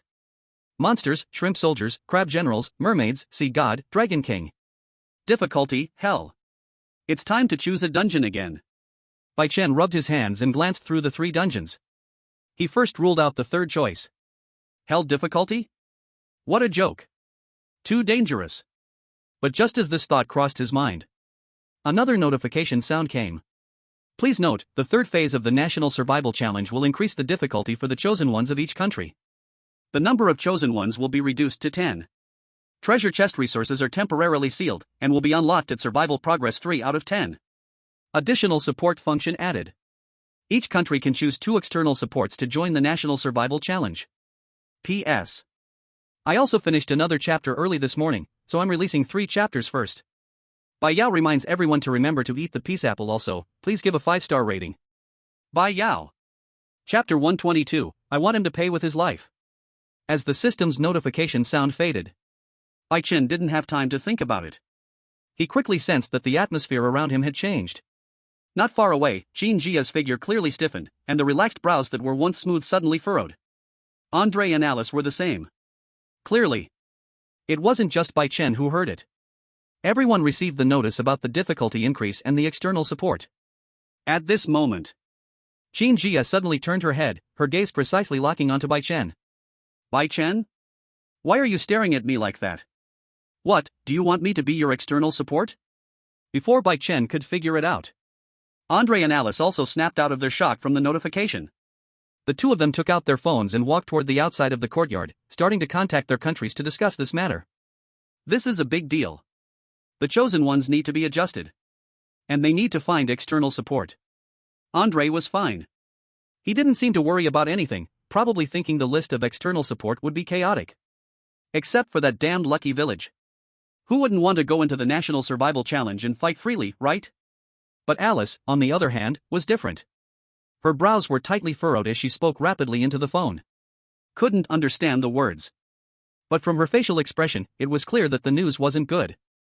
At this moment, in the courtyard, Qin Jia withdrew her gaze, said something to Bai Yao, who was looking through the gift boxes, and then quickly walked to Bai Chen's side.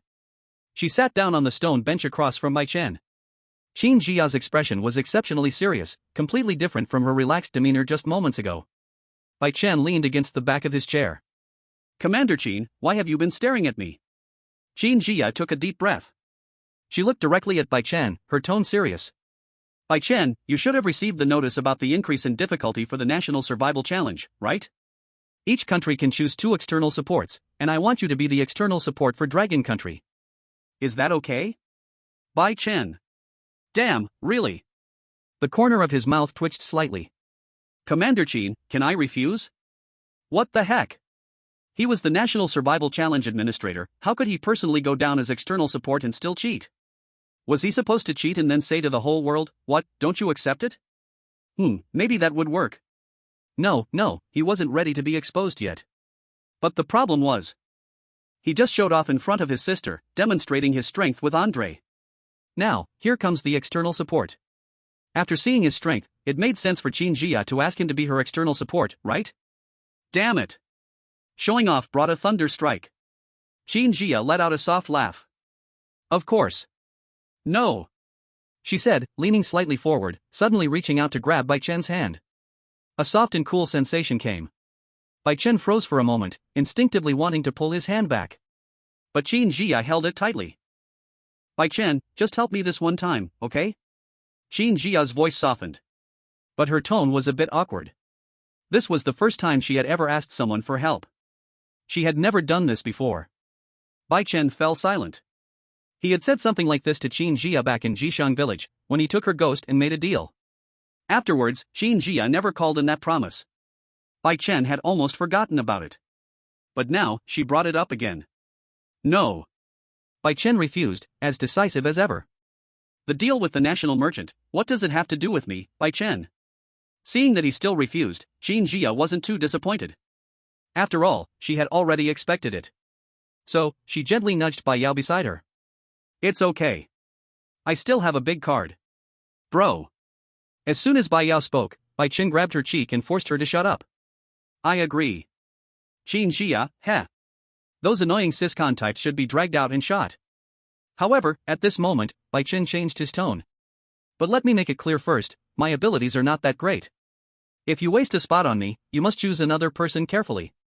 Otherwise, if we get targeted by other countries, we might die in there. Qin Jia let go of her hand and nodded. Don't worry, I will submit your spot first. The other person will be selected through a thorough screening, the safest choice. You don't need to fear, that person will definitely be stronger than me. Upon hearing this, Bai Chen suddenly became interested and asked. Commander Qin, are there many people in Long Country stronger than you? He remembered that on the list of Divine Elect, Qin Jia's combat strength level was A. But even among A levels, there were differences. Andre's 195 power attribute was A level, and Qin Jia's 500 power attribute was also A level.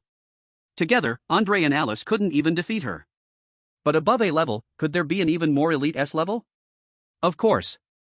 Qin Jia replied without hesitation, but just as she finished speaking, her expression turned sour, and there was a hint of helplessness and indignation in her tone. But most of them are disobedient old fossils.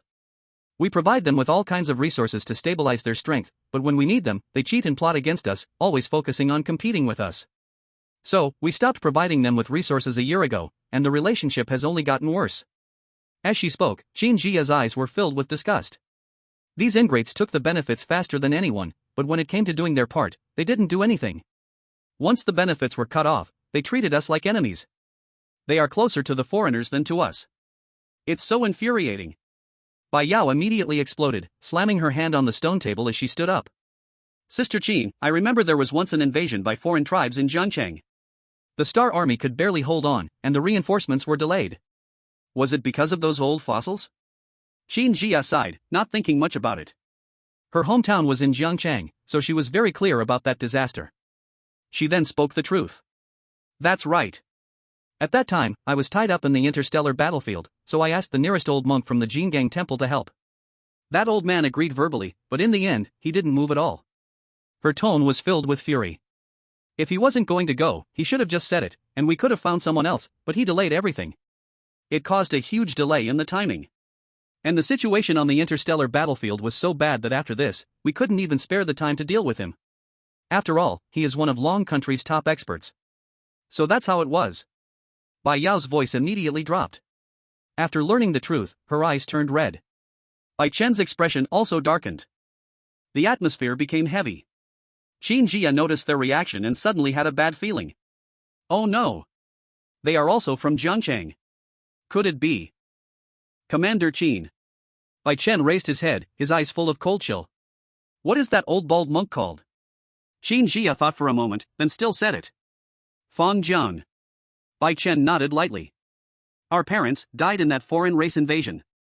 This one with the surname Fang. He should pay with his life. I will make him pay with his life. P.S. 3:30 in the early morning is also early morning, no problem, right? Chapter 123. Do not forget, they are all called traitor merchants of our national fate. Bai Chen's voice was not loud, but it carried bone-piercing cold. Qin Jia looked at him like this, and also knew he was not joking. He truly wanted Fang Jiang to pay with his life. She spoke softly. Bai Chen, you first do not act on impulse. Bai Chen slightly raised his head, thinking she was going to stop him, just about to wave his hand to tell her not to say more. But then he heard Qin Jia suddenly change her tone. With a firm tone she said, give me 2 days, I will find a few helpers, we do it together. Bai Chen was stunned for a moment. He did not expect Qin Jia would say this. Qin Jia looked at his shocked expression and gave a cold laugh. You think only you want to kill him? Back then when I was on the interstellar battlefield and learned Zhang City had an accident, I wanted to go find him to settle the score. But at that time everyone was persuading me to put the overall situation first, so I endured. But endure does not mean forget, this debt, I also want to settle. Her tone was full of anger and grievance. That old bald monk holds national resources in his hands, yet does things that harm the country and the people. Now after National Fate Survival appeared, there is basically no pressure on the interstellar battlefield, better to take this chance and directly remove him, this threat. Her words fell. Right at this time, Andre and Alice also returned to the courtyard. The two just came in. They felt the atmosphere in the courtyard was wrong, so oppressive it made people uncomfortable. Alice walked forward and asked in confusion. What is wrong with you all? Just now it was fine, how did it suddenly become so serious? She also noticed Bai Yao's eyes were slightly red. As if she had cried. What happened here? Yao Yao, did someone bully you? No one bullied me. Bai Yao shook her head. She briefly told what just happened. After Andre and Alice listened, their faces both sank. Andre cursed. This kind of damn old thing we snow country also have several, if you did not say it I would really have forgotten them, this time when I go back I must hurry and clean them up. Alice also nodded.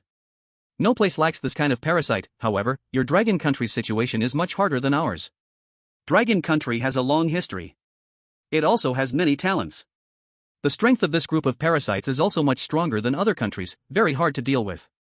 If they were willing to contribute strength for the country, the pattern of the interstellar battlefield would have long been changed. It is a pity. They do not have that pattern. Bai Chen had not spoken all along. At this moment he suddenly stood up. Before everyone could react, he grabbed Andre's arm beside him and dragged him straight toward outside the big courtyard. Hey! Wait! Bai Chen, what are you doing? Andre looked confused. He subconsciously tried to struggle free, but discovered Bai Chen's strength was shockingly great, he could not break free at all. Bai Yao and the three women were also stunned. They did not understand what Bai Chen suddenly wanted to do. Bai Chen did not look back, directly dragged Andre to a corner with no people, then released his hand. Andre looked at Bai Chen with a blank face. If you have something to say you still need to avoid them, you want me to help you find people to come to Dragon Country to deal with that old bald monk? A difficult expression appeared on his face. I can personally help you, but bringing people over is not very realistic, after all we are two countries. I also do not have that much power of speech, of course, I can go back and help you fight for it. Bai Chen waved his hand. I did not ask you to help me with this. Ah? Then what are you helping me with? Andre was even more confused. Before he could figure it out, he saw Bai Chen extend his hand. In his palm at some unknown time there was an object the size of a palm, a golden mask. On the mask was carved a mighty dragon head, flashing with faint golden light. The third phase of National Fate Survival. You are going to be the national transport merchant.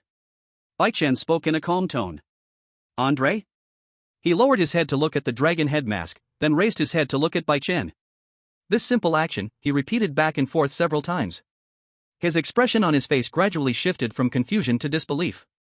The next second, he couldn't help but shout out loud. So it turns out you are. Ah! Bai Chen elbowed Andre, forcing him to shut up. You will be the national transport merchant, and give up a spot for your snow country's chosen ones. I need to arrange someone to go in. Andre did not answer. Clearly, he had not recovered from the shock. No wonder. No wonder when we first met, I felt like this guy looked strangely familiar. I instinctively felt that I disliked him. As expected. It wasn't random. He is the damn national transport trader. Andre instantly felt that his thoughts became clear. It all matched, it all made sense. He is from the Dragon Country, so he has been helping the Dragon Country, and he is also Bai Yao's brother, so he would favor her. Now it makes sense. After a while, Andre finally accepted this fact. If I become the national transport merchant, can I also do as I please in national transport survival like you? No. Andre. Bai Chen looked at him with disdain, as if looking at a fool. Do you think you can do as you please with that kind of ability? I am the national transport administrator, what are you? You're just a small employee. I'm making you the national transport merchant just because I need to go into the next national transport survival, and you can temporarily take my position, giving up a spot. I want to put that old bald monk into your snow country's chosen ones team. It's too loud and dangerous to move him outside. But once he enters national transport survival, whether he lives or dies, I'll have the final say. Upon hearing this, Andre felt a bit disappointed. What a shame. He also wanted to shamelessly play for once. But it turns out he's just going to be a substitute. By the way, does your sister in Xinjia know that you are the national transport merchant? Bai Chen shook his head. No, and you don't need to tell them. When the time comes, they will naturally know. Alright, you can go back now, I have some things to discuss. Andre scratched his head, looking around. Some things to discuss? Who are you talking to? There's no one here. But Bai Chen didn't explain, and Andre didn't dare to ask. Now that he knew this guy was the national transport trader, he started speaking more cautiously. He had to be careful. He originally thought that after coming out of national transport survival, he wouldn't encounter the dreaded national transport trader. But in the end, he fell into his own trap. After Andre left, Bai Chen closed his eyes and directly called out to the system. Help me with something, erase Fang Zhang's nationality and make him a chosen one of the snow country. He didn't have enough control over the chosen ones list. So he had to ask the system for help. Sorry, Administrator Bai Chen, this action violates the administrator regulations, and this system cannot perform the operation. I'll pay. For the third phase of national transport survival, I'll give you half of the national transport points I get.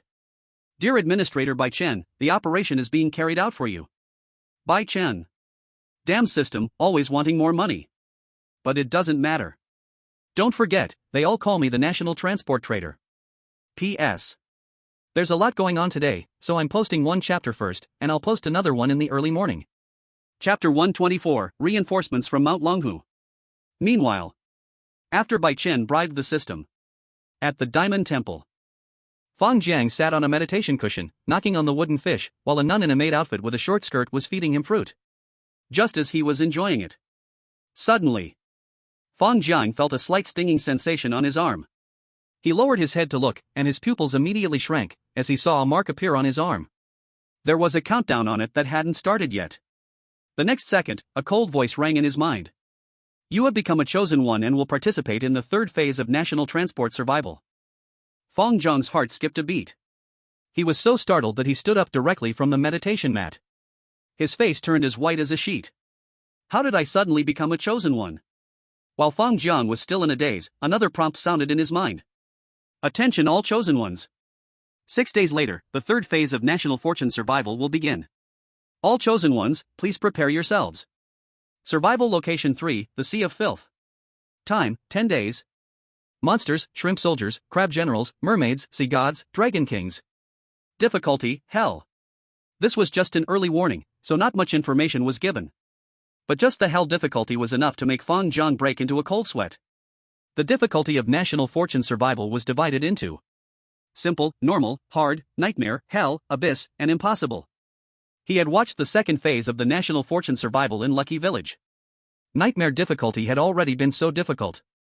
Now the third phase was directly set to hell level difficulty, and this had nothing to do with him originally. Even if he failed in survival and faced punishment, he wouldn't be afraid. But now, being chosen as a chosen one for the national fortune survival was completely different. Even with his strength, he could die in it. Impossible, this can't be happening. Fang Jiang couldn't sit still any longer. National fortune survival? He didn't want to go in. Anyone who wanted to go could go, he was already getting old. Why would he risk his life? With that thought, Fang Jiang hurriedly rushed out of the temple, trying to contact the country. He knew that this time, each country's number of chosen ones had been adjusted to 10. This meant that even if he became a chosen one, it didn't necessarily mean he would enter national fortune survival. He needed to notify them. He needed to make sure they didn't choose him, and if worst came to worst, he could promise to help once more. At worst, he could back out as usual. Hadn't he fooled them once before? It seemed to have caused some losses back then, but even so, they couldn't do anything to him. Soon, he got in touch with the department in charge of the chosen ones. After some communication, the other party told him that his name was not on the list. The heavy stone in Fang Jiang's heart instantly fell. No name? That's good, that's good. He had misunderstood. It wasn't that the chosen ones for national fortune survival didn't have his name. It was that his name wasn't even on the list of chosen ones for Long Nation at all. Snow Nation. The person responsible for the chosen ones list looked at the name Fang Jiang that suddenly appeared among the Snow Nation names, completely confused. Who is Fang Jiang? Is there really someone from Snow Nation with that name? It sounds so much like a Long Nation name. Just as the person in charge was still puzzled, he received a phone call from Andre. Andre wasted no time. He just said one thing. Check if there's a Fang Jiang on the chosen ones list, and get him into national fortune survival. Although this would result in Snow Nation losing a fighter, Andre believed in Bai Chen. While the national fortune profiteers were despicable in their trades, at the critical moment, they could still be relied upon. Jiang City. Military District Compound. Bai Chen had returned to the compound, and when Qin Jia saw him, she glanced again at Andre. She didn't know what the two of them had conspired about earlier. But she didn't ask further. Bai Chen didn't explain. It was as if nothing had happened. Ahem.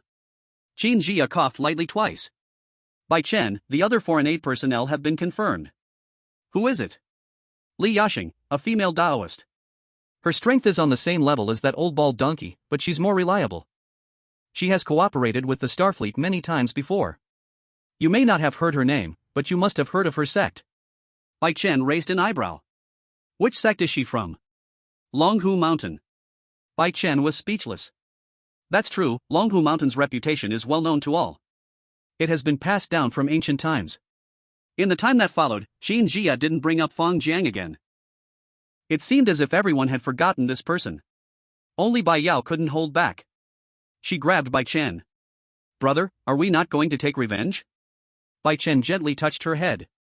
Of course we will, Yao, don't worry, you will witness his death with your own eyes, I'll make sure you personally take his life. Bai Chen didn't reveal much. But hearing his promise, Bai Yao felt much more at ease. She knew. Her brother always kept his word. If he said she would personally slay that old bald man, she definitely would. Just like the promise he made to her when the national survival came. Don't worry, brother promises you will be safe, not even a hair on your head will be harmed. The next time passed. The group had lunch in the courtyard. As soon as it was time for drinking, Andre started making a scene again. He kept toasting Bai Chen. Bai Chen accepted every toast. The liquor they drank was white wine sent by Qin Jia. Because no one wanted to drink the fake liquor Andre had brought. At the table, the two seemed to be having a competition in terms of drinking capacity. In the end, the result was unexpected. Andre was knocked down by the alcohol. Bai Chen, on the other hand, seemed unaffected, his face not red, his heart calm, and he could still walk in a straight line. Unintentionally, his gaze met Qin Jia's again. He saw her eyes burning with murderous intent. Hiss. Damn, how did I forget about this? Bai Chen slapped his forehead. He had been careless. At this moment, Qin Jia's face was very red. It was hard to tell if she was shy or just flushed with heat. So, last night, when this guy held her to bed, it wasn't because he was drunk, but because it was intentional? 6 days remained before the start of the third phase of national survival. Andre and Alice were not in a hurry to go back, and, along with Qin Jia, they played in Jiang City for a few days, led by Bai Yao. Time passed quickly. It was soon the day the third phase of national survival began. On this day, the global live stream reopened. At Bai Chen's home, the siblings had already changed their clothes, and both of their arms had countdown reminders. 10, 9, 8. Brother, after we enter national survival, you stay behind me. I'll protect you. During the countdown, Bai Yao began acting all confident again. Clearly, she still didn't have a clear understanding of her older brother's strength. Bai Chen didn't say anything, he just smiled and patted her head. All right. Silly little sister, I really hope there will be no need for me to make a move. Oh no. I'll still have to make a move. Old bald man. You've lived a few more days, now it's time for you to pay with your life. The countdown ended. 2 streaks of black light flashed in the room, and the siblings' figures vanished in an instant. Chapter 125, What the hell are you pretending, Cherry Blossom Dog? The black light dissipated quickly. Bai Chen only felt a blur in front of him, and then he was hit by a damp sea breeze. The sound of continuous waves crashing against the rocks filled his ears. He slowly opened his eyes, fully awake. After scanning his surroundings, his brow furrowed slightly. He saw that all around was a dilapidated port. Broken oars, rotting planks were scattered everywhere. The air was filled with the smell of seawater and faint rust. In the distance, the sea was covered by a gray mist, visibility extremely low. The main problem was the color of the sea. It was a deep black. The sea bottom was impossible to see clearly. This was the polluted sea. Inside the port, a dozen figures were scattered around, all of them chosen ones who had just been teleported like Bai Chen. But Bai Chen quickly scanned the area, not seeing Bai Yao anywhere. Not even a single face from Dragon Country. So it's a random spawn point. Bai Chen understood in his heart, his face showing no sign of panic. Anyway, this was just the beginning. Bai Yao's safety was not something he needed to worry about. As for his own safety, he never thought about whether he might be in danger in national survival. For now, it didn't matter that they were separated. With his abilities, you can always find your sister. Bai Chen withdrew his gaze and focused on the object at the front of the port. It was a huge ship, the hull rusted and battered, with several damaged spots. The deck was deserted, exuding a strange, lifeless aura. It seemed like it had been abandoned here for many years. Can this ship even sail? It looks like it's falling apart. Who knows? Maybe it just looks broken. After all, the survival spot is the Sea of Filth, we definitely need to sail. The surrounding chosen ones had already begun to discuss among themselves. Their voices were filled with doubt and unease. They were from different countries, keeping a wary distance from each other, their eyes scanning both each other and the broken ship back and forth. Bai Chen didn't join them. Instead, he silently opened the administrator's system in his mind. What others needed to figure out through trial, he could see clearly with just a glance at the system panel. Phase 3 National Survival Sea of Filth Rules. Board the ship, sail the Sea of Filth for 10 days. The initial port ship has no sailing rights must be fought for during the voyage. Every 3 days during the voyage, the sea area will refresh. The first refresh will eliminate 100 ships without sailing rights. The crew of eliminated ships will all die. The second refresh will eliminate 50 ships, and the third refresh will eliminate 40 ships. The ship is an important survival foundation for the chosen ones. During the voyage, they can attack each other, plunder, and seize other ships' cores, enhancing the ship's speed and defense. After reading the rules, Bai Chen understood clearly. The rules were simple and cruel. It was forcing all the chosen ones to fight each other. Ships without sailing rights were just lambs to be slaughtered. To survive, they had to grab sailing rights before the first refresh. Even after obtaining it, they couldn't relax. Because others would come to seize it from them. No wonder they made the starting point random. It's to make the initial scramble more chaotic. Bai Chen muttered in his heart. Then he clicked on the Chosen Ones list panel. The list was long, covering Chosen Ones and foreign aid from all countries. Bai Chen directly filtered out the Dragon Nation list. The main combat power was 1S rank and 3A ranks. The A ranks were Bai Chen, Bai Yao, and Qin Jia. The only S-rank combat power was another foreign aide, Li Yasheng. Then, he quickly browsed through the configurations of other countries. Almost every country had chosen a combination of 1S rank and 1A rank foreign aid. After all, S-rank warriors were scarce, and no one dared to throw all their top combat power into it. Of course, there were also many countries that didn't even have an S-rank. Only the Snow country's configuration stood out. They had 2 S-rank warriors. One was the foreign aid chosen by the Snow country, and the other was Fang Jiang. Seeing Fang Jiang's name, a cold light flashed in Bai Chen's eyes. Andre had already made arrangements. They wouldn't care about Fang Jiang. In fact, if necessary, they would even betray him. Meanwhile, outside the world, the Dragon Nation live stream room had exploded. As soon as the global live broadcast started, countless Dragon Nation viewers flooded into the room. They originally came for Bai Yao and Qin Jia. But once they entered, they saw a familiar yet unfamiliar face. Unfamiliar, because this was Bai Chen's first appearance in the live broadcast. Familiar, because Bai Yao had carved his face on the puppet in Jixiang village. Therefore, most people recognized Bai Chen at a glance. Damn. If I'm not mistaken, this is Bai Chen. Why is the big brother here too? No way, big brother should be taking care of Yao Jia in real life, why is he in national survival? Hiss. Supplementary. I just looked at the foreign aid list published by the country, big brother isn't a chosen one, he's foreign aid. What? An ordinary person becoming foreign aid? What were they thinking? Calm down, let's wait and see. I don't think the country would be so absurd, there must be a reason for arranging big brother as foreign aid. What's the reason? I think it was arranged by Commander Qin, right? And my brother-in-law too, isn't it a bit of a joke to think that survival in the national fortune game isn't serious? The situation at the start is not looking good, they've all scattered.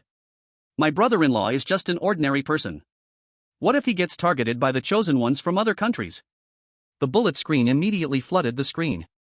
At this moment, a bullet suddenly popped up. Damn it! This is bad. You all feel it too, there's a chosen one from Sakura country approaching my brother-in-law. The viewers looked at the live broadcast. Sure enough, they saw a small, thin man with shifty eyes walking towards Bai Chen. Just by looking at his expression, it was clear he had bad intentions. Damn Sakura country. How dare they have ideas about my brother-in-law? You've already chosen the path to death. Brother-in-law, run. Don't let him trick you. The atmosphere in the live broadcast room immediately became tense. Countless viewers clenched their fists, nervously sweating for Bai Chen. At the port, Bai Chen felt someone approaching from behind and turned around immediately. Their eyes met. The Sakura country chosen one froze. Clearly, he didn't expect to be noticed despite being so cautious. Are you from Dragon Country? The man's eyes shifted, and he immediately put on a smiling face. Bai Chen looked at his hypocritical expression and sneered. Are you playing games, you Sakura dog? The Sakura country chosen one? He immediately blushed with anger. How dare you curse at me? Bai Chen looked at him with contempt. Did you think I didn't know what you were thinking? The Sakura country chosen one completely lost it. I was planning to cooperate with you since we all randomly appeared here, but you cursed me right away, you are truly ungrateful. You insulted me, and you insulted our great Sakura country. You must apologize for your words and actions. Bai Chen, idiot. You deserve to die. I'll teach you a lesson. He was completely enraged. He pulled out a sharp iron piece from his pocket, clearly something he had just picked up. He stabbed it straight at Bai Chen. The curse from the Sakura country chosen one had already attracted the attention of other chosen ones. At this moment, seeing the two of them fighting, no one tried to stop them. In fact, some were excited. Yes. Just like this, stab the Dragon Country person to death. Dragon Country's position in the national fortune survival game is simply too high. Standing so high means countless people want to see them fall from their pedestal. But this has to first be agreed upon by Bai Chen. Seeing the opponent make a move, Bai Chen remained calm, extending two fingers to grab the iron piece. After he grabbed it, the iron piece remained completely still. No matter how hard the Sakura country chosen one tried, it was useless. He looked at Bai Chen in fear. Impossible. His three-dimensional attributes were all above 50, and he was considered one of the stronger ones in Sakura country. And the chosen ones from Dragon Country, aside from Bai Yao and Qin Jia, weren't they all just easy wins? Hiss. Compensation. Why have I never seen this person before?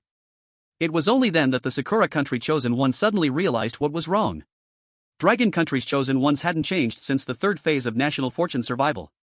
So, this unfamiliar guy must be an outsider. Get lost, you're acting crazy. Bai Chen flicked the iron piece away with a finger, then slapped him hard on the nose. A single slap turned his head into a mist of blood. The next second, a death notification echoed throughout the area. Sakura country chosen one Inoue Tokii has been killed by Dragon Country's outsider Bai Chen. At this moment, not only were the other chosen ones on the scene stunned. Even the Dragon Country livestream fell into an eerie silence. The viewers who had been worried just a moment ago were all stunned into a stone-like state by this sudden scene. Compensation. Now the clown has arrived. After a long time, a bullet finally popped up. Damn. Damn. Damn. Did I see that wrong? No, you didn't see it wrong. Our brother-in-law slapped that guy's head into a bloody mist. My God, my brother-in-law is that strong? I must have been blind before. I wronged you. Heisey, speak. Quickly apologize to my big brother. I told you, there's a reason why the country arranged for my big brother to be a foreign aid. I'm sorry, big brother, I won't think about Yaojie anymore, please don't slap me. I was lying to you, even if you don't think about her, I will still slap you. You can be Yaojie's lapdog, but you can't truly aim for the top. The atmosphere in the live stream room completely flipped. From the previous worry and tension to excitement and fervor. Meanwhile, inside the port, other chosen ones felt a chill down their spines. The looks they gave Bai Chen were filled with fear and caution. The few people who were hoping to weaken the strength of Dragon Country just moments ago. Now, their legs were shaking, wishing they could find a hole in the ground to hide in. But Bai Chen didn't care at all, he casually glanced at this group of terrified chosen ones. He was still someone who had principles. If others didn't provoke him, he couldn't be bothered to provoke them. Of course, he rarely acted like a person in the first place. Bai Chen had no intention of sharing a ship with them. He withdrew his gaze and turned to walk deeper into the port. The other chosen ones stared at him as he left, not a single one dared to ask where he was going. Not even daring to take a deep breath. It wasn't until Bai Chen's figure reached a corner piled with discarded wooden crates and completely disappeared from view that they slowly sighed in relief, their backs already soaked in cold sweat. So scary. What is this foreign aid from Dragon Country? Why is he so strong? I don't know, but in the future, when we meet people from Dragon Country, especially Bai Chen, we must stay far away. Exactly. Facing him is like walking into a dead end. The chosen ones whispered, their voices filled with lingering fear. At the same time, inside the Dragon Country live stream room, the viewers were still excitedly discussing Bai Chen's strength. When they suddenly noticed that Bai Chen had disappeared from the screen. The camera, originally fixed on him, was now pointing only at an empty corner and scattered wooden crates. Was it an illusion? The viewers felt as if the camera had frozen for a moment. Wait, in the blink of an eye, where did he go? What the heck? Where is Big Brother? Why did he suddenly disappear? Could it be that there's a penalty for killing? No way. Big Brother just looked so cool for a second and then disappeared? And there was never a rule against killing before, right? Calm down. Maybe Big Brother just wants to be low-key and hit himself. While the viewers were anxious and uneasy. Suddenly, the camera abruptly turned, and the scene changed instantly. The next second, the viewers saw Bai Chen standing inside a simple cabin. The room was piled with old, broken items, clearly the interior of a ship. Where is this? How did Big Brother suddenly end up on a ship? Hiss. Could that corner earlier have some kind of teleportation array? Doesn't matter. As long as Big Brother is okay, it's fine. The viewers in the live stream room had just breathed a sigh of relief when they saw Bai Chen open the cabin door and step onto the deck. As his figure appeared on the deck, the camera zoomed in, and the viewers suddenly realized there were three familiar figures standing on the deck. Bai Yao, Jin Jia, and a pendant like Alice. Seeing Bai Chen suddenly appear, the three women froze at the same time. Their faces full of disbelief. The next second, the three women spoke in unison. What are you doing here? Their voices full of surprise. They had clearly just heard the death notification, knowing that Bai Chen had killed the Sakura Country chosen one somewhere else. They had just been guessing what had happened. But now they saw Bai Chen appear on their ship. How did he get here? You have to know, random spawn points are scattered, and for the three of them to appear at the same port was already an incredibly lucky event. Bai Chen stepped forward and smiled slightly.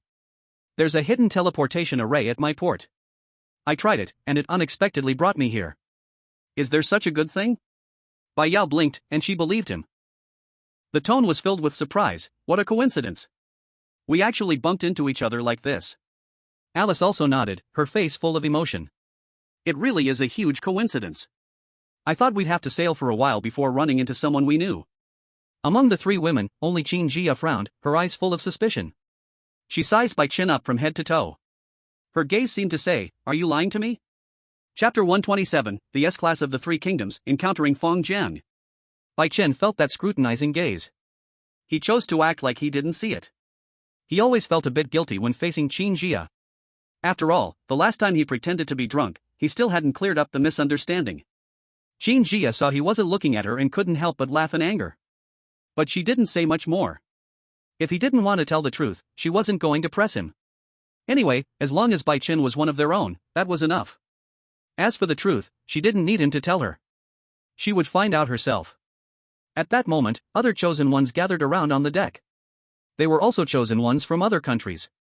After everyone gathered together, a new problem arose. Current ship capacity, 11/10. Overloaded, cannot sail. A prompt sounded out. Everyone's faces changed. The ship's capacity was 10 people, and with Bai Chen on board, the number had exceeded the limit. An overloaded ship couldn't sail, which meant certain death. So now, one person had to be thrown off. Of course, the person who was abandoned would also face certain death. Xin Jia was about to speak. But she saw Bai Chen wave his hand, signaling them not to worry. His gaze slowly scanned the other chosen ones on the deck. The administrator's system in his mind had automatically displayed the identity information of everyone. Soon, his gaze locked onto a small, dark-skinned man. The man stood at the edge of the crowd, looking quite unremarkable, with a slightly ingratiating smile on his face. Name, Jing Xiaochugua. Nationality, Sakura country. Attributes, Strength 42, Speed 45, Constitution 38. Bai Chen knew the rule that an overloaded ship couldn't sail. But he still came. Because if worse came to worst, he could always find a backdoor for himself. But now, he didn't want to use the backdoor anymore. Sakura country and Dragon country were mortal enemies. He had no reason to let a chosen one from Sakura country be on the same ship. Feeling Bai Chen's gaze lock onto him, Jing Xiaochugua's heart skipped a beat, and he panicked instantly. He had already heard the name of this Dragon country person, Bai Chen. He had already killed one of his companions. Now, did he want to deal with him too? Jing Xiaochugua quickly forced a smile that was even uglier than crying. Big brother, don't look at me, I'm not from Sakura country, I'm a chosen one from Myanmar. Bai Chen raised an eyebrow. I never said you were from Sakura country, did I? Jing Xiaochugua. Damn, I exposed myself. When he introduced himself to the others earlier, he said he was a chosen one from Myanmar. Because there were people from Dragon country here. And the two strongest people from Dragon country were also here.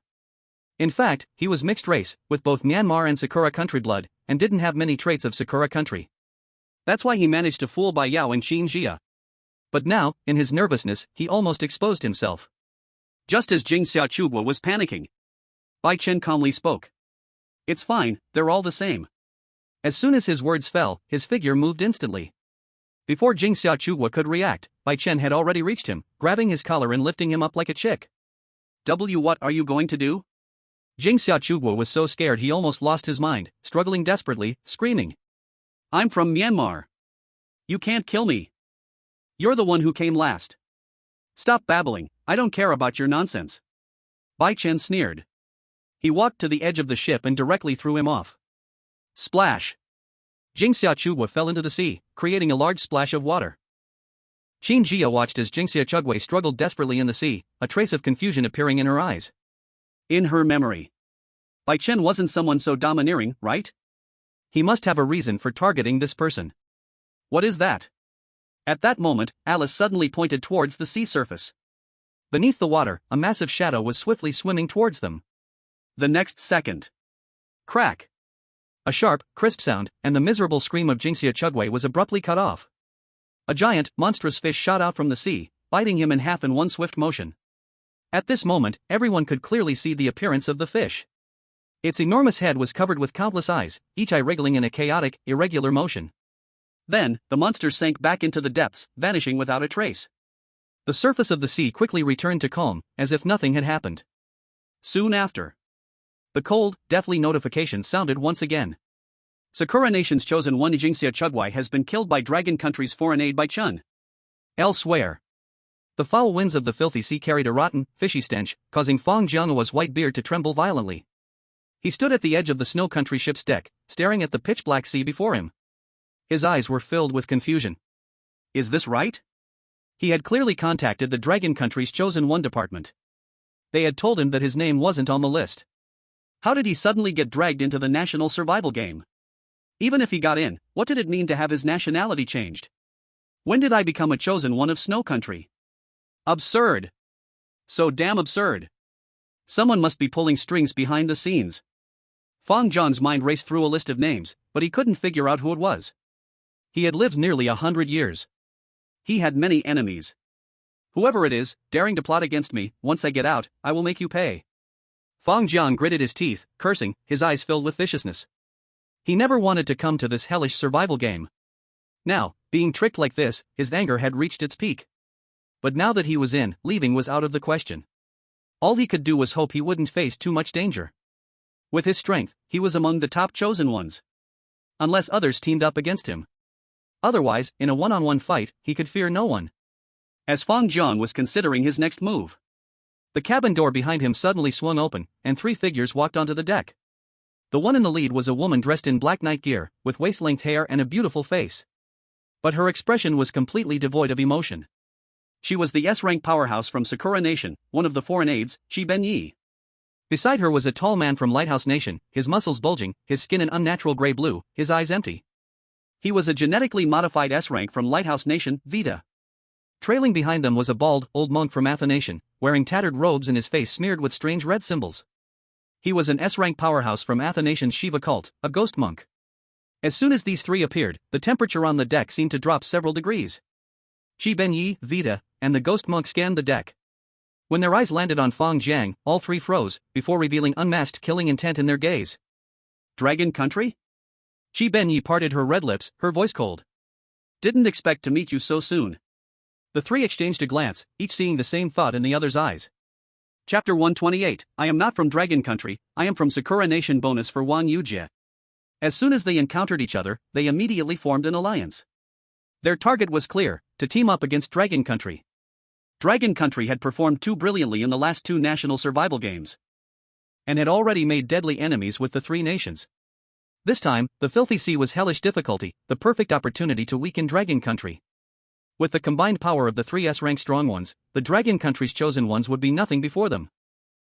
Absolutely unworthy of a blow. Originally, they had planned to actively seek out the Dragon Kingdom's chosen one. But to their surprise, there was actually one on their own ship. As soon as Fang Jiang heard Qian Benye's voice, he sharply sensed a fatal danger.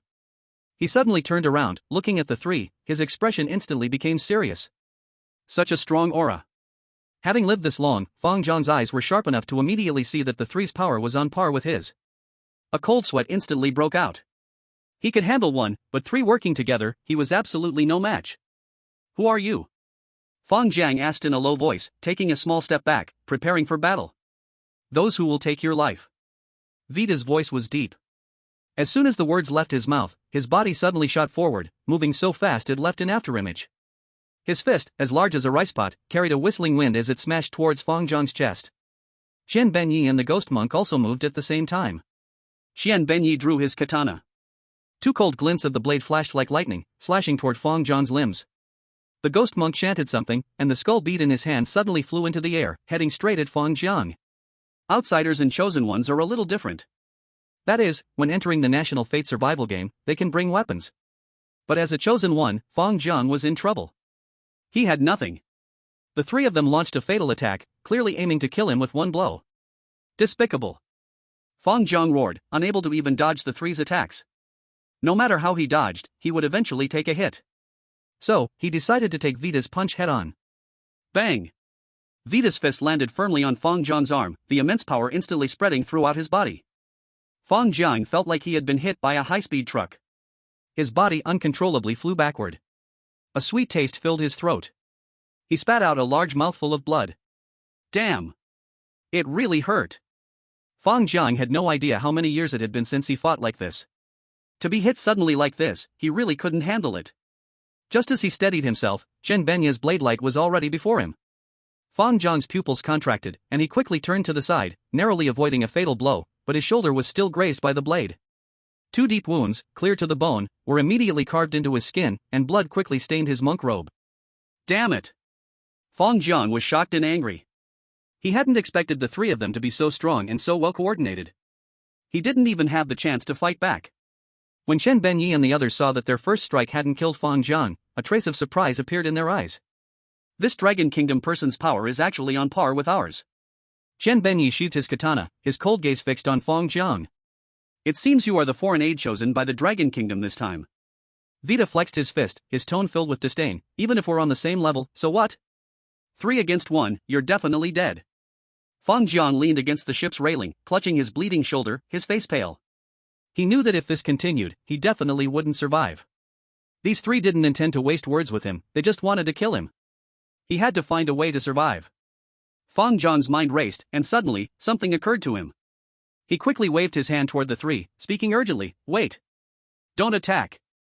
I haven't offended any of you, why are you trying to take my life? Does taking your life need a reason?" Vita sneered and took another step forward. "You are from the Dragon Kingdom, and that's enough. I'm not from the Dragon Kingdom. Fang Jiang shouted urgently, his voice cracking. You're mistaken. Xian Benyi furrowed his brow and stopped in his tracks. You say you're not from the Dragon Kingdom? Who are you trying to fool? It's true. I'm not even the Dragon Kingdom's chosen one. Fang Jiang hurriedly explained, and in order to save his life, he had to reveal his biggest secret. In fact, I also have Sakura Kingdom blood in me. My mother is from Sakura Kingdom. At these words, Qian Benyi, Vita, and the ghost monk were all stunned. Fang Jiang watched their reaction, and he let out a sigh of relief in his heart and continued, This is my secret, I've never told anyone. I did live in the Dragon Kingdom, but we were never truly of one heart. My feelings are for the Sakura Kingdom. All these years, I've always wanted to return to the Sakura Kingdom, but the Dragon Kingdom won't let me leave. At this point, Fang Jiang spoke with genuine emotion, wiping away imaginary tears.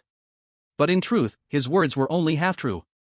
His mother was indeed from the Sakura Kingdom, which was a fact, but he didn't feel any affection for it. Who would want to go back to that small, shabby place?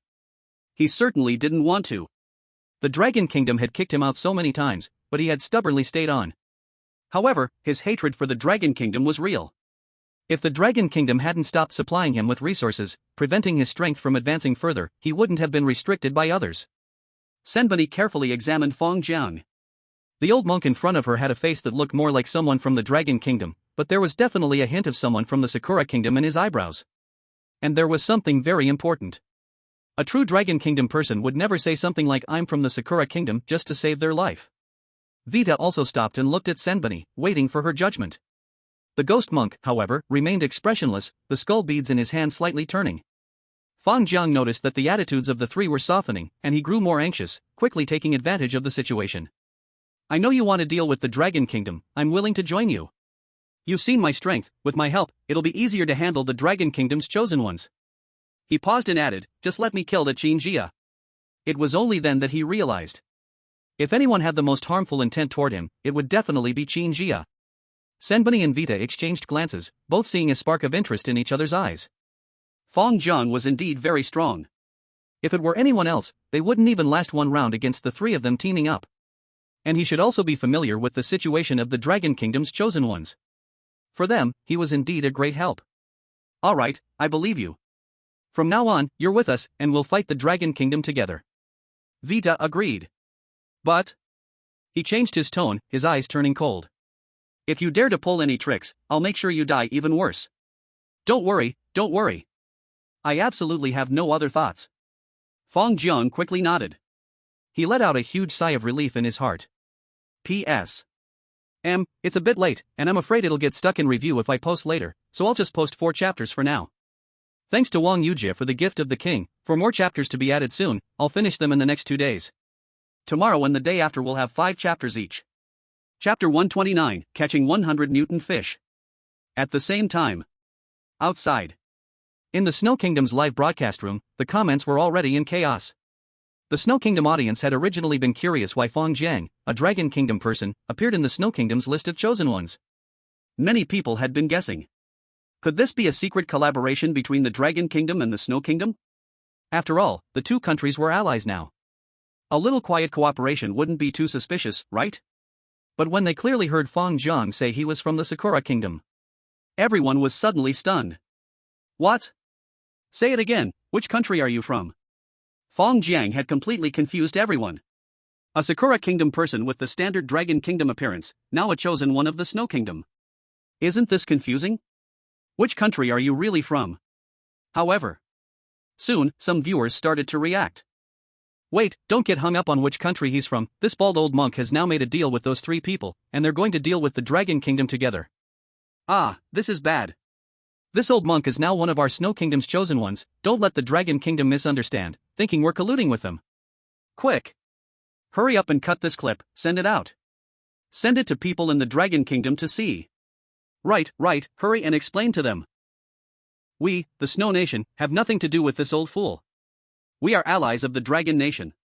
At this moment, the Snow Nation audience was completely panicked. They knew very well that, now, the only reason Snow Nation could stand firm in the National Survival Challenge was because of the alliance with the Dragon Nation. 2 consecutive National Survival Challenges without casualties? All thanks to the alliance with the Dragon Nation. If this misunderstanding between the Dragon Nation and Fang Jiang causes the alliance to break, who will they cling to in the future? Quick-witted Snow Nation viewers had already started to cut Fang Jiang's speech segments and post them on various international communication platforms with captions like, "Snow Nation has nothing to do with Fang Jiang. Snow Nation firmly stands with Dragon Nation. Fang Jiang is an undercover from Sakura country, with no connection to Snow Nation." They were afraid the Dragon Nation wouldn't see it. It didn't take long before these clips reached the Dragon Nation, instantly igniting the fury of Dragon Nation viewers. Damn old bald donkey.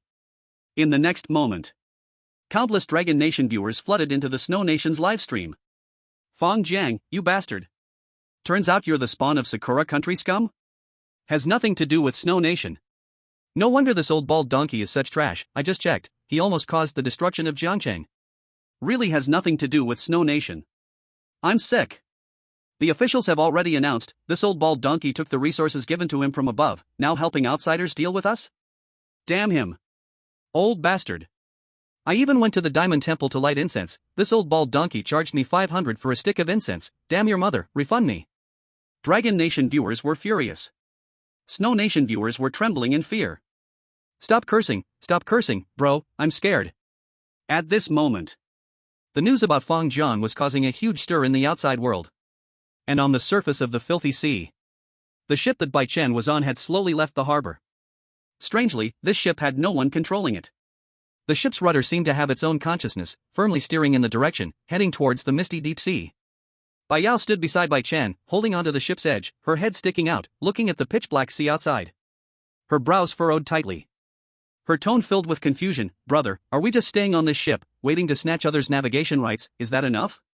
She turned to look at Bai Chen, her eyes full of doubt. Although the rule of snatching navigation rights sounds cruel, it doesn't seem to reach hellish difficulty, does it? The rules of Jixiang village in the last episode were much more complicated, but why does this feel so calm?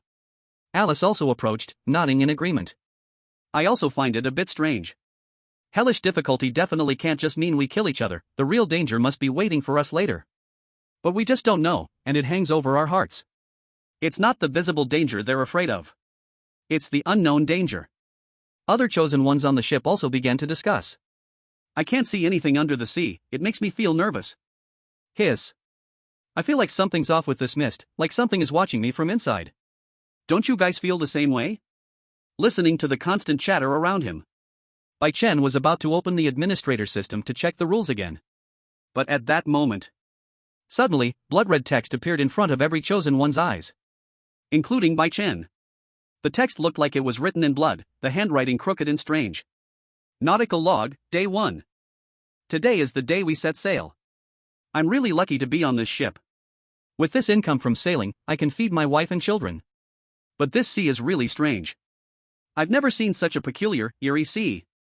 The writing paused here for a moment. 2 minutes later, it continued to appear. Just now, the captain came. The captain told me that we don't need to catch much seafood, but there will be some dangers. I don't care about danger, I just want money. I saw the list the captain gave me. The first day's catch was 100 mutated thousand-eyed fish. I know this type of fish, it appeared suddenly 5 years ago. It is said that it was caused by pollution, which led to its mutation. However, after the mutation, the taste became even more delicious. Not only that, it's also a perfect bait for sea fishing. Although this fish has some aggression, as long as we are careful, there should be no problem, since their brains have already rotted away. The captain said that we must complete the catch, otherwise, the boss will be unhappy, and we will definitely be punished. The crimson text lingered in front of everyone for a long time before slowly dissipating. The deck instantly fell into a deathly silence. Thousand-eyed mutated fish. Bai Yao muttered the name, then her pupils suddenly contracted. She suddenly grabbed Bai Chen's arm. Brother! Isn't this the same strange fish that ate that person from Sakura country just now? The others immediately reacted, and their faces turned pale. Just now, when Ji Chengue was thrown down by Bai Chen, that mutated monster fish that rushed out from the Black Sea, they all saw it clearly. What a joke! They want us to catch that thing? Thinking back on the appearance of the thousand-eyed mutated fish, everyone felt their scalp tingle. That thing could bite a person in half with one bite, how are we supposed to catch it? And we need to catch 100 of them. Clang! At that moment, everyone suddenly heard a sound of something colliding under the ship. They all crowded by the ship's edge to take a look. But they only saw a small boat, large enough to hold 2 people, floating out from under the ship. It stopped steadily on the surface of the sea. Is this, for us to board this small boat and go fishing? Someone guessed with a trembling voice. As if to confirm this person's words, the crimson text floated out again. On the large ship, it's impossible to catch the fish. The captain asked me and another crew member to take the small boat down to catch them. The captain said this sea is polluted, and human bodies should never stay in contact with the water for too long, which means we can't go into the water to catch the fish. We can only fish from the small boat. Fortunately, the captain has prepared sturdy fishing rods for us on the small boat, so even if we catch a giant thousand-eyed mutated fish, the rod won't break. Now, we are about to go down. The crimson text slowly dissipated. At this moment, everyone's gaze was focused on the small boat, which could only hold 2 people. Their eyes were filled with unease. Are we really going to sit in this small boat to fish? One of the chosen ones swallowed and said with a trembling voice. This boat looks so small, let alone holding the thousand-eyed mutated fish, even a little wind and waves could flip it, right? And we can't stay in the water for long, we can only fish from the boat. This rule is so harsh. How could we possibly catch such big fish? Also, we don't even have bait. Another chosen one frowned, his face full of worry. At this time, Qin Jia had already come to her senses. She took a deep breath and said in a deep voice. No matter what, we must go down to the sea. Otherwise, if we don't complete the task, who knows what kind of punishment the boss will give us. Her gaze swept over the people on the deck, and she started calculating the personnel arrangement. The small boat can only hold 2 people, so we must choose the strongest and quickest to react. I'll go first, and then find another. Before Qin Jia could finish her sentence, her peripheral vision caught sight of someone moving. She quickly turned her head, only to see Bai Chen already with 1 foot over the side of the ship, preparing to jump down. Qin Jia hurried over. What are you doing? Bai Chen turned around with a look of obvious confusion on his face. What else? Going to fish on the boat. Qin Jia. It seems like that's the case, but could you wait until I finish arranging things? She stayed silent for 2 seconds. Then she realized that Bai Chen was indeed the most suitable person. After all, besides herself, Bai Chen was the strongest person on the ship. It really is the most suitable for him to go down with me. Qin Jia was about to speak, saying that the 2 of them should go together. But then she saw Bai Chen turn his head. He grabbed Bai Yao's wrist and pulled her over to his side. Qin Jia? What are you doing now? Taking Yao Yao with me. Bai Chen said it confidently. I can't feel at ease if she's not by my side. Qin Jia. It's so dangerous to go into the sea. You should be more worried with her by your side, right? She felt her temples throbbing. However, after a moment's thought, Bai Yao wasn't a delicate flower after all. On the contrary, her own strength was not bad at all. Strong equipment and weapons were more than enough. If danger really came, she might not be unable to handle it. She sighed helplessly. Fine, Yao Yao, do you want to go? Bai Yao was pulled over and grinned. She waved at Qin Jia. Sister Qin, don't worry, my brother and I will definitely complete the mission. Seeing that she wasn't rejecting it, but seemed even more excited. Qin Jia had no more moves left. Be careful. Got it. Bai Yao responded cheerfully, then followed Bai Chen. The siblings jumped off the ship one after the other. They landed steadily on the small boat below. Qin Jia. By the way, there should be a way down from this ship, right? These 2 siblings really make people worry. If they jumped into the sea, wouldn't that be the end? The other chosen ones on the deck all let out a sigh of relief. Thank goodness, thank goodness. As long as it's not my business, I'm fine. Meanwhile, outside, in the Dragon Country live stream room, the audience was watching this scene, all with a look of astonishment. The brother-in-law actually took Yao Jia down. I thought he would go with Commander Qin. Hiss, this isn't good. It feels like Commander Qin is more reliable. What, do you still look down on my Yao Jia's strength? Be careful, she might shoot you all with a golden Gatling gun. Is there a possibility that it's not brother-in-law protecting Yao Jia, but Yao Jia protecting brother-in-law? That could actually be possible. Although brother-in-law seems to have some strength, I still think Yao Jia is stronger. Dirty sea. On the sea. As soon as Bai Chen and Bai Yao boarded the small boat, the boat automatically stabilized.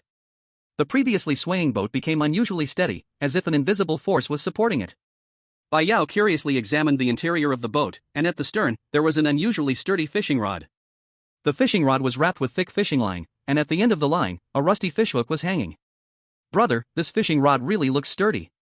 Bai Yao reached out to touch the fishing rod, then turned to Bai Chen. But do we really need to fish with this?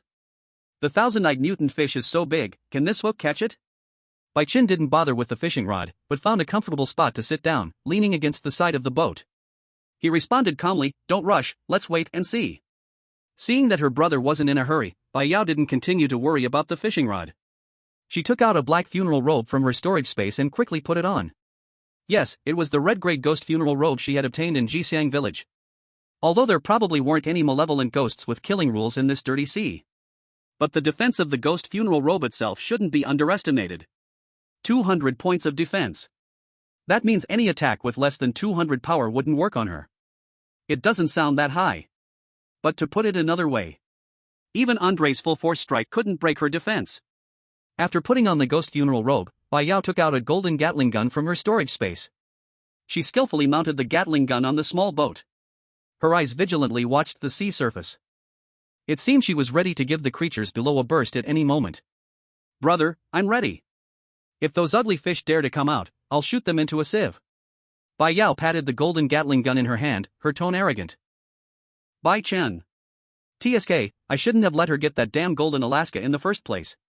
Give me back my sweet and cute little sister. What is this rampaging loli now?" At this moment, the small boat suddenly started moving. There was no one controlling it, as if some unseen force was pulling it, slowly heading toward the center of the sea. The big ship behind them grew smaller and smaller, quickly becoming a blurry black dot. All that remained was the pitch-black sea and the thick mist surrounding them. Bai Yao leaned against the side of the boat, gazing at the dark water around her, her brow furrowing. "Brother, are you scared?" "Not scared." Bai Chen replied calmly, "Even if he fell into the sea, he would be fine. As long as you're not scared." "I'm scared." Chapter 131, Torpedo? Bai Chen looked at Bai Yao. He saw that her expression seemed relatively calm, but her little legs were already trembling. It wasn't so bad just a moment ago. The big ship was right next to them, but now, it was just her small boat alone on the entire sea. There was no sense of security at all. Bai Chen noticed her condition and quietly opened the admin map. A few seconds later, a huge shadow appeared near the small boat. Bai Yao immediately sensed something was wrong. "Brother! The fish is here." Seeing the massive shadow, Bai Yao's fear disappeared instantly. She became excited. So big, what else could it be but the 1,009 fish? Seeing that she wasn't afraid anymore, Bai Chen also felt reassured. When it came to comforting his sister, he was an expert. "Brother, you said this boat is so small, even if we hook the 1,009 fish, we can't pull it up, right?" At that moment, Bai Yao suddenly thought of something and turned to look at Bai Chen. "We'll just hook it." Bai Chen didn't know how to explain it to her. But just that one sentence made Bai Yao feel reassured. Wait. He was about to get up to test if the fishing rod worked well. But the next second, he saw Bai Yao's hand already resting on the golden Gatling gun set up on the boat. The muzzle was aimed at the massive shadow in the water. The next second, the sharp sound of gunfire rang out across the sea. Da da da da da da. Golden bullets poured like a torrential rain into the water, splashing dense droplets across the pitch-black sea. The bullets didn't lose their power after hitting the water, continuing to fire toward the massive shadow. Dark red blood floated up. But it wasn't very obvious in the pitch-black sea. However, Bai Yao could see that the shadow in the water had clearly paused for a moment. The 1,009 fish seemed to have been hurt. Then, the sea suddenly began to churn violently, and a huge figure burst out of the water. It was the 1,009 fish. Its head was covered with countless eyes. Each eye was wriggling wildly, with pupils showing a hint of anger. It was clear that there were many bullet holes in its body, with blood continuously flowing out. One of the eyes on its head had even been blown up by a bullet, its thick fluid splattering all over its face. The 1,009 fish's countless eyes quickly locked onto the culprit who had harmed it. Its massive mouth opened, revealing 2 rows of sharp fangs. It charged directly toward the small boat. "Come on." Bai Yao smiled faintly, showing no fear at all. Instead, she increased the firepower of the golden Gatling, shooting all the bullets like they were nothing, straight into the 1,009 fish's mouth. Just as one of the documents on Bai Chen's computer had mentioned. The most lethal strike is when it enters the mouth. The huge body of the 1,009 fish thrashed madly on the surface of the sea. Bai Chen's eyes narrowed, and he reached out, grabbing Bai Yao's arm, gently pulling her behind him. Then, he grabbed the fishing rod. He swung it out, hooking one of the 1,009 fish's eyes, directly bursting it. The hook sank deep into the eye socket. Bai Chen pulled hard, sending the massive body of the 1,009 fish flying into the air. Just as it was about to land on the boat, the figure of the 1,009 fish disappeared. "Ha! Where's the fish? Bai Yao looked confused. Where did such a big fish go? At this moment, a prompt appeared. Captured 1009 mutant fish, 1/100. Ha! They caught it already? Not only Bai Yao was stunned. On the big ship, the others saw the 1009 mutant fish suddenly appear on the deck, all of them stunned. The 1009 mutant fish was still alive.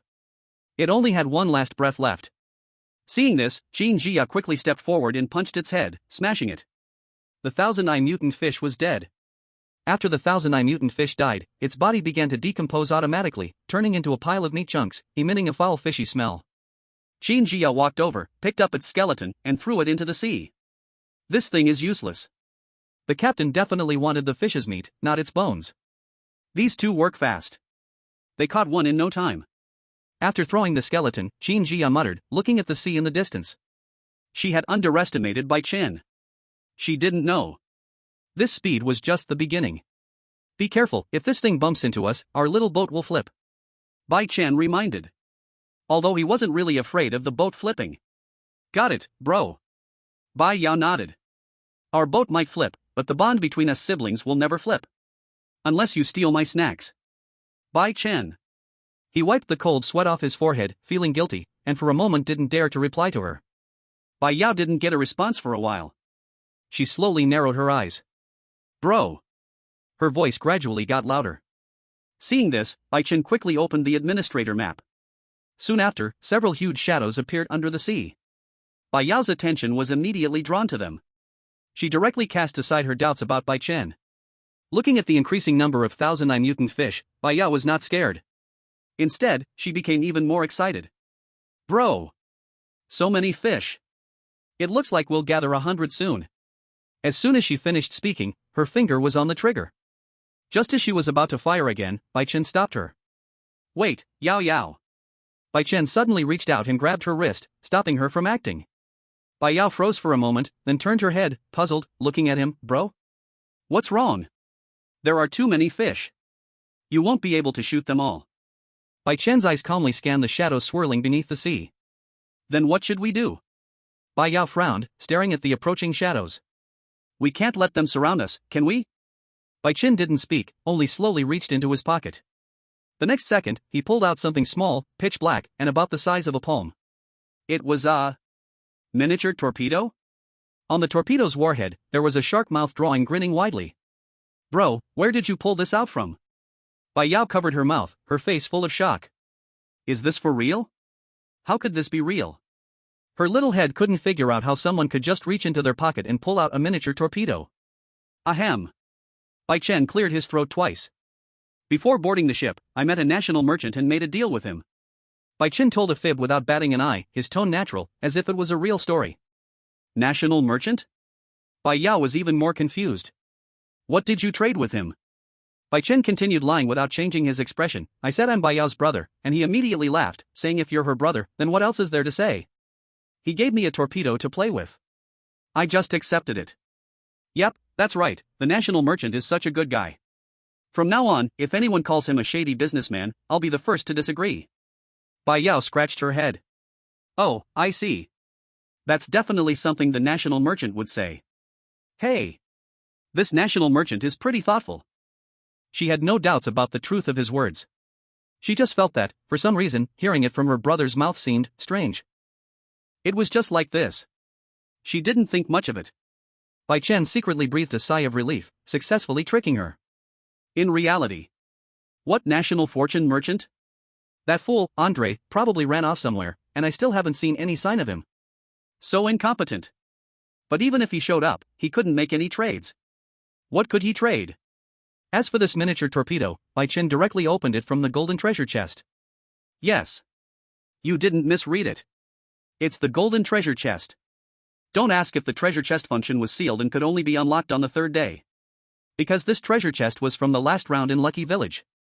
At that time, Bai Chen controlled the evil spirits to kill many of the other country's chosen ones. All the golden treasure chest rewards they had were snatched by him. Thinking that his sister was going to leave anyway, he just kept them all for himself. Well. The treasure chests that Bai Yao and the others hadn't opened were also among them. The treasure chests from the last round were not bound by this round's national fortune survival rules, which makes sense, right? And after Bai Chen's National Fortune Administrator privileges were upgraded, he could freely choose the rewards from the golden treasure chest. This miniature torpedo, which was powerful and easy to carry, was what he specifically chose. Outside. Dragon Country livestream. The audience stared at the miniature torpedo Bai Chen pulled out. Their eyes were nearly popping out of their heads. What the heck? A torpedo? Big brother-in-law, be honest. What national fortune merchant? When did this happen? We've been watching the whole time. Where did you find a national fortune merchant? Exactly, if I hadn't been watching the whole time, I might have actually believed it. We don't know if we believe it, but it sure looks like Yaojia truly believes it. Big brother-in-law is so good at fooling people. Pfft, who cares where he got it from, as long as it blows up fish. So many thousand-eyed mutant fish, perfect for the torpedo to wipe them out. I really envy Yaojia for having such a reliable brother.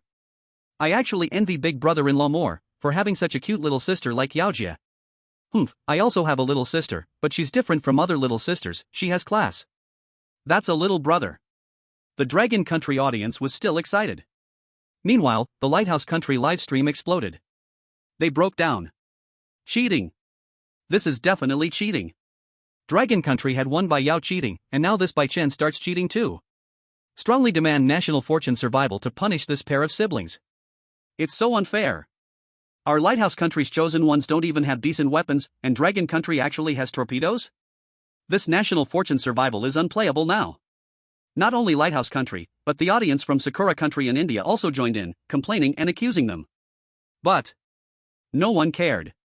On the filthy sea surface, Bai Chen looked down at the miniature torpedo in his hand, then raised his eyes to glance at the moving shadows on the surrounding sea. A slightly wicked smile slowly appeared on his face. This smile made Bai Yao shiver uncontrollably. She pulled Bai Chen's arm and whispered, "Brother, don't smile like that, it scares me." Bai Chen. Oh. He immediately wiped off his smile and returned to his usual calm expression. What's there to be scared of? I won't harm you. I know you won't harm me, but that smile just now was too scary, like a villain. Bai Yao muttered, but still moved closer to him. Bai Chen helplessly shook his head and didn't say anything further. He picked up the miniature torpedo, glanced at the surrounding sea area, and aimed at the direction with the most thousand-eyed mutant fish. He suddenly threw the torpedo into the water. As soon as the torpedo entered the water, it seemed to activate and rush toward the shadowy group beneath the sea. The thousand-eyed mutant fish, which had originally surrounded the small boat, seemed to be strongly attracted by something, all abandoning the boat and charging towards the torpedo. Boom! The next second, a deafening explosion rang out over the sea. A massive shockwave instantly spread out, and the sea surface was violently blasted into a giant splash of water. The explosion was over 10 meters high, like a small fountain. Though the boat was some distance away from the explosion, it was still violently rocked by the surging waves. The boat shook violently, almost capsizing. However, such a thrilling scene. But the two figures on the boat stood steadily, unmoving. To be precise, it was Bai Chen who was perfectly still. Bai Yao tightly clutched his arm, her little face pale with fear. She regretted it. When there are enemies, her brother is the greatest support, but when there are no enemies, her brother is the greatest enemy. This statement was indeed true. Fortunately, it was just a close call. Throughout the entire ordeal, Bai Chen's expression didn't change at all. Looking at his terrified sister, he slightly raised the corner of his mouth. "You useless sister." Before he could finish speaking, Bai Yao stepped on his foot. "Shut up, Bai Chen." Thankfully, it didn't hurt. He grinned and rubbed Bai Yao's hair. "Next time, brother will be more careful." "Poof." Bai Yao pouted. She forgave him and released her foot. Turning her head to look at the sea, she immediately became excited again. "Brother, look." On the surface of the sea, the explosive water splashes gradually settled, and countless pieces of dismembered thousand-eyed mutant fish floated on the water. The surrounding sea water turned even darker. It was stained black with the blood of the thousand-eyed mutant fish. This single torpedo had blown up all the thousand-eyed mutant fish, turning them into monstrous fragments. However, these fragments didn't stay long, and within a few seconds, they slowly disappeared from the surface of the water. At the same time, the two of them received a series of prompts. Caught thousand-eyed mutant fish, 11 out of 100. Caught thousand-eyed mutant fish, 23 out of 100. Caught thousand-eyed mutant fish, 37/100. The prompts continued without interruption. After more than 10 seconds, they finally stopped. The final number stopped at 68/100. That single torpedo had directly killed 67,000-eyed mutant fish. Bai Yao's eyes went wide. Brother! You're amazing! Hearing his sister's praise, Bai Chen felt very pleased. He decided to launch another strike soon. Thousand-eyed mutant fish? Meanwhile, while the two siblings were still immersed in the joy of blasting fish, on the other side, on the big ship, Qin Jia stared at the scene before her. Her mind was numb. P.S. I'll post 4 chapters first, and I'm currently writing the 5th. Once it's done, I'll post it immediately. Chapter 133, You Stole the Treasure of Our Pickled Cabbage Country. Extra update for Wan Yujie. Just now, Qin Jia had been a little bored on the ship. Then, in the next second, she experienced what it felt like when thousand-eyed mutant fish fell from the sky. Chunks of meat fell directly, at first 1 or 2 pieces, but later, they became piles, and in just a few seconds, the deck was covered in a small mountain of thousand-eyed mutant fish corpses. Anyone who didn't know would think they were under attack. At this moment, Qin Jia stood on the deck. Like the other chosen ones. She stood still, her eyes filled with shock. What? What is happening? One of the chosen ones swallowed a mouthful of saliva. What happened over there? How did they catch more than 60,000-eyed mutant fish in one go? Qin Jia's expression, which had been shocked at first, gradually turned numb. She originally thought that even if Bai Chen and Bai Yao were strong, catching the thousand-eyed mutant fish would take some effort. But now, it seemed she had greatly underestimated the brother and sister. This wasn't even catching fish anymore. If someone didn't know better, they might think these two siblings were out blowing up fish. She walked forward and looked at the pile of thousand-eyed mutant fish meat chunks, frowning. So many pieces of meat, the stench growing stronger. If not dealt with soon, no one would be able to stand on the deck. At that moment, a section of the deck floor suddenly opened. Cold air came from below. It was as if it had been opened at this critical moment just to store the thousand-eyed mutant fish. Everyone, get moving. Put these meat chunks inside. Qin Jia took a deep breath, suppressing her complex emotions, and ordered everyone. Move faster. Yes. Only then did everyone react. Quickly began to sort the pieces of meat. Although they were not the chosen ones of the Dragon Kingdom, they still knew the great name of Qin Jia. No joke, among all the chosen ones, Bai Yao and Qin Jia were the most famous. Everyone knew you could mess with anyone, but not with them. Moreover, right now, they were all on the same boat, and it was good enough that they weren't being forced to do fishing tasks. At least they didn't have to worry about their safety. Turning her head, Qin Jia once again looked at the distant sea. She had vaguely heard some noise over there just now. But it was too far apart, and she couldn't hear clearly. However, as things looked now, the brother and sister probably had no problems. They were likely to complete the task of catching 100,000 mutated fish very soon. On the small boat, Bai Chen was in a great mood after Bai Yao praised him. He reached into his pocket again. Another miniature torpedo, all black with a grinning shark mouth pattern on its nose, was pulled out by him. He tossed it in his hand, moving casually as if playing with an ordinary stone. Bai Yao's smile instantly froze. Brother? How do you have another one? This is too much. A single torpedo was already outrageous, and now he pulls out a second one? Not to mention, where did the second torpedo come from? Is your pocket a bottomless pit to hold so many things? Don't make a fuss. Bai Chen calmly played with the torpedo in his hand. His tone was indifferent. The national merchants gave me 2, told me to bring one to you too. 2? Bai Yao instantly flared up, puffing her cheeks and glaring at him. Then why didn't you take it out earlier? Why didn't you give it to me? Give it to you. Bai Chen snorted, reaching out to flick her forehead. What's mine is yours, right? You've seen how powerful this thing is, do you think you can handle it?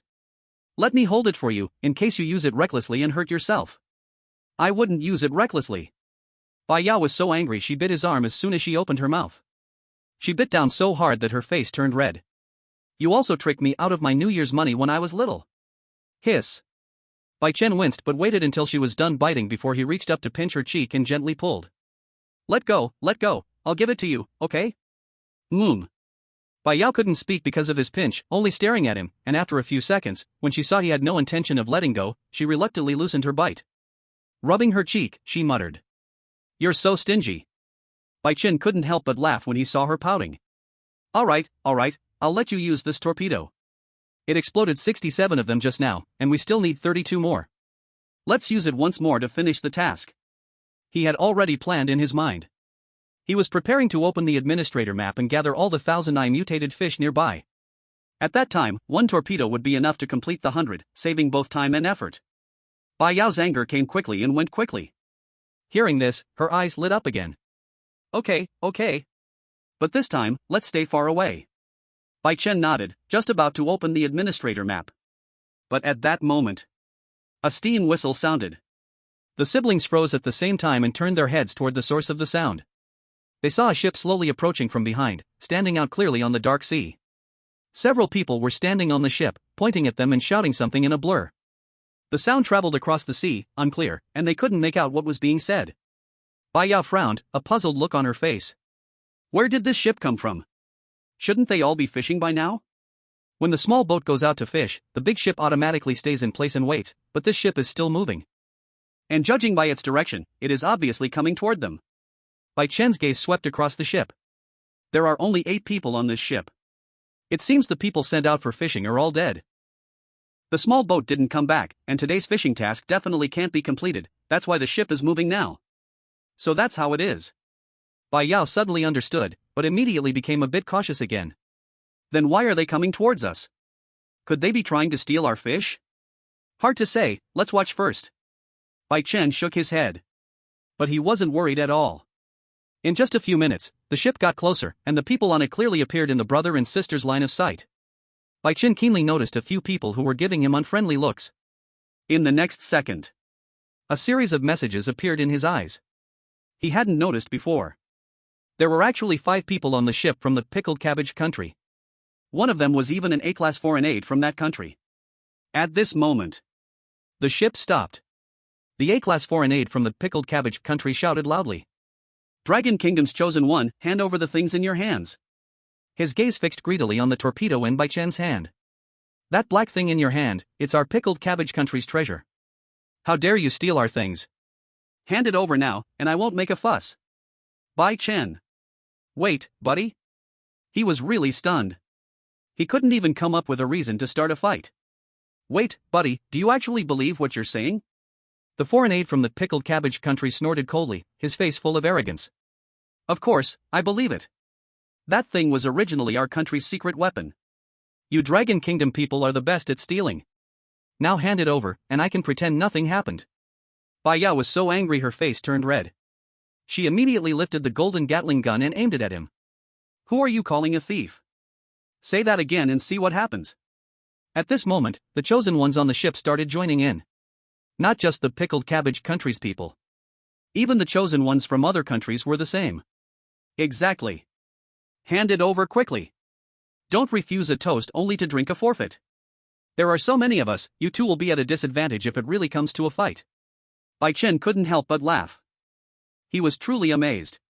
Who gave you the guts? Seeing something good, you just want to take it, and before doing so, you make up a reason for it. The foreign aide from the pickled cabbage country, seeing Bai Chen still not saying anything, became even colder in his gaze, and his tone became more arrogant. Hand over the things quickly, or don't blame me for being rude. You don't even know, right? The direction of the big ship can be controlled freely. If you don't hand it over, we'll crash the ship into you. As he revealed this secret that Bai Chen didn't even see as a secret, he had no worry at all. Anyway, the other side only had a small boat, telling them didn't matter. As for going back? They wouldn't be going back. After getting the things, they'd crash the ship and kill them. He pointed to the ship beneath his feet, as if showing off something. Which is more important, your life or the thing? Bai Chen. Bai Yao was also stunned, then even more angry. You dare? The foreign aide from the pickled cabbage country sneered. What can I dare? In this sea, the one with the biggest fists is right. Don't you Dragon Kingdom people always say you're reasonable? Why aren't you reasoning now? As soon as he finished speaking, the foreign aide's gaze suddenly fell on the golden Gatling gun in Bai Yao's hand, his eyes instantly lit up. Wait. He seemed to have discovered a new continent, pointing at the golden Gatling gun. That gun, it's ours too. Bai Chen. Bai Yao. The air became quiet for a moment. Bai Yao seemed to have heard the biggest joke in the world and was so angry she started laughing. Have some shame. That gun is yours? Is my brother also yours? The foreign aide from the pickled cabbage country said seriously. As long as it's a good thing, it should belong to the strong. You're wasting it by holding it. Hand it over. At this point. Outside. In the Dragon Kingdom's live stream room. The audience was completely stunned. How could there be such shameless people in the world? They knew that most people from the pickled cabbage country were shameless, but they never expected there would be such a master among them. Damn, I really can't listen anymore. Have some dignity, I beg you. I'm also fed up, not afraid of the Lighthouse Nation acting like robbers, not afraid of Sakura Nation launching sneak attacks, just afraid of these shameless ones with no strength. Even hitting them back doesn't relieve the anger. I can't stand it. Yao Jia, hurry up and use your golden gatling to shoot him down. Shoot? Big brother-in-law, use your torpedoes on them. Never mind, the mini torpedoes are only 2, this one is reserved for fish. Using it on these stinky pickled cabbage people is simply wasting it. The audience's blood pressure was rising. On the sea. Bai Chen finally couldn't hold it anymore. He didn't want to listen to their nonsense any longer. He shook his head, his tone suddenly becoming very calm. Alright. Bai Yao was stunned, bro. She thought Bai Chen was going to compromise, but the next second, when she saw the malicious smile on his lips, she relaxed. Although she couldn't guess exactly what her brother was going to do, she could tell that it definitely wasn't going to be anything good. She was way too familiar with that smile of his. Whenever Bai Chen smiled like that, something was bound to suffer. In the past, it was her snacks. Now, it was these shameless, stinky pickled cabbage people. Bai Chen looked at the people on the ship, his smile slightly rising. Didn't you want it? Now I'll give it to you. The pickled cabbage foreign aide showed a proud smile on his face. Should have done this earlier, throw it over. Bai Chen nodded, his finger gently pressing on the mini torpedo. Click. A soft sound. The white light at the back of the torpedo lit up faintly.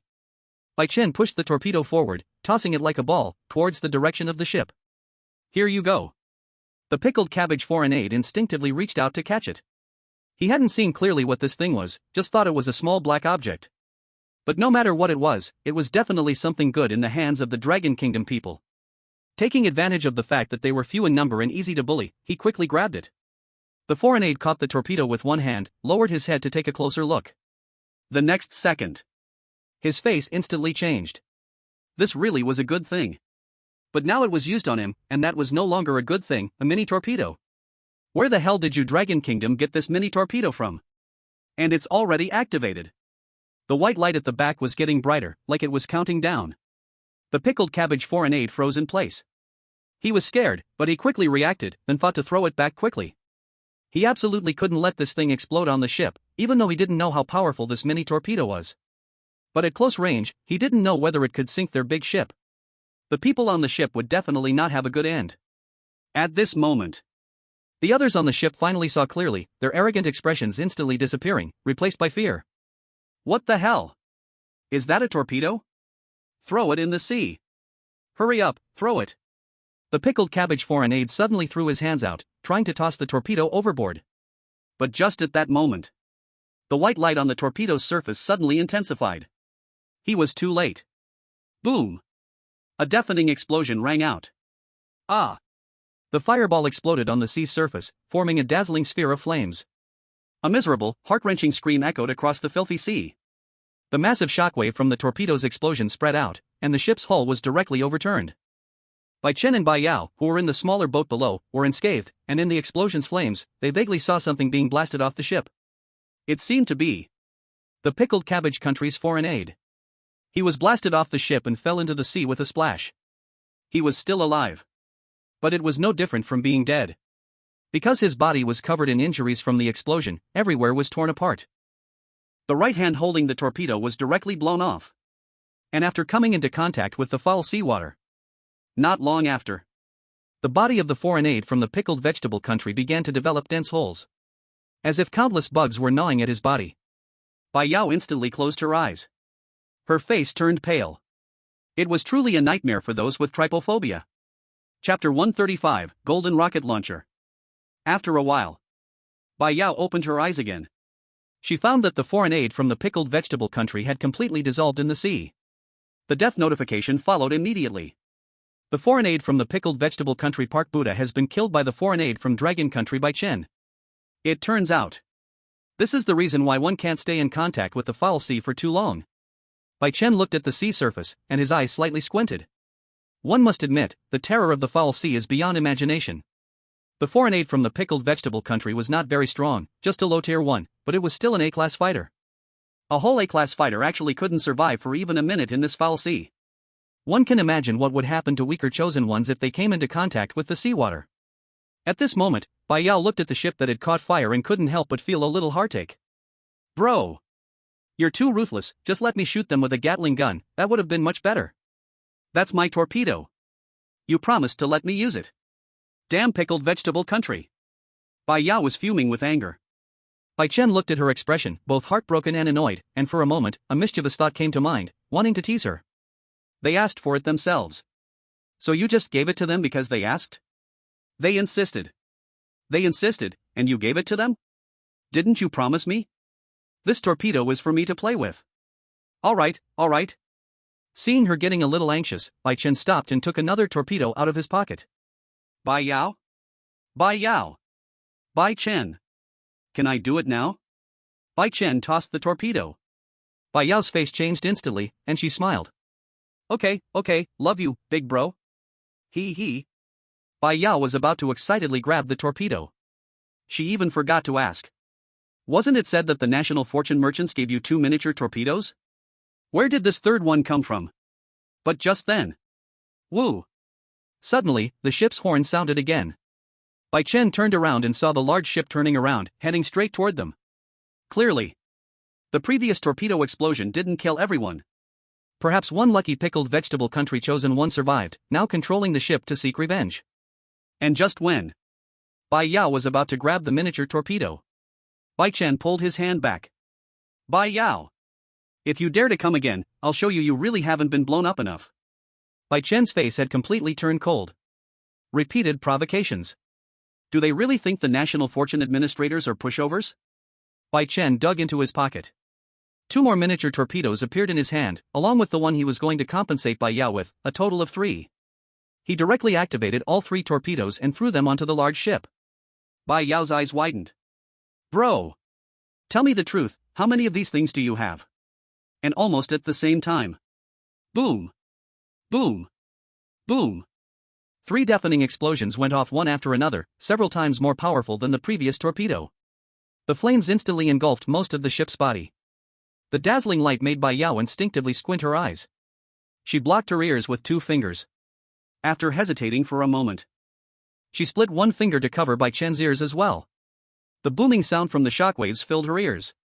After a while, when the situation calmed down a little, Bai Yao lowered her hand, and when she looked at Bai Chen, her eyes were wide open. She saw that Bai Chen, at some point, had pulled out a golden rocket launcher. That's right. A rocket launcher. The cannon barrel was engraved with simple patterns. It should be from the same series as the Golden Alaska and Golden Gatling gun. Bai Chen casually slung the rocket launcher over his shoulder. He aimed the barrel at the already precarious ship. His eyes gleamed with a hint of excitement. Brother, how do you still have a rocket launcher? Bai Yao's eyes widened in disbelief. In her panic, she stomped her feet on the spot. Brother! Let me play. Let me fire the cannon. I've never tried this thing before. Brother! Hurry up and give it to me. You used the torpedo earlier, this rocket launcher must be mine. However, Bai Yao's cries were completely ignored by Bai Chen. At this moment, all his attention was focused on the golden rocket launcher on his shoulder. Feeling its weight, a strong sense of exhilaration suddenly surged inside him. He finally understood why his sister turned into a different person the moment she got her hands on the Golden Alaska. Whoever uses firepower suppression, it's pure bliss for them. Doubt Bai Yao, understand Bai Yao, become Bai Yao. Brother! Can you hear me? Seeing him ignoring her, Bai Yao gritted her teeth, ready to give him another piece of her mind. Damn older brother. Once he started playing, he forgot all about his little sister. Stop messing around, the next shot's for you. Let me try first. What if there's danger? This thing is too powerful, you won't be able to control it. Bai Chen explained without turning his head. Fine. Bai Yao pouted. What danger, what power, you just want to play with it yourself. She stopped arguing. Bai Chen finally focused, taking a deep breath and aiming at the middle part of the ship's hull. Watch carefully. Bai Chen said calmly, his finger pulling the trigger. Whoosh. A golden shell with black smoke trailing behind it shot out of the barrel, whistling through the air. Like a golden meteor, it flew straight towards the ship. Bai Yao's attention was immediately drawn to the shell. This must be more fun than the Gatling. Golden Gatling. The next second, the shell precisely hit the ship's power compartment. Boom. An explosion louder and more intense than any before erupted, shaking the entire sea. Flames soared into the sky, forming a giant mushroom cloud, thick smoke billowing, fragments flying. The tilt of the ship reached its extreme in an instant. Moments later, the ship began to sink at a visible speed. The seawater rushed into the ship's hull, meeting the flames on the ship's body. A large amount of white steam erupted. The last few survivors on the deck screamed in despair. Staying on the ship meant death. Jumping into the sea meant death even faster. No way down, no way up. For a moment, everyone was filled with despair. Damn pickles, if they hadn't provoked the Dragon Kingdom, we wouldn't have ended up like this. Ah, sh*t. Didn't you guys scream earlier? The ship hadn't completely sunk yet. The divine chosen ones on the ship had already started fighting. But in the end, they too couldn't escape their fate of sinking to the bottom of the sea. Pickled Nation Chosen 1 Park Budong has been killed by Dragon Country's foreign aid Bai Chen. Pickled Nation Chosen 1 Park Dedong has been killed by Dragon Country's foreign aid Bai Chen. Pickled Nation Chosen 1 Park Mei Qian has been killed by Dragon Country's foreign aid Bai Chen. P.S. Ugh, headache. I went out with friends for a drink during dinner, thought I'd have enough time tonight, but after coming back and writing 2 chapters, my head started hurting so badly. I'm afraid I might have had some fake alcohol. Let me rest for a bit, I'll head to the clinic later, I'll finish the remaining 3 chapters when I get back, should be able to catch up by dawn. Chapter 136, Enemy Attack. Outside. At this moment, the Dragon Country livestream was completely blown up. Holy sh*t. Golden rocket launcher? Where did this come from? I swear, I just blinked, and you pulled out a rocket launcher? Foreign aid can bring weapons when entering the national survival game. It's not a big deal if Big Brother brings some weapons, right? I just want to know, how many good things does Big Brother actually have hidden? I was worried Big Brother was an ordinary person, looks like my view was too narrow. This isn't an ordinary person, this guy is a mobile arms depot. The filthy sea. The destroyed ship had completely disappeared. Only scattered debris and oil stains floated on the water's surface. At that moment, a cold, mechanical sound suddenly echoed in Bai Chen and Bai Yao's ears. At the same time, it reached the ears of everyone on the filthy sea. From the members of Ship Number 101 Dragon Kingdom's foreign aid, Bai Chen successfully sank Ship Number 192, Ship Number 101 automatically plundered the ship's core, and has been upgraded. The moment the sound dropped, a string of light blue text floated before Bai Chen and Bai Yao's eyes at the same time. It was the detailed information of Ship Number 101. Ship Number 101. Level, green. Attack power, 0. Defense, 150. Speed, 10. No weapons equipped yet. Crew, 10 out of 10. Bai Chen glanced at the information and understood it in his heart. But Bai Yao, on the other hand, didn't take the upgrade seriously at all. Her gaze was glued to the golden rocket launcher in Bai Chen's hand from start to finish. She was still upset about not getting the torpedo earlier and the frustration of not being able to use the rocket launcher. At this moment, all of it was written on her face, her little mouth pouting as if it could hang an oil bottle. Brother. Bai Yao tugged at Bai Chen's arm, her voice muffled and displeased. Her eyes, however, were still locked on the rocket launcher. I want this. Bai Chen hid the rocket launcher behind him. No, this thing is too powerful, you can't control it. I can. Bai Yao immediately retorted, stamping her foot anxiously. I used the golden Gatling just fine, I can definitely handle the rocket launcher. That's not the same. Bai Chen shook his head. The rocket launcher is too powerful. What if it misfires and blows us up? Actually, it wouldn't be a problem. With Bai Yao's red ghost burial clothes, she could take a rocket hit and be unscathed. But Bai Chen hadn't had enough fun with it yet. Bai Yao furrowed her brows, hesitated for a few seconds, and then, as if she had made up her mind, pulled out the golden Gatling and handed it to Bai Chen. I'll trade you this. Golden Gatling for the golden rocket launcher. Bai Chen glanced at the Gatling, still shaking his head. No trade, the Gatling is too crappy.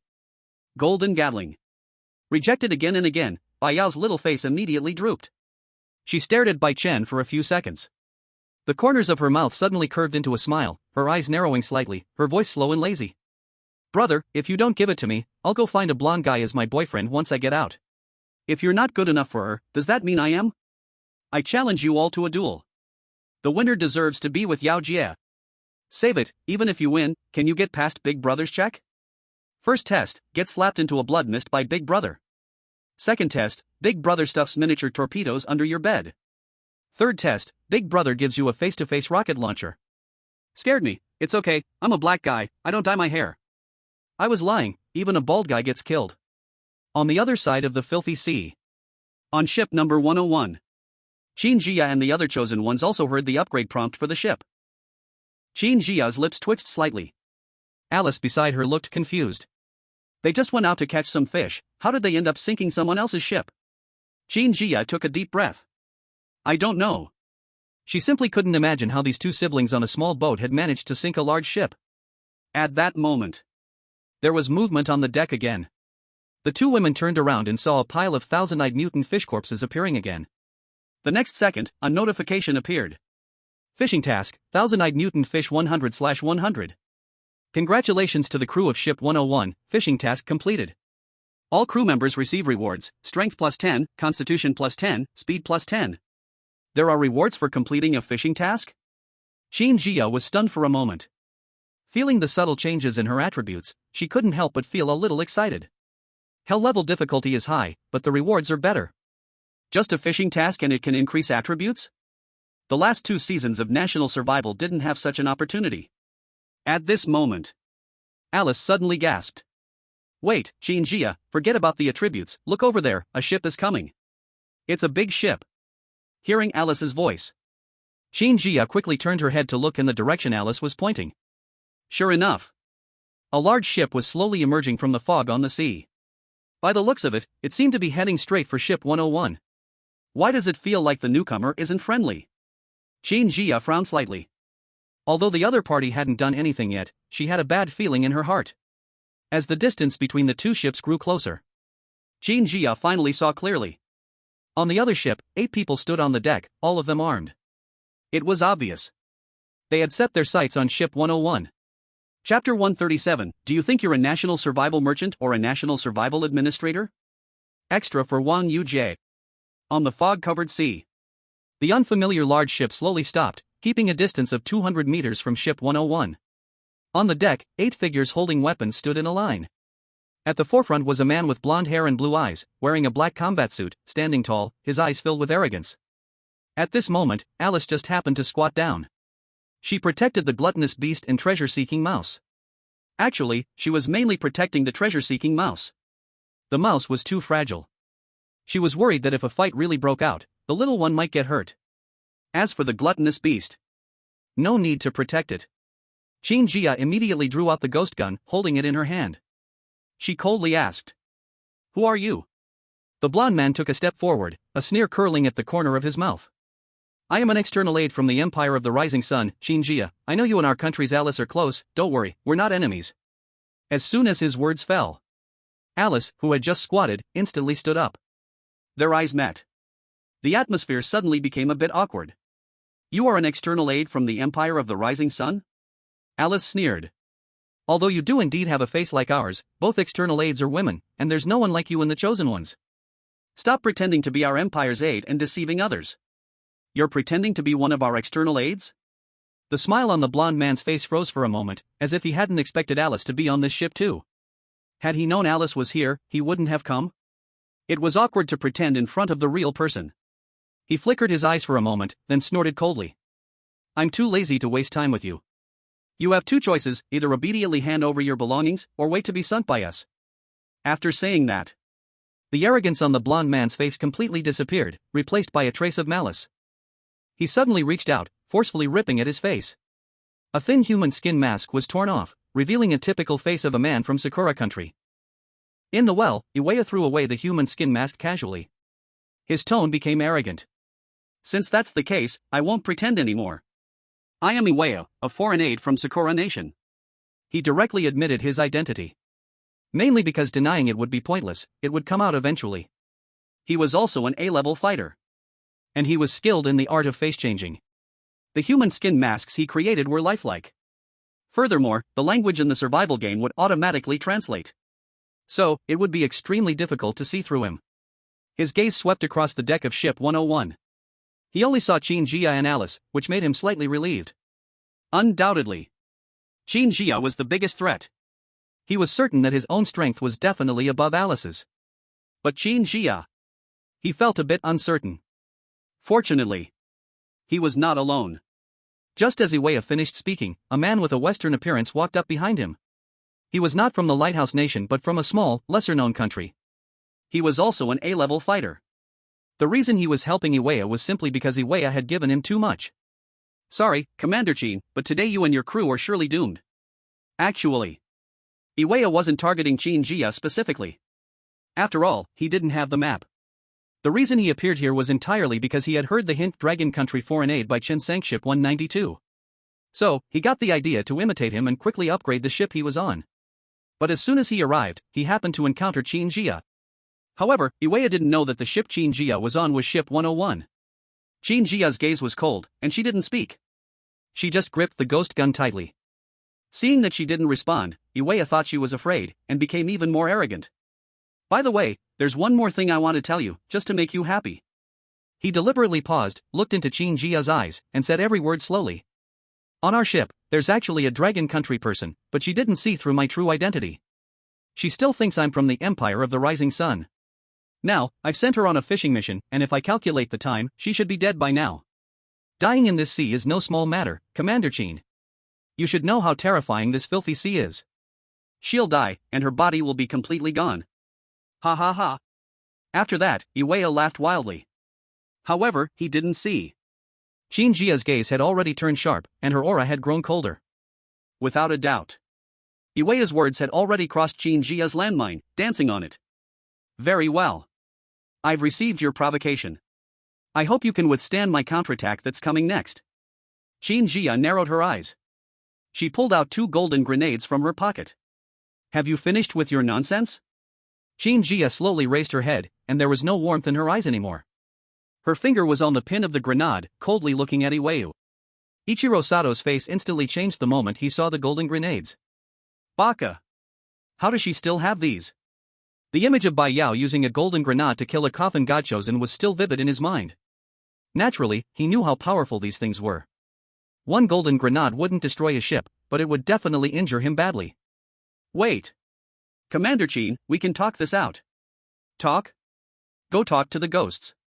Meanwhile, outside, in the Dragon Country livestream.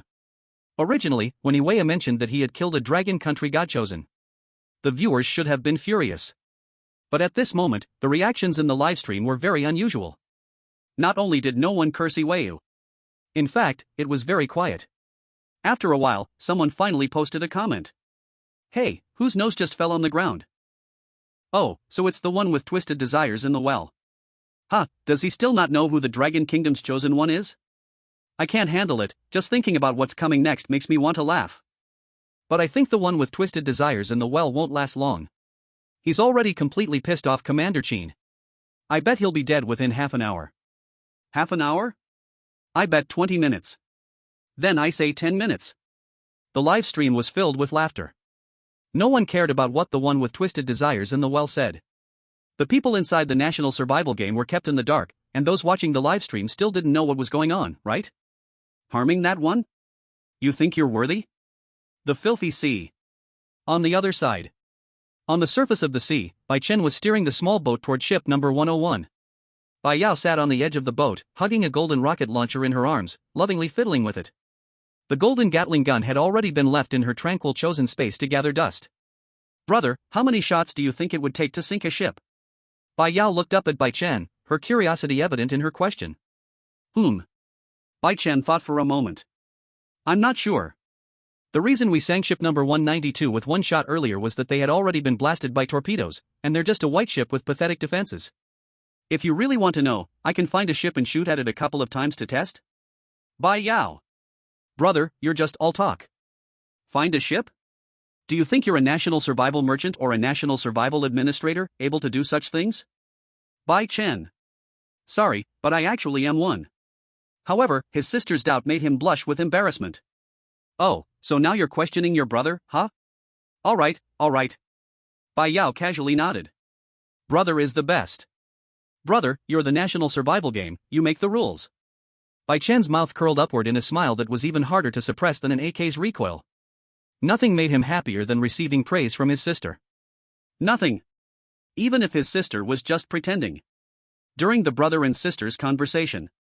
At this moment, Bai Chen seemed to sense something. His eyes slightly shifted, glancing toward the front left. Let's talk later. Someone's coming. Upon hearing this, Bai Yao also stopped what she was doing and looked in the direction Bai Chen was gazing at. Not far away, through the mist, another small boat was slowly approaching them. The mist gradually cleared, and the outline of the small boat became clearer. Bai Yao immediately hugged the golden rocket launcher tighter, her eyes on alert as she stared at the boat, her fingers already near the trigger, ready to act at any moment. But as the boat drew closer and the figures on it became clear, Bai Yao's tense body relaxed slightly. Bai Chen was also somewhat surprised. On the boat stood a woman with a clearly Dragon Kingdom face, wearing a simple Taoist robe.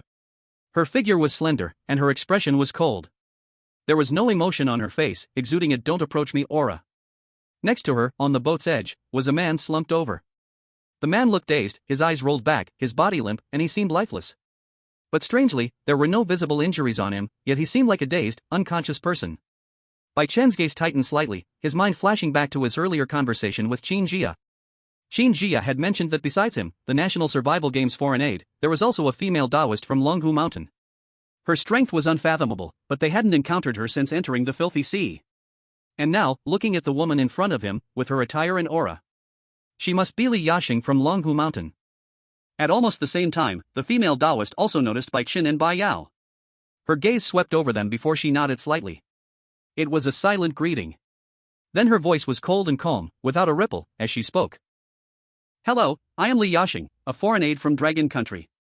She paused for a moment, her gaze landing on Bai Yao and Bai Chen. She continued speaking. "You are Bai Yao, and Bai Chen?" Bai Yao was stunned for a moment, instinctively looking at Bai Chen beside her. Bai Chen nodded calmly. "That's right, it's us." He wasn't surprised that Li Yaxing recognized him and Bai Yao. After all, Bai Yao had truly become famous. And as her brother. If Li Yaxing had even the slightest bit of knowledge, she would definitely recognize them. Li Yaxing said nothing more. It wasn't because she was cold. It was just that she had spent her life secluded in the mountains. She had very few interactions with people. She simply wasn't used to speaking much. But while she remained silent, Bai Yao, the chatterbox, couldn't hold herself back. She looked curiously at the dazed man beside Li Yaxing. "Sister Taoist, what's the deal with this person?" When she heard herself being called sister, Li Yaxing couldn't help but twitch her mouth. She was almost 40, so even if Bai Yao called her aunt, no one would fault it. But from another angle, Li Yaxing's appearance was still quite stunning. Her life in the mountains kept her face free from any signs of aging. She looked at most 1 or 2 years older than Qin Jia. So, being called sister wasn't unreasonable. However, no one had ever called her that before, and it left her a little uncomfortable. Still, hearing Bai Yao mention it, Li Yaxing's expression remained unchanged, and she spoke in a calm tone. "This person is a chosen one from my ship. After boarding, I never revealed my identity or my abilities. Everyone on the ship thinks I am just an ordinary chosen one from Dragon Country. After all, aside from Qin Jia and you, other chosen ones from Dragon Country are hardly noticeable, so no one doubted my identity." She paused and added. "And there's also a foreign aide from the Sun Never Sets Empire on the ship. With him there, everyone's attention was on him, so I felt even safer in hiding." "And then?" Bai Yao's curiosity was piqued, and she asked further. When the fishing mission came up, Li Yaxing's tone remained calm, but Bai Chen sensed a trace of hidden coldness in her words. "That foreign aide from the Sun Never Sets Empire had his companion take a small boat with me for the fishing mission. This guy.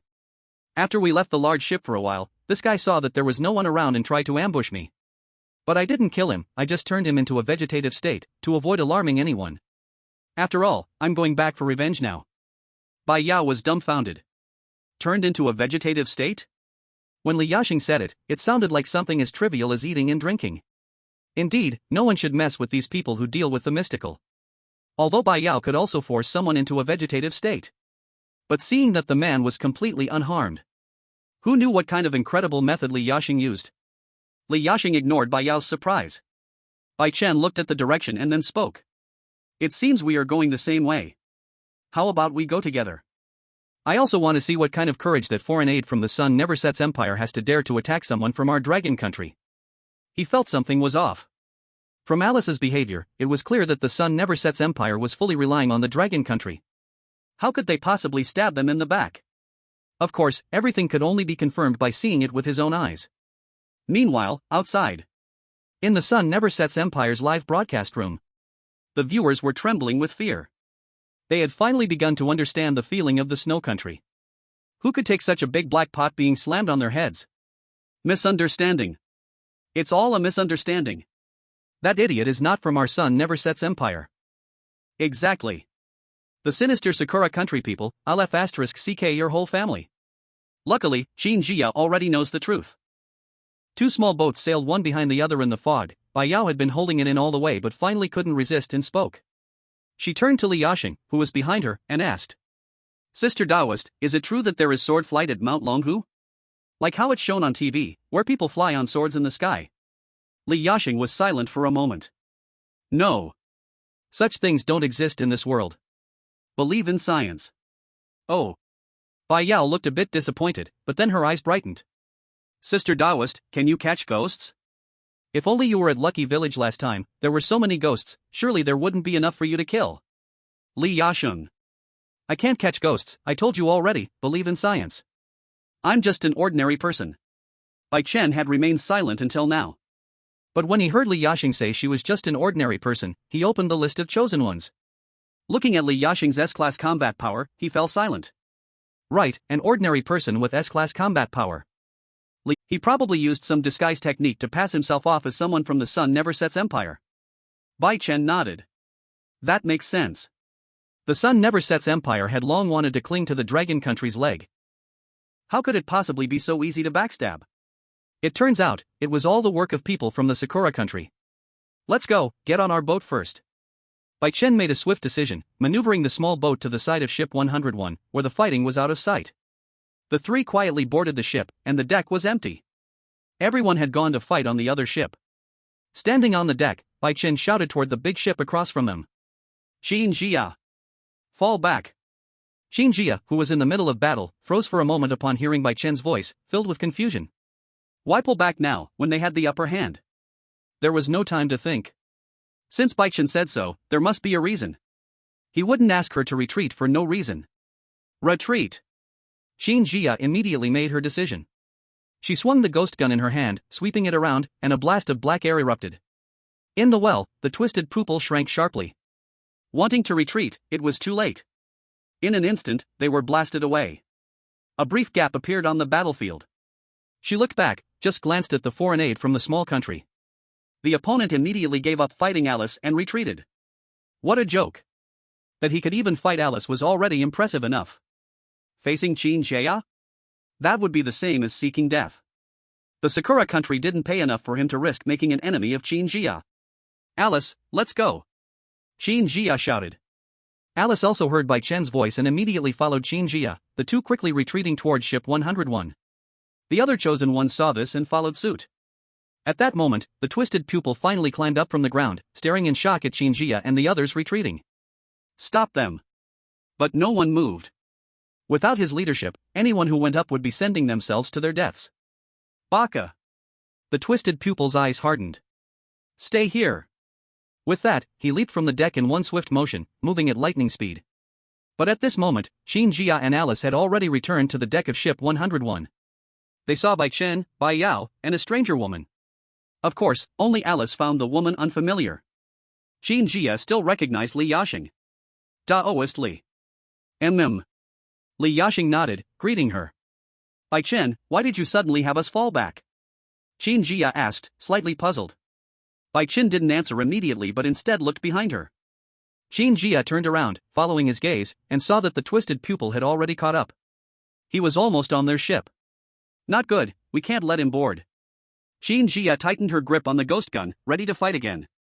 This guy had some strength, and apart from herself, no one else on ship 101 could handle him. Oh, no, now there was also Li Yasheng.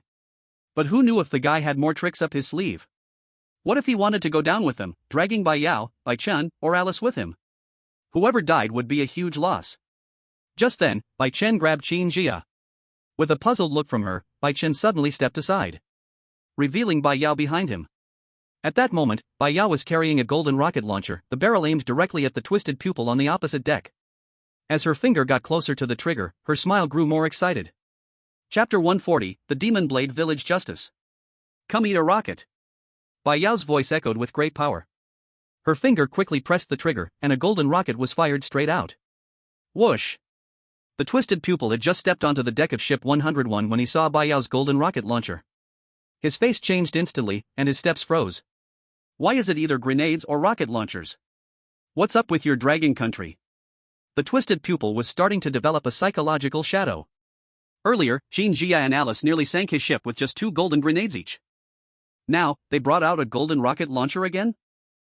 Are you all crazy? But no matter how panicked Xuanyuan was at this moment, that one rocket shell had already been fired. Baka! Seeing the golden rocket shell rushing straight toward himself, Xuanyuan let out a sharp scream. He directly lunged to the side. The golden rocket shell hit exactly the part where the 2 ships crashed together. Boom! Along with an ear-shattering explosion sound ringing out. Everyone could not help but cover their ears. Right after that, a violent burst of fire shot straight into the sky. Ah! Without any doubt, the one screaming was Xuanyuan, who was closest to the explosion. The powerful shockwave directly threw him flying away. But Xuanyuan's luck was indeed quite good. This blast actually did not blow him straight into the sea, but blasted him back onto his own ship. When the firelight slowly faded away, everyone then saw that on the deck of the opposite ship, Xuanyuan was lying on the ground, his clothes torn and broken. His body was covered everywhere with burn marks. He looked extremely miserable. But Bai Chen knew that he was not dead, not even seriously injured, it only looked serious. After all, one rocket shell wanting to kill a strong man with combat power close to Qin Jia was still not very realistic. Sure enough. In less than 2 seconds, Xuanyuan staggered and climbed up from the ground. His face looked savage and twisted. Dragon Nation people, today you are dead for sure. Xuanyuan was extremely angry now. He had always believed that with himself and Chen Benyi joining this 3rd phase of National Fate survival, they would absolutely not repeat the same mistakes, and would not suffer the fate of the first 2 phases of National Fate survival.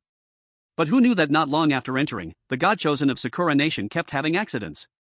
And all of them were killed by that Bai Chen from Dragon Nation. Xuanyuan had already sworn that once he met Dragon Nation people, he would definitely suppress and kill them strongly. To tell everyone, we Sakura Nation are not cowards. And now, not a single God-chosen of Dragon Nation had died, instead it was himself, blown into such a mess by one rocket shell. You must know this was a global live broadcast. His face was completely lost. And as external support of Sakura Nation, Xuanyuan also carried a weapon. This weapon was originally his trump card. But now he had to use it ahead of time. Xuanyuan took out a long blade from the God-chosen space. This blade was named Demon Blade Muramasa. On the blade of the demon sword was attached a faint layer of black aura, carved with blood-red mysterious patterns, looking extremely evil. The moment the blade was drawn, Xuanyuan's face turned pale, as if all the blood energy in his whole body was sucked dry. That's right, this was the side effect of the Demon Blade Muramasa. Anyone who uses this blade must sacrifice their own blood energy to feed the demon blade. Each sacrifice makes you live 10 years less. But it also brings extremely powerful strength to the user. When Xuanyuan was still in Sakura Nation, he had tested it once. After using the Demon Blade Muramasa, he could even exchange 2 moves with Chen Benyi, one of the top combat powers in the country. Outside world. At the moment Xuanyuan took out the Demon Blade Muramasa, in the Sakura Nation live broadcast room, cheers instantly exploded. Great! It's the Demon Blade Muramasa, we are saved. Dragon Nation is finished, Xuanyuan has taken out the Demon Blade Muramasa, everyone on this ship will die today. There are 4 Dragon Nation people on the ship, Qin Jia, Bai Yao, Bai Chen, and that Li Yasheng, all are core figures among Dragon Nation God-chosen. Once they die, Dragon Nation will surely collapse from now on. Ha ha ha. Serves you right. This is the price of angering our Sakura Nation, just wait to die. But on the Dragon Nation side, the atmosphere was completely different from the Sakura Nation live broadcast room. Seeing the Demon Blade Muramasa being brought into National Fate survival, the viewers all panicked. Holy shit! It's the Demon Blade Muramasa. Has Sakura Nation gone crazy, they dare to use this thing? Damn it, they are just a bunch of lunatics. Do they really not know what consequences using the Demon Sword Muramasa will bring? They definitely know. They just want to perish together with us. This is bad. Xuanyuan's strength wasn't weak to begin with. Now, I'm afraid only Taotie can fight him. What about the national fortune merchants? Father, please come out quickly, Yao Jia is in danger. Wait, what are you guys talking about? I don't understand. Is there more to the story of the Demon Sword Muramasa? The national fortune is fighting for survival. The Dragon Country audience, except for the first episode at the beginning, has never been this tense. Because the true side effects of the Demon Sword Muramasa are not just about sacrificing blood, life, and lifespan. The Sea of Filth. On the ship. When Qin Jia and the others saw the demon sword Muramasa, their faces all changed. Do you people from Sakura country dare to restart the demon sword Muramasa? Do you know the consequences of using it? If I'm not mistaken, it should be close to being unsealed, right? Jing Zhonghuayu grinned. So what? At most, only the people of one city will die. As long as we can kill you, it's worth it. Bai Yao looked confused. Qin Jia, what's the deal with this demon sword Muramasa? Qin Jia's expression looked a little bad.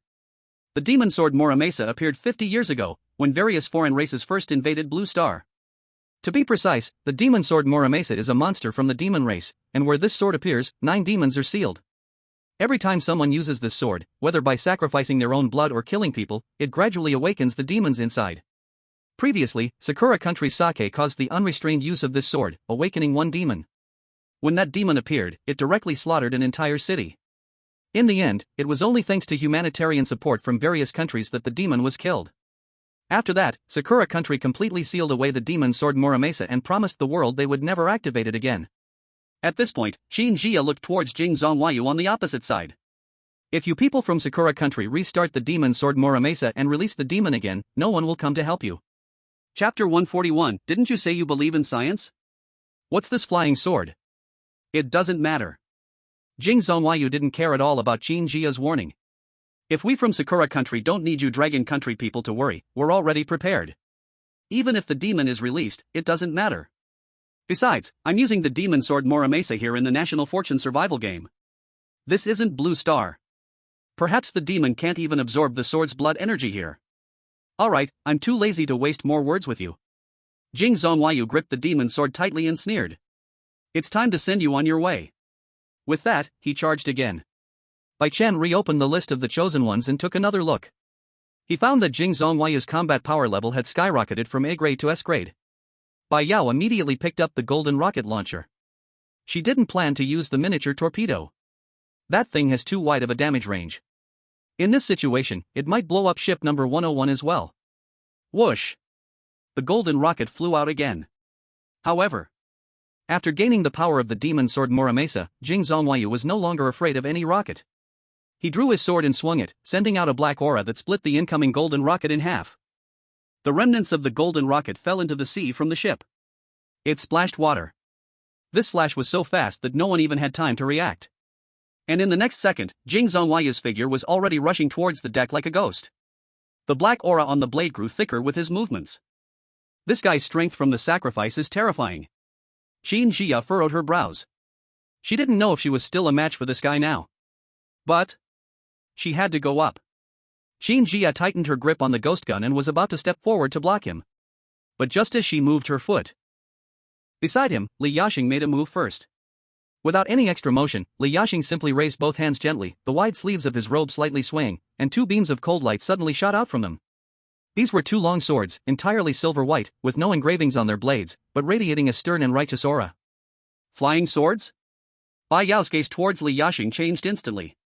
When I asked you before, you said you believed in science. You even said there were no flying swords in the world? Li Yashing could only feel helpless.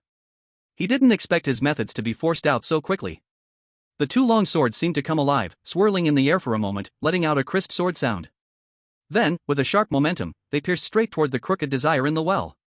Li Yashing stood still, his hands forming seals, murmuring a cryptic incantation, his gaze as cold as ice. The crooked desire in the well smiled a sinister smile at the sight. It's useless, with the demon blade Muramasa, I am the strongest. He swung the demon blade Muramasa, and a jet-black blade aura howled out, heading straight toward the 2 flying swords. Where the blade aura passed, the air sizzled with a corrosive sound, clearly carrying intense toxicity. Ding! Ding! 2 crisp collision sounds rang out, as the flying swords clashed head-on with the blade aura, sparks flying everywhere. The jet-black blade aura was instantly shattered, but the momentum of the 2 flying swords weakened slightly, pausing midair before regaining stability. The crooked desire in the well slightly narrowed his eyes, clearly not expecting that this female Taoist's flying swords could easily break through his blade aura. He didn't dare to be careless, swinging his demon blade in a dense, impenetrable manner, with a series of blade auras continuously slashing out. The power of the demon blade Muramasa is invincible. It won't be long before that female Taoist is slain by Lord Crooked in one slash. Dragon country people can only rely on these flashy tricks, true strength only needs absolute power. Once Lord Crooked finishes them, this round of national survival victory will definitely belong to our Sakura country. Let those fools from Dragon Country see the fate of messing with our Sakura country. The polluted sea. The battle on the deck grew more intense. Crooked Desire in the well's face became increasingly pale, clearly from continuously using the demon blade Muramasa. Excessive consumption of blood and energy. But his eyes grew more and more frenzied, and the hand gripping the demon sword tightened even further, the black aura on the blade almost solidifying into a physical form. There were faint signs that it was about to break free from its restraints. Die. Jing Zhongwei also knew his weakness. If he didn't kill Li Yashing quickly, the one who would die in the end would certainly be him. So, he suddenly plunged the demon sword into the ground. In an instant, countless black tentacles surged from the ground, reaching toward Li Yashing to entangle him. These tentacles were the evil energy released by the demon sword, transforming into this form. Li Yashing's gaze tightened. He once again flicked his sleeve.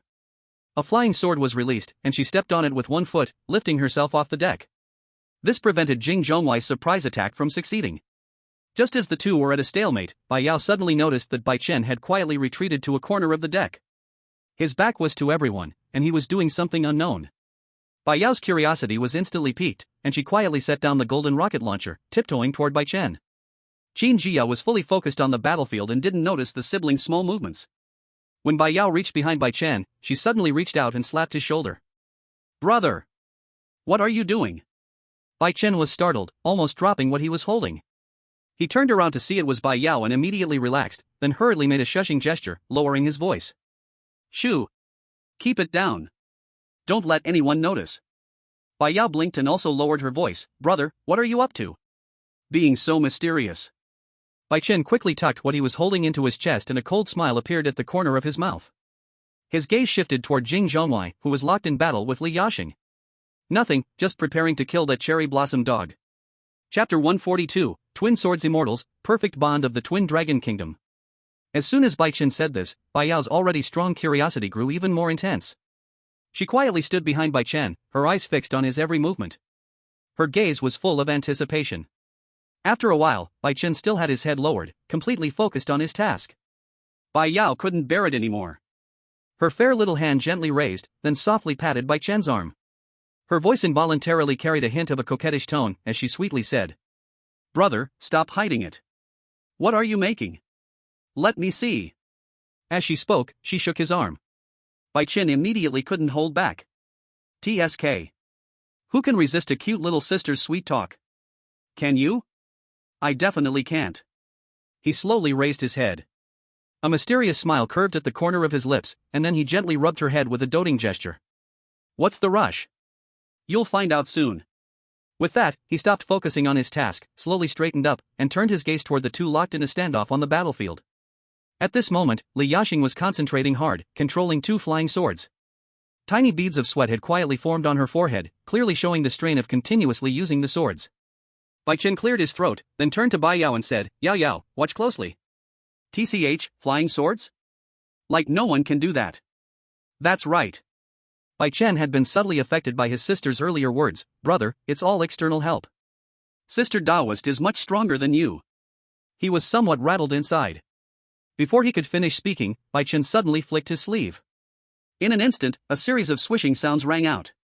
The next moment, 6 streaks of cold light shot out like meteors from his sleeve. The brilliance was even more dazzling than Li Yashing's flying swords. Upon closer inspection, they were 6 flying swords, their bodies entirely black, with faint dark golden patterns flowing across the blade. Mysterious and awe-inspiring. "Ha? Flying swords?" Bai Yao stared blankly, her mouth wide open as if it could swallow an egg, and she couldn't speak for a long time. She had teased Bai Chen earlier, saying he was no match for Li Yashing. But now, in the blink of an eye, her older brother had thrown out 6 flying swords? What is going on here? Where did these flying swords come from? We've been siblings for nearly 20 years, and I never knew you could do this. Brother! You've kept this a secret from me for too long. It wasn't just Bai Yao. On the deck, Qin Jia and Alice were also completely stunned. Their eyes were filled with disbelief. They had always known Bai Chen wasn't weak, but this scene was beyond imagination. Could it be, are you from Longhu Mountain too? And Li Yashing only controlled 2 flying swords, but you came out with 6. You're even more amazing than Li Yashing. In the air, Li Yashing naturally noticed the 6 flying swords Bai Chen had released. Her mouth twitched sharply, and she was secretly astonished. What the hell? How does he know my secret flying sword technique? I don't think I have a junior disciple named Bai Chen. For a moment, Li Yashing was at a loss. After all, this sword control technique was Longhu Mountain's exclusive skill, passed down only within her line.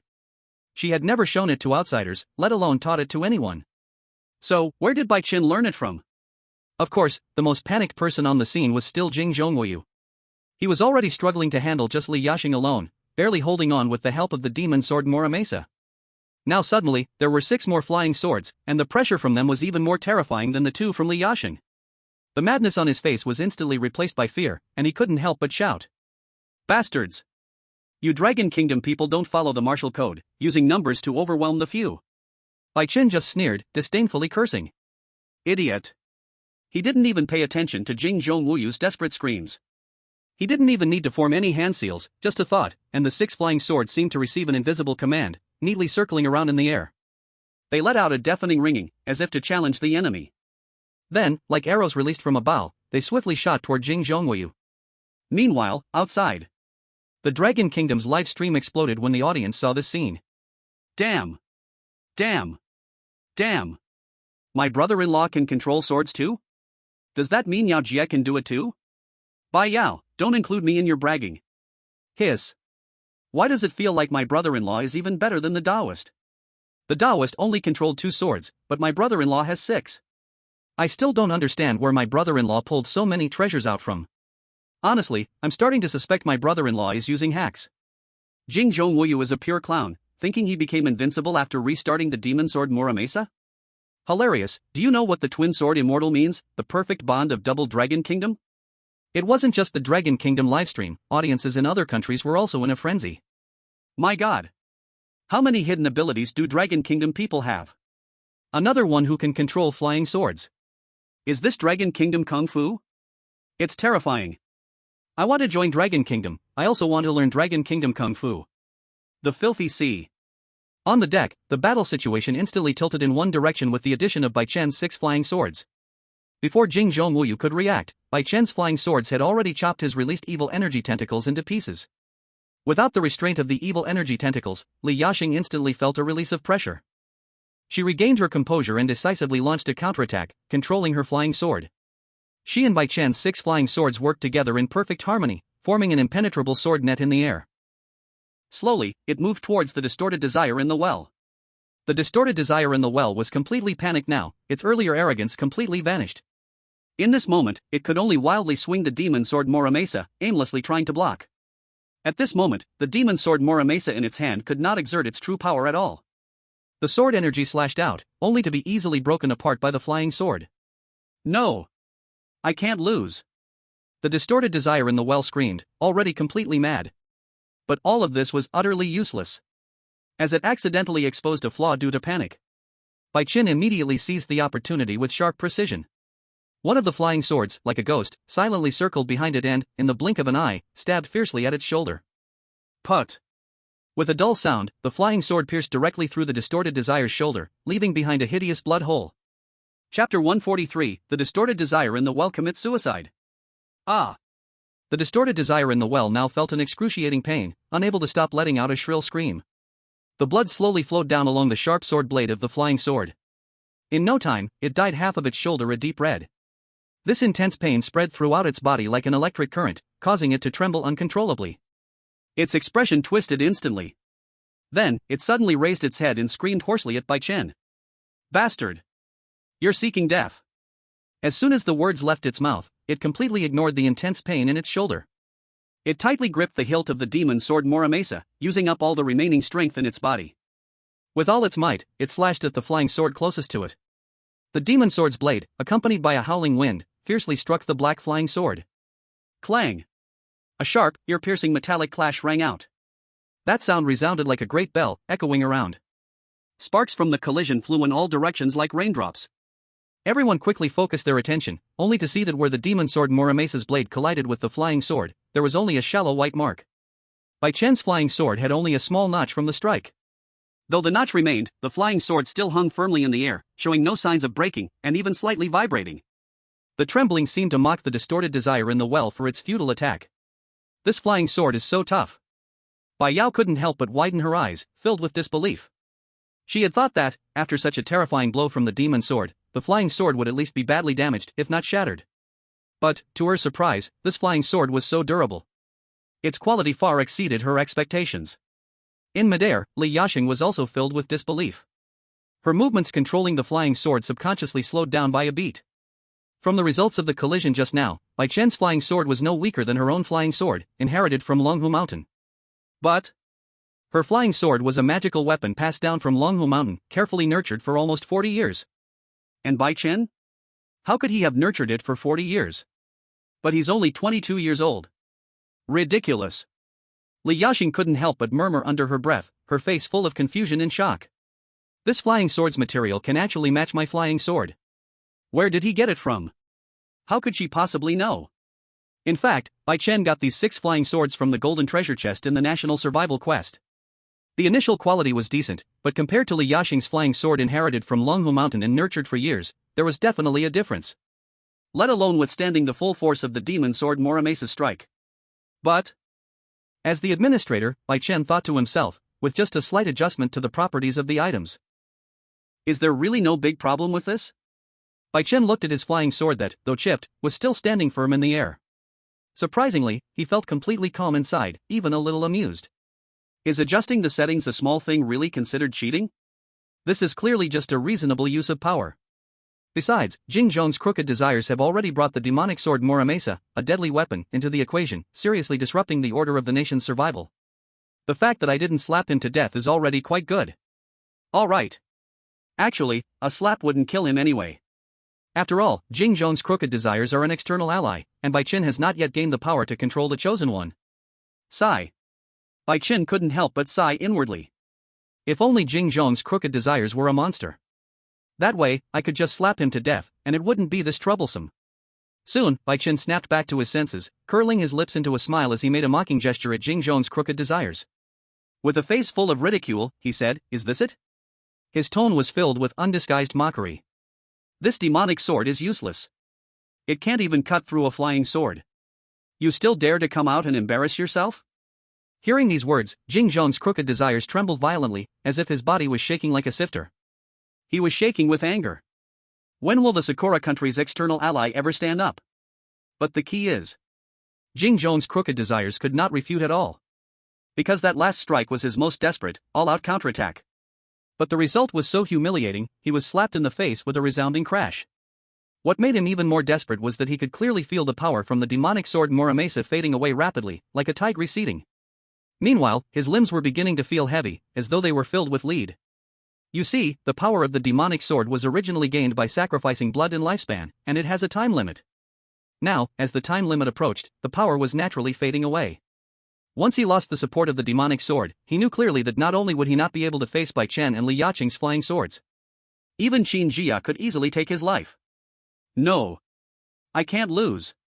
I am the hope of Sakura country. I can't die here. Jing Zhong's crooked desires eyes grew increasingly frantic, his gaze fixed on the people on the deck, his eyes gleaming with murderous intent. It was as if he wanted to swallow them whole. This is all your fault. You pushed me to this point. Bai Chen? He was completely stunned. No, buddy, when did I push him? Isn't it all his own doing from the beginning to the end? Clown, are you still slandering people at a time like this? You clearly brought the demonic sword to rob our things, and now that you can't win, you're saying we pushed you? Qin Jia also furrowed her brows, her tone as cold as the icy winds of winter. At this point, still trying to turn things around, you used the demonic sword Muramesa, even awakening demons to seek revenge on the Dragon Kingdom. Even if you die, it's your own fault. But Jing Zhong's crooked desires could no longer hear anything. All he could hear was the heavy sound of his own breath and his heart pounding like a drum. He knew in his heart that he had been forced into a corner. Now, only 2 paths remained before him, either take everyone down with him or be killed by them here. Since I can't live, you all won't have it easy either. Jing Zhong's crooked desires showed a sickly, twisted smile on his face, one so eerie and strange it made others shudder. He tightly gripped the handle of the demonic sword Muramesa, suddenly and without warning, reversed the blade, and in a flash, thrust it fiercely toward his chest. What is he doing? Everyone on the deck was immediately stunned, none of them expecting that he would suddenly make such a crazy self-harm move. Qin Jia's face changed instantly, quickly realizing. Not good. He's trying to. The words hadn't finished yet. The demon blade Muramesa's sharp blade had already completely pierced into the heart of Ji Zhongwei's twisted desire. Then, an eerie scene unfolded. The demon blade, which had already become somewhat dull, suddenly erupted with a dazzling red light that was blinding to look at. On the blade of the demon blade Muramesa, a thick, almost tangible blood aura began to gush out continuously. That blood aura spread, as if it were a strange blood mist. It completely enveloped the figure of Ji Zhongwei's twisted desire in the well. Chapter 144, Has the National Fortune Merchant arrived? As the figure of Ji Zhongwei's twisted desire in the well completely disappeared into the blood mist, the people on the deck could only vaguely see the constantly writhing outline in the mist. But at this moment, a cold death notification suddenly rang in everyone's minds. Sakura Foreign Aid Ji Zhongwei's twisted desire has committed suicide. Suicide? Bai Yao was stunned for a moment. She looked at the figure still twisting in the blood mist. You call this suicide? Before her doubt had even fallen, a sharp, teeth-grinding sound of bones twisting suddenly came from the blood mist, followed by the muffled sound of skin tearing. The next second, the blood mist exploded, and a strange figure emerged from it. That was no longer Ji Zhongwei's twisted desire. His body had swollen several times, and his clothes had been torn apart, revealing his skin covered with pus-filled boils and ulcerated sores. Yellow-green pus dripped from his skin, corroding small pits on the deck. His head twisted and deformed, and a pair of pitch-black curved horns grew painfully from his forehead, with sticky blood clinging to the tips of the horns. His eyes turned into crimson vertical pupils, exuding a bloodthirsty glow, and his mouth stretched into an exaggerated curve, revealing a mouthful of sharp fangs. Ugh, how disgusting! Bai Yao instinctively covered her mouth and nose, taking 2 steps back. Qin Jia and Li Yaxing's faces also became extremely unpleasant, especially Qin Jia, whose expression was so heavy it seemed like water could drip from it. She tightly gripped the ghost spear and said in a deep voice, "The death notification is correct, Ji Zhongwei's twisted desire is already dead. He used his life to fully activate the demon inside the demon blade Muramesa. Now, he is a demon monster controlled by the blade. This monster has no reason, it will only kill all living beings in front of it. He is no longer human." Before anyone could say more, the demon suddenly let out a deafening scream, its voice sharp and piercing, shaking their eardrums painfully. It suddenly raised its arm, covered in pus-filled boils, and pounced toward the nearest Li Yaxing. Its speed was even faster than when Ji Zhongwei transformed into a demon before. "Be careful." Li Yaxing reacted extremely quickly, forming hand seals, and 2 silver-white flying swords immediately turned into 2 beams of cold light, aiming for the demon's eyes. The eyes are the weak point of any creature, even demons are no exception. But this demon's reaction speed far exceeded expectations. It tilted its head and easily dodged the attack of the flying swords, then swung its thick arm to slap at the flying swords. Bang! A muffled sound echoed, and the 2 flying swords were almost knocked away. They nearly broke free from Li Yaxing's control. Li Yaxing's face turned pale. She hadn't expected the demon's power to be so terrifying. Her own natal flying swords were even struggling to restrain it. "I must go all out." Li Yaxing gritted her teeth, and the speed at which she formed the hand seals increased. She chanted a mysterious incantation, and the 2 flying swords launched another attack. This time, it was clear to see. The frequency of the flying swords' attacks had doubled compared to before. But even so, she was gradually feeling overwhelmed. This demon not only had astonishing strength, its skin was tough, and its recovery ability was incredibly strong. The small wound it had received from the flying sword earlier had healed in the blink of an eye. After only a few rounds, Li Yaxing began to feel physically drained, and her movements controlling the flying sword slowed by half a beat. "This isn't going to work." Li Yaxing caught a glimpse of Bai Chen beside her and quickly shouted, "Bai Chen, lend me your flying sword. If we use all 8 swords together, we might be able to stop it." Bai Chen didn't hesitate for a moment. With a thought, 6 black flying swords shot toward Li Yaxing. "No problem, use them as you need." Bai Chen's flying swords were in her hands. Li Yaxing immediately felt the connection was established. Why is controlling this flying sword so easy? Li Yaxing was stunned. This flying sword didn't need her to focus or exert effort to control it, just a thought was enough.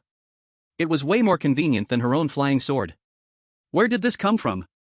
But now is not the time to think about that. She quickly adjusted her incantation and merged Bai Chen's 6 flying swords with her own 2. The 8 flying swords circled and danced in the air, forming a tightly woven sword net that enveloped the demon.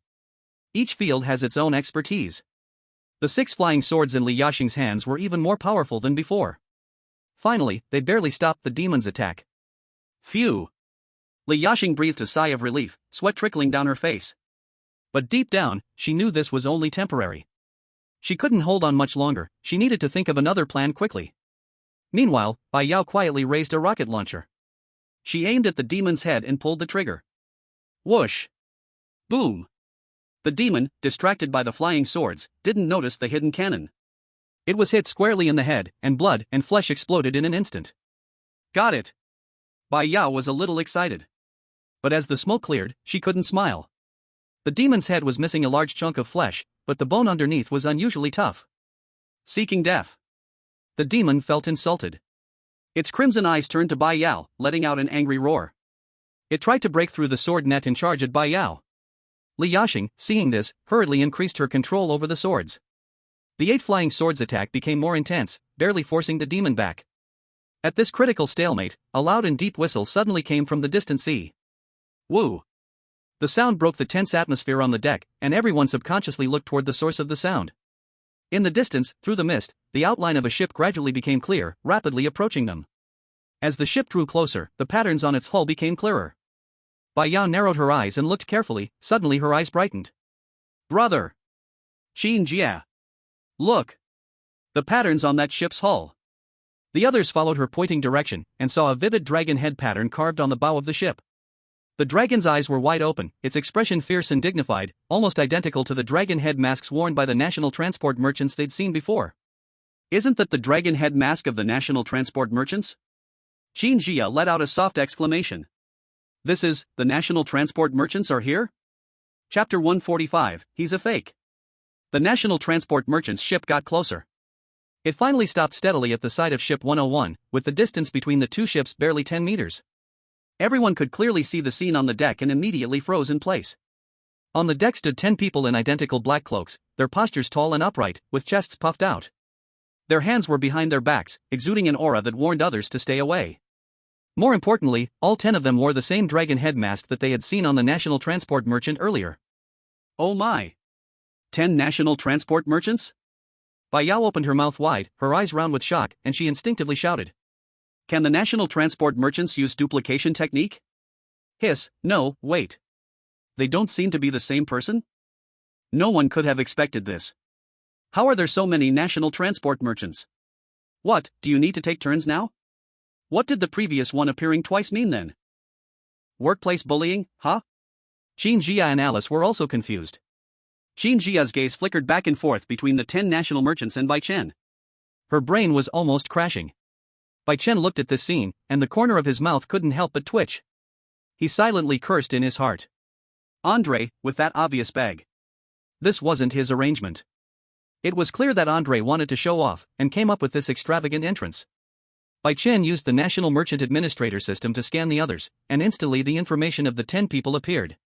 The one in the middle, who looked the most pretentious, was undoubtedly Andre. And the other 9 national merchants were not even real people. They were 9 imitation mannequins. Bai Chen understood in his heart. However, although the bag was a bit flashy, Andre's idea wasn't bad.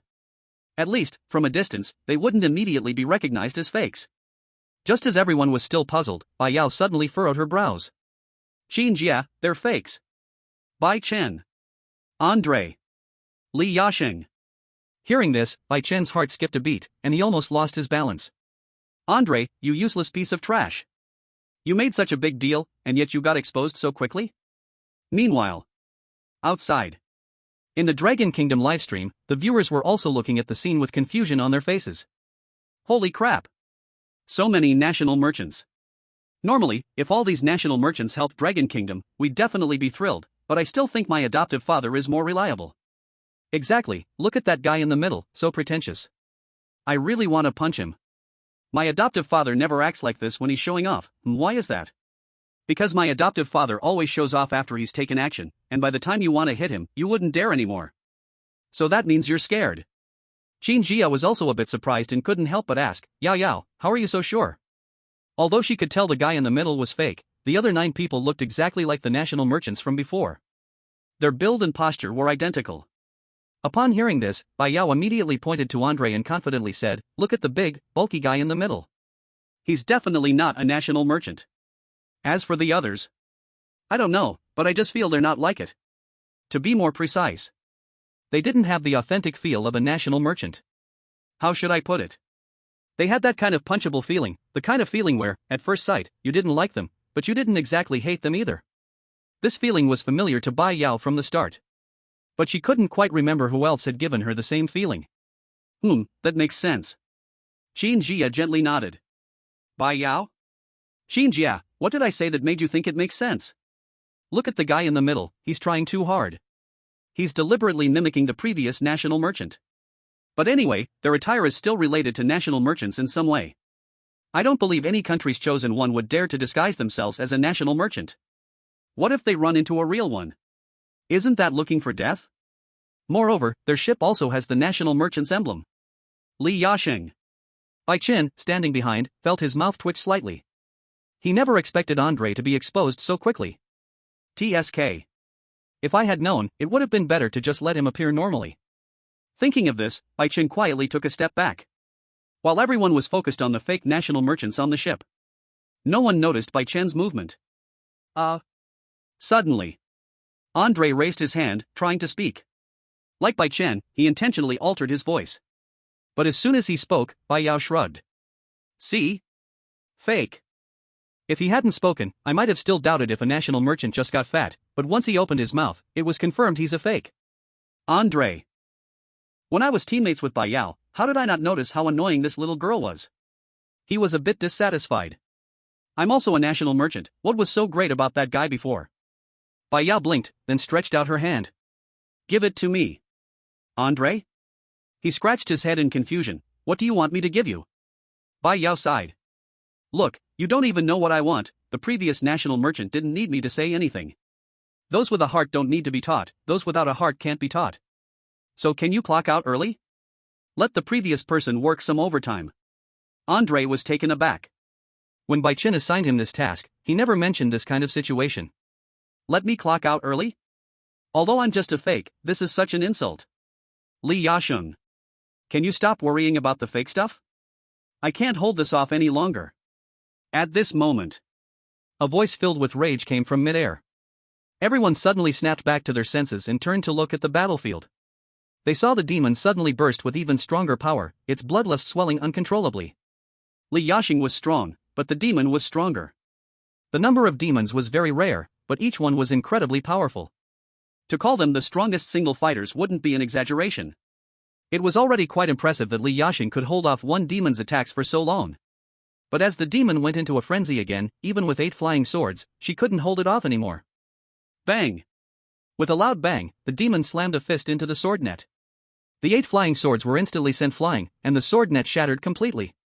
A thick wave of bloodlust exploded from the demon's body like a cannonball, shooting straight at Li Yasheng. Li Yasheng couldn't even dodge in time, and the bloodlust slammed directly into her chest. She grunted and was thrown backwards, landing heavily on the deck. Taoist sister. Taoist master. Bai Yao and Xuanyuan both shouted in shock. However, after the demon knocked Li Yasheng back, it did not pursue her. Instead, it turned its gaze towards Bai Yao. It clearly remembered the attack just now. The next moment, the demon suddenly leapt up, turning into a blur as it charged toward Bai Yao. Chapter 146, The National Merchant has arrived. The demon's speed was ridiculously fast. In the blink of an eye, it had already reached Bai Yao. Its pustule-covered hand reached straight for her head, the foul-smelling evil wind rushing towards her. Andre, on the opposite ship, instinctively held his breath. He wanted to rush over to save her. But he simply couldn't. He was just a fake with no real power. Meanwhile, outside, the viewers in the Dragon Kingdom's livestream were experiencing heart attacks. The barrage of comments froze for a second. Then it flooded the screen in a chaotic mess. Holy sh*t. No. Damn demon, go away, don't hurt Yao Jie. Foster father, hurry up. You're not really clocking out, are you? Yao Jie's gonna die. It's over, it's over. Why couldn't the death paper from Jishan village be used in the 3rd survival challenge? Then Yao Jie wouldn't be scared of dying. And in the Sakura country livestream, the viewers were having a blast. They had never been so happy. Ha ha ha ha. Your Bai Yao is done for. Every demon is incredibly powerful, already beyond human limits. You think this group of stinky fish and rotten shrimp from the Dragon Kingdom can stop the demons? What a joke. This Bai Yao should have died long ago, I've always disliked her. Dragon Kingdom people, this is the consequence of angering our Sakura country. With the demon sword, we're invincible. The people of Sakura country were laughing joyously. They had completely forgotten the cost of using the demon sword Muramasa. On the deck, facing the demon charging towards her, Bai Yao froze. Everything happened too quickly. There was no time for her to react. This was the first time in the National Survival Challenge that she felt such overwhelming fear. No matter how dangerous things had been before, she either had the help of a national merchant or had Qin Jia by her side. But this time, the shadow of death wrapped around her like a tidal wave. This demon was simply not something Qin Jia could handle. Not even Li Yaxing could. Was she going to die today? Bai Yao, nervous, instinctively bit her lip. Hiss. A sharp pain shot through her, and Bai Yao realized she had bitten her lip too hard, the warm taste of blood spreading in her mouth. At that moment, a cold, mechanical voice suddenly sounded in her mind. You have been injured. Do you wish to trigger the killing rule, no injury allowed? Bai Yao froze for 0.01 seconds. Then she immediately made up her mind. Trigger. Yao Yao. Qin Jia saw the demon's hand about to touch Bai Yao and her eyes turned red in an instant. Grabbing the ghost gun, she tried to rush to her aid. With one sweeping motion, she successfully pushed the demon back a step, and then a thunderbolt fell from the sky. It struck the demon, charring its body and releasing a foul smell, paralyzing it as it convulsed in place. This was the skill of the ghost gun. Ghost gun divine punishment. Quality, red. Attack power, 230. Skill, sweep, large area pushback of enemies in front, extra lightning damage to monsters. Note, evil things shall face divine punishment. Alice also tightened the grip on her longsword, her feet moving to coordinate with Qin Jia's attack. But her speed was still a step too slow. Qin Jia knew that a single thunderbolt would never be enough to kill the demon. She quickly tried to pull Bai Yao back. But at that moment, the demon recovered. It fixed a malicious gaze on Qin Jia and Bai Yao. It had made its decision, it would kill both of them together. The demon moved again. Boom! In the next second, a black figure suddenly appeared in front of Bai Yao without warning. The person raised a hand and slammed the demon's head into the deck. At the same time, a series of commands fell upon the demon. I say, the demon before me cannot attack. I say, the demon before me cannot defend.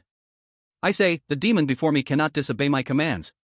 The demon's head was stuck in the deck, its body exposed outside, and it instantly felt immobile. It had no idea what had just happened. On the deck, everyone stood stunned, staring at the sudden appearance of the figure. It was a person dressed in a black cloak. A dragon-shaped mask covered their face.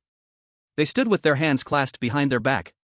Before anyone could react, Bai Chen raised his hand, grabbed the demon by the back of the neck, and pulled it out of the deck's hole as easily as if it were a chicken.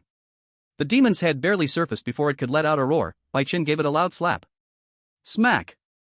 The crisp and loud sound of the slap echoed across the sea, even the distant fog seemed to shake for a moment. The demon's head spun like a top, twisting 3 times before snapping back with a click. The sound of bone grinding was painfully sharp. Let go of me. The demon let out a heart-wrenching roar, not a cry of pain, but one of extreme humiliation. It was a powerful demon. When had it ever suffered such disgrace? Being grabbed and slapped in the face? But it soon realized in terror that its body no longer obeyed its commands. No matter how much it tried to use its inner power, it couldn't break free from the invisible restraint. What it didn't know was, its body had already been shaped into Bai Chen's form. Bai Chen gave no response. The gaze behind the mask was cold as ice. Demon? I don't care what kind of monster you are, as long as you're in the National Survival Program. Then you have to obey me. Clearly, Bai Chen had no intention of stopping. He tightened his grip on the demon's neck, holding its head steady, while his other hand swung with precision, delivering slap after slap to the demon's face. Smack! Smack! Smack! Smack! The slaps came in rapid succession, each one full of force. The demon's face was battered, black blood mixing together. Splashes everywhere. The people on the deck were completely stunned, and Qin Jia slowly lowered the ghostly gun in her hand. Her eyes filled with disbelief. Alice's longsword also clattered to the ground. Bai Yao was extremely excited. So you don't have a vacation, the national transport merchant. On the opposite ship, Andre let out a sigh of relief. Thank goodness, thank goodness. Wait, hold on. Wasn't the national transport merchant's mask here with me? The masks he gave those fake people were specially made outside. If you look closely, you'll see they are incredibly rough. I bought them. Where did Bai Chen get his mask from? As expected, this national transport merchant is the most reliable. Qin Jia muttered to herself.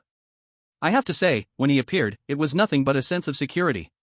After being slapped dozens of times in a row, the demon finally couldn't hold on any longer.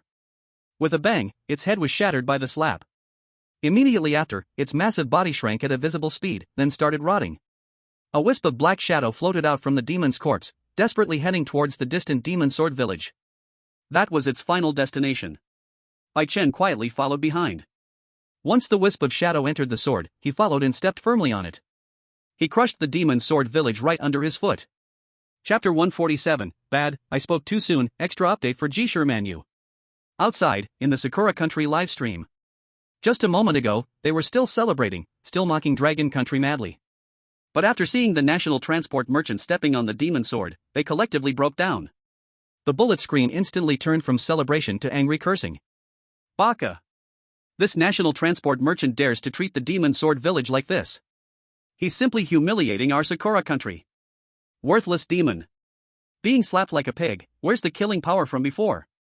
Damn national transport merchant. We Sakura country will never let this go. They were as arrogant as they were, and now they were just as broken down.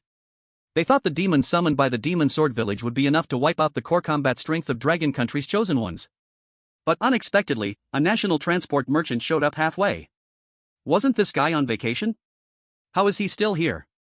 But no matter how much the Sakura country audience cursed and protested, it still couldn't make a difference to the survival judgment of the national transport. In the filthy sea, on the deck, Bai Chen stepped on the demon sword village, feeling the slight vibration coming from the sword, which was the demon's lingering soul struggling inside. He sneered, lifted his foot, bent down, and picked up the demon sword village. In others' eyes, the fearsome demon sword village, in Bai Chen's hand, was no different from a toy. Bai Chen casually spun the demon sword in his hand, then gripped the blade and applied slight force. The next second, the previously incredibly hard demon sword, which could withstand flying swords, was bent into an eerie arc by him. Then, as if kneading dough, he gently twisted the sword in his hands, and the demon sword instantly twisted into a tangled mess. Holy crap! Bai Yao's eyes went wide, instinctively swallowing her saliva. That terrifying demon sword was now being toyed with by the national transport merchant like clay? Qin Jia and Alice were completely stunned. God knows the kind of pressure they had faced to deal with this demon sword village. But now, even the demon and the demon sword were so helpless in front of the national transport merchant? At this moment, the demon sword that had been twisted into a mess suddenly shook violently, releasing a thick black mist, as if protesting. But Bai Chen didn't buy it at all. He raised his hand and slapped the twisted sword. The slap was powerful enough to scatter the black mist, and the sword's trembling weakened significantly. Bai Chen shook the sword in his hand and said in a calm tone, "Move again, and I'll melt you down into nails." As soon as his voice fell, the sword's trembling completely stopped. The last trace of evil energy in the sword's pattern finally receded. It even slightly moved closer to Bai Chen's hand, appearing obedient and docile. Did it surrender? Bai Yao, Qin Jia, and Alice exchanged a glance, all seeing disbelief in each other's eyes. As expected of a national fortune merchant, Bai Chen casually put away the demon blade Moramesa, which had been ruthlessly abused. He had just put on a big show in front of his sister. It felt really satisfying. Actually, under normal circumstances, the demon's power had already far surpassed his control. But this demon was different. It was summoned from the outside world through the demon blade Moramesa. It was a virus that disrupted the balance of the game. For such an existence, as the National Fortune Administrator, he was directly granted the highest authority. The purpose was to eliminate the demon. After dealing with the demon blade, Bai Chen turned around, his gaze falling on Bai Yao. He deliberately lowered his voice to make it sound gentler. Your brother is truly a handsome and sincere person. He really gave you all those things, you should thank him properly. Bai Yao tilted her head and blinked her eyes. Who asked you? Bai Chen. Good job, Bai Yao. You didn't pick up my cue. Shouldn't you say something like you're right or something? Come on. Even if you didn't pick up, shouldn't you at least thank me? What the heck is who asked you? Bai Chen felt a little bit defeated. But he also knew in his heart that his sister had this personality. She wasn't a thankless person. Sure enough. Soon, Bai Yao showed a sweet smile. My brother must be a good person, no one is better than him, but still, thank you for saving me, National Fortune Merchant. You and my brother are both good people. Upon hearing this, Bai Chen's heart instantly blossomed with joy. The corners of his mouth, hidden behind the mask, couldn't help but curve upward. See that? My status is still the highest. He lightly hummed, trying to appear calm. At this moment, Qin Jia stepped forward and slightly bowed to Bai Chen. Thank you for your help. Otherwise, our ending today would probably be very bad. It was just a small effort. Bai Chen waved his hand. Then, his gaze returned to Bai Yao, his tone concerned as he asked, "Where are you hurt?" At that time, he had just asked the system for a new mask, and as soon as he put it on, he heard the prompt for the murder rule activation. He immediately rushed over. "Here, it hurts a lot." Bai Yao pointed at the wound on her lip, which had already healed, saying pitifully, "Bai Chen. I believe you, sure. But it's fine, if my sister were seriously injured, I'd be the one to feel heartache." Looking at Bai Yao's pitiful act, Bai Chen also understood what her goal was. He directly pulled out 5 golden cannons. "Since you're injured so badly, I'll give you these 5 golden cannons. Install them on the ship to enhance firepower." After saying that, Bai Chen rummaged through his pocket. He took out a small golden item. "This is for your brother, remember to pass it on to him. No keeping it for yourself." Bai Yao nodded vigorously. "Don't worry, I'll definitely give it to my brother." In reality, she wasn't interested in it. What use could such a small thing have? Bai Chen nodded in satisfaction. Not bad, my sister has grown up and finally stopped taking my good stuff." After taking everything out, Bai Chen didn't stay for long. He just reminded them to check on Li Yaxing's injury. Then, he directly jumped onto Andre's ship. Waving his hand, Andre knew it wasn't time for a conversation, so he quickly started the ship and left. Soon, the ship's silhouette disappeared into the sea. "Sister Daoist, how are you? If not, we can call the National Fortune Merchant back to treat you." Bai Yao looked at Li Yaxing eagerly. She seemed fine, but her face looked a little pale. Li Yaxing shook her head. "I'm fine, I just need to meditate for a while. It's only a small injury." "All right." Seeing her say this, Bai Yao didn't say anything more. Qin Jia and Alice went to install the golden cannon. Bai Yao turned to check the items the National Fortune Merchant had asked her to give her brother. A message panel appeared. Golden laser hand cannon. Quality, golden. Attack power, 300. Infinite energy, after each shot, enters a 120-second cooldown. The laser hits a living being and causes continuous burning, armor-piercing effects, etc. Oh my god, this shouldn't have appeared. Blue Star Technology would be drooling with envy. Damn. This thing seems more powerful than the golden rocket launcher. Bai Yao fell silent. She spoke too soon. Hey, speaking of which, where did my brother go? P.S. Belated Happy New Year, Bai Yao's blessings, may you receive continuous good luck, everything go as you wish, and enjoy good health, effective for family as well. Receive. Chapter 148, The Massacre Begins. At the same time, on the deck of the ship where Qian Binai was. Qian Binai was wiping her katana, the blade gleaming coldly, reflecting her emotionless face. Jing Zhonghuayu is dead. She whispered to herself. As another foreign aide from Sakura country, she knew better than anyone what Jing Zhonghuayu's suicide meant. It meant that the demon sword Muramesa village was officially being restarted. Using a life as a sacrifice, summoning the demon form of Muramesa village. Jing Zhonghuayu actually got pushed to this point. Qian Binai muttered softly, her brows furrowing tightly. For him to give up fighting and choose suicide as a sacrifice, it must have been because he encountered an unbeatable opponent. Who else could it be besides Bai Yao and Qin Jia from Dragon Country? She didn't know that Dragon Country had sent any other foreign aides. But based on her understanding of Jing Zhonghuayu's strength, as long as he used the demon sword Muramesa village, killing Qin Jia would have been no problem. Qian Binai put away her katana, her confusion still not fading from her eyes. Qin Jia was no match for Jing Zhonghuayu. And Bai Yao was even less of a match. Could it be that the National Fortune Merchant has acted again? Qian Binai frowned. If it was that person, things indeed wouldn't be easy. At that moment, a mocking voice came from behind her. Oh? Jing Zhonghuayu is one of your Sakura country's foreign aides, right? Qian Binai turned around, only to see Vita, the chosen one from Lighthouse Country, leaning against the cabin door, arms crossed, with a mocking smile on his face. His eyes towards Qian Binai were filled with arrogance. The strength of Sakura country's people is really still too weak. It has nothing to do with you. Qian Binai's tone was cold. Although Sakura country acted like a dog in front of Lighthouse Country, she, as a top expert, had her own pride.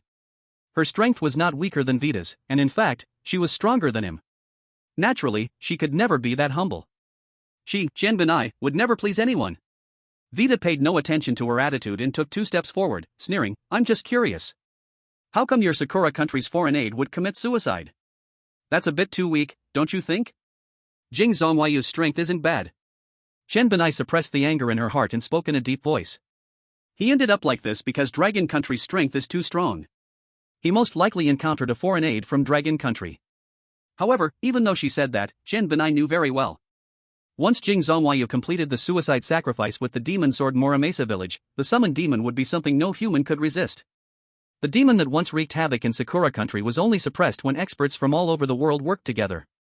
She didn't believe that anyone in the National Fortune survival system could handle the demon. Even if it were her facing the demon, there would only be one outcome: death. Could the National Fortune merchant kill the demon? Chen Benai also thought that it was impossible.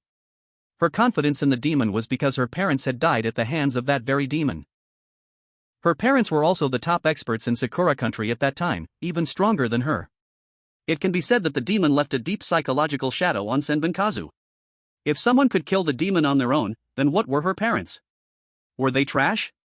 But now, although Join Yuzhui had already died, Senbunkazu still hadn't heard any hints about the death of Dragon Country's chosen one. This is strange. Could it be that the danger Join Yuzhui encountered wasn't even from Dragon Country's chosen one? Then he's really pathetic. This trash. Vita sneered in disdain. What excuse are you looking for? Those people from Dragon Country are nothing but ants in my eyes. If they forced you to death, it only means that you people from Sakura Country are too weak. You better shut up. Senbunkazu's cheeks flushed with warmth. Originally, Join Yuzhui's defeat had already made her extremely displeased. Now hearing Vita still babbling here, she suddenly turned her head and glared at Vita with a fierce look. If you insult Sakura Country again, don't blame me for being rude to you. Vita was startled by her gaze and instinctively took a step back. What? You want to make a move? Are you trying to rebel against me, Sakura Country? Senbunkazu. Vita's words left her in silence. No choice. Sakura Country is just a dog following behind others. She couldn't carry such a huge burden. Amitabha. Shakyamuni Buddha. On the side, Fong Jiang and the ghost monk both clasped their hands together and chanted Buddhist mantras. Then they spoke in unison to advise. Both of you, don't get so angry. Save your strength to deal with Dragon Country. That's the real task. Senbunkazu turned her head and glanced at Fong Jiang, her eyes full of disgust. Although she was at odds with Dragon Country, she also had no good feelings for the scum like Fong Jiang.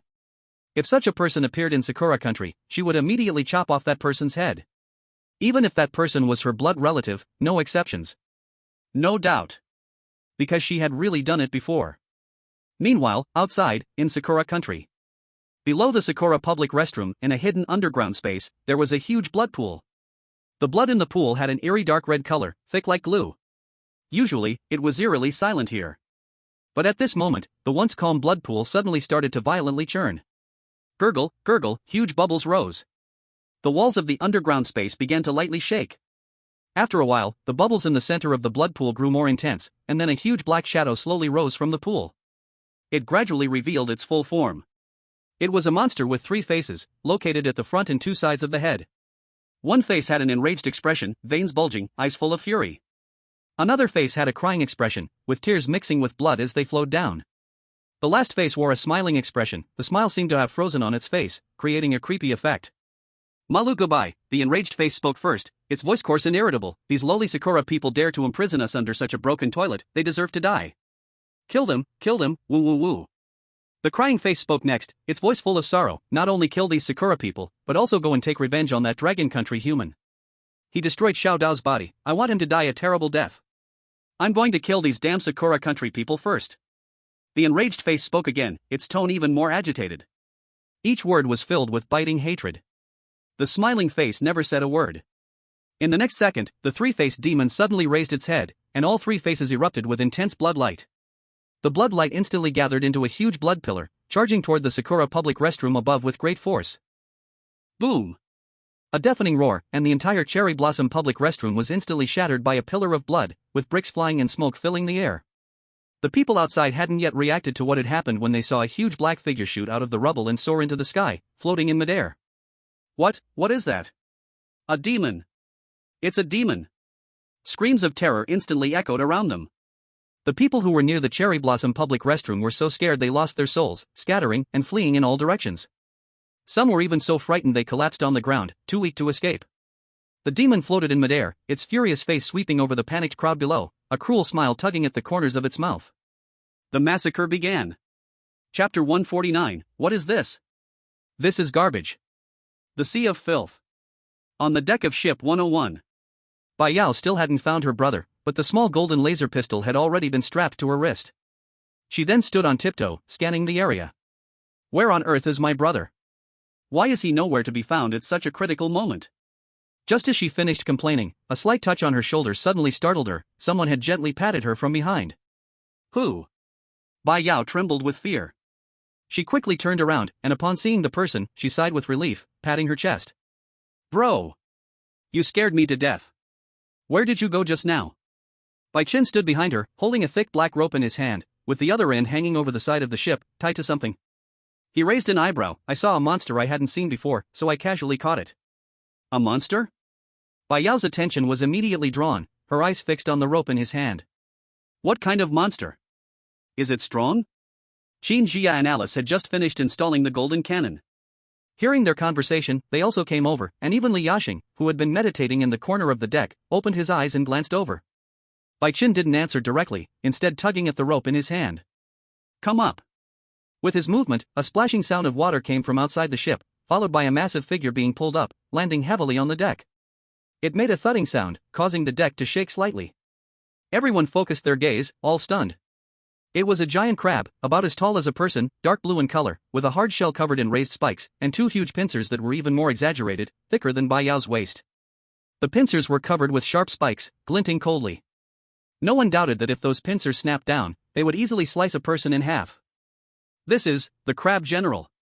Qin Jia was the first to react, her tone filled with surprise. The monsters from the third phase of the National Survival Program included shrimp soldiers and crab generals. Now, it was clear.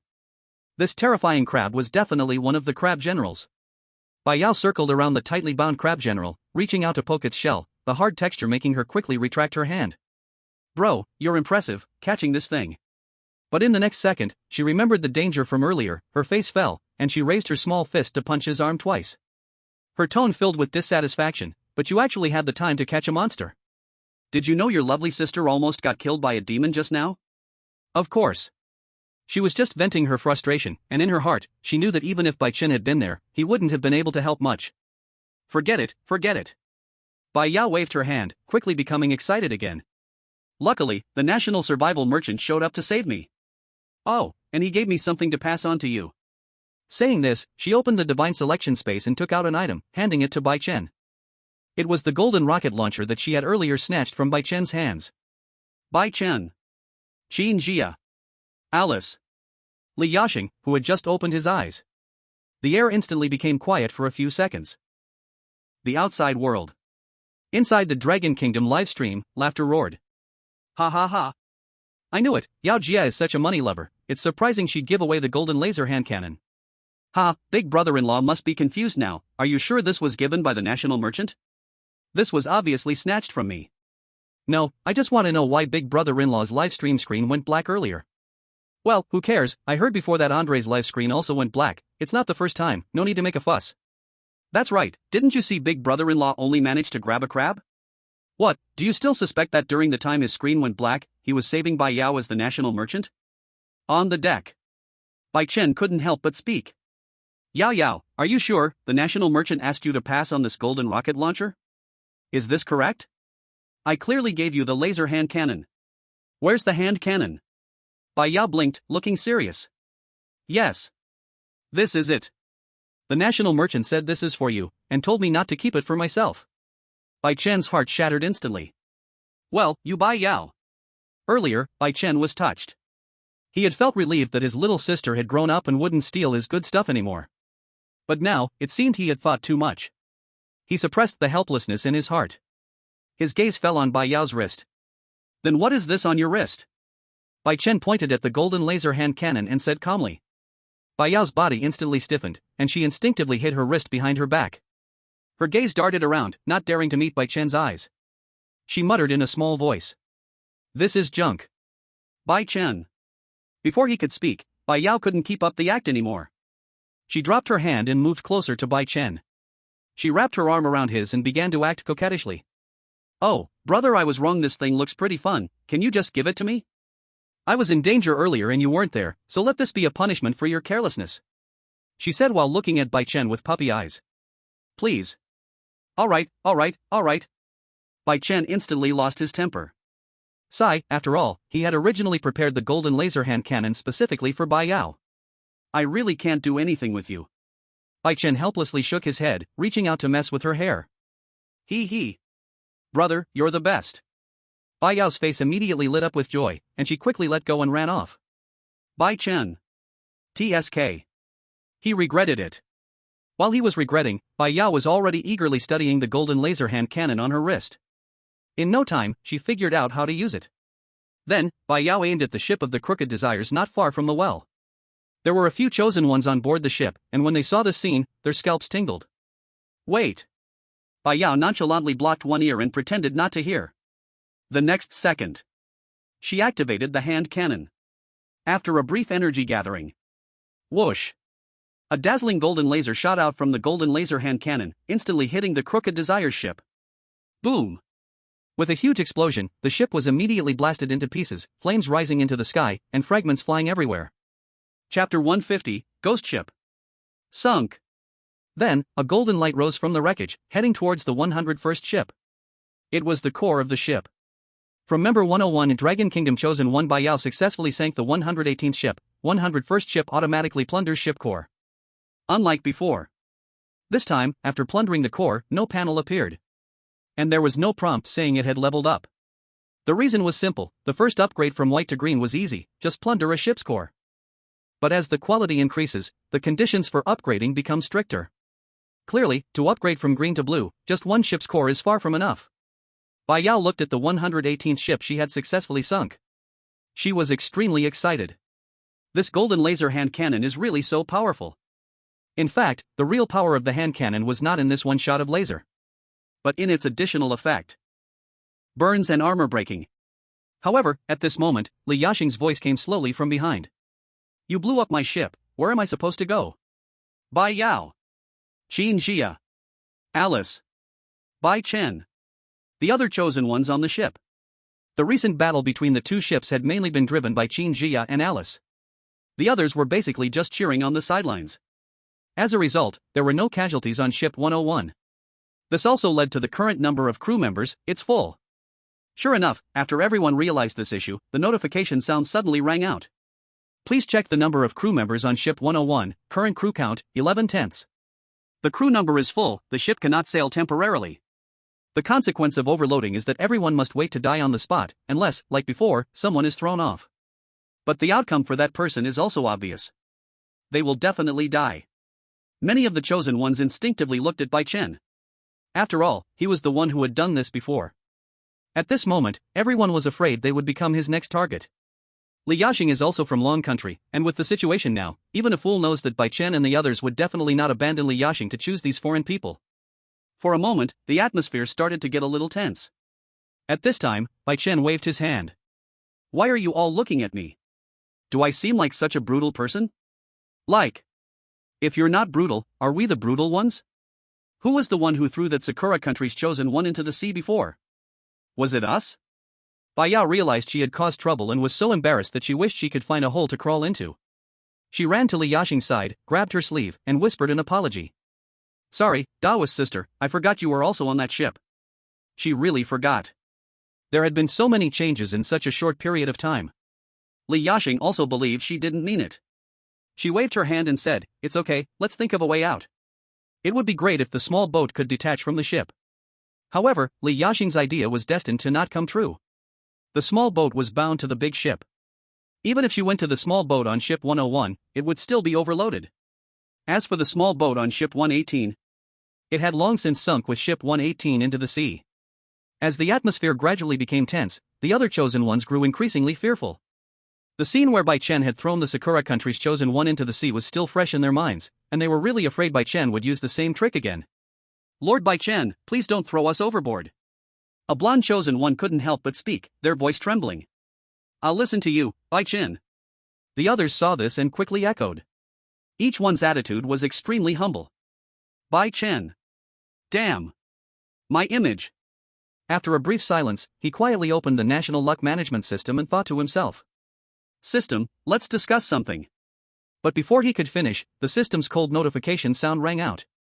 No. Bai Chen. He was stunned for a moment and then became speechless. Damn, I haven't even said anything, and you already know what I want to do? The current request of the administrator has been predicted, and the administrator is attempting to interfere with Ship 101's overloading rule.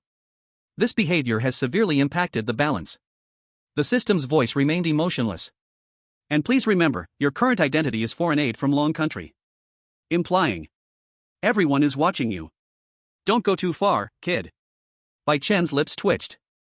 I don't care, if you don't solve this, I'll hold you accountable. System.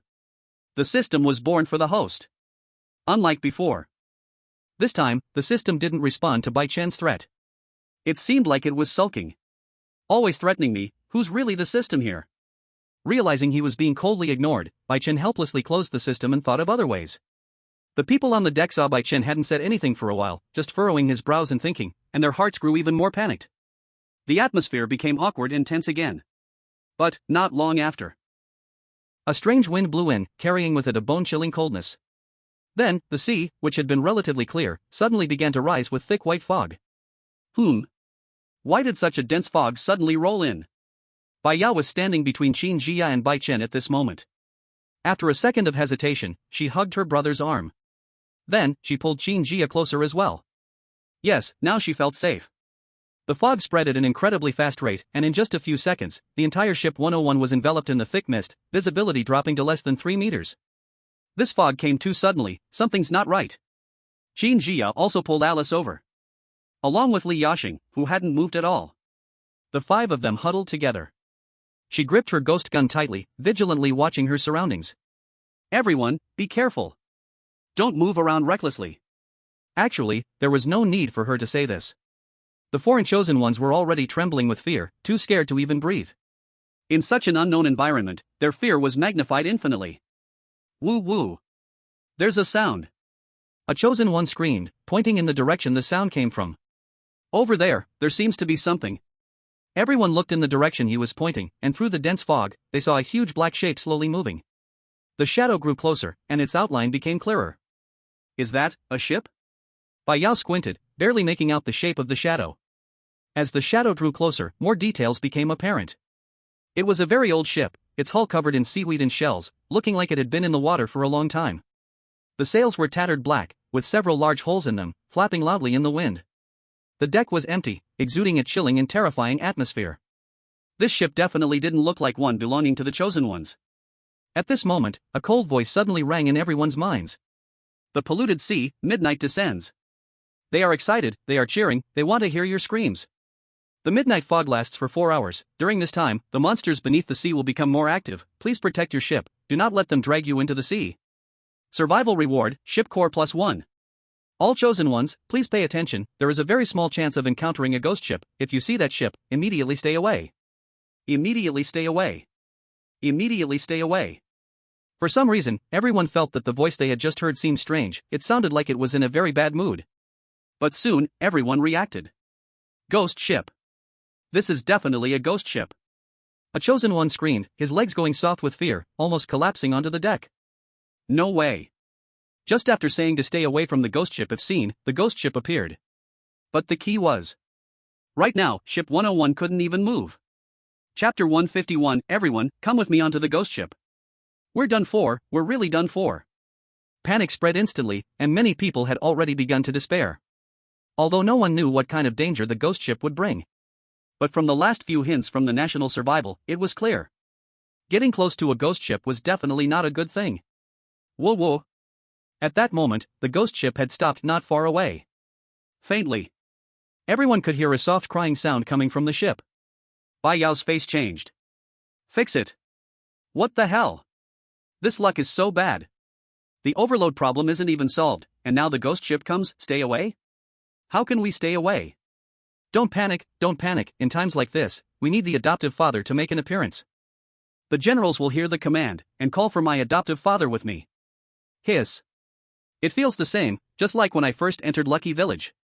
At the same time, the Lighthouse Country's livestream was filled with laughter and joy. The viewers, with the mindset of enjoying the chaos, mocked wildly. Ha ha ha.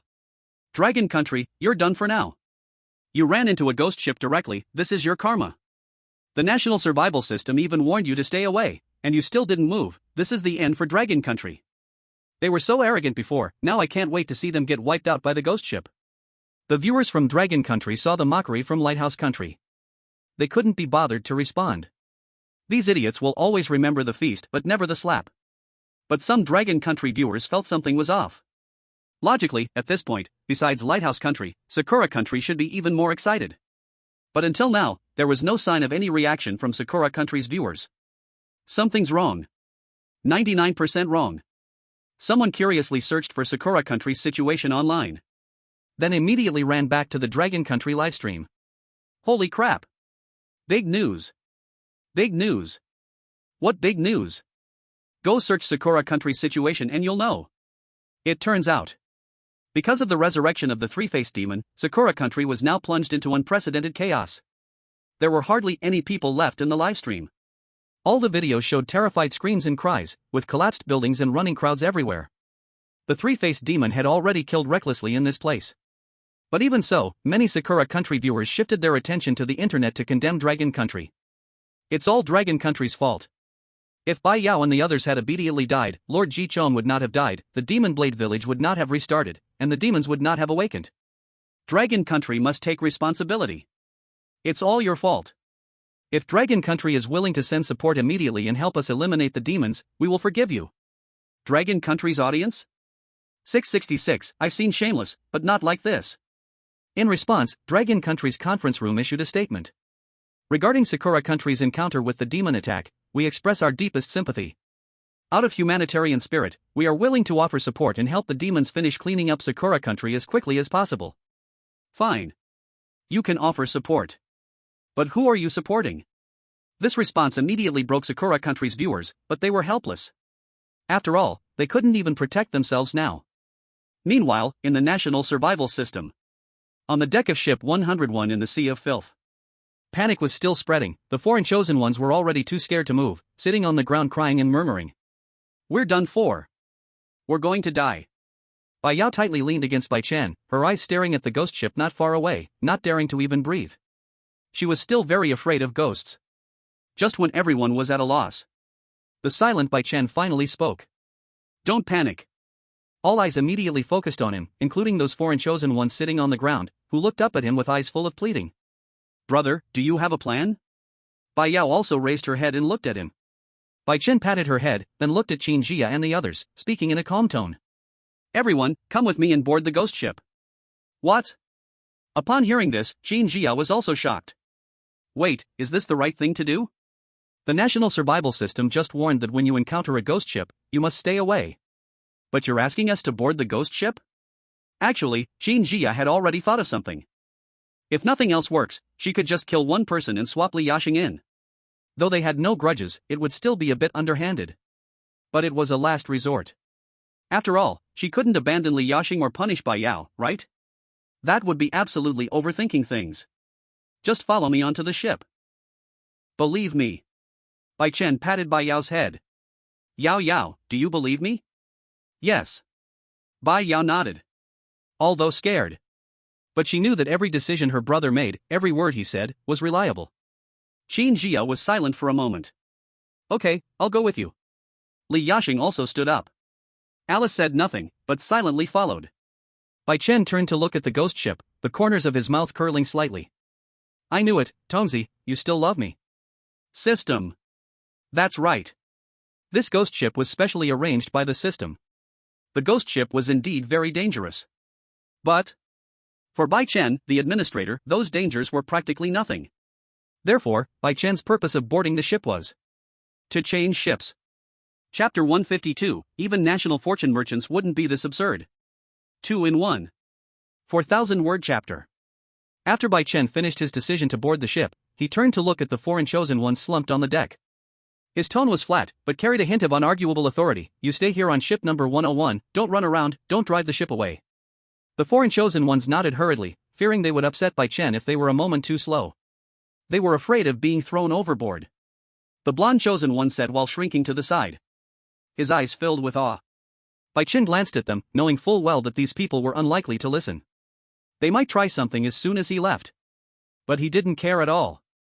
With his authority as the National Fortune Administrator, as long as these people were still in the dirty sea, even if they ran, he could instantly locate them. The only reason he was saying all this now was that he was too lazy to chase them. Bai Yao tightly grabbed Bai Chen's arm, her body trembling slightly, but she still tried to stay calm. Thankfully, Bai Chen and Qin Jia were by her side. Otherwise, she would be even more scared. Let's go. Bai Chen patted her head, giving her a reassuring look. Then, he picked up Bai Yao and leaped from the side of the ship. He easily crossed the gap between the two ships, landing steadily on the ghost ship's deck. Next, Qin Jia, Li Yasheng, and Alice followed closely behind. Qin Jia and Alice chose to take a small boat. As for Li Yasheng, she simply flew over on her flying sword. Bai Yao watched with envy. Once aboard, everyone became tense, their eyes vigilantly scanning their surroundings. Li Yasheng was the last aboard, and as soon as she stepped onto the ship, her brows furrowed tightly, and she whispered. The ghostly energy on this ship is very heavy, there seems to be quite a few unclean things. And, it feels like something is watching us. As soon as she finished speaking, the previously faint crying sound suddenly became sharp and piercing. The crying seemed to come from all directions, almost as if it were right next to their ears, sharp enough to pierce their eardrums. Bai Yao was so frightened that her body trembled. Instinctively, she raised her hand, ready to fire at the source of the sound. Ghost. The sound suddenly stopped. Bai Chen couldn't help but raise an eyebrow and quickly stopped her hand. Don't fire. Sister, you can't blow things up here. The others thought the ghost ship was terrifying, but only Bai Chen knew that in terms of attributes and other aspects, this ghost ship was far superior to the other Chosen One ships. On the other side, the foreign Chosen Ones who stayed on ship number 101, hearing the sharp crying sound, were so scared they almost fainted, each one shrinking into the corners of the deck, not even daring to lift their heads. Brother, I was scared just now, it wasn't on purpose. Bai Yao scratched her head awkwardly. It's okay. Bai Chen's face remained calm, the piercing cry didn't affect him at all. He knew what was on this ship. But for him, those dangers were nothing at all. It was like playing house. Then, Bai Chen's gaze turned to a certain spot. It was the place where the crying sound had come from earlier. Suddenly, the ship's cabin door not far away suddenly creaked, slowly moving as if something was about to come out from inside. Something's there. Li Yasheng whispered sharply, and the flying sword instantly flew out of his hand, aimed at the direction of the cabin door. Qin Jia also raised the ghost gun, her eyes tightly locked on that old wooden door. Bai Yao hid behind Bai Chen, cautiously peeking her head out. She nervously stared at the cabin door. But Bai Chen showed no fear, and even took 2 steps forward. Under everyone's surprised gaze, he lifted his foot and kicked the old, almost falling cabin door hard. Bang! The wooden door was kicked down with a loud crash, sending a cloud of dust into the air. After the dust settled, everyone could clearly see what was behind the door. There, standing was a small figure, a boy who looked only about 5 or 6 years old. The boy was wearing tattered white clothes, his hair was messy, covering most of his face, and his head was lowered, making it hard to see his expression. He just stood there silently, motionless. The deck immediately fell into an eerie silence. What, he's just a child? Bai Yao was stunned. She had thought there might be a ghost hiding behind the door. But instead, it was a small boy. The tension among the group slightly eased, but they still didn't dare to relax their guard. To have a child suddenly appear on such a ghost ship, it just felt wrong. Bai Chen boldly approached. As he walked up to the boy, "Shua!" The boy suddenly lifted his head. His face was pale, devoid of any color, but his eyes were unusually large, with only black pupils, no whites visible. There was no childlike vitality in his gaze, instead, it carried an emptiness and eeriness that was not at all fitting for his age. His eyes swept over the group, finally landing on Bai Chen, and he suddenly opened his mouth, revealing a set of sharp, blood-stained teeth. Ah! Pa! 2 sounds suddenly rang out. The scream came from Bai Yao, who had been following closely behind Bai Chen. She was very close to the boy, so she saw everything clearly. She was truly startled. The other sound was Bai Chen slapping the boy's face. It was a crisp sound. Shut up! The boy was stunned by the slap. He opened his mouth again, but when he saw Bai Chen raise his hand again, he immediately shut his mouth. Qin Jia, Alice, Li Yasheng. Among them, the most shocked was Li Yasheng. She had spent her life cultivating, yet had never seen such a way of dealing with ghosts. She was certain that this boy was a ghost. What are you hiding in here for? At this point, Bai Chen finally spoke up. The boy's eyes showed a bit of fear. He looked at Bai Chen and cautiously said, "Uncle, my parents both died on this ship. Can you help me get out?" "Bai Chen. You're the uncle. Your whole family is uncles. I'm only 20 this year. Help you out?" After a moment, Bai Chen raised an eyebrow, his tone flat, with no trace of emotion in it. "All right, I'll help you out." He walked up and grabbed the boy by the collar, lifting him up. The boy panicked immediately. "What the hell, I already answered you. What are you going to do now? This isn't how things go in ghost ships. You should promise to help me out, then take me to explore the ghost ship, and then I should find a way to kill you. What are you doing?" In his panic, the boy started struggling wildly. "Pa!" Bai Chen slapped him again. The boy immediately quieted down. And soon, he understood what Bai Chen was about to do. Bai Chen dragged the boy all the way to the deck, walking to the edge of the ship. "Kid, I'm going to help you out. But after this, you'll have to walk your own path." The little boy was stunned. Everyone on the deck was stunned too. As the words fell, Bai Chen started spinning the little boy's hand wildly. "Go!" After gathering strength, Bai Chen flung the little boy out. "You really deserve to die." The little boy, flying through the air, cursed with a twisted face. Soon, his figure disappeared into the sky. "The little brat, trying to trick me?" Bai Chen snorted disdainfully. His mind was clear as a mirror. The little boy was trying to use this opportunity to harm him. Of course, while he wasn't afraid, others could still be threatened, so he couldn't let him stay. Outside, in the Dragon Kingdom's live broadcast room, everyone was dumbfounded. "No way. Bro. So ghosts can be dealt with like this? No. This isn't right. Ghosts in those dark corners aren't like this. You should guess the ghost's killing rules and avoid them, then suppress it." Hiss. "I don't know why, but I suddenly see a bit of the national businessman's shadow in our big bro." "Then you must be overthinking, bro. Our foster father is invincible, but big bro here is just a pure brute. Seriously, although it looks cool, big bro's way of doing things is risky." "Exactly, walking by the river, who doesn't get their shoes wet?" "Hope Yao Jia can talk some sense into big bro. This is in the hell level difficulty of national survival, we should still be cautious." On the deck, Bai Yao looked at Bai Chen with admiration in her eyes, stars about to burst out. "Brother! Next time I want to play like this too." Live room audience. Bai Chen. "Sis, I can do this, but if you try it, you'll die really quickly." Of course, he didn't say that out loud. If his sister wanted to do it, he'd definitely make it happen. "Okay, do whatever you want, but now wait for me a moment, I'll go inside and check." Bai Chen patted Bai Yao's head. He told her to stay outside. He then turned and walked into the ship's cabin. The cabin was pitch black, filled with a musty smell. In this dark space, nothing could be seen clearly. So, Bai Chen took out a flashlight from the golden treasure chest. He gently pressed the switch. Whoosh! The next second, the entire room lit up like daylight. Even the corners were visible clearly. The four women outside were stunned. "Wait, where did you get that flashlight?" Bai Chen calmly turned around. "As an outsider, I can bring some equipment. I specifically bought this flashlight before entering the national survival. Seems reasonable, right? If you want, I can give one to you too." Saying that, Bai Chen took out 4 more flashlights and threw them to them. "No problem. There's no shortage of things, just treasure chests." Then, Bai Chen turned and continued to inspect the cabin. The cabin was very narrow, with old wooden boxes and miscellaneous items piled on both sides. The wooden planks underfoot were uneven, making walking difficult. After walking for about several dozen meters, a fork in the road appeared ahead. On the left was a narrower passage, and on the right was a tightly shut wooden door. This should be it. Bai Chen walked towards the right wooden door, pushed it open, and inside was a small control room. In the control room, some old equipment was placed, and in the center of the table, there was a black compass. The compass wasn't big. It was engraved with strange runes, and the needle was black, unmoving. As soon as he touched the compass, a system prompt rang in his mind. Ghost compass. Quality, red.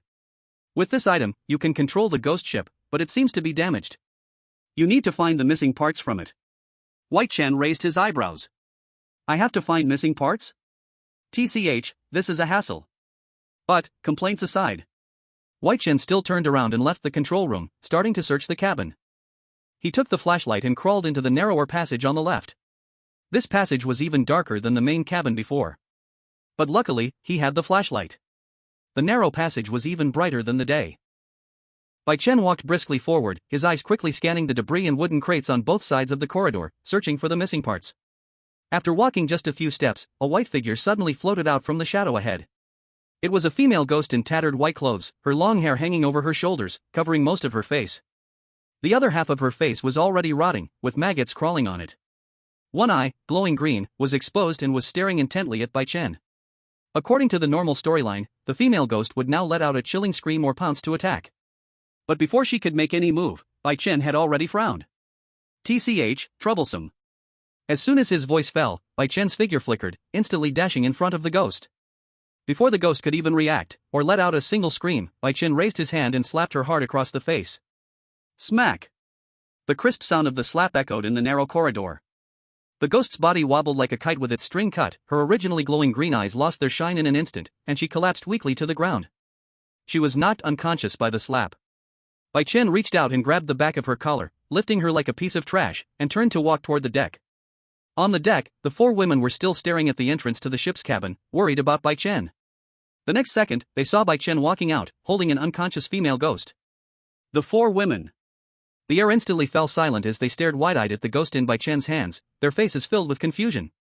Brother, what is this? I ran into an obstacle, so I knocked her out. Bai Chen casually tossed the female ghost into a corner of the deck. Then he turned around and went back inside. Qin Jia swallowed hard and stepped forward to examine the unconscious ghost closely. Is this really a ghost? Li Yashing also walked over. Furrowing her brows, she gently poked the ghost with her flying sword. It's definitely a ghost, but how did he manage to do this? Li Yashing felt like her worldview had been turned upside down. Looking at the ghost's face, half of it mutilated, she could almost imagine what had happened. She glanced at Bai Yao. I seriously suspect that your brother might be a Taoist friend. Bai Yao. Although it was absurd. But not only Li Yashing, even she started to have doubts. Hiss. Could it be that her brother secretly learned something when she wasn't paying attention? What kind of family fights ghosts with slaps? Even the national fortune merchants are not that outrageous. Chapter 153, Activating the Compass. While the four women were still discussing it. Before long, Bai Chen's footsteps were heard again in the corridor. This time, he was holding something else, a middle-aged male ghost in worn-out work clothes, his head tilted to one side, clearly also knocked unconscious. Clank. Bai Chen casually tossed the middle-aged male ghost beside the female ghost and clapped his hands. Another obstacle, watch this one too. Qin Jia. Alice. Li Yasheng. This time, they couldn't even be bothered to be surprised, their faces only showing numbness and confusion. So the ghosts on this ship, are they all this weak? Or is it that Bai Chen is not even human? Brother, what are you doing? Bai Yao tilted her head, seeing Bai Chen making repeated trips. She was a bit puzzled. I just found the way to control this ghost ship, but I'm still missing some things. I'm looking for those things, and soon we'll be able to board this ship. What? The others were startled. They had guessed that Bai Chen must have a reason to board the ghost ship. But they didn't expect that he actually had the idea to take control of it. Others, when they see a ghost ship, would rather grow 8 more legs and run away quickly. But how come Bai Chen wants to take over the ghost ship? But one couldn't deny, Bai Chen was indeed capable. He had really found a way to control the ghost ship. Do you need our help? Qin Jia asked. Bai Chen shook his head. No need, just stay on the deck and keep an eye on these two ghosts. Actually, there's nothing really worth looking at. Without Bai Chen's orders, they wouldn't wake up at all. After saying that, Bai Chen dove back into the tunnel. This time, he went deeper, and the wooden crates on both sides of the tunnel grew more numerous. It seemed like they contained all kinds of junk, but none of it was useful. Just as he reached the end of the tunnel, about to turn back to search again, an old ghost that looked like a captain slowly emerged from the shadows. The old ghost had graying hair and a face even paler than the female and middle-aged male ghosts from before.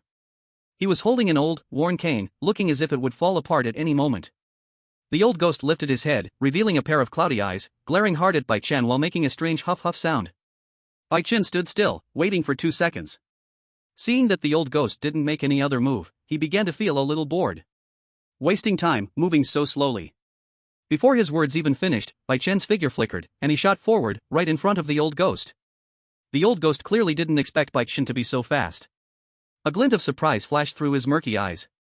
But before he could react, Bai Chen slapped him across the face. Smack! The slap was no lighter than the last one.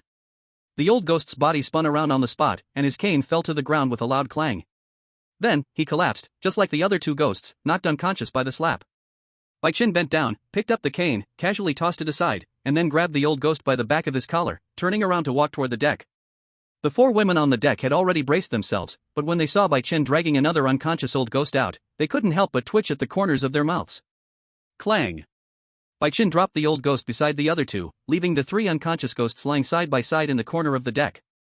The scene was oddly eerie. This is the third one? Alice felt an overwhelming sense of absurdity. Why did it feel like Bai Chen was handling ghosts even more easily than people? In fact, Alice even had the strange illusion. These ghosts are so weak, I could do it too. Li Yashing stood frozen, her expression full of complexity. She now began to doubt whether the Taoist methods she had learned over the years were flawed. Could it be that she was the one practicing evil cultivation? That Bai Chen was the true orthodox practitioner? Li Yashing looked at Bai Chen again, her eyes filled with shock, confusion, and a hint of awe. Bai Chen. Taoist friend, how exactly did you do that? I've practiced for many years, but I've never seen such domineering methods. Very simple. You could do it too if you were an administrator.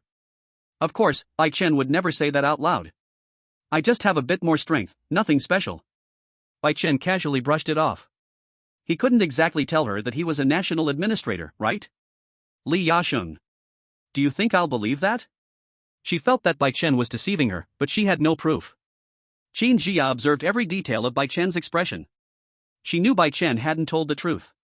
But she also knew he wasn't going to tell her the truth. So she decided to change the subject. Bai Chen, have you found what you were looking for? Not yet.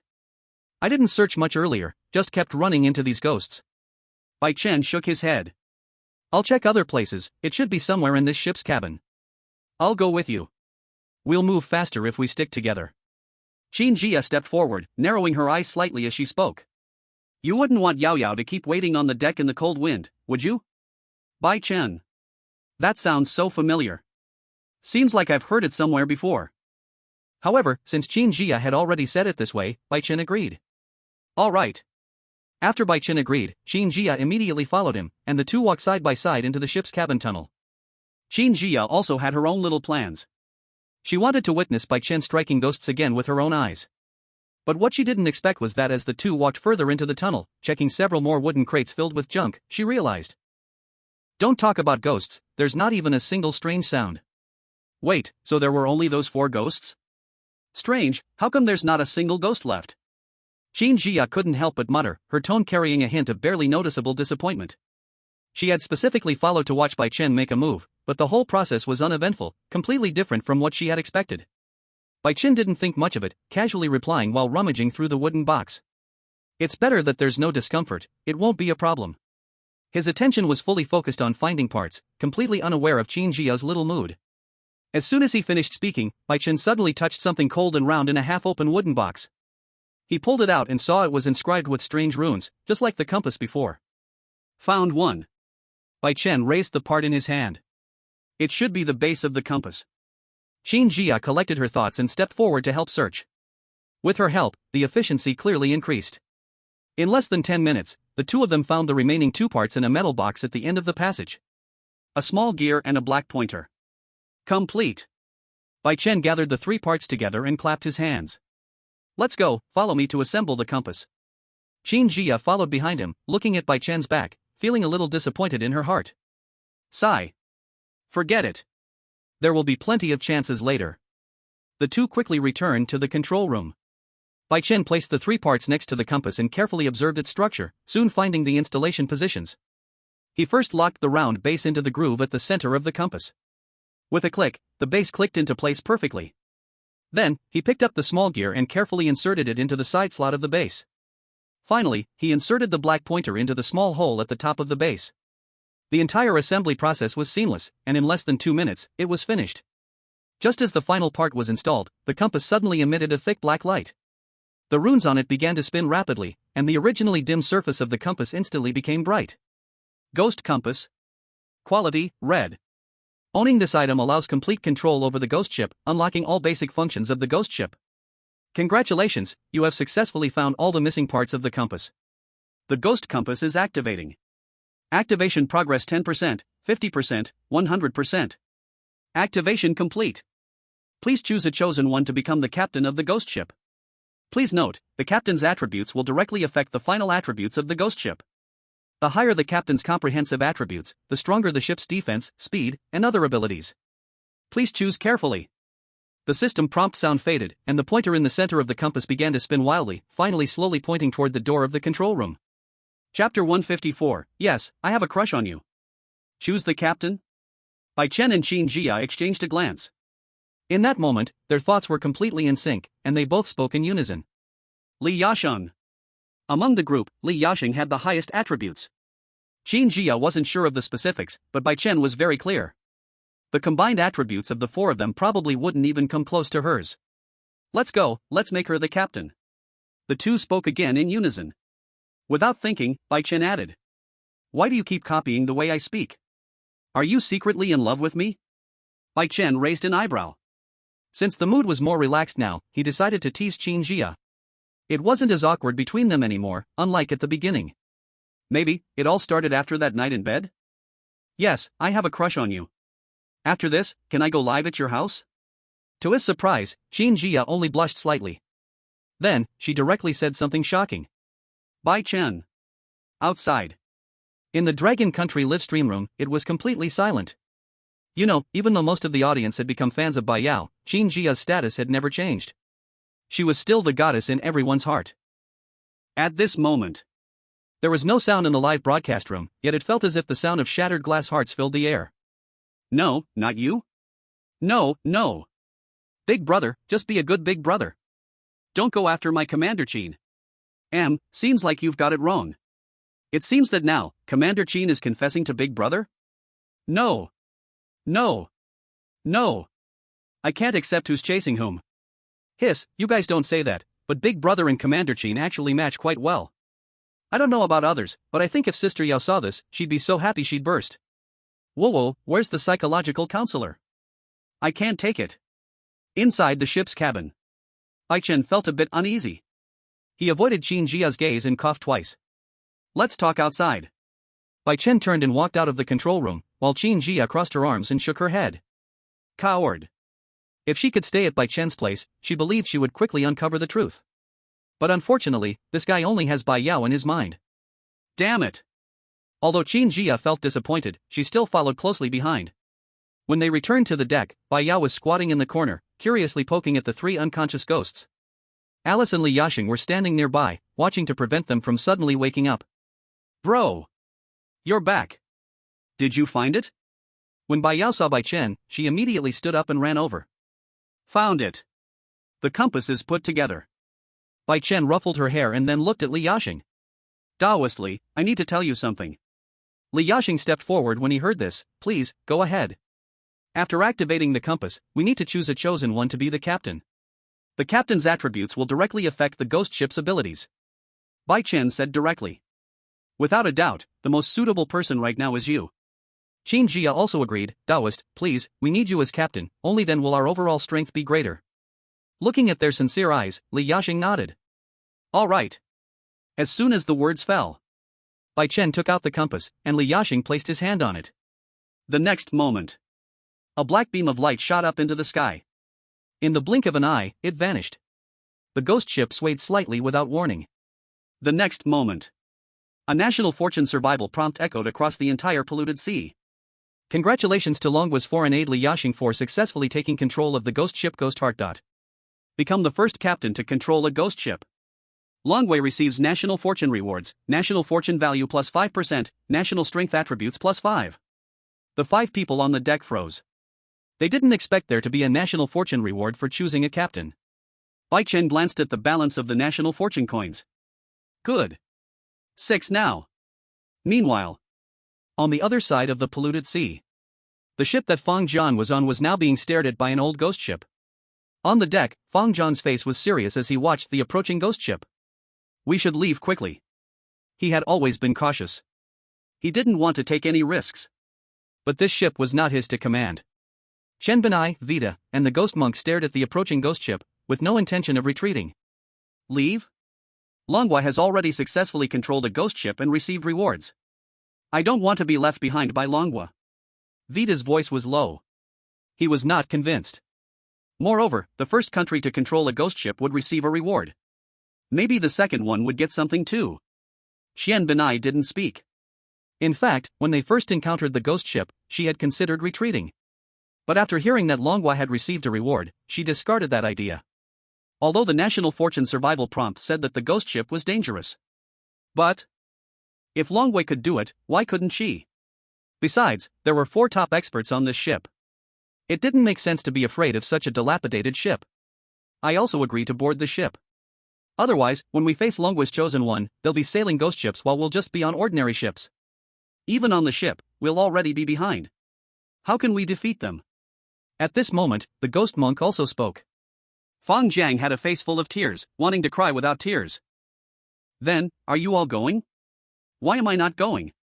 Xian Benyi coldly glanced at him, her hand resting on the samurai sword at her waist. Go! I'll go. Chapter 155, The Captain Will Kill You. As soon as Qian Benyi finished speaking, Vita was the first to step forward and leap over. His steps were arrogant, a sneer hanging on the corner of his mouth. It's just a broken ship, a few ghosts. People from Long Country can handle it, we'll have it even easier. The ghost monk joined in, his hands pressed together, his steps steady, the prayer beads rotating gently on his wrist, chanting softly. Then came Fang Jiang. Qian Benyi was the last to board the ship, her eyes scanning the ghost ship's deck warily. It was just like the one Bai Chen and the others boarded, covered in dust and unfamiliar bones. An eerie atmosphere pervaded the air. As soon as Fang Jiang stepped onto the deck, he shivered, unable to help but shrink his neck. Why is it so cold on this ship? Worthless. Qian Benyi gave him a cold look. Keep up. The 4 of them walked along the deck, and after only a few steps, they heard faint strange sounds coming from the cabin ahead. You, go up and open the door. Qian Benyi drew her samurai sword and pressed it against Fang Jiang's neck. Her tone was icy. Fang Jiang. What the hell, sending me to scout for danger? Weren't they all acting so tough just now? Why don't they dare to go themselves? Of course, he only thought this in his heart. He didn't dare to say it out loud. If he did, he would probably be attacked by all 3 of them. Fang Jiang helplessly stepped forward and opened the cabin door. A small figure slowly emerged from the shadows inside the cabin. It was the little ghost boy in ragged white clothes, his hair a messy tangle. He lowered his head, and his face was not visible. Playing tricks. Fang Jiang mumbled softly. But at this moment, Qian Benyi furrowed her brow tightly. She could feel the thick aura of Yin coming from the little boy. The ghost monk also stopped in place, the prayer beads spinning faster in his hand, his voice low. This little ghost is not simple. Be careful. At that moment, the little boy slowly raised his head. His face was still pale, devoid of any color, with eyes that had only black pupils, no whites visible. The corner of his mouth was slightly raised, showing an eerie smile. Uncle, my father and mother died on this ship. Can you help me get out? The voice echoed, sending a chill through Fang Jiang's spine. He was startled. Go, get away. Fang Jiang gritted his teeth and shouted, but his voice trembled uncontrollably. But the little boy, as if not hearing, continued to walk toward him. His steps were light, almost weightless. Don't come any closer. Fang Jiang was so scared that he kept retreating, nearly tripping and falling. He watched as the little boy grew closer and, in a moment of panic, reached out to push him away. Get away. But as soon as his hand touched the boy's clothes, the boy bit down hard on his wrist. Ah! Fang Jiang let out a chilling scream, looking down to see the boy's mouth revealing sharp, blood-stained teeth, clamped tightly around his wrist. The strength was enormous, as if the boy wanted to crush his bones. Let go of me. Let go. Fang Jiang desperately tried to shake his hand, wanting to fling the little boy off, but the boy was stuck to his hand like glue, impossible to shake off. He stared into the boy's black, lifeless eyes, void of any emotion, just a deep silence. Help! Help! Save me! Fang Jiang's voice was laced with tears as he called for help from Qian Benyi and the others. What a useless fool! Qian Benyi furrowed her brows tightly. Fang Jiang wasn't weak. Why was he being so useless at this moment? The ghost monk reacted quickly. With a flick of his wrist, several prayer beads flew toward the little boy. Amit Ba. The prayer beads whizzed through the air, striking the little boy's back with precision. Boom! The little boy let out a muffled grunt, loosening his bite on Fang Jiang's wrist. The body was knocked back 2 steps and fell heavily onto the deck. As Fang Jiang saw the 2 deep bite marks on his wrist, his fear reached its peak while he looked at the boy lying on the ground. His eyes rolled back, his body went limp, and with a thud, he collapsed to the ground, losing consciousness. Chen Binai looked at the unconscious Fang Jiang, his face black as the bottom of a pot, and couldn't help but curse, worthless. The ghost monk stepped forward, checked Fang Jiang's breath, and confirmed he had just fainted, finally letting out a sigh of relief. Amitba, he's not dead. At this moment, the boy who had fallen to the ground slowly climbed back up. There were black marks on his back from the beads, but his eyes remained cold. He didn't attack again, instead raising his head and staring at Chen Binai and the others, speaking again. His voice carried a strange hint of a smile. Uncle, Aunt, can you help me find my father and mother? Chen Binai and the others exchanged glances, both seeing caution in each other's eyes. Vita furrowed his brows. Where are your parents? The boy didn't answer directly but instead turned his gaze toward the direction of the cabin, a trace of fear flashing in his eyes. They are in the cabin, but you must be careful of the captain. Captain? Chen Binai quickly seized on the key word. What captain? The boy lowered his head, his voice turning deep. The captain of this ship, he will kill you. P.S. I'm sick again. It's worse than last time. Today I barely wrote one chapter, couldn't get a second chapter out, no ideas, feeling dizzy and having a headache. Chapter 156, Let's Make a Deal. One night passed, and the thick fog of the filthy sea still lingered. No hint sounded. On the ghost ship, Ghost Hark was in the control room, using the captain's authority to keep the ship steadily floating on the sea, not moving forward recklessly. The others were all on the deck, observing the environment on the sea. It was the second day. Who knew what would change next? At this moment, Bai Chen walked out of the cabin, stretched, and said, I'm going back to ship 101, wait for me, I need to bring our things back. Jin Jia turned to look at him, our things? She paused for a moment, then slapped her forehead. Oh right, our 5 golden cannon turrets are still on ship 101. Bai Chen. Seriously, you have such a big heart? Sure enough, when it's not your own things, you don't cherish them. He nodded and said, those things were always ours, no reason to leave them for someone else. Do you want me to go with you? Jin Jia asked. Bai Chen shook his head. I'll go by myself. He was honestly a bit scared of Jin Jia now, it seemed like she was fixated on him. Especially last night. She even wanted to squeeze with him while sleeping. Seeing Bai Chen refuse, Jin Jia's eyes showed a bit of disappointment. But she didn't say much. It didn't matter, it was just a short time. You can run for a while, but can you run forever? A moment later. Bai Chen boarded the small boat and paddled toward ship 101. Although the two ships weren't far apart last night, after a whole night, ship 101 had been pushed a distance by the waves. Not long after, the outline of ship 101 appeared in his sight. As Bai Chen climbed onto the deck of ship 101, he immediately saw the 6 foreign chosen ones curled up in a corner. They had indeed stayed obediently on the ship, not running around, but their faces looked pale, their eyes filled with fear and exhaustion. Clearly, last night, they hadn't dared to close their eyes in this eerie sea. Hearing footsteps, the 6 foreign chosen ones immediately raised their heads. When they saw it was Bai Chen, they all shuddered, quickly standing up and standing stiffly, not daring to speak. The blonde chosen one even instinctively shrank back. Bai Chen ignored their reactions and walked straight to the center of the deck, his eyes scanning the 5 golden cannon turrets. He looked again towards the direction of the ship's cabin. The core of ship number 101 is hidden there. He turned around and said to the 6 foreign chosen ones with a calm tone, the ship number 101, I'm giving it to you. The 5 foreign chosen ones were stunned for a moment, their faces showing disbelief. They did not expect Bai Chen to give them the ship, and for a moment, they were at a loss for words. However, Bai Chen changed his tone, still calm, but with an undeniable force. The things on the ship that belong to me, I will take them. He pointed at the 5 golden cannons, these 5 golden cannons are mine. Then he pointed to the cabin, and the core of ship number 101, it's also mine. These 2 things, I want to take them. Do you have any objections? The last sentence. It sounded like he was asking for their opinion. But in reality, he gave them no choice at all. Dare to object? How? You disagree, huh? The 6 foreign chosen ones' faces changed, and they exchanged glances, seeing the difficulty in each other's eyes. They could accept the golden cannons, after all, those weren't theirs in the first place. But the core of the ship, that was the lifeblood of the ship. Without the core, this ship would be no different from a pile of scrap metal. Originally, after Bai Chen and the others left, the ship's combat power would severely decline. When encountering enemies, there would only be the option to run. If the core was taken as well, the 101 ship, which wasn't even of green quality, would have no chance of running from an enemy. After a few seconds of silence, a small, slender brown-haired foreign chosen one couldn't help but step forward. You can change ships and take the cannons, we have no objections. But why do you have to take the ship's core? His voice trembled a little, but he still mustered up the courage to continue, without the core, the ship won't be solid.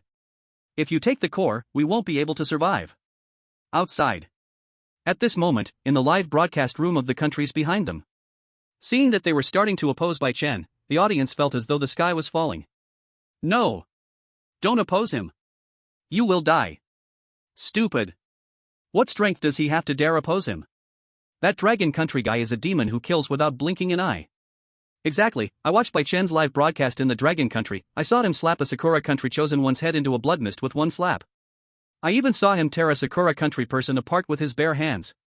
I saw him eat a Sakura country person alive. A Sakura country person called Bai Chen a three-faced demon. Bai Chen? At this moment, Bai Chen still didn't know that rumors about him had started spreading in the outside world. If he knew, he would definitely curse out loud. Am I really that brutal like you say? You bunch of idiots.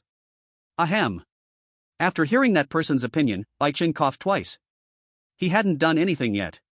But the six of them immediately felt a chill down their spines. They were afraid that the next second, this ruthless dragon country person would go berserk right there. But unexpectedly, Bai Chen didn't get angry. Instead, he smiled and asked, "Do you want the core of this ship?" The six of them exchanged glances. In the end, they reluctantly nodded. Without the core, they would die quickly too. It was a matter of sooner or later, they would die. Might as well fight for it now. Bai Chen shook his head, and they instantly felt disappointed. The core of ship number 101 was upgraded with the help of my sister and me. You had no contribution to it, so it's only natural that I take it. But since we've spent less than a day together, I'm willing to make a deal with you and sell you the core. How about it? A deal? Hearing these two words, everyone was stunned. This sounded so familiar. Suddenly, a figure flashed through their minds. Damn! It's the national merchant of the country. National transport merchant.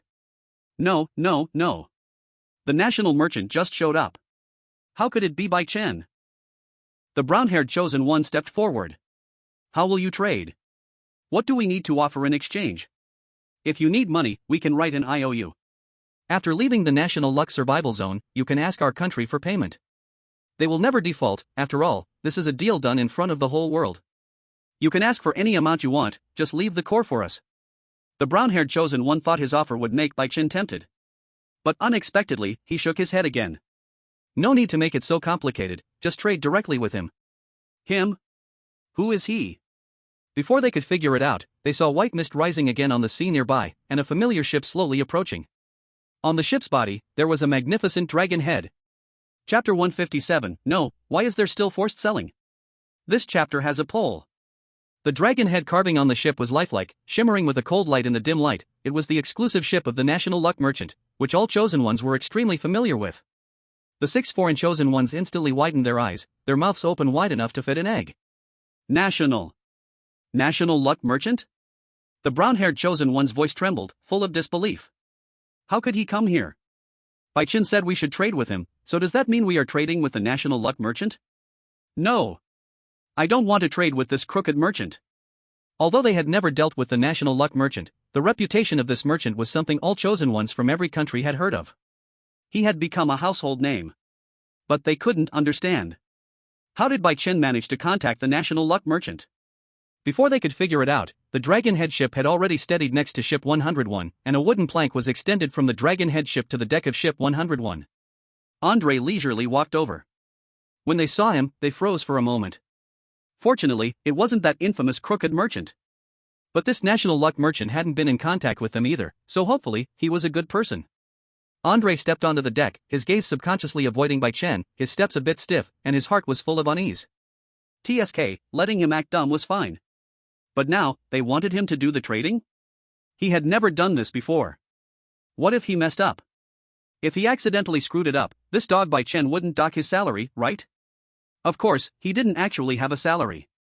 What he feared most was that the national luck reward for Snow Country would be deducted.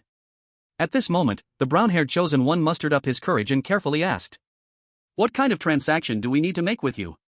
Andre opened his mouth. "You're asking me?" The other chosen ones. True enough. At this time, Bai Chen's voice rang out. He explained in a calm tone, "I'll explain it. It's simple, they want to use national luck to exchange for the core of ship 101. What? As soon as the words fell, the 6 foreign chosen ones instantly exploded. their expressions changing from shock to disbelief. Then, it turned into strong resistance. We didn't say we wanted to trade with national luck. The brown-haired chosen one jumped up anxiously, his voice raising a few octaves. What we said earlier was to write an IOU, use real-world money to buy it. Not national luck. Exactly. National luck is the foundation of the country, how could it be used to trade for a ship corps?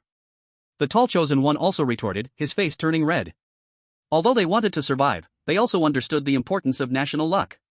Once national luck is lost, their countries would be severely affected, and it might even trigger a disaster. This was something they absolutely couldn't accept. Most importantly, using national luck to trade for a simple corps. It was simply too much of a loss. Bai Chen raised an eyebrow. Casually waved his hand, and began to coax them. No need to be so sensitive, each of you contributing a little national luck won't hurt. Without this corps. Maybe I just left, and you guys will die on this sea. If that happens and you're punished for being eliminated, the consequences will only get worse. In fact, Bai Chen was just speaking the truth. It's just a bit of national luck. Indeed, it's harmless, and the country won't change much. But, he exaggerated the consequences a bit. It's only the second day now, and most of the ships are probably still at the white quality level. They won't die that quickly. But the situation later on is hard to say. Sure enough, after Bai Chen said these words, the 6 chosen ones on the deck began to hesitate. Yeah. If they die and the country gets invaded by monsters, the consequences will definitely be even more severe. Especially since some of them come from small countries they've never even heard of. A random invasion would be seriously damaging. And they are very clear about the strength of the other chosen ones in their countries. Most of them aren't even as strong as themselves. Right now, it's their chance to act. While the 6 were still hesitating, Andre suddenly noticed Bai Chen giving him a signal. He immediately understood. Then, Andre suddenly took a step forward. Okay, I agree. Let's do as you said, exchange their national luck for the ship's corps. The 6 foreign chosen ones? They were stunned, looking at Andre in disbelief, as if they were looking at a madman. Bro, you're even worse than the previous greedy merchant. He only overcharged a little. But you're straight up forcing the deal. Aren't trades supposed to be based on mutual agreement? How did you agree to this just from one sentence? And we haven't even agreed yet. But, it was too late. Because Bai Chen had already used his authority to complete the transaction. Almost simultaneously, a cold notification sound echoed throughout the dirty sea world. And in the live rooms of all countries around the world. National luck transaction completed. 6 chosen ones from 6 countries exchanged national luck for the right to purchase the 101st Ship's Corps. Dragon country receives plus 6% national luck. At the same time. Outside. As the notification sound finished, the global live rooms fell into complete silence, before exploding with chaos. What is this operation? Forced transaction? This Bai Chen from Dragon country is too much. Directly trading national luck? Didn't even ask if the other side agrees, we from Lighthouse country would never do this. Well, compared to you guys, Dragon country is more reliable. You Lighthouse country just straight up steal. Actually, this deal isn't completely unacceptable. I think it's worth it.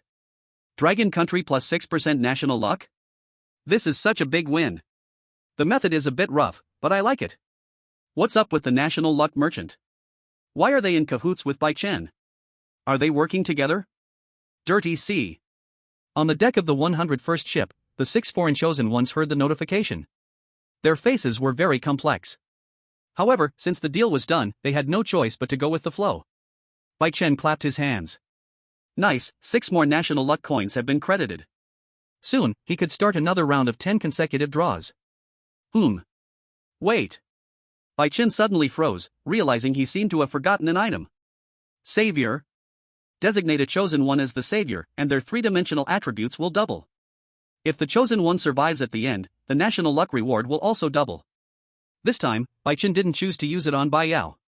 Instead, he switched it to himself. It was time to enjoy a bit himself. System, use the savior item on me. Usage successful. The system's response fell. In the next second, Bai Chen felt his strength surge. Then, a panel appeared in front of him. Administrator, Bai Chen. Administrator level, 5. Strength, 450. Constitution, 240. Speed, 200. P.S. Check the author's note for this chapter, there is a poll. You can vote for whose side story you want to see. The final decision will be based on the poll results. Chapter 158, Sold by My Little Sister. At the same time, the moment the transaction notification sound finished, Andre seemed to be burned, jumping back as if he had been scalded. The action underfoot became swift in an instant. Without even glancing at the 6 foreign chosen ones, he dashed back to the dragon head ship as if escaping. Phew, finally made it. Andre sighed in relief as soon as he stepped onto the dragon head ship, patting his chest and muttering. He was terrified that if he stayed even a second longer, his cover would be blown. It wasn't the exposure that scared him. What was terrifying was that Bai Chen, this cunning merchant, would definitely cut his wages. He feared Bai Chen would stop him, so he hurriedly turned the dragon head ship around and plunged into the thick fog, disappearing in an instant. The 6 foreign chosen ones stared at the empty sea, lost in thought. No one knew what was going on in their minds.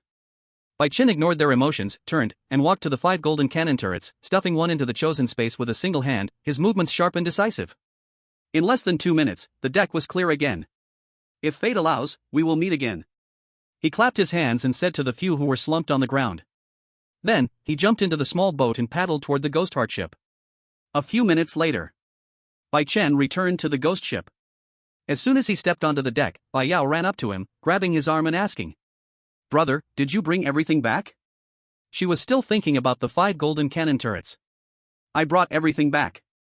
Bai Chen ruffled her hair.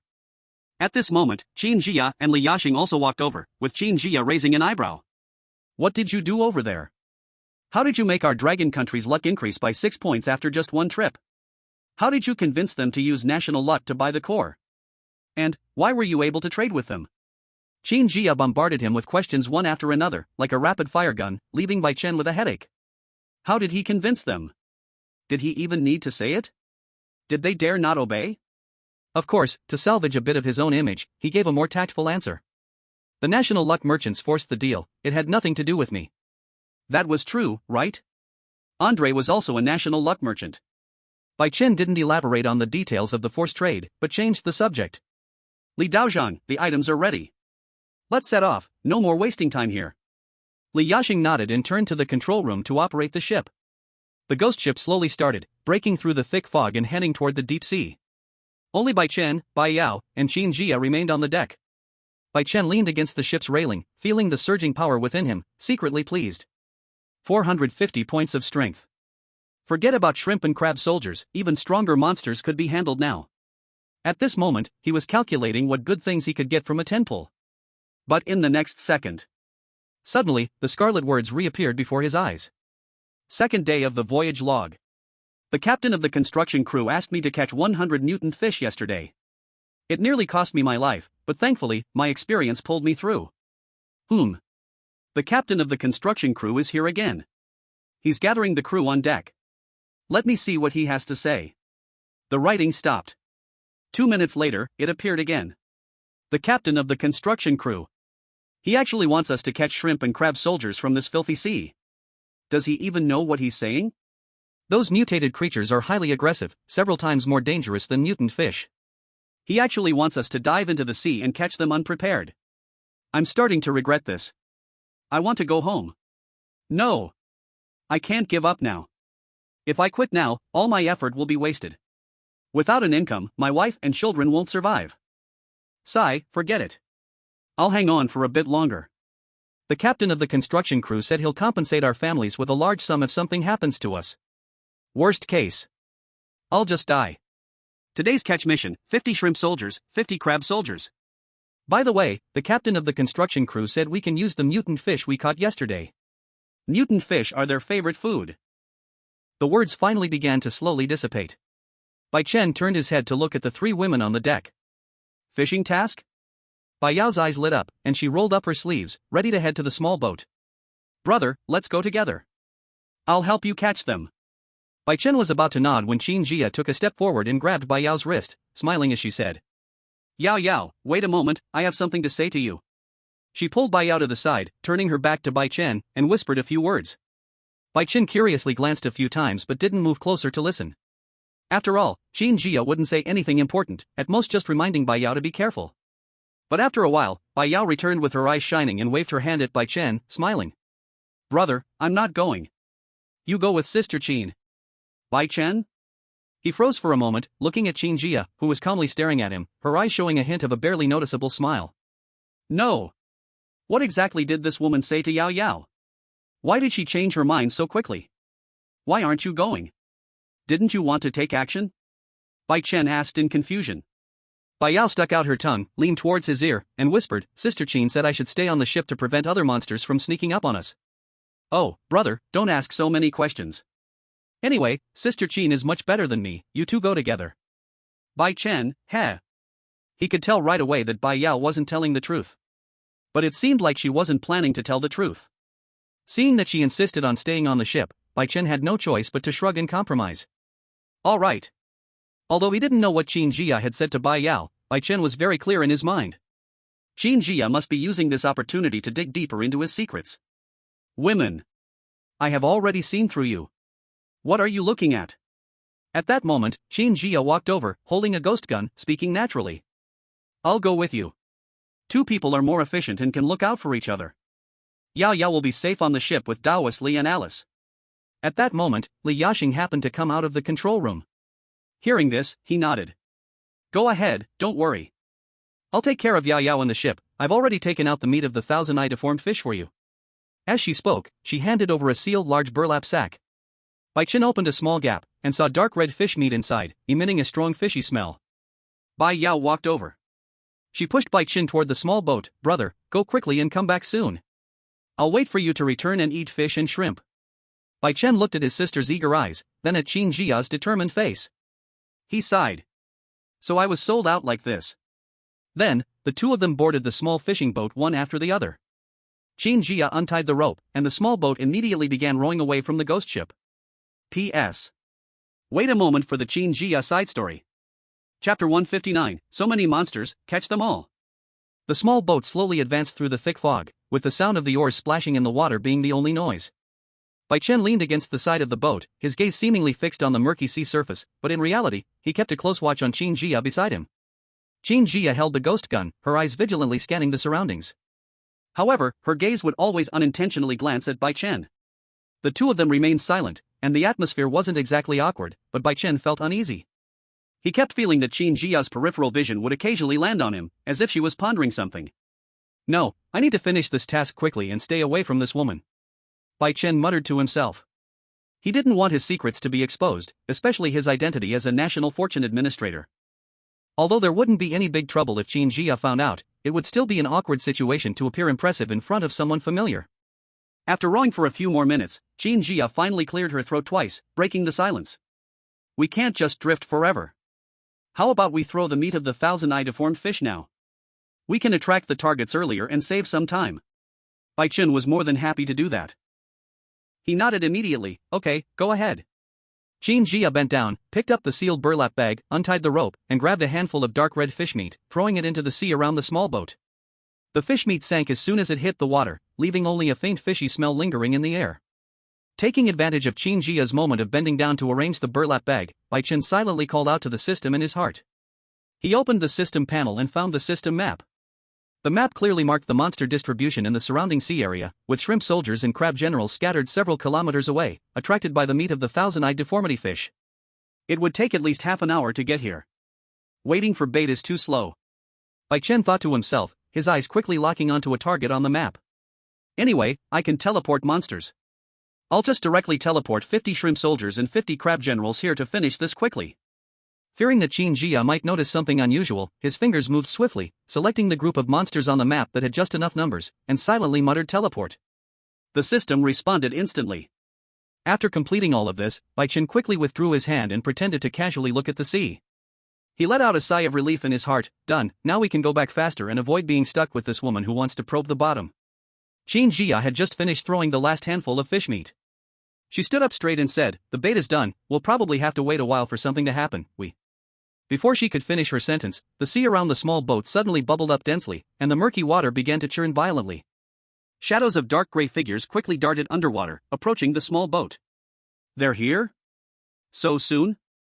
Qin Jia's eyes narrowed, immediately gripping the ghost gun tightly, her body slightly leaning forward, ready for battle. She thought she would have to wait at least 10 minutes, but the monsters appeared immediately after the bait was thrown. Bai Chen raised his eyebrows in feigned surprise and said in a flat tone, It seems the meat of the thousand-eyed deformity fish is indeed very enticing, it actually attracted so many. But in his heart, he was secretly laughing. It wasn't about the enticing power, it was all arranged by him. As he spoke, the churning of the water grew more intense, and the first shrimp soldier leapt out of the sea. It was covered in hard gray shells, with two sharp giant pincers, its eyes glowing bright red. After bursting out of the water, it charged directly towards the small boat. Following it, the crab generals began to crawl up. Their shells were even thicker, and their pincers snapped with a crisp sound, capable of inflicting deadly damage. In just a few seconds, the small boat was surrounded by shrimp soldiers and crab generals. Exactly 50 shrimp soldiers and 50 crab generals, no more, no less, surrounded the boat so tightly that not a drop of water could escape. Qin Jia's expression changed slightly. Something's not right, why are there so many? This isn't right. What's going on? She had only scattered a little bit of the thousand-eyed deformity fish meat, and she hadn't even thrown all of it yet. How did so many come at once? She turned to look at Bai Chen, but saw that he remained calm, as if he had already anticipated this scene. What's with your expression? It's like you expected this to happen. Qin Jia asked suspiciously. Upon hearing this, Bai Chen immediately changed his expression. Holy crap! So many shrimp soldiers and crab generals, what's going on? Do you know, Commander Qin? Qin Jia. She silently clenched her fists. A vein slightly popped on her forehead. Hiss. I really want to hit him, no, I must hold it in, hold it in. No, I can't hold it anymore. This Bai Chen seems to think I'm a fool, do I look that stupid in your eyes? Just as Qin Jia was about to lose her temper, Bai Chen immediately became serious. Commander Qin, our top priority now is to deal with these shrimp soldiers and crab generals. Bai Chen stood up, stretched his wrists, and the power that had just doubled within him began to stir. Perfect, I'll test my strength on you guys. As soon as his words fell, a shrimp soldier leapt towards him, and Bai Chen swung his arm in a wide arc, slapping it. Bang! A heavy thud echoed. The shrimp soldier was directly slapped and sent flying by Bai Chen. In midair, its shrimp shell broke into two halves. But then, a scene that made people lose their minds appeared. The shrimp soldier actually started to let out a sharp scream, as if it were a living human being. Ah! Meanwhile, watching this horrifying scene, the live streams from countries around the world instantly erupted. The Dragon Country stream boiled over first. What the heck? Did we just poke the nest of the shrimp soldiers and crab generals? Why are so many popping out all of a sudden? Did you just throw bait and gather up 100 of them? This is insane. I bet Bai Chen is up to some trick again. Hiss, why do you all think this is a good thing? So many monsters. It's dangerous. Meanwhile, the streams from the Lighthouse Country and Sakura Country got cocky. So many monsters, the Dragon Country people are done for. Ha ha ha. The National Fortune Game can't even watch their rampant behavior, you guys are dead for sure. Wait, I have a question. How come our Qian Banya's stream cut off after he entered the ghost ship and hasn't come back out yet? Crap. I just noticed, why can't I see Vita's stream either? Chapter 160 Extra, Qin Jia, 1. Sisters. Rainy night. Outside, the heavy rain poured down. The rain curtain wrapped tightly around the Jiangcheng Military District compound, with large raindrops smashing on the stone pavement, making a crackling sound. Under the eaves, a dim yellow light illuminated a small but stubborn figure. Qin Jia was firmly blocking the doorframe, her lower lip bitten red. In her eyes, which resembled her sister's, was nothing but unyielding stubbornness. Sister, can you not go? Her voice trembled imperceptibly, but she held back tears.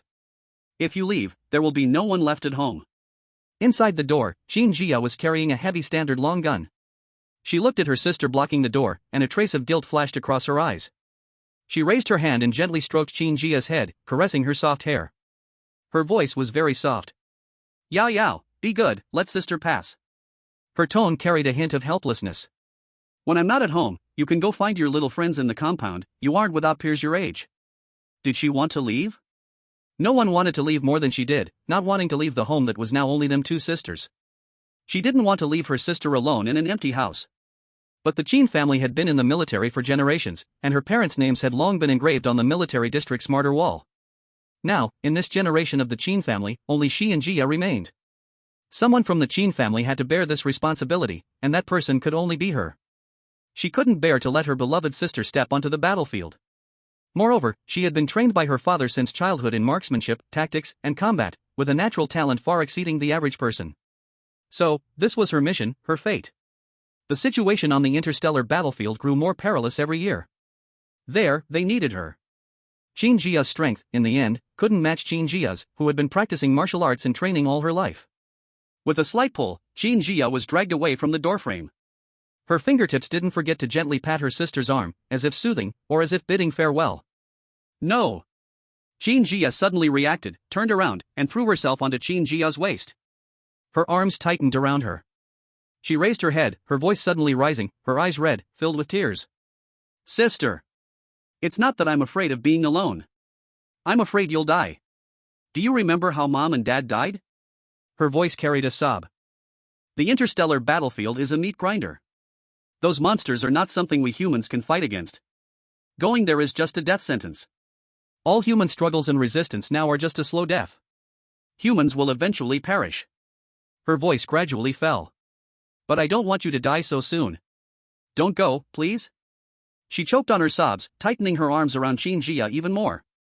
At least, let's die together. After saying this, Qin Jia abruptly closed her eyes. Her body stiffened. She was afraid her sister would be angry. The older sister was usually gentle, but when it came to matters of mission and responsibility, her bottom line was never to be crossed. The negative words from before had definitely hit a nerve with her. She waited for her sister's reprimand, but after waiting for a long time, there was no movement in front of her. Only the sound of rain falling could be heard. Qin Jia hesitantly opened her eyes, her fingers loosening slightly, only to realize that she was holding a pillow that carried her sister's scent. On it was a note. The note had many words written on it, but Qin Jia didn't have the mood to read it. She only focused on the last line of words. If I die, then it's my fate. This was the will that Qin Jia had prepared long ago. The rain continued to fall. Qin Jia slowly crouched down, holding the pillow, her tears silently falling onto the note.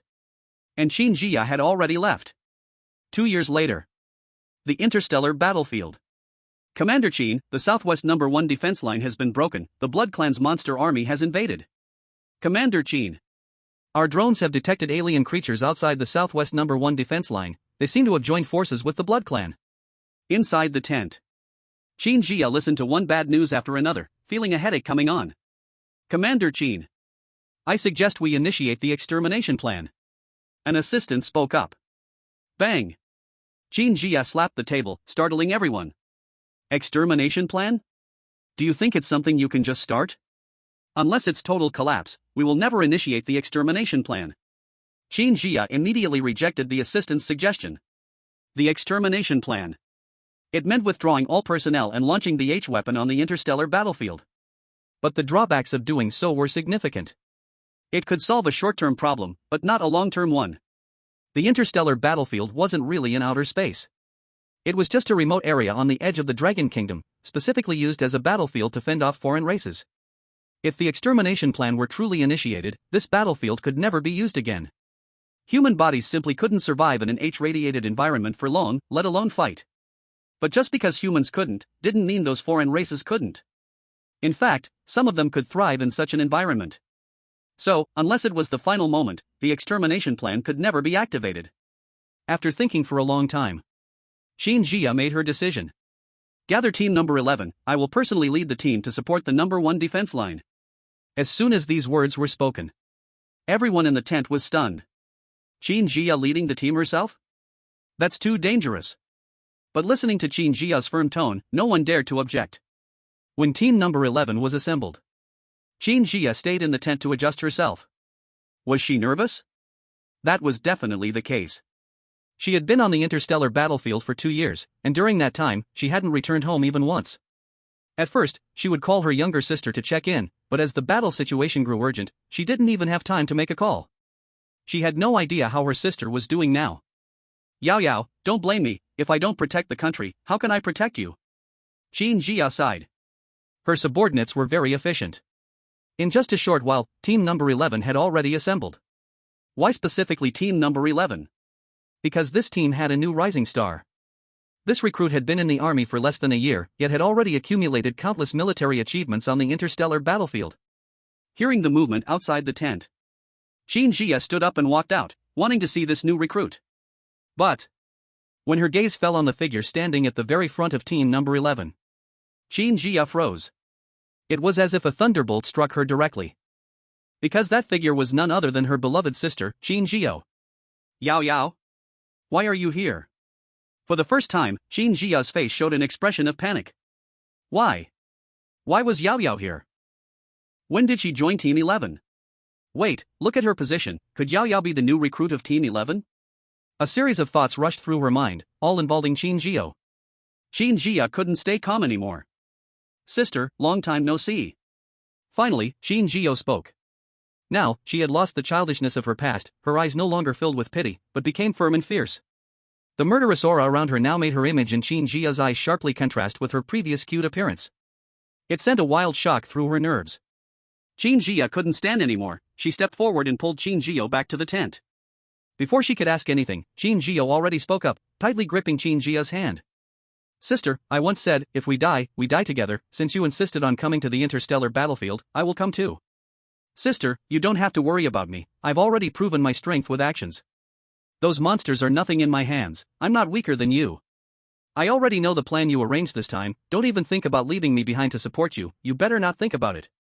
We go together. Facing her younger sister's firm demand, Qin Zhiyao had all the words stuck in her throat.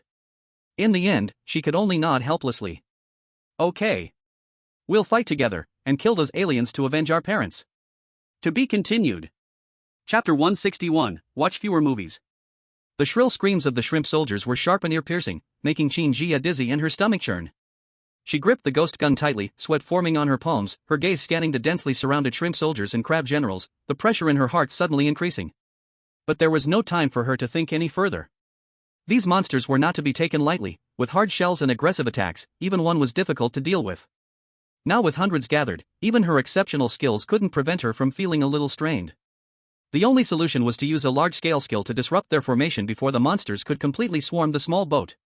A faint black mist was already swirling around her ghost gun, a sign of charging energy, and once she raised her hand to sweep it, a black energy blade would rise, enough to tear apart the monster formation. But just as she was about to release the skill, Qin Zhiyao instinctively turned her head and glanced at Bai Chen. This glance made her freeze in place, almost losing control of the energy she had gathered. She saw that Bai Chen had somehow freed his hand and was now holding a golden glowing glove in his palm. The glove was exquisitely patterned, with small sparkles on the edges, and in the dim fog, it stood out brightly, just like the 5 golden cannons from before. She realized, Bai Chen's divine space was probably like an endless pit, capable of storing all kinds of strange and bizarre things. And everything in it was golden, as if he was afraid others wouldn't know how rich he was. Qin Zhiyao's temples throbbed, and her mouth twitched. Where did you pull this out from? How come you have so many strange things? Are you planning to snap your fingers and make them all disappear? Half of this was teasing, the other half was genuine curiosity. Maybe those shrimp soldiers and crab generals really feared this thing in his hand, that wasn't impossible. Bai Chen glanced at Qin Zhiyao and spoke in a flat tone, please, stop watching so many sci-fi movies, there's no such ridiculous power in this world. Qin Zhiyao rolled her eyes at him, only you know if that's true. Bai Chen moved his fingers, no longer acting with the same playful attitude, replaced by cold seriousness, and a killing intent surrounded him. Next, it was time for him to show his skills. Qin Zhiyao. Watching this scene, her eyes flashed intensely. So, in his eyes, pulling out a golden glove wasn't even outrageous? This was really getting too arrogant. She was about to say something more when she saw Bai Chen stretch out his hand and grab the collar of his shirt, tearing it off without hesitation. The sea breeze, carrying mist, swept across the deck, and Bai Chen's upper body was instantly exposed to the air. His abdominal muscles were clearly defined, every inch of his muscle radiating a firm texture, the result of years of training. Adding to this the overwhelming aura brought by the savior item, which boosted his strength, it only added to the pressure. Qin Zhiyao's delicate face instantly flushed with a red hue. She instinctively turned her face away, yet couldn't help but steal a glance with the corner of her eye. Her finger unknowingly stretched out, gently poking Bai Chen's arm. Why didn't I feel this much muscle last time? As soon as the words came out, she froze for a moment, her cheeks becoming even hotter. Bai Chen? He looked down at his arm, then at Qin Zhiyao's reddening ears. For a moment, he couldn't understand what she meant by her words, only feeling that this woman was getting more and more strange. He took off his shirt purely because the equipment he was about to wear was a bit tight, and wearing the jacket wasn't convenient. He never expected Qin Zhiyao to suddenly say something like this. This girl usually seemed so aloof. How did the atmosphere suddenly change when he wasn't paying attention? Meanwhile, the audience in the Dragon Kingdom's live stream room exploded in an instant. The screen was flooded with comments, and a sea of broken hearts could be heard. What the hell, what the hell, what the hell? Did I hear that right? The goddess said she touched him last time? My god. Does this mean the goddess and Bai Chen have been together for a long time? My shattered boyish heart. No wonder the goddess is always sticking to Bai Chen. Turns out there's already something going on. I'm so late to realize this. Stop guessing ahead. Maybe it was just an accidental touch during the last battle? But, even if it's true, I'll accept it. They actually look good together. Heartbroken. My goddess was actually taken by Bai Chen. What magic power does he have? The livestream audiences from the Lighthouse Kingdom and Sakura Country also caught this muttered remark, and their jealousy exploded in an instant. Damn Dragon Kingdom people, how dare they touch our goddess? Bai Chen must have used some trick to coerce Qin Jia. How else could the goddess act like this toward him? Stop dreaming. Qin Jia is one of the top experts in the Dragon Kingdom. How could she be coerced? It's clearly mutual affection. The livestream chat was in chaos, but the two people on the boat didn't have time to care. Qin Jia finally calmed her heart and turned to Bai Chen, forcing herself to sound calm as she asked, "Why are you taking off your shirt? You don't plan to fight these monsters barehanded, do you?" Although she had secretly poked him just now, admitting that his physique was impressive, fighting hundreds of shrimp and crab soldiers barehanded was simply ridiculous. Bai Chen didn't respond. He simply lowered his head and started rummaging through his chosen space. The more crucial the moment, the more he liked to keep things mysterious. That annoying look of his always hit Qin Jia's breaking point. But every time, he was able to pull out a solution, leaving Qin Jia with no reason to scold him. The next moment, a golden diving suit was pulled out by him. The whole suit fit his body perfectly, with reinforced protection on the shoulders and elbows. Qin Jia. She was completely speechless, standing there, staring at the golden diving suit, then glancing at the golden gloves in Bai Chen's hand. Her mind couldn't keep up with the constant refreshing of her understanding. Where did this moving treasure chest come from? How does he have everything? You'd think he'd only pull out some weaponry, but he just pulled out a golden diving suit.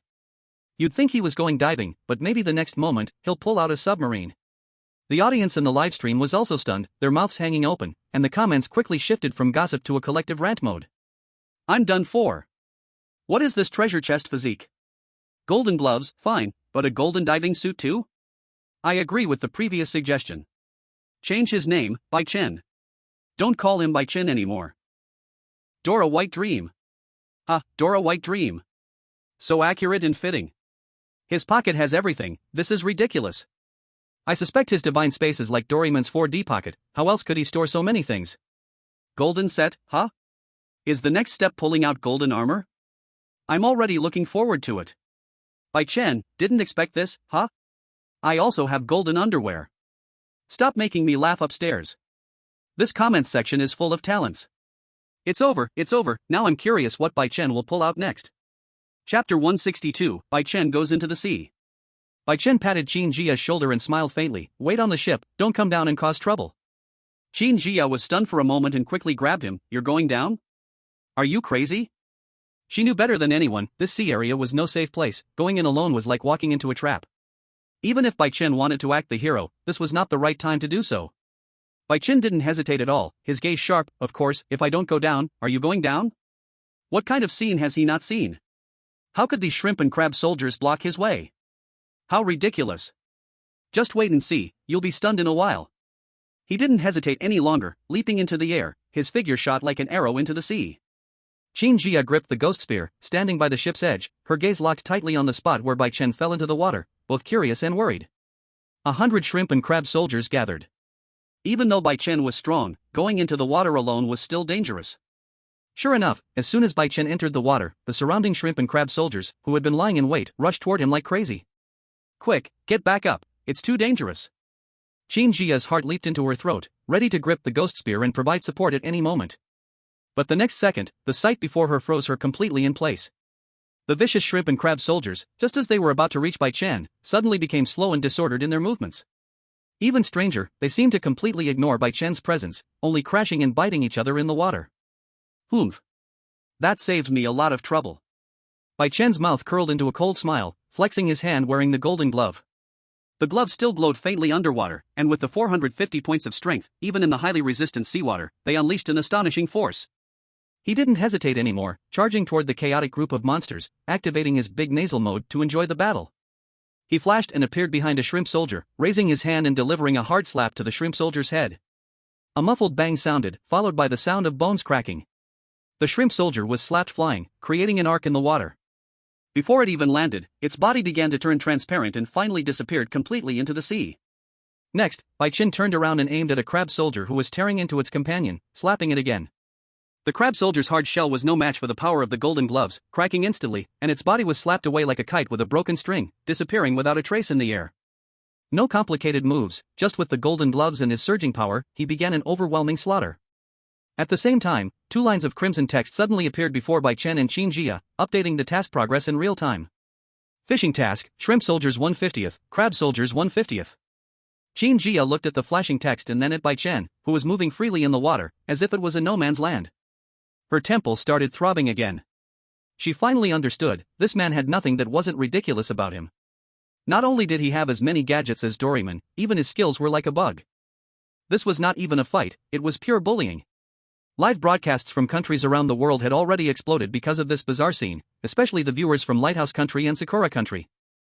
Once again, the defense was broken, and the barrage was full of frustration and unwillingness. Sakura Country's livestream.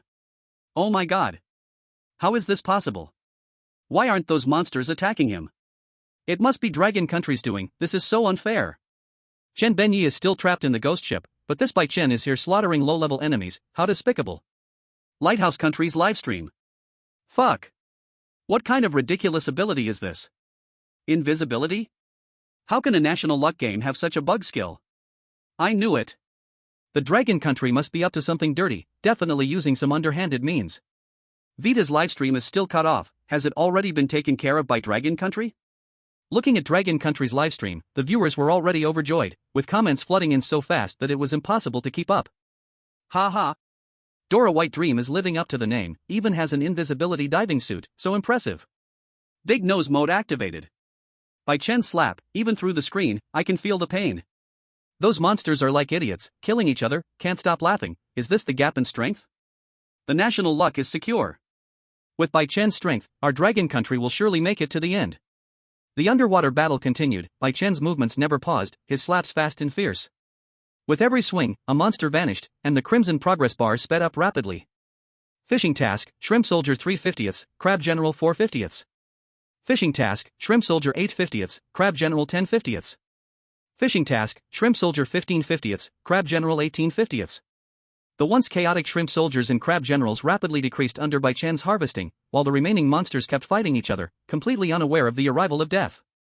Bai Chen was like the ruler of the waters, his golden figure moving through the murky sea. Wherever he went, monsters vanished, none could even approach him.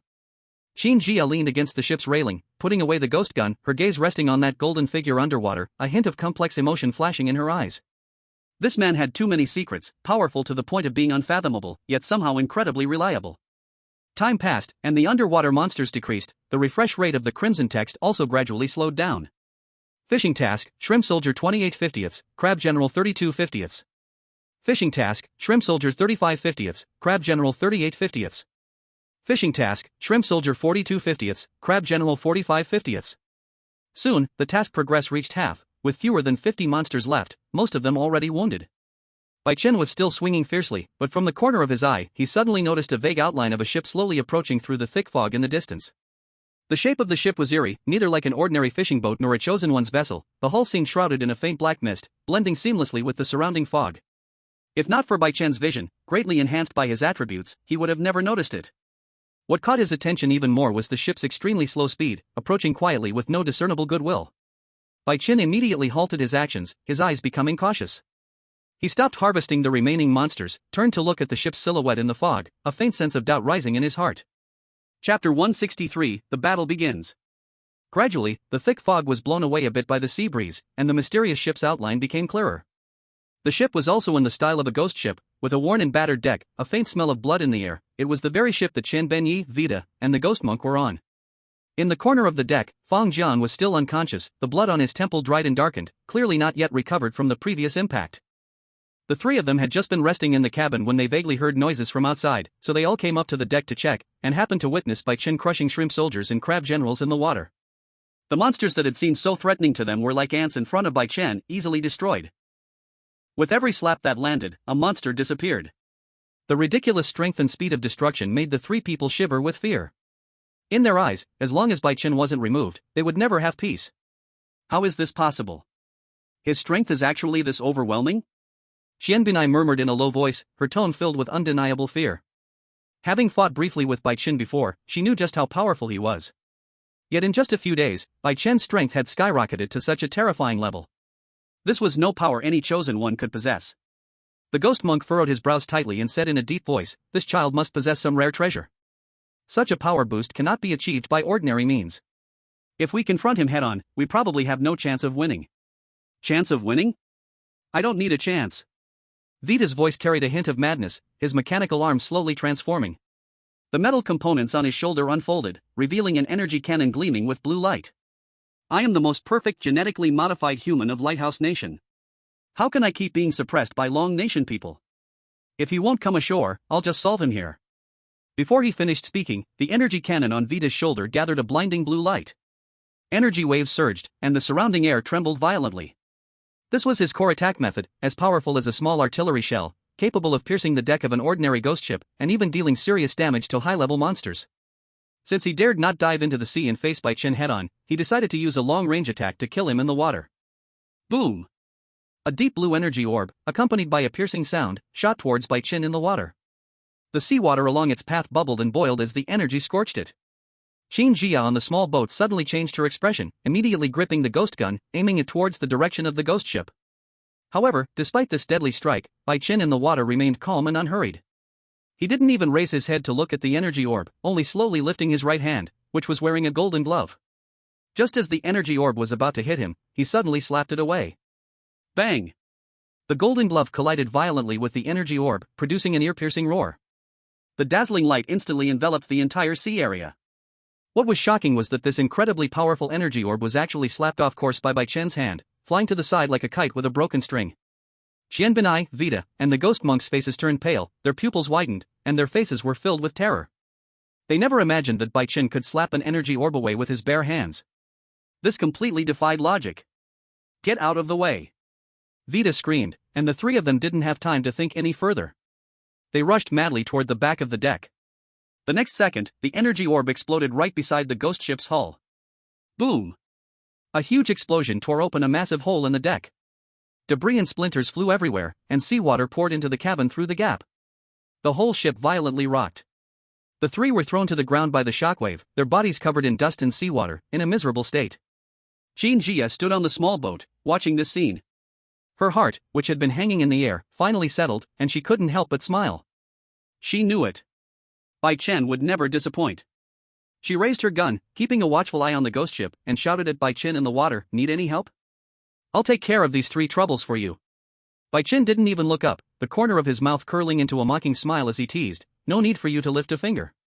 Dealing with three trash doesn't require you to bother."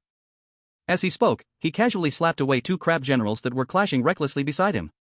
The two crab generals instantly vanished in the air. Two crimson characters appeared once more, and the mission count quickly jumped. Catch mission, Shrimp Soldiers 47 50ths, Crab Generals 45 50ths. Now, the situation was completely under Bai Chen's control.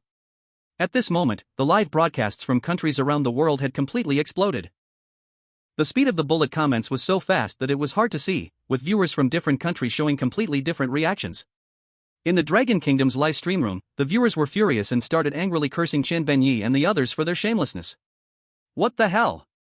These three bastards are so shameless. They actually went for a sneak attack. Thankfully, Bai Chen is amazing. He immediately sent the energy blast flying back. That was so satisfying. Vita, that useless fool, thought the energy cannon was so great. He still got his ass kicked by Bai Chen. Bai Chen, hurry up and take them out, don't waste time on them. On the other hand, in the Lighthouse Kingdom and Sakura Kingdom's live streams, the viewers seemed completely out of their minds, ignoring the embarrassing situation of their own chosen ones and instead drowning in self-comforting celebrations, mocking the Dragon Kingdom. Lighthouse Kingdom's live stream room. Fuck. Vita just got careless. How else could he have been slapped away by that energy blast? Wait and see, Vita has a trump card. He will definitely deal with that Dragon Kingdom guy. The Dragon Kingdom person is just lucky, he'll be crushed by Vita soon enough. Our genetically modified humans from the Lighthouse Kingdom never lose. The Sakura Kingdom's viewers were even crazier, their comments filled with obsessive mockery. Baga. Bai Chen is just relying on some weird treasure. What's there to be so arrogant about? Lord Shen Ben Yi just hasn't made a move yet. Once he does, he'll definitely kill Bai Chen. Dragon Kingdom people are just a bunch of small-time tricksters, not even worthy to be our enemies. Wait and see, we're definitely going to win. Bai Chen is as good as dead. The live streams from other countries were bustling with excitement. Many viewers turned into onlookers, discussing the brilliant confrontation. Bai Chen from the Dragon Kingdom is insane. He slapped away an energy blast with his bare hands. His strength is just unreal.